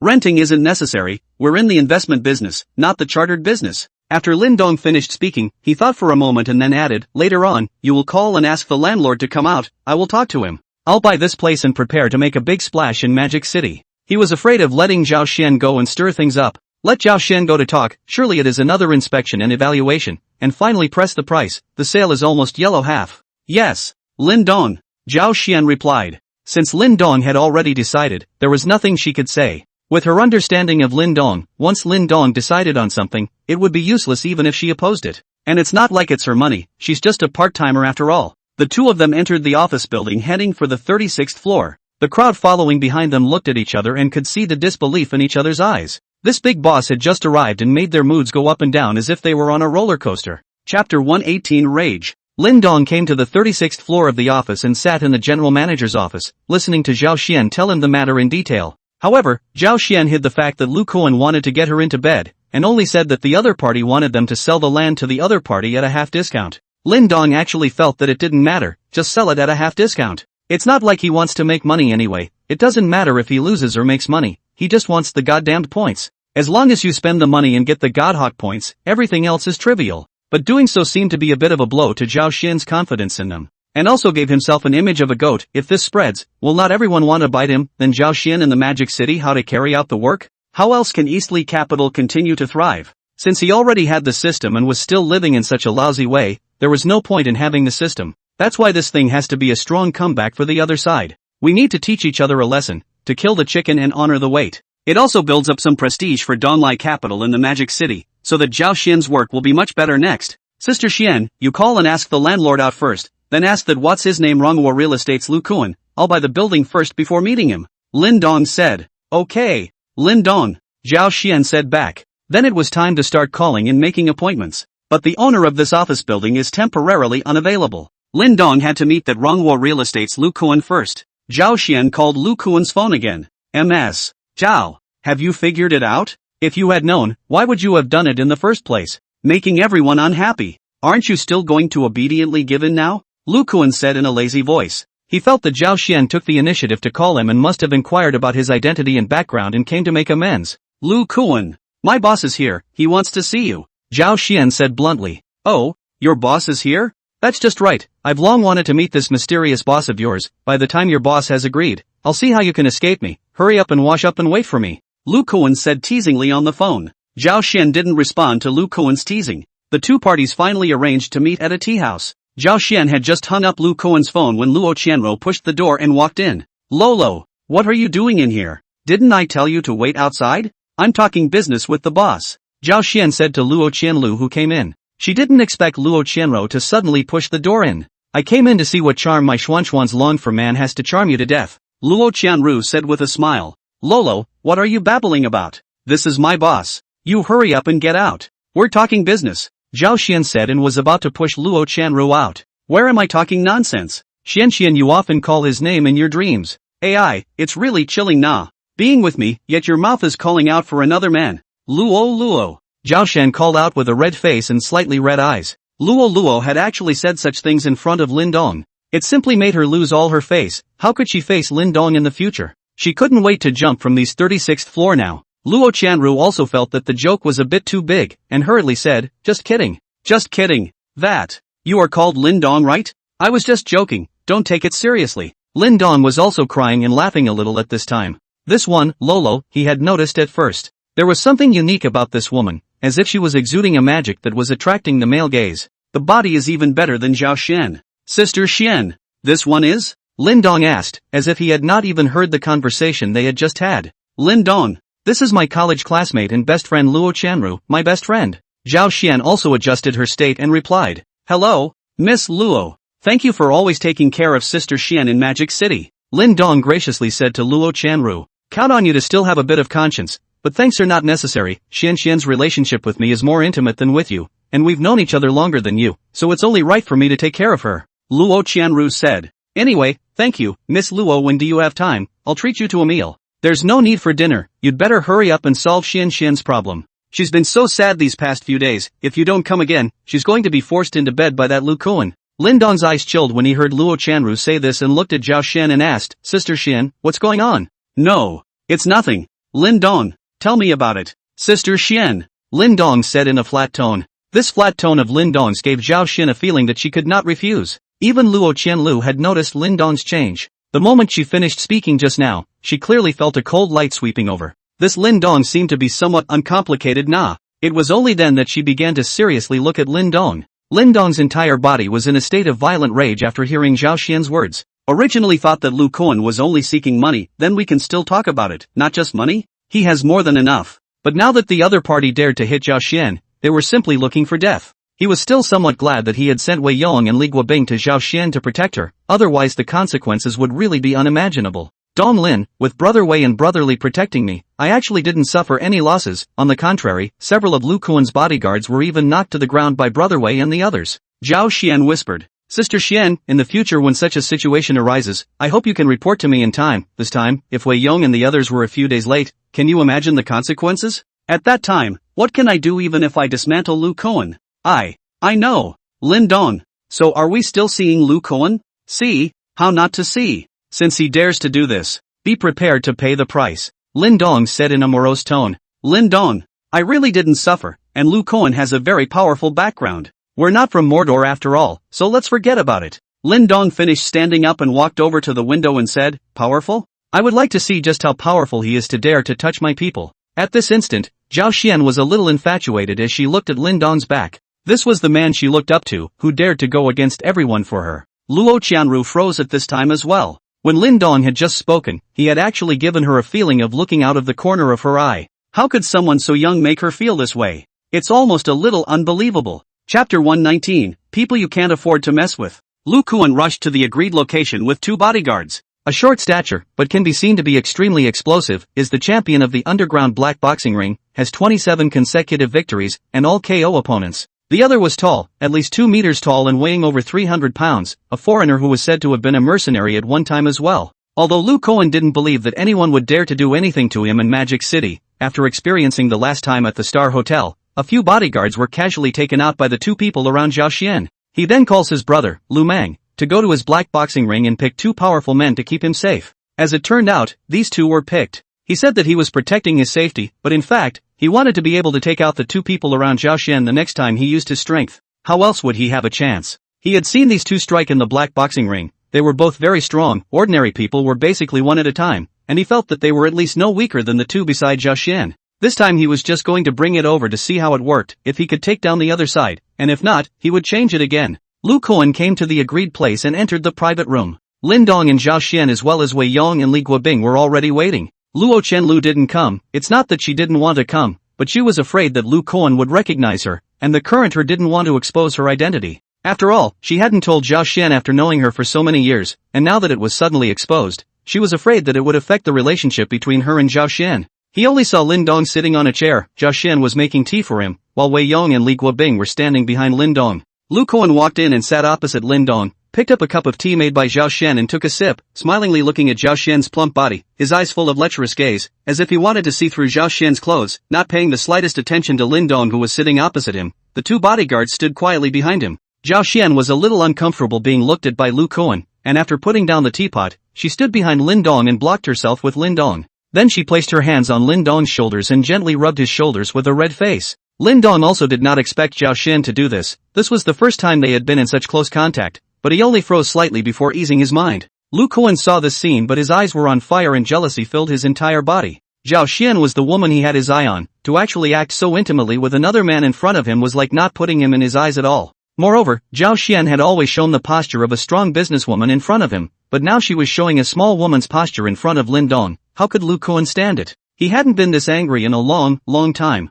After Zhao Xian watched the gaze and Lu Kuan's eyes turn from lechery to anger, she gently laughed and suddenly bent down and placed her head on Lin Dong's shoulder, rubbing her blown cheeks against Lin Dong's face. Lin Dong could even smell Zhao Xian's exhaling breath with a hint of fragrance. He looked at Lu Kuan was on the verge of a violent rage, knowing that this was Xian's sister stimulating Lu Kuan, so he just let her fool around. Anyway, he did not suffer, right? While Zhao Xian was trying to irritate Lu Kuan and embarrass him, she was also trying to further draw closer to Lin Dong. Ever since the moment when Lin Dong said that he would help her take revenge no matter how big Lu Kuan's background was, the aura that Lin Dong exuded at that moment mesmerized her, and she knew that she had been completely conquered by Lin Dong. Since there was no longer room for anyone else in his heart, what was the harm in letting Lin Dong take advantage of it? Lu Kuan had watched as his face twisted and was about to explode. Suddenly a vicious idea appeared in Lu Kuan's mind. He wanted to Zhao Xian in front of Lin Dong. Aren't you guys showing love in front of me? When it falls into my hands, I'll show it to you. So he secretly sent a message under the table to his brother Lu Mang to send some people here. He told Lu Mang that the other party is an outsider, very strong, not only robbed his own already through the relationship will soon be able to obtain the project, but also to go out and beat people. After Lu Koan sent the message, his emotions, which were already on the verge of exposure, calmed down quite a bit. While looking at Lin Dong and Zhao Xian, he was thinking in his heart, come on, keep showing, damn it, I'll show you guys later. Let's show you guys what it means to be a real show. Thinking that he would not be able to wait long before he could Zhao Xian in front of Lin Dong, Lu Koan's somewhat twisted heart was instantly relieved. Lu Koan entered into the private room in just a few minutes, and both sides have not been talking. At this time, Lin Dong spoke, you are Lu Koan? I heard that you want to touch Sister Xian? And you also want us to sell you the land that we have captured at half price? You should have misheard me. Lu Koan said. Oh, what's the truth then? Tell me. Lin Dong asked. The truth is that not only are you going to give me the land for free, but you're also going to wash Miss Zhao behind you and send her to my bed. Lu Koan said arrogantly. I'm curious. What gives you this confidence to make such a request? Lin Dong asked with some confusion. Just by virtue of the fact that I am the second young master of the Lu family in Mordor. If you outsiders want to gain a foothold in Mordor, you'll have to serve us well, or all your investments in Mordor will end in failure. The Lu family in Mordor? Lin Dong mentally recalled if there were any members of the SCC in Mordor with the surname Lu. Because his mental power was very strong and almost unforgettable, he quickly recalled that the SCC seemed to have a core member called Lu Mang. Moreover, last time when he had just gone in, the other party had spoken out of turn and seemed to have some bad blood with Li Bin. Though the parties are not necessarily related. But both are in Mordor, both are surnamed Lu, and both are so arrogant, even if it doesn't matter, they should know each other, right? The second youngest master of the Lu family in Mordor? Do you know Lu Mang? What is his relationship with you? Lin Dong asked. This question could scare Lu Koan. Lin Dong actually knew his brother? And called out Lu Mang's name without the slightest fear or respect. Who in general dares to call Lu Mang directly? They are all called Lu Xiao. The person who dares to call Lu Mang directly in the Magic City is either a level or lying in the hospital. Who the hell is this Lin Dong? Couldn't have messed with any big shots. Lu Koan muttered a little in his heart. These years Lu Koan in the Magic City can mix like a fish in water. One is relying on the background of the Lu family in the Magic City. There is also his brother is one of the 4 masters of the Magic City. In the Magic City relationship is very wide, very popular. The other was that although he was arrogant, he never messed with some powerful characters, and he was very self-aware about that. Before making things difficult for Zhao Xian, he had also purposely investigated the background of Donglai International, and finally found out that it was an investment company that had just been established in Jiangcheng, Jiangnan province, and although it had strong funds, he didn't find out that it had any powerful background. That's why he was ready to make a fortune on the other party, and he also wanted to get Zhao Xian, an extremely beautiful woman, into bed. Donglai International had recently invested heavily in Mordor, and with the addition of this piece of land that had been taken from him, the total investment had exceeded $50 billion. If the other party didn't do what he wanted, with the Lu family's power in the Magic City, they could definitely make Donglai International lose their money. This was his base to blackmail Zhao Xian. But now it seems that the boss of this Donglai International is not simple. To be able to recognize his brother Lu Mang, and dare to call his name and be unharmed, in his opinion, none of them are simple. Chapter 120, The Lu Brothers. You know my brother? Lu Koan asked somewhat unnaturally. Lin Dong froze. He also did not expect Lu Mang and Lu Koan to actually be brothers. Then there is nothing to say. He and Lu Mang although the same SCC core members, but Lu Mang and Li Bin are not against. He is Li Bin pulled in people, naturally with Lu Mang is not against. Plus Lu Mang had a strong animosity towards him in itself, and since he was an enemy, he had to be ed over in a devastating way. And even if Lu Mang had no animosity towards him, with what Lu Koan had done, it was impossible for him to reconcile with the other party. Money is a small thing to him, but touching someone close to him can violate his bottom line. Does your brother Lu Mang know about all the things you've done? Should I call and inform him? You can tell him that my name is Lin Dong. Lin Dong's words made Lu Koan instinctively feel that he might have gotten into trouble. Anyone who dares to give his name in front of his brother means that his brother knows him as well, and it's possible that both sides are from the same class. Even if it wasn't, it shouldn't be too far behind his brother. I'm afraid there's some trouble with this. Someone in the same class as his brother was not someone he could afford to mess with. Thinking about the possibility of getting his brother into big trouble, Lu Koan shivered a little. He was a little scared when Lu Mang launched himself into a rage. Who? Are you in the end? Lu Koan asked somewhat unnaturally. Didn't I tell you? My name is Lin Dong. As for what it is, you can ask Lu Mang. Since you and my brother know each other, let's forget about today. I still have things to do. Goodbye. Lu Koan finished speaking and prepared to leave the place. He needed to go back and ask around about Lin Dong's identity again. As for calling Lu Mang to ask now, he didn't dare. Let's wait until we find out who Lin Dong is. If you really can't afford to mess with them, then apologize if you have to. A big man can bend but can't break. Han Xian even suffered a crotch humiliation once.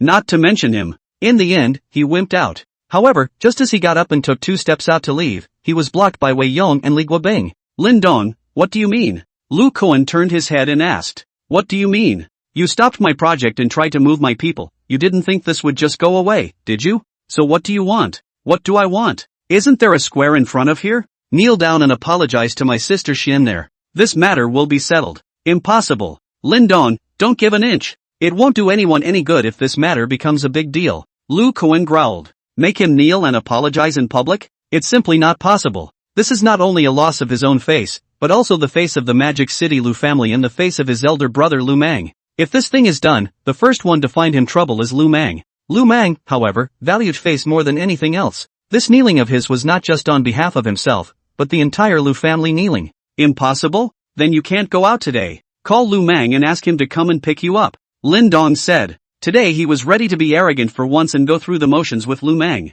letting others know that there is a price to pay for trying to touch his people. Both he and Lu Mang are core members of the SCC, and it is expected that mediation will only be the main focus internally. And he's still just entering the core, but Lu Mang is a SCC patriarch now, so maybe the SCC will even favor Lu Mang. But he wasn't afraid. He had just joined two of the country's most powerful organizations, just to see if it was any good. It's not his fault this happened. I followed the normal procedure and someone else tripped me up. We're on the right side, and according to the rules of the organization has to help us get back. It's just the right time to use this opportunity to establish a bit of prestige in Mordor, so that the next large amount of money can be spent smoothly. Hey! There's no one else who thinks about how to spend their money as soon as they open their eyes every day. Lin Dong, don't go too far. Pushing me to the brink will not be beneficial to you either. You are an outsider after all, and if you want to gain a foothold in Mordor, you still need to utilize us, the local forces, so it's better to give face so that both sides have a step down. Lu Kuan persuaded. I'm forcing you today, what can you do?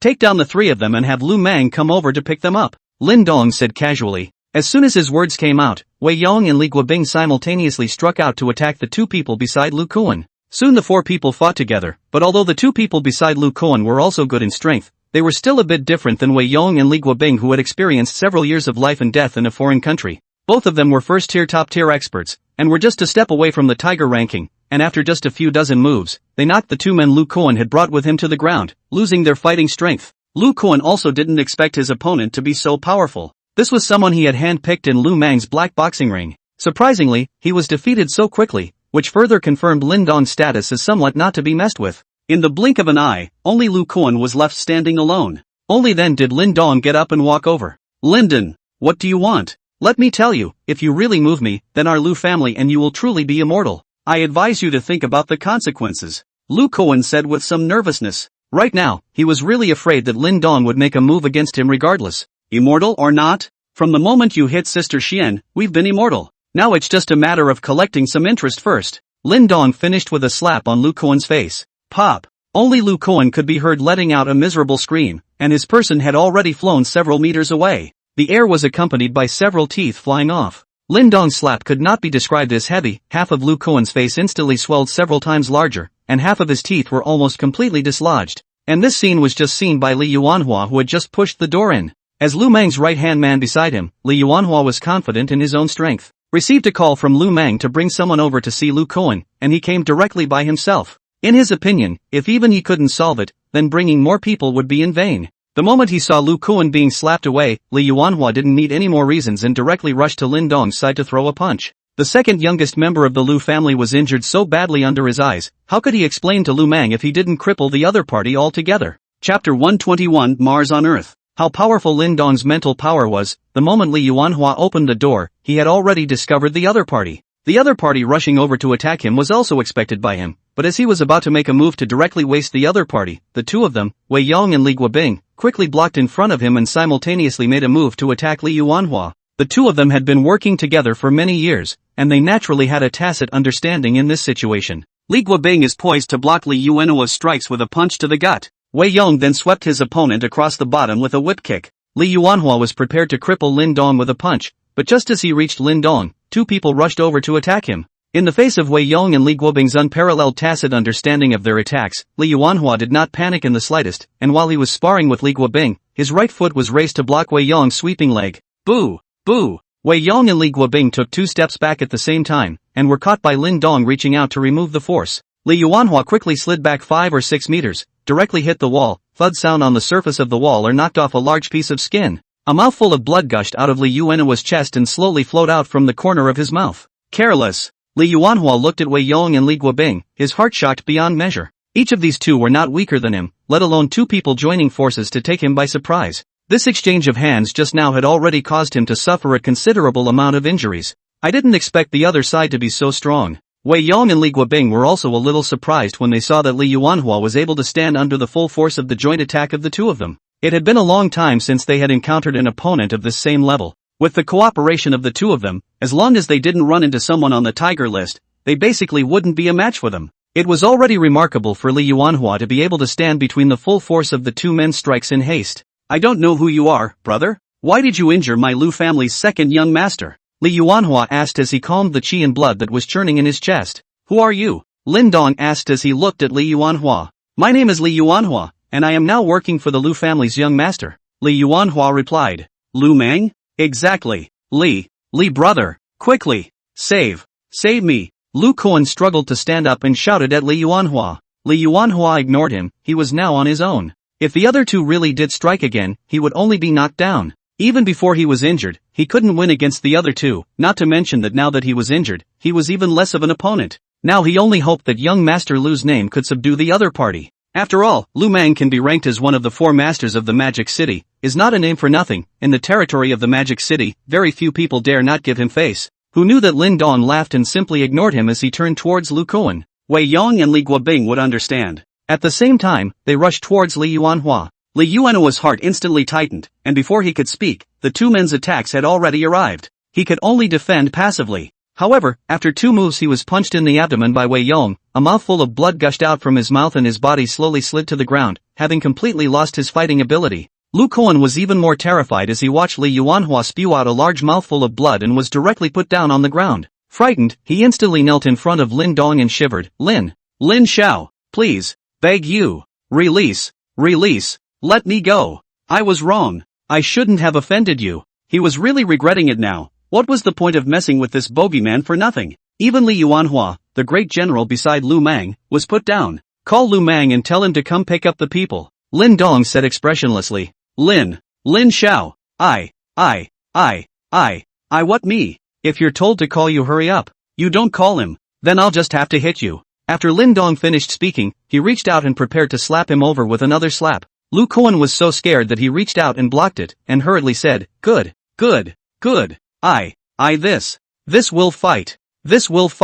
With every word Lu Kuan said, it hurt so much that he sucked in a breath of cold air. That slap that Lin Dong had just given him was so hard that it had slapped him out of his shadow. Lu Kuan took out the phone with a trembling hand and dialed Lu Mang. Phone call connected. Lu Mang's voice came from inside. What is it? Brother, quickly, come and save me. Lu Kuan replied in a trembling voice. It's just that my mouth hurts too much. Half of his teeth were finished being slapped out by Lin Dong. It was strange that it did not hurt. What's wrong with you? Can't even speak clearly? Didn't I ask Yuanhua to bring someone? He hasn't arrived yet? Lu Mang asked over the phone. Lu Kuan glanced at Lin Dong not knowing how to reply. Lin Dong took the phone and said, Li Yuanhua is already lying on the ground, so hurry over and pick him up. If you don't come, Lu Kuan will be lying down. Lu Kuan's heart shivered again when he heard Lin Dong's words. Who are you? Lu Mang's chilly voice came from the phone. You'll know who I am when you come. I'll wait for you. Lin Dong said flatly. Yes. Lu Mang hung up the phone after the other party finished. Lin Dong threw his cell phone to Lu Kuan and walked back to the chair that Zhao Xian was sitting in front of, ready to wait for Lu Mang to arrive.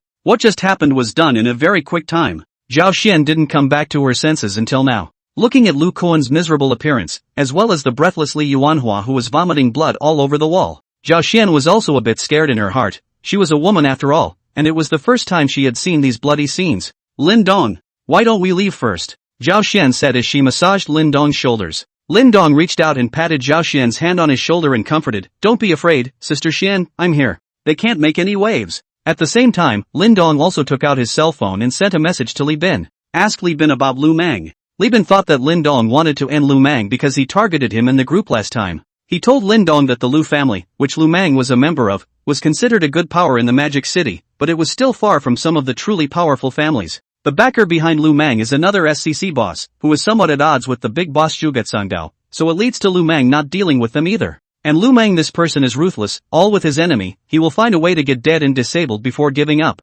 Therefore he had offended a lot of people in Magic City, but because of his own strong strength and a powerful backer, he was able to get away with it until today. Lin Dong briefly told Li Bin about today's events. This startled Li Bin. Tell Lin Dong to hurry up and tell him where the address is. He also told Lin Dong not to be impulsive and wait for him to come over. In Li Bin's opinion, the Magic City is Lu Mang's base camp. Lin Dong the river dragon cannot fight over Lu Mang the snake in the ground is still difficult to say. Lin Dong was the one who had been personally named by the big boss Zhuge Sangdao, so he had to report upwards. Otherwise, Lin Dong really collide with Lu Mang. It is simply Mars colliding with the Earth. The result is not really easy to say. Chapter 122 Lu Mang. Lin Dong sat on a chair and closed his eyes to enjoy Zhao Xian's massage as he waited for Lu Mang to arrive. As for whether Li Bin came or not, it didn't matter to him. Even without Li Bin's help, he was completely unafraid of Lu Mang. Now he was no longer the Lin Dong that he was when he had just obtained the system. Back then he was rootless and needed to be careful in everything he did for fear that he would be noticed by some big powers. And now that he has successfully joined the two most powerful organizations in the country, with them as backers,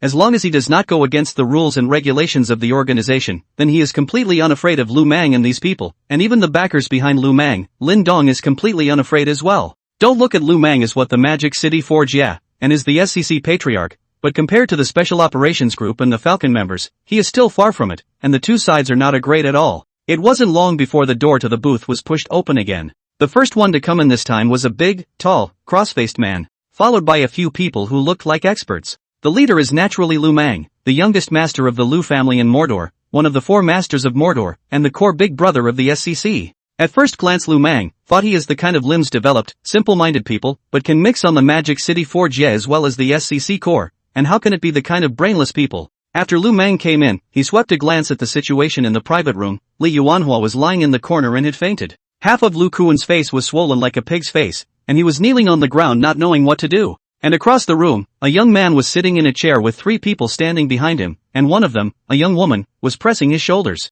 After Lu Mang and the others came in, one of the people behind him went to check on Li Yuanhua's condition and then said, "Young master, Brother Yuanhua just fainted. His life is not in danger, but he should be seriously injured. Send him to the hospital." Lu Mang spoke up, his voice a bit gruff. "Yes." Then two more people came up and carried Li Yuanhua out of the private room and sent him towards the hospital. After Lu Kuan saw Lu Mang come in, he stood up and walked over to Lu Mang and shouted, "Brother!" Who knew that Lu Mang glanced at Lu Kuan and directly kicked him in the face, cursing, "Waste! The face of the Lu family has been disgraced by you." Lu Kuan was kicked by Lu Mang and took a few steps backward sharply, then sat on his butt on the ground, his face full of confusion. Lu Mang is not really wanted Lu Kuan how, just this foot he did not force, otherwise a foot can Lu Kuan half-life kicked away. Just coming in and seeing Lu Kuan kneeling on the ground made him a little angry. Even if Lu Kuan was lying on the ground just like Li Yuanhua, he wouldn't say anything. After all, it couldn't be helped that the strength wasn't as good as the others, but at least it didn't disgrace the Lu family. If this spreads out, Lu Kuan is kneeling to others outside, where does his Lu Mang's face go? Where would his family's face go? Only after Lu Mang had done this did he slowly walk across to Lin Dong and sat down before carefully sizing up Lin Dong. This young man he had not seen before. As far as this Magic City was concerned, he would not be unrecognizable to someone who was on the stage and so young. So he could be sure that this young man was not a native of Mordor. An outsider who actually dared to move his Lu family in Mordor. It's really ballsy. And it doesn't know how to die. Even if Lin Dong was a dragon, since he had arrived in Mordor, he still had to dish it out to him. While Lu Mang was sizing up Lin Dong was also sizing up Lu Mang. There's not much to it other than being big and mean looking. The legendary youngest member of the Lu family, the core big brother of the SEC, and one of the four masters of Magic City is this bear? It made Lin Dong a little disappointed. In his mind this kind of person should be holding a folding fan, with a graceful, pointing look. "I wonder who your excellency is. Why did you want to touch my Lu family's people? I hope you can give me a reasonable explanation, otherwise, the consequences are more serious than you think," Lu Mang said in a rough voice to Lin Dong. Although he spoke in a somewhat coarse voice, he was able to send a chill down one's spine. Lin Dong did not answer Lu Mang's question but said, "You are Lu Mang, right? Lu Kuan stopped my project and used means to try to force action the people around me. Do you know that? Stopping your program means your program should be stopped, and moving those around you, that means those around you should be moved. This is not a reason for you to beat him and force him to kneel," Lu Mang said rightfully. Lin Dong wanted to laugh a little as he listened. It's true that it's useless to reason with such people. My name is Lin Dong. I have beaten and scolded the people of your Lu family. Those who kneel to me are still standing, those who don't are lying on the ground. So what can you do? Lin Dong said as he looked at Lu Mang with a smirk. Lindo? There's something familiar about that name. Lu Mang made a strong effort to recall. It seems that one of the cores just added to SEC a while back was named Linden. Moreover, this Lin Dong had also stiff-armed Xin Zhang, who was one of the 8 kings of the Tsi party. This matter was making a lot of noise within the SCC, and many people wanted to meet this Lin Dong to see what kind of person he really was. Are you the Lin Dong that Li Bin pulled in? Lu Mang asked. It's me. No wonder you dare to disregard my Lu family so much. My Mordor Lu family is indeed a bit worse than the Qin family in Kyoto, and if you dare to disregard the Qin family, my Lu family naturally won't be able to enter your eyes. But you seem to have forgotten what this place is? I know. This is the Magic City. So what? Lin Dong said indifferently. Good. Lin Dong, today, I would like to see what is so great about you, the big shot who dares to call Qin Zhang's bluff. Lu Mang stood up and said in a loud voice. A loud noise resounded throughout the booth. Lin Dong saying this was completely disregarding him and the Lu family. Just moved your people on your turf, what can you do to me? This is simply the greatest insult to him. Lu Mang hadn't met such an arrogant person for a long time. Today, no matter what, he had to probe Lin Dong to see if he was really as powerful as rumored. If Lin Dong was just a vain name, then he would just cripple him. And Lin Dong remained unmoved. He wanted to see what this Lu Mang was going to do. Use of force? He felt like he could knock out all of his opponents. The people that Lu Mang brought with him, only one of them, the old man standing beside him, was a little more powerful, but it was estimated to be about the same as Xiao Baojun, the strength of a beginner in the Tiger ranking. If he really wanted to start a fight, he would be able to knock him down in at most 3 moves if he went all out himself. If Lu Mang used the strength behind him to suppress his Dong Lai International, then he would have to expose a little bit of his identity and let the organization step in to suppress the Lu family. Chapter 123. Several people behind Lu Mang had already prepared to strike at any time. As long as Lu Mang gave the order, they would directly take action to take down Lin Dong's several people. Wei Yong and Li Guobing also stepped forward from behind Lin Dong. Their expressions were serious. A few of the opponents were not weak. There might be a tough battle to fight next. But no matter what, they had to protect Lin Dong's safety, which was their duty as bodyguards. Once, when they were abroad, they could even risk their lives in the midst of gunfire for the safety of their employers, not to mention this kind of small scene. Lu Mang stood up and stared at Lin Dong dead in the face. Originally there was still some hesitation, but now he could not care less, ready to take down Lin Dong first. Even if Lin Dong had Zhuget Sangdao behind him, so what if he was not without a backer? It was necessary to get the Lu family's face back first, otherwise if he let Lin Dong go today, it would not be so easy to get back in the future. For Lin Dong to be able to fight with Qin Zhang, win or lose, and ultimately still be able to stand here intact, he was not a simple character. The scene only Lin Dong still sitting on the chair, expression indifferent. He would like to see what Lu Mang to do. As long as the other party out, then he will directly beat them all down. This thing, no matter how to look at it, is their own in the reason. After joining the 2 major organizations and carefully reading the series of rules and regulations as well as the powers and duties of the organizations, Lin Dong crafted a motto for himself. That's justified walking around. We don't take the initiative to offend people, but if others dare to offend themselves, they are tired of living. Although Zhao Xian was a little nervous, she still continued to press Lin Dong's shoulders as she believed that Lin Dong could handle things well. Just as the 2 sides were sword-wielding and trembling, they were about to make a move. A voice broke the peace in the booth. Stop! Lu Mang! Li Bin walked in quickly, panting. It was a relief to see that neither side had made a move yet. Luckily, I caught up with them. If they had really fought, it would have ended really badly then. As long as they didn't do it, there's still room for maneuver. Lu Mang didn't need to look back to know who the visitor was. Zhuget Sangdao's lapdog, Li Bin, who was one of the core of the SCC with him. Li Bin, even if you're here, you won't be able to stop me today. If Lin Dong dares to disregard my Lu family and touch my Lu family's people, he must be prepared to be crippled by me. But don't worry, I won't let him die here. Lu Mang said without looking back. His tone was arrogant to the extreme, as if Lin Dong was a piece of fish on the board and was at his mercy. When Lin Dong heard Lu Mang's words, he laughed and said, Lu Mang, are you overconfident? Just you? I really don't care much about you. Brotherly, don't worry about this today. I want to see what he can do to me. Both of you, please also take a step back from each other. We are all core members of the SCC. If you do this, it will make others look at you as a joke. At that time, no matter who loses or wins, it will be a major loss for the SCC. Li Bin came forward to persuade. He also knows that it is not so easy to make these 2 people stop on this. Lu Mang, this person he knows very well, face is more important to him than anything else, and people are ruthless and vindictive. Today, Lin Dong had made him and the Lu family lose face. He would definitely get it back quickly. In his eyes there was no such thing as a gentleman taking revenge. 10 years is not too late. As for Lin Dong, even though he had little contact with him, how could someone who dared to fight hard with Qin Zhang be a fearful person? In the end, this thing is not Lin Dong's fault. It is Lu Mang's incompetent younger brother Lu Kuan did a good job. Moreover, he had long suspected that Lin Dong was most likely an heir of the hidden family.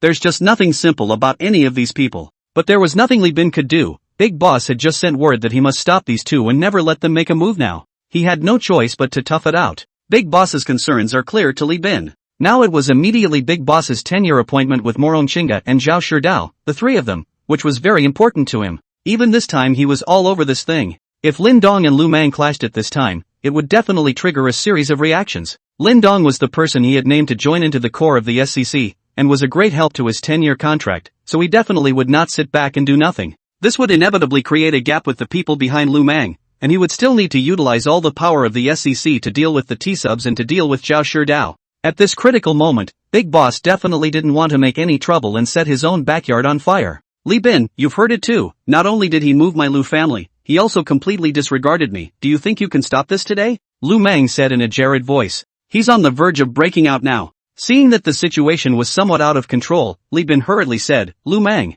how about leaving this matter to Boss and the others to decide? We are all SCC executives. This will affect our internal unity. He hoped that moving a few bosses out would subdue Lu Mang. Wait until I've crippled him, then hand him over to Boss and the others. Do it! As soon as Lu Mang's words fell, two people rushed out behind him. Wei Yong and Li Guobing also met them, and the four of them instantly fought together. Boo! Boo! Boo! The sound of fists and feet connecting resounded throughout the booth. Li Bin was furious at Lu Mang's actions for a moment. He rushed here in a bit of a hurry and didn't even bring anyone with him, and for Lu Mang to be so completely unreasonable, he couldn't do anything to stop him and could only watch. Four people fighting together. For a time it is difficult to distinguish between winners and losers. Lu Mang in the Magic City operating an underground black boxing hall, netted a lot of experts at home and abroad. This time to bring is only a part. However, both sides fought back and forth, and even Wei Yong and Li Guobing had a certain advantage. Seeing that his men were slow to take the other side, and that his own men were still at a disadvantage, Lu Mang gave another wink to the men behind him. Immediately two more went up to join the fight. Wei Yong and Li Guobing had just had a slight upper hand, but after the other side came up with two more people, they were a bit out of their depth. But all of a sudden they changed the way they fought, for themselves to completely let go, no defense, only focus on attack, this kind of fight with injuries for injuries, so that the other side, even with the addition of two people, was still in a bit of a mess. Of course they were both more seriously injured. After all, there was not much difference in strength between everyone, they were all at the peak of the first tier, and the fact that they were able to gain the upper hand was also due to the experience they had accumulated after years of life and death abroad. Chapter 124, Crushing. Lin Dong's face gradually became gloomy as he watched the two sides exchanging blows. Wei Yong and Li Guobing had already started to gradually become unsupportable, even though they were making the other side a bit frazzled by fighting so desperately. But the other party is after all four people, and none of their strength is much worse than them. As the saying goes, it is hard to beat four hands with two fists, and if this goes on, it won't take long for the other party to take them down. Reaching out, he patted Zhao Xian's hand on his shoulder and said, Sister Xian, step back.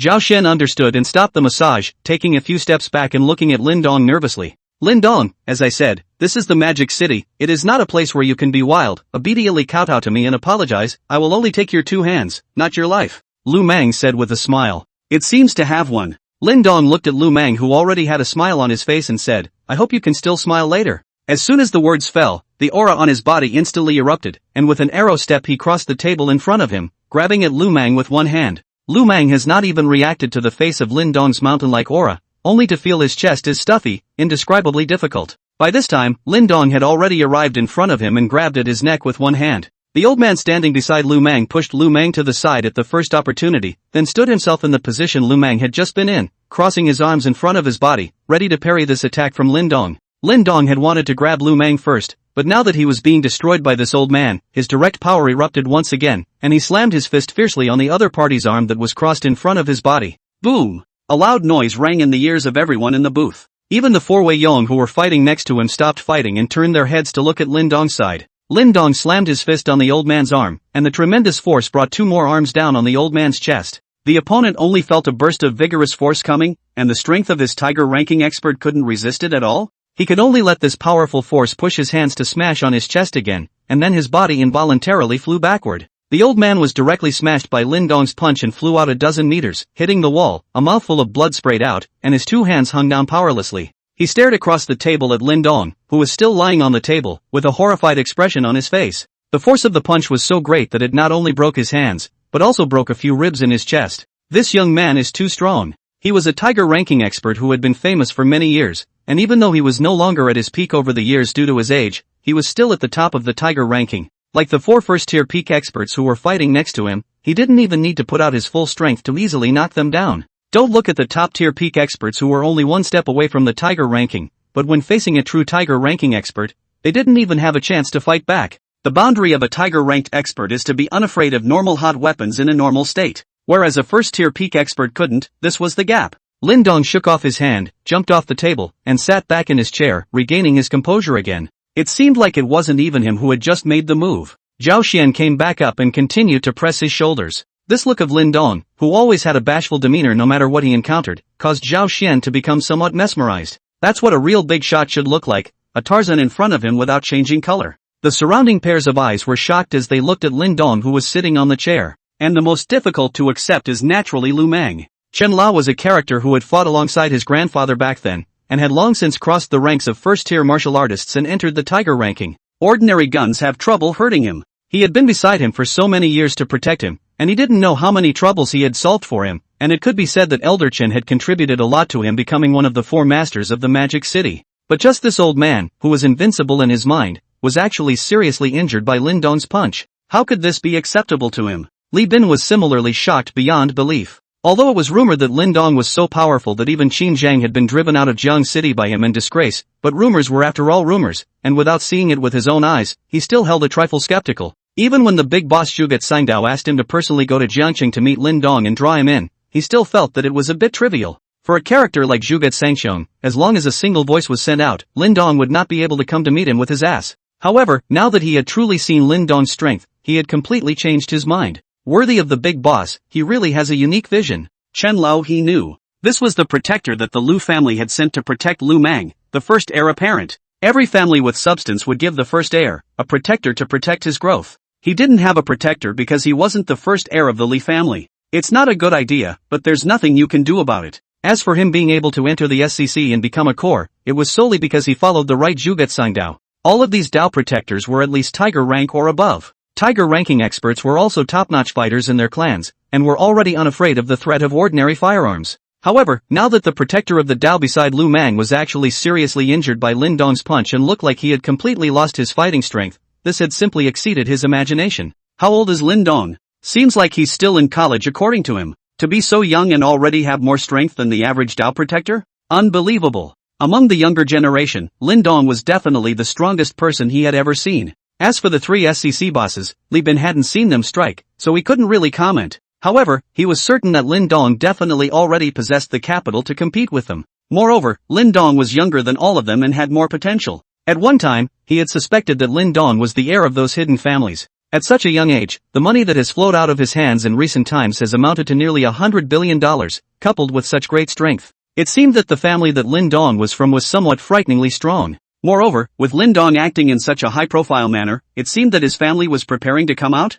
In the last 2 years, a number of these hidden families have come out of the woodwork looking for someone to work with. Their family had gained an initial partnership with a hidden family, which was why he knew so much about it. The several people who were just exchanging blows were not prepared to continue, and each side retreated back. Lin Dong's erupting aura as well as his strength made them feel what despair was, and they had lost the courage to fight in the face of such a tiger ranking level expert. Lu Koan, not to mention, had already been paralyzed with fear. Elder Chen. Lu Mang reacted and hurriedly went up to support the old man who had just been seriously injured by Lin Dong's punch. Mang, go. Get out of here. Elder Chen braced himself and barely managed to squeeze out a sentence as blood flowed out from the corner of his mouth again. Lu Mang was the one he had watched grow up since he was a child, just like his own grandson.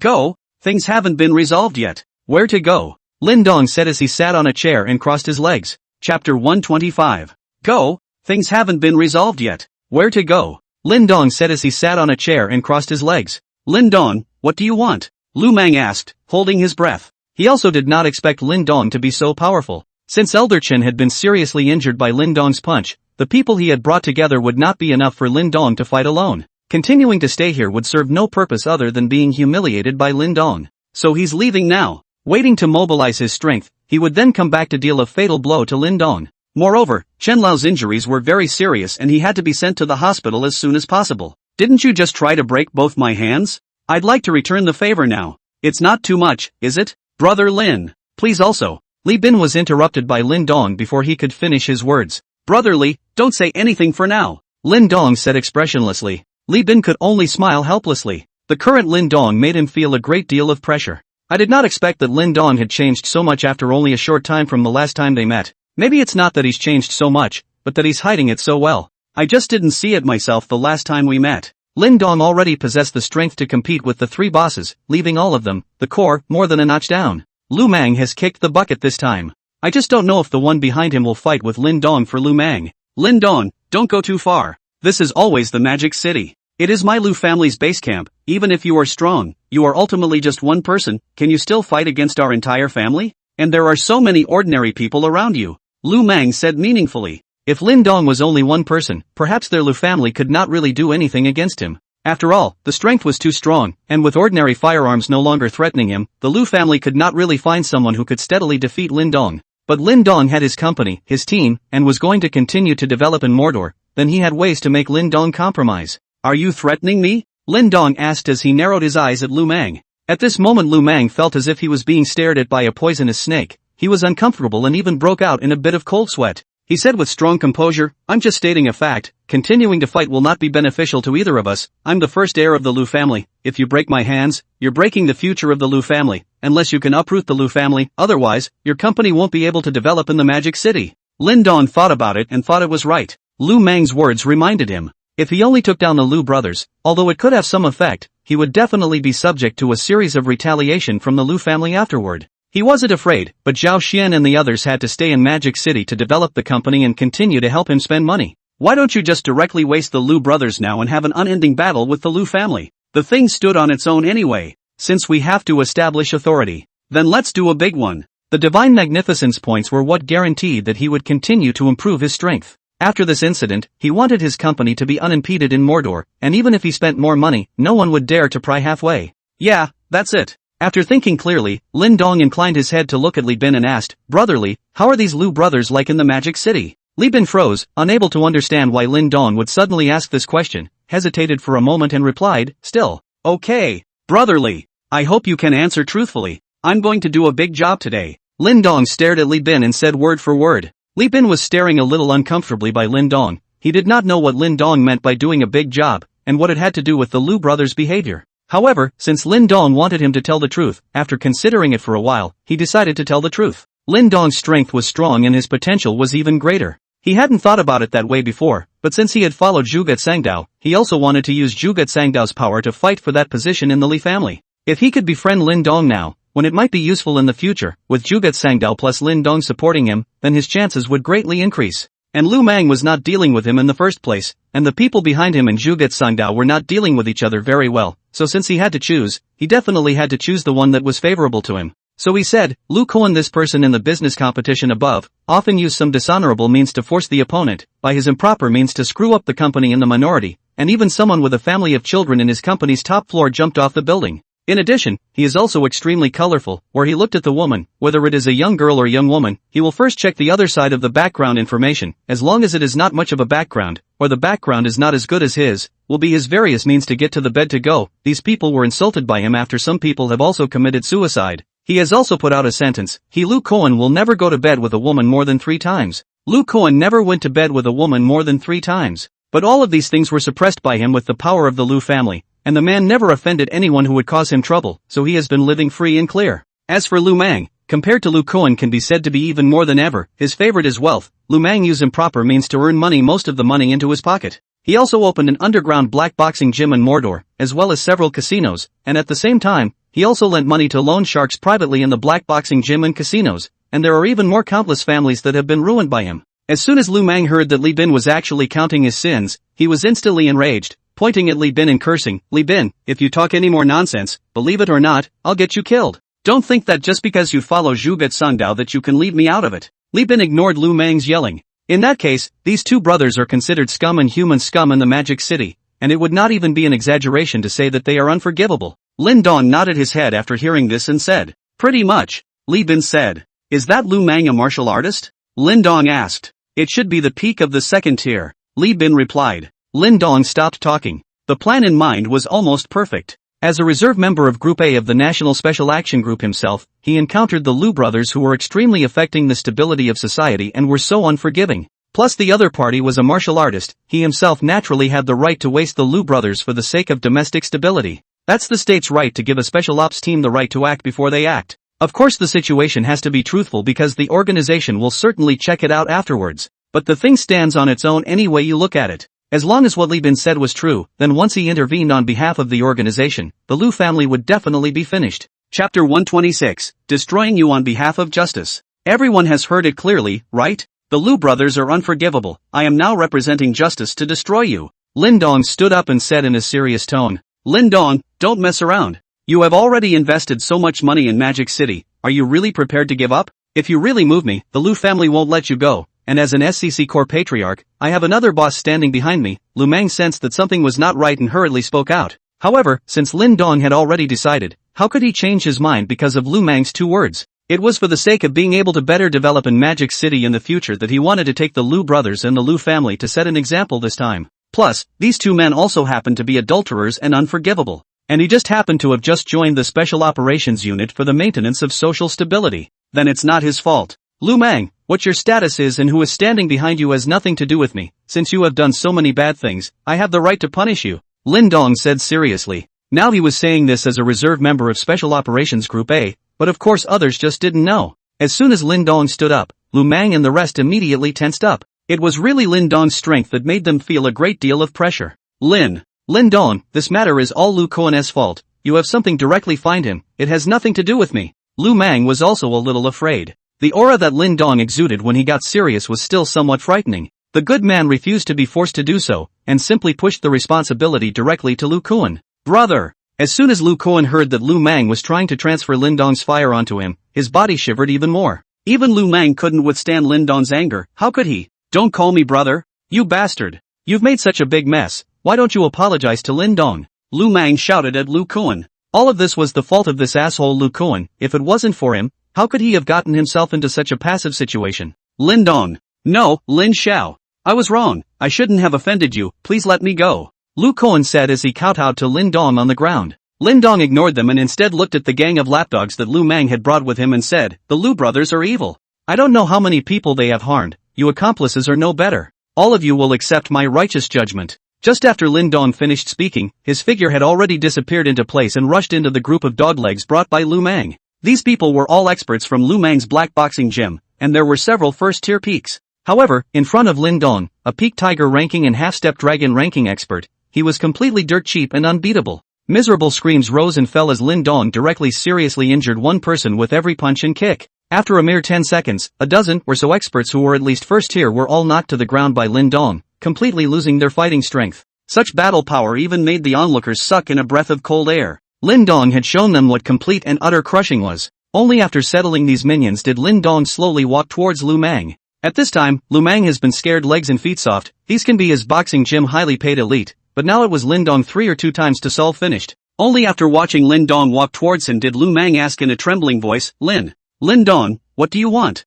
Little brother, please be merciful, my Lu family will be grateful. Elder Chen also said from the side. Although he was heavily injured, he was after all a tiger ranking expert, and his physique was not comparable to that of an ordinary person. Old man, can you speak on behalf of the Lu family? If I release Lu Mang today, can you guarantee that he won't come after me in the future? Lin Dong said teasingly. Can.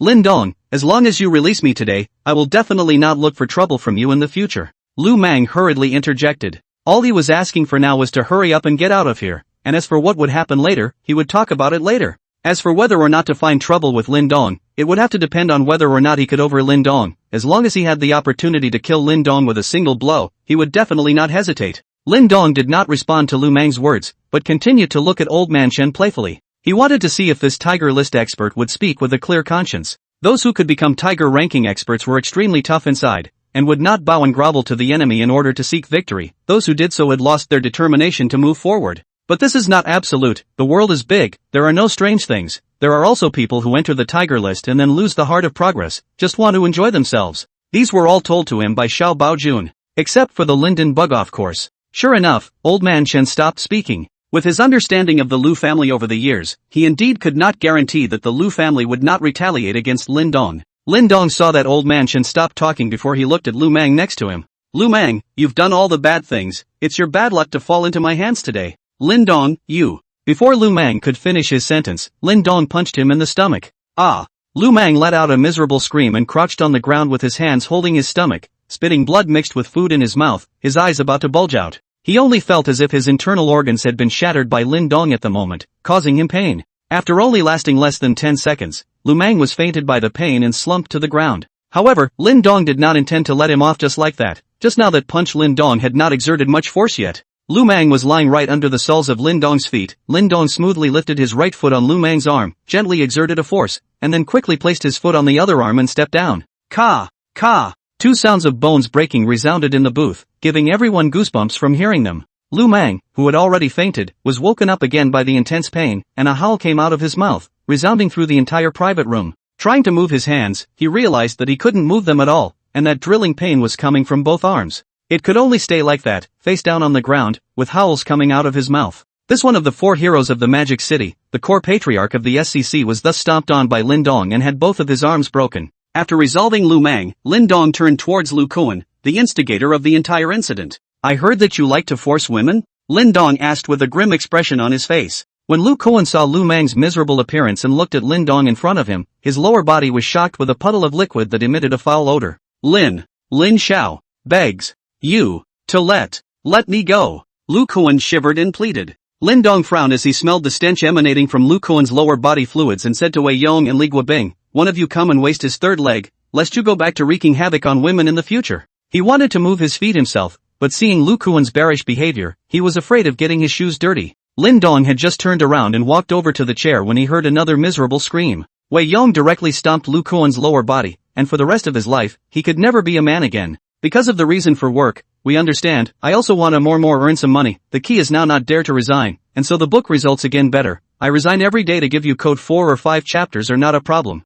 But now cannot Please support more. I also do not ask you to brush gifts, but more chapter reviews and urging more can? Thank you, everyone. Chapter 127 Zhuget Sangdao. Lin Dong sat back in his chair again as if nothing had happened. The sound of Lu's brothers' screams echoed in the private room, as well as the sound of more than a dozen first-tier experts lying on the ground grunting. Li Bin also felt a little creeped out when he saw the miserable state of the two brothers, Lu Mang and Lu Kuan. Lin Dong took out his phone and was about to report the situation to the organization. Suddenly, Lin Dong's powerful spiritual energy felt a throbbing. There's a master? Lin Dong quickly looked up in the direction of the entrance of the private room, but it was empty. Lin Dong's reaction also brought the others in the private room along with him to look at the doorway, but they saw nothing. However, Lin Dong did not withdraw his gaze, but remained tightly focused on the doorway. Less than a moment, a man appeared at the door of the booth. A man in his 30s who exuded elegance. This person seemed to have a unique charm that attracted the attention of the crowd. It made it seem like wherever he went, he was kind of the absolute center of attention.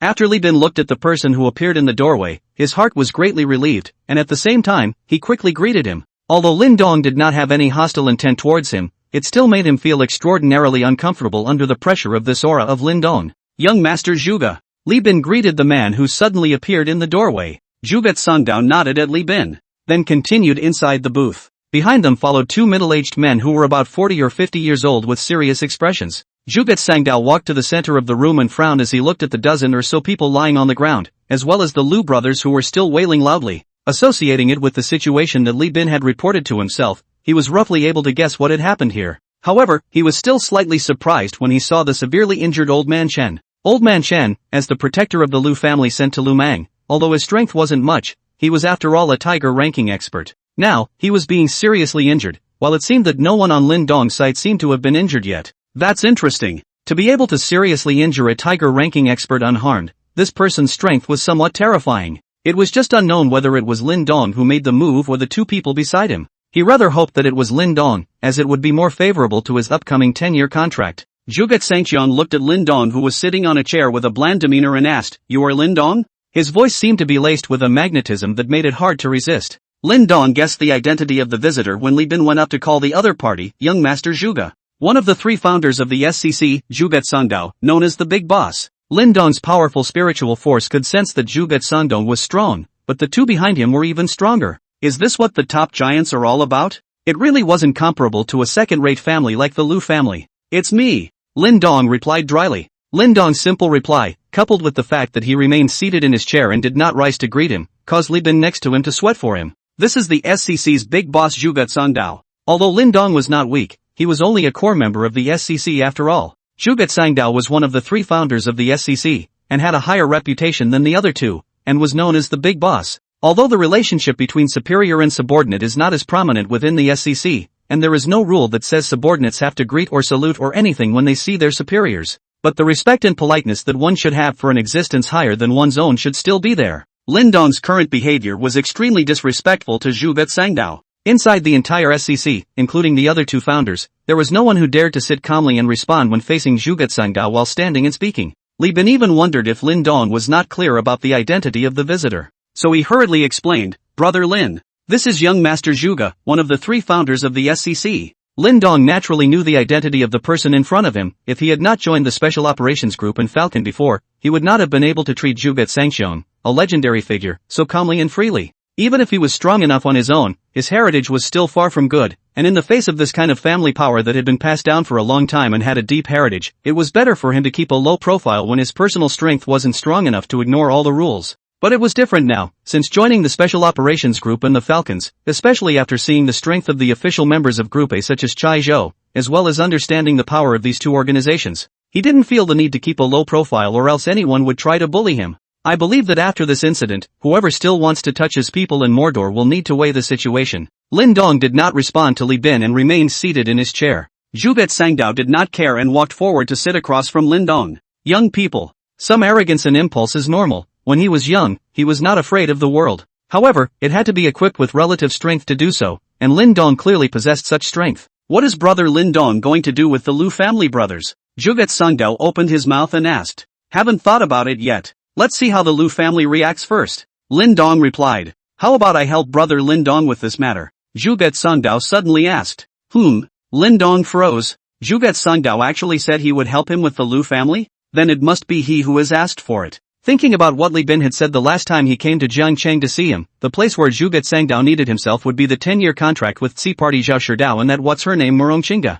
In that case, let's push it to Zhu Sangdao first and see how he answers. Oh, if I say that I want to uproot the Lu family, brother Zhuge can also help me out? Lin Dong asked curiously. Zhu Sangdao was also stunned, obviously not expecting Lin Dong to actually say this. Not only did they abolish the Lu brothers, but they even wanted to uproot the Lu family? This thing is not simple to do. The Lu family, no matter how to say, is also the magic city of the old family, heritage, or some. What made Lin Dong, an outsider, so confident that he could uproot the Lu family? Zhu Sangdong stared at Lin Dong for a long time and realized that Lin Dong was surprisingly not joking with him. Trying to uproot the Lu family can't be simple. Is brother Lin Dong sure he wants to do this? Zhu Sangxiong's tone also started to become serious. Naturally. If brother Zhuge doesn't want to help, I will do it myself. Lin Dong said as if nothing had happened. It was as if uprooting the Lu family was just a trivial matter to him. This was difficult for Zhu Sangdao. Uprooting the Lu family wasn't really a big deal to him, but there needs to be a corresponding benefit for that to happen. And uprooting the Lu family would definitely offend Fengshuo. Now that he is at the critical moment of building up his strength to deal with the 10-year contract, offending Fengshuo, when the time comes, the SCC will not be able to screw together again, and will be at a disadvantage in the face of the T-sub party, which is really unwise. However, with the strength that Lin Dong was now displaying, hardcore T-sub party's 8 heavenly kings Qin Zhongwens, abolishing the Lu brothers, and also preparing to uproot the Lu family, strength should not be underestimated. That was one of the people he had to pull in. Headache. At the moment, this SCC's big boss was given a headache by Lin Dong's sentence. Chapter 128, Uprooting. Zhu Sangdao was in deep thought. Lin Dong did not rush him either and just sat quietly, waiting for the other party's reply. After thinking for a moment, Zhu Sangdao still decided to stabilize Lin Dong first, and then see if there was any room for maneuver at Fengshuo's place. Brother Lin Dong, wanting to uproot the Lu family cannot be simple. After all, the Lu family has been rooted in Mordor for many years. I still need to go back and prepare for it. How about I give you an answer tomorrow? Zhu Sangxiong said. Can. Brother Zhuge, then I will leave this place to you, Sister Xian, let's go. After Lin Dong finished speaking, he got up and headed out. Zhao Xian followed closely behind, with Wei Yong and Li Guobing walking at the end. After Lin Dong left, Li Bin was still in a state of confusion. He remembered that the last time he met with Lin Dong was still very nice, and he also did not have this arrogance and cockiness today at all. The people are also very kind. How long had it only been? He felt as if Lin Dong had changed into a different person. Li Bin, tell us what just happened, Zhu Sangdao said. Then Li Bin gave Zhu Sangdao a detailed account of what he had seen after he arrived. So all these people were defeated by Lin Dong alone? Zhu Sangdao asked again. Yes. And it was so fast that some people fell before they could even react. Li Bin replied. Zhu Sangdao walked over to Old Man Shan, who at this point had long since been unable to suppress his injuries and fainted. Check how his injuries are, Zhuge Sangdao said. A middle-aged man behind him immediately stepped forward and began to check old man Chen's injuries. Young master, this person is seriously injured, his hands are crushed and fractured, and at least half of his ribs and his chest are broken. This strike is very strong. How strong is it? Zhuge Sangdao asked. It should have reached the peak of the tiger ranking. Got it. Li Bin, call and send all these people to the hospital. Let's go too. Zhuge Sangdao also left the private room after he finished speaking. He still had to go to Feng Shuo to see how he could convince him to ignore the Lu family for the time being. Lu Mang was after all his man. At least ignore it at the knucklehead of his 10-year appointment, even if it costs him something. Lin Dong's strength was somewhat beyond imagination, and he had to pull it over to become a great help to him. And the Lu family is destined to become a victim. Lin Dong took Zhao Xian and the others after he left and returned to the company's temporarily rented office space. Sister Xian, contact the landlord again and see if there is any time to meet in the afternoon. I have to rush to Kyoto after the matter is finished. Lin Dong said to Zhao Xian. Okay. Lin Dong. Zhao Xian contacted the owner of the office building again. The person said they could make time to come out and meet tomorrow afternoon. Lin Dong thought it was okay. Zhuge Sangdao wouldn't give him an answer until tomorrow anyway.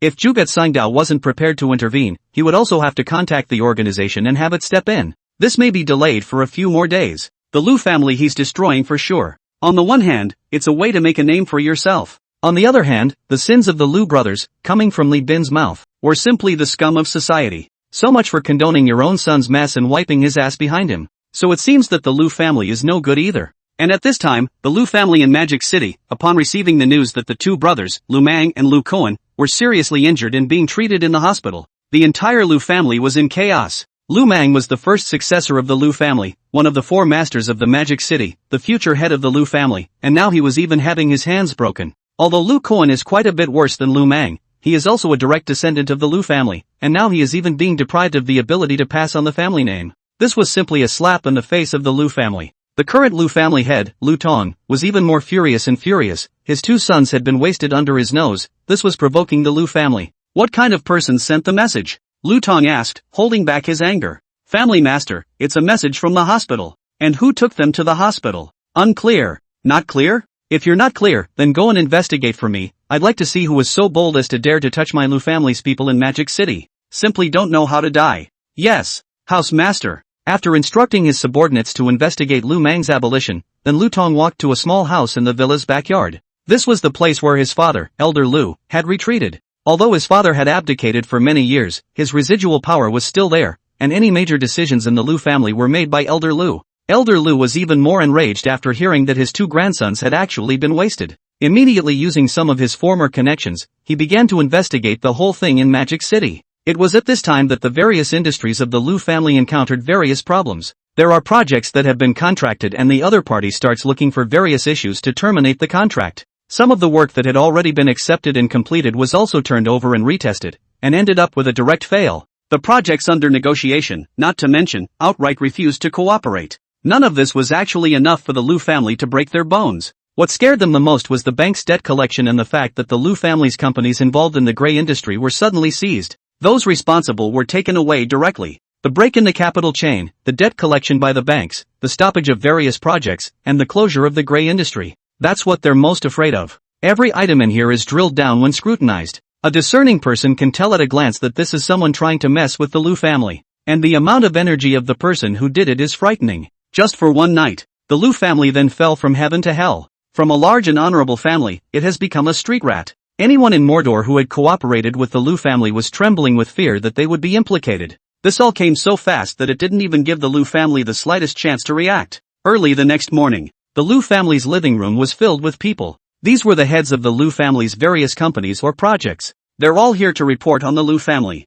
Now all companies and projects related to everything in the Lu family have stopped functioning. Lu Tong, the head of the Lu family, and Elder Lu, as well as a bunch of people from the Lu family's direct or collateral line, were all sitting in the living room. Each face was filled with doubt and fear at the same time. The entire hall was silent, all waiting for Lu Tong, the family head, to explain. Lu Tong also couldn't stand the pressure and threw the teacup in his hand to the ground. Pop! Who is it? Who in the world is trying to harm my Lu family? Lu Tong roared. It's me! A voice came from the doorway. Everyone in the living room followed the voice to the door. Thanks for the support. I'm actually looking for an easier job where I can have more time to code, and I think it's best to keep it to 3 chapters a day, or else the numbers have been slipping a bit lately. Chapter 129 Elder Lu. Zhuge Sangdao brought two middle-aged men with him as he slowly walked into the hall. Everyone in the hall looked at the young man who had suddenly appeared. They basically didn't recognize Zhuge Sangdao. Only the Lu family head, Lu Tong, and Elder Lu's eyes shrank when they saw Zhuge Sangdao. Apparently they know each other. Lu Mang, as one of the core patriarchs of the SCC,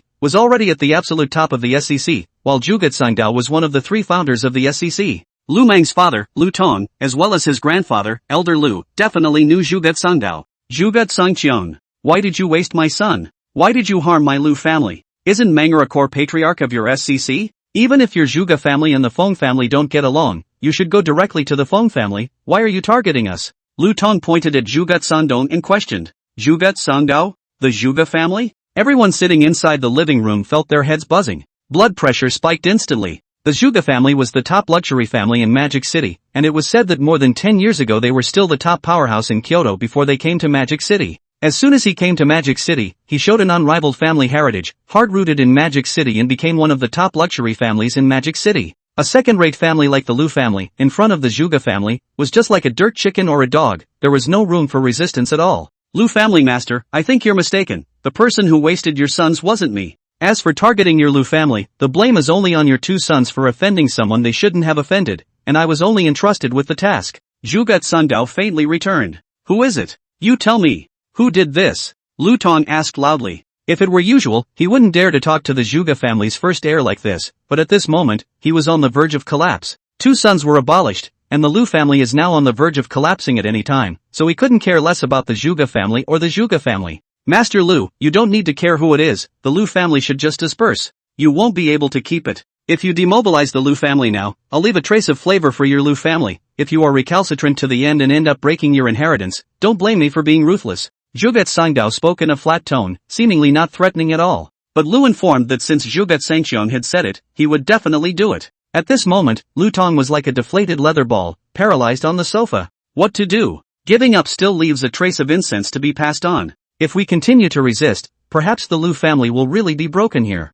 It's these two animals, losers. Yesterday he was trying to find the murderer who wasted his sons and avenge them. Now he couldn't wait to strangle these two losers. What the hell do we do? By the way, although the Zhuge family is powerful, they can't cover the world with one hand in Mordor. Isn't Manga close to the Feng family's young master? Getting help from the Feng family? The big deal was that in the future, they would completely rely on the Feng family, work for the Feng family, and be the Feng family's dog, which was better than having the family completely disbanded. Yeah, that's it? Lu Tong was really unwilling to demobilize the Lu family just like that. Enjoyed decades of glory and prosperity. Now it was about to return to the primitive because of Zhuge Sangdao's words. Zhuge Sangdao, your Zhuge family wants to cover the sky with one hand in Magic City, dream on. I'll contact the Feng family. Manga is close to the Feng family's eldest young master, they will definitely help. Lu Tong shivered and took out his cell phone to try to contact the Feng family, but suddenly realized that he didn't seem to have the Feng family's youngest master's phone number. Alas! Lu family master, you should stop struggling unnecessarily. Why don't you understand? Since I, Zhuge Sangqian, have promised someone to do something, I will naturally do it beautifully. And do you think that your Lu family is worth the Feng family to turn against my Zhuge family for your sake? These words from Zhuge Sangdao were once again like a hammer, hitting Lu Tong's heart hard. At this point he was lying on the couch no longer having an ounce of strength. His Lu family was only a second-rate family in the end, and in the eyes of top-tier magnates like the Zhuge family and the Feng family, they were only a little bit better than ordinary people. Elder Lu next to Lu Tong was now on the verge of an outbreak. Seeing that the Lu family, which he had painstakingly built up decades ago, was about to become a thing of the past, it was a little hard for him, a former lord, to accept. I think that when the Lu family was established, there was no Zhuge family in the Magic City. In his opinion, although the Zhuge family was deep and powerful, it was always an outsider. But it was this outsider who was now trying to wipe out his Lu family, a native family. There was a time when he was the only one who exterminated others, and there was no one who came to exterminate him. Zhuge Sangqian, it seems like you're definitely not giving my Lu family a way out? Elder Lu gritted his teeth. Elder Lu, since I, Zhuge Sangqian, promised someone else, I will naturally do it. If he wants your Lu family to be uprooted, I can only comply. Then you'll die. Elder Lu finished his body instantly bounced up from the sofa and rushed towards Zhuge Sangdao. Since Zhuge Sangdao did not give his Lu family a way out, then even if he died, he would still have to pull a cushion. Anyway, even if they didn't resist, the Lu family couldn't be saved by being targeted by a top-tier powerhouse like the Zhuge family. In that case, let Zhuge Sangqian, the youngest master of the Zhuge family and the first heir apparent, give the Lu family a burial. As a former tiger ranking expert, Elder Lu was much stronger than a first-time tiger ranking entrant, and he was confident that he could injure or even kill Zhuge Sangdao by surprise. It had to be said that Elder Lu, as the lord who had once established the Lu family, was still very bloodthirsty. Unlike people like Lu Tong who had enjoyed all the glory and wealth, they had lost the bloodthirsty nature that martial artists should have. But bloodthirsty is bloodthirsty, and in front of strength, any more bloodthirsty is just giving away food. It was only when Elder Lu was still a step away from Zhuge Sangdao that his body had stopped. And the body was slowly rising, and soon the feet had left the ground as well. At some point, a large hand was around Master Lu's neck and was slowly lifting him up. Elder Lu, as a tiger ranking expert, surprisingly did not even have any room to resist, and could only allow his body to leave the ground. He placed his hands on the tiger's mouth of this big hand and tried to break it apart, but it was completely useless. The big hand didn't move at all. If Elder Lu was at his peak, their gap wasn't really that big. But after all, Elder Lu was already old, long gone from his peak. He was already over 80 this year, and his body muscles had begun to atrophy. His strength was not as strong as before. The most intuitive feeling is that the previous peak of the old man Lu was nearly 1 meter 8, and now he is not even 1 meter 7. As humans age, their bodily functions will continue to decline, and their strength will naturally be greatly reduced. This was what caused him to not have the slightest ability to resist in front of such an expert. Chapter 130, The Lu Family Destroyed. Ka-ching! A slight thud that sent chills down the spine of everyone in the living room. Everyone started sweating profusely on their foreheads, some even covered their necks with their hands and gulped. After the sound, Elder Lu, who was still struggling, stopped moving all of a sudden, and his limbs hung down helplessly. This all happened extremely fast, and by the time the Lu family reacted, Elder Lu had already had his neck pinched and broken. Dad! Elder Lu! Zhuge Sangqiang, you actually dared to kill my father? Lu Tong asked with red eyes. How? Lu family master, you want to make a move against me as well? Do you really want the Lu family to be severed in your hands? Zhuge Sangqiang returned with an expressionless face. It was as if killing Elder Lu was a trivial matter to him. But it was true, a second-rate family like the Lu family was something he really didn't place in his eyes. If it wasn't for the fact that Lu Mang was Feng Shou's man, and he was afraid of causing Feng Shou's displeasure and affecting his 10-year contract, destroying the Lu family would just be a matter of raising his hand. You! Poof! Lu Tong was so angry that a mouthful of blood spurted out. He nearly fainted. Make a move against Zhuge Sangdao? He wouldn't dare. And even if you do it, you'll just end up like the old man, asking for death. But if he didn't do it, Zhuge Sangdao killed his father in front of him. The hatred of killing one's father and exterminating one's family is not shared. Zhuge Sangdao didn't have much patience at this point. Lu family master, what I just said is still valid. I'll give you 1 day to demobilize the Lu family so that your Lu family can still save a trace of the flame, otherwise the Lu family will be extinct. Don't try to fight back or run away. In the Magic City, what I, Zhuge Sangqiang, want to do, I've never failed. Of course, you can also try. After saying that, Zhuge Sangqiang turned around and left the Lu family, leaving behind only a pair of fear-filled eyes and an aged corpse. After Zhuge Sangdao left, Lu Tong lay on his back on the sofa, his eyes looking at the ceiling listlessly. And those companies and project leaders quietly left the Lu family. The Lu family was finished. They had to clear their relationship with the Lu family as soon as possible. Although working for the Lu family over the years had made them a lot of money, but you have to have a life to spend money, don't you? And those collateral relatives of the Lu family also detached themselves from the Lu family, taking their savings with them and leaving Mordor. Since then, the entire Lu family has gone up in smoke overnight. This family, which was also considered a little famous in the Magic City and held hundreds of billions of dollars in assets, just fell apart and disappeared in people's eyes. As for taking revenge on the Zhuge family, no one thought about it. Isn't it good to be alive? Why do you have to go and get yourself killed? The originator of this matter, Lin Dong, was still huffing and puffing inside the 10-star hotel. He had a top deluxe suite at the Star Hotel last night, and he came in with some emotion. A 10-star hotel was a 10-star hotel, and it was indeed too much more advanced than his 8-star hotel. He even wanted to buy the hotel, he just didn't know if the owner was selling it. Lin Dong, who was sleeping, was woken up by a ringing phone. Taking the phone and looking at it, it was Zhao Xian calling. Hey, Sister Xian. What's up? Lin Dong asked. Lin Dong. Our project that was stopped by Lu Koan has been resumed, and I heard that the Lu family has gone up in smoke overnight and has withdrawn from the stage of history. Zhao Xian said excitedly over the phone. Oh, so soon? Didn't Zhuge Sangdao only give me an answer today? I didn't expect him to be efficient or good. Since that's the case, then you should hurry up, identify a few more projects and make more investments. No one should dare to mess up now. Okay. Lin Dong. After hanging up the phone, Zhao Xian began to arrange the team's work. After the land project was stopped by Lu Koan, they stopped all negotiations. Because Lu Koan gave them the word that no one would dare to work with them again if they didn't do what he wanted. Now that the Lu family had collapsed, naturally there would be no one to threaten them, and they could continue to work with peace of mind. The others also sighed. A big boss is a big boss. It's only been here for a day and everything has been fixed. There is a future in working with such a boss. Lin Dong had just hung up Zhao Xian's phone not long before the phone rang again. Took the phone and looked at the number, didn't recognize it, it was an unknown number. Hello, who is it? Lin Dong asked. Brother Lin Dong. The Lu family has been uprooted as per your request, I wonder if you are satisfied? Zhuge Sangdong's voice came from the phone. So it's Brother Zhuge. Satisfaction. Especially satisfied. Brother Zhuge is really quick to do things. Don't worry, I won't forget what I promised you last time. Brother Zhuge can contact me anytime when needed. Lin Dong replied. Brother Lin Dong is indeed refreshing. Since that's the case, I won't bother you anymore, you can always find me if you have anything to do in Magic City. Zhuge Sangdao said. What he wanted was this promise from Lin Dong. After hanging up Zhuge Sangdao's phone call, Lin Dong laid on his bed and thought about it. After this incident with the Lu family, Lin Dong deeply understood the importance of strength. Are the Lu brothers weak? Not weak. It's just that they've encountered the more powerful Zhuge family. They didn't even have a chance to resist. And they are also in the same SCC hierarchy. One is one of the core patriarchs. One is one of the three founders. But driven by profit, the founders took out the core patriarchs. The other founder, as Lu Mang's backer, should have stepped in to stop it, but he didn't make a move. That says something about what was agreed upon between the two founders. At the end of the day it's still an exchange of some kind of benefit.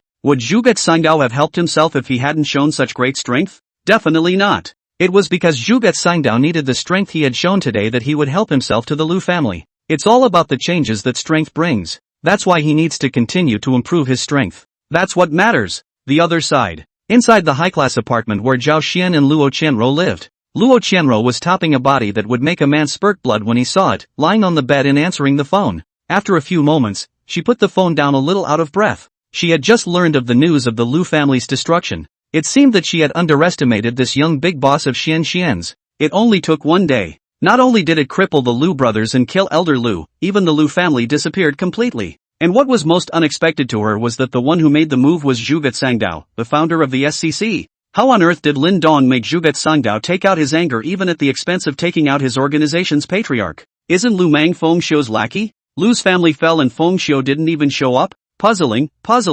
Luo Qianru had too many questions about this matter. A lot of it doesn't make sense, but then it happens. It seems like we still need to find some time and ask Xian. What happened when they went to see Lu Kuan yesterday? What exactly was the origin of this Lin Dong again? Chapter 131, Reserving a Class Reunion. The destruction of the Lu family was only a small wave for the international metropolis of Mordor, and coupled with the deliberate blockade of the Zhuge family, it didn't attract much attention. Donglai International's team also began to function normally, the inspection period that should be inspected, the negotiation that should be negotiated, all of which were trying to help Lin Dong spend money. Lin Dong did not have the heart to go back to sleep after being woken up by the phone call, and directly came to the temporary office of Donglai International. He has an appointment with the owner of this office building this afternoon to see if he can buy the office building, and then he is ready to go to Kyoto. After this incident with the Lu family, there shouldn't be any more ungrateful guys looking for trouble with Donglai International. When he left, he could also greet Zhuge Sangdao and ask him to help watch over him. Anyway, now he still has a request, so it's not necessary to use it for nothing.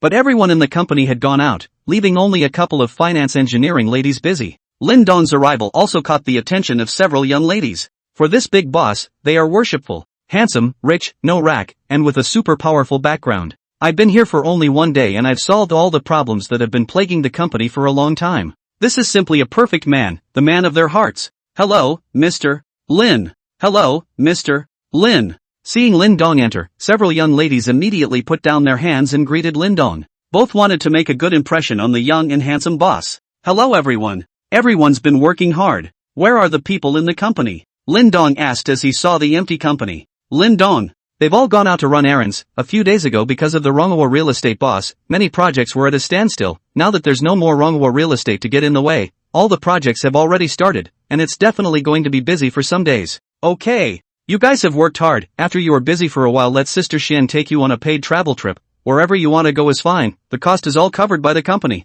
Lin Dong encouraged. Then I'll thank Dong Lin on behalf of the entire company. A young lady said happily. Right, has Sister Xian gone out as well? Lin Dong asked again. General Manager Zhao seems to have contacted another company in need of financing, and went on an inspection trip this morning. Well, you guys go ahead and get busy. I'll just drop by. Lin Dong walked into the general manager's office after he finished speaking. Because this was only a temporary office, Lin Dong was not assigned a chairman's office. Sitting in his office, he casually flipped through the papers, not having much fun, so he started playing with his cell phone. The high school class group seemed particularly lively today. There are several others who have been eyeing themselves. Lin Dong opened the group chat and went inside to see what was going on. Hundreds of messages were quickly read by him. There was some emotion in him at the moment. It turned out to be that in the high school class, there were classmates whose homes were close to Jiang Shan's. It seems like 2 or 3 days ago, Jiang Shan was picked up by her parents and was said to be suffering from depression and committed suicide once at school, luckily saved by her roommate. The school just notified her family to pick her up. Now after taking her home, she should eat, and will do whatever she is told to do, but she just doesn't talk, as if she has become mute, and hasn't said a word since she has been home for 2 or 3 days. But her family was in a hurry. Her family is on their way to the school to get a statement. What happened to a nice guy all of a sudden? The classmate, who was close to Jiang Shan's family, also learned about it from her family. So asked in the group what was going on with Jansen. The result was a natural and lively discussion in the group. In the end, when they asked, they learned that only Lin Dong and Jiang Shan were from the same school in their class, and that they were a couple in high school. So a lot of people just aired out Linden to ask what was going on and what was going on with Jiang Shan. Many other classmates were joking about whether Lin Dong had abandoned Jiang Shan when he had a new goal at the university, which led to Jiang Shan's depression. As a result, several classmates who used to be on better terms with Jiang Shan directly said that Lin Dong was a scum. Of course, there were also classmates who righted Lin Dong's name, saying that Lin Dong was so fond of Jiang Shan at that time, how could he abandon her? There must be some other reason. Because Lin Dong never showed up, everyone chatted about getting together this summer vacation.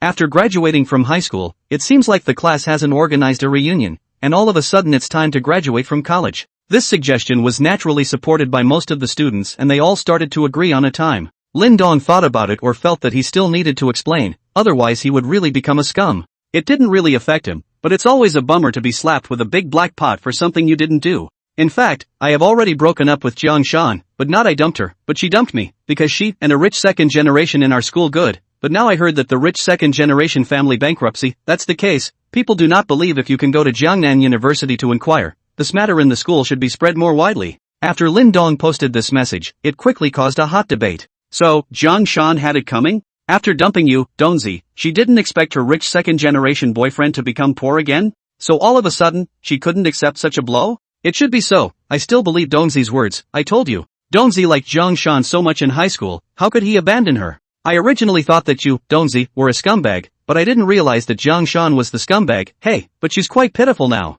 So what if you're pathetic? It's still self-inflicted? How did Donzi treat her at first? I don't know how many girls in our school envied her to death, and now she's abandoning Donzi for a rich second generation. She deserves it. At this time, Lin Dong posted again, alright, everyone should stop talking. Everyone has the right to make their own choices. I just need to do it myself with a clear conscience. Lin Dong, the person in question, had spoken, so everyone stopped discussing the matter. Just like what Lin Dong said, everyone had the right to make their own choices, but since it was their own choice, they had to bear all the consequences themselves. Everyone was discussing the class reunion again and asked if Lin Dong would attend. Linden said he could attend. Just send him the location when the time comes. That surprised everyone. This was because Lin Dong was under the impression that whenever he had time, he was either doing a part-time job or on his way to do so. He used to miss a lot of parties in high school, and he didn't even come to the party when he graduated. So everyone just called him symbolically, but I didn't expect to agree to it this time, which was a bit of a surprise to everyone. Chapter 132, Yunxi. Kyoto.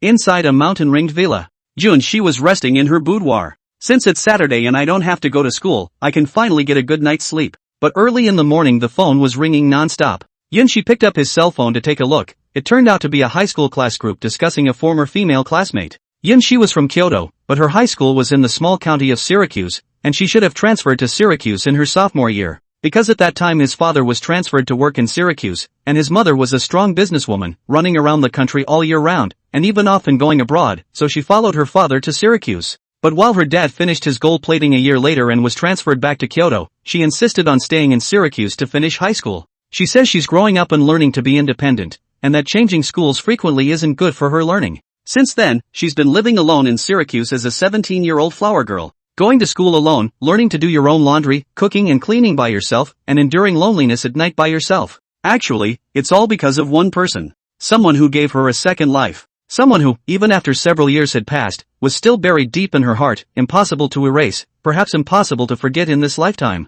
She could never forget that weekend a few years ago, when she had just recently arrived in Syracuse with her father. It was drizzling and she was crossing an intersection when she slipped on her feet and fell in the middle of the road. And at this time, an out-of-control truck was rushing towards her. She had been shocked long ago. Her body was completely out of control, when she had closed her eyes to accept her fate, her body suddenly went into a warm embrace. She instinctively used her whole body's strength and hugged this person to death. There was a loud bang in her ear and she opened her eyes to find herself being held by a young boy. She looked at the side of his face, it was clean and handsome. She had been carried by the boy to the side of the road by this time, and the out-of-control truck crashed into a building under construction a few dozen meters away from them. It is conceivable that without this young boy saving her, she might have been run over by a truck and gone to the other side. At that time he was delivering fast food on his bicycle. In order to save her, the bike collapsed, and the dozen or so fast food meals sitting in the car could not be eaten. She wanted to make it up to him, but he said nothing and said something about how everyone in this situation would save. But of all the people on the street at that time, he was the only one who rushed over to save her at the risk of his life.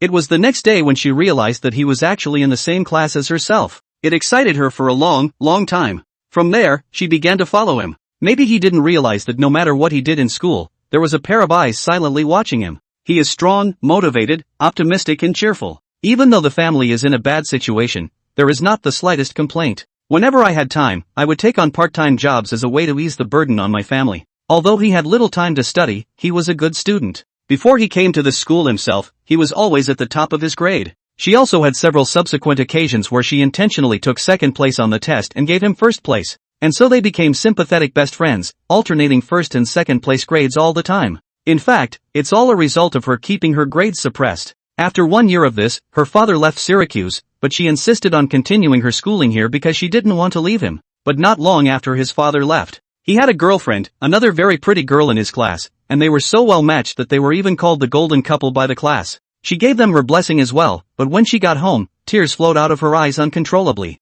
She cried under the covers for a long time. She hated herself for being weak. Hate myself for chickening out. I hate myself for being afraid to confess. Maybe if she'd made her feelings known earlier, she'd be the one standing next to him now. It will also be her who is referred to as the golden girl by her classmates. She thought about it for a long time that night and finally figured it out. As long as he could be truly happy and joyful, she was content. True love may not need to be possessed. She felt her mind rise. She still continued to follow him. With that girl, he was really happy. She didn't realize that he was still a warm person and would do everything for that girl. Prepare a loving breakfast in the morning, fight for lunch, and take her home from school. And so it went on until graduation. Together they got into Gangnam University. And she was no longer humbled by this exam, and went straight back to Aoki University in her hometown of Kyoto with the first place in her grade, the first place in the county, the first place in the city, and the first place in the province. He also became the first ever provincial top student of Syracuse First High School and the first person to be admitted to a prestigious school ranked No. 1 overall in the country. They haven't had much contact since college. Only a message of good wishes is sent on New Year's holidays. She wanted to slowly forget him and start a new life of her own. But 3 years have passed, and he remains dead in the deepest recesses of his heart. And this him was none other than Lin Dong. Having just seen the topics as well as the people being chatted about in the high school class group, She instantly jumped out of bed, instantly losing all sleepiness. It was because the female classmate they were discussing, Jiang Shan, was none other than Lin Dong's girlfriend. How is that possible? Why did Jiang Shan become like this? Where's Lin Dong? How's he doing? What's it doing again? Seeing that the group is again talking about the fact that it might be because Jiang Shan became like this after Lin Dong had a new love and dumped her. She was instantly furious and her face turned red. With her 2 years of understanding of Lin Dong, it was simply impossible for Lin Dong to do so. He's not the kind of guy who likes new things. To say that Jiang Shan had abandoned Lin Dong, she still thought it was possible. She'd been diving in and out of the group, though, and she knew that once she spoke, people were sure to steer the conversation back to her. So he simply watched everyone's chatting silently, also expecting Lin Dong to come out and say something. With many of his classmates eyeing Lin Dong did not even come out to say a word. She even wondered if something had gone wrong with Lin Dong as well. Throughout the morning, Yunxi had been staring at her cell phone for fear of missing Lin Dong's return call. After waiting until almost noon, Lin Dong finally spoke in the group. Seeing Lin Dong's explanation, Yunxi felt relieved in her heart. It was really similar to what she thought. It was Jiang Shan who abandoned Lin Dong and chose a rich second generation. She didn't understand why Lin Dong was so good to Jiang Shan. Is money really that important? Two people who love each other together, even if they don't have money, so what? Can't they still live happily ever after? Such things were destined to be incomprehensible to her, a girl who had grown up with no shortage of money. Chapter 133, I'll stay with you. And so on. Yunxi seemed to have suddenly thought of something. Jiang Shan dumped Lin Dong? So Lin Dong is single now? And he's supposed to be upset right now, right? Should I comfort him? Yunxi sat on the bed, a beautiful face tangled together. Her heart was doing a fierce struggle. Should I send a message to Lin Dong to comfort him or not? What if he thinks I like him? But I liked him in the first place. I should have confessed to him by now. Otherwise he'll be looking for a girlfriend again by then. Since there is no way to forget, you should try to pursue it. After making up her mind, Yunshi took out her cell phone and sent a message to Lindong with trembling hands. But a simple message was written and deleted by her, deleted and written again, and finally changed more than 10 times before she bit the bullet and sent it to Lindong. It also turned out to be just a few words posted. Lyndon, how have you been? After sending the message, Yunshi nervously stared at the phone. A pair of big beautiful eyes didn't blink until the acid was too much to bear. It was evident how she was feeling at the moment. Magic City. Temporary office space at Eastleigh International. Lindong was sitting in the general manager's office, chatting with everyone in the group. A message appeared on the phone screen. Lyndon, how have you been? Lindong opened the message and saw that it was sent by his high school classmate Yunshi. His thoughts instantly went back to that afternoon a few years ago. The girl I saved at the Syracuse crossroads. It was a critical situation. A girl had slipped and fallen in the middle of the road and a heavy truck was careening out of control. He was making a part-time delivery and didn't really think much of it before dropping his bike and running over to carry her to the curb. And he had just carried the girl to the side of the road when the heavy truck roared past them and moments later crashed into a building being constructed not far away. If he had hesitated just a little bit, the girl would have been hit by the big truck. A heavy truck like this is almost certain to kill anyone who hits it. And it was drizzling and there were construction sites underway around the crossroads, causing the road to be slippery as well. If he had slipped that much during the rescue, both men would probably have been taken away by the big truck. So at that time, even though he saved the person, he was scared to death in his heart. Only after saving him did he realize that this girl was actually his new classmate, Yunshi. Because of that rescue, he was knocked down for more than a dozen takeaways and had half a month's pay docked by his boss. I still remember when Yunshi first came to school on the first day, he immediately caused a sensation among almost all the men in the school. In high school, it is the time of everyone's budding youth, and Yunshi's appearance almost fulfills the image of the perfect goddess in the hearts of all the boys. A clean white dress, a head of dark hair, perfect and delicate features, as if coming out of a painting. Lindong was also impressed with her, but he did not pay too much attention to her. During his high school years, he was busy every day, wanting to earn more money to ease the burden on his sister-in-law and great-aunt's family. It was only since saving her that the two began to slowly familiarize themselves with each other and became very good friends as well. It wasn't until after he got together with Jiang Shan that he started to slowly distance himself from Yunshi because she was so jealous that she wouldn't let him hang out with her. In fact, as a man, Lindong was able to feel that Yunshi was different towards him, but he didn't dare to accept it. Yunshi was like a beautiful cloud in the sky to him, visible but never touchable. He grew up without his parents and was constantly abused at his second uncle's house until he was better off after moving to his sister-in-law's house in high school. Doesn't he have an inferiority complex? That's impossible. It was just that he tried his best to act as if nothing had happened, so as to cover up the inferiority complex buried deep in his heart. And he was afraid that Yunshi was doing this to him to repay his kindness. He felt it was pitying him. So what little pride and reason he had left told him that a girl like Yunshi was definitely an existence he couldn't touch. Then after having Jiang Shan, he slowly forgot about Yunshi. It's now 3 years later, and they're barely in touch except for a word or two during the New Year's Eve when they send out group wishes. This time, he didn't expect the other party to contact him with a message out of the blue. I think I saw the group posting the message themselves as well. He also sent a message back to the other man. I'm fine. How about you? Yunshi. The other side. Yunshi finally responded as she stared at her cell phone screen. For a moment it made her heart flutter. Another message was compiled and sent to Lindong. I'm fine too. Lindong, when will you come to Kyoto? I'll show you around this cosmopolitan city. Kyoto is actually quite fun and has many tourist attractions. Lindong, good. It just so happens that I might be coming to the capital in a few days. I'll have to trouble you then, because I'm not familiar with Kyoto. Yunshi's entire body froze as soon as she read the message sent by Lindong. Lindong was actually really coming to the capital? And in a couple days? This isn't her dream, is it? Yunshi, really? Didn't lie to me? Lyndon, of course. Yunshi, then let's make a deal. You must contact me when you come to Jingdu. Lyndon, yes. Yunshi, Lindong. Lyndon, huh? Yunshi, I heard you broke up with Jiang Shan? Lyndon, well, you saw it in the group too. But I didn't expect her to turn out like this. Yunshi, don't feel bad, it wasn't your fault. In fact, you're a victim too. Lindong, I'm fine, the saddest time is over, I'll welcome the future with a smile. Yunshi, aha, I'll accompany you. After Yunshi sent this sentence, her two cheeks became red and beautiful. At the same time, she was nervous in her heart and her breathing was rapid as he wondered how Lindong would respond to her. When she says that, the meaning should be obvious, right? And Lindong was obviously a bit stunned when he saw the message. Frankly speaking, it would be false to say that Lindong was not at all moved by a girl like Yunshi. It's just that he has a lot of self-control, and what's not meant to be his, he doesn't think about or touch. In the past, Yunxi and him were two parallel lines that could never intersect. In the end he chose Jiang Shan, at least he felt the gap between himself and Jiang Shan wasn't that big. But not anymore. He has the system, and there is a turning point in the two parallel lines. Therefore, Lin Dong decided to go with the flow and stopped deliberately avoiding things. But now that he had just broken up with Jiang Shan not long ago, he wasn't in a position to open his heart to another person and move on to his next relationship. Jiang Shan was too much for him. For years of dedication for this kind of result, what would have been his end if he hadn't obtained the system and changed the trajectory of his life? Become the laughingstock of Jiangda, become the object of humiliation for Huang Junlang, and even become the capital for Jiang Shan to show off. You can never hold your head up in school. Chapter 134, You Wait Here. Jiang Shan's ending was a bit pathetic though, yet it was not worthy of Lin Dong's sympathy for her. The main reason was that the damage she had given Lin Dong was too great. Two people together, if they do not love, breakup is actually no excuse,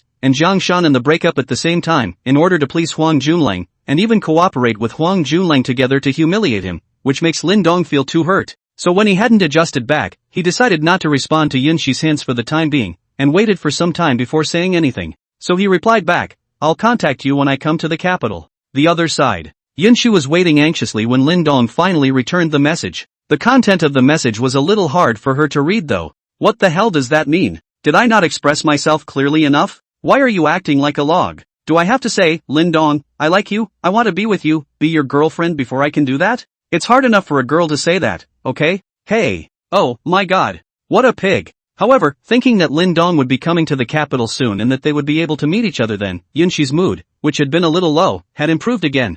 Aha! If you can't, you can just say so. Anyway, he said he'd contact me if he came to Kyoto. I won't be satisfied until I get a definitive answer. At this time, Yunxi's room door was knocked. Her mother, Guan Meiling's voice came from outside the door. Yunxi, it's almost noon, why are you still sleeping? Hurry up and get up, there are guests in the house. You're such a big girl, you don't feel ashamed. Oops. Mom, it's Saturday, so just let me sleep a little longer. Sleep what sleep?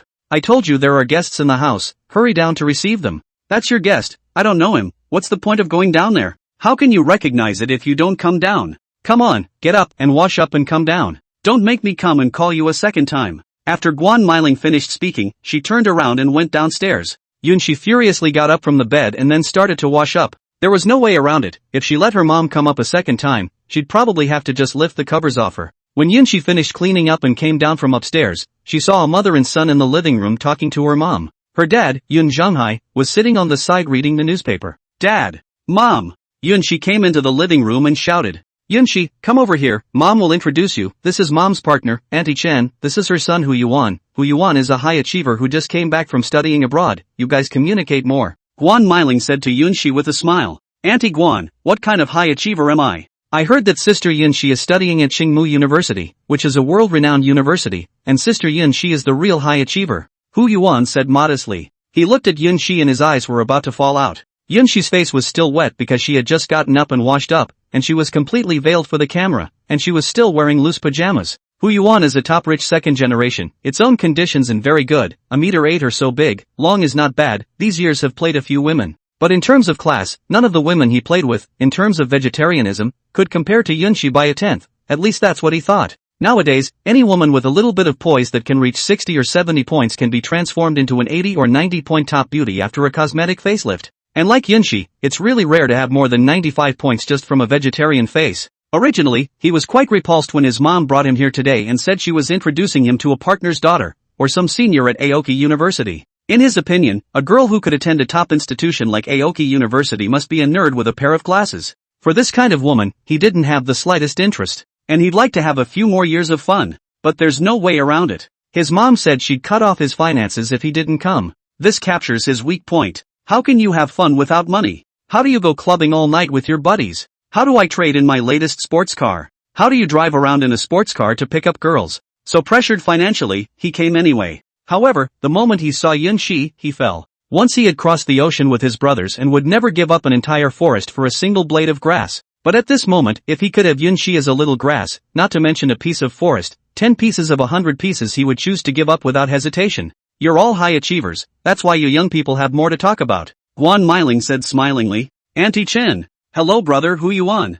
Yunxi sat down and greeted. Hello Cloud C. Hello sister Yunxi. Seeing Hu Yuan's eyes Yunxi was a bit disgusted. No different than any other man, all possessive. Only the way Lin Dong looked at her was her favorite. It was a look full of admiration, without a hint of desire. The two families didn't have long to talk before it was time for lunch. After dinner, Yunxi excused herself to go out, saying that she had asked her girlfriends to go shopping with her. She really didn't want to talk with them anymore. Her mother's meaning, how could she not understand, just want to introduce herself and the other side of the sun together. Strengthening of the partnership between the two parties. Anyway, it's all about profit. That's just right. You take who you want out for a stroll, your Auntie Chan and I have business matters to discuss. Guan Meiling said to Yunxi. Mom, I was out shopping with my girlfriends, all girls. What's the matter with him going as a guy? Yunxi complained. What's wrong with a man? A man can help you carry things. Otherwise, when you guys buy things, you'll be able to carry big bags and small bags? Guan Meiling retorted. Right. I can help Sister Yunxi fight and carry things. Sister Yunxi, don't worry, my body is very good, often exercise, carrying 100 or 80 pounds is no problem at all, you can buy whatever you want.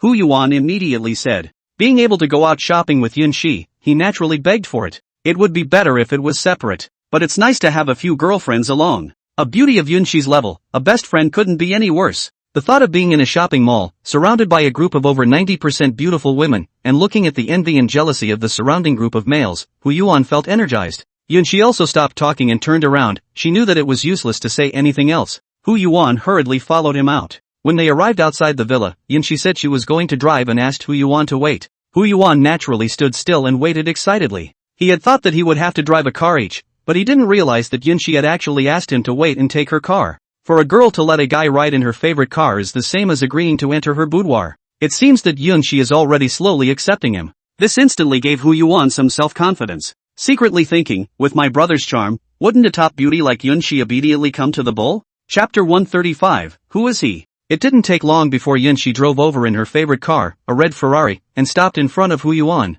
Hu Yuan was about to go open the door to get on the passenger side. Which knows that Yunxi pressed down the car window and said to Hu Yuan, sorry, brother Hu Yuan, my girlfriends and the girls don't like shopping with boys, so you'd better go and have fun by yourself. Bye. After saying that, he disappeared in front of Hu Yuan with a kick of the gas. Only Hu Yuan was left standing in the wind with a dumbfounded look on his face. Now he was really a bit confused. I didn't expect Yunxi to come up with this trick. Making herself wait here for her was purely an excuse. She pressed on with no intention of taking herself. She wouldn't have been able to shake it off if she had gone along for the ride. It's obviously too late to go to the car and chase after it. What to do? Going back? He couldn't afford to lose that face. It was clear that the two had come out together, but he was the only one going back. Finally thought better of it and drove my own car to get a drink with my buddies. Yunxi, when you fall into my hands, let's see how I'll you. It wasn't until late afternoon that Yunxi returned home. Just as she entered the door, she saw her dad, Yun Zhonghai, and her mom, Guan Meiling, sitting together on the living room sofa.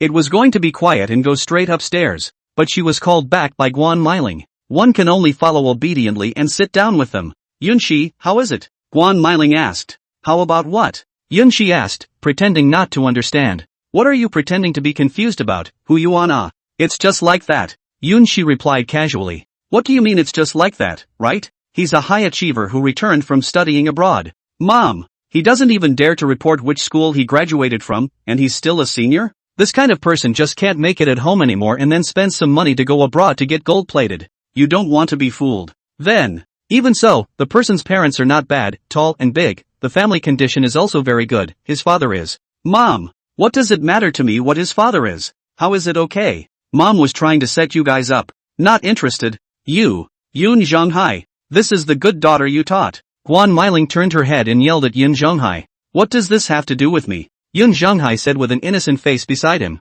How is it okay? Your daughter has been following you for the past few years. How well behaved was Yunxi in the past? Never talked back to me. It's not because you're not at home all day and night that your daughter has become like this. Yun Zhonghai muttered in a low voice. Yun Zhonghai, you're actually blaming me? You think I want to stay home all day long? Do you think I don't get tired of flying all over the country, even all over the world, all year round? If I didn't, could you afford to live in such a nice villa and hire someone to do the laundry and cleaning? With your measly dead wages, the two of us would have starved to death long ago. Guan Meiling roared angrily. Good. It's all my fault, wife, you've worked hard. It's me who didn't educate my daughter well, I will definitely educate her well in the future. Yun Zhonghai hurriedly admitted his mistake. He could take the roof off the house in a minute if he didn't admit he was wrong.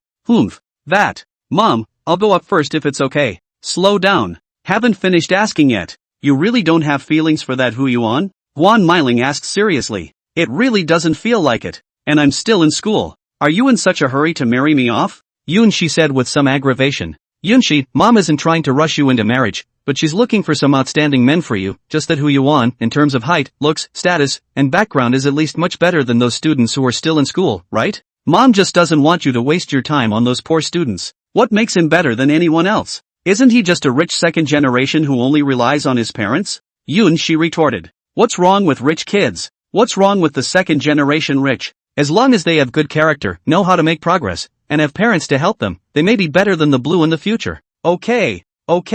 You are right. But I'm still young now. I really don't want to fall in love that early. Can you stop forcing me? Yunshi pleaded. Nope. There's a problem. Do you girl have a boyfriend at school? Guan Meiling suddenly asked. Which have any boyfriend? You don't talk nonsense. Yunshi replied nervously. Look at you, this nervous look is a problem. Your mom, I have been in the shopping mall for so many years, you this little mind I still cannot see? Then I still mix what to mix. Say, exactly who is it? Guan Meiling asked seriously. Yun Zhenghai also put down the newspaper at this time and looked at Yunshi. He didn't really know that his daughter had a boyfriend. This is a bit of a serious matter if it's true, and it has to be managed. Girls are prone to suffer. Mom, I really didn't. Will you stop guessing? Yun Zhenghai, you taught your daughter well. Yunshi, tell Dad, is there or isn't there? Mom and Dad aren't trying to make things difficult for you, but you're a girl who needs to know how to respect and love herself, understand? Yun Zhenghai also asked. Dad, I really didn't. Why don't you believe me too? Yunshi aggravated. Was it your high school classmate? Or a college classmate? And so on. Yun Zhenghai suddenly had a flash of electricity in his head. Yunshi followed herself to high school in Syracuse for a year before she was transferred back, but she was dead set against coming back and continuing to go to school there, saying that she had grown up and had to learn to be independent. He himself still thinks his daughter knows what she's doing. Does it seem like it would be that time to get together now? During that year, we all only visited her occasionally. We couldn't have been living together then, could we? It's quite possible. This thought made Yun Zhenghai's heart sink. The daughter that he raised like a flower was just gotten by some brat that he didn't know. If he knew who it was, he would have to break his legs. Yunshi, tell Dad honestly. When you didn't want to follow me back in your senior year of high school, did you do it to be with him? Yun Zhenghai asked after calming down a bit. What? Yunshi, so you didn't want to come back during your senior year of high school to be with him? Say, did you guys live together at that time? You stinky girl, have you gotten hard? You actually hid from us and lived with someone else. Do you want to be angry with us? Guan Meiling was even more furious when she heard Yun Zhenghai say this. Your daughter is actually living with someone else without your knowledge? That's more like it. The point is that you don't even know who the other person is right now. That's what's so infuriating. Dad, Mom, what are you guys babbling about? Who did I live with me? She was on the verge of tears. Yun Zhenghai, you're also good enough. You actually didn't know anything about your daughter having this kind of hint? How on earth did you bring up a child? Guan Meiling turned her head to question Yun Zhenghai again. Yun Zhenghai didn't say anything. He is indeed to blame for this. He also thought about who that person was. Lyndon, a boy who saved his daughter's life and was in her class. He remembers his daughter talking about him a lot during that time. He himself even asked his daughter to invite the other party to his home, but the other party seems to have refused. Plus, during that time, he was really quite busy at work, so he didn't pay attention to the matter anymore. He did not even have time to thank Lindong. Now it does seem like a dereliction of duty. Chapter 136. Is he Lindong? Is he Lindong? Yun Zhenghai asked. Dad, I really haven't lived with anyone. Who is Lindong? Guan Meiling asked. Yun Zhenghai told Guan Meiling the original story of Lindong saving Yunshi. What? It's a delivery boy? Yunshi, I'm telling you, I'll never agree to you being together. How is a delivery boy worthy of my daughter? Guan Meiling said loudly. Mom, what's wrong with a delivery boy? Besides, Lindong, he's only working part-time. It's not like he's delivering takeaways all the time. Yunshi also retorted loudly. Guan Meiling said she could, but said that Lindong couldn't. Her life was saved by Lindong risking his life. So, you admit it? Guan Meiling felt her blood pressure rise a bit. My daughter is actually with a fellow delivery boy? How does that make her take it? All along Yunshi had been her pride. From a young age, she had nurtured Yunshi at all costs. Yunshi is also very competitive, and knows almost everything, including zither, chess, calligraphy, painting, singing, and dancing. And the main thing is to develop Yunshi's temperament. Walking out now, wherever she went, she was sure her daughter was the absolute center of attention. But it's such a wonderful daughter that she's with a delivery boy? Even if he's not a delivery boy. But how much better can a family be when they don't study hard in high school and go to a part-time delivery job? No way. Definitely could not let his daughter be ruined in Lin Dong's hands. They must be separated. You must break up immediately. Guan Meiling ordered at Yunxi. I don't. I am going to be with Lin Dong. He risked his life to save my life, so it's just as well that you guys don't appreciate him, but you're actually talking about him like that. Yunxi cried. Yunxi, Lin Dong saved you, we are grateful to him, but you can't put yourself in his hands for the rest of your life just because he saved you. You're not loving, you're merely trying to repay a favor. You won't be happy in the future like this. Yun Zhenghai also persuaded. Dad, how do you know we won't be happy? Lin Dong, he's strong, progressive, optimistic, cheerful, 100 times better than that what's-his-name Hu Yuan that my mom introduced to us. You're trying to piss me off. Guan Meiling couldn't utter a single word as she was infuriated by Yunxi. Yun Zhenghai was also a bit headstrong. The daughter looked like she had decided on Lin Dong. Alas, he was still careless. When his daughter had just been rescued, he should have enlightened her and then given Lin Dong some money as compensation. With Lin Dong's family situation, he shouldn't have refused, in which case there wouldn't have been a later incident. At that time, when my daughter was still young and was rescued at the risk of her life, her heart must have been occupied by this tall figure. Plus the two were in the same class and were together every day. It would be strange if they didn't develop a crush. How can this be? It didn't really matter to him. Lin Dong really wanted to be like Yunxi said, and he wasn't against them being together. At first he was thinking that his daughter had always been the image of a good girl, and it was a little hard to accept that she suddenly did something like that without her parents' knowledge. And after a year of living together they actually don't know who the boy is. Now that he knew that it was Lin Dong who had saved his daughter's life, he felt nothing instead. Anyone who can risk his life to save a passerby must not be a bad person. He doesn't ask for much in the way of money or background. As long as it's really good for your daughter and your daughter likes it. Their family wasn't short of money to spend either, and in his opinion, too much money wasn't much use. But not his wife, Michelle Kwan. After so many years in the mall, I've known all kinds of great guys in abundance. A person like Lin Dong who came out of a small county was a far cry from these people. And his wife is also a person who loves face. If she let those business friends, partners know that she found a son-in-law, she'd probably hate to find a hole in the ground. What a headache. On one side is your own daughter. On one side is your own wife. He didn't know what to do either. Yun Zhenghai, what do you think should be done? This is all because of what you've done. A good daughter, just a few years ago? You've taught her to be like this. What's the point of me working my ass off outside? Guan Meiling pointed at Yun Zhenghai and cursed. Should we meet Lin Dong first? Yun Zhenghai asked cautiously. See what to see? What's there to see in a person who came out of a Tai county? Guan Meiling denied. Mom, I forbid you to talk about Linden like that. You really want to piss me off before you're satisfied, don't you? Okay. You two mothers should stop arguing. I think we'd better meet Lin Dong. How can we say that we have also saved our daughter's life? If it wasn't for him, our daughter wouldn't be able to sit here right now. So what's the point of us living as a couple? Don't you think so, wife? Yun Zhenghai said. Guan Meiling stopped talking. She wasn't unreasonable. She was grateful that Lin Dong was able to risk his life to save her daughter. But you can't save someone and then abduct them without a word. If Lin Dong had been her daughter's college classmate, studying at the same Aoki University, and her family's condition had been a little better, she would have been able to accept it. But on the contrary, Lin Dong was a person from that kind of small county, and in that kind of small county were the existence of the bottom, which made it a little difficult for her to accept. How good is your own daughter? Just look at the way Hu Yuan's mother and son acted today. The Hu family is a large family, assets of at least tens of billions of dollars, just such a family trained out of the air. To see their own daughter is not the eyes are not willing to leave for a second. Moreover, if Lin Dong really became her son-in-law and those friends of hers in business knew about it, where would she put her face? This should never happen.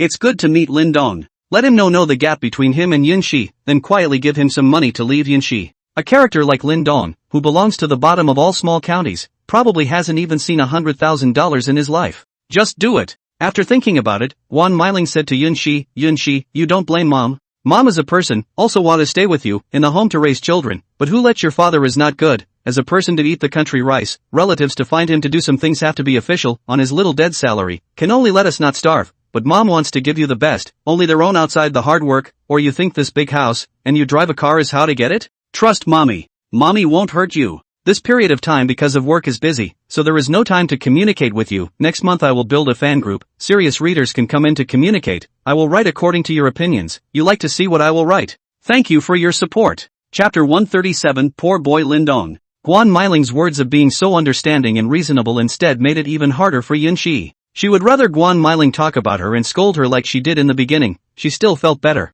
She also knew that her mom had worked hard out there all these years, also she could make a good life for the family. but she really couldn't forget Lin Dong. Obviously 3 years had passed and they hadn't even met, and she still couldn't get over it. She was still able to recall the side of Lin Dong's face that she had seen in Lin Dong's arms when she was saved by him back then, and it was still as clear as ever. Things like feelings are really out of one's control. Didn't anyone chase her in school the last few years of college? There is. A lot. Very much so. Aoki University, like the world's top institutions, almost gathered the whole country, and even the world's elite talent. Then that would who you on higher than a few grades have. But she just didn't feel it.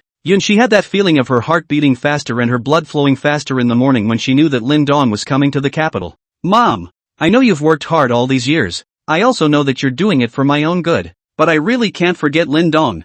She cried as she hugged Guan Meiling. It's fine. Let's meet Lin Dong first. Guan Meiling patted Yunshi's back to comfort her. It seemed that the only way to start was to start with Lin Dong, letting Lin Dong know the gap between them and then retreating in the knowledge was the best way. Next to him, Yun Zhonghai looked a bit helpless. Obviously his wife is aggressive, like to compare, cannot see their girlfriends and classmates one or two are driving luxury cars and living in luxury homes, have to go into business, but in the end to blame on his head. His salary is not high, but it's enough for a family to live a modest life here in Kyoto, and there's plenty of room for upward mobility. How come she can't even put food on the table? And she doesn't want to think about it. Although he hadn't substantially helped her career development, if he hadn't been in the position he was in, where would it have been so easy for her to do business? Do you really think money is found on the street? LOL. But she did have a bit of a hard time over the years, and while she had her own pride to blame, they did benefit from it as father and daughter. He couldn't afford such a luxury car and mansion with his current salary anyway. Mother and daughter hugged for a while. Seeing that Junshi had stabilized a bit, Guan Meiling asked, Junshi, what is that Lin Dong doing now? He's studying at Jiangnan University in Jiangnan Province. Junshi replied. Jiangnan University isn't bad, at least it's one of the top 10 schools in the country. So how often do you guys see each other when you're so far away? Guan Meiling asked again. Junshi thought in her heart that she couldn't tell the truth now. If her parents found out that she and Lin Dong hadn't started yet, it was estimated that she and Lin Dong would never have another chance in their lives. Since her parents thought that she and Lin Dong were already living together, they were living together. The raw rice was already cooked, so this would instead force them to agree. Not necessarily. Sometimes Lin Dong will take time to come over to Kyoto on vacation. I will accompany him for a few days. Junshi whispered. Lying to her parents was still not something she was very comfortable with. So you've been seeing each other every vacation for the last few years of college? Aha! So it's true that you didn't come back with your dad your senior year of high school because of Linden too? Junshi replied with a clench of her teeth. Aha! You! Guan Meiling was a little speechless with anger. So when's the next time you're scheduled to meet? Lin Dong said he would come to the capital in a few days.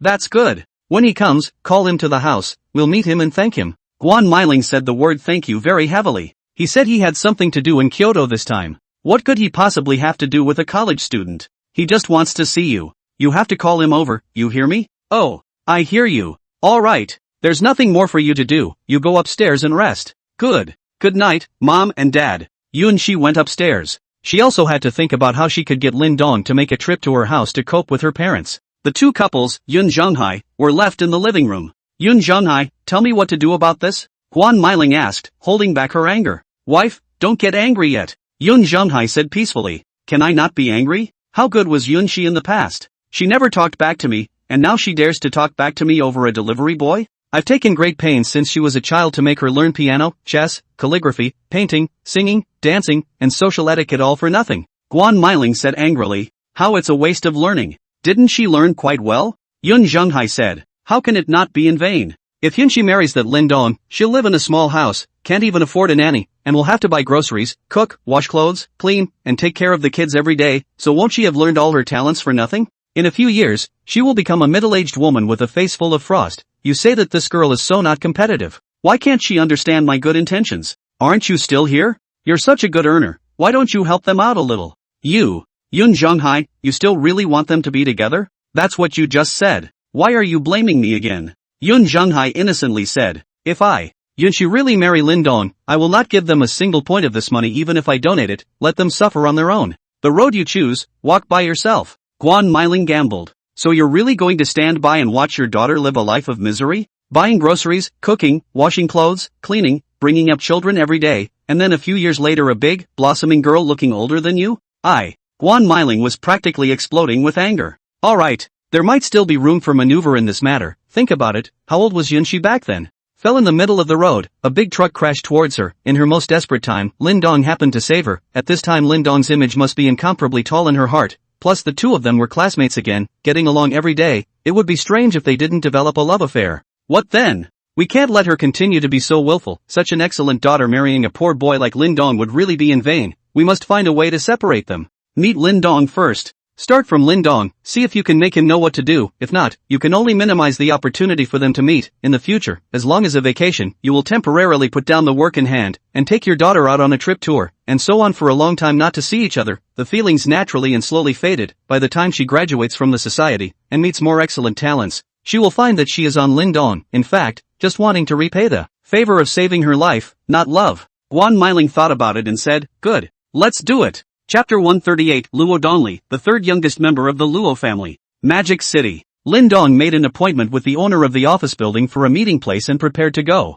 However, the other party said that Lin Dong could only travel alone. Lin Dong had been prepared to bring Zhao Xian along. After all, they knew each other. Acquaintances are good at what they do. As a result, the other party made such a request. Okay, then go alone. Arriving at the agreed location, Lin Dong explained his intentions and was led by the waiter to a private room. After entering the private room, the waiter told him to wait a moment and then left. Lin Dong then waited in the private room alone. Not long after, the door of the private room was opened and Lin Dong looked up, but he was stunned. The visitor turned out to be Zhao Xian's college classmate and best friend, Luo Qianru. Luo Qianru was wearing a black female professional suit today, with a deep V neckline on top and a short black silk skirt on the bottom, showing off her body to the fullest. Lin Dong thought that he was also considered a man with strong self-control, but he could not help but look at him a few more times. Luo Qianru came in and sat across from Lin Dong with great generosity, looking at Lin Dong without saying anything. MS. Luo, I did not expect it to be you. Lin Dong said with some surprise. What? Boss Lin is surprised?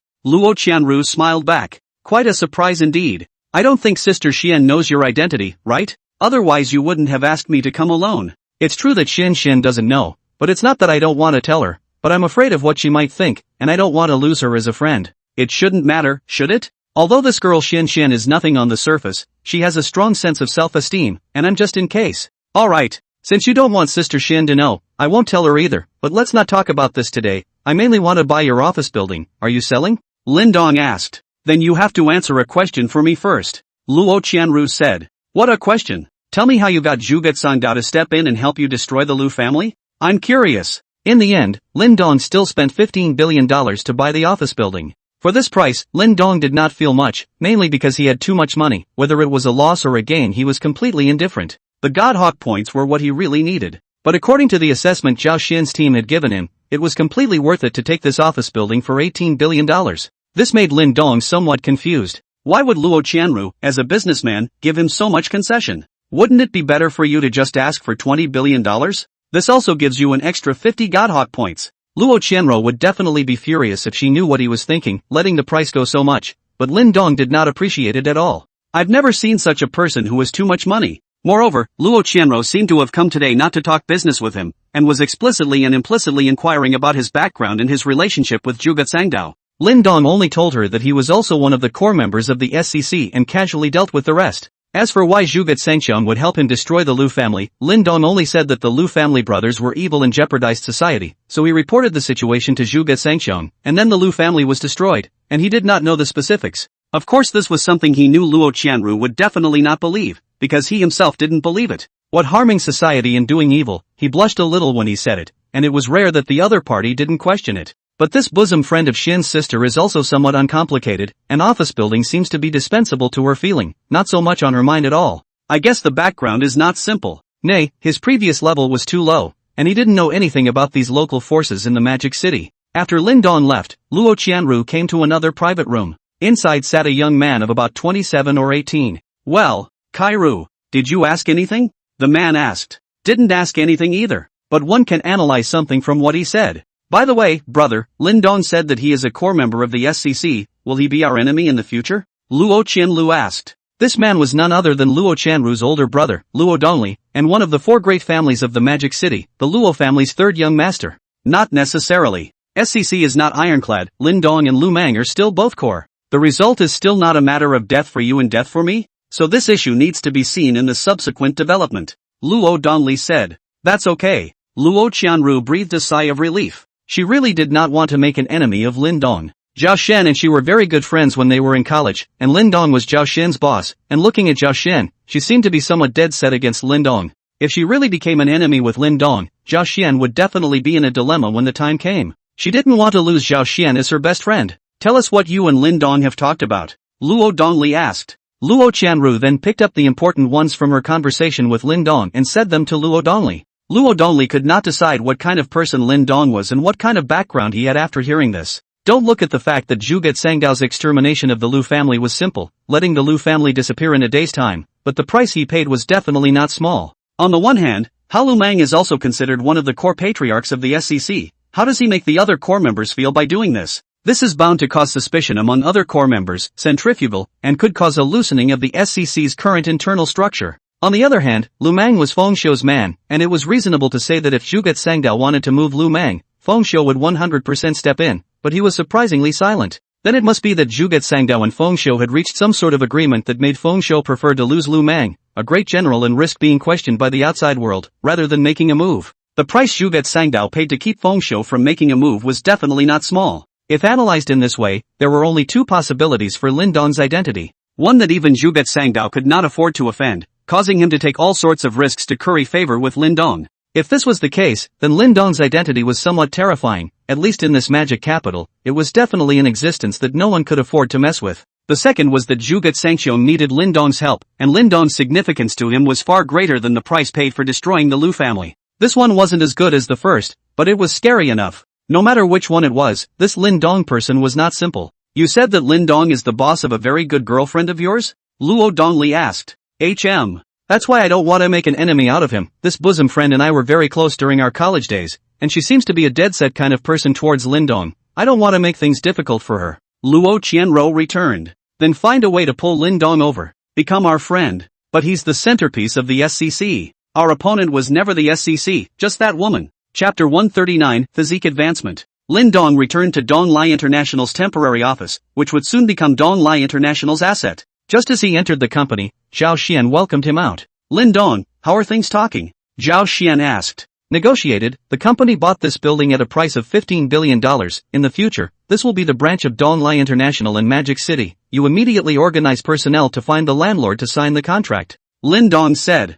$15 billion? That cheap? You're not mistaken? Zhao Xian asked. With their team's valuation, this office building is totally worth investing even if they buy it for $18 billion. I didn't expect Lin Dong to buy it for $15 billion. It seems that Lin Dong is still a master negotiator. Aha! It is indeed $15 billion. Lin Dong replied. He also wondered. It's okay for Zhao Xian to help him save money. Luo Qianlu was still helping him save money, which was a bit of a stretch. You're the one who sells things, and you're simply looking down on him by lowering the price instead of saying it's higher. Straight up, he's missing out on a couple dozen Godhawk points. That's good.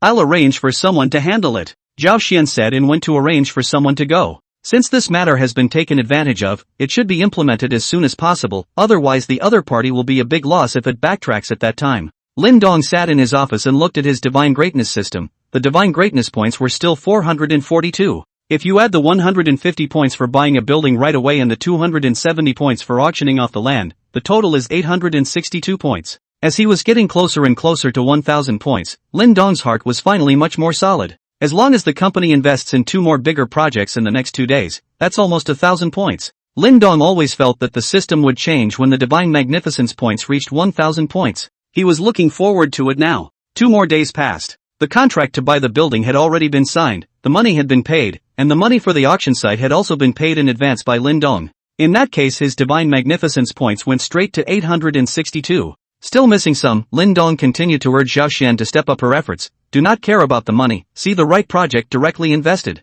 Lin Dong was prepared to wait for the system to be upgraded before traveling to Kyoto to see if he could continue to improve his strength a little bit, and then he would be more confident when he went to the Special Operations Group and Falcon to do the formalities. Zhao Xian was a little confused about Lin Dong's thoughts, who had been urging her to spend money during this period of time. This before and after have spent out $50 to $60 billion, not enough, still continue to urge, is too much money in the heart? A lot of projects haven't even been examined yet. Let's just throw it in. What if we lose money in the end? That's no way to spend money, right? But since it was the boss who had given the word, it would be spent. It wasn't her money that would be lost then anyway. Although she looked out for Lin Dong in everything, there was nothing she could do if others did not appreciate it. Another 3 big projects were hastily finalized, spending out a total of $15 billion.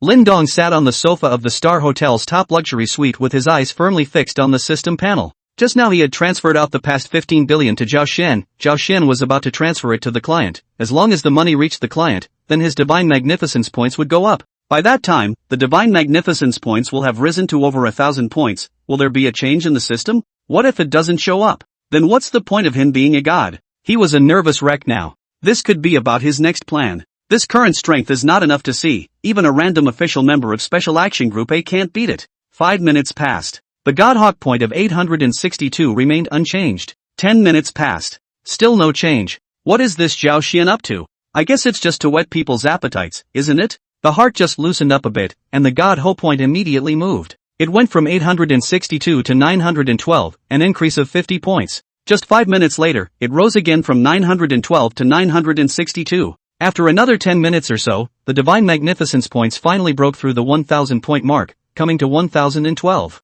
Lin Dong stared dead center at the system panel. There was no black screen and no changes. Nope. There's been a change. A plus number appears after both physical and mental. That's the biggest change. Lin Dong was incredibly excited. Physique was directly related to his strength, and if his physique could continue to increase, then that meant that his strength could continue to increase. Lin Dong tapped the plus number behind his physique, then the system immediately popped up a window. Host Lin Dong's physique has reached the limit of ordinary people on his planet. Does he choose to continue to upgrade? This enhancement will consume 1,000 divine magnificence points. Holy! The moment he saw the pop-up window, Lin Dong could not help but curse out. Continuing to raise his physique actually consumed 1,000 divine magnificence points. He went through a lot of trouble to save this, and all of a sudden it's gone? Linden chose no, then tapped the plus number behind the spirit again. Again a window pops up. Host Lin Dong's mental power has reached the limit of ordinary people on his planet. Does he choose to continue to upgrade? This enhancement will consume 1,000 divine magnificence points. Sure enough, it's no different than boosting your physique. All of them need to consume 1,000 Godhawk points to do so. Lin Dong ultimately chose to enhance his physique. It was the improvement of his physique that would lead to the improvement of his strength, and the improvement of his mental strength was the improvement of his perception and reaction speed. It was better to raise his strength first, and spiritual power was certainly important, allowing him to sense the strength of his opponents as well as his own danger, but only when he had divine magnificence points later. It was still most important for him to improve his strength at the moment. So Lin Dong returned and tapped the plus number behind his physique. After the window popped up, Lin Dong did not hesitate and nodded his head. The divine magnificence points instantly disappeared by 1,000 points, leaving only a pitiful 16 points. Lin Dong's originally solid heart hung in the air again. Slowly, Lin Dong felt his body heat up a little and started sweating all over. He ran to the bathroom, filled a large tank with cold water, stripped naked and sat in it. Cozy. Lin Dong sighed. The fever continued, and after 5 minutes, some black sticky substance appeared on the skin and emitted a bad odor, and the muscles in various parts of the body itched like crazy. Is this the legendary cleansing of the marrow? After Lin Dong forced himself to wash it, he changed another tank of water. This was changed several times, for about half an hour or so, when it finally stopped and the fever disappeared. Standing up from the bathtub, Lin Dong looked at his body and there were no obvious changes, but he could feel that his power had increased too much. As for how strong it is, it needs to be verified further. Now he was eager to fight Chai Zhou again to see if he could still catch his full force blow unharmed. Chai Zhou was the strongest person he had seen so far. Lin Dong looked at the system panel. Nothing else has changed, but the physique column had changed from the original ordinary limit to transcendent first order. That, transcendence isn't cultivating immortality. It's just a bit stronger than the limits of ordinary people, and Piggyback isn't invincible yet. There are still people who are more powerful than Piggyback, and you can't be invulnerable to knives and guns, and you can be killed by standing still and being shot at. That's the setup for now. Also, the system panel information I do not write, we do not care about these details, as long as you know the pig's foot strength increased, more and more powerful on the line. The main thing is that I cannot remember the balance and how much. Chapter 140, The Rise of Fame. The advancement of the physique was considered to have given Lin Dong a peace of mind. Strength could finally continue to improve. If the normal limit was the end result, then this system was too scummy. Fortunately, the system didn't let him down in the end. It's taking more and more shenanigans points, but there's hope. Plus as he gets stronger, he spends more and more boldly, and the godly points will increase. You have to be careful when you first start out spending $10 or $80 billion. It's okay to spend $100 billion now. It's a matter of being strong, having a background, and being naturally bold. The next will be bigger and bigger. By the time you spend hundreds of billions, trillions, tens of trillions of that, God hope points are still not used up. Not only did he want to be the person with the strongest strength, he also wanted to establish the strongest power and control the economic lifelines of the entire world. When the time comes, just stomp your foot and the global economy will shake 3 times. Think of the excitement, over the top. While Lin Dong was indulging in fantasies. At this time in the Magic City, the reputation of Donglei International gradually began to rise in fame. A large company's financing success will naturally hold a press conference, which is to enhance the visibility, in order to be able to successfully go public in the future to prepare. Recently, in the press conferences held by several companies in Magic City, the figure of an investment company would appear, and that was Donglei International. Slowly the media began to notice her. One news outlet did the math for Eastleigh International. It really doesn't count, it's a shock. In less than a month's time, Donglei International had invested nearly $100 billion in Magic City alone. What kind of financial power was this? When this news broke, it instantly dominated the front pages. A small, previously unknown company has invested nearly $100 billion in Mordor all of a sudden. Even in a cosmopolitan city like Mordor, this is unparalleled. Then all kinds of media, as well as good people, began to probe what the background of Donglei International was. The result can only be found. Donglei International is a recently established investment company, headquartered in Jiangnan Province, Zhongqing City. Nowadays, he owns Golden Leaf Hotel, the only 8-star hotel in Jiangnan Province, which is valued at $20 billion. Then there were the dozens of companies that had recently invested in Magic City and an office building that had been bought, totaling more than $80 billion. As of now, Eastleigh International already has over $100 billion in assets. The most horrifying thing was that the chairman of this company was named Lin Dong, aged just 21, still a college student. Only other information could not be found at all. Moreover, Lin Dong owned 100% of the equity of this company, which meant that this 21-year-old college student was already a veritable 100 billionaire. A mysterious $100 billionaire at the age of 21? This has generated a lot of media interest. If he could get a first-hand account of Lin Dong, he could definitely burst into flames. Therefore, these media outlets were also using all kinds of connections to conduct a human flesh search on Lin Dong. But in the end there was nothing but a name and an age. Not even a picture. Every time Donglei International attends a financing conference, it is the general manager Zhao Xian. Zhao Xian had just become Lin Dong's spokesperson. The more mysterious it is, the more curious the melon eaters and all kinds of media are, and the reputation of Donglei International in the investment world of Magic City is beginning to get louder and louder. At this time, Donglei International released a message under Lin Dong's authorization. Any individual or company that needs investment or financing can come to contact Eastleigh International, and as long as they pass the evaluation of the company's inspection team, they can get the capital injection from Eastleigh International. This is where many people with dreams start contacting Eastleigh International to get an investment to realize their dreams. These people and companies need capital in the millions to tens of millions, hundreds of millions and even billions. Lin Dong's intention was naturally to accept it as it was. He currently had a huge gap in divine greatness points and needed to get more divine greatness points as soon as possible. But Zhao Xian vetoed. She, in the spirit of the company's future development considerations, or need to further inspection before injection of funds. Lin Dong had no choice at this time. Zhao Xian was thinking of him and helping him save money, and he could not possibly tell the other party the actual situation, so he could only compromise and follow Zhao Xian's method. But he asked Zhao Xian to be able to lower the standards a bit and try to cast a wide net. At the same time, Eastleigh International also began a major recruitment drive. Donglei International has been very hot in Magic City recently. The company is not only powerful, but also super good treatment. The recruitment information has attracted the attention of elites from all walks of life as soon as it was released. The people who came to apply for the job are also a lot of people. Just 2 days, Donglei International from the original dozens of team rose to more than 200 people. Although the company pays well, it only recruits elites from all walks of life, which turns away many freshly graduated college students. It has also caused college students to join together online to denounce Eastleigh International, trying to press Eastleigh International to change its recruitment targets and give their fresh graduates some opportunities. The truth is that the treatment of Donglei International is too good, almost more than 3 times the same position in other companies, some can even reach 5 times. These college students naturally do not want to give up. But can this affect Eastleigh International? Naturally, you can't. What Lin Dong means is that I pay high salaries to recruit directly to work, not to recruit to train. Although he is also a college student, this is really a bit unfair, but there is no way. The company is now a period of rapid development. There is no time to develop talent. After this period of time has passed and the company has gradually stabilized, we will consider recruiting college students. An investment company doesn't really need many people. The most important thing is the legal team,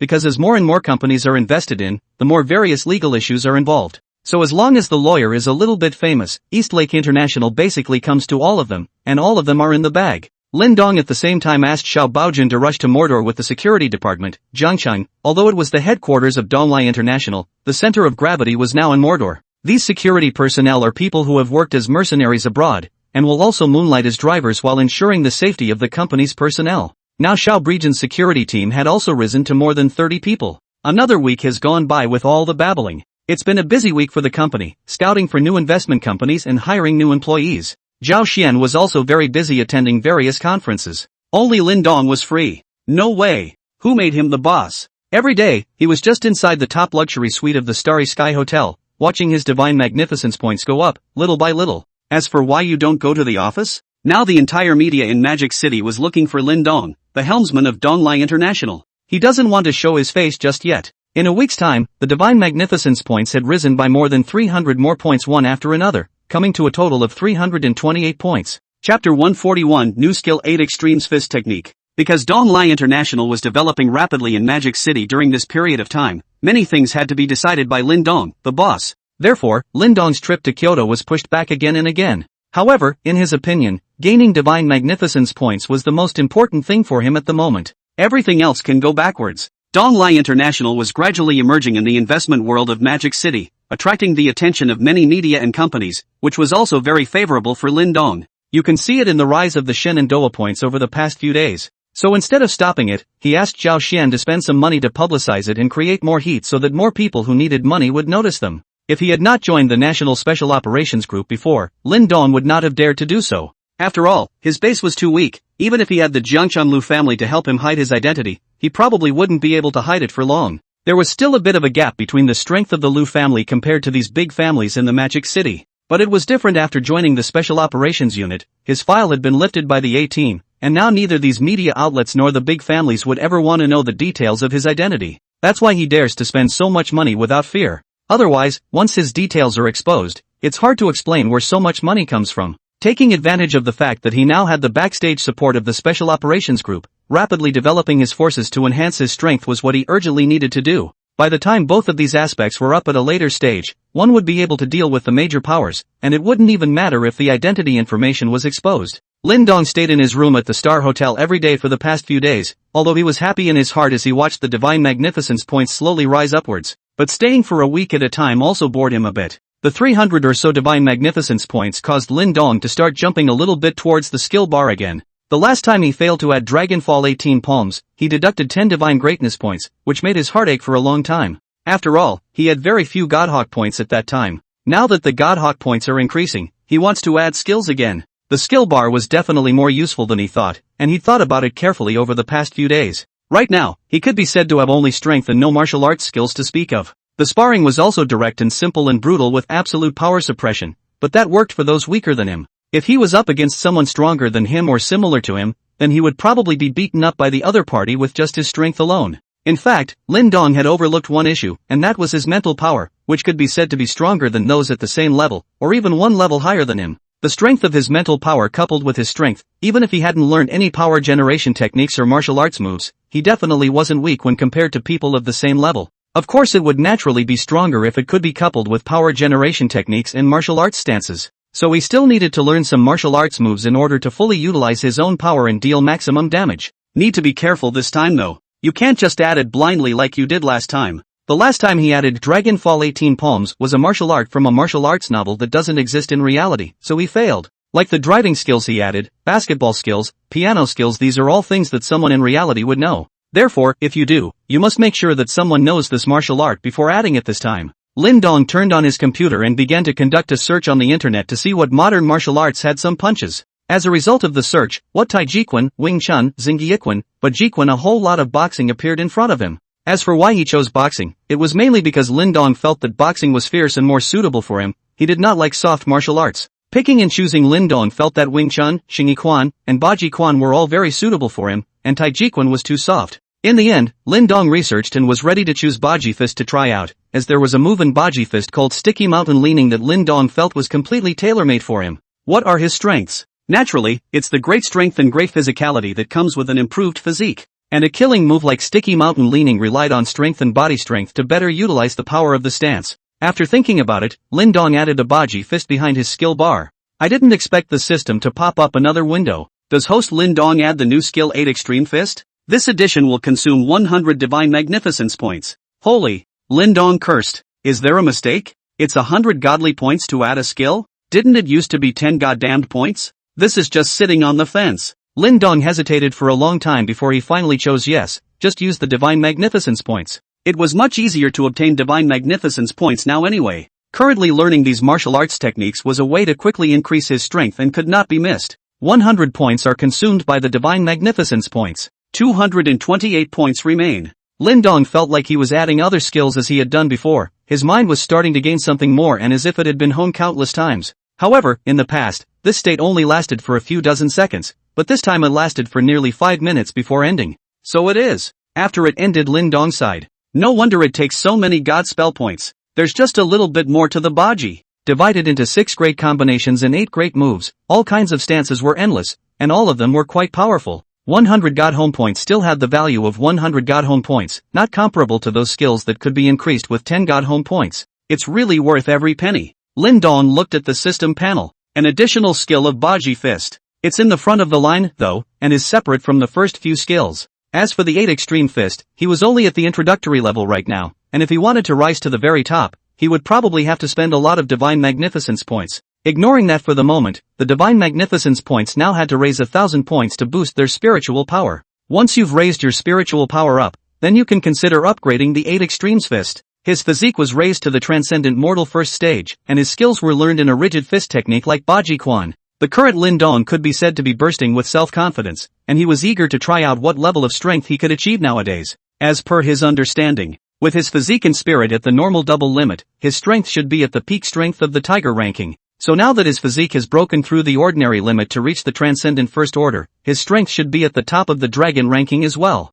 According to the rules of Special Ops Group A, for a reserve member to become a full member, their strength must cross the Tiger ranking to reach the top of the Dragon ranking. That meant that he could be directly promoted to a full member of Group A by exposing his strength now. However, Lin Dong was not prepared to expose it for the time being. As the saying goes, a sly rabbit has 3 burrows. Even a rabbit knows to leave a back way for itself, let alone a human being. Exposing his bottom card too early would do him no good, and his current identity background was enough. Chapter 142 Academic Exchange. Donglai International's reckless burning of money in Magic City has naturally moved some people's cakes. Originally, some investors were still in the midst of pressing the price of the favored company, hoping to get a bigger benefit for a smaller price. But as soon as Donglai International stepped in, it directly took a stake at a higher price, which made many investors hold their breath. They also united a lot of people and used some connections to try to block Donglai International in the Magic City investment community. This has led to some restrictions on the development of Donglai International. After all, a company is not a person you directly vote through. The boss is not a little cute.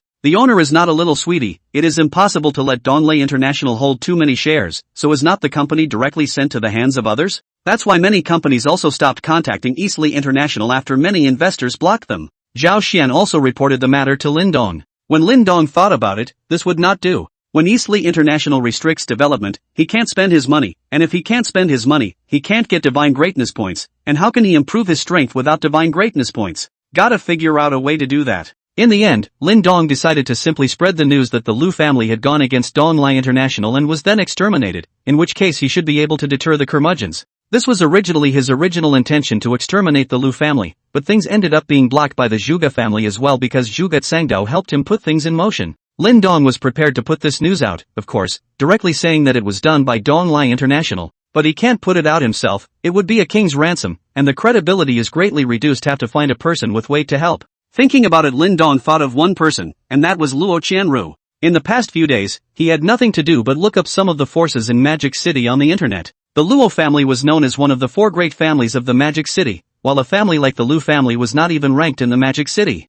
Luo Qianru was most likely someone from the Luo family in Magic City, and her status was not low. He called Luo Qianru directly to explain his intention and hoped that she would do him a favor. Luo Qianru agreed to help Lin Dong with this favor after asking his brother Luo Donglai. In Luo family news circulated out less than an afternoon, the organization to block the Donglai International group inside, originally dozens of people in the group, less than an afternoon all backed out. And surprisingly, the first one to quit the group was the organizer, the group leader. The Lu family has been destroyed, and they still want to block Donglai International? It's simply looking for death. The organizer, in particular, was the first to move his company to another city after he quit the group.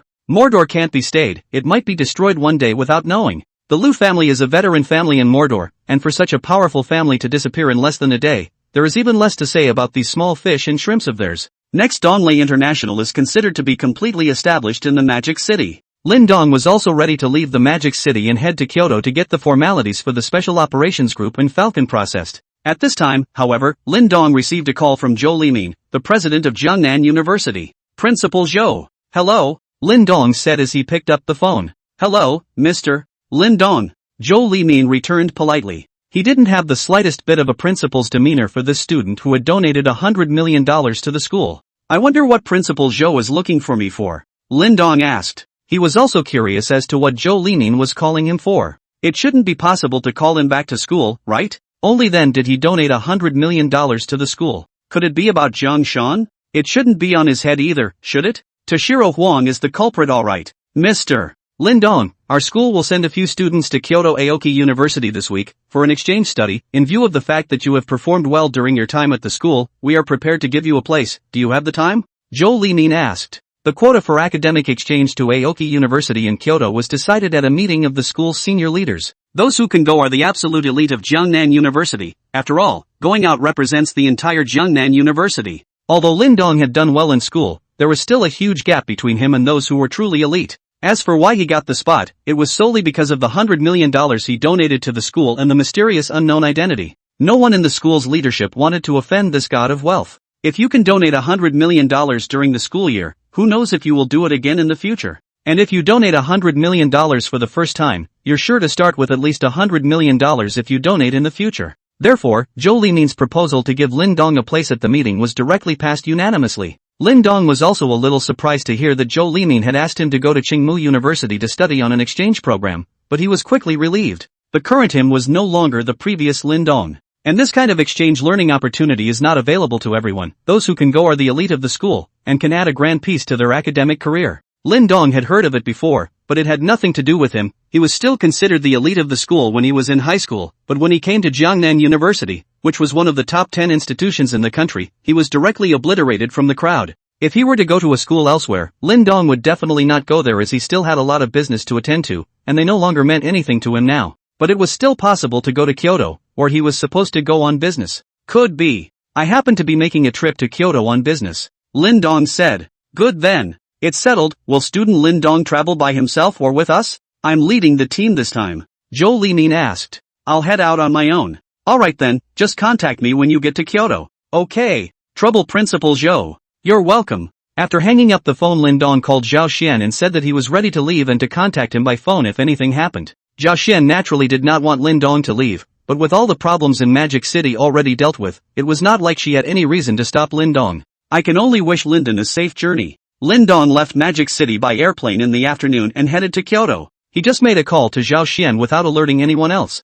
Zhao Xian was stopped from coming to see him off. Her current identity was a little sensitive, and she was also considered a little famous in the Magic City. After all, the wealth that had flowed out of her hands during this period of time had already reached more than $100 billion, and by then there was a possibility of exposing his identity in case some of the media found out about it. This time to the magic capital Lin Dong can be said to be a huge harvest. Not only the development of Donglei International has made great progress, their own strength is to enhance greatly. And now that the divine magnificence points were still increasing in a steady stream, I believe that I would soon be able to raise my spiritual power as well. The next chapter starts the march into Kyoto, which is a bigger paragraph and the big climax part of the prequel, so I hope you'll give it some good reviews and hypes. Also, once again, this book does not cultivate immortality. I've said this many times already, how come people still ask again? Chapter 143, who's the other one? While Lin Dong was traveling to Kyoto, JNU, Principal's office, Zhou Limin called a few students, Zhou Huili, Shangguan Mingyu, Suing Shui as well as Han Shiyun. These are the students who participated in this academic exchange and the elite students who were selected after a meeting with school leaders. These elite students, of course, do not mean that they are the best academic performers. In college nowadays, grades don't tell you everything, but also a combination of other things. And participation in academic exchanges is usually selected within the junior and senior years. Freshman and sophomore year is still focused on academics. As for why the three recognized goddesses of the academy were chosen, it was also due to a comprehensive consideration by the school. First of all, none of these three have bad grades and are excellent in every way. Furthermore, since it was going to another school to do academic exchanges, it represented the entire Jiangnan University, so it couldn't send a few crooked people. When the time comes for students from other schools to take a look, this is the kind of stuff you have in this school, it will definitely affect the reputation of the school. It's not high school anymore, where everything is based on grades and all other aspects are important. The few of you go back and get ready. Tomorrow you will leave for Kyoto to participate in the academic exchange jointly held by the school and Aoki University. Zhou Limin said to a few people. Yes, principal. Zhou Huili, Suingxue, and Han Shiyun replied at the same time. Only Shangguan Mingyue did not reply. Headmaster, I'm not feeling well these days and don't want to participate. Shangguan Mingyue replied. The other three and Zhou Limin were all looking at Shangguan Mingyue with surprised faces. How can she say she doesn't want to go to such a good opportunity that no one else can even ask for? That's Aoki University, the world's leading academic institution. Being able to attend an academic exchange at such a school would definitely be an invaluable asset to a college career. Student Shangguan, you have to think clearly, this is a good opportunity to improve yourself. If you don't go outside and look around, you'll never know where the gap between you and them is. Zhou Limin said. Headmaster, I can't go because of my health, sorry. Shangguan Mingyue still insisted. She really didn't want to go to Kyoto, because there were two people there that she never wanted to see in her life. Shangguan Weiwei, Xin Zhang, but she knew she couldn't get rid of them in her life, so for her it was a day's delay if she could. Fine. Since you've decided, I'll go with a different person. Zhou Limin said. Although he was surprised by Shangguan Mingyue's decision, since the other party really didn't want to go, he wouldn't force him. There are plenty of people who want to go. You, Shangguan Mingyue, are not the only outstanding person at Jiangnan University. If Shangguan Mingyue didn't go, Zhou Huili couldn't go either. Although he wanted to take a trip home, there was no way around it. His purpose of coming to Jiangnan University was originally to spy on Shangguan Mingyue. If he went back alone and upset young Master Qin, then his years would have been wasted. It was so hard to get on the Qin family's thighs, and there were still a few months to go before the successful completion of young Qin's mission, so he didn't want anything to go wrong at this time. But he was going to approach the principal in private, and it would be a little too disrespectful to the school if he said it now. Principal, weren't there always 5 people in the previous academic exchanges? Why is it 4 this time? Zhou Huili asked. As far as he knew, previous academic exchanges had been in groups of 5, but here there were only 4 people, which was why he was curious to ask. 5 this time as well. 1 more will travel to Kyoto on their own and not join us. Zhou Limin said. Who is the other one? Zhou Huili asked. The other 3 were a little curious. Lin Dong. Zhou Limin replied. What? It's Lin Dong? Zhou Huili asked in a loud voice. When she heard that the last person was Lin Dong, Han Shiyun's heart rejoiced that she was finally going to see Lin Dong again. Ever since the last time Lin Dong escaped from the battlefield, he himself had not seen him for almost half a month. She was also too embarrassed to take the initiative to contact Lin Dong. After all, the two of them almost broke the boundary last time, and it was still her who took the initiative, which still made her a bit shy for a girl. However, she did not expect Lin Dong to not contact her for so long, which made her a bit angry. Shangguan Mingyue was also happy in her heart. Lin Dong is actually going to Kyoto as well? Ever since she had known Lin Dong's strength, she had gradually had a plan in her heart, a plan to get rid of her original fate. But in this plan, Lin Dong was the most crucial person. So since Lin Dong was going to Kyoto, then she had to go as well. Among the several people, only Suingxue knew that the last person was Lin Dong did not feel much. Although she and Lin Dong were in the same class, they had spoken no more than 10 sentences in the past 3 years. Even if Lin Dong had performed a bit eye-catching recently, what did it have to do with her? What? Student Zhou has an opinion? Zhou Limin said with some displeasure. What kind of behavior is that? Yelling in my office? Do you still think I'm the principal? No comment. No comment. Zhou Huili said in a hurry. He did not expect it to be Lin Dong. Lin Dong used to be an obscure and small character, but after exposing his strength at the Fortune Sands last time, he was a little reluctant to see Lin Dong. He was Qin Zhang's man, and since Lin Dong and Qin Zhang did not deal with each other, he and Lin Dong were also enemies. However, he could not afford to mess with Lin Dong, so naturally, he did not want to meet up with Lin Dong. Just because of Lin Dong, the title he had established in school as the #1 male god had become a laughingstock. There's nothing going on, everyone go back and get ready. If Shangguan doesn't go, and continue the lesson. Zhou Limin said to a few people. Headmaster, I've given it some thought, this kind of opportunity is rare, and even though I'm in poor health, I still want to go and see it. Shangguan Mingyue suddenly said. Have you thought it over, Shangguan? Can your body handle it? Yes, principal. I've thought it over and I'm absolutely fine physically. Alright then, you go back and get ready too. We'll leave tomorrow morning. The 4 left the principal's office. However, they all looked at Shangguan Mingyue a bit inexplicably. He had just said that he would not go, but as soon as he heard that Lin Dong was going to go, he immediately changed his mind, and anyone could see that there was something wrong here. The rumors from school a while back can't be true, can they? It was not known who had spread the news that Lin Dong was said to have assumed the position of vice president of the martial arts club and was also having an affair with the president, Shangguan Mingyue. However, since Lin Dong had not come to school for the last half a month, this matter did not have much heat. Han Shiyun got a little uncomfortable. Lin Dong was the first one she had found to be different, and as a result, she hadn't been able to take it down fast enough, and now there were more and more competitors. Zhou Huili also felt that this matter was somewhat serious and needed to be reported to Young Qin. It just so happens that this time they go to Kyoto together, and when they get to Kyoto, it will be the territory of Young Qin, and at that time, even if you, Lin Dong, are no matter how powerful you are, you will have to be soft. Chapter 144 Arrival in Kyoto. Kyoto, a city with a long history and culture. It is also the world's #1 overall cosmopolitan city. Over the years, Mordor's economy has gradually begun to catch up with Kyoto's due to its geographic location, but Kyoto's position as the world's #1 overall ranking remains unbreakable. Because it is so deep, almost all of the capitals of the Chinese dynasties are located here. This place has become a feng shui treasure. According to the people concerned, when you look at Kyoto from high in the sky, you will see a feng shui pattern map of 9 dragons arching over the city. Of course, this is only visible to professionals, and many people have therefore tried it exclusively in airplanes, and while it was shocking, they couldn't see much of it. But that doesn't affect people's faith. People here have an innate sense of superiority from the moment they are born that is unmatched anywhere else. When Lin Dong arrived in Kyoto, he did not directly contact the people from the Special Operations Group and the Falcon as it was almost evening. Instead, he was going to open a hotel and rest for the night before contacting them the next day. For Kyoto, Lin Dong had also been longing for a long time, and since he had come here this time, he was also prepared to experience this city with a long history and culture. Lin Dong left the airport and took a cab. "Master, find the best hotel in the neighborhood," Lin Dong said after getting into the car. The driver was a middle-aged man. As soon as he heard Lin Dong's accent, he knew that he was not a local, plus Lin Dong did not dress too elaborately, just an ordinary person's outfit. In his heart, he thought to himself, young people nowadays really don't know the sky in the moment they open their mouths. They want to find the best hotels. This is Kyoto, the world's largest metropolis. Does he understand how expensive the best hotels are here? It's no exaggeration to say that a one-night stay in the best luxury suite at such a hotel could buy a suite in some small city in a remote area. This is no joke. However, since the other party requested it, he did not say anything and led Lin Dong straight to the 10-star chain hotel, Starry Sky Hotel. Lin Dong did not know how many detours the driver had taken, and he did not question the driver when he finally reached the Star Hotel after half an hour. After all, it's not easy for anyone living at the bottom of the heap, and he's not too bad off anyway. After paying the fare, Lin Dong entered the Starry Sky Hotel. The middle-aged driver, however, did not leave, but waited where he was.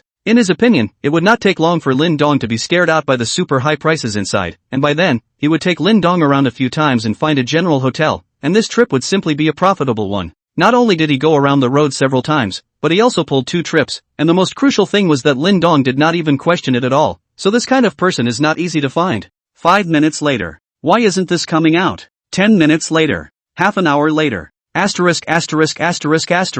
Encountered a person pretending to be a pig and eating a tiger, damn, looked away, delayed for half an hour. The middle-aged driver cursed and drove away. Lin Dong entered the hotel and went to the service desk. "Sir, may I ask what you need?" A pretty girl receptionist at the hotel asked politely. "Get me a room," Lin Dong said. "Yes sir, would you like a single or double room? Standard or deluxe room? Get me the most expensive one in your hotel." "Sir, the most expensive deluxe suite in our hotel costs 18,888,888 for one night. The price is a bit high, but it will be matched with corresponding high-quality services. Are you sure you want to open it?" "Open. Okay. How long are you driving for, please?" "Let's start with a week." "Yes, please wait." The pretty receptionist girl began to operate skillfully on the computer and finished in less than a minute. "Sir, a week's worth of deluxe suites has been opened for you. The total is $1,322,216. Please choose your payment method." Lin Dong pressed his fingerprint and then tapped confirm payment. After opening the room, Lin Dong followed the waitress up the stairs amidst the adoring gaze of the receptionist girl.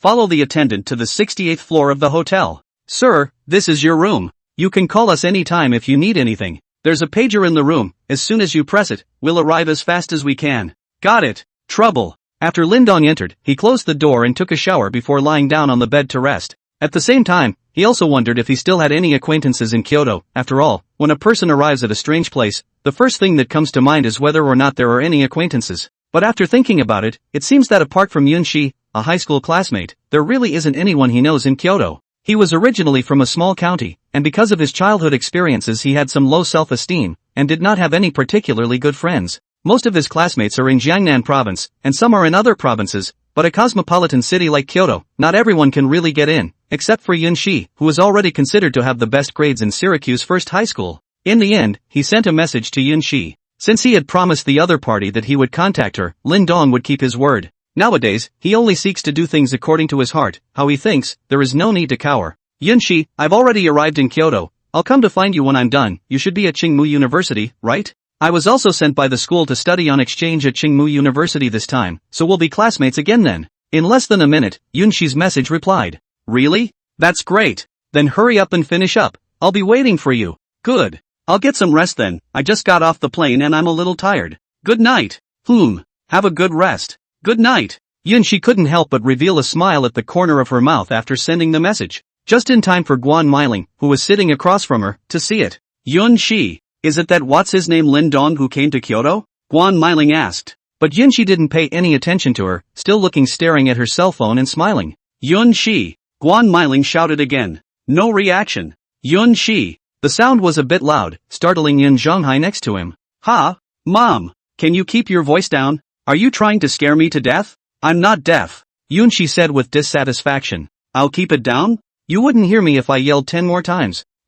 Where did I? Yun Shi muttered. Why not? Just now I called you twice but you didn't respond. What's so fascinating? Did Lin Dong come to Kyoto? No yet. He said that he would have to wait for a few more days before coming back, and he also said that he was sent over by some school to Qingmu University for an exchange study. Yun Shi replied. Oh, Jiangnan University sent to Qingmu University for an exchange program? This is not easy. It seems that Lin Dong is doing quite well at Jiangnan University. This kind of exchange student quota is only available to students who have performed very well in the school. The one who spoke this time was Yun Zhonghai. That's for sure. My vision can't be bad. Yun Shi said proudly. Hearing his father praise Lin Dong, she couldn't be happier in her heart. Chapter 145, Making Lin Dong his son-in-law. Guan Meiling glared at Yun Zhonghai. Thinking to myself, you're the one who talks too much. Even if Lin Dong could continue his graduate studies and doctorate at Jiangnan University, what could he do? His family, his upbringing doomed him to future accomplishments that would never live up to his own standards. That was why it was the best way to make Lin Dong leave Yun Shi of his own accord. Yun Shi, Lin Dong has come to Kyoto. Since he is here to study on an exchange program at Qingmu University, I don't care if you guys meet at school, but I won't allow you to go out alone, do you hear me? Guan Meiling said. Why? Yun Shi asked. You're a girl. How can you do this? Have you no shame? Mom, what are you talking about? Yun Shi said with a red face. Say what? What can you say when you've been living together for over a year? I'll tell you. In the past, when we weren't around, you could do whatever you wanted, but don't even think about it in the future. I'll keep an eye on you. No more talking to you guys. I'm going upstairs to sleep. Yun Shi went upstairs with a red face. After Yun Shi went upstairs, Guan Meiling spread her anger on Yun Zhonghai again. Yun Zhonghai, what do you mean? What's wrong with me? Yun Zhonghai asked with an innocent face. What's wrong with you? Do you have a crush on Lin Dong? Want to set them up together? I don't think there's anything wrong with Lin Dong. It's just that his family's condition is a bit poor. As long as he knows how to get ahead and graduated from a famous university, he definitely won't let Yun Shi suffer in the future. You want to piss me off too, don't you? Lin Dong, where does he deserve my daughter? A hick from a poor countryside. Wife, think of it this way, in case Yun Shi marries that Hu Yuan as you want, can you guarantee that he will always treat Yun Shi well? The Hu family has so many rules. What if Yun Shi is bullied in the Hu family? Can you go and back her up? How can I not? And none of what you said can happen. Didn't you see Hu Yuan's eyes straighten up when he saw Yun Shi? How could he possibly bully Yun Shi? You don't understand men, the easier they get, the less they know how to cherish. Hu Yuan is from a big family, he looks like a playboy type. At first he will definitely be good to Yun Shi, but in time he will inevitably have something else on his mind, and then his daughter will be in deep trouble. Moreover, in order for the big families to prosper, there are not a few 3 wives and 4 concubines. They won't care about Yun Shi's feelings at all. Then tell me what's good about marrying Lin Dong? If you can convince me, I won't object to them being together. In fact, I think we can recruit Lin Dong to our door. Our family already has 1 daughter, we will feel uneasy about marrying anywhere, and if Yun Shi marries out, how lonely will the 2 of us be? What about when we get old? It just so happens that Yun Shi and Lin Dong have such a good relationship. Why don't we just let them live with us after they get married, so that we can watch our daughter every day, and Lin Dong won't dare to bully her, and when we get old we can still hold our grandchildren and enjoy our old age. Yun Zhonghai said. This was the result of Yun Zhonghai's careful consideration. In these years, Guan Meiling has been running outside all the time, and she is still stuck in the impression of Yun Shi as a good girl a few years ago. But he had always accompanied Yun Shi and knew his daughter's character. Although she looked soft and weak, once she decided on something, it was hard to change her mind again. Really forcing her to break up with Lin Dong might have serious consequences. He's only got 1 baby girl, he can't afford to gamble. so he's been trying to figure out how to convince his wife, not his daughter. Guan Meiling surprisingly didn't know what to say for a moment. She admitted that she had been talked into it by her husband. The mind is at war with the sky right now. On the one hand, she wanted her daughter, who was so good, to marry someone even better, so that she would have more face outside. You can show off in front of your partners, friends, and classmates. On the other hand, what if it is true, as my husband said, what if they are bullied when they marry into a big family? Will they be able to help their daughter get justice? Moreover, she didn't want her daughter to leave her. If Lin Dong was really as motivated as her daughter said and graduated from a prestigious university, then he would be recruited to be a son-in-law for their family, and she would hand over the company to him, so that she could bring her grandchildren together with her husband. How good would it be? I can still see my daughter every day. With that thought, Guan Meiling's fire instantly subsided for the most part. Let's meet Lin Dong first. If he is really as good as my daughter said, I will no longer object to them being together, but after the marriage, they must live with us and be a house son-in-law to our family. Guan Meiling said after some thought. Then let's wait until we meet Lin Dong. I don't think he'll refuse. It's better to stay in Kyoto than for him to go back to Syracuse, and he'll be able to receive a better education when he has children in the future. Yun Zhenghai said. I have to say that Jin Zhenghai is worthy of being a person who eats the country's rice. Speaking theory is a set. A few words will make Guan Meiling convinced. Kyoto, Great Wall Club. Qin Zhang was lying on his back enjoying the massage services of a few wonderful beauties. The phone is ringing. A beautiful woman picked up the phone and pressed the answer button before placing it by Qin Zhang's ear. Hello, who is it? Qin Zhang asked. Young Qin, it's me, Zhou Huili said over the phone. So it's Wiley. What is it? Young Qin, our school is organizing 5 students to come to Tsinghua University in Jingdu tomorrow for exchange studies, and both Miss Mingyue and I will be there. Zhou Huili said. Oh, Mingyue will also come to the capital? That's just right, I haven't seen her for a long time as well. How has she been these days? Qin Zhang asked. Pretty good. But there's another one coming too. Who? Lin Dong is also coming to the capital? Are you sure? Qin Zhang asked as he rolled over and sat up in a flash. 1,000 times over. And I have something else I want to report to you. Say. Zhou Huili told Qin Zhang in detail about Lin Dong being the vice president of the martial arts club, the rumors in the school that he was having an affair with Shangguan Mingyue, as well as the fact that Shangguan Mingyue was in the principal's office today and had changed her mind at the last minute. I know. Is there anything else? Qin Zhang listened and said expressionlessly. No more, young Qin. Zhou Huili said carefully. He knew that Qin Zhang must be in a bad mood right now. That's it then. Contact me again if anything happens. Qin Zhang hung up the phone directly after he finished speaking and then slammed the phone directly onto the opposite wall with force. Pow! It scared a few of the beautiful women who were massaging him. Lin Dong, since you dared to come, let's settle old scores together this time. I want you to be unable to leave Kyoto. Qin Zhang gritted his teeth and said. Not only had Lin Dong made it impossible for him to raise his head in front of the other heavenly kings of the T-sub party during this period of time, he had also dared to touch his fiancée, which was simply audacious. Since you dare to come to the capital, don't blame me for being ruthless. Chapter 146, Su Wanli's shock. Lin Dong was still unaware that his promise to Principal Zhou Limin to participate in the academic exchange at Tsinghua University had already been reported to Qin Zhang by Zhou Huili, and Qin Zhang, as a native of Kyoto, was waiting for Lin Dong to throw himself into the net. If it was not for the fact that Zhao Shidao of the Tsi party did not allow it and did not want to cause unnecessary trouble when the 10-year appointment arrived, he would have long ago led his men to Jiangqing to seek revenge on Lin Dong. When had he, Qin Zhang, ever suffered such a loss since he was a child? He had completely become the laughingstock of the T-sub party during this time. It was just as well that the 8 heavenly kings mocked him, but some kittens and puppies even dared to talk about him behind his back. They really didn't know how to die. Lin Dong's trip to Kyoto this time was not destined to be peaceful. Of course, even if he knew about it, he wouldn't take it to heart. From the time he joined the National Special Operations Group in Falcon, to the other day when his own strength had been greatly improved, Qin Zhang was no longer worthy of being his opponent. The next day, Lin Dong sent a message to Su Wanli, the leader of Special Action Group A, early in the morning, indicating that he had arrived in Kyoto.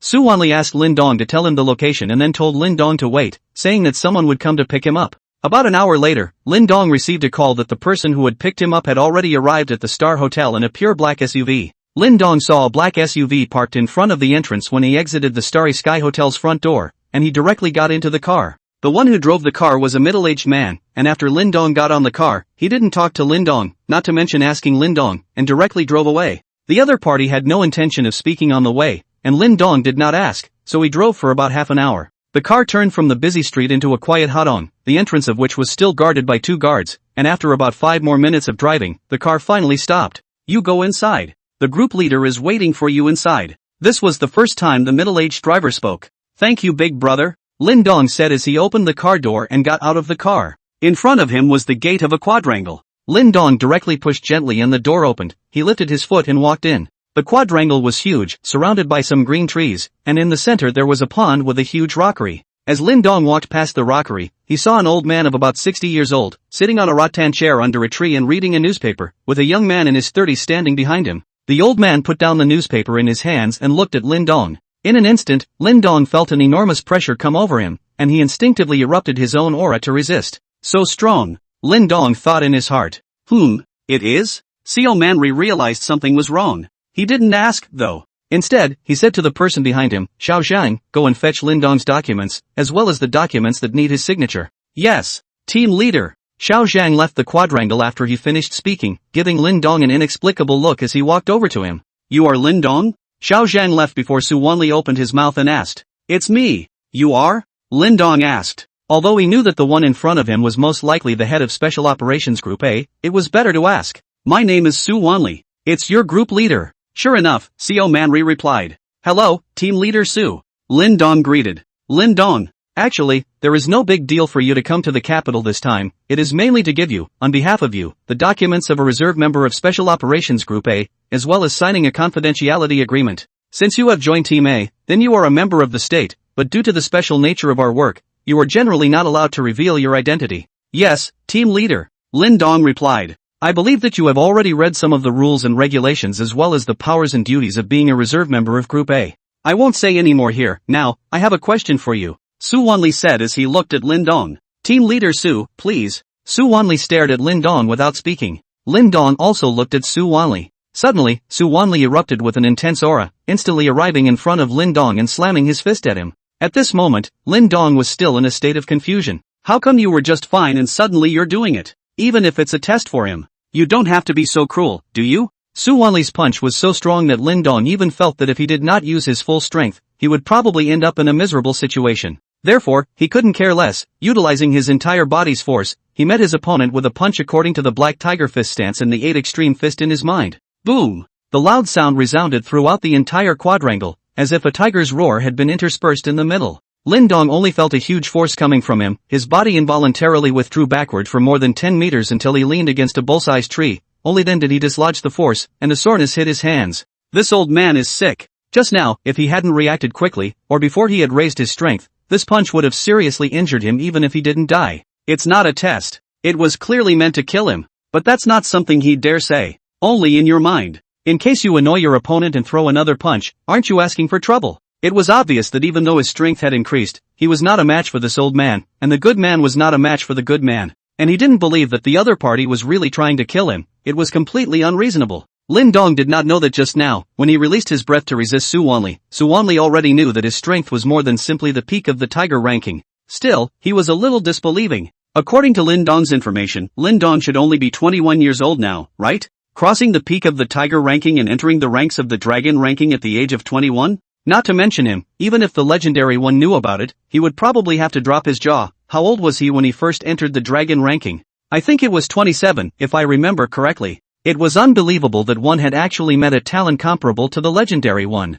Even looking at the current performance, the talent is higher than that one. It is a blessing for myself and for China. However, this matter could not be leaked out now. Even though Lin Dong was already a dragon ranking expert, in his opinion, he still had not fully grown up yet. The voice had just traveled out when Lin Dong keenly sensed a rattling around the quadrangle. At this time, Su Wanli's voice rang out. Everyone back off. It's okay here. The sounds around them only faded away. Sure enough, it's under the foot of the emperor and heavily guarded. Lin Dong came back to his senses, only to realize that Su Wanli's eyes were staring at him tightly, as if he was looking at a stripped beauty. Ahem. Team leader Su, am I considered to have passed? Lin Dong said. Are you really only 21 years old? Su Wanli did not answer Lin Dong's question, but asked in return. Indeed, but it's going to be 22 soon. Lin Dong replied. Ha ha, good boy. Old Tang has really given me a great gift. Su Wanli said with a loud laugh. Starting tomorrow, I'll keep 2 shifts and try to do 3. That's my limit as I have to go to work, so I apologize.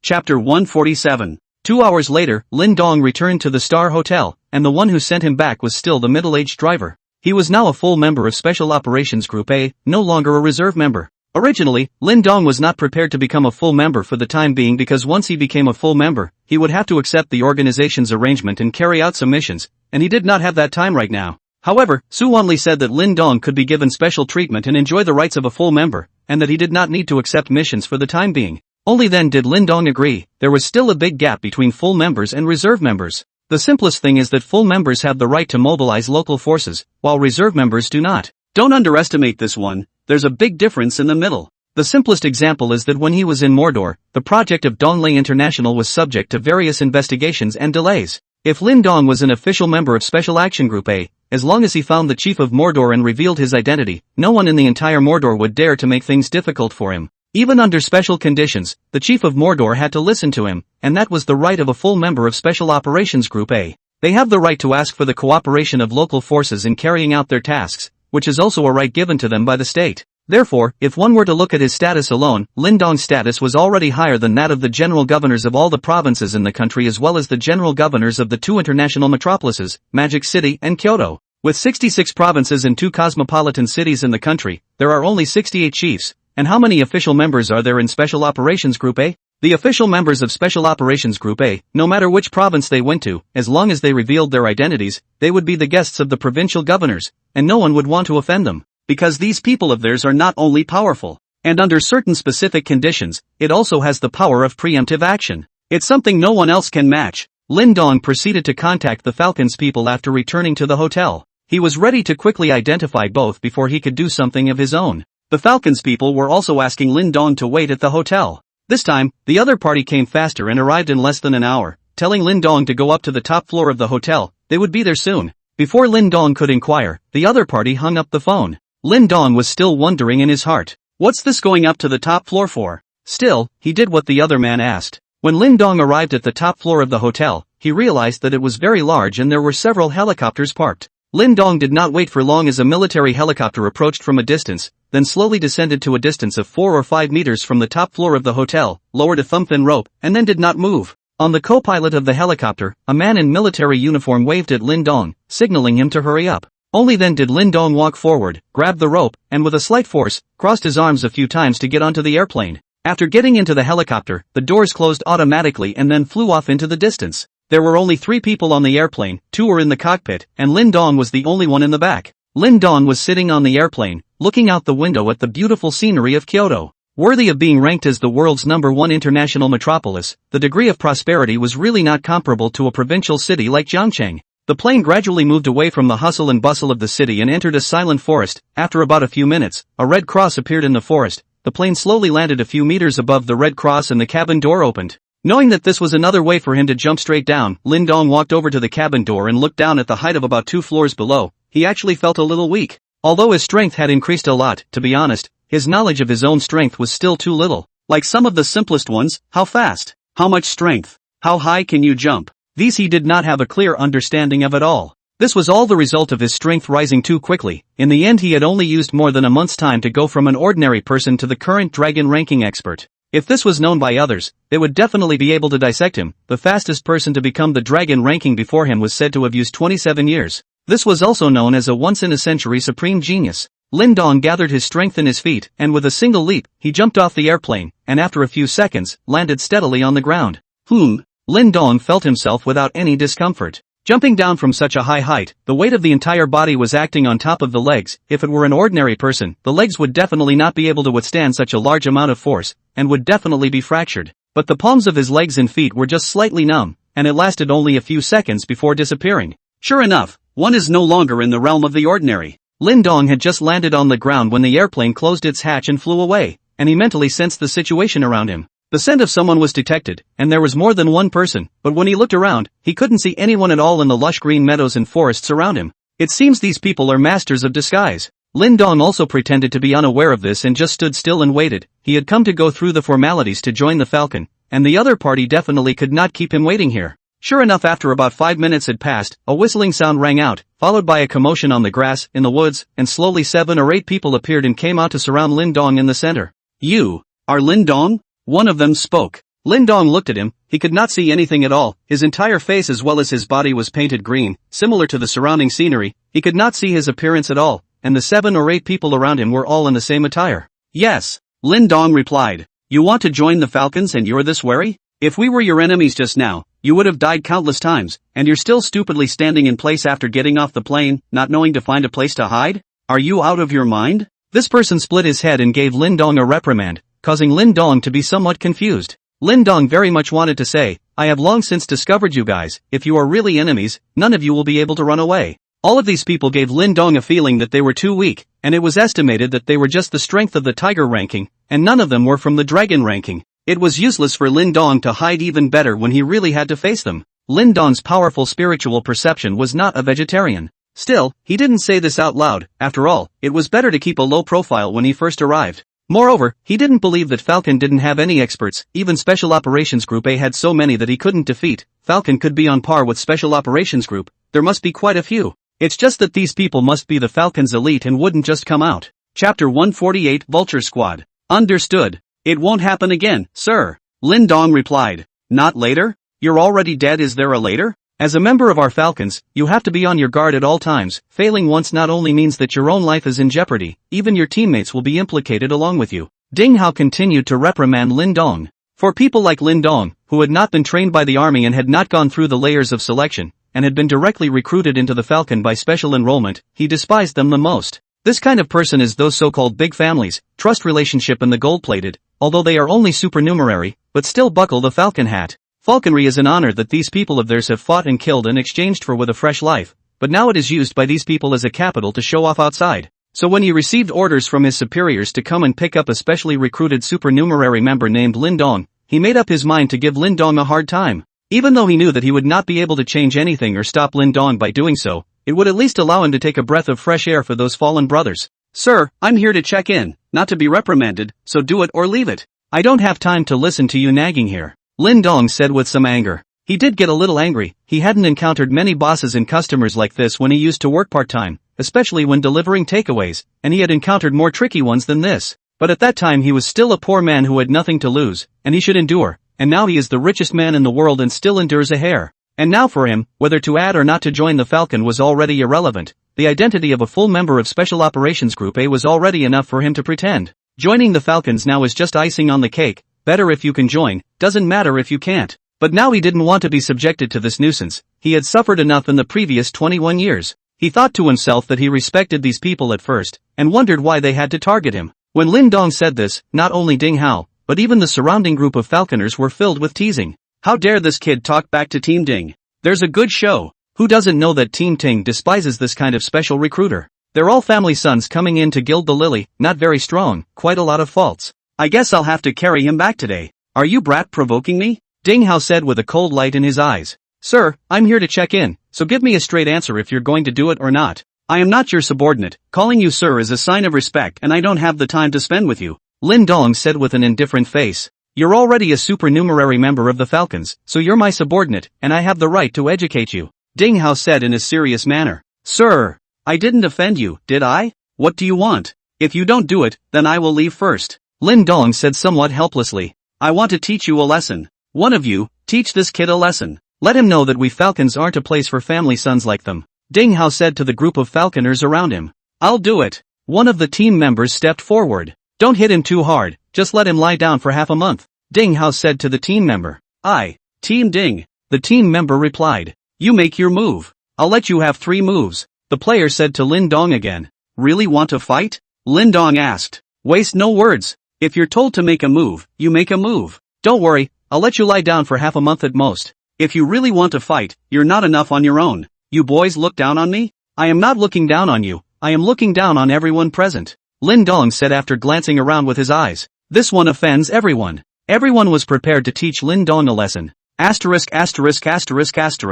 The player had just uttered 2 words. Lin Dong then instantly arrived in front of him, pressed his hands on his shoulders, and with his right knee going upwards, he directly put one down. The surrounding Falcon members also reacted quickly and began to surround Lin Dong. But how powerful was Lin Dong's mental perception, deflecting his head to dodge a punch, an elbow strike, and putting down another one. Despite their speed, none of these Falcon members were able to hit Lin Dong. This was the effect of mental power, being able to accurately sense the opponent's attack and then skillfully dodge it before giving a counterattack. As long as they were touched by him, almost all of them lost their combat power instantly, but of course he had a measure of hand, and these people would at most lose their combat power temporarily. Slightly bending his body, he dodged another punch, groveling, and launching himself with a hint of Baji Quan Iron Mountain Leaning's launching technique, directly crashing into Captain Ding Hao. Boom! Ding Hao only felt a burst of great force hit him. His body flew backward a distance of 7 or 8 meters before he landed on the ground. His body felt as if it had fallen apart, and he had been completely unable to exert any strength. If not for the fact that he was also a tiger ranking expert with a strong body, Lin Dong's strike would have at least seriously injured or even crippled him.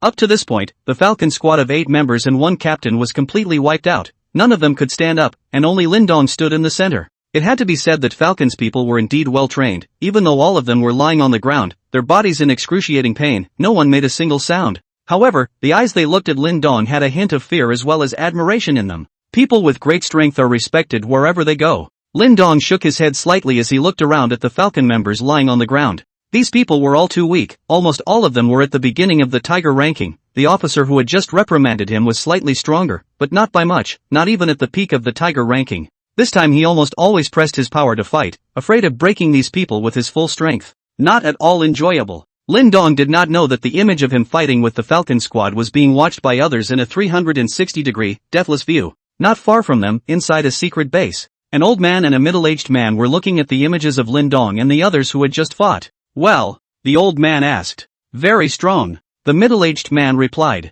Have one of the vulture squad go to one and probe him, lest you think we Falcons have no one. The old man said. Apparently he had seen Lin Dong's small movement of shaking his head. Yes. After the middle-aged man finished speaking, he then took out a walkie-talkie and said, Vulture 9, copy please reply. Just as he finished, a voice came over the intercom. Vulture 9 copy, please advise. Immediately go to landing site number 3. Pick up a newcomer called Lin Dong and test his strength in the meantime. The middle-aged man said. Understood. Thank you for supporting my readers. It's a little slow to be writing a book while working, but I'll do a good job with this one and will definitely give you a great story. Chapter 149. Lin Dong walked up to Ding Hao and asked, Sir, this was something you guys wanted to do, so I'm not to blame, right?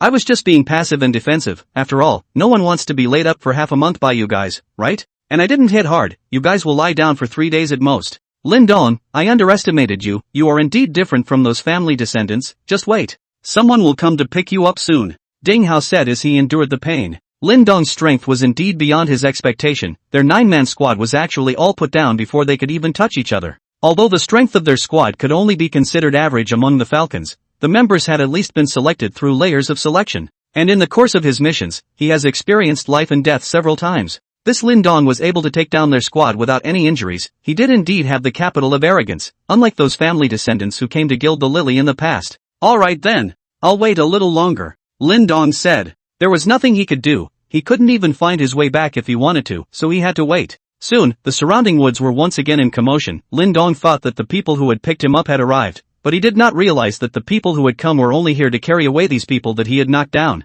He went up to inquire and no one gave a damn.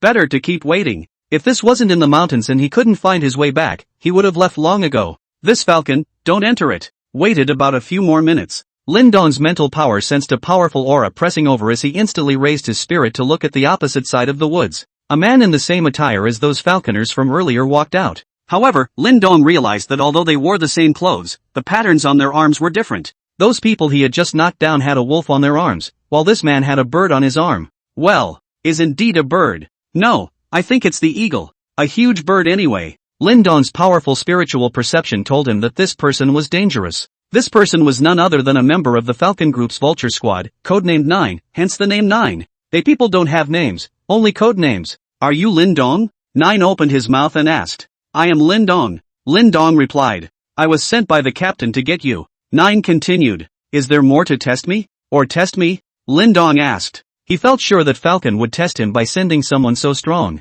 Because whether he went to Special Ops yesterday or came to Falcon today, it seemed like someone would fight him. I guess it's also a test to see how strong he is. Indeed. 9 said. Then let's begin. Lin Dong said. Anyway, it was going to be a fight, so let's hurry up and call it a day, and get it over with. He still had to rush back. He doesn't want to spend the night here. Isn't it nice to live in a 10-star hotel? Why stay here to feed the mosquitoes? Watch out. 9 said. Then his legs instantly fired as his body rushed towards Lin Dong like a cannonball. Lin Dong was not idle either, as he was always tense and ready to fight the moment this person appeared. The moment the other party rushed over, Lin Dong also rushed towards the other party. Both of them were extremely fast, and in the blink of an eye, they collided together in the center. Boom! A loud bang, as if a small artillery shell had exploded, created a strong echo in the surroundings. Lin Dong and Nine each withdrew a dozen steps. Nine looked at Lin Dong with eyes filled with shock, while Lin Dong's eyes looking at Nine were filled with wariness. This was the strongest opponent he had encountered besides Chai Zhou and Su Wanli. When he met Chai Zhou, he was still too weak and Su Wanli was too much stronger than him, and both times he was crushed. This person in front of him was the best opponent, and he wanted to give it his best shot for once, to see where the limits of his strength were, and how much of a gap there was between him and these elites of elites. Inside the base, the old man and the middle-aged man were both clearly surprised when they saw Lin Dong and Nine collide together and were actually neck and neck. They were well aware of Nine's strength. The Vulture Squad was the strongest squad and the most elite squad in the entire Falcon group, and every member was at least at the beginning of the Dragon ranking. How old is Lin Dong? Surprisingly, he possessed strength comparable to that of Vulture Squad 9. None of them said anything, though, and continued to watch the sparring match. Lin Dong and Nine had just stood still and battled together again. Boo! Boo! Boo! All kinds of loud noises abound. This kind of punch to the gut is just blood-curdling. Both of them were Dragon ranking experts with exceptionally strong physical qualities before they dared to fight so hard. Lin Dong's advantage was that he was physically powerful, had strong mental perception, and had a boxing style like Baji Quan, which was known for its rigidity, in his hands, so he was naturally not afraid of this kind of hard-hitting style. Of course he also had a flaw, and that was that his actual combat experience was too weak, relying entirely on his powerful spiritual perception in judging the opponent's attack style. As a member of the Vulture Squad in the Falcon group, Nine had dealt with some foreign masters all year round, and had even wandered on the edge of life and death many times for the sake of the country's honor. Although he was not as good as Lin Dong in terms of physical quality as well as spiritual perception, his combat experience was somehow a few notches higher than Lin Dong. This balanced out as both sides fought for hundreds of rounds, both suffering some minor injuries. Lin Dong was getting more and more courageous. This was his hardiest battle, and the pain in various parts of his body made him more and more frantic. Taking an almost completely undefensive fighting style, Nine hits him 3 times before he can hit Nine once. Boom! Another extreme collision bounced both sides several meters away. However, this time around, Lin Dong had already prepared himself. A foot stomped on the boulder behind him, unloading the force and stopping the pace of backward movement in time, then both feet stomped hard on top of the boulder, and his body rushed over to the direction of Nine's backward movement at great speed. He's going to end this fight with this. Baji * Iron Mountain Leaning. A powerful stance in the Baji fist method. This was the benefit of having strong mental power. While fighting, one could also be distracted to observe the surroundings and devise a way of fighting that was favorable to them. Nine also hit a huge tree in the process of backing up, stopping his retreat. Just as he was preparing his next move, an extremely dangerous feeling enveloped his heart, a feeling that he had only summarized after experiencing life and death countless times. Not being able to think about it, he rolled over, to the side, and out of his original position. Boom! Before he could get to his feet, a loud voice rang in his ears. Lin Dong also did not expect his opponent to react so quickly and actually dodged his strongest strike with a roll. At this point he had no choice but to slam his head into the giant tree. The tremendous rebound force caused Lin Dong to take several steps back and sit on his butt on the ground. The force of the rebound just now had already caused his internal organs to be shaken and he almost spat out a mouthful of blood. Code. Still suffering from combat inexperience. That's when a voice rang in Nine's ears. Nine. It's ready, bring Lin Dong here. Roger that. Nine returned. Then he said to Lin Dong, let's go. The captain asked me to take you there. Lin Dong stood up and patted the dust on his body, following Nine into the woods. Chapter 150, Double Limit Identity. Lin Dong arrived at the base, which was formed by hollowing out a mountain. The space inside was huge while the outside looked like an ordinary mountain. A staff member was receiving him. Nine dropped him off and disappeared. Shortly after Lin Dong left, landing site number 3. The 2 people who had just watched Lin Dong and Nine fight arrived. The middle-aged man carefully examined the large tree that had been hit by Lin Dong's final blow. Well, the old man asked. Very strong. Several cracks ruptured in the center of the solid ironwood. This strike has far exceeded the power of a first-time dragon ranking. If it wasn't for Nine's combat experience dodging it, this strike would have been enough to make him retire early. Chief team, this Lin Dong cannot be let go. The potential is too great. The middle-aged man said in some awe. I know. Lin Dong's combat experience looks rough and he doesn't have a very good control over his own strength, otherwise he wouldn't have blindly sent out this final strike. Indeed, this is the only way to reflect his potential. He is now less than 22 years old. If he continues to hone his skills a bit more, he may be able to break through that step in the future, and become yet another guardian of our country. The middle-aged man's voice was obviously a bit excited. Has Lin Dong's file been mentioned? The old man's voice also had some trembling. Apparently what the middle-aged man had said had also agitated him a bit. Guardian. Just one more of this kind of character in China would be enough to change the pattern of the world today. It's been lifted by special ops, and it's been added top secret. It seems that the Special Operations Group side has already known about Lindong's strength. In this case, place Lindong in your Vulture Squad, codename 10, and enjoy the same treatment as the rest of the team members at the general level. But what about the Special Ops side? This is a bit out of line. The middle-aged man asked. Don't worry about it, rules are meant to be broken. When the time comes, the big deal is that we will just rip each other off and rob people, the old man said. Understood. Lindong hadn't been sitting there for long when the staff gave him some information to sign. He didn't look at it and just signed it. It was only after signing that a middle-aged man walked in. Lindong, welcome to the Falcons and to the Vultures. I am Vulture Squad Leader Zhou Zhenghua, the middle-aged man said to Lindong. Hello Captain Zhou. Lindong also hurriedly got up and politely said. This Captain Zhou gave Lindong a strong sense of crisis. Another Su Wanli level character. From now on, you'll be a member of the Vulture Squad, codename 10, and given that you're still a college student, you don't have to carry out missions for the time being. The middle-aged man added. That. Captain Zhou. I am a supernumerary member, so I shouldn't have to carry out a mission without special circumstances, right? Lindong asked doubtfully. It was something he'd learned that supernumerary members generally didn't have to go on missions with the organization, which was why they were allowed to join both the Falcons and the Special Operations Group. Who said that? The word you just signed is clearly written that you voluntarily joined the Falcons and became an official member of the Vulture Squad, dedicating your life to the motherland, but since you're still in school, you don't have to carry out missions, Zhou Zhenghua said with a smile. Linden. He knew he was being ignored. No wonder that staff member just told himself to hurry up and sign, so there is something fishy here. But Captain Zhou, I have already joined Special Operations Group A as an official member, so there is a conflict in joining Falcon as an official member again, right? Lindong said helplessly. It's fine. When the time comes, let the chief captain find their chief team leader to pull the wool over their eyes, and you can do whatever you need to do. Anyway, you don't have to carry out the mission, you can enjoy the same treatment by temporarily hanging a name. How good is that? Zhou Zhenghua said. Alright. Since the other party had said so, Lindong did not care. Neither side has to perform the task anyway. It's good to have an extra identity on the side. When he used his divine magnificence points to raise his strength to the point where he was invincible, who would dare to force himself? Next, Zhou Zhenghua explained the basic situation of the Falcon and Vulture squads to Lindong. He was also given his credentials to represent the Falcons. It was already evening when Lindong returned to the Star Hotel. He had spent the day thoroughly understanding the nature of the two major organizations, one for the inside, one for the outside. The Special Action Group targets martial artists in the country who violate the ban on the use of martial arts to prevent them from committing crimes and jeopardizing society. Group A was the most elite existence within the Special Operations Group. Each one of them was at least as strong as a beginner in the Dragon ranking.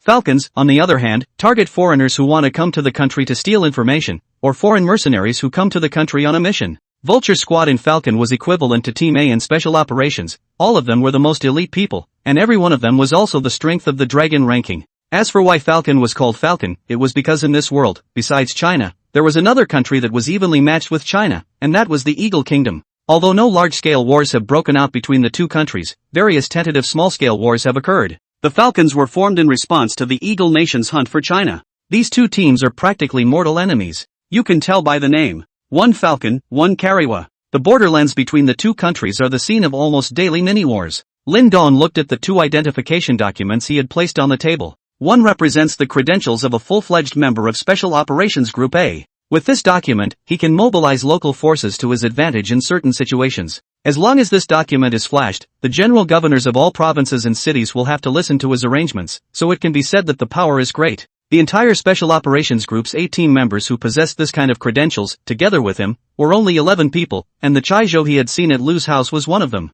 The other is the official member ID of the Falcon Chief, Vulture Squad. This document carries no less weight than the last one, and flashing it can mobilize local troops. There were even fewer people in Vulture Squad than there were in Special Ops Group A. Together with him, there were only 10, and his codename was 10. It was reasonably impossible for these two identities of Lindong to appear on the same person. However, because of Lindong's great potential, neither organization was willing to give up Lindong to the other, thus resulting in such an outcome. With one of these identities, as long as one did not betray the country, it could be said that one could walk horizontally in China, not to mention the fact that Lindong now possessed two more identities. With these two extreme identities combined together, it was no exaggeration to say that even if the current Lindong spent $1 trillion, as long as he revealed his identity, no one would dare to hit him. Finally, the Pigfoot identity set finished. These chapters written some hard, everyone read also hard, but there is no way. Do not put the Pigfoot identity set up. The back is not good to pretend. Cannot out of thin air out of a powerful identity. Money Pigfoot is enough. But the back of the emergence of these people is not just money can be solved. Everyone bear with it, the next will be good. Chapter 151, The Dark Web. It was only after Lin Dong fully understood the importance of the two identities that he felt that he had truly changed. From a beggar who had nothing, and even some inferiority complex, to now not only have unlimited wealth, but also the identity in the country is also considered a ranking figure. The official member of Special Action Group A, plus the official member of Falcon Vulture Squad, these two identities together, it can be said that the governors of various provinces and cities as well as the commander-in-chief of the local military ministry have to be courteous to him. Of course, to be able to have such treatment, what they pay is not comparable to ordinary people, and often they have to risk their lives to carry out the mission. And Su Wanli and Zhou Zhenghua had already told him that as long as he didn't commit treason or do anything that would jeopardize the country and society, both the Special Operations Group and Falcon would be his backers. And behind Special Ops and Falcon is the state. Since he had the country as a backer, he could also launch his own plan to spend money like crazy to obtain divine magnificence points. Now everything he has is based on his own powerful strength. If he didn't have the strength, would Su Wanli and Zhou Zhenghua think so highly of him? Definitely not. Although Lin Dong did not know much about his own positioning yet because his strength had increased too quickly, he had strong spiritual perception and was able to feel the eyes of Su Wanli and Zhou Zhenghua as they looked at him, which were full of appreciation and excitement. Plus the fact that Zhou Zhenghua had to lure him into the Vulture Squad even if he was lulled, this would prove his immense value. In fact, Lin Dong's initial aim was merely to join the two major organizations as a supernumerary member. Compared to the supernumerary members and the official members of the elite squad, the difference was not a half a star, and it would not be an exaggeration to describe it as a world of difference. And as the source of his strength was divine magnificence points, continuing to obtain more divine magnificence points to increase his strength was what he had to do at the moment. Although his current strength was already strong, it wasn't enough, at least it was still far worse than the two, Su Wanli and Zhou Zhenghua. As long as someone is better than him, he can't let up. When will he be able to relax a little when his strength has increased to the point that there is no one better than him anymore? Next he was going to splurge in Kyoto. In this inch of land in Kyoto, buy a few houses at random, and the god's honor point is not a big rise. Together with Zhao Xian continuing to earn divine magnificence points for him in the Magic City, he believed that he would soon be able to raise his spiritual power up. The strength will also be on another level by then. While Lin Dong was planning his next move, inside a luxurious manor in Kyoto, Qin Zhang was typing a special URL into his computer in his room. It took him a lot of effort to get this URL, and it could only be used for one day, after which it would be null and void. After entering the site, he posted a message. A reward of $500 million for the assassination of a peak tiger ranking, location, Kyoto, China. After sending it, Qin Zhang waited quietly. And the particular site he's accessing is called the Dark Web, a cyber underworld. There are unseemly transactions going on here, either assassinations or kidnappings, and for huge sums of money. People who posted quests inside the Dark Web often had an unimaginable status inside the real world. Perhaps they were dignitaries from various countries, heirs of plutocrats, or sons of large families, but they had all been disguised so that no one would find out who they really were. The ones who took on the mission were all the top-ranked mercenary teams in the global underground world, or lone super assassins. Once the posted task is taken by someone, the employer will pay the commission into an account designated by a platform, and when both parties confirm the completion of the task, the platform will take a portion of the commission and then transfer the money to the person who completed the task. And if the mission fails, the commission is returned to the employer unchanged. From start to finish, neither the employer nor the person performing the task will meet or be in contact with each other, thus better safeguarding the employer's identity information. Since the establishment of the Darknet, the popularity of the Darknet had grown as more and more employers posted missions in it because mission failure had absolutely no effect on the employers. To this day, the Dark Web has become a niche on its own, supporting countless mercenaries as well as assassins. And there was also a ranking of the mercenary teams as well as the killers in terms of the difficulty and completion rate of the mission. Those who were able to rank at the top of the list were characters that resounded through the global underground world. With regard to the Dark Web, various countries are determined to combat it. Because of its existence, the dignitaries of these countries may become targets of assassination at any time. But there's no way around it. The address of the Dark Web changes almost every day and is maintained by the world's top hacking experts, so it's impossible to eradicate it. And the Dark Web is growing stronger every day. Qin Zhang had been warned by Xi Zhao that the 10-year appointment was imminent, telling him not to mess up in the near future. He did not dare to confront Zhao Shidao openly, but he was not willing to let Lin Dong go just like that, and this time when Lin Dong came to Kyoto was the best opportunity. That was why he chose to use the Darknet to issue missions as an employer, allowing those internationally renowned assassins to deal with Lin Dong. It would be best if it succeeded, and even if it failed, it wouldn't affect him in the slightest. After Qin Zhang had waited for a long time, there was still not a single response from the Darknet, meaning that no one had picked up his mission. He was a bit puzzled. According to his understanding, the price for assassinating a tiger ranking peak was around 300 million, and he had already increased the price to 500 million. It was reasonable to say that increasing the price by almost half would definitely be the first thing to be picked up on the Darknet, and he had increased the price by so much in order to get others to pick up the mission as soon as possible. I didn't realize that this is almost an hour and still no answer. What went wrong? Qin Zhang was a bit puzzled. It was also his first time posting a quest on the darknet. What Qin Zhang did not know was that assassinating a target was not only related to the strength of the target, but also the identity of the target, the location of the assassination, and all these aspects were extremely relevant. For example, if the same thing was to assassinate a peak tiger ranking expert, one was a loner without any power, and the other was the heir to a large family, there was a big gap in between. Even a tenfold difference in price is not out of the question. As for the mission released by Qin Zhang, there was only one person's name, not even detailed identity information, and the location was still Kyoto, China, which was known as a forbidden place for mercenaries and assassins. Who doesn't know that China has a special organization targeting them, the foreign mercenaries? The lone killers were a little better, with smaller targets and a few bold ones who dared to come, but most of them came and went, and very few succeeded in their missions. The mercenaries, needless to say, were not willing to take on missions from China at all, as they carried out a mission with as few as a few people, or as many as 10 together. It's too big a target and too dangerous to be worth it in China. That was why it would be strange for anyone to take the quests that Qin Zhang sent out. These people are not cuties. You have to have money to spend it, don't you? Besides, 500 million isn't really worth the risk of coming to this forbidden land in Kyoto, China. Chapter 152 1 Billion Bounty. After waiting for a long time again, Qin Zhang simply ran out of patience. Contacted the darknet staff directly to ask what was going on. He was unwilling to give up this opportunity and watch Lin Dong slip away under his nose. As for why he must do it in Kyoto and not when Lin Dong was in Jiangcheng, he was trying to let others know that he, Qin Zhang, had done it, but could not produce any evidence. As long as there is no evidence, no one can do anything to him. If he had done it in Jiangcheng, people wouldn't necessarily suspect him, so wouldn't what he did be in vain? What he wanted was not only to take a breath, but more importantly, to tell others that he, Qin Zhang, was not one to be messed with, and whoever went against him should be prepared to pay the price. This was the bottom line that he should have asked the heir of the Qin family in Kyoto and the 8 heavenly kings of the Tsi party. Because of Lin Dong, he had become the laughingstock of the Kyoto circle during this period of time. If he didn't get this face back, how could he continue to mix in the Kyoto circle? As long as Lin Dong had an accident in Kyoto this time, everyone would think that he had done it, but there was no evidence. Not only did he get his face back, no one could do anything to him. It's nothing more than spending a little money. A few $100 million could only be considered small money to him, the heir to the Qin family. For a person of his status, money was a small matter, face was a big matter, and as long as he got his face back, it was worth it to spend as much money as possible. How may I help you? A message from the darknet staff. I would like to ask why no one has taken the quests I posted. Qin Zhang asked. There may be problems with various aspects of the mission that no one is picking up, and there's no way for me to tell you exactly what's wrong with this one. Then help me see what's wrong with the quest I posted. Since this is my first time posting a quest, I don't know too much about it yet, so if there are any problems I can correct them immediately. Qin Zhang replied. Yes, please send me your mission code name. Qin Zhang looked at his mission code, then sent it back to the other party. 4398. It didn't take long for another message to come from the other side. Hello? According to the mission you posted, there are 2 problems. Firstly, the target information is incomplete. Secondly, the target location is Kyoto, China, which is a place where the vast majority of people are not willing to risk their lives. $500 million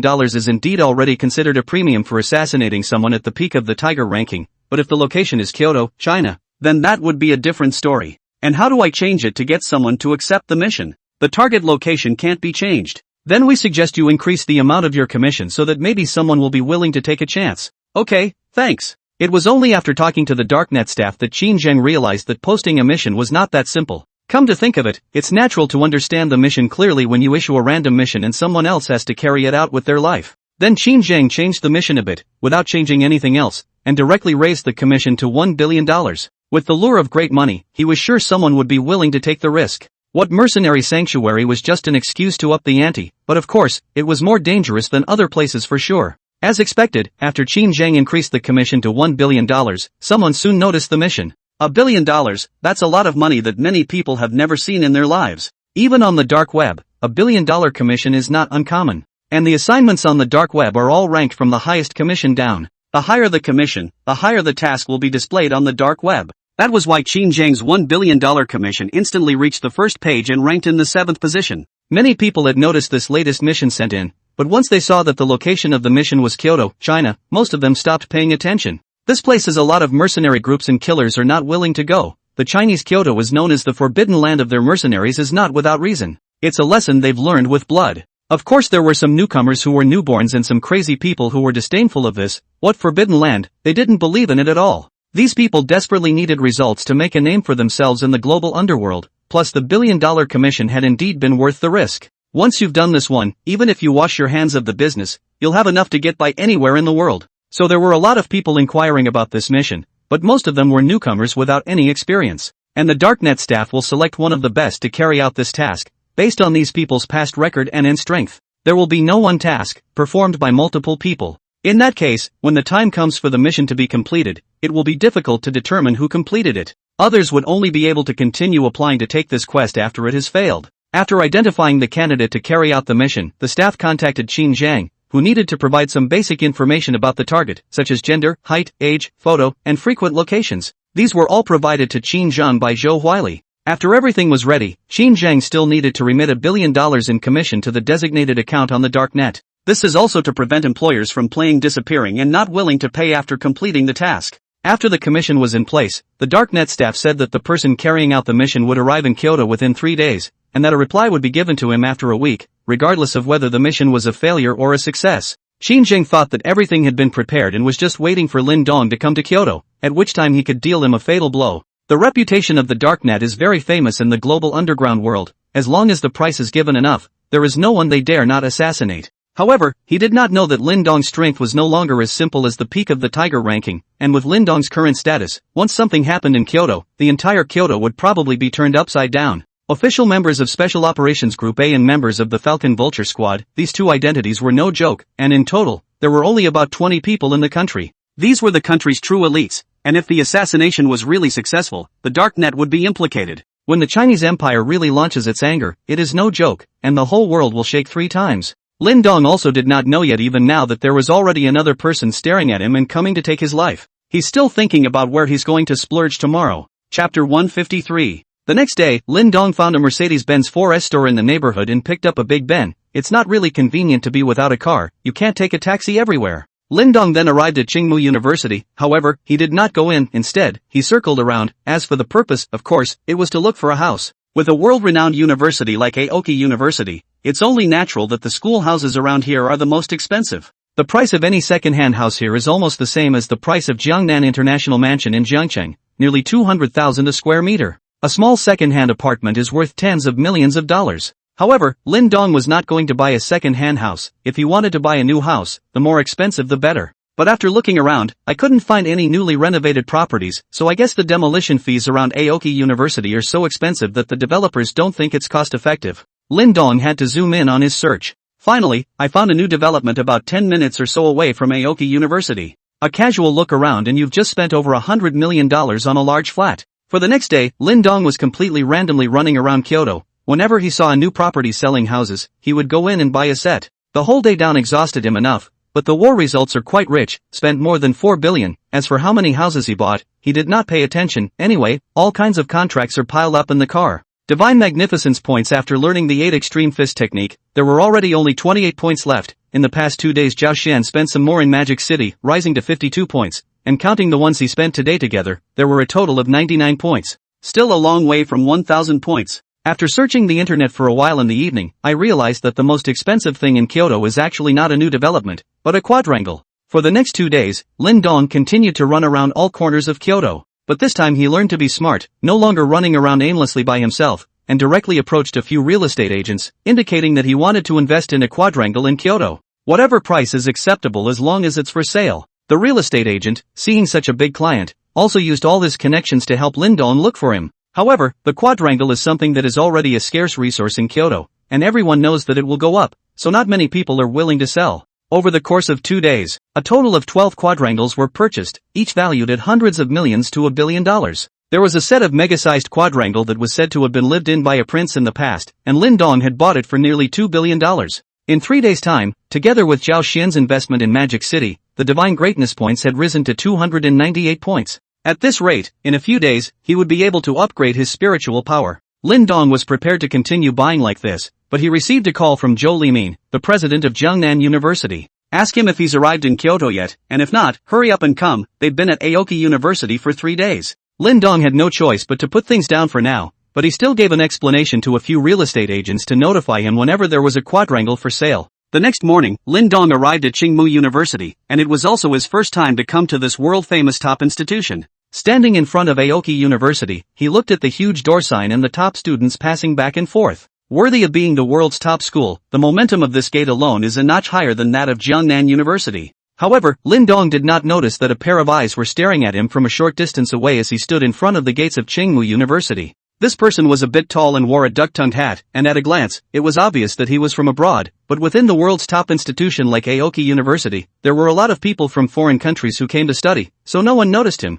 Lin Dong wanted to enter Tsinghua University along with these Tsinghua students, but he was stopped by the doorman because he did not have a school license. "Uncle, I'm from Jiangnan University who came over for an exchange program, so just let me in," Lin Dong said to the doorman. "From Jiangnan University, tell the person in charge of your school to come and pick you up," the gatekeeper uncle said. Well said, the doorman just will not let Lin Dong in. There is no way. Lin Dong had to call Zhou Limin. Not long after, Zhou Limin came out and led Lin Dong into the school. "Mr. Lin Dong, what took you so long to come over?" Zhou Limin asked as he walked. "Principal Zhou, sorry, I was delayed by something," Lin Dong said. Although earning money is important, you can't waste your education. Money can be earned slowly after graduation, but if your studies are wasted, you won't have a chance to return to school later. "Got it, Principal Zhou. Let's go."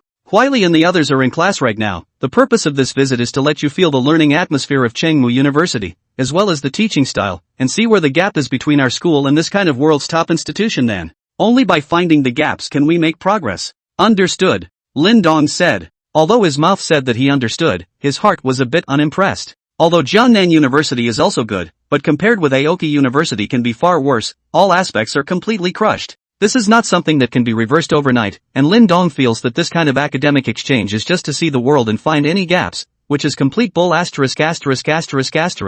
Jiangnan University was a notch behind Aoki University, both in terms of hardware and software facilities. Lin Dong was brought to the place where the open class was held by Zhou Limin and left after bringing him in. Lin Dong could only sit in the classroom and listen to the lessons in boredom, but in his heart, he was thinking about how he could continue to splurge in order to increase some more divine magnificence points. Some female students from Tsinghua University turned their heads over to look at Lin Dong frequently. Now Lin Dong could really belong to the male god level. Before he would have been somewhat handsome, just that his body was a bit poor and he had some low self-esteem. The whole person looked a bit shriveled. Now that his physique had improved, his mental strength had improved, plus he was more confident, the whole person looked extraordinary in temperament, completely a sunny male god. The current Zhou Huili was a bit worse than even Lin Dong, which naturally attracted the gazes of many girls from Tsinghua University. Han Shiyun and Shangguan Mingyue were also somewhat happy to see Lin Dong enter. Han Shiyun was thinking about how to go further with talent Lin Dong. Shangguan Mingyue, however, was thinking about how to implement her plan. Lin Dong still owed himself a condition,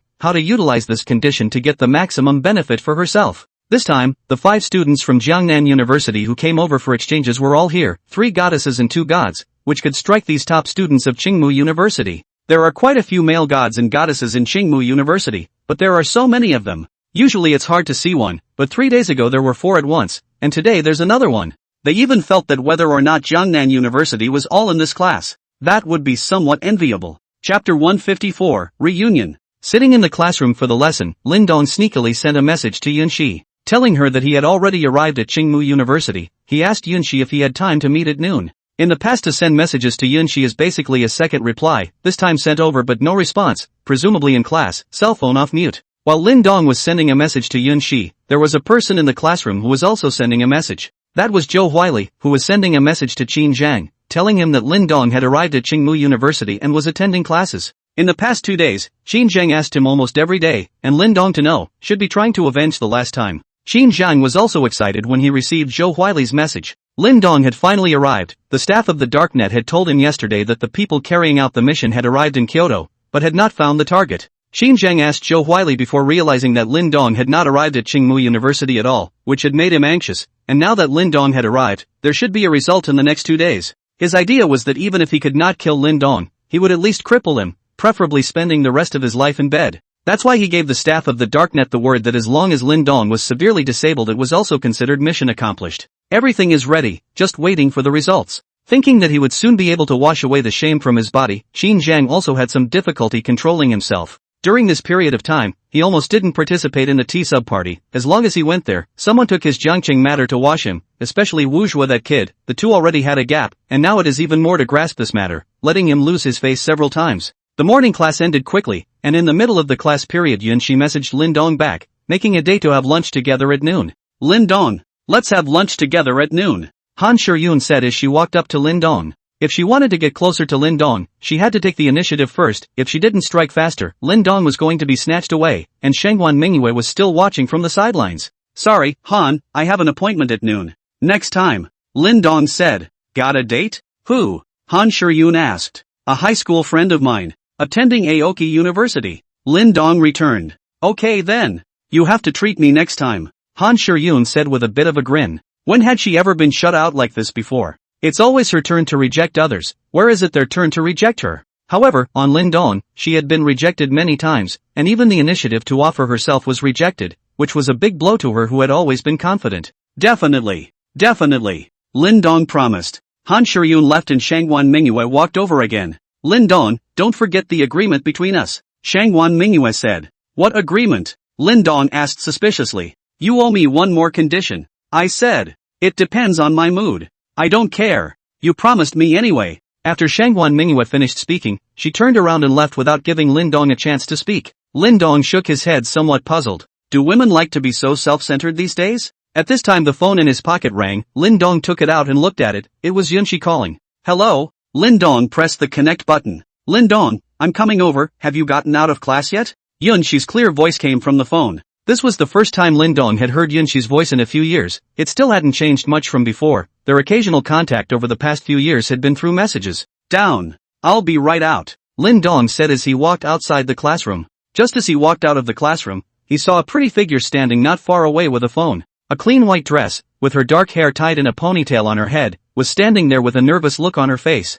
The boys passing by around her were staring at her 3 times a step. It was true that Yunxi was still as good as she was in high school, and even when she arrived at a top institution like Aoki University, she was still the object of admiration. Lin Dong hung up the phone and walked towards Yunxi. It was only when he walked more than 10 meters away from Yunxi that Yunxi noticed him. Lin Dong smiled as he continued to walk up to Yunxi. Yunxi, on the other hand, looked a little excited, her cheeks slightly red. Yunxi, long time no see, Lin Dong said with a smile. Lin Dong, long time no see. Yunxi smiled back. Although the two hadn't seen each other for almost 3 years, there was no hint of rustiness, and they were still like 2 old friends. Especially Yunxi, Lin Dong had appeared in her dreams countless times during these 3 years. At this moment, Lin Dong was standing in front of her alive, which still caused her to have some excitement. Once it was because of her own timidity that she had lost Lin Dong once, and this time, for the sake of her own happiness, she decided to take the initiative. Be sure to grab the man who gave you a second chance at life. And as Lin Dong looked at Yunxi in front of him, he couldn't help but think of that afternoon a few years ago when he had risked his life to snatch her back from death in order to save her.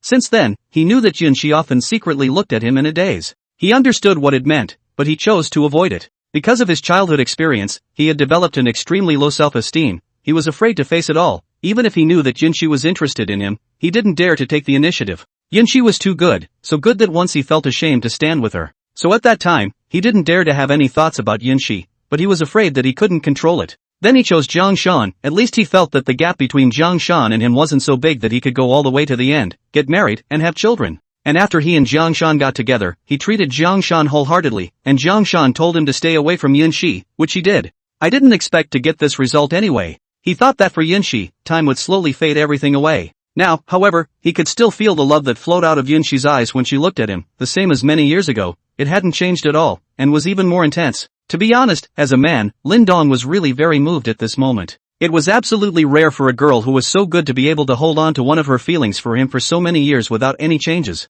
Jiang Shan and he attended a school cannot stand the temptation, and finally chose to break up with him. And Yunxi hadn't seen him for 3 years, yet he still hadn't changed. Aren't there many outstanding men in Qingmu University? That was impossible, at least definitely more than Jiangnan University, and he believed that Yunxi's condition would definitely not lack outstanding suitors. At this moment, he had an urge to take Yunxi in his arms, but he still held back, at least not yet, because they hadn't established their relationship yet. Chapter 155, I'll wait for you. Lin Dong and Yunxi's first meeting after 3 years was as uneventful as a pair of old friends, just greeting each other before leaving side by side. After the two had left, the students around them came to talk about things. Isn't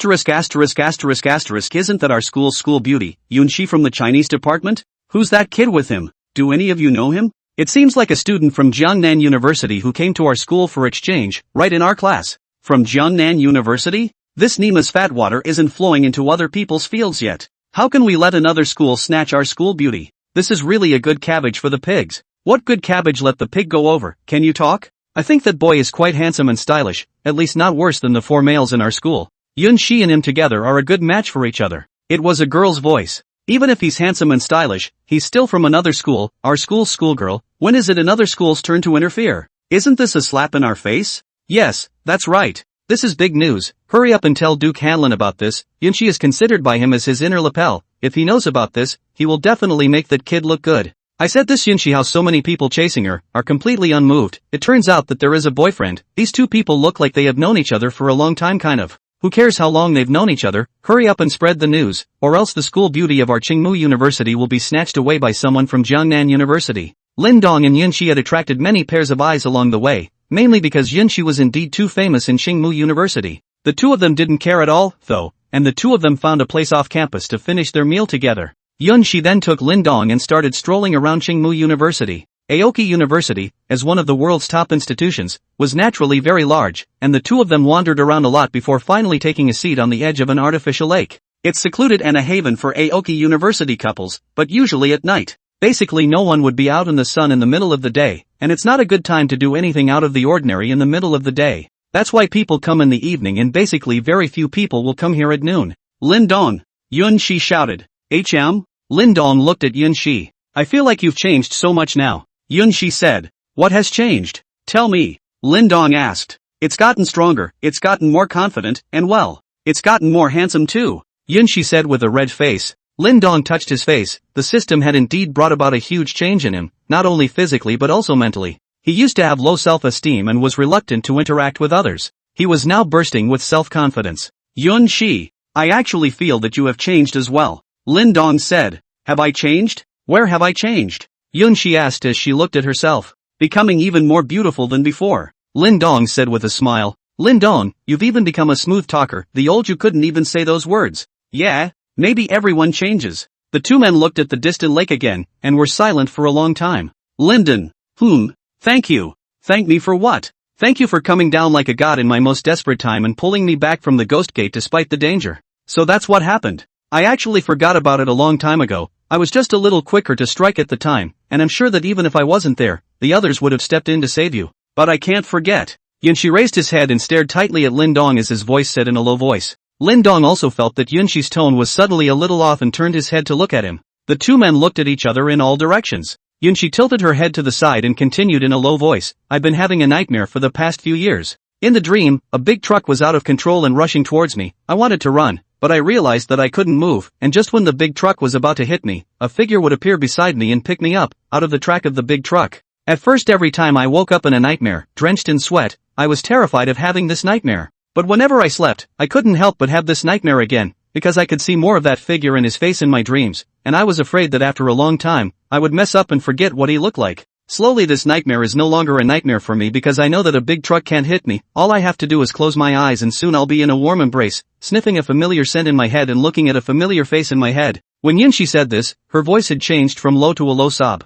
Lin Dong felt that he should do something at this time. So he reached out his right hand and took Yun-shi's shoulder, letting her head rest on his shoulder. And this scene happened to be discovered by a couple passing by not far away, and after determining that the other party was Yun-shi, they hurriedly took out their cell phones to take a few pictures. This is breaking news. The school beauty of Qingmu University, Yun-shi, is actually dating a guy on campus? And leaning her head on his shoulder? Once this message was sent out, along with a few photos, it absolutely bombarded the entire campus network. The two of them, Lin Dong and Yun-shi, were completely oblivious to the fact that they had already been photographed. Yun-shi, I know your heart. I knew it from the very beginning. But at that time I was timid. Small, low self-esteem, cowardly, not dare to face. Now I won't, but please give me a little more time. Zhongshan and I just broke up not long ago. Now our situation is also very bad. You have also seen in the classmates group, although I walk the straight and narrow, but I do not want you to be subjected to any criticism. I do not want them to think that it is we together after abandoning Zhongshan, which led to our current situation. It is not fair to you. I want to give. We have to give you the best.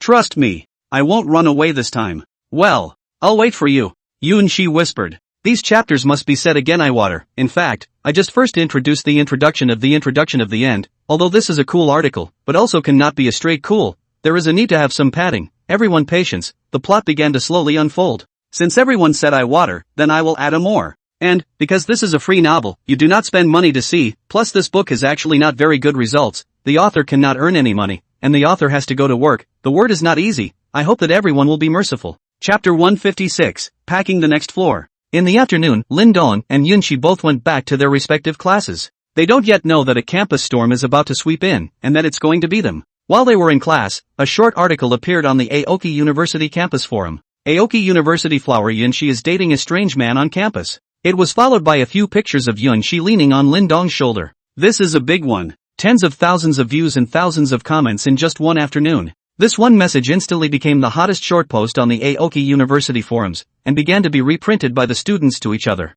Then various class WeChat groups started to appear. Everyone was talking about who this boy was. Start a human search for Linden. In the end, with Lin Dong's new arrival in the class, some of his classmates combined with the speculation that Lin Dong and Yunxi had left together, the spearhead naturally pointed at Lin Dong. So another short article appeared on the campus forum. Lin Dong, an exchange student from Jiangnan University, picks up Yunxi, the flower of Qingmu University. This was another explosive short article. In Qingmu University, any article that could be related to Yunxi, especially this kind of gossip aspect, could definitely explode. There used to be something about Zhang Hanlin, one of the 4 dukes of Qingmu, successfully taking down schoolgirl Yunxi. What with Zhang Hanlin openly proclaiming that Yunxi is his goddess and won't allow anyone to pry. But those were unsubstantiated news, unlike this one, which has photos attached, which makes it much more authentic. This resulted in a large number of students from Qingmu University appearing outside Lin Dong's class in the afternoon when school was over, all of whom had come to see who Lin Dong, the person who could take down the school's flower Yunxi, was. As for Lin Dong and the few of them who came from Jiangnan University, they were still confused because they had not logged on to the campus forum of Qingmu University, nor did they have a class group. Therefore, they had no knowledge of this matter and only felt that many people were observing them, especially Lin Dong. And Lin Dong's heat also brought up the heat of Han Shiyun, Suingxue, and Shangwan Mingyue as well. More students came. They found that the 3 girls who came to Jiangnan University were actually goddess level. No wonder they said that since ancient times, Jiangnan produced beautiful women. Many of the boys then shifted their gazes to the 3 Han Xians. Zhou Huili, on the other hand, turned out to be the least present among the 5. Yunxi was also questioned by a large number of students in the class about what was going on. But she didn't bother to explain or admit it. She actually wanted to admit it graciously, but Lin Dong had yet to establish a relationship with her and told her to wait. The lack of denial is the biggest problem. Various rumors began to grow in the school. However, this did not affect Lin Dong at all. After school was over, he didn't stop and left the school directly. He had to continue to earn divine magnificence points and didn't have time to delay. Walked out of the school, to where he parked his car, and drove off. Just after Lin Dong had left, a black commercial vehicle, trailing behind him, followed him away. When Lin Dong returned to the hotel, it was already 10 o'clock in the evening. Although the divine magnificence points had risen a little more today to 325, he felt that this would not work, it was still too slow. So he made a phone call to Zhao Xian and asked him to distribute some people to Kyoto and conduct business in the 2 cosmopolitan cities at the same time. Zhao Xian, on the other hand, was a little confused as to what exactly Lin Dong was trying to do. It was reasonable to say that Donglai International was developing fast enough now, and had already invested more than $100 billion in a little over a month's time, becoming a hot new star in the investment world. Moreover, these investments had been rigorously examined, and most of them would make big profits in the future, but Lin Dong, the boss, didn't seem to be satisfied yet. She was still being pushed all the time to speed up the pace of her investments, which made her wonder a little how much money the young boss couldn't spend. But doubtful as she was, since her boss had said what to do, she had no choice but to do as she was told. Immediately, a portion of the old men were separated and rushed to Kyoto the next day to follow Lin Dong's arrangements. The next day, Lin Dong called Zhou Limin to ask for a leave of absence. Originally Zhou Limin still had some slight words, but Lin Dong said that after returning to the school, he would donate some more money to the school for construction. Zhou Limin immediately said that he would help Lin Dong arrange everything, so that Lin Dong could feel at ease and busy himself. Sure enough, as they say in ancient times, there is nothing money can't do, and if there is, then add money. In the morning Lin Dong received the people sent by Zhao Xian, a total of close to 50 people in the team. Lin Dong took them directly to the nearby Benchi Forest store, and gave each of their small teams a Benchi business card to facilitate their work. Then it was brought directly to the Star Hotel. The contract of the house bought in his car these days as well as some information were all handed over to them, so that they could pass the house to the company's name. A group of 50 people entered the lobby of the Star Hotel under the leadership of Lin Dong, the boss. Hello Mr. Lin, how can I help you? The lobby manager of the Starry Sky Hotel, a young beauty with a tall figure came over and asked. Lin Dong is the guest of the top luxury suite here. This kind of person's identity is either rich or noble, so naturally he has to serve well. How many rooms are there on the floor I'm staying on? Lin Dong asked. Mr. Lin, you're staying in the highest level of our hotel's top deluxe suites. There are a total of 28 on your floor.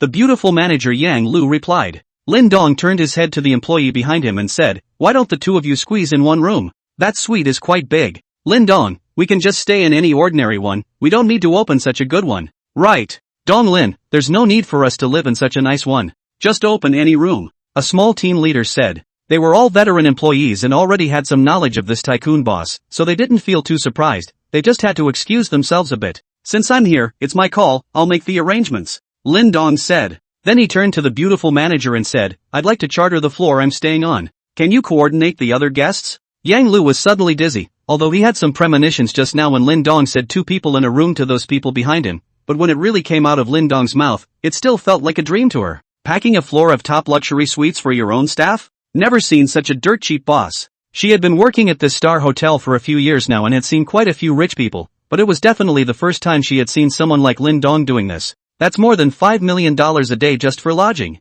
What company does this guy own anyway? She also wants to join this company. When you work with such people, you are definitely treated much better than other companies. Chapter 157, Assassination. Mr. Lin, wait a moment, I'll go check for you. Yang Lu finished speaking and hurriedly ran to the front desk and began to inquire. Lin Dong led the crowd to walk over as well. Mr. Lin, the floor you're staying on already has 15 rooms. It's hard to coordinate with too many people. Why don't I move you up a floor? Yang Lu said carefully. This was a big order, he was afraid of upsetting Lin Dong, and if she changed the hotel at that time, she would be in deep. Just staying for one day is a turnover of more than $5 million, definitely a big client. Yes, Lin Dong said after some thought. In the end, Lin Dong directly chartered half a month's time, and in the eyes of the many beautiful waitresses who wanted to eat people, Lin Dong and the others went upstairs together. After entering his room, Lin Dong saw that the divine greatness points had risen by another point to 326. Now people also arrived, the next can start to spend. He spends money is not like Zhao Xian, but also to examine this examination that, directly is to buy on the line. And he did not want to go to invest in any company, directly buy a house and buy a building. Anyway, the price of housing in Kyoto is expensive, spend tens of billions of dollars to buy a house, it is estimated that it is a small splash in the sea. Luxurious top luxury, 3 meals a day are given for free, and the food is not bad, Lin Dong does not need to take them to eat. At noon he let everyone rest for 2 hours, then gathered the crowd and got to work, introducing them to several real estate agents, and telling them to make their own contacts. Just notify him directly to call the money after finalizing the contract, which makes it a lot easier for him and doesn't require him to run around personally. After arranging everyone, Lin Dong received an unfamiliar phone call. Hello, is this Mr. Lin Dong? A man asked. I am. May I ask who you are? Lin Dong replied before asking back. I'm selling my house, but I don't want to go through an agent. I want to deal with you directly, agencies are too pitiful and expensive. The other party said. What house? How much is it worth? Lin Dong asked again. He didn't think much of it, he did buy a bit too many houses in the past few days, and left phone numbers for several real estate agents, so it wasn't surprising that the other side could get his number. But if the value of the house is too low, he doesn't have time to spend on it. It's a courtyard left behind by my ancestor. My ancestor was a former dignitary, the furniture and beams inside are all excellent ebony, and it hasn't decayed at all after so many years, so the value will be a bit high. I also heard that you recently spent a lot of money on buying a courtyard house before I contacted you, otherwise ordinary people simply can't afford it. Okay, I have time now, can you show me around? Lin Dong said after some thought. If this kind of house is really worth looking at, he bought a set of what is the old site of the king 2 days ago. It is this kind of house, if the location is good at least it is all $1 billion starting price. Lin Dong was now frantically purchasing properties, in addition to obtaining divine magnificence points to enhance his strength, he also had a little something else on his mind. What if one of the systems suddenly disappeared? By then at least these houses will still be around, enough for him to get away with his life. Can. The other party said in a hurry. Then both parties made an appointment to meet at the location. When Lin Dong arrived, he saw that a man in his 30s or so was already waiting for him, dressed in a manly manner. Upon seeing the other party, Lin Dong's keen mental power sensed that the other party's eyes looking at him were a little evasive and a little nervous. Problems? This is obviously not a sincere attempt to sell the house. Rather, it was an intentional attempt to lure him out. Lin Dong was somewhat uncertain. What's this about? Seeing as how he's been spending too much money lately and wanting to kidnap him? And then blackmail him? Lin Dong did not reveal it as he wanted to see what the other party was trying to do. Now he is the art of the high and mighty, ordinary punks to a 3 or 5 dozens, 180, he does not have to put in the eyes at all. After the two met, the other party did not even tell Lin Dong his name, but took him to see the house, and told Lin Dong that the distance was not far, so he did not have to drive. There's definitely something wrong with that. As expected, the man gradually led Lin Dong to a sparsely populated area and stopped in an alleyway. Is this to blackmail him here? Lin Dong began to sense his surroundings.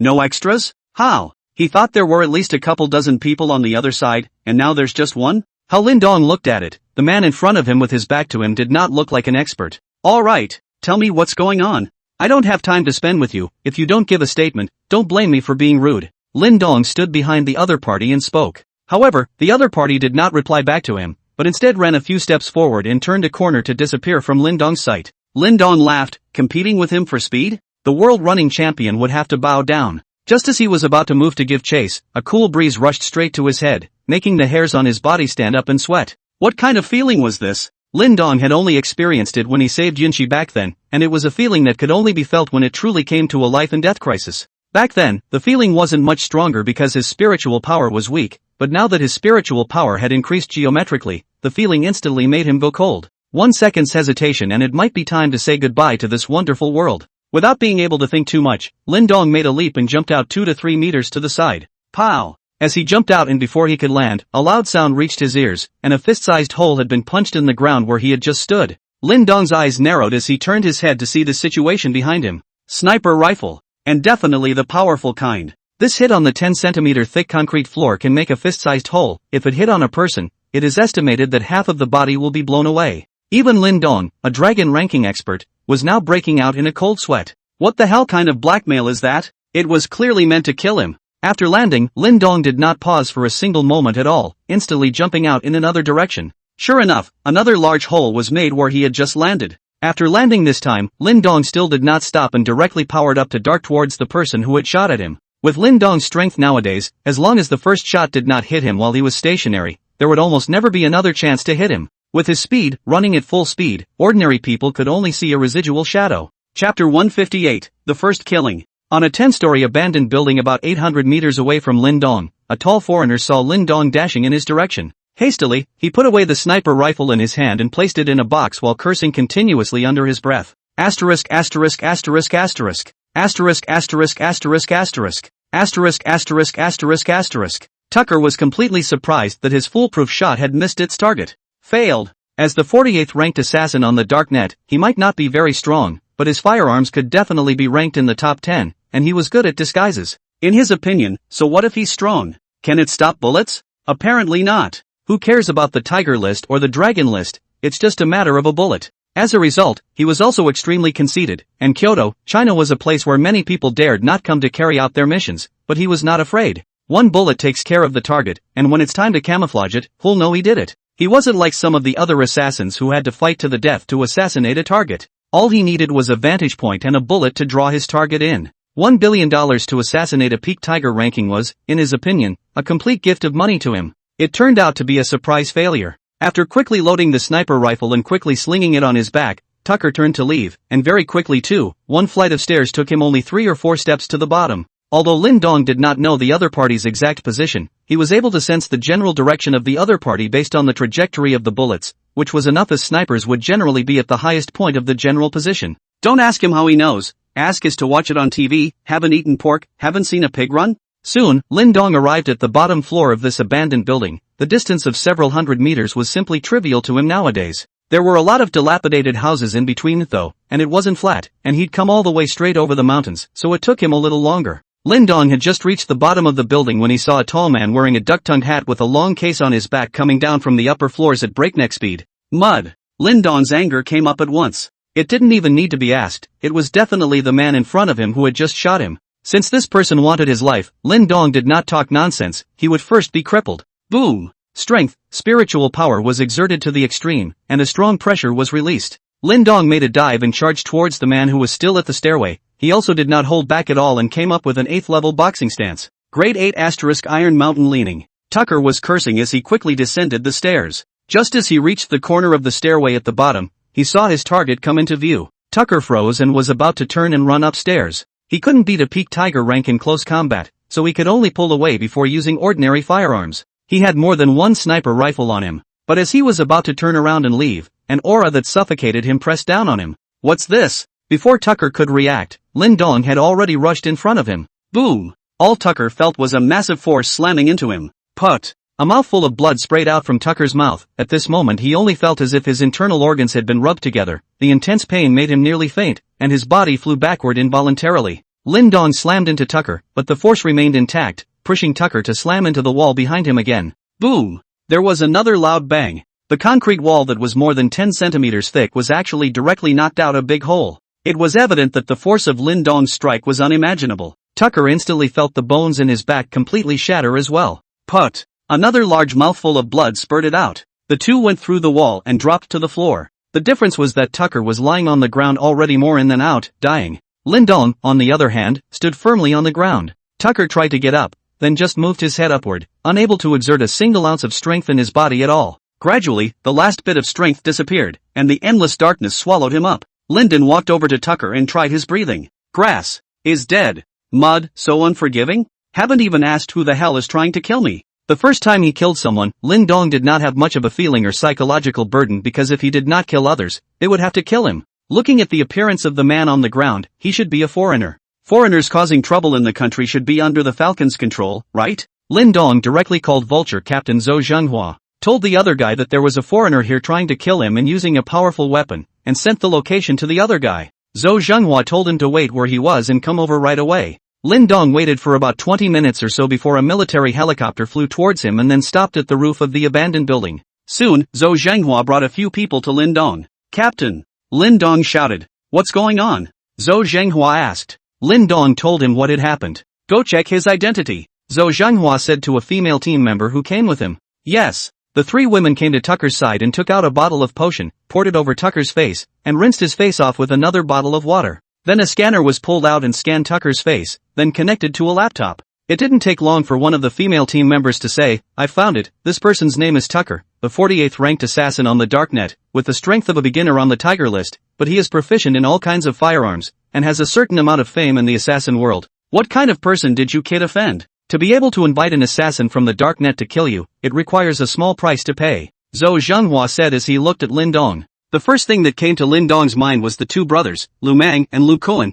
as if the two of them did not die in the end and did not know where they had gone. One seems to only have a life and death grudge against them. I don't know. I'm a college student, who can I offend? Lin Dong said helplessly. Alright, forget it if you don't want to talk about it, but you have to be careful in the future. There might still be people coming to assassinate you. Take me to see the place where you guys fought just now, and tell me about it in detail. Lin Dong took Zhou Zhenghua's several people and explained in detail, starting from where he had just dodged the sniper rifle's bullets until the end of the place where he had fought with Tucker. Zhou Zhenghua several people looked at the two fist-sized holes in the concrete floor, and were also chilled to the bone. This powerful sniper rifle, once it hits a person, the result can be imagined. Finally arriving at the place where Lin Dong crashed Tucker to death, looking at the concrete wall of more than 10 centimeters being crashed out of a big hole by Lin Dong, Zhou Zhenghua could not help but sigh. Lin Dong's strength was indeed powerful. The point is, how old is it? There's so much potential. Several female team members also looked at Lin Dong with some admiration. So young and so strong. Chapter 159, Buying an Island.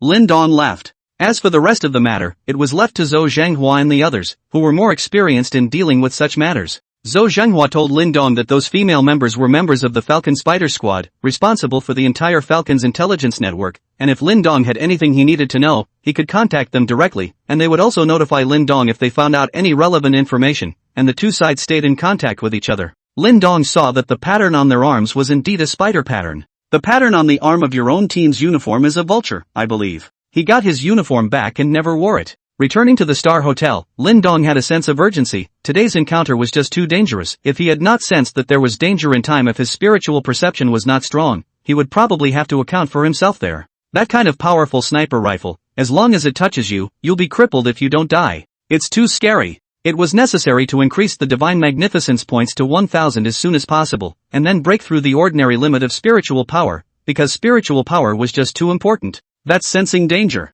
It's not just about getting your mental powers through. Physical fitness should then be raised up as well. The strength was still a bit weak, and the point was that he was now being targeted. Don't even know who the enemy is yet. It's the unknown that's scary. What if a strong person like Zhou Zhenghua came to kill him? Right now, he was not at all sure that he could escape from under a strong person of Zhou Zhenghua Su Wanli's level. You have to at least level up to their level before you can have some security. It also requires a lot of Godhawk points. How can I get more God's points, within reason? Lin Dong thought about it and called Zhao Xian over. Hey, Lin Dong. Zhao Xian's voice came from the phone. Sister Xian.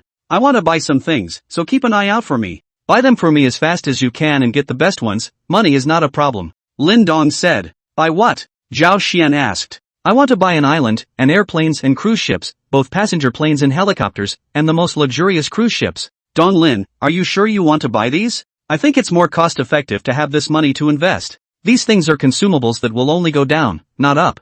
Zhao Xian persuaded. It's fine. Invest as much as you need to, I'm not short of money. Also, the progress has been a bit slow lately, speed it up a bit. If you've recruited enough people, let some reliable ones go to other provincial cities to develop. I want to make Donglai International a world-class investment company as soon as possible. Good. I know, Don Lin. Zhao Xian replied. Since Lin Dong had said so, what else did she have to say? He was a little confused as to where Lin Dong had gotten so much money. The richest family wouldn't give him money to squander like that, would they? It's really puzzling. But that wasn't for her to worry about. Kyoto, inside a secret base. Zhou was waiting for Tucker's test report. An elderly man wearing a mask came out of the examination room. Well, Elder Chen, Zhou Zhenghua asked. The sniper rifle is a customized model from the black market of the Eagle Kingdom. The bullets are also specially crafted to be very powerful, and there are also several types of special firearms on his body. According to our analysis, these weapons should have been divided into small parts and transported to the country, but it's not clear exactly which route they took. It's obvious that this person is a proficient expert in firearms, Elder Chen said. Now the most critical thing is these firearms. Through what way to the country? It must be found and then cut off, otherwise if it falls into the hands of some criminals, it will be extremely harmful to society. Zhou Zhenghua said. Then can you ask your people to strike a little lighter? A tiger rank expert, hard hit with all his internal organs shattered and not a single piece of his upper body bones intact. This kind of person is worth far more to us alive than dead, Elder Chen said with some complaints. It's a new guy. Not much of a hand, I'll put him on notice. Oh, you vultures have added new members? Elder Chen asked. Added a 10. Lin Dong did not go out for the next 2 days. He was a bit weak now, and the enemy did not know who they were. What if he walked out and was shot in the head? Last time he could sense the danger himself. What if he didn't this time? Wouldn't it be a wasted death? I still have so much money left to spend. Even the curtains in the room were drawn tightly by him and he wouldn't go over to them himself. There are several buildings of the same height across the street. What if he gets a shot from across the street? Fortunately, in the past 2 days, under the urging of his phone call after phone call, the harvests in both Magic City and Kyoto were not small. The Divine Magnificence points had risen to 578. The islands, airplanes and cruises have also been contacted for channels to get their hands on them right away. Another big chunk of goddamned points. Lin Dong was also staying firmly in the top-class luxury suite of the Star Hotel. He had already decided that he wouldn't go out until his spiritual power broke through. Nothing is as important as your own life. Nothing to do but chat with Yin Shi and the high school group. Yesterday, the Spider Squad also contacted him, and the man who led him to the target location was found to be a local of Kyoto. His family was originally a demolition family and relatively wealthy, but then he got into gambling, and as a result, his wife and family were separated, and now he owes a lot of debt. As for why he had lured Lin Dong over there, it was because someone had approached him and asked him to give him $100,000 if he lured Lin Dong to the target location. Presumably this man is Tucker. Mud. Almost got himself killed for a measly $100,000. Another day passed. On the third day after Lin Dong locked himself up in the Starry Sky Hotel, Zhao Xian finally called Lin Dong, and the things he explained to buy had already been contacted. But there was a bit of a premium because it was wanted in a bit of a hurry. Lin Dong didn't care about the premium. He couldn't wait for the premium to be as high as possible. Transferring the money to Zhao Xian, Lin Dong kept looking at the Divine Hell point while waiting. From the afternoon to the evening, the Divine Magnificence points had gone through 3 changes and had risen by nearly 300 points again, reaching 864 points. Lin Dong didn't care which of them actually cost more money. Anyway, as long as the Divine Greatness points went up, all of these things were summarized under the name of Donglai International. But right now, there was still 100 or so Divine Magnificence points left to get to 1,000, which meant that there was still more than 10 billion to be spent. And getting to 1,000 points is just a matter of breaking through to mental strength to be on par with physical fitness. More Divine Magnificence points were still needed to continue improving physical and mental strength. Lin Dong recalled all the people he had come into contact with. Let's see who can help him get more Godhawk points in a short period of time. Chapter 160, Spiritual Power Breakthrough. Lin Dong thought of someone. Wang Chang. Didn't he spend over $10 billion on a mine in a non-national country? He also has a 25% stake himself. Let him help find a way to buy 2 mines in a non-native country, at least $2 or $3 billion. Doesn't this God's deluxe point come in? Right. So dry. Think it and do it. Lin Dong directly called Wang Chang over. He had also been suffocated for the past few days, and he didn't dare to go out when his spiritual power broke through. Hey, brother Lin. I thought you didn't care about your shares at all, Wang Chang said over the phone. During this period of time, he had been busy with the diamond mine in Africa, so he had not paid much attention to the commotion Lin Dong had caused in the country. It was also unclear that Lin Dong was already a core member of the SCC nowadays. Brother Wang. This time, I really didn't call you because I was concerned about the shares. I wanted to ask you for a favor. Lin Dong said directly. Brother Lin, please. Aren't you on a non-state road? I'd like to buy a couple mines for fun. Oh, Brother Lin also wants to buy a mine? A diamond mine or a gold mine? Wang Chang asked. It's all fine. It's just that I have some free money lately, and I don't know what to do, so why don't I just buy 2 mines for fun? If Brother Lin wants to buy a mine, I really have a good recommendation. There is a newly discovered diamond mine not far from my place. It has already produced a thumb-sized top-quality diamond worth tens of millions of dollars. The owner is not a local. He wants to sell the mine and return to his country, but because it is newly discovered, no one knows what's underneath it, and the risk isn't small. It's fine. I'm not afraid of risk, so hurry up and ask for me. The faster the better. Lin Dong said anxiously. It's really a case of someone giving you a pillow when you doze off, and as for risky or not, who cares? Then I'll ask for you first and then contact you. Wang Chang said. Ask now. I'll wait for your call. Lin Dong was a little anxious. If this was not rushed, I was afraid that he would have to wait for a long time again. In such a hurry? Wang Chang asked with some confusion. Quite anxious. You hurry up and ask. I'll wait for your call. Lin Dong hung up the phone directly after he finished speaking without waiting for Wang Chang to reply. It didn't take long for Wang Chang's call to come through. Hey, Brother Wang, how is it? Lin Dong picked up the phone and asked. Brother Lin, the other party is asking for $30 billion.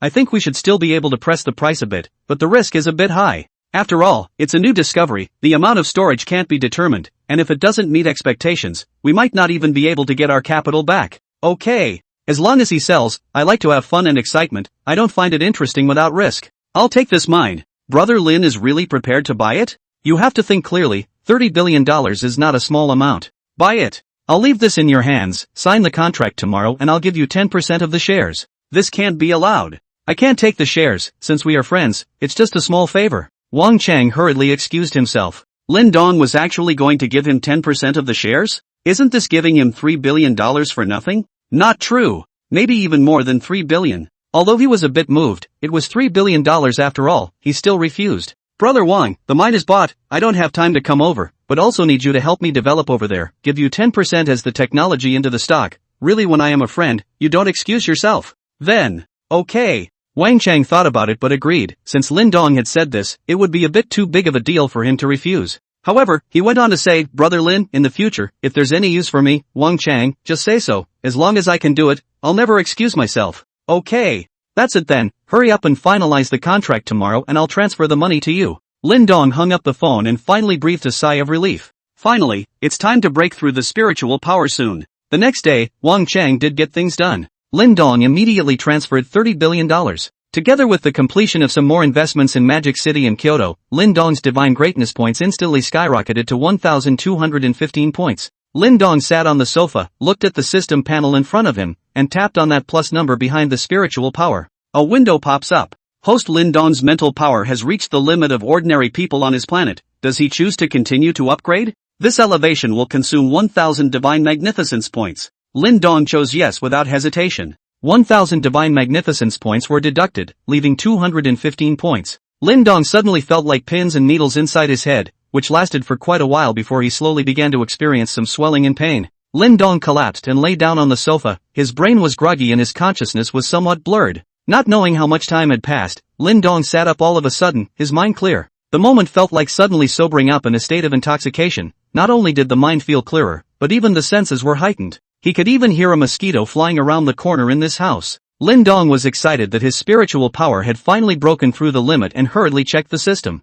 Mental power went from normal limit to transcendent first order, same as physique. There were still 215 divine greatness points left. Lin Dong tapped the plus number behind the physique again. The divine greatness points deducted 100 points, and the physique turned into the transcendent second order, and continued to tap it. The divine greatness points were left with the last 15 points, and the physique turned into the transcendent third order. That meant that raising both physical and mental strength was now 100 godly hope points plus 1 rank. Although he had just added 2 consecutive steps to his physique, his body didn't change much, it was only slightly warm, unlike the obviousness that came when he broke through the limit. After doing this, Lin Dong painfully took a shower, changed his clothes, and prepared to go out, having held it in his room for 3 or 4 days. Come into the lobby of the Star Hotel. Hello Mr. Lin. Hello Mr. Lin. Yang Lu, the lobby manager, and several front desk girls all greeted Lin Dong in unison. This is a god-rich, spend tens of millions of dollars to their own employees to live in the top luxury suite of a 10-star hotel. Before it is simply unheard of, but now it is alive and well in front of them, they have to serve well.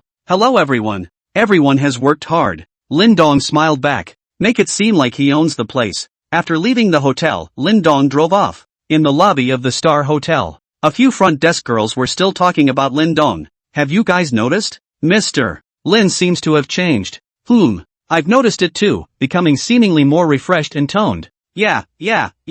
I feel that way too. Hey, I don't know who is so lucky to be married to someone like Mr. Lin, who is handsome, temperamental, rich, and has a good temper. There's no rack at all. If Mr. Lin sees me, I'd be willing to be his lover. You damn ninny, you've got a spring in your step. Don't you guys want to? I'm sure I'm willing anyway. Who doesn't want to anymore? Yang Lu stood in the hall and watched Lin Dong leave, shaking her head slightly as she listened to the murmurings of the few receptionist girls behind her. Shame on you too. But in an instant, she also had a thought, if Lin Dong looked at her, would she be willing to do so? The answer is obvious. Definitely willing. 2 chapters today, there are more things to do at work, and I've also been conceptualizing the next plot. I'm going to speed up the plot a little bit. The 10-year date involves a lot of cowboys, and this big climax must be written well, and written cool. Chapter 161, The Four Dukes of Greenwood. Aoki University. Noon break. Chair next to the man-made lake. The 2 students were talking there, but one sat in a chair while the other stood respectfully before him. Has Lin Dong not returned to class yet?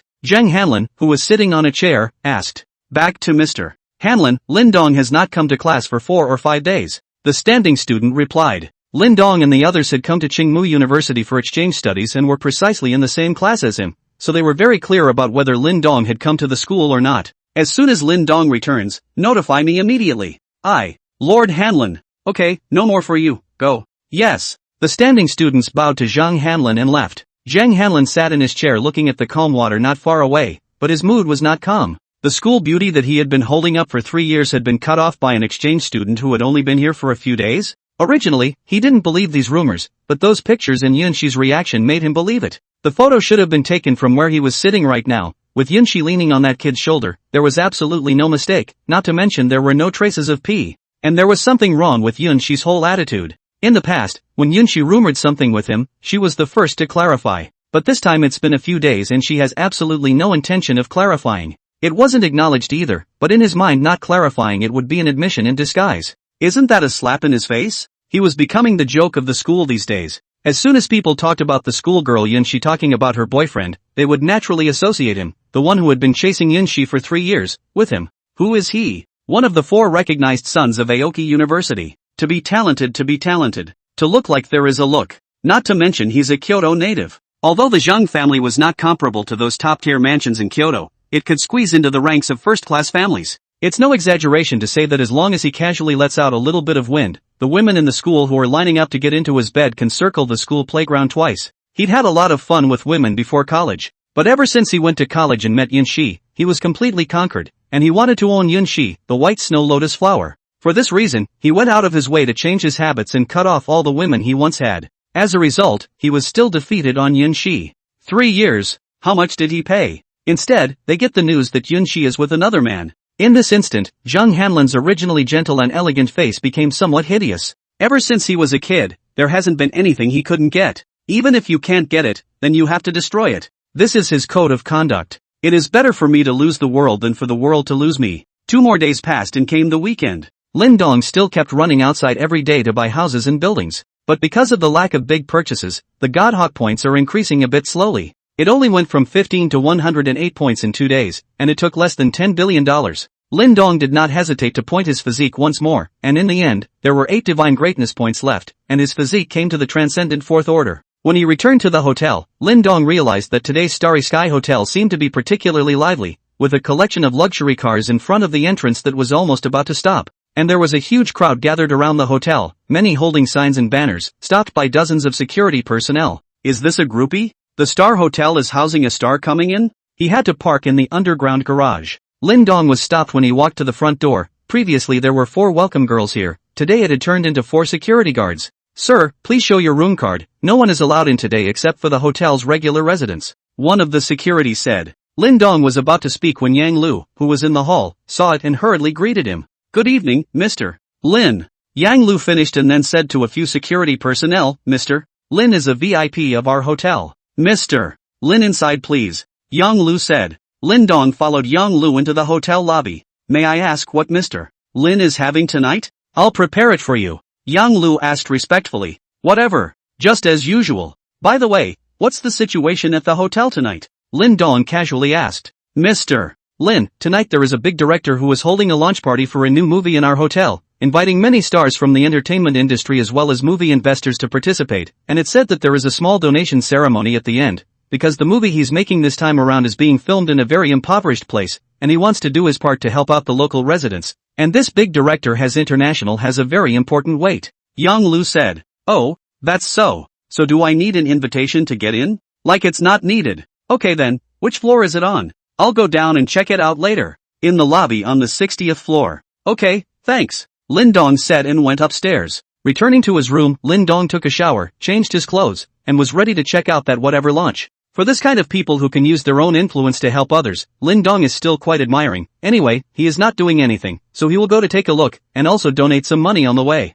Although donating money doesn't go up in godly points, but since I've come across it, I'll help if I can, and I can't spend my own money anyway. He actually wanted to start a charity fund or something, but he didn't want to be famous, plus he was also busy raising his strength during this time and didn't have that energy. When his strength was almost upgraded, and the development of Dong Lai International had stabilized, then he would set up a charity fund in the name of Dong Lai International, and spend some money to help some people in need, now that money didn't mean much to him anymore. Arriving at the 60th floor of the hotel, there were a few pretty welcome girls standing at the entrance of the lobby. Lin Dong walked in, and no one asked him for any invitations, so he directly entered the hall. The entire hall was huge, and at a glance, it was a place specializing in hosting this kind of high-class party, at least 2/3 larger than the one he attended the last time he was in Lake City. And the lobby decoration is even more beautiful, worthy of the world's top 10-star hotel. There were also a lot of people. It was estimated that there had to be 200 to 300 people, but it still seemed that the whole hall was very empty. For Lin Dong's arrival, it did not attract anyone's attention as everyone chatted in their respective circles.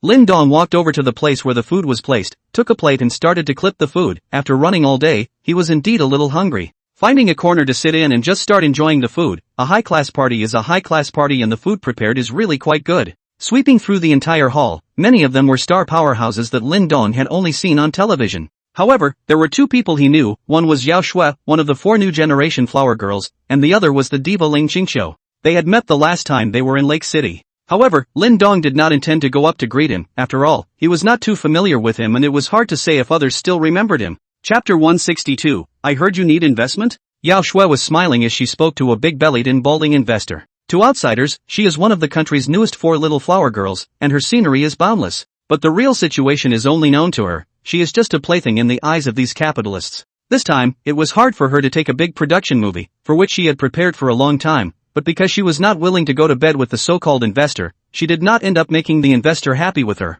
The director scolded her for causing the investor to pull out temporarily, and told her that it was because of her investor that she pulled out, and if she couldn't pull in new investment, she wouldn't want to be in the movie business in the future. That meant that if she couldn't pull in new investment, then she would be blocked, and with the curiosity of this big director, it wouldn't be too easy to block her, a newcomer who had just risen to prominence. So even though he was now disgusted by the investor in front of him who wanted to eat his eyes, she still had to smile and chat with him. It was a good thing that there were so many people here, and they were all respectable characters, otherwise the other party would probably have just made a move on her. Sometimes she really wanted to leave the entertainment industry, stop thinking about anyone's feelings and live her own life. But she couldn't live up to her parents and mentors, and agents and assistants and studio staff, who all depended on her for a living. Without a job of their own, or if they get shut down, these people are going to be out of work and their parents and mentors are going to be disappointed. Mr. Wang, the movie we are going to shoot this time, the plot, the actors are very good in every aspect. It can definitely make you a big profit. Ms. Yao, after all, such a big investment, I still have to go back and discuss with the members of the board of directors. As for the result, it depends on your performance. Are you sure? Mr. Wang said in broken Mandarin while looking at Yao Shui with lustful eyes. For this newly promoted 4 little flower girl, he has been salivating for a long time, this time finally have the opportunity, definitely want to get his hands on some play. The thought that maybe tonight he would be able to press himself against the petite, beautiful body in front of him sent a thrill through him. Mr. Wang, do you still need to go back and discuss? Who doesn't know that you are a one-word presence in the company? Who would dare to refute your opinion? I guarantee that as long as you invest in this movie, you will definitely make a lot of money. Yao Shui still smiled and said, Ms. Yao, that's not true. I have to be responsible for my shareholders too, right? There's no investment that's guaranteed to make money these days. There are risks. If it's guaranteed to make money, why did you come to me? Do you? Although I think highly of you, I have to think about it. LOL. Yao Shui sighed inwardly. These investors are all the same. Think about getting some other benefits while making money. It really wasn't easy for her, a person with no background and unwilling to exchange her body for resources, to make it this far.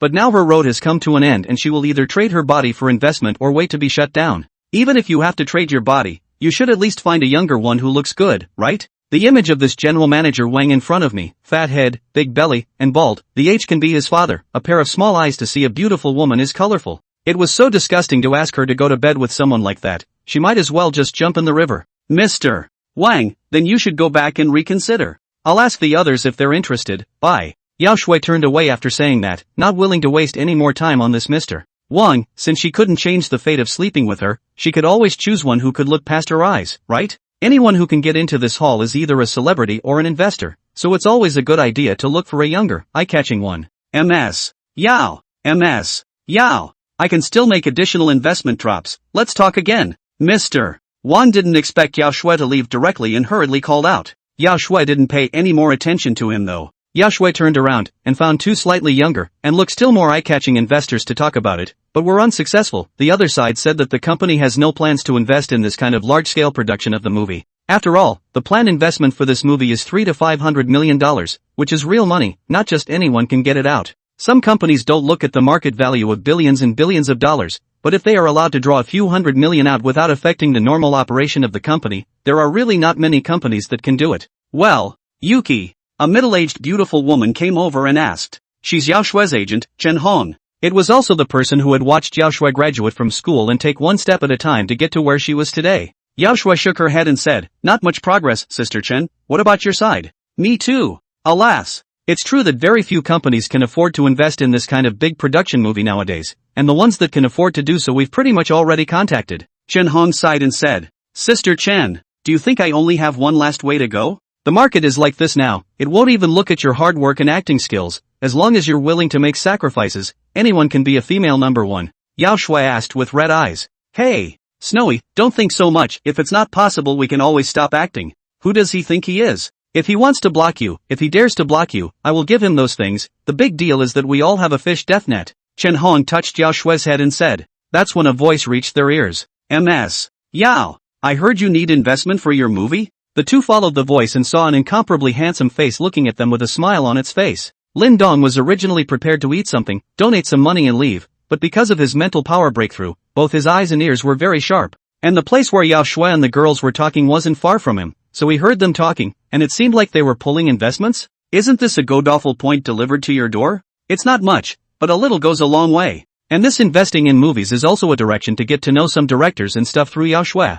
If you need to invest, call him. Isn't that a lot of God's points? So he came over of his own accord. You are Mr. Lin Dong? Yao Shui asked in surprise. The current Lin Dong looked even more handsome and elegant than the last time they met in Hucheng, and Yao Shui was a little unsure. Luckily, Ms. Yao Shui did not forget about me. Lin Dong said with a smile. How could it be? Mr. Lin Dong is my benefactor, how could I forget you? It's just that Mr. Lin Dong has become handsome again, and I am a little afraid to confirm it. Yao Shui said with a red face. Chen Hong looked at the Lin Dong in front of him and was also a little surprised. His body, appearance and temperament were impeccable in every aspect. Speaking with a smile is more than enough to give you the feeling of being bathed in spring air. She had also been in the entertainment industry for many years and had seen many outstanding young men, but none of them could compare to Lin Dong. If this goes to mix the entertainment industry, absolutely can charm a large number of women, simply can be young and old. Use a few chapters to raise Lin Dong's divine pride points and boost his strength a bit, so that he can crush all kinds of gods and goddesses at that time. This also needs a reasonable account, and it can't be too exaggerated, so everyone will make do with what you have, thank you.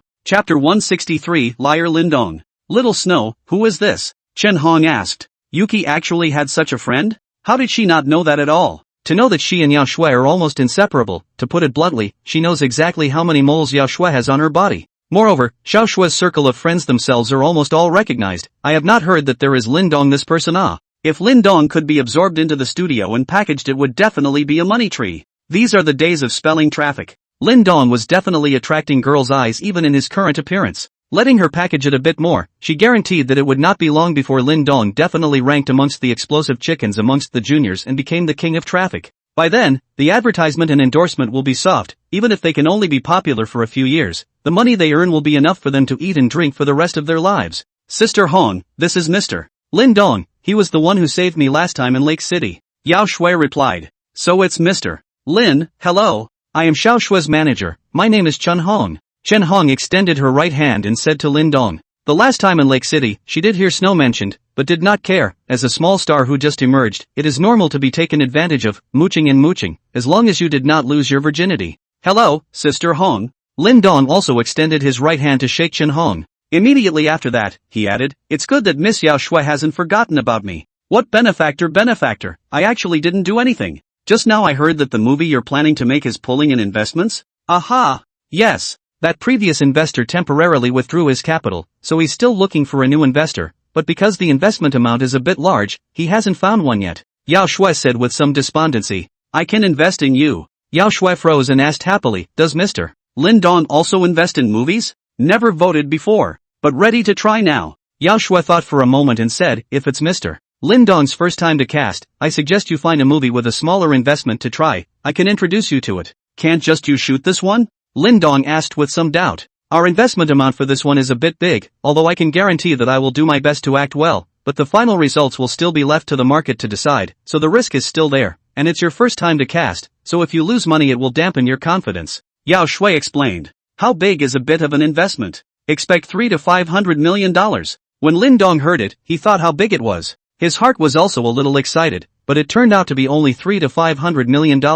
I'll vote for you on this one, but $300 to $500 million really won't do, Lin Dong said. Yao Shui was about to persuade Lin Dong again, but before she could open her mouth, Chen Hong snatched her words and said, then how much is Mr. Lin prepared to invest? We can also find a few more investors and split a bit between one family. Many big productions are like this now. What good movie can be made with $300 to $500 million?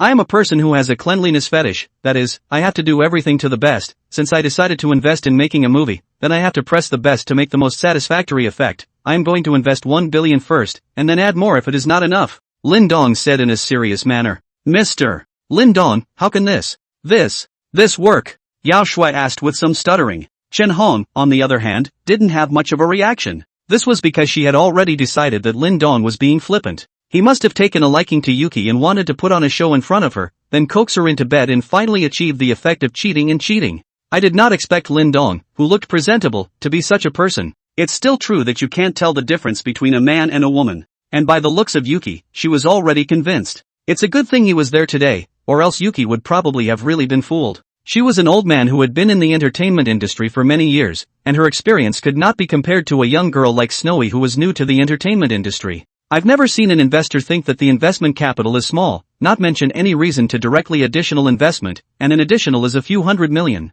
The whole thing about having a clean slate and doing the best you can is just bull *********. Who's too rich for their own good? Completely out of line with common sense, this bullskin blowing was a little too much. If it was a little more reasonable, she might have even been fooled. After all, Lin Dong's appearance was too deceptive. However, she did not reveal it immediately. She wanted to see how Lin Dong would perform next. If Chen Hong had followed Yao Shui to that private party in Lake City last time, she definitely wouldn't have thought so. Who was present at that time was not a prominent figure in Lake City, worth billions or even tens of billions. Lin Dong could make a name for himself in a place like that. Would he cheat a small starlet who was just a little bit famous? What doesn't work? It's decided. I'll invest in it, you just act well and add more if you don't have enough money, Lin Dong said atmospherically. Mr. Lin Dong, thank you, really. You saved me once last time and this time you saved me again. I don't know how to thank you, Yao Shui said and bowed to Lin Dong. She was naturally convinced of Lin Dong's words. This was because she had seen Lin Dong's energy and had also ridden in Lin Dong's sports car that was worth nearly $100 million. Lin Dong hurriedly supported Yao Shui.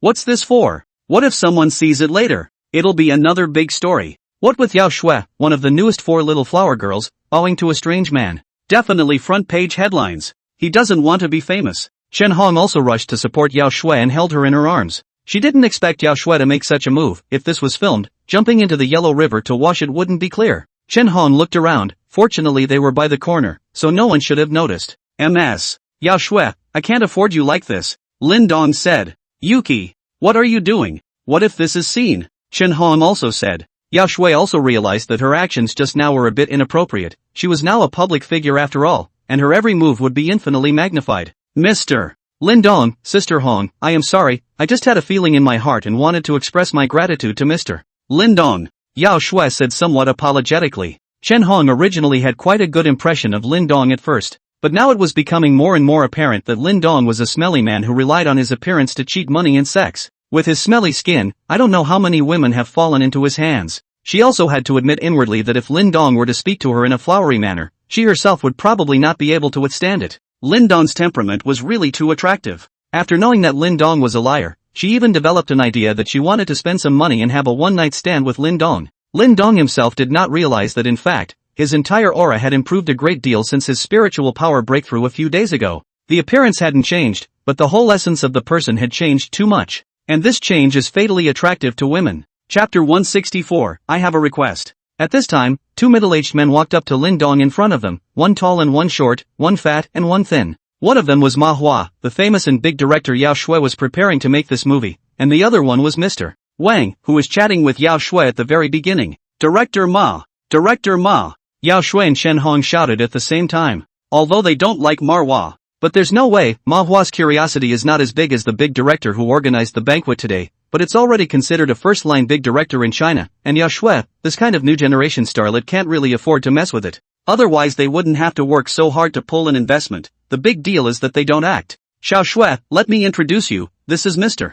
Wang, he is very interested in our movie. Manhwa said to Yao Shui. Director Ma, I've already talked to Ms. Yao Shui, but she doesn't seem to have any regard for our company's investment. Mr. Wang said meaningfully. Oh, what's going on? Yao Shui, why don't you apologize to Mr. Wang? The last investor pulled out because of you, and this time it's so hard to get another one, and you want to mess up the investment again? What's wrong with you? Do you want to continue acting in movies? Do you still want to be in the entertainment industry? If you don't want to, just let me know in advance, I can help you out. Manhwa gave Yao Shui a reprimand. For Yao Shui, he actually looked a bit down on her, neither having a background nor willing to sacrifice, and still wanting to be in the entertainment industry? If it wasn't for the help of Chen Hong, an agent with some contacts in the entertainment industry, she could have become one of the country's newest four little flower girls in the past 2 years? Dream on. But now some investors like this kind of hold proud not training, and just debut soon pure starlet, such as this Wang in front of the eyes, perhaps it is more conquest, sense of achievement for them.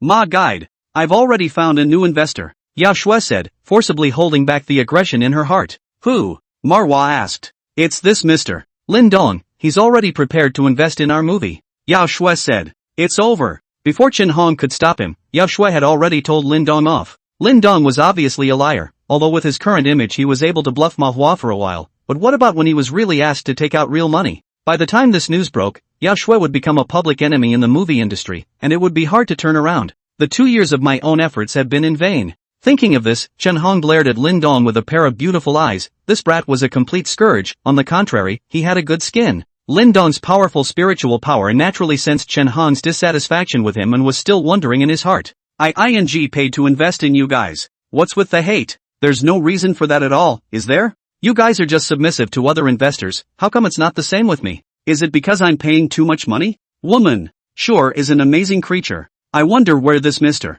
Lin is working at a high level? Manhwa asked. Didn't have a high position anywhere, I am friends with Ms. Yao Shui, I heard that he needs to invest, and it just so happens that I am interested in this area myself, so I am prepared to invest a little bit. Lin Dong said. Then how much is Mr. Lin prepared to invest? Manhwa asked again. Lin Dong's temperament is indeed a bit extraordinary, it looks a bit more upscale than those sons of the family he came into contact with. If Yao Shui got attached to such a son, it would be normal for the other party to pay a bit of money to hold her up. Still, he had to ask the other party how much he was prepared to invest, so that he could proceed to the next step of his plan. It would be better if it could be done in one step, but that's highly unlikely. These gentlemen can spend a few hundred, a few tens of millions of dollars to invest in the estimation is good, want the other side of a one-time investment of 300 or 500 million is certainly not possible. No one is an ingrate, and there aren't many who are willing to spend so much money for a woman. It doesn't matter how much money is invested, but I have a request. Lin Dong said. Mr. Lin, please speak. For the investors' requests, we will do our best to fulfill them as long as we can,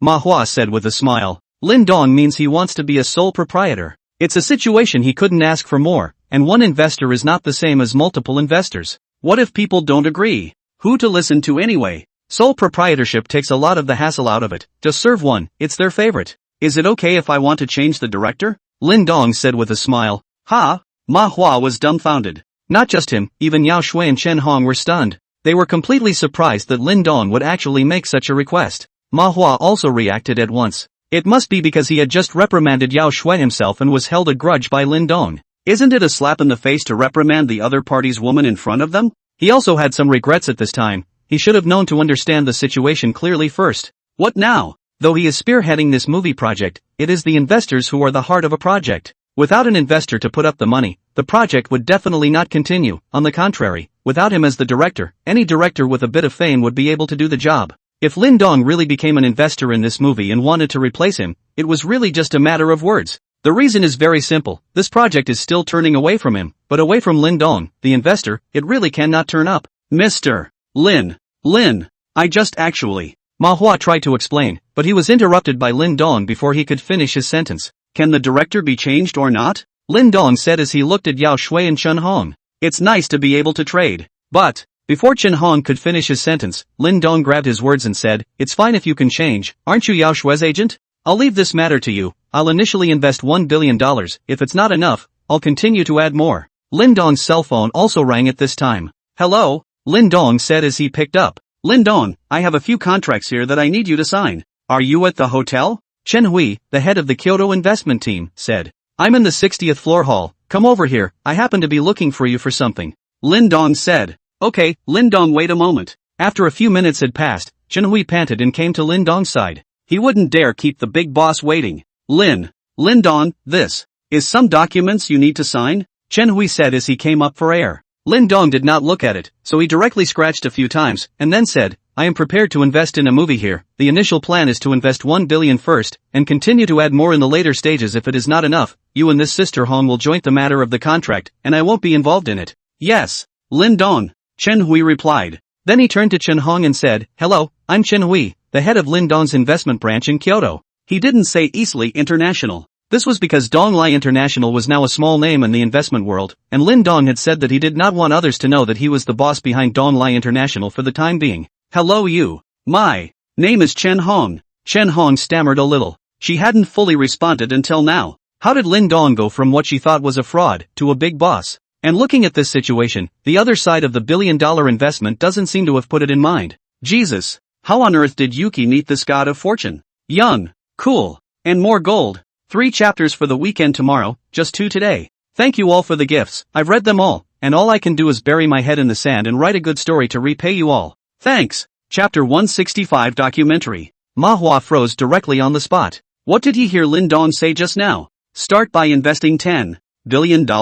Not enough to keep adding later? If this amount of money is available for him to operate, he is absolutely confident that he can make this movie loud and clear both at home and abroad. By then he will be able to go one step further and become an internationally recognized director. Don't see that he is now a well-known director in China, and there is only one word difference between him and an internationally renowned director, but the difference in status and position is not half a star. Look at the internationally renowned director who organized the conference, how strong his appeal is, 10 of himself can't compare. But it seems like he's been kicked out now? Although this movie has been his own matchmaking, but as long as the funds are available, Chen Hong contacted the screenwriter, producer, and then found a director, it seems that there is really nothing for him to do. How can this be? Your own chance to rise to the rank of a major international director just slipped out from under your nose? In this instant, Manhwa felt that his blood pressure was a bit elevated and his head was a bit dizzy. He hated himself for being such a... If he was not under the watchful eyes of many in the entertainment industry right now, he would have had the heart to apologize to Lin Dong on his knees. Not only to get this opportunity, but also to get forgiveness from Lin Dong.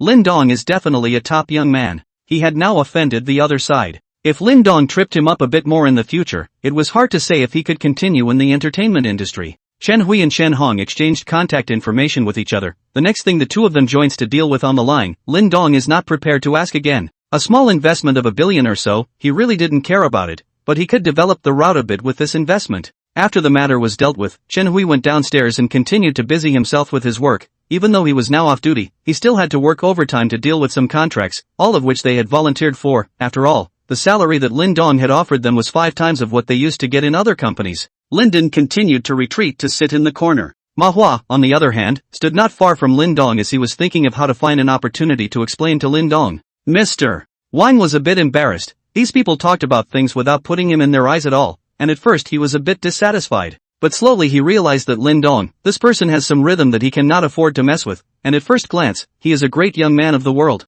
Got it. It's better to be good and leave quietly. Chen Hong, on the other hand, pulled Yao Shui to the side and asked, Xiao Shui, how do you know Mr. Lin Dong? Sister Hong, didn't I say so? Mr. Lin Dong is someone I met when I was in Lake City last time, and he even saved me. Yao Shui said. How did you meet? Be more detailed. Last time in Lake City I was slapped twice by the Yin family's youngest. He even wanted me to accompany him. It was Mr. Lin Dong who saved me, and then we met again at the charity gala. Not only did he spend $5 million to buy one of my dances to donate, he also spent $100 million on himself to buy one of his own songs to donate. He is really a very warm-hearted person. Yao Shui said somewhat happily. Saving someone from the Yin family's eldest son in Lake City. Another donation of over $100 million at a charity gala. This Lin Dong was properly a son of a powerful family, a young man of the world. Thanks to him, he thought the other man was a liar in a good skin. Luckily that didn't come out. Now she felt herself blushing a little. Why don't you dead girl say it earlier? Chen Hong said with some blushing. I gave you all last time. But you don't care much, hee hee. Sister Hong, why is your face so red? Yao Shui looked at Chen Hong's face and asked. It's okay. It's fine. I'll go to the toilet. You can accompany Mr. Lin Dong for a chat first. Chen Hong covered her face and ran away. Chen Hong washed her face in the toilet and looked at herself in the mirror. Although already more than 30 years old, but the body maintenance is not worse than those young girls,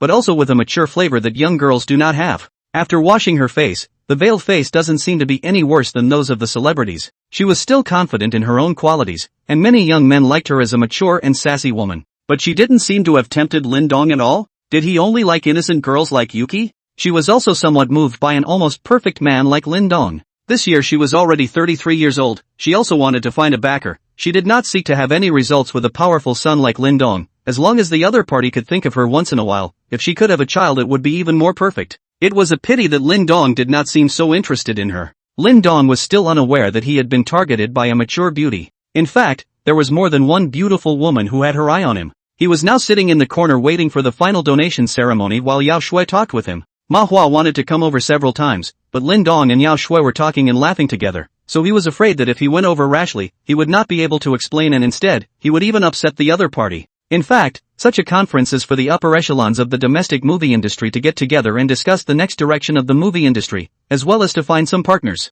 And of course it would take a filmmaker with weight to bring everyone together. It didn't take long before an old man of about 60 years old stood on the stage. He was the initiator of this gathering, the internationally renowned great director Huang Zhenbang. Good evening colleagues and welcome to this launch. After spouting a bunch of pleasantries, he finally got to the point. I think you must be very curious about what kind of movie I'm shooting this time. Now I can tell you that what I'm shooting is a documentary. It's something that I've spent 2 years on, and I've traveled to a number of impoverished mountainous areas across the country to shoot it, and I can assure you all that everything in it is absolutely true, so please watch it next. After Huang Zhenbang finished speaking, the movie began to play on the large screen behind him. The guests in the hall also stopped talking and each took a seat to watch. After watching the 1.5-hour movie, Lin Dong was indeed deeply moved. The center of the film introduces the difficulties of children in poor mountainous areas to go to school. Many children go to school before dawn in the morning, and at 4 or 5 o'clock they have to leave their homes and walk for 3 or 4 hours up a mountain road to reach a dilapidated school. The school doesn't even have doors or windows, and in the winter when the wind blows through, the students' hands and feet and faces turn red from the cold, but they still sit in the classroom and study seriously. Some schools can't recruit teachers at all because the conditions are so tough, and the teachers here are pretty much all-rounders, teaching everything. There are even schools with only one principal remaining, still painstakingly guarding the only hope for the children of this mountainous region. With Lin Dong last time in Lake City to participate in that charity gala mean about the same, but this is, after all, internationally renowned director shot, than the last time that 10 or so minutes of video clips do not know how many grades higher, but also more infectious, and more able to hit the softness of the heart of the people. Many of the female guests in the audience were teary-eyed as they watched. Chapter 166 Establishment of the Foundation. The movie played out. Huang Zhenbang is back on stage. I believe everyone is deeply moved after watching the movie, and so am I. I shed tears countless times during the filming process in the first place, So I've decided to do my small part to help these children, and I'm going to ask you all to extend your own helping hands and give generously to give these children a ray of hope. I, Huang Zhenbong, am here to guarantee that every penny raised tonight, as well as all the box office share earned by this movie, will be implemented in every place in the movie to build a school that can shelter these children from the wind and rain. Thank you all. After finishing his speech, Huang Zhenbong bowed deeply to everyone present, while thunderous applause erupted from the scene. As Lin Dong applauded, a light flashed in his heart. Building a school? You can build it yourself, right? Although giving money directly doesn't go up in godly points, you can donate it yourself after you've turned it into something else first. Just like the last charity gala in Lake City where he donated 100 million himself and didn't go up in divine greatness points, and then he gave his cousin Wang Li 100 million and didn't go up in divine greatness points either. But he himself bought 2 sets of mansions in the Jiangnan International Mansion and gave them to his sister-in-law and great-aunt his up the God Ho point. That means that you can go up in God Hawk points if you build a school yourself and then donate it to the local area. Doing so would not only make a name for Dong Lai International, but also gain God's Ho points, and most importantly, help these poor mountainous children on the movie. In the past, he felt that he was the lowest part of the society, and in addition to studying hard he had to do all kinds of part-time jobs outside the classroom to earn living expenses. Since attending the 2 banquets, he had realized that there were so many other people living harder lives and studying harder. He's in a position to help now, so let's try to help as much as we can. The next step was the donation ceremony. A QR code appears on the big screen. Just take out your cell phone and scan it to transfer money to a public account. Just make a note of your name again when you transfer the money. And this is an account that everyone can monitor together, with a detailed list of where every penny goes. Lin Dong also opened his cell phone and scanned it, directly donating $10 million, but did not fill in his name. Money is just a number to him nowadays, and the reason why he no longer donates more is for fear of causing unnecessary trouble. The amount was too much, and when the time came, it would surely be traced back to him, and what he feared most right now was trouble. Even if it's $10 million, that's still 100,000 miles away from the second place in donation amount. After making the donation, Lin Dong returned to the room he was staying in. Instead, the banquet was marked with an additional $10 million in donations, not labeled with a name. Because this is to be written on the donation list, Huang Zhengang asked for a long time, but still no one came out to recognize. Only Yao Shui knows who the anonymous donor is. Xiao Shui. Is the donor Lin Dong? Chen Hong asked quietly next to Yao Shui. Aha! Then why is he anonymous? Because he doesn't want to be famous, he's very low-key that guy. Lin Dong called Zhao Xian's phone in his room. Soon, Zhao Xian's voice came from the phone. Hey, Lin Dong. What's up? Sister Xian, how is the recruitment of people going these days? Lin Dong asked. Very good. Now that the entire Donglei International has close to 500 employees, I'm going to let some out. Mordor can't use so many people. Yes, but you need to put the matter in hand first, find a time in the next 2 days, open a conference, and say that Donglei International will set up a charitable foundation, and is expected to allocate $100 billion to help build schools in the impoverished mountainous areas across the country. Ha! Dong Lin, what's the point of doing this? I can understand engaging in charity, it can help Donglei International to completely open up the situation, but isn't 100 billion too much? I think even spending $1 billion can have a good effect, we don't need to spend so much. It's okay. Money is just a number to me, it's a way to do my part to help those children in the poor mountainous areas, so do it as soon as possible. Take this opportunity to make Dong Lai International on fire. It's good for future development. Good. Dong Lin, then I'll go prepare now. Zhao Xian said. Since Lin Dong had said so, she would no longer try to persuade her, this kind of thing that Lin Dong had already made a good decision, she only needed to carry it out as required. Zhao Xian is still very capable of doing things. The next afternoon a conference was held in the name of Donglei International and many heavyweight news media were invited. During the conference, Zhao Xian announced that Donglei International Group had set up the Donglei International Foundation, which would inject $100 billion to build schools for children in poor mountainous areas across the country to protect them from the wind and rain, and all kinds of supporting facilities would be fully equipped. Not only that, for teachers who teach in poor areas, the East Lake International Foundation will subsidize an additional amount of $2,000 per month per person. Once this news was broadcast, it was like a thunderclap on the ground, shaking countless people dizzy, quickly occupying the major television stations, major network platforms and the front page headlines of major news media. Spending $100 billion to help build schools in poor mountainous areas? What's $100 billion? Do the last few companies in the Fortune 1000 have a market capitalization of $100 billion?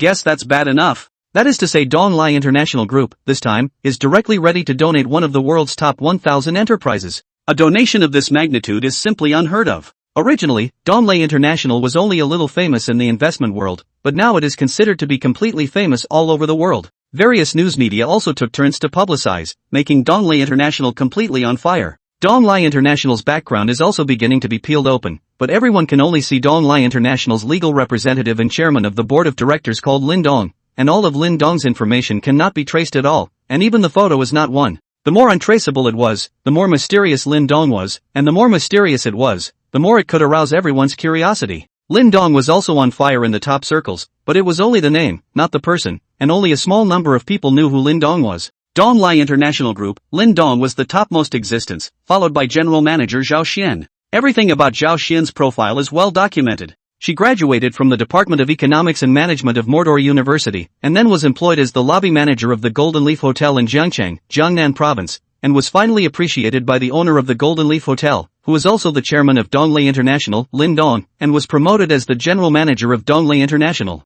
Chapter 167, General Manager Zhao Xian. Eastleigh International, a company that was just 2 months old, instantly opened up its popularity. People are also focusing on how much money this company has that it dares to announce a donation of $100 billion to build a school. Many media outlets have also begun to count the assets in the name of Eastleigh International. This statistic is even more surprising. Donglai International has nearly $400 billion in assets to its name, and all of them have been invested in the last 2 months. What does that mean? It shows that Eastleigh International has invested more than $300 billion in the last 2 months alone and is still keeping up with billions every day. This is all real money. It's not the same as market capitalization. Can a conglomerate with a market capitalization of $1 trillion have a cash reserve of $200 billion? Definitely not. And what Eastleigh International is spreading out can be real money. Spreading out over $300 billion in 2 months, and now ready to shell out $100 billion for charity, that's over $400 billion. How much money does Eastleigh International have? No one knows, because the background and information of the chairman, Lin Dong, could not be found. When Eastleigh International is on fire, it naturally attracts more talent to join them, as well as more companies in need of investment to work with them. A remote town in Jiangnan Province. Feng Miao is angry in his room. Over the past month or so, her parents had introduced him to several men, all of whom were in good condition, but she just couldn't see them. Today I met with the son of another boss of some sort, whose family supposedly owns supermarkets in several neighboring towns. The other party liked her quite a lot, but she didn't feel it. Her heart was still thinking about Zhao Yang, thinking about the bits and pieces with him. Love sometimes really makes people go over their heads. Feng's father was sitting in the living room watching TV while Feng's mother was setting up the meal. Meow meow, come out to eat. Mother Feng shouted at Feng Miao's room after setting up the meal. Mom, I'm not hungry. Feng Miao said. You damned girl, are you still thinking about Zhao Yang? Let me tell you, I'll never agree to you two being together. What's so good about him? What's so good about him? Can he be as good as Boss Lu's son? Our family is also a respectable family in this town. If you marry that poor boy Zhao Yang, where will we put our faces? Feng's mother gave another reprimand. Mom, are you trying to force me to death before you're satisfied? Feng Miao cried out. We forced you to die? I think it's you who wants to force me and your father to die. Feng Miao stopped answering. Feng's father and mother also began to watch TV by themselves while eating their meals. That's when a news story on TV caught their attention. Please tune in next to the livelihood news. Yesterday afternoon, Donglai International Investment Group announced the establishment of the Donglai International Foundation, which will spend 100 billion yuan to build schools in poor mountainous areas across the country, so that all the poor schoolchildren studying will no longer be a luxury. This is a major project for the benefit of the country and the people, and I hope that more enterprises will learn from Donglai International, followed by the speech of Ms.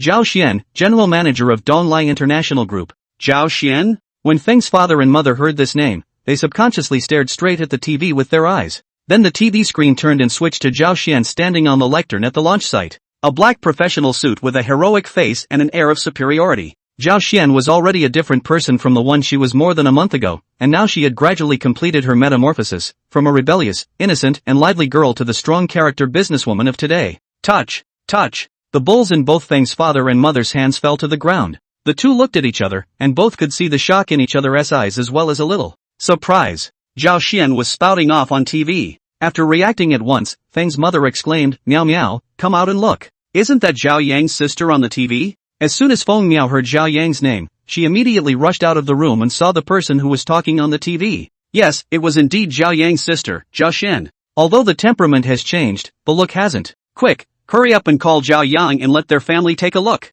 Feng's mother hurriedly said. Feng Miao took out her cell phone and quickly dialed Zhao Yang's number. Meow meow. Zhao Yang, hurry up and turn on the TV to the livelihood channel. Feng Miao said. What for? I'm not in the mood for TV right now. Hurry up. Your sister is on TV and is talking on TV. Ha? Oh, right away right away. Zhao Yang hurriedly hung up the phone and rushed to the living room. Zhao Taizhu and Li Chunhua were watching a TV series. Zhao Yang directly started to change the station. Yang, what are you doing? Mom, don't say anything, just watch. The TV channel switched to Minsheng. Zhao Xian's figure appeared in the eyes of the three. This is little Xian? Li Chunhua asked with a trembling voice. It's sis. It's really sis. Sis, she's on TV. Zhao Yang said excitedly. Zhao Taizhu also looked at Zhao Xian, who was boasting on the TV, and was filled with shock and disbelief. Although he couldn't understand the long speeches Zhao Xian was giving, in his mind, those who could be on TV were big shots. Feng Miao's house. Miao, hurry up and search the internet to find out what kind of company this Donglai International is. Feng mother said. Oh, good. Feng Miao began to search for Donglai International Group on his cell phone. It was a quick search. Eastleigh International Investment Group. Legal representative Lin Dong. Lin Dong, chairman of the group. Zhao Xian, group general manager. Group general manager? All three were shaken. They weren't the Zhao Taizhu couple. The weight of the group's general manager was clear to them. Then Feng Miao searched for Zhao Xian. What a Magic City University graduate. What inaugurated the Gold Leaf Hotel? The resumes all match. When you see the last sentence, all three were a little confused. Zhao Xian, as the general manager of the recently risen Donglai International Investment Group, is suspected to have a close relationship with Chairman Lin Dong, and is valued at over $10 billion. Worth over $10 billion? How much is $10 billion? This kind of astronomical figure, they can't understand at all. They only know that it should be a lot, just a little bit out of the fingernails, is enough for both of their families to eat and drink for the rest of their lives. Miao, I think you should persuade Zhao Yang, let them go and apologize to Zhao Xian. After all, it's their own sister, it's all family, there's nothing they can't get over. Feng mother said to Feng Miao in a serious manner. Feng's father was beside him with a look of approval. Aha! I know. I'll go find him tomorrow. Feng Miao knew her parents wouldn't stop her from being with Zhao Yang anymore. Zhao Yang's sister was just too good. Don't be in a hurry, take your time. The pig's foot must be physically and mentally both transcendent ninth order before he can sweep the various hidden family sons and plutocrat heirs. Immediately the power will grow rapidly, the pig's foot strength will also rise very quickly. Chapter 168. Looking at the TV, Zhao Xian faced the national audience as well as many media, and was still able to speak without fear and with ease. Zhao Taizhu and Li Chunhua knew that Zhao Xian had changed, and was no longer the good daughter who used to do everything for the sake of the family, and who did not fight back and did not return curses. It had been a tough 2 months for their family of three, before Zhao Xian would give them $20,000 of pocket money every month, and it had lasted for nearly 2 years. $20,000 a month, not to mention in this poor mountain village, even in this small county of theirs, in the city, that's not something anyone can earn. In 2 years, it was reasonable to say that there was nearly $500,000, even if they were more generous with their spending. It was impossible to spend it all in this poor mountain village. But who let Zhao Yang? This kid is not competitive. A few years ago gambling not only lost all the tuition fees sent by Zhao Xian, but also owed a butt of debt, although later met Feng Miao, really did not gamble again. But this money owed has to be paid back. So they have been using this money to pay off Zhao Yang's debt for the past 2 years, plus the two families have hardly worked on the land in the past few years, playing mahjong and drinking every day, so the family doesn't have much money at all. Every month, they wait for Zhao Xian's money to live. Zhao Xian hadn't sent back a penny in the past 2 months, leaving their family all of a sudden on the verge of collapse. The family had no choice but to look for and find no one. They couldn't starve to death. They could only pick up their farming tools and continue to labor. But after all, he hadn't done farm work for a few years, and it was a bit hard on his body to do it all at once. Day after day, looking forward to when Zhao Xian can give them money back. These 2 months more than to the town of the bank ran dozens of times. The bank staff are a little annoyed with the couple. The family had now gone from being the envy of the whole village to the butt of the village's jokes. Instead of looking for reasons on themselves, they put all the blame on Zhao Xian. The two families, including Zhao Yang, had a grudge against Zhao Xian. They were still thinking about how to clean up this dead girl when they found Zhao Xian. As a result, I now see Zhao Xian on TV, and a general manager of something. The days are much more glamorous than theirs. Zhao Xian, even if she changed any more, that was still their daughter, raising her so much, it was surprising that she didn't care about her family. What a shame. All three held their fire. Wanted to take it out on Zhao Xian. Check where your sister is? We'll set out early tomorrow morning to find her. It's simply going to turn the sky. A person outside is a general manager of what? Get away with it. Just don't care if the family lives or dies. Zhao Taizhu said with a fierce face. He was already a person who wanted to save face, and now that he had been made to hold up his head in the village, his heart was on fire. Good. I'll look into it. Zhao Yang agreed in one gulp. Zhao Xian still does not know that she is on TV by the family knows. She is now busy. Since the conference is open, it is necessary to put into action. As the general manager of Donglai International Investment Group, Lin Dong, the chairman of the board of directors, was also a handful, and everything needed to be coordinated by her. There are things to prepare for the foundation and investment projects to catch up on. However, she did not have the slightest complaint. She was a person who knew how to be grateful. She knew that all of this was given to her by Lin Dong, allowing her to realize the value of her life. Now Donglai International Investment Group, a company with hundreds of billions of dollars in assets, was basically run by her alone. What kind of trust is that? Lin Dong trusted her and valued her so much, she would naturally work hard to do everything right. Now she can be said to have squeezed into the top circle in the country, in charge of a company of hundreds of billions of dollars, and looking at the momentum of Donglai International, it is estimated that it will not be long before it will break through the trillions. The trillion-dollar group, even in China, one of the world's two largest economies, could be ranked. Of course, this was only the ranking on the surface. As for how many other super families that possessed this strength but were extremely well hidden in the dark, it was unknown. Lin Dong was now thinking about how to spend his money in a different way. Although there were now dozens of divine hero points coming into his account every day, he always felt that it was too slow. According to the system's laws, this breakthrough of the double limit used 2,000 divine magnificence points, so wouldn't the next breakthrough require 20,000 points? And the divine magnificence points needed to raise it were still much worse, and at this rate of a few dozen points per day, it would take a monkey's time to reach it. In fact, he also knew that Donglai International was growing fast enough now, spending nearly $400 billion in 2 months. Add to that the announcement of this conference to spend $100 billion to help build schools in poor mountainous areas, and that's $500 billion. It was also all real money, and it had already attracted the attention of many big powers. Because he's gotten a lot of phone calls in the last couple days asking about it. Zhuge Sangdao's, Luo Qianruo's, Li Bin's, Yi Hong's, and Wang Chang's. Anyway, everyone he knew who was somewhat powerful called him. Although he didn't say it outright, he was implicitly told not to rush into expansion these days. Zhuge Sangxiong even directly told him to keep a low profile for a while, and that too much publicity would not be good for the development of Donglai International. Nowadays, any powerful family will hide themselves and will not put themselves in the open. Although Lin Dong had 2 trump cards, and as long as he revealed them, he believed that he would definitely be able to deter a lot of people. He could not guarantee that there was no kind of family with particularly deep roots that would not be afraid of his trump cards. And he doesn't like to show all his stuff, it makes him insecure. What to do? Lin Dong was also a bit confused for a while. It would be inappropriate for Eastleigh International to continue to make big moves for the time being. But again, today's Godhawk points are going up a bit slowly. This was worrying him. Chapter 169. The Qin family in Kyoto. Qin Zhang was sitting in front of his computer waiting for the results. From Zhou Huili's mouth, he learned that Lin Dong had not been going to school during this period of time, and he did not know whether the darknet had succeeded or not. However, the other party had said that they would give an answer in a week, and today happens to be the first day of a week. Soon after, the darknet sent a message. Mission failed. May I ask if you would like to continue with the mission, or withdraw it? Continuing to post tasks requires an increase in commission, which cannot be less than 10%, and the commission will be returned when the task is withdrawn. Failed? How did it fail? Qin Zhang was in a bit of disbelief. The darknet was the contact point of the global underground world, gathering all kinds of elite killers from the global underground world. Even the darknet dispatches failed, so who else could they call? Did we really have to wait until Tsi and Zhuge Sangdao's 10-year contract was over before we could move Lin Dong? Hell, I don't know when the 10-year mark opens. How long will you be laughed at yourself? No way. He couldn't stand the talk and ridicule behind people's backs. Since the assassin is not strong enough this time, we'll raise the money and get someone better.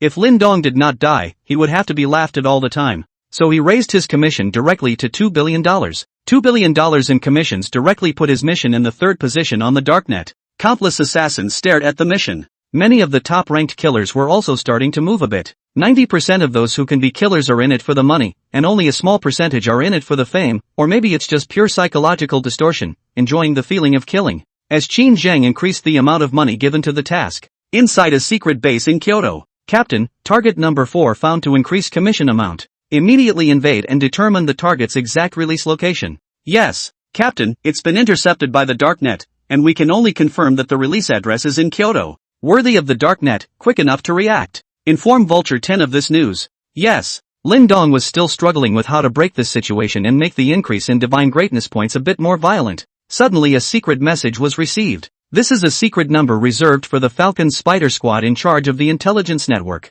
Vulture 10. According to our analysis, the mastermind behind the mission to assassinate you posted on the darknet is in Kyoto. The exact location cannot be known, and the other party has already raised the commission for your assassination from 1 billion to 2 billion. I believe that a more powerful assassin will be coming soon. Please prepare accordingly. Lin Dong instantly became energized when he saw this message. The man who tried to assassinate him is in Kyoto? Who is it? Is it the Lu Mang brothers who came to Kyoto? Or is it someone else? Besides Lu Mang's brothers, who else did he have problems with? Kyoto? See Party 8 Heavenly Kings. Qin Zhang? This was the only person that Lin Dong thought of. Although he and Qin Zhang had their differences, they didn't seem to have any deadly enmity, did they? He thought to himself that he had not done anything to Qin Zhang, and had not even made a move to injure him. At that time, he had only blocked the other party's blow in order to save the Liu family siblings. You want him to die? Lin Dong's anger came up all of a sudden. This is too glassy-eyed, isn't it? You can only move others, and they can't even block it? You can only clean your neck and wait for you to do it?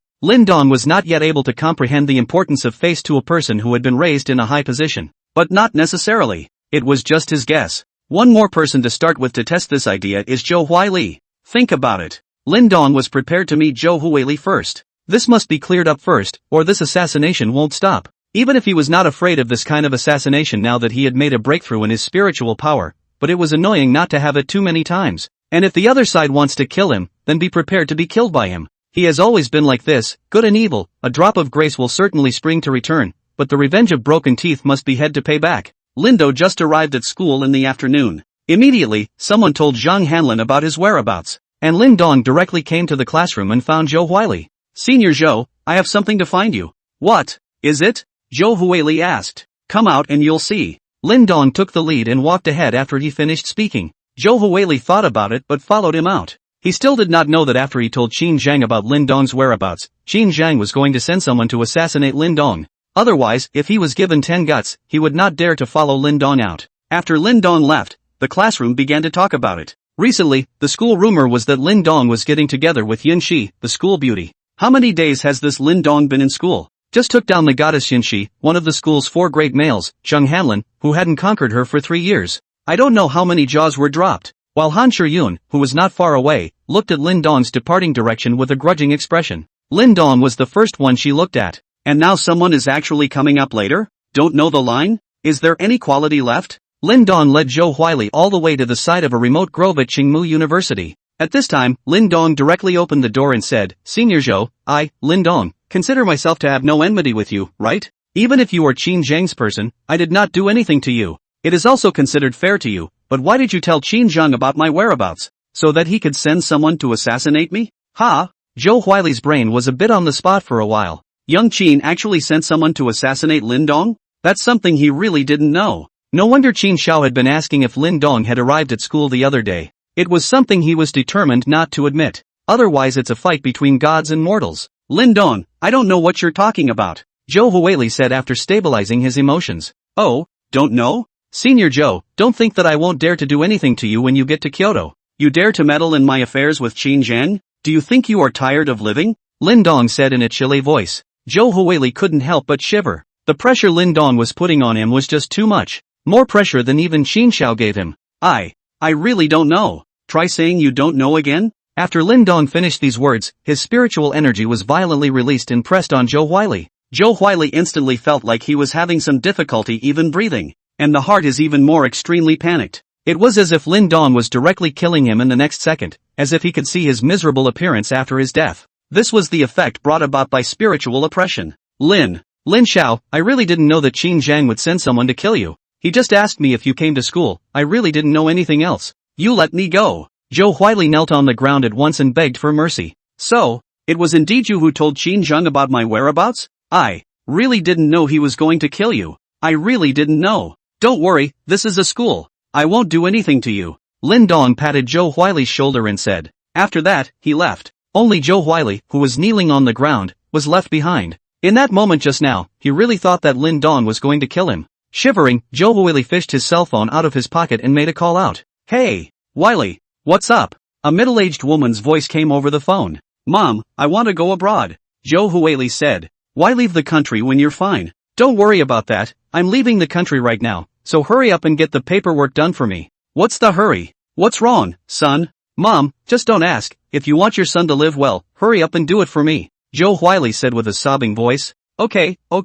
Mom will do it for you right away. I'll do it for you. Chapter 170, the background is first revealed. Lin Dong returned to the hotel. He was trying to figure out how to handle this. Sure enough, it was Qin Zhang who messed up. But Qin Zhang was also the youngest member of the Qin family in Kyoto anyways. If he suddenly disappeared, it would surely cause an uproar in Kyoto. This is something else to think about. Wasn't he a Falcon and Special Ops guy himself? Someone else is trying to kill them, these two organizations should give them a head start, right? So he took out his phone and called the Vulture Squad leader Zhou Zhenghua first. 10. What is it? Zhou Zhenghua asked. Captain, I know who is trying to kill me behind my back. What should I do? Lin Dong asked. Now that I know the rightful owner, I'll return the favor. But the other party is a son of a big family. A big family? How big? The Qin family of Kyoto. Zhou Zhenghua smiled and said, the Qin family does count as a big family in the eyes of ordinary people, but not in our eyes. What to do is what to do. If something happens, Falcon will cover for you. Can it hold up? Should I contact the Special Operations Group again?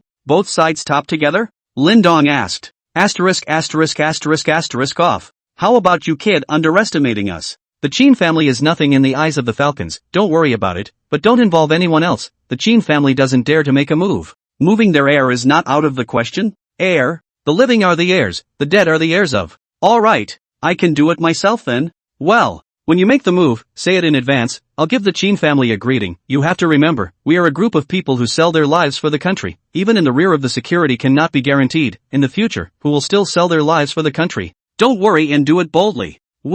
Lin Dong hung up the phone with a relaxed face. It's true that it's better to have a backer. Damn it, Qin Zhang, you and I didn't have much of a grudge, but if you want me dead, then I can't keep you. Lin Dong contacted the people from Special Operations Group D, who were also in charge of domestic intelligence. It would be good to figure out Qin Zhang's route of activities. In the middle of the night, Qin Zhang came out of the Great Wall Club. Get in the car and leave. It was still Jiu Shan who was driving the car. When the car was halfway down the road, Xiu Shan sensed something was wrong. The road was too quiet. He'd been driving this stretch of road for years, and even though it was now after 1 in the morning, it was unlikely that there wasn't a single car in sight. Johann tried to speed away, but the road in front of him was blocked by 2 huge trailers. All he could do was stop the car. Young master, there is a situation. Xiu Shan said to Qin Zhang in the back seat. Qin Zhang drank in a daze. What's the situation? Get out of the car and check it out. The two of them got out of the car together, and the otherwise bustling road was silent, with only the surrounding streetlights still glowing. Qin Zhang was frightened and immediately sobered up. What's going on here? Why is it so quiet?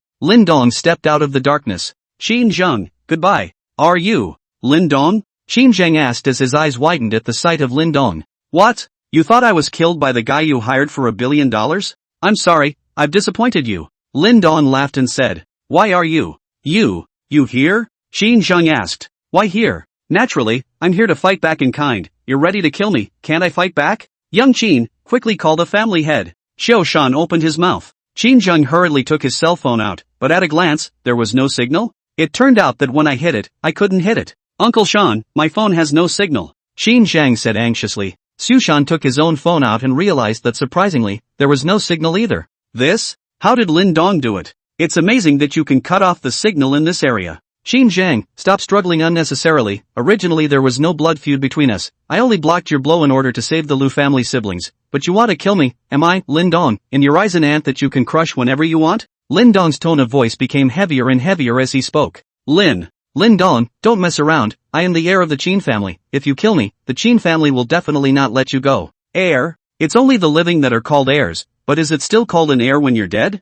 Qin Zhang, don't you understand? Can your Qin family do it if you can block this road as well as cut off the signals in this area? Since I can do it, can your Qin family afford to mess with me? Young master, go. Return to the club to find Sijao Sherdao, only he can save you now. Xiu Shan roared at Qin Zhang. Lin Dong was right, being able to block off this road as well as cut off the signals in this area was something that the Qin family really could not do, and the person who could do it was someone that the Qin family could not afford to mess with. Since the Qin family couldn't afford to mess with them, what was the point of informing the family head? There was only one person that Xiu Shan knew who could save Qin Zhang right now, and that was Sijao Sherdao of the Tsi party. After saying these words, Xiu Shan rushed towards Lin Dong without any hesitation. He had already sensed the killing intent on Lin Dong's body. He wanted to use his body to buy some time for Qin Zhang. Qin Zhang reacted and hurriedly prepared to run back to the car. He had just gotten to the car, though, and hadn't had a chance to get in yet. Boom! Xiu Shan's body had flown backward and hit the windshield of the car. A tiger ranking expert was just a tiger ranking expert,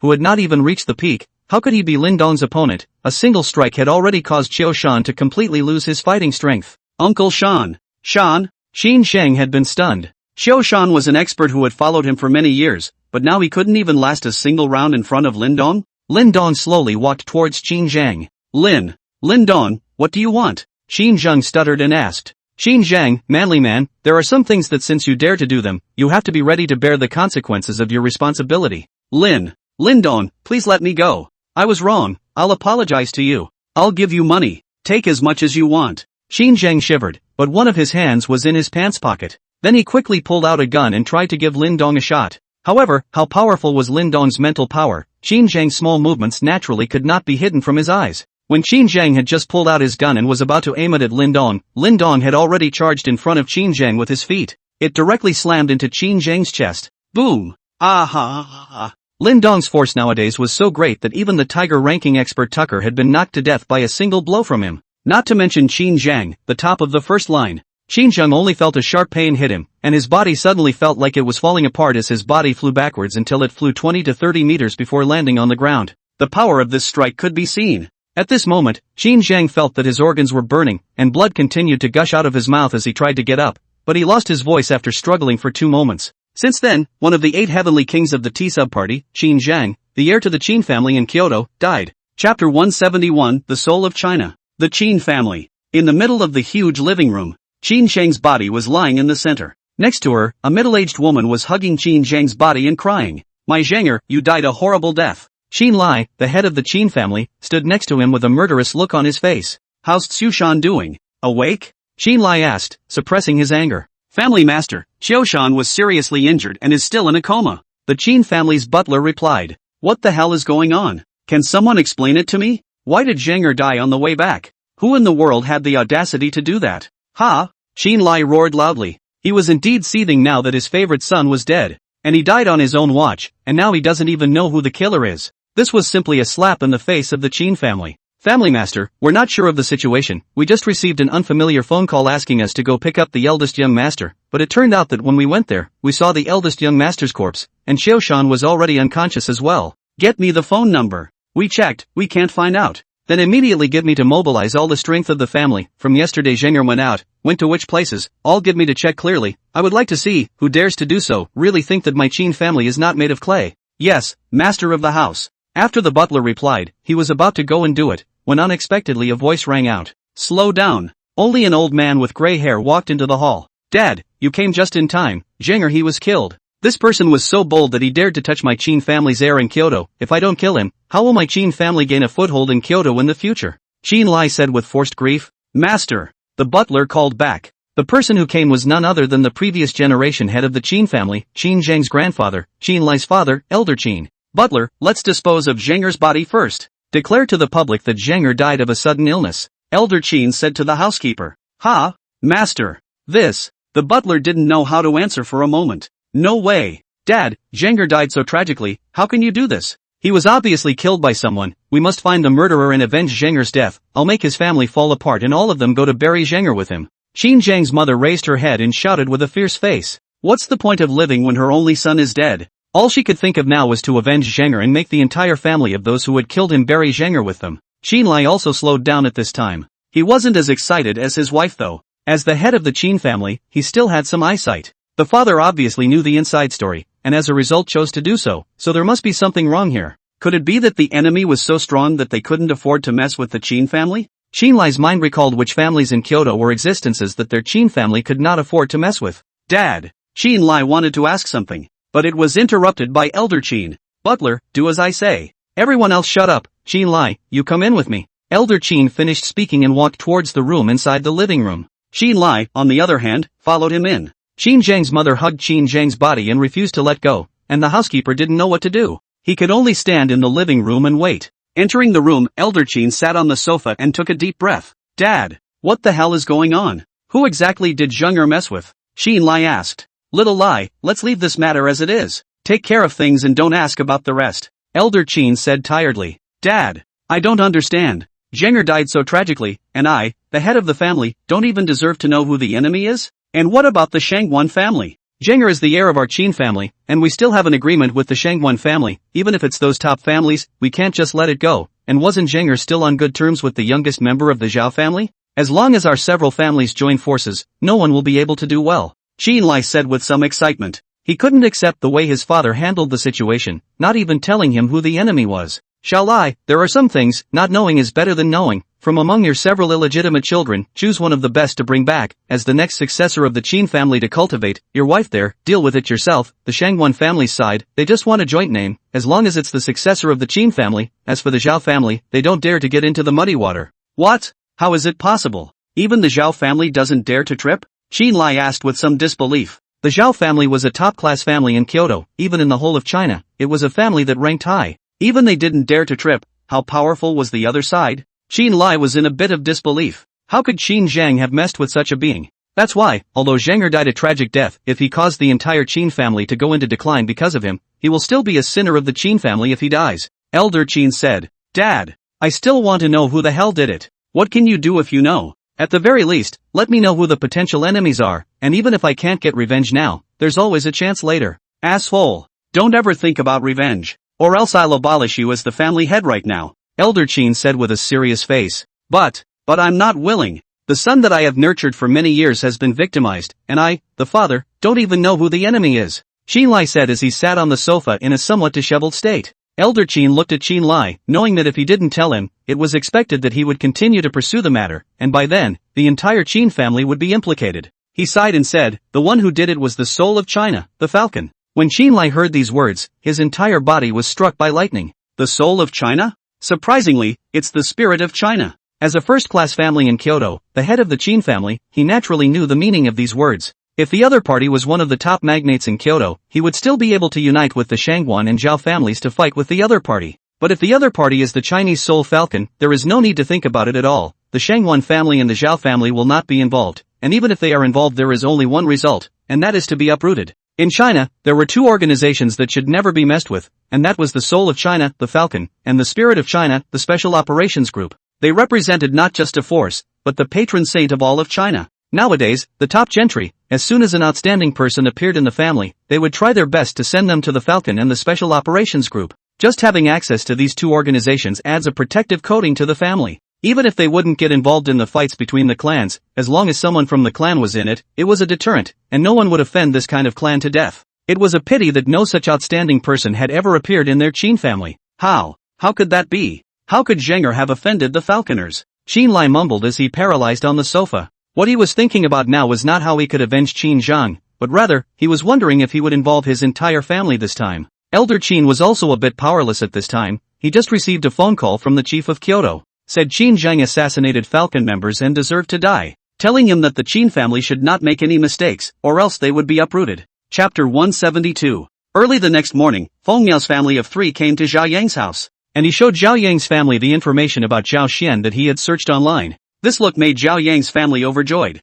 Zhao Xian is worth $10 billion now? Zhao Tieju's two families couldn't understand what the concept of being worth $10 billion was, but Zhao Yang gave them a different explanation. Zhao Xian was now the richest man in their city, the one with the most money. The leaders inside the city have to be polite when they see Zhao Xian, because she can bring investment to the place and drive the local economic development. Zhao Taiju, who had been doing farm work for his entire life, almost didn't faint. This is glorious. Zhao Yang had finally determined that Zhao Xian was in Mordor through an internet search, and had even found out the exact location of Donglai International. They rushed to the city with a group of 6 people, and when they arrived in the city, Zhao Yang directly proposed to take an airplane. According to him, now Zhao Xian was a big shot, and their family couldn't disgrace her. Then with everyone's approval, they took a plane directly to Mordor and arrived in front of the Donglai International office building. In-laws, I think you should apologize to Xian. After all, she is your own daughter. It's impossible for her to not care about you. Mother Feng persuaded from the side. I apologize to her? She's out of her mind. I gave birth to her and raised her, and I'm apologizing to her?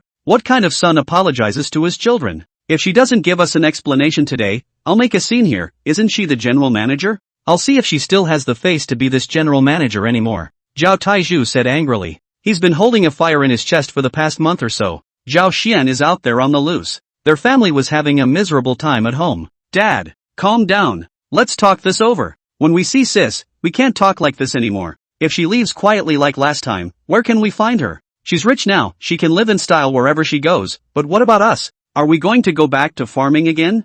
Zhao Yang also persuaded. He is not wanting to go back to farming. Those days were just plain hard. The point is, what can you get out of farming? How much money can you make in a lifetime of farming? Yeah, old man. When we see Xiao Shen at that time, speak nicely, there's no way she won't care about us. After all, she's her own daughter. Li Chunhua also helped out. The two have been married for decades. Zhao Tieju's temperament, she is very clear, too macho, and deeply influenced by the older generation. He was holding fire in his heart right now, and it was probably hard for him to talk to his daughter properly, let alone ask him to apologize to her, which was simply impossible. He was the head of the family, just a few people in this family, no matter who he spoke to, it was a lofty tone, what he said, except for his son Zhao Yang, who dared to refute. Zhao Xian and her mother and daughter did not dare to question it at all. Humph.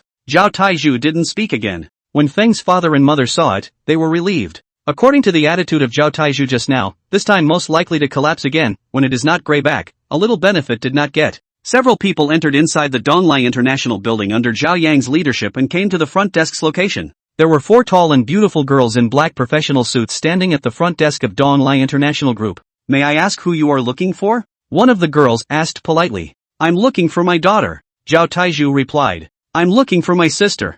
Zhao Yang followed suit and replied. May I ask if your sister works here? Have you notified her? My sister's name is Zhao Xian, she's the general manager of your place. I'm her real brother, my name is Zhao Yang, these are her parents. Zhao Yang pointed at Zhao Taizhu Li Chunhua, who had just spoken, and introduced him. Ha! You guys are Mr. Zhao's family? The 4 receptionist girls asked with shocked faces. Who is Zhao Xian? The number 2 man in the Eastleigh International Group. Today's newest addition to the investment world. Supposedly worth tens of billions already. Her family was dressed like that? This is from the country, right? How is that possible? You're not a liar, are you? But the other side said a reasonable, or call and ask Mr. Zhao, confirm it is better, or want really troublesome. You guys please wait a moment. I'll call Mr.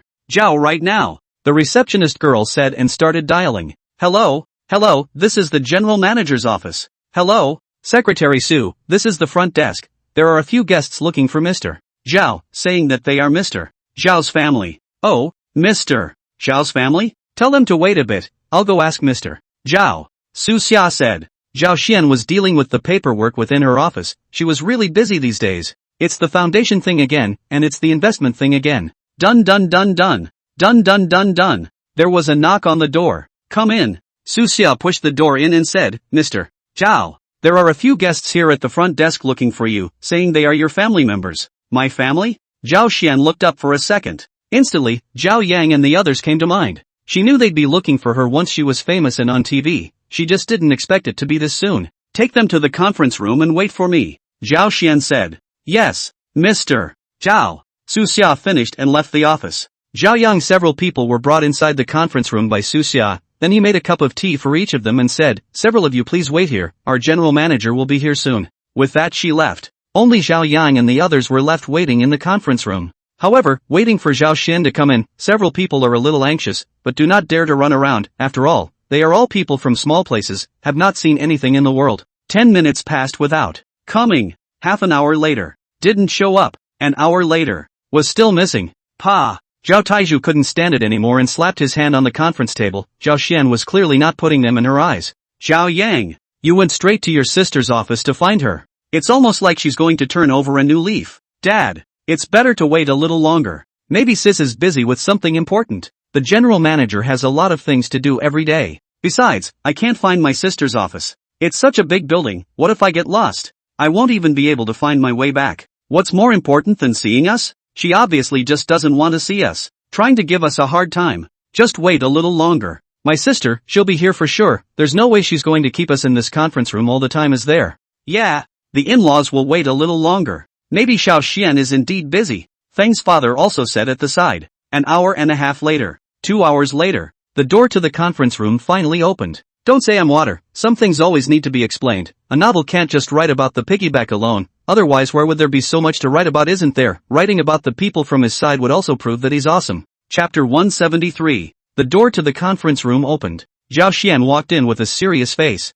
Sis. Zhao Yang called out with a smile. Zhao Xian didn't pay any attention to Zhao Yang, nor did she greet the crowd, and directly sat on the main seat. Zhao Taizhu looked at Zhao Xian so impolite, hung them out to dry so not to mention, and now even more so, he did not even greet them, his anger was not in one place. He had been used to teaching Zhao Xian from a young age and thought that Zhao Xian was still the same as before and would be scared whenever he lost his temper. You damned girl, you've got hardened wings, haven't you? Throwing us at home to suffer, money is not sent home, but you yourself are here to enjoy the happiness. Are you itching your skin again? Zhao Taizhu opened his mouth and scolded. As Zhao Xian's dad, he thought that by giving birth to Zhao Xian, he was entitled to control everything about her. Now that they saw Zhao Xian enjoying her happiness here while they had to suffer at home, they naturally held their fire. I said that I won't give you guys another penny. I've already paid back the favor of your birth and upbringing. All these years, I couldn't afford to eat, I couldn't afford to wear, all the money went to you guys, and what happened? Zhao Xian said expressionlessly. Zhao Taizhu was trembling with anger at Zhao Xian's words and stood up, pointing at Zhao Xian and said, paid it off? Can you pay it back? We gave birth to you, if you want to pay it off, you have to give us your life back together. I wish you hadn't given birth to me in the first place. Other people's children are loved by their parents. What about me? What have you done for me other than tell me to work and scold me? I should have strangled you to death when I gave birth to you in the first place, Zhao Taizhu said with a red face. I guess you must have thought of strangling me when you first gave birth to me and saw that it was a girl. You just didn't have the guts to do it. And as for you wanting me to give my life back to you? I'm sorry, there's no law now that says a parent has the right to take their life back when they give birth to a child. My life belongs to me from the moment I came into this world. You rebellious son. Zhao Taizhu was so infuriated that he couldn't even stand up. Old man, you smooth out your qi, Li Chunhua said as she supported Zhao Taizhu. She glanced at Zhao Xian, who was still at peace. Changed. It's really changed. It became unrecognizable to them. Dad, sis, can't you guys stop arguing and talk properly? Zhao Yang advised. Then he turned to Zhao Xian and said, sis, Dad just has a wave of anger that he has no place to vent, so just let him be.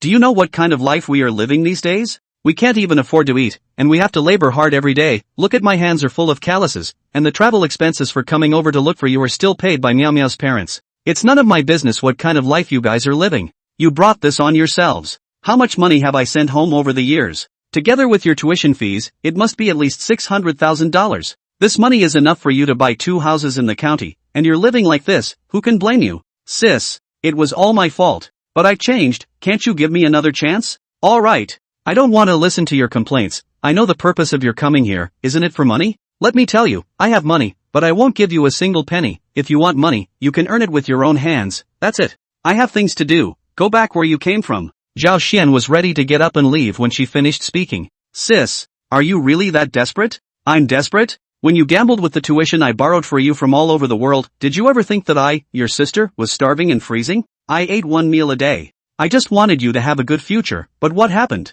What did you give me in return? Zhao Yang didn't know how to answer for a moment. He did used to be a bit of an asshole. You damned girl, now that you've got your wings stiffened, you're rich, you're a big boss, do you want to dump us because you think we've disgraced you? I'm telling you, no way. You want to cut us off? Fine. Don't you have billions of dollars? Take 100 million out, we will never come to find you again, otherwise, we will make trouble in your company. I'll see if you still have the face to continue to be the general manager. Zhao Taizhu pointed at Zhao Xian and roared. Zhao Xian stopped answering. She didn't want to talk about it either. There's no point in saying anymore. These people who would have been closest to her wouldn't even realize how hard it was for her to be out there all these years. Call her and all she knows is to ask for money. Never a word of greeting about how she's doing. Even if she paid more for this family, and Zhao Yang was an asshole, her status still differed by 100,000 miles. Just because she's a girl, and Zhao Yang is a boy. In Zhao Tieju's eyes, the girl is always going to be married off, and the boy is still passing on the family name. So he would be able to ask for unlimited amounts on himself and then for Zhao Yang to squander.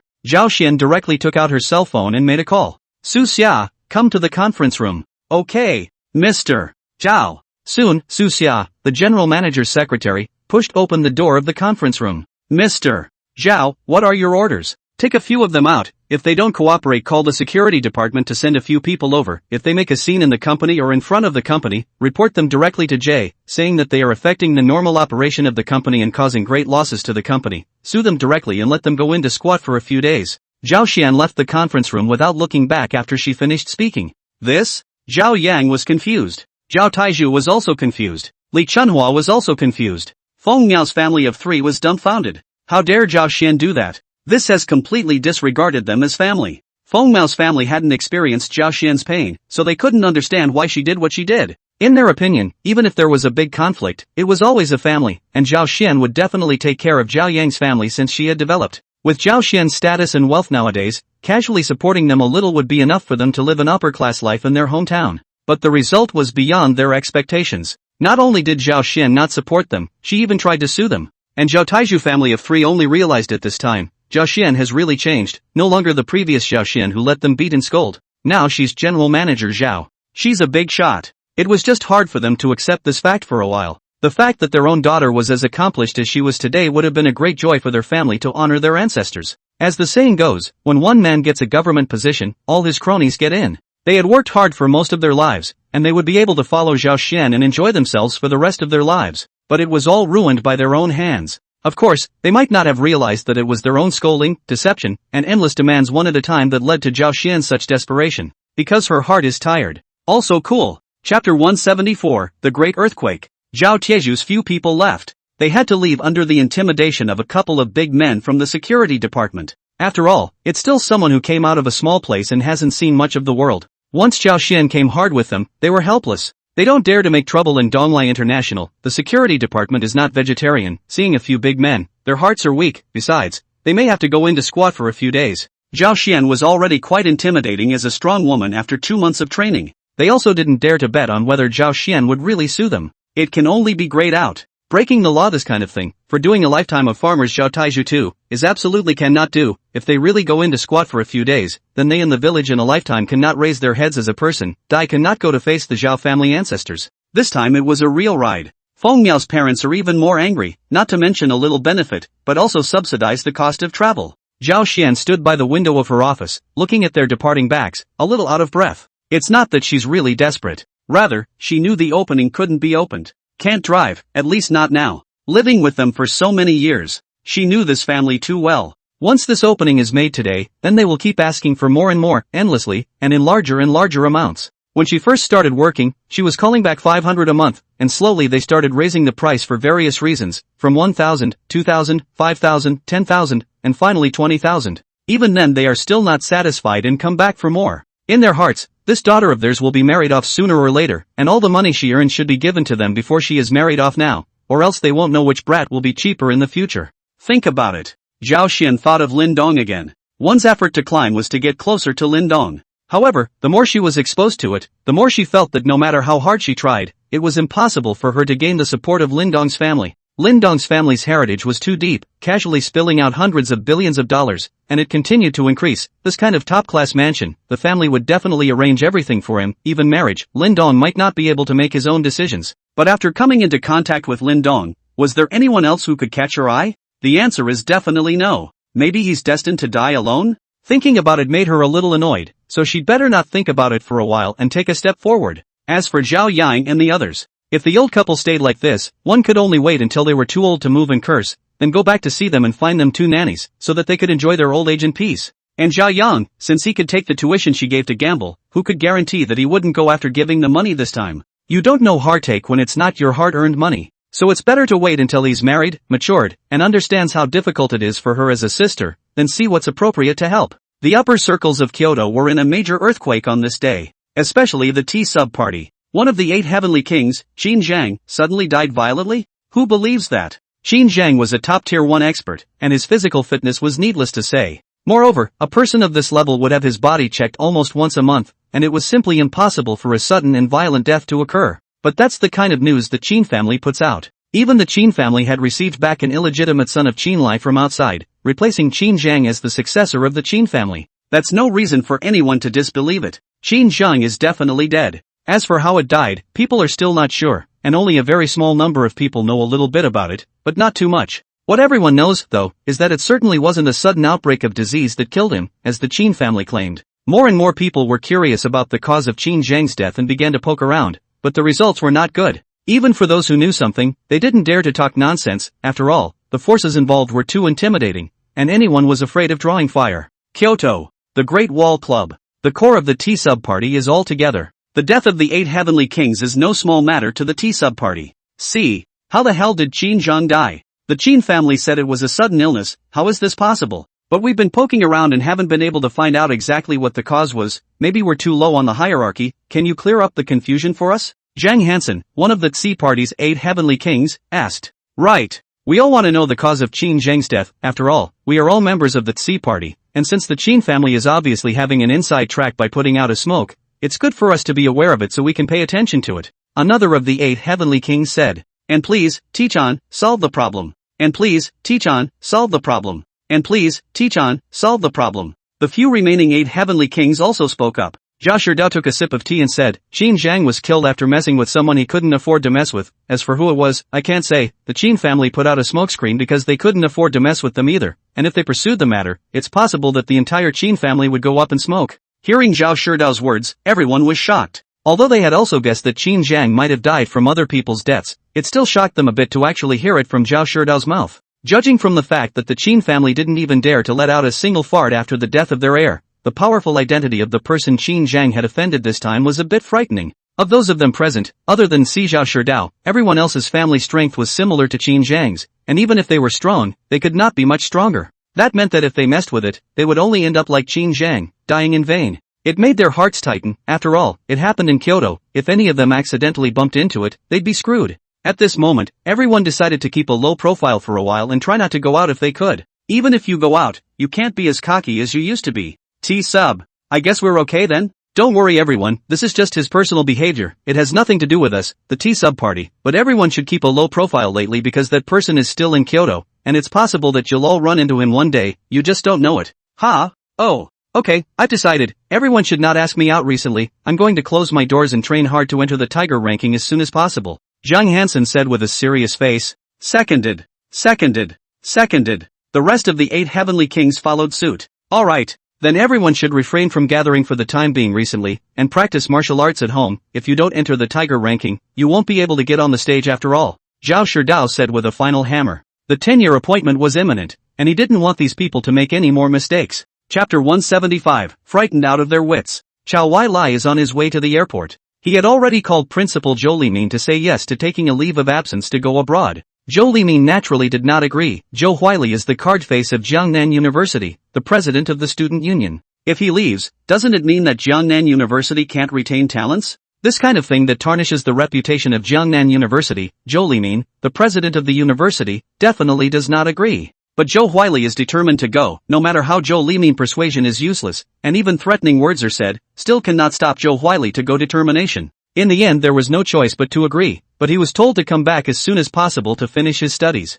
Zhou Huili was full of promise though, but whether it comes back or not remains to be seen. If Qin Zhang took down Lin Dong, he might come back in a couple of days. If Qin Zhang could not take down Lin Dong, then there was no telling when he would have to wait. It's more important to be alive than to have any kind of schooling. At this time a call came to his cell phone from a friend he had grown up with, both of whom were Qin Zhang's lapdogs. Little Reiko, young Qin is dead. Qin Zhang is dead. He was so scared that he could barely hold his cell phone. No, I'll contact you again when I have time. Zhou Huili hung up the phone after saying that. Qin Zhang is dead? It must have been done by Lin Dong. Holy, this is so damn scary. No way. He had to get out fast. Maybe Lin Dong is looking for him right now. Mom, can you drive faster? Zhou Huili said with some stuttering. I say, Wiley, what's the matter with you? You've been distracted since yesterday, and suddenly you're going abroad? And you're leaving in such a hurry. What's wrong? Tell Mom. Mother Zhou asked. Zhou Huili thought about it and was still ready to tell Zhou Mother the real situation, in case if Lin Dong pursued the door, it would be good for them to be prepared. So he said, Mom, I just received news that the Qin family's eldest son died. Do you know how he died? Killed by someone, and that person I know. Because of young Qin, we still have some beefs. Only yesterday he found me, and today the news of young Qin's death came out. I'm afraid that he'll come to trouble me. I can only go out to hide. Qin Zhang, the youngest master of the Qin family? Mother Zhou asked. It's him. Mother Zhou kicked on the brakes and stopped the car on the side of the road, turning her head with a serious expression to look at Zhou Huili and asked, Are you sure? I'm sure. Zhou Huili replied seriously as well. Mother Zhou took out her cell phone and made a call out. Old Zhou, did something happen to the Qin family? Mother Zhou asked as soon as the phone was connected. Then she listened to the other woman in silence for a moment. Good. I got it. You go ahead and get busy. I'm taking my son to the airport in a minute. Come back. Mother Zhou hung up the phone with a serious expression and said to Zhou Huili, Tell me what happened between you guys carefully. Zhou Huili then started from the last time he accompanied Qin Zhang to meet Lin Dong at the Fuli Sands in Jiangcheng, and continued until the end of yesterday when Lin Dong found him. You are confused. Who let you get involved in the fight between them? You didn't even figure out the identity of others. You really don't want to die. I know you want to lean on the big tree of the Qin family, but you don't think about it. Someone who can be the rival of the Qin family's youngest son is not someone our Zhou family can mess with. Our family can only be considered a third-rate family in Kyoto, and now the heir of a first-rate family like the Qin family can only bear the death himself, not daring to make it public. Isn't killing you by others similar to crushing an ant? Mother Zhou said with hatred. Mom, I know it's wrong, what now? I'm so scared. Lin Dong, he really dares to kill people. If he wasn't at school yesterday, he would have already killed me. You saved me. Zhou Huili sobbed uncontrollably. His was really intimidated. The moment he learned of Qin Zhang's death, his whole body was about to collapse. Go! Hurry up and go. I'll take you to the airport. Go abroad and don't come back for a while. You can't tell your father about this. Otherwise he might abandon you for the sake of the family. Mother Zhou said as she started the car and headed for the airport. This time she didn't need to be told by Zhou Huili. She drove as fast as she could. Mom, what will you do if Lin Dong comes to your door? Zhou Huili asked after stabilizing his emotions. Don't worry, as long as you leave, we have our own ways. This is Kyoto after all. He wouldn't dare to do anything to us without you, the rightful owner. Mother Zhou comforted. Despite what she said, her heart was far from calm. According to the fact that a first-class family like the Qin family could only tolerate the death of their heir, the power behind Lin Dong was definitely so big that it was frightening. With his son gone, even if Lin Dong doesn't dare to do anything to the Zhou family in the open, but this level of power only needs to move a little bit in the dark, and their Zhou family will be finished. And this can't be told to Lao Zhou now, or his son will never be able to leave. For the sake of the entire Zhou family, the son will definitely become a sacrifice. Old Zhou does not lack a son of Huili, but he himself only has a son of Huili. No matter what, he must keep him. You can only go back to your husband and talk it over after you've sent him away first. Zhou Huili's mother and son were still scared in the car because they had offended Lin Dong. Lin Dong, however, did not take this matter to heart at all. He actually didn't even want to do anything to Zhou Huili. He was just scaring him yesterday. He was a person who had always made a clear distinction between grudges, and yesterday, he had used his spiritual power to press Zhou Huili, and judging from Zhou Huili's reply, he should really not have known that Qin Zhang would kill himself. Therefore, he didn't give a damn about minor characters like this. He couldn't kill someone just because Zhou Huili had reported his location to Qin Zhang. He couldn't be so cold-blooded and heartless yet. Of course, if Zhou Huili knew that Qin Zhang was going to assassinate him and still provided the exact location, it would be a different story. After Qin Zhang's death, Lin Dong's life returned to peace.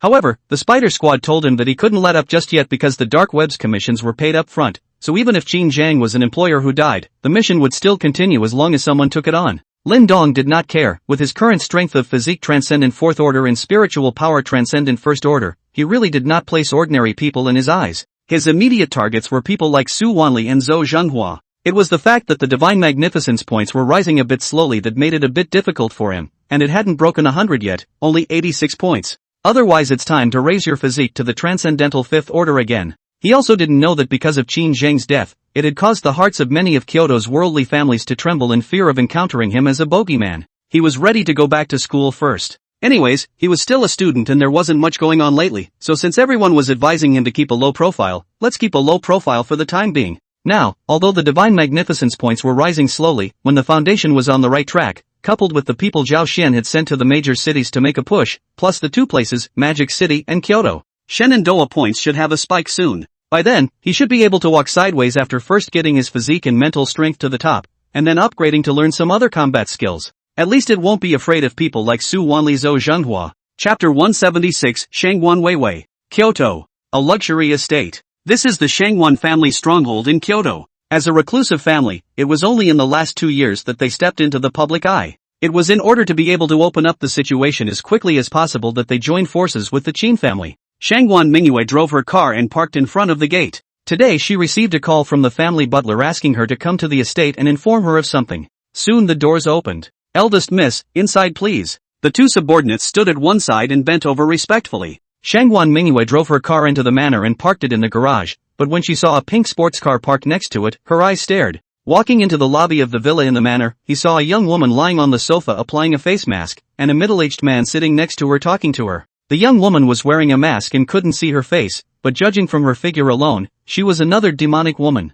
The middle-aged man saw Shangguan Mingyue and shouted, "Eldest miss. Uncle Qin, what did you call me back for?" Shangguan Mingyue asked directly to the point. Sun Jian was about to speak, but the woman lying on the sofa applying a face mask grabbed her and said, "My good sister, you're back. There's good news for you. Haven't you always disliked the husband your family found for you? Your future husband has now gone to meet the king of hell. How's that? Are you happy?" "What?" Shangguan Mingyue was taken aback. "Qin Zhang is dead? How is that possible? It's amazing that she didn't get any news about such a big deal." Without waiting for her to speak, Shangguan Weiwei continued, "However, the family has unanimously decided that it will continue to cooperate with the Qin family, which means that although Qin Zhang is dead, the cooperation will remain unchanged, only that your future husband has changed from Qin Zhang to Qin Yi, and this Qin Yi seems to be an illegitimate son of the Qin family's head. How is it? Surprised? Surprised?" Shangwan Mingyue's face changed as she looked at the middle-aged man and asked, Uncle Qin, is what she said true? First miss. What second miss said is indeed true, this is the family's decision.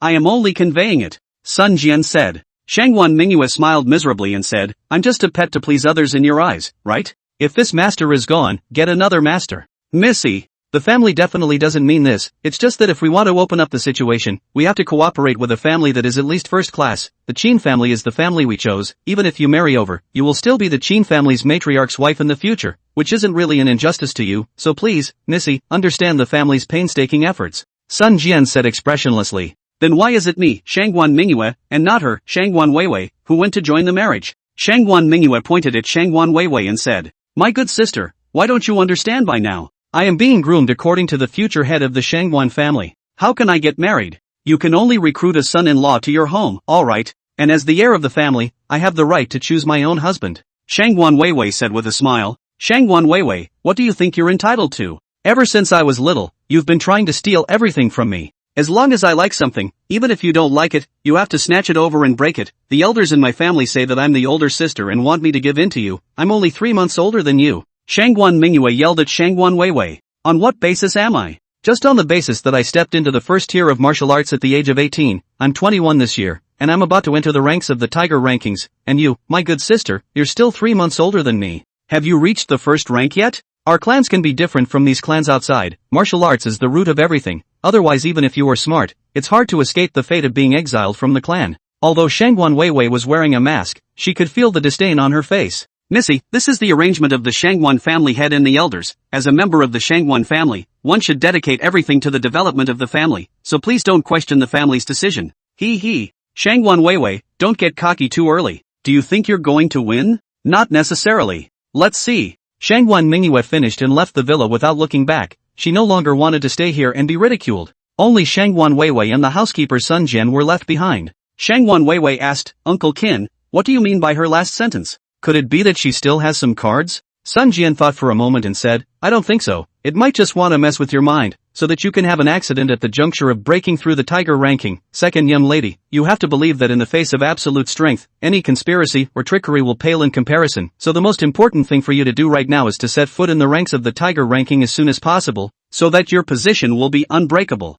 Got it, Shangwan Weiwei said and also went upstairs. Shangwan Mingyue drove on the road. Tears flowed involuntarily. Qin Zheng is dead. Instead, she's marrying Qin Yi, the newly appointed heir to the Qin family. If Qin Yi died, then she would have to continue to marry the next Qin family heir. It's her life. A life you can't get rid of. Who let her be born in the Shangwan family, a kind of hidden mansion? If she had a choice, she would have preferred to be born into an ordinary family and live an ordinary life. Unfortunately, there are no ifs in this world. No way. She was not willing to be set up by her family for the rest of her life. She has to find a way to fight it. Now she had the only card left, and her only chance to escape her fate. That was a promise from Lin Dong. As long as Lin Dong was willing to help her, she could definitely get rid of the control of the Shangwan family. The strength that Lin Dong had displayed in front of her last time was too strong and had definitely stepped into the tiger ranking. And it's not as simple as being new to the tiger list. She had only ever felt such pressure from a family elder at the peak of the tiger ranking. The strength of the peak of the tiger ranking. How old is Lin Dong? Pretty much the same as yourself. That is, about the same as Shangwan Weiwei. But the difference between the two was more than just a star. Shangwan Weiwei could be trained as the Shangwan family's heir, let alone Lin Dong. To be this strong at such a young age, the family behind him could be imagined. However, the problem now was that her relationship with Lin Dong was merely that of an alumnus. This kind of relationship obviously could not support Lin Dong's full assistance to her. She now had to find a way to bring her relationship with Lin Dong closer so that Lin Dong could help her. It was her only chance. Chapter 177 Warning. Lin Dong returned to the school to continue his classes, preparing to lay low for a few days. His presence also caught the attention of his class. After all, he was the rumored boyfriend of schoolflower Yinshi, and in Qingmu University, anyone who could be associated with several goddesses was able to quickly become famous. Throughout the morning, there were two people who had been staring at Lin Dong almost all the time. One was Han Shiyun. At this moment, her face was full of grudges. Lin Dong rarely even spoke to her recently, and she did not know why. Could it be that she had made him think she was a random girl by offering herself last time? Quite possibly. What about this? I've obviously never had that with a boy. I've always been a keeper, right? But one can't tell him directly. LOL. Boring. I used to think every day about how to maneuver around the boys and not get taken advantage of. Now it's thinking about how to get yourself out of here. Lin Dong wouldn't really be incapable in that area, would he? How else could he have endured that situation the other night? Han Shuryun is still confident in her own conditions, as can be seen from the way those boys look at her, one or two hating to eat their looks. Except for Lin Dong, of course, she did not see anything lecherous in Lin Dong's eyes. But that's not right either. If he really had problems in that area, how could he have gotten involved with that Yunxi? The other one was naturally Shangguan Mingyue, who was thinking about how she could get Lin Dong to fully assist her. Although he held a promise from Lin Dong in his hand, Lin Dong had also said that whether or not he honored this promise depended on his mood. It sure doesn't work. It was necessary to make Lin Dong help himself willingly. This would involve making Lin Dong feel good about himself first. What are your own strengths? A woman? I should consider myself a pretty seductive woman, right? However, Shangguan Mingyue looked up at Han Shuryun. In his heart, he thought again that Lin Dong should have little interest in this area. How else would he let go of Han Shuryun, a special creature? If you're not interested in women, then you have to start with something else. But how could someone with strength and background like Lin Dong get his attention and make him feel good about himself? He doesn't seem to lack anything, does he? LOL. It's hard. But thinking of Shangguan Weiwei's condescending face, one must not give up like that. It was his only chance. The two extremely talented women were harboring different purposes, both thinking of how to approach Lin Dong. The focus of the two Jiangde goddesses was centered on Lin Dong, causing Lin Dong to be in a daze. Shangguan Mingyue and Han Shuryun had been staring at him, so naturally, they couldn't escape the sensation of his transcendent first-order spiritual power. Han Shuryun was interested in him, he was well aware of it, and last time, if it wasn't for his sister-in-law's accident, he guessed that the two of them had really gone off the rails. Even if he knew that Han Shuryun said that, using a provocative method, he couldn't endure it, it was a complete insult to a man. Say anything, but never say a man can't. But who let themselves get the news that their sister-in-law was injured? Right now she should be thinking in her mind that she really can't. So he then avoided it as much as he could because it was really a bit humiliating and he didn't dare to face Han Shuryun. And Han Shuryun's attitude towards him changed after she swiped millions of gifts for him herself. There was still some resistance in his heart to this kind of relationship built on money. In the end, he wasn't scummy enough. Otherwise, if it were anyone else, a beautiful woman like Han Shuryun who had a body and a face, whatever the reason, she would have gotten on first. But what the hell is this Shangguan Mingyue? You don't have eyes for him too, do you? While it's true that you're quite good and handsome and attractive, what's the point of staring at people all morning? Are girls so bold nowadays? Or did you ought yourself? He himself had only been absent from school for a few days. At noon, Lin Dong dealt with a meal in the school cafeteria, and just after he finished eating and walked out of the cafeteria, he was stopped by two students from Qingmu University. Are you Lin Dong? One of them asked. I am. Lin Dong replied. Someone wants to see you. Come with us. The man took the lead in leading the way after saying that. However, the other person did not move and just looked at Lin Dong. Lin Dong shrugged his shoulders and followed him, before the other talent followed him. He was a bit puzzled. He shouldn't know anyone at Aoki University. And looking at the other party's stance, it was obvious that they weren't very friendly, but still, he decided to follow up and take a look at it. Lin Dong was brought to the side of the artificial lake of Qingmu University, the same place where he and Yunxi were photographed last time. There was already one person sitting there waiting. Mr. Hanlin, Lin Dong is here. Zhang Hanlin turned his head to look at Lin Dong and asked, You are Lin Dong? Lin Dong wanted to laugh a little. Can this or change his line? You don't even know who I am, why did you call me? Sick. Still, he replied, I am. What is your relationship with Yunxi? Zhang Hanlin asked again. Lin Dong suddenly realized at once. It turned out to be Yunxi's admirer. That's right too. With Yunxi's condition, she would be the one in the center of attention wherever she went. It should have been the last time Yunxi was seen taking himself on a tour of Qingmu University. This is how universities are nowadays. There are too many people who like to gossip, and a little thing can spread all over the place. Even Aoki University, which is one of the world's top institutions, is no exception. What relationship do I have with Yunxi that I need to explain to you? Lin Dong asked rhetorically. Yunxi is the goddess of our Qingmu University. It's not for you to be tainted. You'd better go back from wherever you came from, be quiet and do your exchange student, and when it's time, go back to your Jiangnan University quietly, or else. Or what? Otherwise, if you can't finish your studies and graduate by then, how will you explain to your family? Isn't it? After all, it's not easy to go to college. Zhang Hanlin threatened. Oh, this student is also the principal? And he can still make a random student fail to graduate. Lin Dong teased. Lin Dong, don't give me the cheek, this time I came to find you to give you a chance, next time don't blame me for not being polite. Jingle bells. Jingle bells. Lin Dong was about to speak. The cell phone in his pocket rang. Taking it out, it was Yunxi calling. Hello, Lin Dong, where are you? I'm looking for you for something.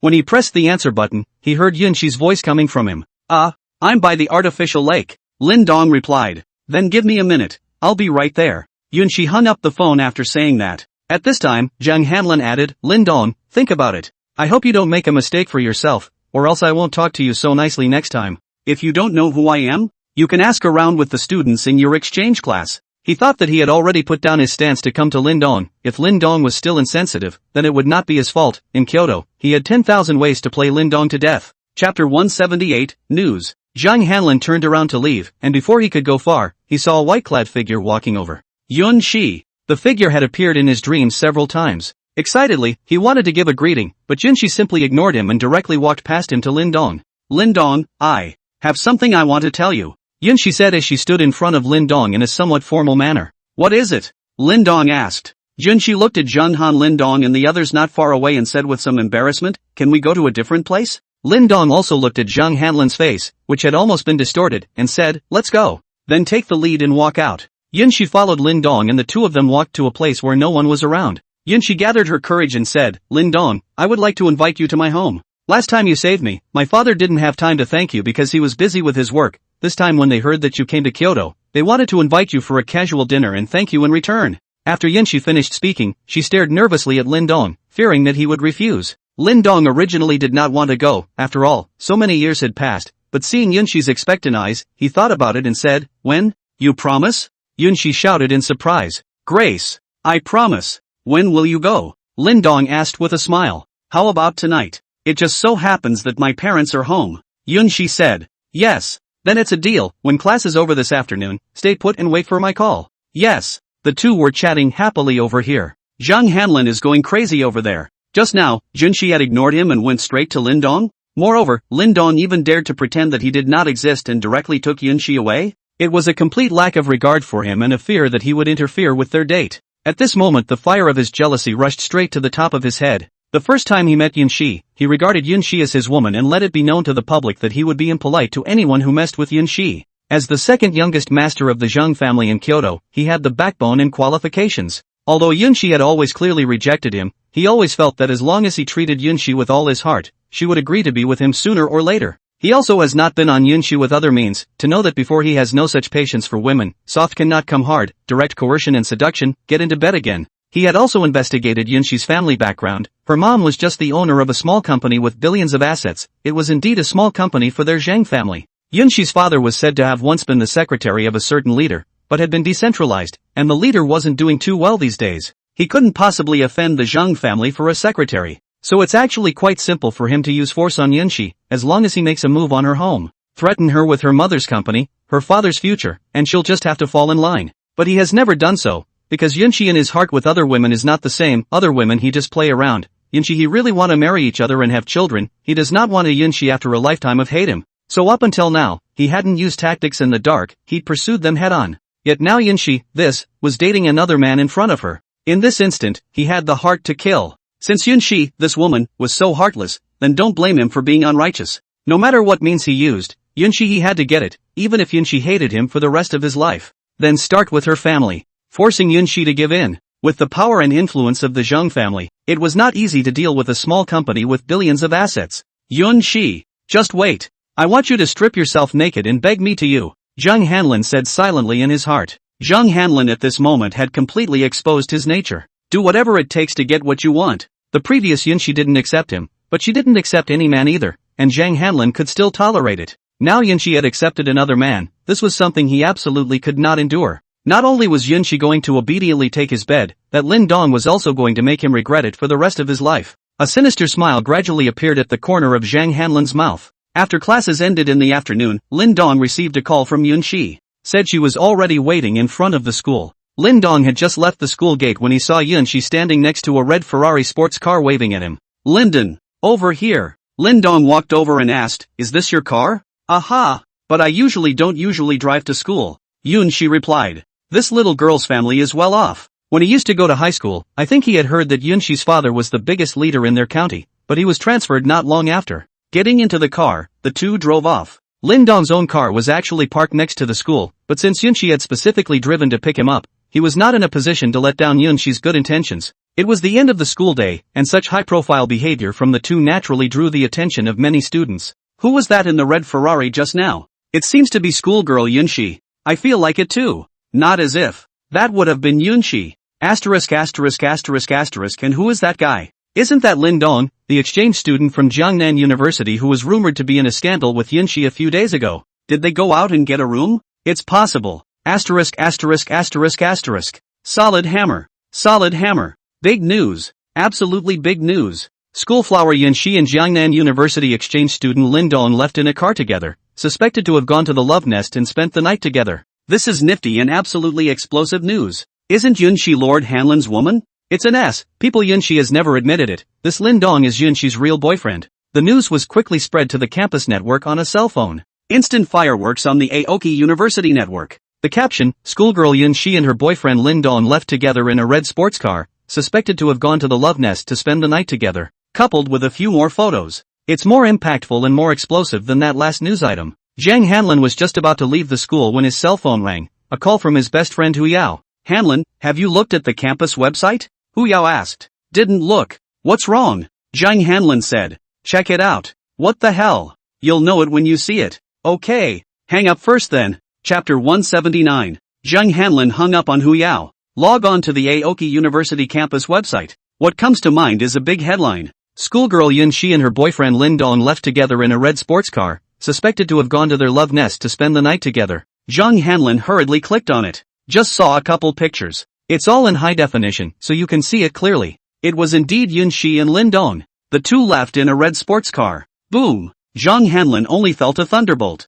Linden. Yunshi. How dare they? No way. Yunshi is her own woman. They must not be allowed to do so. Zhang Hanlin put away his cell phone and quickly walked out of the school. He had to find a way to stop Yunshi and Lin Dong and the others. Along the way, Zhang Hanlin felt that all of his classmates saw him with mocking expressions on their faces. As if saying, look, isn't that Zhang Hanlin? He also publicly announced that Yunshi is his woman, and he's not polite to anyone who messes with him, and now Yunshi has already gone to a room with another man, and he's still being kept in the dark. Isn't this just hitting himself in the face? Zhang Hanlin's face became increasingly ugly. The anger in his heart grew. He left the school quickly, afraid that if he stayed in the school for one more minute, he wouldn't be able to resist striking out and crippling all the people who were watching him. After leaving the school and sitting in his car, Zhang Hanlin calmed himself down, took out his cell phone, and made a call. Yes? A man's voice came over the phone. Brother, I want to use the power of the family, Zhang Hanlin said. On the phone with Zhang Hanlin, this was none other than his brother Zhang Hansen, also the youngest son of the Zhang family in Kyoto, one of the 8 kings of the T-sub party.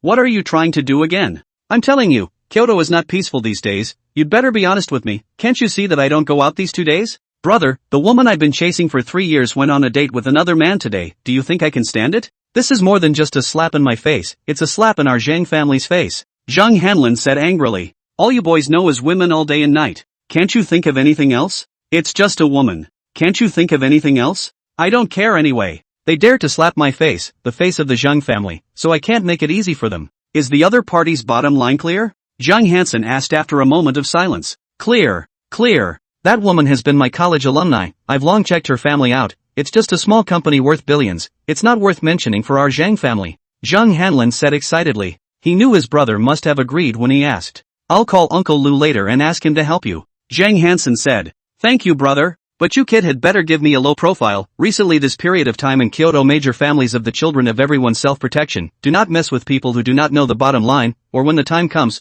it does not matter if you die, do not drag the Zhang family into the water as well. Zhang Hansen finally warned. Don't worry, brother. I have my measure. I definitely know the other party's details well this time. That's good. Zhang Hanlin hung up the phone, a little excited. Yunshi, Lin Dong, wait for me. If his brother agrees, then it's basically a done deal. After all, dealing with a company worth billions of dollars, although it was easy to say, it was not as simple to do as one might think, and besides, Yunshi's father still had some connections, and his brother had begun to slowly take over all the affairs of the family, and was considered half the head of the family, able to utilize most of the family's power. As for his father, he was just a rich second generation who only knew how to eat, drink and have fun, and the current head of the Zhang family was still his grandfather, Zhang Runyan. He thought again of the words of his brother's last warning. Recently, the children of the major families in Kyoto are indeed a little nervous, even the various parties are much less. Before 2 or 3 o'clock in the middle of the night, it is a good time for everyone to race cars, but now there is a ghost shadow. I heard that there is an extremely powerful character came to Kyoto. The Qin family's eldest young man Qin Zhang is because of offending him, and now has gone to the west.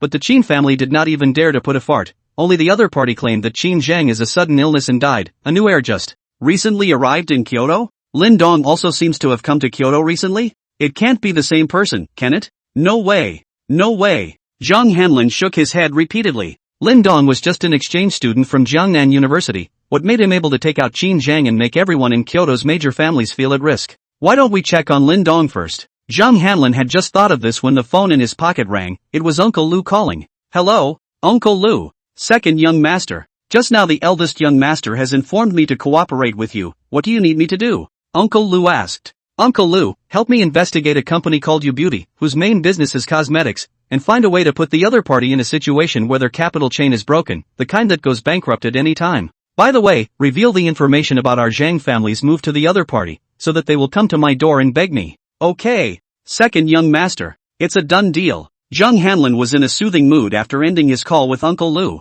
It wouldn't be long before Yunshi would be at his door looking for him, and then he'd want the other guy to take his clothes off one by one and beg him to. Mud. Bitch, you wasted 3 years of my time. Let's see how I'll get you. At this moment, Zhang Hanlin was completely in a state of excitement. The woman that he had been chasing for 3 years was finally going to be obtained. Even though this process was not what he wanted, it was enough to put him in a good mood. He had already forgotten about the fact that he had just prepared to investigate Lin Dong. In fact, as long as he casually followed Lin Dong, he would be able to discover that Lin Dong was unusual. A college student staying in a 10-star hotel every day clearly has a problem. If they continue to dig a little deeper, a lot of things about Lin Dong would be exposed. He wouldn't just make a hasty decision to do it, he should at least ask his brother, Zhang Hansen, for his opinion. Although things had been arranged, it would take some time to see results, and now he needed to know what Jinshi and Lin Dong had actually done. If they were really going to get a room, then they would have to find an excuse to interrupt their good deed, and never let Lin Dong take the lead. After thinking about it, Zhang Hanlin made another call to his best friend Hu Yao. Hu Yao's family has hard connections in this area of transportation regulation, so it should be easy to find out where Yunshi and the others are going. The phone was connected and Zhang Hanlin said, Hu Yao, help me find out where Yunshi and Lin Dong have gone. I need to know their exact location now. I knew you would look for them. I was about to call you. I've already checked for you. They went into a villa area in the West District. They should have gone back to Yunshi's home. Hu Yao said. Or you know me. Thanks, buddy. I'll see you sometime. Mad. Yunshi, how dare she bring Lin Dong home? So her parents are okay with the two of them being together? What about this? We can't just storm her house, can we? Should we just let them get away with it? No way. It's still early. Wait a few more hours. 10 o'clock. If Lin Dong did not come out at 10 o'clock, he would have to find a way to sabotage it no matter what. I can't. 10 o'clock is too late. Everything that needs to be done has already been done. 9 points. It's also a little late. 8 points. Yeah, just 8 o'clock. Chapter 180, Guests. Yunshi drove Lin Dong out of the school and after 20 minutes drove into a quiet villa area. The speed of the car slowly dropped. It should be almost there. Lin Dong, you. Don't be nervous, actually my parents they are very nice. Yunshi said to Lin Dong while driving the car. Lin Dong was a little amused. It was clearly this girl who was nervous, but she turned around and said that he was nervous. It's fine. I'm not nervous. Lin Dong smiled back. What's he so nervous about? It's just a dinner? It's not like he's meeting his mother-in-law. Ha? Mother-in-law? Lin Dong inclined his head to look at Yunshi. A pretty face reddened, even holding the steering wheel hand are a little trembling. This girl won't tell her parents that I'm her boyfriend, will she? Looking at her, it's quite possible that.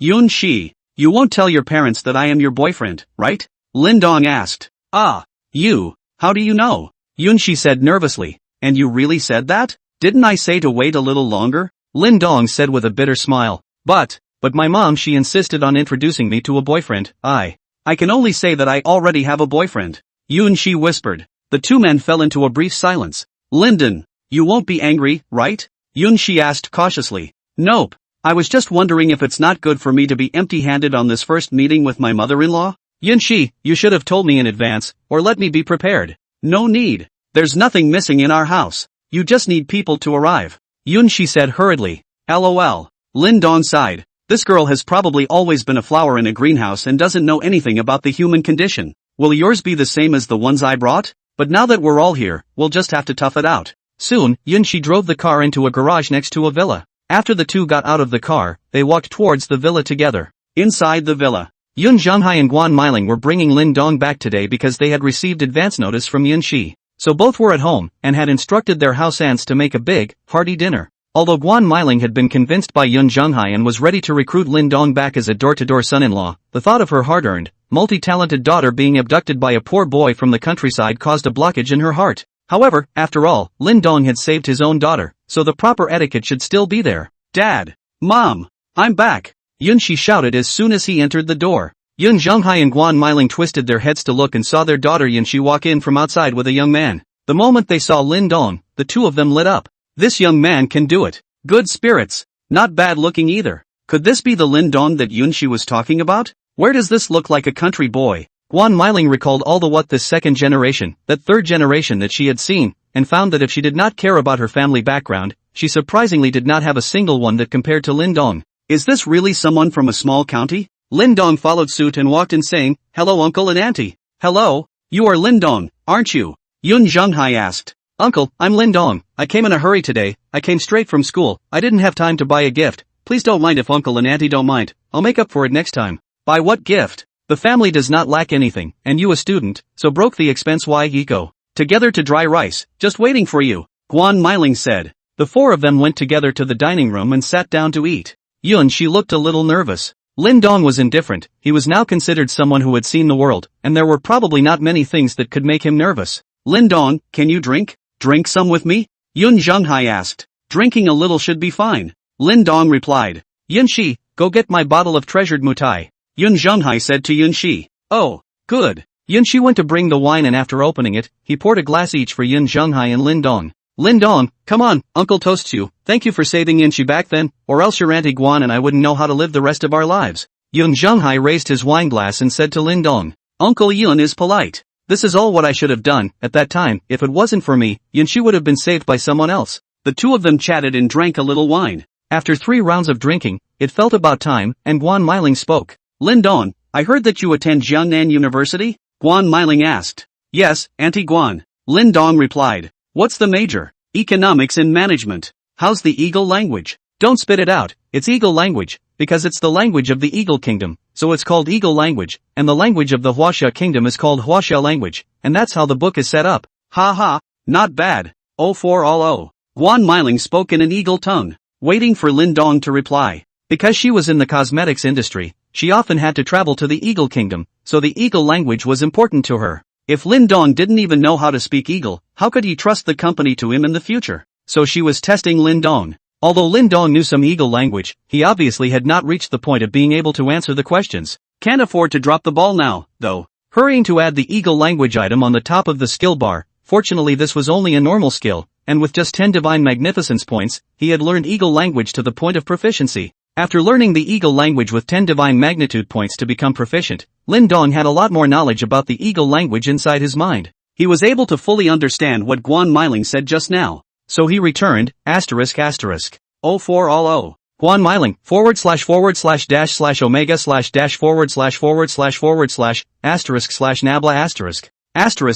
***/nabla***. Isn't that funny? Ha ha. I think so too. I laughed at myself for writing it, because I was afraid of stepping on mines, so it's set in a parallel world, just eagle and Huaxia, nothing else, and these two countries are the most powerful. The two men answered each other for a while. Guan Miling was satisfied that Lin Dong's level of eagle language was very good, at least not worse than her, and that was enough. After taking over her company in the future, it would be perfectly fine to go out and interact with the customers of the Eagle Kingdom. Lin Dong, have you ever wanted to come over to Kyoto for development after graduation? Guan Miling asked. As Kyoto is an international metropolis, there will be many opportunities of all kinds, so naturally, I have thought about it. Lin Dong replied. He needed to spend lots and lots of money and gain lots and lots of divine greatness points, and a cosmopolitan city like Kyoto was naturally a place he couldn't miss. Chapter 181 Satisfaction. A meal that was enjoyed by several people. Especially Yun Zhonghai and his wife. Yun Zhonghai originally did not have much of a problem with Lin Dong, and now that he saw Lin Dong being so good, he was naturally very happy and drank a few more cups at the table.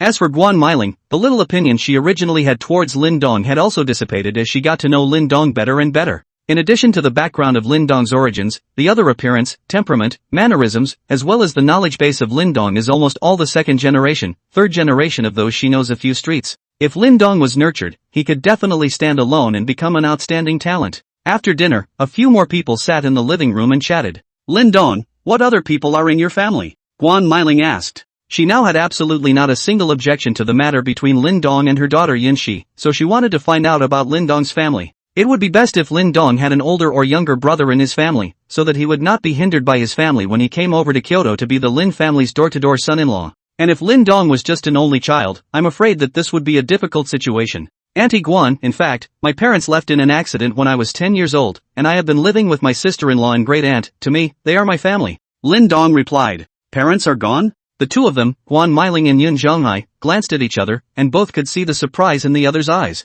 With Lin Dong's parents gone, there would be no one to stop him from coming to the Yun family as a door-to-door son-in-law, and it would save him a lot of trouble in the future. This is definitely good news for both of them. Sorry, Lin Dong, bringing up your sadness, Guan Mailing said. It's fine. Auntie Guan, I was still young at that time, I didn't understand much at all, and after so many years have passed, I've long gotten used to it, and my sister-in-law and great-aunt, they're also very good to me, Lin Dong said indifferently. His impression of his parents was indeed blurred, and even if he mentioned them now, he didn't have much of a feeling for them. After all, he was still young at that time, and more than a decade had passed. Lin Dong, since we have come to this point today, let's be frank with you. We have no objection to you and Yunshi's matter, but we have one request, which is that after you get married, we hope that you will be able to come and live with us in Jingdu, Guan Mailing said. Ha? Lin Dong was dumbfounded. Why are we suddenly talking about marriage? To be honest, he hadn't really given much thought to that aspect. Not even out of college yet. Since you and Yunshi have been together since high school, she didn't even follow her dad's job transfer during her last year of high school and had to stay in Syracuse alone. You guys should have done everything already, right? Didn't you ever consider getting married? Guan Mailing was obviously not very satisfied with Lin Dong's reaction and asked somewhat unhappily. Mom, what are you talking about? Yunshi said with a red face. Yunshi, stop talking for a moment, Guan Mailing said as she glared at Yunshi. Lin Dong felt that Guan Mailing must have misunderstood something. He and Yunshi haven't officially started being together yet. Where's the what should have been done? That's a clear statement that he doesn't want to be responsible if he does it. However, he turned his head to look at Yunshi and realized that this girl was looking at herself with a red face and a somewhat pleading look in her eyes. Got it. Be the bad guy yourself. And Yunshi even went to school alone in Syracuse in her last year of high school? She didn't leave with her father's job transfer? Is it for him? This he really didn't know. You know, he slowly distanced himself from Yunshi after he got together with Zhang Shan in his last year of high school. Because Zhang Shan's jealousy was so strong that he wasn't allowed to get too close to Yunshi, so he didn't know too much about Yunshi's affairs. Alas! Now it seems like I was really blind at the time and actually looked at Zhang Shan, ignoring Yunshi. It can't be considered blind. I can only blame it on his low self-esteem at the time. That. Actually we considered it, it's just that we haven't graduated from college yet, so it feels a bit early to talk about it. Lin Dong replied. Early? What early? All juniors, there is still a year to graduate. After graduation, you can get married. By then you together into my company, I will bring you 2 years, and then slowly hand over the company to you. I can retire, you have a child to bring me, I can also be considered to play. Guan Mailing said. Mom, where are you going with this? Told you to keep quiet. Isn't what I'm saying what you're thinking? Lin Dong is considered to have seen the power of Yunshi's mother, a typical businesswoman, glanced at Yun Zhonghai, who had long been accustomed to it next to him, and then glanced at Yunshi. This pair of mother and daughter's personalities can be said to be worlds apart. Fortunately, Yunshi did not follow her mother. And he doesn't even have time to worry about his hundreds of billions and trillions of dollars of companies right now. Where does he have time to worry about other companies? Before Lin Dong could reply, Guan Mailing added, Lin Dong, in fact, to be honest, for you and Yunshi's matter, we were initially opposed to it, although our family is not considered to be a worldly family, but after the efforts of Yunshi's father and I, it is considered to be a small success, and your family's situation, we have also understood some of it through Yunshi, and we feel that you are not worthy of Yunshi.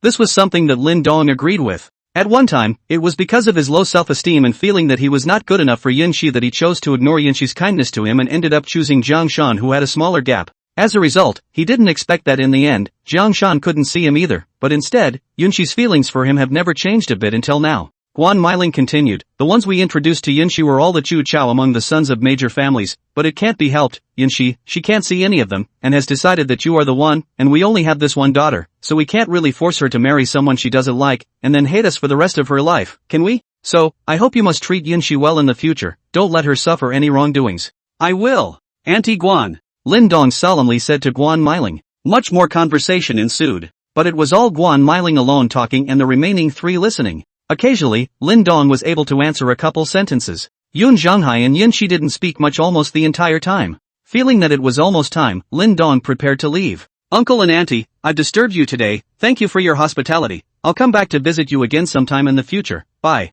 Lin Dong stood up and said. No need to be polite, Lin Dong, from now on, we are family, Yunshi, go see Lin Dong off. Yun Zhonghai said. Okay, Dad. Yunshi left with Lin Dong after saying that. 182. Emergency missions. After Yunshi and Lin Dong left, Yun Zhonghai turned to Guan Mailing and asked, how was it? Not bad. If the origin background was a bit better, it would be perfect. Guan Meiling said. You are just too strong, too tough to compare, that's why you're so tired. How your classmates and friends are doing is their business. Let's live our own life, why compare with them? I think Lin Dong is quite good. He's a good match for Yunxi. You could care less, but not me. What do people live for? Isn't it for a face? I just can't stand people talking behind my back. Besides, didn't I agree to them being together? Cultivate Lin Dong properly, he is definitely capable of doing a great job, believe in my vision, when the time comes, he might do better than you, this is what you have cultivated, you will have face when you go out, won't you? Okay. No need for you to say more. I know what to do. Since I agreed to them being together, I won't think otherwise.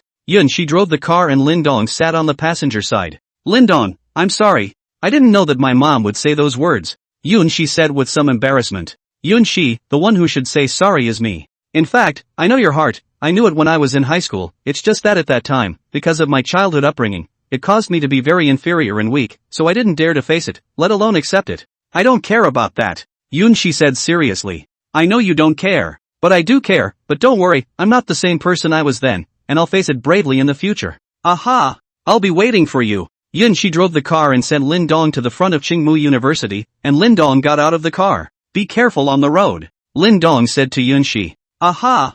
I know, bye. Yunxi drove off. At this time, Zhang Hanlin also received a call from Hu Yao. Hu Yao told him that Yunxi had sent Lin Dong to the entrance of Qingmu University and left, and the two should not have had the chance to do anything else. Zhang Hanlin also breathed a sigh of relief. If Lin Dong did not come out of Yunxi's house, he would really be ready to find an excuse to rush in. It seemed that Yunxi was taking Lin Dong back to meet his parents. So what if I see you? Yunxi, when your mother's company and your father's future are in my hands, let's see if they'll still agree to you and Lin Dong being together. I'd like to see what you'll choose when the time comes. Lin Dong got into his car and drove away, and just as he reached the halfway point, he received a call. Lin Dong, put on the headset. Su Wanli's serious voice came from the phone. Oh, good. Lin Dong hurriedly put a separate headset on. This was a wireless encrypted headset specialized for the Special Operations Group, which was usually worn when doing missions. Just as he put it on, he heard Su Wanli's voice ring out again. Lin Dong, now is an urgent emergency situation. You immediately rush to the East District, the specific location I have sent you. The target a middle-aged man in his 40s, martial arts realm half-step dragon ranking, currently in the hands of a hostage. The two sub-units of Group B have already gone there, but the losses are heavy. Now you quickly rush over. If you can capture them alive, capture them live. If you can't capture them live, shoot them down on the ground, but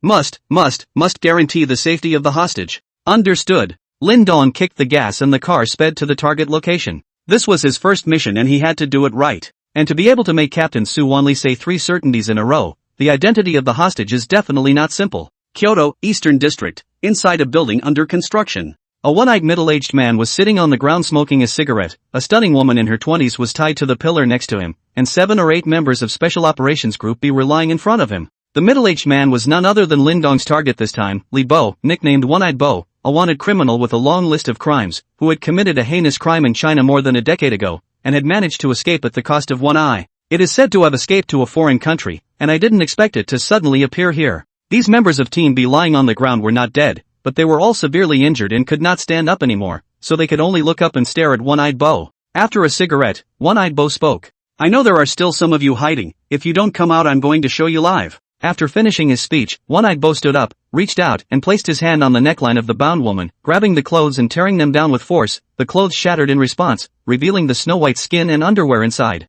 The bound young woman, on the other hand, seemed calm, and did not struggle. Perhaps she knew it was useless to struggle. Stop it, asshole. A member of Team B lying on the ground couldn't help but scream. Oh, is that you talking? One-Eyed Bo's right foot gently lifted up and kicked forward. A thumb-sized stone flew towards the man who had just spoken, nailing him directly in the forehead and knocking a bloody hole in his head. The man stared wide-eyed and tightly in front, his tilted head slowly dropping down, and his body convulsed 2 times before he was no longer alive. This is what happens when you talk nonsense, One-Eyed Bo said slowly. The other few people lying on the ground no longer dared to speak. It wasn't that they were afraid of death, but there was no point. If they could die with the other party, they would rush over without hesitation. One-Eyed Bo reached out and prepared to place his hand on the bound woman's body again. Several of the people lying on the ground had closed their eyes. Boom! Suddenly a gunshot rang out. It was followed by a scream. The crowd opened their eyes and One-Eyed Bo was gone. They looked in the direction of the screaming voice, only to see One-Eyed Bo dragging a leg with his right hand, pulling yet another member of Team B slowly over to him and throwing them together.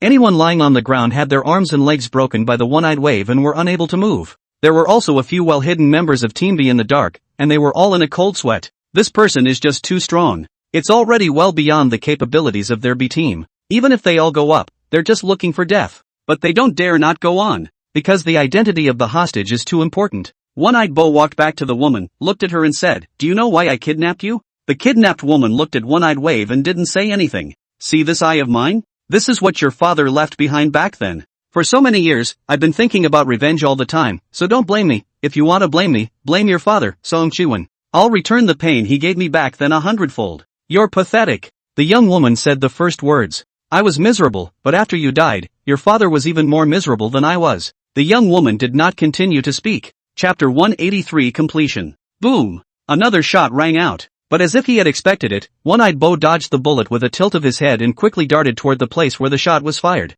A few moments later, a scream came as One-Eyed Bo returned carrying another member of Team B and threw him to the ground. This is the 10th one. And the other few remained tightly hidden. "You're stalling, aren't you? Trying to wait for someone to come and rescue you? I'm sorry about that. As far as I know, none of your Special Action Group A members are in Kyoto right now, and Group B. I'll kill as many as come." The middle-aged man spoke. "No way." The hearts of the several Group B members hidden in the shadows were shaken. Just now they had clearly received a message that there were already Group A members arriving, telling them to stall for time. Since they couldn't speak now, and if they did they would reveal their position, there was no way to ask. In that case, there's no need to say anymore, or sooner or later, one by one, they'll be outed by the other side. "All you big brothers of the Special Operations Group, you guys leave quickly. Don't continue to sacrifice yourselves, you're no match for him. Sonya begs you all, just go." The kidnapped woman shouted. "Ha ha, I'll see how long you guys can drag it out," the middle-aged man said with a laugh. After saying that, he put one of the demon's hands on the bound woman again.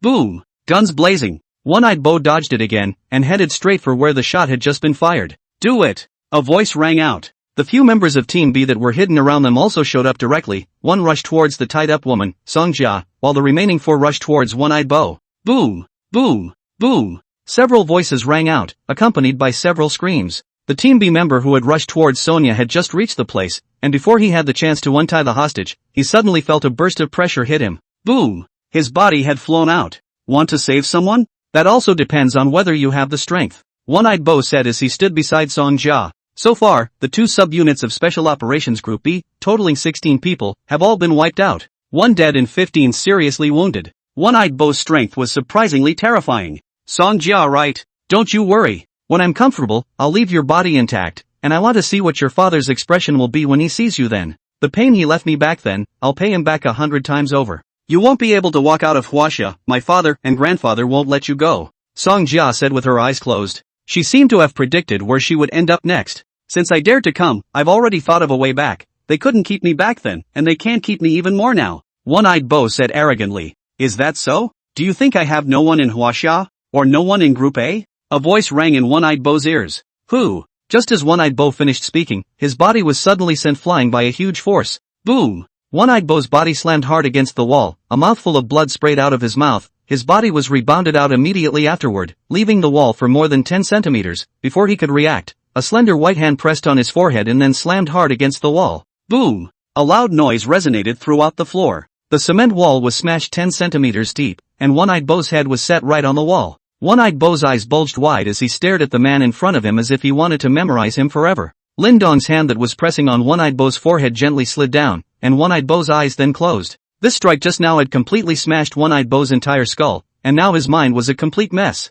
Dead as dead can be. One-Eyed Bo's only thought before he died was, how could there be any experts left in Kyoto? This time was something he had waited many years for. All the experts in Kyoto had been transferred away on a mission related to the Eagle Kingdom. That's why he dared to sneak into Kyoto to take revenge. Otherwise, if he was given 10 guts, he wouldn't dare to do so in Kyoto. Isn't this a death wish? I originally thought I had picked a good time, but I didn't think I would be able to escape being killed. Lin Dong was somewhat speechless as he looked at One-Eyed Bo. It's heavy-handed again. The captain said it was okay to leave them alive. Still not holding back. The dozen or so Group B members lying on the ground all stared at Lin Dong with adoration. This mask. That's right. It's those perverts. Legend has it that the members of Team A, the Dragons and Dragons of Legend. It's so strong. The powerful enemy that had wiped out both of their Group B squads couldn't even block a single blow from a Group A member. That's the difference between Group B and Group A. It's like a rift in the sky. The biggest goal in their lives for the members of Group B was to be promoted from Group B to Group A. but there are very few that can be realized.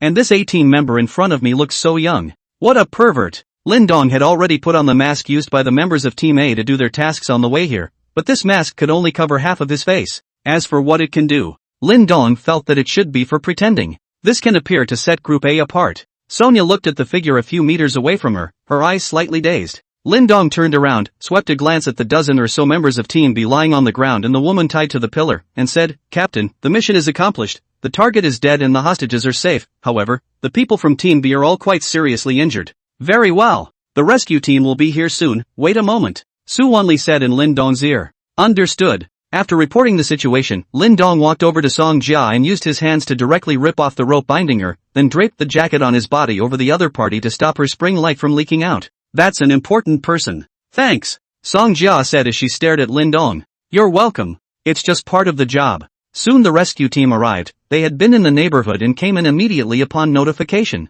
After carrying all the wounded away, went and snapped one-eyed Bo off the wall to carry him away again. Song Jia also followed the rescue team and left, but as she left, she took a deep look at Lin Dong. "This Song Jia is an important character, will be used next. Don't guess, Pigfoot is very pure. 3 chapters delivered, very tired. This weekend are not rest, but also continue to work overtime. Everyone point and click to urge more and give a favorable comment. This does not need money, have the ability to give a small gift, so that the author has more confidence in the creation. The author thanks." Chapter 184, Good Night, Lin Dong. The Zhang family moved quickly. Upon receiving the call from Zhang Hansen, the future head of the family, the butler, Uncle Lu, began to quickly set up and started to call various departments in the name of the Zhang family. Yun Shi and Lin Dong had just left not long ago. Guan Meiling then received a phone call. The company's batch of imported cosmetics had a problem, was detained, said the test failed. Let her go and take a look. She is still a bit puzzled. The company imports cosmetics, has always been with the Eagle country of a big international cosmetic company cooperation, brand assurance, so many years never had a problem. How can suddenly out of the problem?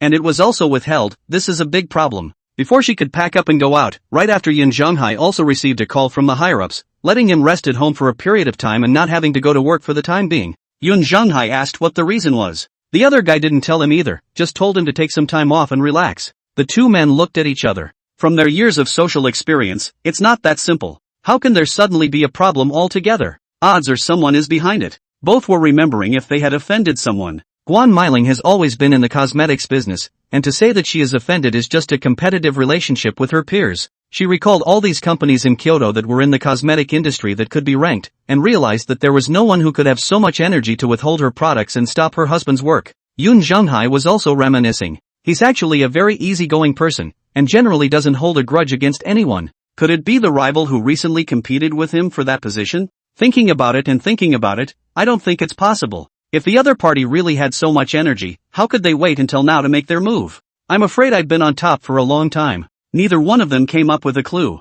Guan Meiling was ready to go to the company first to see what was going on. Yun Zhonghai also had to go to the leader to ask what was going on, and the other party might not be able to talk on the phone. Because this leader has always looked favorably on him, and has a good relationship with his former old leader, there is no reason why he could not have been suddenly suspended at this critical time. Only when you find the problem first can you figure out how to solve it. The two went out together, each running to their own destinations. When Yun Shi returned, there was no one at home. Her family's nanny aunt is not staying here and comes in every morning and goes home in the evening. Yun Shi called Yun Zhonghai and realized that they all had something to go out. Bored at home alone, she lay on her bed and messaged Lin Dong. Her relationship with Lin Dong had recently skyrocketed, making her feel that life was so colorful. There was a time when she thought that she and Lin Dong would never be able to meet again in her life, and that she could only hope to see Lin Dong in her dreams. And today, not only did Lin Dong come to her home as a guest, but he also had a good chat with his parents. It was a cozy picture that she had once not even dared to think about, but today it was real in front of her. At this moment she felt that she was the happiest person in the world, and that all the work and effort she had put in had been worth it.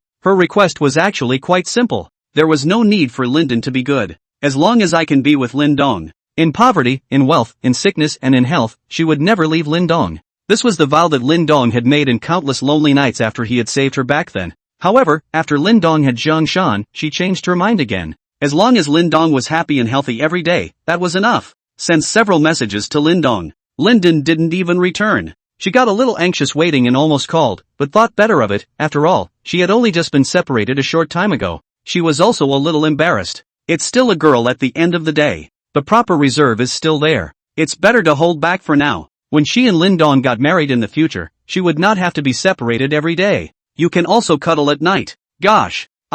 What was I thinking? So humiliating. I can't. I'm going to bed. Can't think anymore. Lindo, good night. Yunxi read silently in his heart. After the mission was completed, Lin Dong returned to the Starry Sky Hotel alone. The mission this time was simple. It was just a person whose martial realm hadn't reached the dragon ranking yet, but that didn't mean he could slack off. What if we meet someone stronger next time? Will he still be able to do a hit like that? Lin Dong did not like to be like in the TV series, where the enemy fought back and forth, fighting for 300 rounds, narrowly escaping death, and in the end, the protagonist won by a little bit of luck. This was too dangerous. What he needed was to crush. A complete crush, a crush that didn't allow his opponent to have a single chance to turn the tables. Let the opponent have no room for resistance, and let him control his life and death. That was his goal. To do that, he needed to keep pushing himself and continue to improve. Suanli Zhou Zhenghua, they are very powerful, but Lin Dong believes that they are by no means the most powerful. There must be others who are more powerful than them. It is just that right now he has not had the opportunity to come into contact with these people.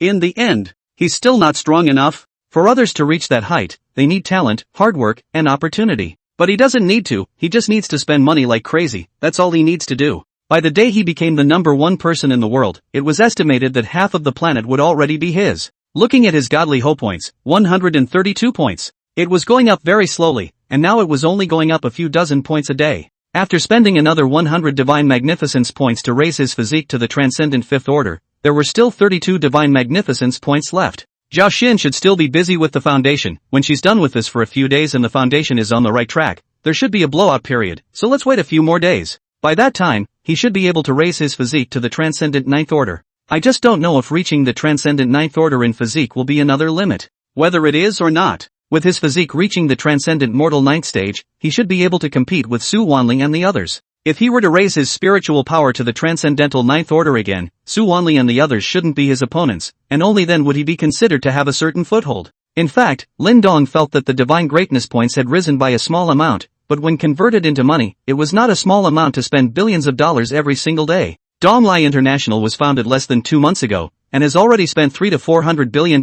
In addition to Donglai International, there is not a company that dares to burn money like this. Chapter 185, Zheng Zheng takes action. After Yun Zhenghai left his home, he came to the family courtyard of their unit, in front of his own leader Guandingkong's house, and pressed the doorbell twice. Soon the door was opened by a middle-aged man in his 50s. Leader! Yun Zhenghai shouted. Zhenghai is here, come in. Guandingkong said. Yun Zhenghai entered Guandingkong's house and sat on the sofa in the living room. Guandingkong poured a glass of water and handed it to him. Thank you, leader. Yun Zhenghai said after receiving the cup. Guandingkong sat on the sofa and said, Zhenghai, I know what you came to see me about, but I'm sorry. I can't help you in this matter. Leader, I just wanted to ask what's going on. My lover's company was also targeted. This is definitely not a coincidence. Yun Zhenghai said. The people who struck out this time are a bit of a big deal. How exactly did you mess with them? Guandingkong asked. Yun Zhenghai thought for a moment and said, Leader, you know me, even if there are disagreements with anyone at work, I won't offend anyone to death, and my lover has been doing some small business, and shouldn't be able to mess with someone who possesses so much energy. That's strange. The other party is clearly trying to put your family to death this time. One simply wouldn't do this without any deep hatred. Guandingkong was also somewhat perplexed. Leader, who the hell is the other side? The Zhang family of Kyoto. Zhang Yaocheng? Yun Zhenghai exclaimed. It's him. How is that possible? We don't have any dealings with the Zhang family at all, how could we mess with them? Yun Zhenghai asked with a disbelieving face. This question, I can't answer you, but the one who made the move was indeed the Zhang family. There are only 2 people in the Zhang family who can use such a great amount of energy, one is Zhang Yaocheng, and the other is his eldest grandson, Zheng Hansen, who is also the Zhang family's next head of the family, so perhaps it wasn't Zhang Yaocheng that you guys have offended, but rather, it's Zheng Hansen. Jason Chang? Yes. You can start with him to see what's wrong. Okay. I know, thanks leader. Thank you don't need, this thing I can't help you, hurry to find a way to solve things back to work. Now is the key time, following these people, I am most optimistic about you, you are also the most capable of sitting in this position. Thank you leader. I will definitely take care of things. Then I'll go back first. Go on. Yun Zhenghai came out of Guandingkong's house, sat in the car, thought about it and decided to call the old leader to ask. The one who made the move was surprisingly the Zhang family. It's a behemoth. It's simply not something a small family like theirs can afford to mess with. In any case it's important to understand what's going on before you can treat it. The call was answered and a somewhat old voice came from it. Zhenghai, it's been a long time since you came to see an old man like me. Sorry, old leader. I've been a bit busy lately. I'll come to see you when things settle down in a while, Yun Zhonghai said respectfully. I know you're competing for that position these days and can't get away without minding me as an old man. Old leader, I'm calling you today because there's something I want to ask you. I know. It's the Zhang family, isn't it? Yes. I'm also curious, how exactly did you mess with the Zhang family? Old leader, I've been with you for so many years, don't you understand my character? How could I possibly offend the Zhang family? But it's true that the Zhang family moved, and it's very strong, and all aspects have been taken care of, so it'll be hard for you to get out of it this time. Old leader, has the Zhang family released any word out? Yun Zhonghai asked. Not yet, they just moved today too. I'll ask for you tomorrow. Okay. Thank you, old leader. Still so polite with me. Alright, you go and ask around from other sources as well, this time the other party is coming on strong, you need to be mentally prepared as well. I know, old leader. Hanging up the phone, Yun Zhonghai was in a daze. Why on earth did the Zhang family do that? He was still confused to this day, but from what his old and current leaders say, this time their family is probably finished. Facing a first-class powerful family in Kyoto like the Zhang family, they didn't even have the slightest chance, and the other party didn't even let them know the reason why. Jason Chang?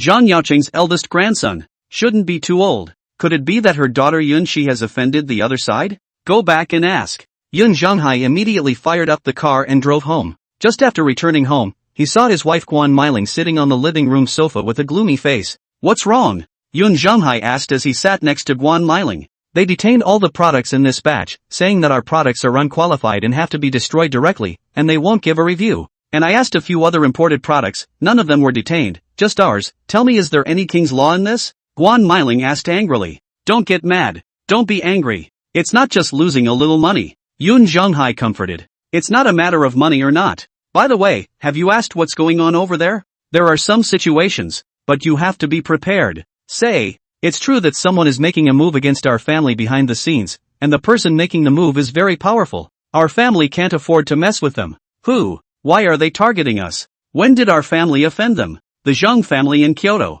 As for why, I don't know now. The old leader said to ask for me tomorrow. The Zhang family? How is that possible? When did we offend them? Guan Meiling asked in shock. The Zhang family has enormous influence in both the business and political. This is a homophone, just so you know, worlds. How could a small family like theirs possibly fight the Zhang family? It's over. It's over. It's really over this time. Now that you ask me, I'm not too sure, so rest first. Wait until tomorrow and you'll know. Yun Zhonghai said. You go to sleep first. How can I still sleep after such a big incident? Guan Meiling said with a worried face. You can't change anything by sitting here all night. Rest. Only tomorrow will you have the spirit to face it together. Hubby, why do you think the Zhang family is targeting us? We don't know them at all, nor do we have any dealings with them. Why are they doing this? Yun Zhonghai thought about it but decided to tell Guan Meiling about his suspicions. The Zhang family's Zhang Yaoqing has an eldest grandson named Zhang Hansen, who shouldn't be very old, so I wonder if it could be that Yun Shi has offended the other party in some way? They shouldn't be much different in age. Then let's quickly go up and ask Yun Shi. See if she recognizes that what's his name Zhang Hansen. Guan Meiling finished speaking and got up to go upstairs, but he was pulled back by Yun Zhonghai. Let's ask tomorrow. Yun Shi is already asleep. Just don't disturb her, and it's just a guess on my part. Guan Meiling thought about sitting down again. Okay, then we'll ask again in the morning. The two just stayed so snuggled up on the couch and waited until dawn. Hubby, what do you think we'll do if we suddenly become destitute? Guan Meiling asked as she leaned into Yun Zhonghai's arms. What's wrong with that? Find a place in the countryside, build a simple house, and the family will live the same way. Or we can follow Lin Dong back to Syracuse. Then do you think the Zhang family can spare our family? Don't worry, as long as we don't want anything, they won't dare to do anything to us. Yun Zhonghai said. After mixing in Kyoto for so long, this point of confidence he still has. The Zhang family is powerful, but in Kyoto cannot do a hand over the sky. There were many other families more powerful than the Zhang family. Chapter 186, Two Roads. The next day was the weekend. Yun Shi was prepared to sleep a little longer, but she was woken up early in the morning by Guan Meiling. Mom, what's up? Can't you let me sleep in a little longer this weekend? Yun Shi said in a daze. Yun Shi, get up. Mom has something to ask you. Guan Meiling said anxiously. Mom, what's going on? Can you wait until I wake up? No way. Get up now. Guan Meiling finished removing Yun Shi's quilt. She had been holding it in all night, and if it wasn't for Yun Zhonghai pulling her back, she would have come up and asked Yun Shi last night. Come down quickly. Your father and I are waiting for you downstairs. Guan Meiling said and left. Yun Shi was uncovered and could only get up in a daze, slowly washing up before going downstairs. Yun Zhonghai and Guan Meiling were still sitting on the sofa. They had stayed up almost all night last night, only squinting for a short while when it was almost dawn, and both of them were in a bit of a poor state of mind, after all, with all that had happened to the family. Mom and Dad. What's up? Calling me up so early? Yunshi asked as she sat on the sofa. Yunshi, Dad asked you. Do you recognize someone named Zhang Hansen? Yun Zhenghai asked. Zhang Hansen? Never heard of it. Don't recognize it. Yunshi said after thinking about it. You really don't recognize it? Think again. Really don't recognize. But I have an alumnus named Zhang Hanlin, and their names differ by one word, so I don't know if there's any relationship. Yunshi said. John Chang? Jason Chang? Hearing this name, the two men's hearts tightened, instinctively feeling that there was definitely a relationship between them. Can you tell me more about this Hanlin Zhang? He's just a male alumnus who's been chasing me for years, but I never agreed. There wasn't much contact with him, and I don't really know much else. Yunshi said. Been after you for years? How are you doing in school? Know anything about the family? He's doing okay in school. I've heard that the students at school have given him some kind of 4 great dukes. His family should be quite powerful. What's wrong? Dad, why are you asking him? Yun Zhenghai and Guan Meiling looked at each other. Nothing. There's nothing more for you to do, so go up and go back to sleep. Your mom and I have some things to talk about. Yun Zhenghai said. So I'm going up? Don't you guys call me again. Let me get a good night's sleep. Go on. Yunshi went upstairs. Hubby, I think it should have something to do with this Zhang Hanlin. Guan Meiling said. It's not that it should matter. It's definitely related. Zhang Hanlin could be Zhang Hansen, or it could be 2 brothers. He chased Yunshi for so long and was fine. Now suddenly he wants to deal with us. He should have seen Yunshi picking up Lin Dong from school yesterday. Then out of love, he wants to take revenge on Yunshi and Lin Dong. Yun Zhenghai said. After so many years in the officialdom, if this thing cannot be analyzed, he long ago did not need to mix. Right. That should be what happened. So it's all because of Lin Dong? Don't say that. It has nothing to do with Lin Dong. It can only be blamed on our daughter being too good. Yun Zhenghai smiled bitterly. Now the cause is found, but it's an insoluble problem. Hate is born out of love. Unless one sacrificed his daughter to separate her from Lin Dong and be with that Zhang Hanlin. But this kind of thing Yun Zhenghai could not do. Trying to fix it any other way is almost impossible. LOL. Looks like it's really time to call it quits this time. Yun Zhenghai looked at Guan Meiling, only to see that she was now also full of kinks. Apparently she found the crux of the problem as well. Either you sacrifice your daughter's happiness or give up what you have now. There's no third way out. Honey, what do we do now? Guan Meiling asked. What to do? 2 paths, either sacrifice your daughter's happiness and keep everything in front of you to go, maybe by relying on the Zhang family as a big tree, your business may get bigger and bigger, and I may rise higher and higher, or give up everything you have now, and leave Kyoto for Sycamore City of Jiangnan province with your daughter and Lin Dong to lead the life of an ordinary person. This, Guan Meiling didn't know to answer for a moment. Letting her daughter leave Lin Dong and be with that Zhang something or other, maybe her daughter would do it for the sake of the family, but she would never forgive her. She only had this one daughter, how could she let it go? But she couldn't give up everything she had in front of her. She had worked hard for most of her life to earn it. What do we do? She didn't know what to choose. Why don't we ask Yunshi's opinion? Yun Zhenghai said. How can I ask? If Yunshi knew what's going on now, she might leave Lin Dong for the sake of this family, for our sake, and choose that Zhang. Guan Meiling said. It's good that you can understand that. I thought you would disregard your daughter's happiness and force her to leave Lin Dong. Yun Zhenghai. Is that what I am in your mind? It's fine that I'm vain, but I love my daughter even more. Guan Meiling yelled at Yun Zhenghai. Good. It's my fault, I'm not reminding you. Yun Zhenghai hurriedly apologized. I don't need you to remind me. Alright, go get Yunshi down here, I'll ask her opinion, don't say anything. Guan Meiling got up and went to get Yunshi. It didn't take long to bring Yunshi down with him. Mom, didn't I tell you to stop calling me? It's only been a few minutes and I haven't even fallen asleep yet.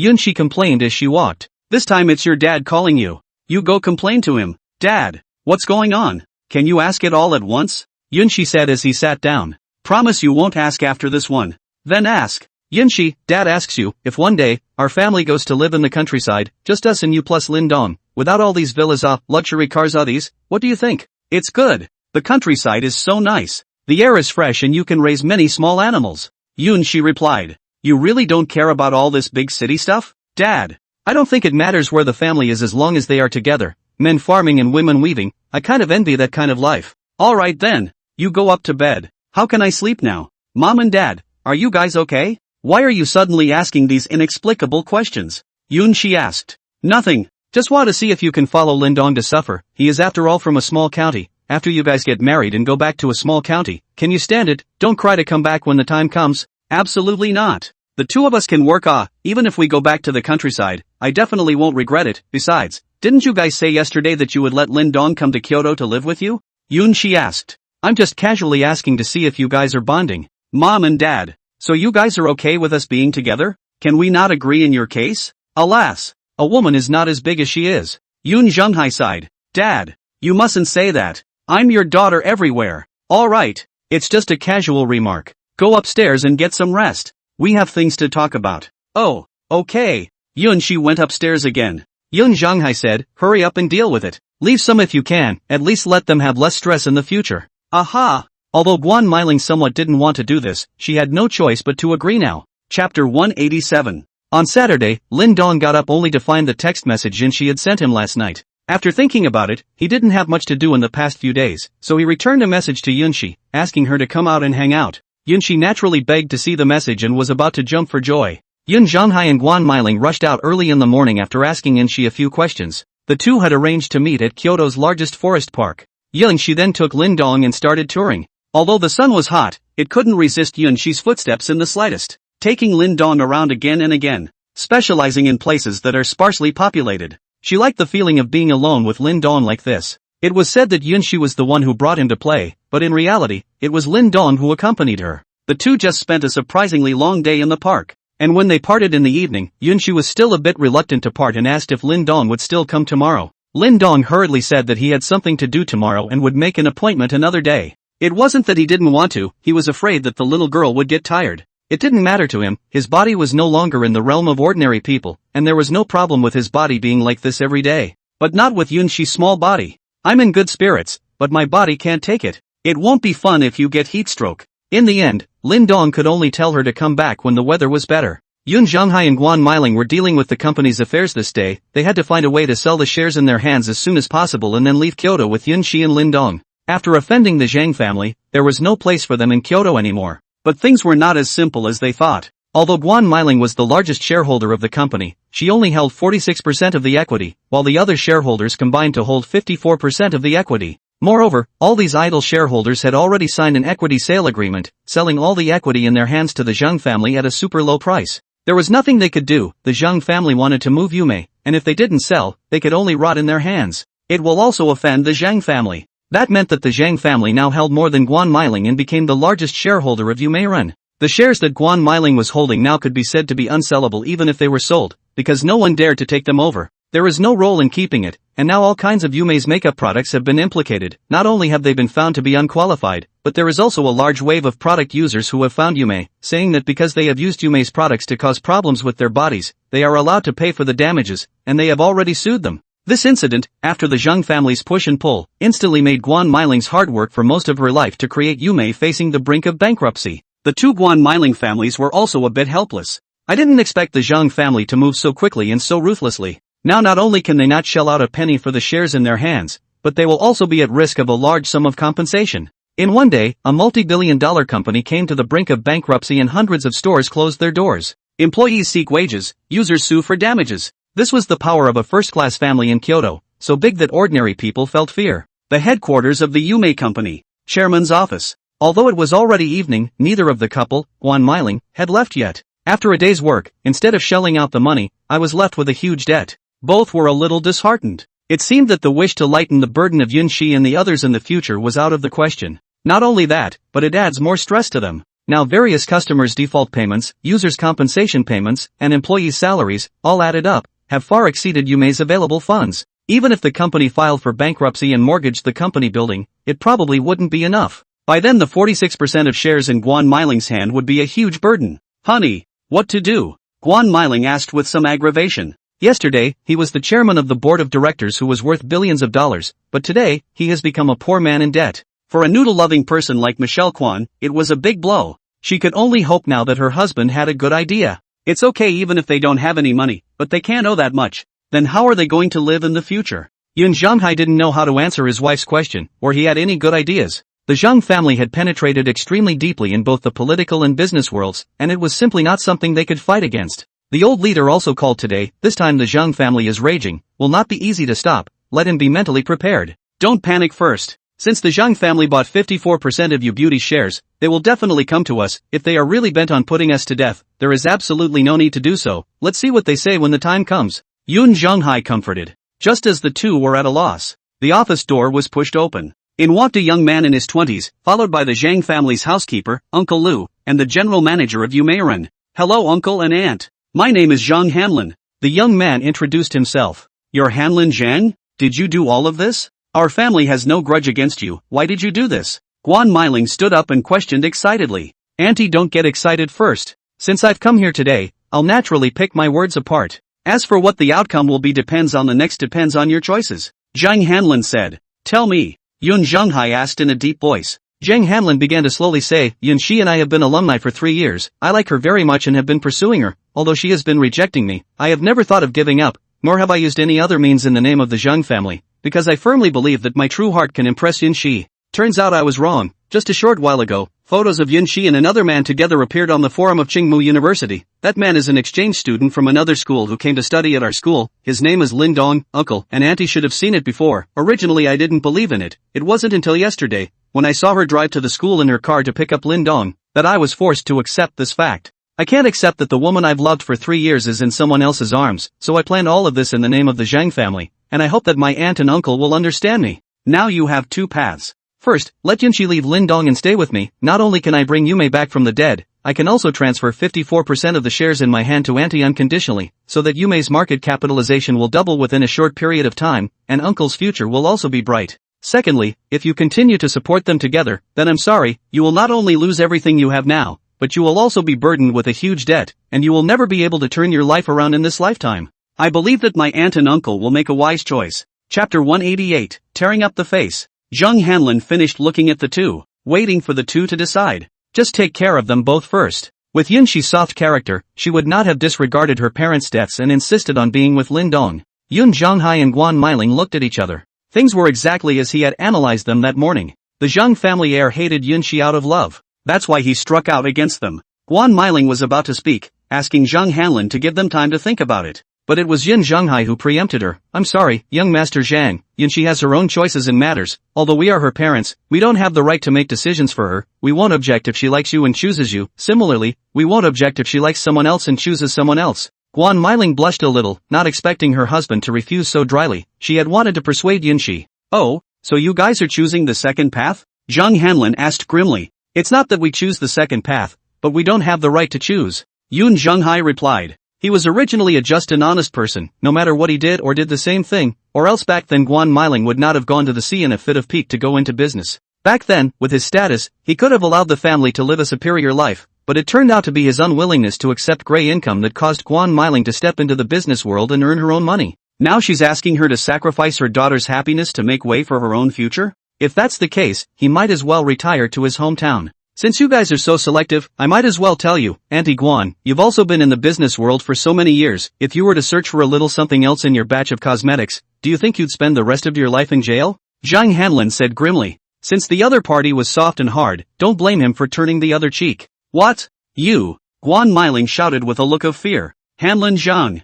You can't do it. Yun Zhonghai said as he suppressed his fire. Yeah? Then we'll see. Zhang Hanlin turned around and left the office after saying that, and the housekeeper Uncle Lu and general manager Yumeiren followed. Honey, I don't want to spend the rest of my life in jail. Help me, Guan Meiling cried. She was really scared. It was simply not too easy for a behemoth like the Zhang family to frame her. Don't worry, I won't let them get away with it. Yun Zhonghai took out his phone after he finished speaking and called his old leader. When Guan Meiling blamed him will not use the power in his hands, not knowing that his old leadership is to see his upright character, only to choose him as a secretary. Once he used the power in his hands for their own interests, perhaps he has long been out of the class. He knew his old leader was the same way. Phone call connected. Yun Zhonghai told his old leader what had just happened. Zhonghai, do as you think, I'll keep your family safe. No matter how big his Zhang family is, it's no bigger than the king's law. The old man on the phone said forcefully. Thank you, old leader. Yun Zhonghai said with tears in the corner of his eyes. Hanging up the phone, the couple breathed a sigh of relief with the reassurance of their old leader.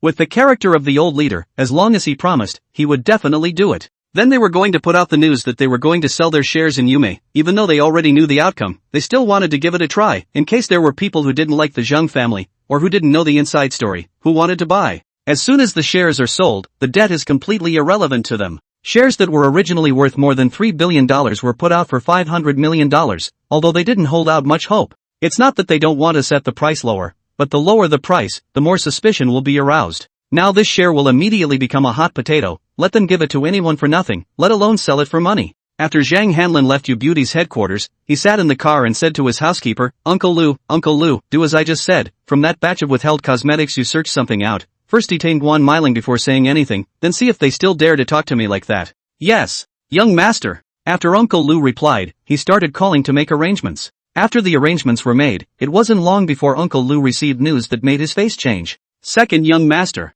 There is resistance. Uncle Lu said. What resistance? Zhang Hanlin asked. Someone has stepped in to protect Yun Zhonghai's family, and the source is not small. This plan is not feasible. Uncle Lu said. Asshole. It must be that old undead one. Old and undead is a thief. Then let the shares in Guan Mailing's hands become liabilities as soon as possible, the more the better. Zhang Hanlin cursed with a face full of anger. Understood. Chen Hui, as the head of Donglai International's investment branch in Kyoto, has been following the changes in the Kyoto business community. The progress was a bit slow these days, merely only able to spend more than $1 billion a day, and still basically all of them were purchased properties. The big boss was a bit upset, and he was in a hurry. However, Kyoto's business community has its own Kyoto business circle, and it's hard for outsiders like them to fit in. Often when they get word that someone needs financing, by the time they get to their door it's all done, or they just reject it and don't let them in at all. You know the reason why Donglai International was able to stand on its feet in Magic City? It was only because the big boss personally went out and exterminated a big family to do so. For a few $1 million, the big bosses don't see it, and for hundreds of millions, they don't stand a chance. LOL. Difficult nah. He was dying of worry these days. It's overtime every day and the results aren't very good. Today, however, listen to the news. You quickly found out that the chairman of Yume sold 46% of Yume shares for $500 million. Their team immediately began searching to learn more about this Yume company. Soon the data came in on all sides. Yume's market capitalization has actually reached $8 billion? How much is 46%? More than $3 billion, right? How is this possible? Selling shares worth over $3 billion for $500 million?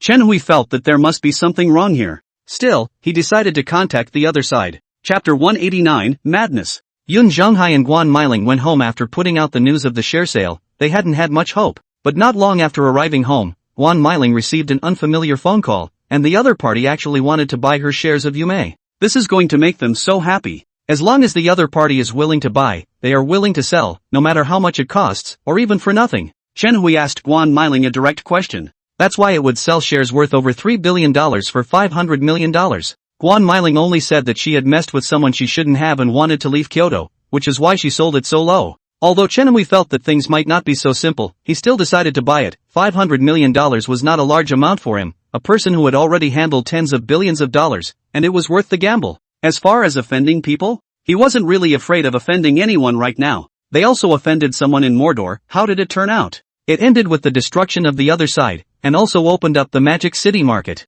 A little bit of that in Kyoto, too, and it should almost stand up as well. He was now afraid that the other party wouldn't dare offend him. So he expressed his willingness to accept Yume shares and asked Guan Mailing when he could sign the contract. Naturally, Michelle Quan felt that the sooner the better, and even suggested signing it right away. In the end, the two sides hit it off and signed immediately. Chen Hui met with the lawyer as well as the contract with Guan Mailing and her husband and wife at Yume's headquarters. Guan Mailing didn't even look at the contract carefully, just read the transfer of shares to Donglai International and signed it directly. Whatever it takes to transfer the shares. Chen Hui transferred $500 million to Guan Mailing after she signed. Receiving $500 million, Guan Mailing and her husband and wife were overjoyed. Not only was the problem solved, but they were also given such a large sum of money, with which the family could definitely live at ease in Syracuse. Now they were already preparing how to convince Yun Shi and Lin Dong to return to Syracuse City together. And it has to be as soon as possible, or who knows what else will happen to the Zhang family. Things were able to be resolved and both couples went home for a good night's sleep. Day 2. When Uncle Lu was about to speed up the process to put Guan Mailing in debt, he suddenly realized that the shareholders of Yume had changed? How is this possible? Uncle Lu was also in a daze. The Zhang family, had already released the news, who in Kyoto would dare to accept Yume shares? Isn't this a death wish? Is it the Zhang family's rival? To disgust them on purpose? Uncle Lu hurriedly checked this company. Eastleigh International Investment Group. New company that has only been up for the last 2 months. Headquarters Jiangcheng, Jiangnan Province. There are branches in Mordor and Kyoto. Almost $400 billion has been burned out in 2 months, valued at over $500 billion, maybe even over $1 trillion. This startled Uncle Lou. No company that can put up that much real money is simple. Maybe it's some super hidden family that's behind it. Uncle Lou hurriedly passed the news to the second young master, Zhang Hanlin. Zhang Hanlin was even more furious upon hearing this. What's he doing all this for? Isn't it just to trap Guan Meiling to death and force Yunxi to give in? Now it's been undone by this Eastleigh International. How does that make him take it? It's just a family of outsiders. So what if they're rich? Some things can't be done with money. He wanted to see what this outsider had the right to fight with his Zhang family. Zhang Hanlin thought at the same time. After Guan Meiling offloaded her shares in Yume Ren, she might leave Kyoto with Yunxi, so she immediately sent someone to keep an eye on the two Guan Meiling families. Yun Zhonghai two couples because the previous night basically did not sleep because of the reason. It just happened to solve the matter again, so a good sleep, get up. Would have liked to call Yunxi, discuss leaving Kyoto, but found that Yunxi is long gone out. They could only book a flight to Jiangnan province on Monday first and wait for Yunxi to return. Zhang Hanlin was a bit flustered when he received the news that Yun Zhonghai's family had booked a plane ticket and was preparing to leave. Can't let Yunxi leave Kyoto. Once she left, she would never have a chance to get Yunxi herself. It's all the work of Eastleigh International. If it wasn't for them, Guan Meilings wouldn't have been able to offload Yume Ren's shares at all, and there would have been no way to leave. But now was not the time to think about this. Yunxi must be stopped from leaving Kyoto. But what now? Playing the dark, Yun Zhonghai behind his old leadership to support him. Zhang family cannot do in Kyoto to cover the sky. There were several other top-tier mansions in Kyoto that were more powerful than their Zhang family. Gradual. An evil plan appeared in Zhang Hanlin's mind. Mud. Just give her a raw deal. He didn't believe that with the Zhang family's power he still couldn't protect him. So he called Hu Yao and drove there directly after determining the whereabouts of Yunxi's vehicle. Yunxi had a date with 2 of her girlfriends to go to the mall today. After shopping, prepare to go home individually. But after sending off her 2 girlfriends, she meets Hanlin Zhang. Yunxi, what a coincidence. Zhang Hanlin said with a smile. Hello, Mr. Zhan. Yunxi responded in return. Yunxi, it's noon, let's have something to eat together? Sorry, Mr. Zhang, I just ate with my friends, I'm going home now, bye. Yunxi was ready to leave when she finished speaking, but she was pulled by Zhang Hanlin's wrist. Yunxi, give some face. Zhang Hanlin said with suppressed anger. I'm sorry, we don't know each other well, let go of me. Yunxi tried to shake off Zhang Hanlin's hand, but failed to do so. Although Zhang Hanlin didn't exert much force, he was in the end a peak second-rate expert, and Yunxi was just a weak woman, so she naturally couldn't break free. They were pulling and tugging at the place, which also caused some onlookers. Let go of me. Zhang Hanlin. Yunxi was struggling hard. I'm sorry gentlemen, this is my girlfriend, I just pissed her off, I'm taking her away. After Zhang Hanlin finished speaking, he pulled Yunxi away. Yunxi screamed and struggled to get away, but it was no use at all. Everyone thought they were really a couple arguing, so they didn't care and dispersed. Zhang Hanlin pulled Yunxi all the way to his car. He's mad now. Even the hand that grabbed Yunxi was getting stronger and stronger. The pain made Yunxi's eyes tear up, and unable to break free. She also sensed that there was something wrong with Zhang Hanlin today, but there was nothing she could do about it now. A big God-certified raise for Biggie Butterfly Sorrow. Thank you big brother. And to all the readers who sent gifts, your support is the author's greatest motivation. Can you guess how the Zhang family dies? It's definitely different from what you usually see. It won't be so simple either. Leave a bit of suspense and reveal it tomorrow. The next episode will definitely be different from what you think. Chapter 190. Zhang Hanlin's car was so close that he practically dragged Yunxi to his car. Yunxi struggled and screamed all the way to no avail, and as he was about to open the car door to get Yunxi into the car, he was stopped by a man. Shangguan Mingyue was also bored on the weekend and came out to do some shopping. Women really do have an innate love for shopping, no matter if it's a soft woman like Yunxi or a high and cold goddess like Shangguan Mingyue. Unexpectedly, at the entrance of the mall, he bumped into Lin Dong's rumored girlfriend Yunxi and a man pulling and tugging. Originally, she thought it was Yunxi who had her foot in 2 boats, and she wasn't prepared to meddle, but it turned out that the more she looked, the more wrong she became.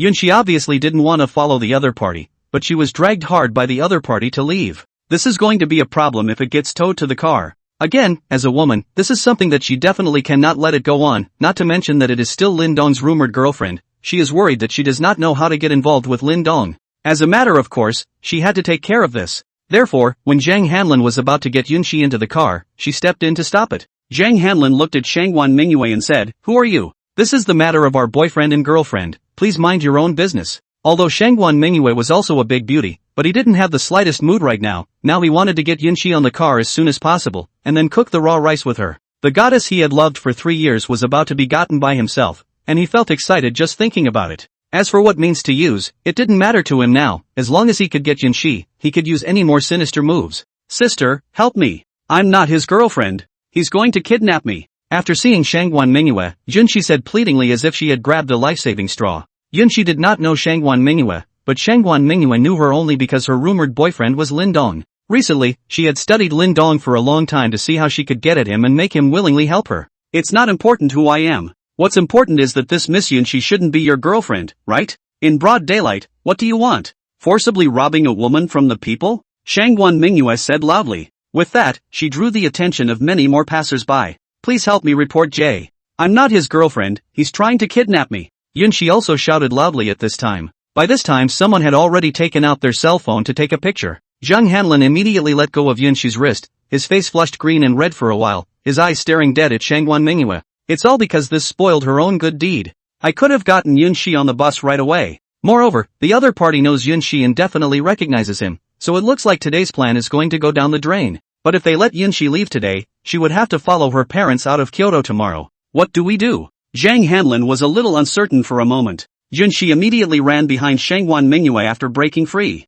What the hell are you doing? Get the hell out of my way, I'm in trouble with my girlfriend. What's it got to do with you guys? If you don't get out of my way, beware that I'll write it down one by one and settle the score with you. Zhang Hanlin directly cursed at the people around him. Some of the people who were afraid of things slowly retreated, they didn't want to cause trouble. And most of the hesitant ones, after seeing the top supercar in front of Zhang Hanlin, began to slowly retreat. Can drive this kind of top sports car, identity background are not simple. Really if they are looking for them to settle scores, that would have to be how wrong. In the end, only a few people who should have some power in their families and were not afraid of anything were left to watch. You guys have fun, I'm just going to watch, not talk, not take pictures, and not report Jay, said one of the ones who stayed behind. Yeah. You guys have fun. We'll just look at the pretty girls. A few others chimed in helpfully. Humph. Are you guys sure you want to see what's going on with my T-sub party? Zhang Hanlin asked. A few people's faces changed when they heard the words T-sub party. They're kind of a bit of an insightful bunch. In the circle of young people in Kyoto, the T-sub party is undoubtedly the existence that the vast majority of people aspire to.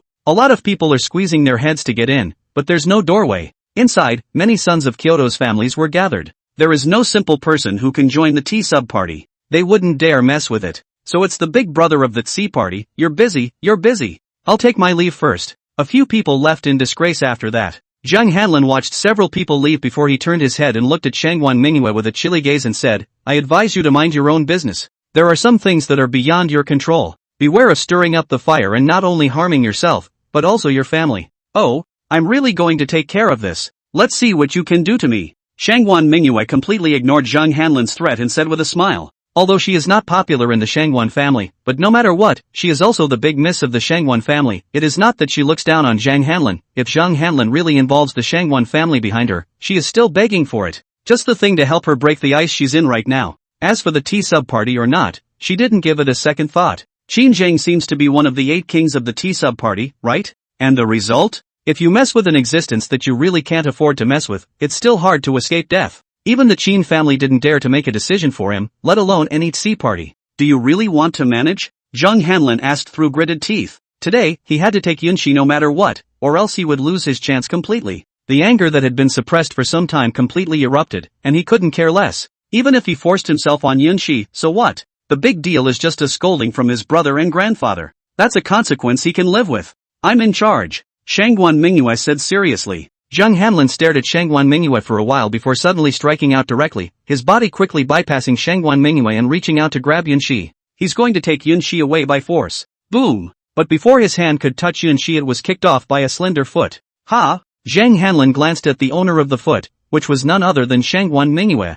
I told you, I'm in charge of this matter, Shangguan Mingyue said indifferently. Then we'll take care of you first. Zhang Hanlin attacked Shangguan Mingyue. The two quickly engaged in battle. Zhang Hanlin was getting more and more alarmed the more he fought. Shangguan Mingyue's strength was surprisingly so strong that it had also reached the peak of the second tier and was on par with him. After dozens of rounds, each side retreated, and no one was able to do anything about it. Who the hell are you? Zhang Hanlin asked. To be able to have such strength at such a young age could never be an ordinary person. You don't have to care who I am, anyway, I won't let you have your way in this matter today, Shangguan Mingyue said. Fine. I'll remember you. Zhang Hanlin wanted to leave after he finished speaking. His attempt to force himself on Yunxi today was definitely out of the question. He needed to go back and plan again on how he could stop Yunxi's family from leaving. However, at this moment, Shangguan Mingyue had a flash of light in her head, and when Zhang Hanlin was about to turn around and leave, she attacked her opponent with a palm strike. Zhang Hanlin also did not expect Shangguan to suddenly strike, and instinctively punched over.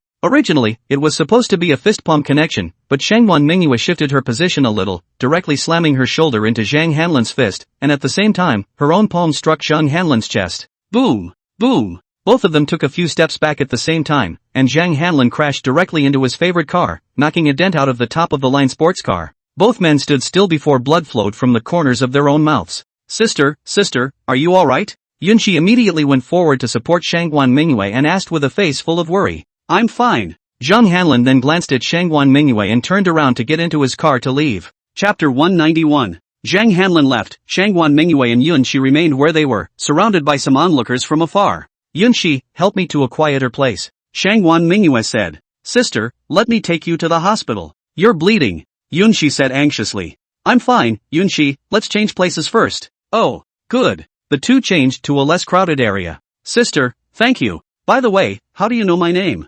Yunxi asked. I know Lindong, I've seen you guys together. You should hurry up and call Lindong right now and ask him to come and pick you up. I'm afraid that person just now will have other arrangements, and we won't even be able to leave by then. Shangguan Mingyue said. Oh, okay. Yunxi took out her cell phone and called Lindong. Lindong was taking a bath when he received Yunxi's call. He had just spent another divine magnificence point that had grown to 100, and his physique had been raised from transcendent 5th order to transcendent 6th order, and his body was a bit slightly hot, so he went to take a cold bath. When he heard that Yunxi was almost kidnapped, Lindong was shocked and hurriedly got up and dressed, rushing towards the place Yunxi said. When he arrived at the place, he found that Shangguan Mingyue was also there, and by the looks of it, she was injured? How are you doing, Yunxi? Lindong asked. Seeing Lindong's arrival, Yunxi was finally relieved and went up to hug Lindong at once, somewhat aggrieved as she recapitulated what had just happened to Lindong in its original form. When Shangguan Mingyue saw how close these two were, she was also secretly happy that she had finally made the right bet. Is the Zhang Hanlin you're talking about the guy you met next to the artificial lake last time you asked me to go to your house for dinner? Right. That's him. He's been pursuing me, but I've always rejected him. Aha! I see, you go ahead and get in the car. Lindong, let's send this sister to the hospital. She's injured and spitting blood to save me. Yunxi said. Don't worry, I'll arrange it. You can get on the car first. Lindong comforted. Yunxi got into the co-pilot of Lindong's Benchi Big G. Alright, stop pretending. Lindong said to Shangguan Mingyue when he saw Yunxi getting into the car. What am I pretending? I'm seriously injured right now in order to save your little girlfriend. Instead of thanking me, you even said such words. Are you a man? Shangguan Mingyue disliked back. That what's his name Zhang Hanlin I've seen before, but he's just a second-tier top trash. You say you're a first-tier mid-ranking expert, fighting a second-tier top trash in a lose-lose situation. Is it you who's stupid or me? Lindong said expressionlessly. You. Shangguan Mingyue had a huge shock in her heart. How is that possible? How could Lindong possibly know her strength? It's her biggest secret. She didn't say anything to anyone, much less exposed under any circumstances. Even none of the family knew about it. Before she was certain that she could compete with Shangguan Weiwei, she had no intention of exposing it at all. It was her only card. But surprisingly, Lindong knew about it. How did he do it? This man is horrible. Shangguan Mingyue began to break out in a bit of a cold sweat. Is it wondering how I know your true strength? You. Shangguan Mingyue, let me tell you, those plans of yours are just some boring little tactics in my opinion. Are you trying to pretend that you saved Yunxi from being seriously injured, and then I'll be thankful to you and willingly help you do what you're planning? You. Shangguan Mingyue said 3 U's in a row, but she couldn't pick up a single word afterward. This man is horrible. Mindful and strong. She felt like she had no secrets at all in the other woman's eyes. How could she know the power of Lindong's spiritual power? Mental power was strong enough to not only observe in a subtle way, but also sense the martial realm of those weaker than themselves. Coupled with a clear mind, a little analysis would restore 90% of what had just happened. Moreover, strong mental power can also be used to observe the environment during a battle and utilize the various advantages available to find the opponent's weak points and attack.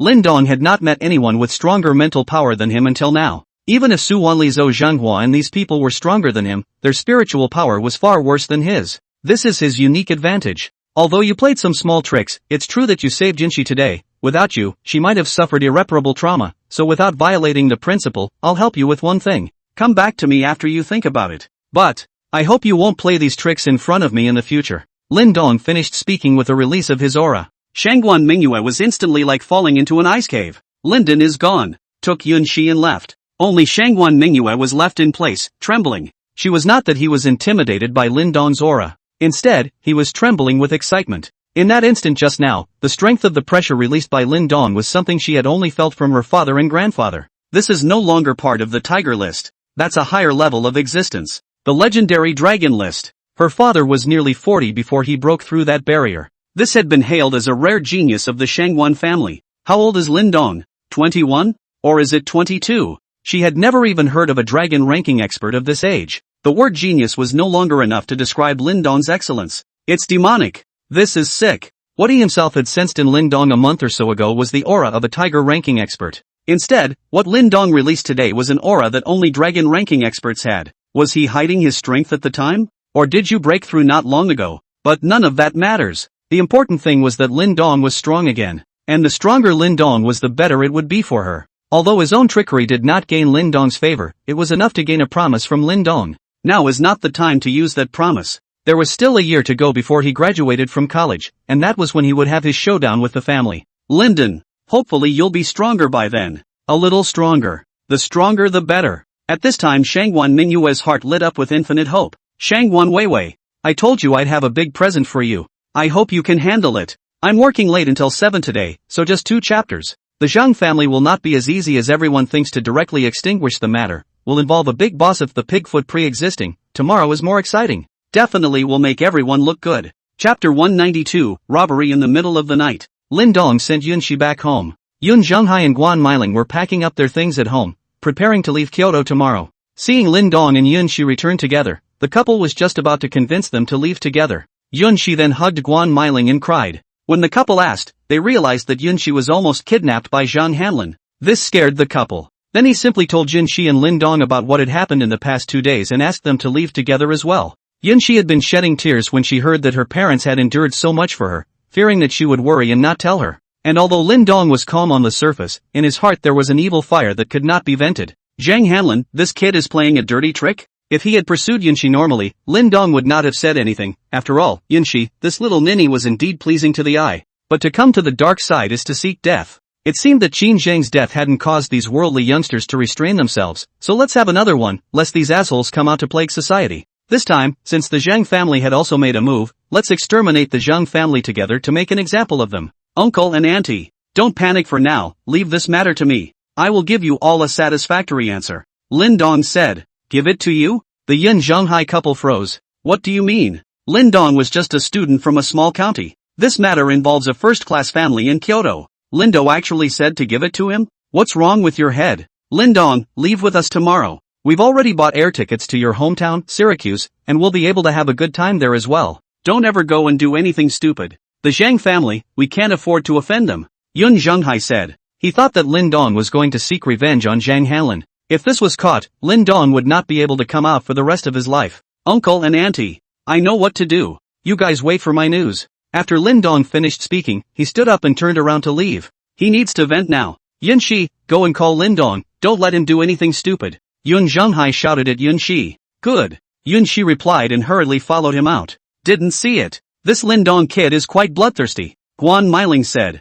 What's bloody about it? It's stupid. His own girlfriend was almost bullied. If he doesn't react at all, I really look down on him. Have you thought about it? If he goes in here, can he get out? Don't worry, he can't even enter the Zhang family store, and when he goes out, he should come back once time has passed and he's calmed down. Lin Dong had just gotten into his car and was about to drive away when Yin Shi chased after him. Lin Dong, can you not go? Please. I'm really fine. Yin Shi stopped in front of Lin Dong's car and cried. Lin Dong got out of the car and wiped Yin Shi's tears and said, Yin Shi, trust me. I won't do anything I'm not sure of. Go back and wait for my news with your parents, okay? But, I'm so scared. I'm afraid you'll never come back. It won't. I'll be back in a little while. Really, when have I ever lied to you? Then you must come back. Definitely. In the end, Jin Shi still chose to believe Lin Dong. With tears in his eyes, he watched Lin Dong leave before returning home. Lin Dong first called Team D of the Special Operations Group, which was responsible for intelligence, to inquire about the whereabouts of Zhang Hanlin of the Zhang family. Another call was then made to the Falcon Spider Squad in charge of intelligence. Soon, the two organizations determined Zhang Hanlin's location based on the route his car was traveling, and then sent the address to Lin Dong. Zhang Hanlin, the second youngest member of the Zhang family, was inside a villa in the Eastern District. The Zhang family's youngest son, Zhang Hansen, seemed to be in there as well. Lin Dong received the news and the corner of his mouth curled. That was just right for a potpourri. While Lin Dong was rushing to the landing point of the Zhang brothers, the intelligence organizations of the Special Operations Group and Falcon reported the news that Lin Dong had just questioned the second youngest member of the Zhang family to their group leaders and captains respectively. After receiving it, Group D leader and Spider Squad leader conveyed the message to Group A leader Su Wanli and Vulture Squad leader Zhou Zhenghua. Zhou Zhenghua received the news with some uncertainty. It can't be that this second young master of the Zhang family has messed with Lin Dong, right? How long has Qin Zhang, the youngest member of the Qin family, been dead? Why is someone messing with Linden again? Wait, the Changs? It won't be that Zhang family? Zhou Zhenghua hurriedly contacted the Spider Squad again, and after determining that it was Zhang Yaochang the Zhang family, he immediately called Lin Dong. While Lin Dong was driving, his cell phone rang. He picked it up and saw that it was Vulture Captain Zhou Zhenghua, but he directly chose not to answer it. If Zhou Zhenghua called to let him stop, it is not really easy to get. Zhang Hanlin he is sure to kill, so simply directly choose to preempt. Zhou Zhenghua called Lin Dong twice and did not answer the phone, obviously on purpose. This brat! What a pain in the ass! After Zhou Zhenghua cursed, he also hurried towards where Zhang Hanlin was. On the way he received a call to go from Su Wanli, the leader of Group A. Apparently the two thought of going together. Zhou Zhenghua was the one to stop Lin Dong since he was close by. Lin Dong must not be allowed to kill the Zhang family heir, or else this would be troublesome. After Zhang Hanlin tries to take Yunxi by force and is stopped by Shangwan Mingyue, he turns around and finally decides to go to his big brother's place to get his help with ideas. Zhang Hansen had recently chosen to lay low for a few days because of the death of the Qin family's Qin Zhang, and the perpetrator had been in Kyoto, so he had closed down here to practice martial arts, wanting to step into the tiger ranking as soon as possible. Brother, the family is leaving Kyoto tomorrow, what should we do? Zhang Hanlin asked. Is your brain filled with? You've been run off by someone else like this? The face of the Zhang family has been disgraced by you. Zhang Hansen scolded. What can I do then? I was about to succeed just now, but I was saved by a smelly. She's about as strong as me, both at the peak of the second line. I could only fight her to a draw. So you won't bring more people? Who knew it would come out halfway? Yunxi is nothing but an ordinary person. If it wasn't for that smelly, I would have gotten off on Yunxi's body by now. Asterisk asterisk asterisk asterisk off. Thinking about women all day and night. Brother, I must get Yunxi, help me. The background of her family's identity, are you sure you've investigated it clearly? Definitely investigated. If they really had any strong background, how could they book a flight tomorrow and run away? Zhang Hansen thought about it right, so he said, then tonight in the middle of the night directly lead people to her house to rob people. This point of things still need me to teach you? Yeah, why didn't I think of that? They leave tomorrow and are definitely home tonight. Thank you brother, Zhang Hanlin said happily. At this time, a gloomy voice resounded throughout the villa hall. Who did you say you guys wanted to rob tonight? Chapter 193, Zhang Yuntian. Lin Dong had just arrived outside the villa, and because of his strong spiritual power and sharp sixth senses, he heard the conversation between the two Zhang Hansen brothers. How dare you want to directly rob someone in the middle of the night? Is there any law left? If I don't do it myself today, I'm sure I'll regret it for the rest of my life tomorrow. These people are just not good enough to die. Who? The two Zhang Hansen brothers looked around left and right. It was found that a young man had unexpectedly appeared in the villa's hall at some point. Zhang Hanlin took a closer look. Isn't this Lin Dong? Lin Dong, what are you doing here? Zhang Hanlin asked. You recognize? Zhang Hansen asked to Zhang Hanlin. Recognize? He's a student from Jiangnan University who came to our school to do an exchange program, and Yunxi is with him. Oh, Lin Dong, right? Do you know that breaking and entering is a major offense? Are you prepared to go to jail for the rest of your life? No, maybe there will be some accidents in between, Zhang Hansen said as he looked at Lin Dong. A college student from Jiangnan province is just a college student. In his opinion, he can be crushed to death with his hands. If this is considered a major crime on my part, then what is your crime in conspiring to hijack Yunxi at your door tonight? That's out of your hands, because you won't get that chance. There. In my opinion, it's a capital offense. Ha ha ha. A capital offense? Who do you think you are? It's not important who I am. What's important is that Qin Zhang's death doesn't seem to have caught the attention of your group of worldly youngsters. Everyone wants to come and touch my bottom line. Qin Zhang wanted me dead, and as a result, he died, and you guys want to touch someone close to me. It's even more serious and damned than he was. What? The two brothers, Zhang Hansen, only felt their brains go dizzy. With every word that Lin Dong uttered, their faces turned ugly. By the time Lin Dong had finished speaking in full, they had gone from smiling to fear. You killed Qin Zhang? Qin Zhang was. You killed him? Zhang Hansen asked in a trembling voice. What's he running here on a retreat for? Wasn't it just to avoid the bogeyman Lin Dong?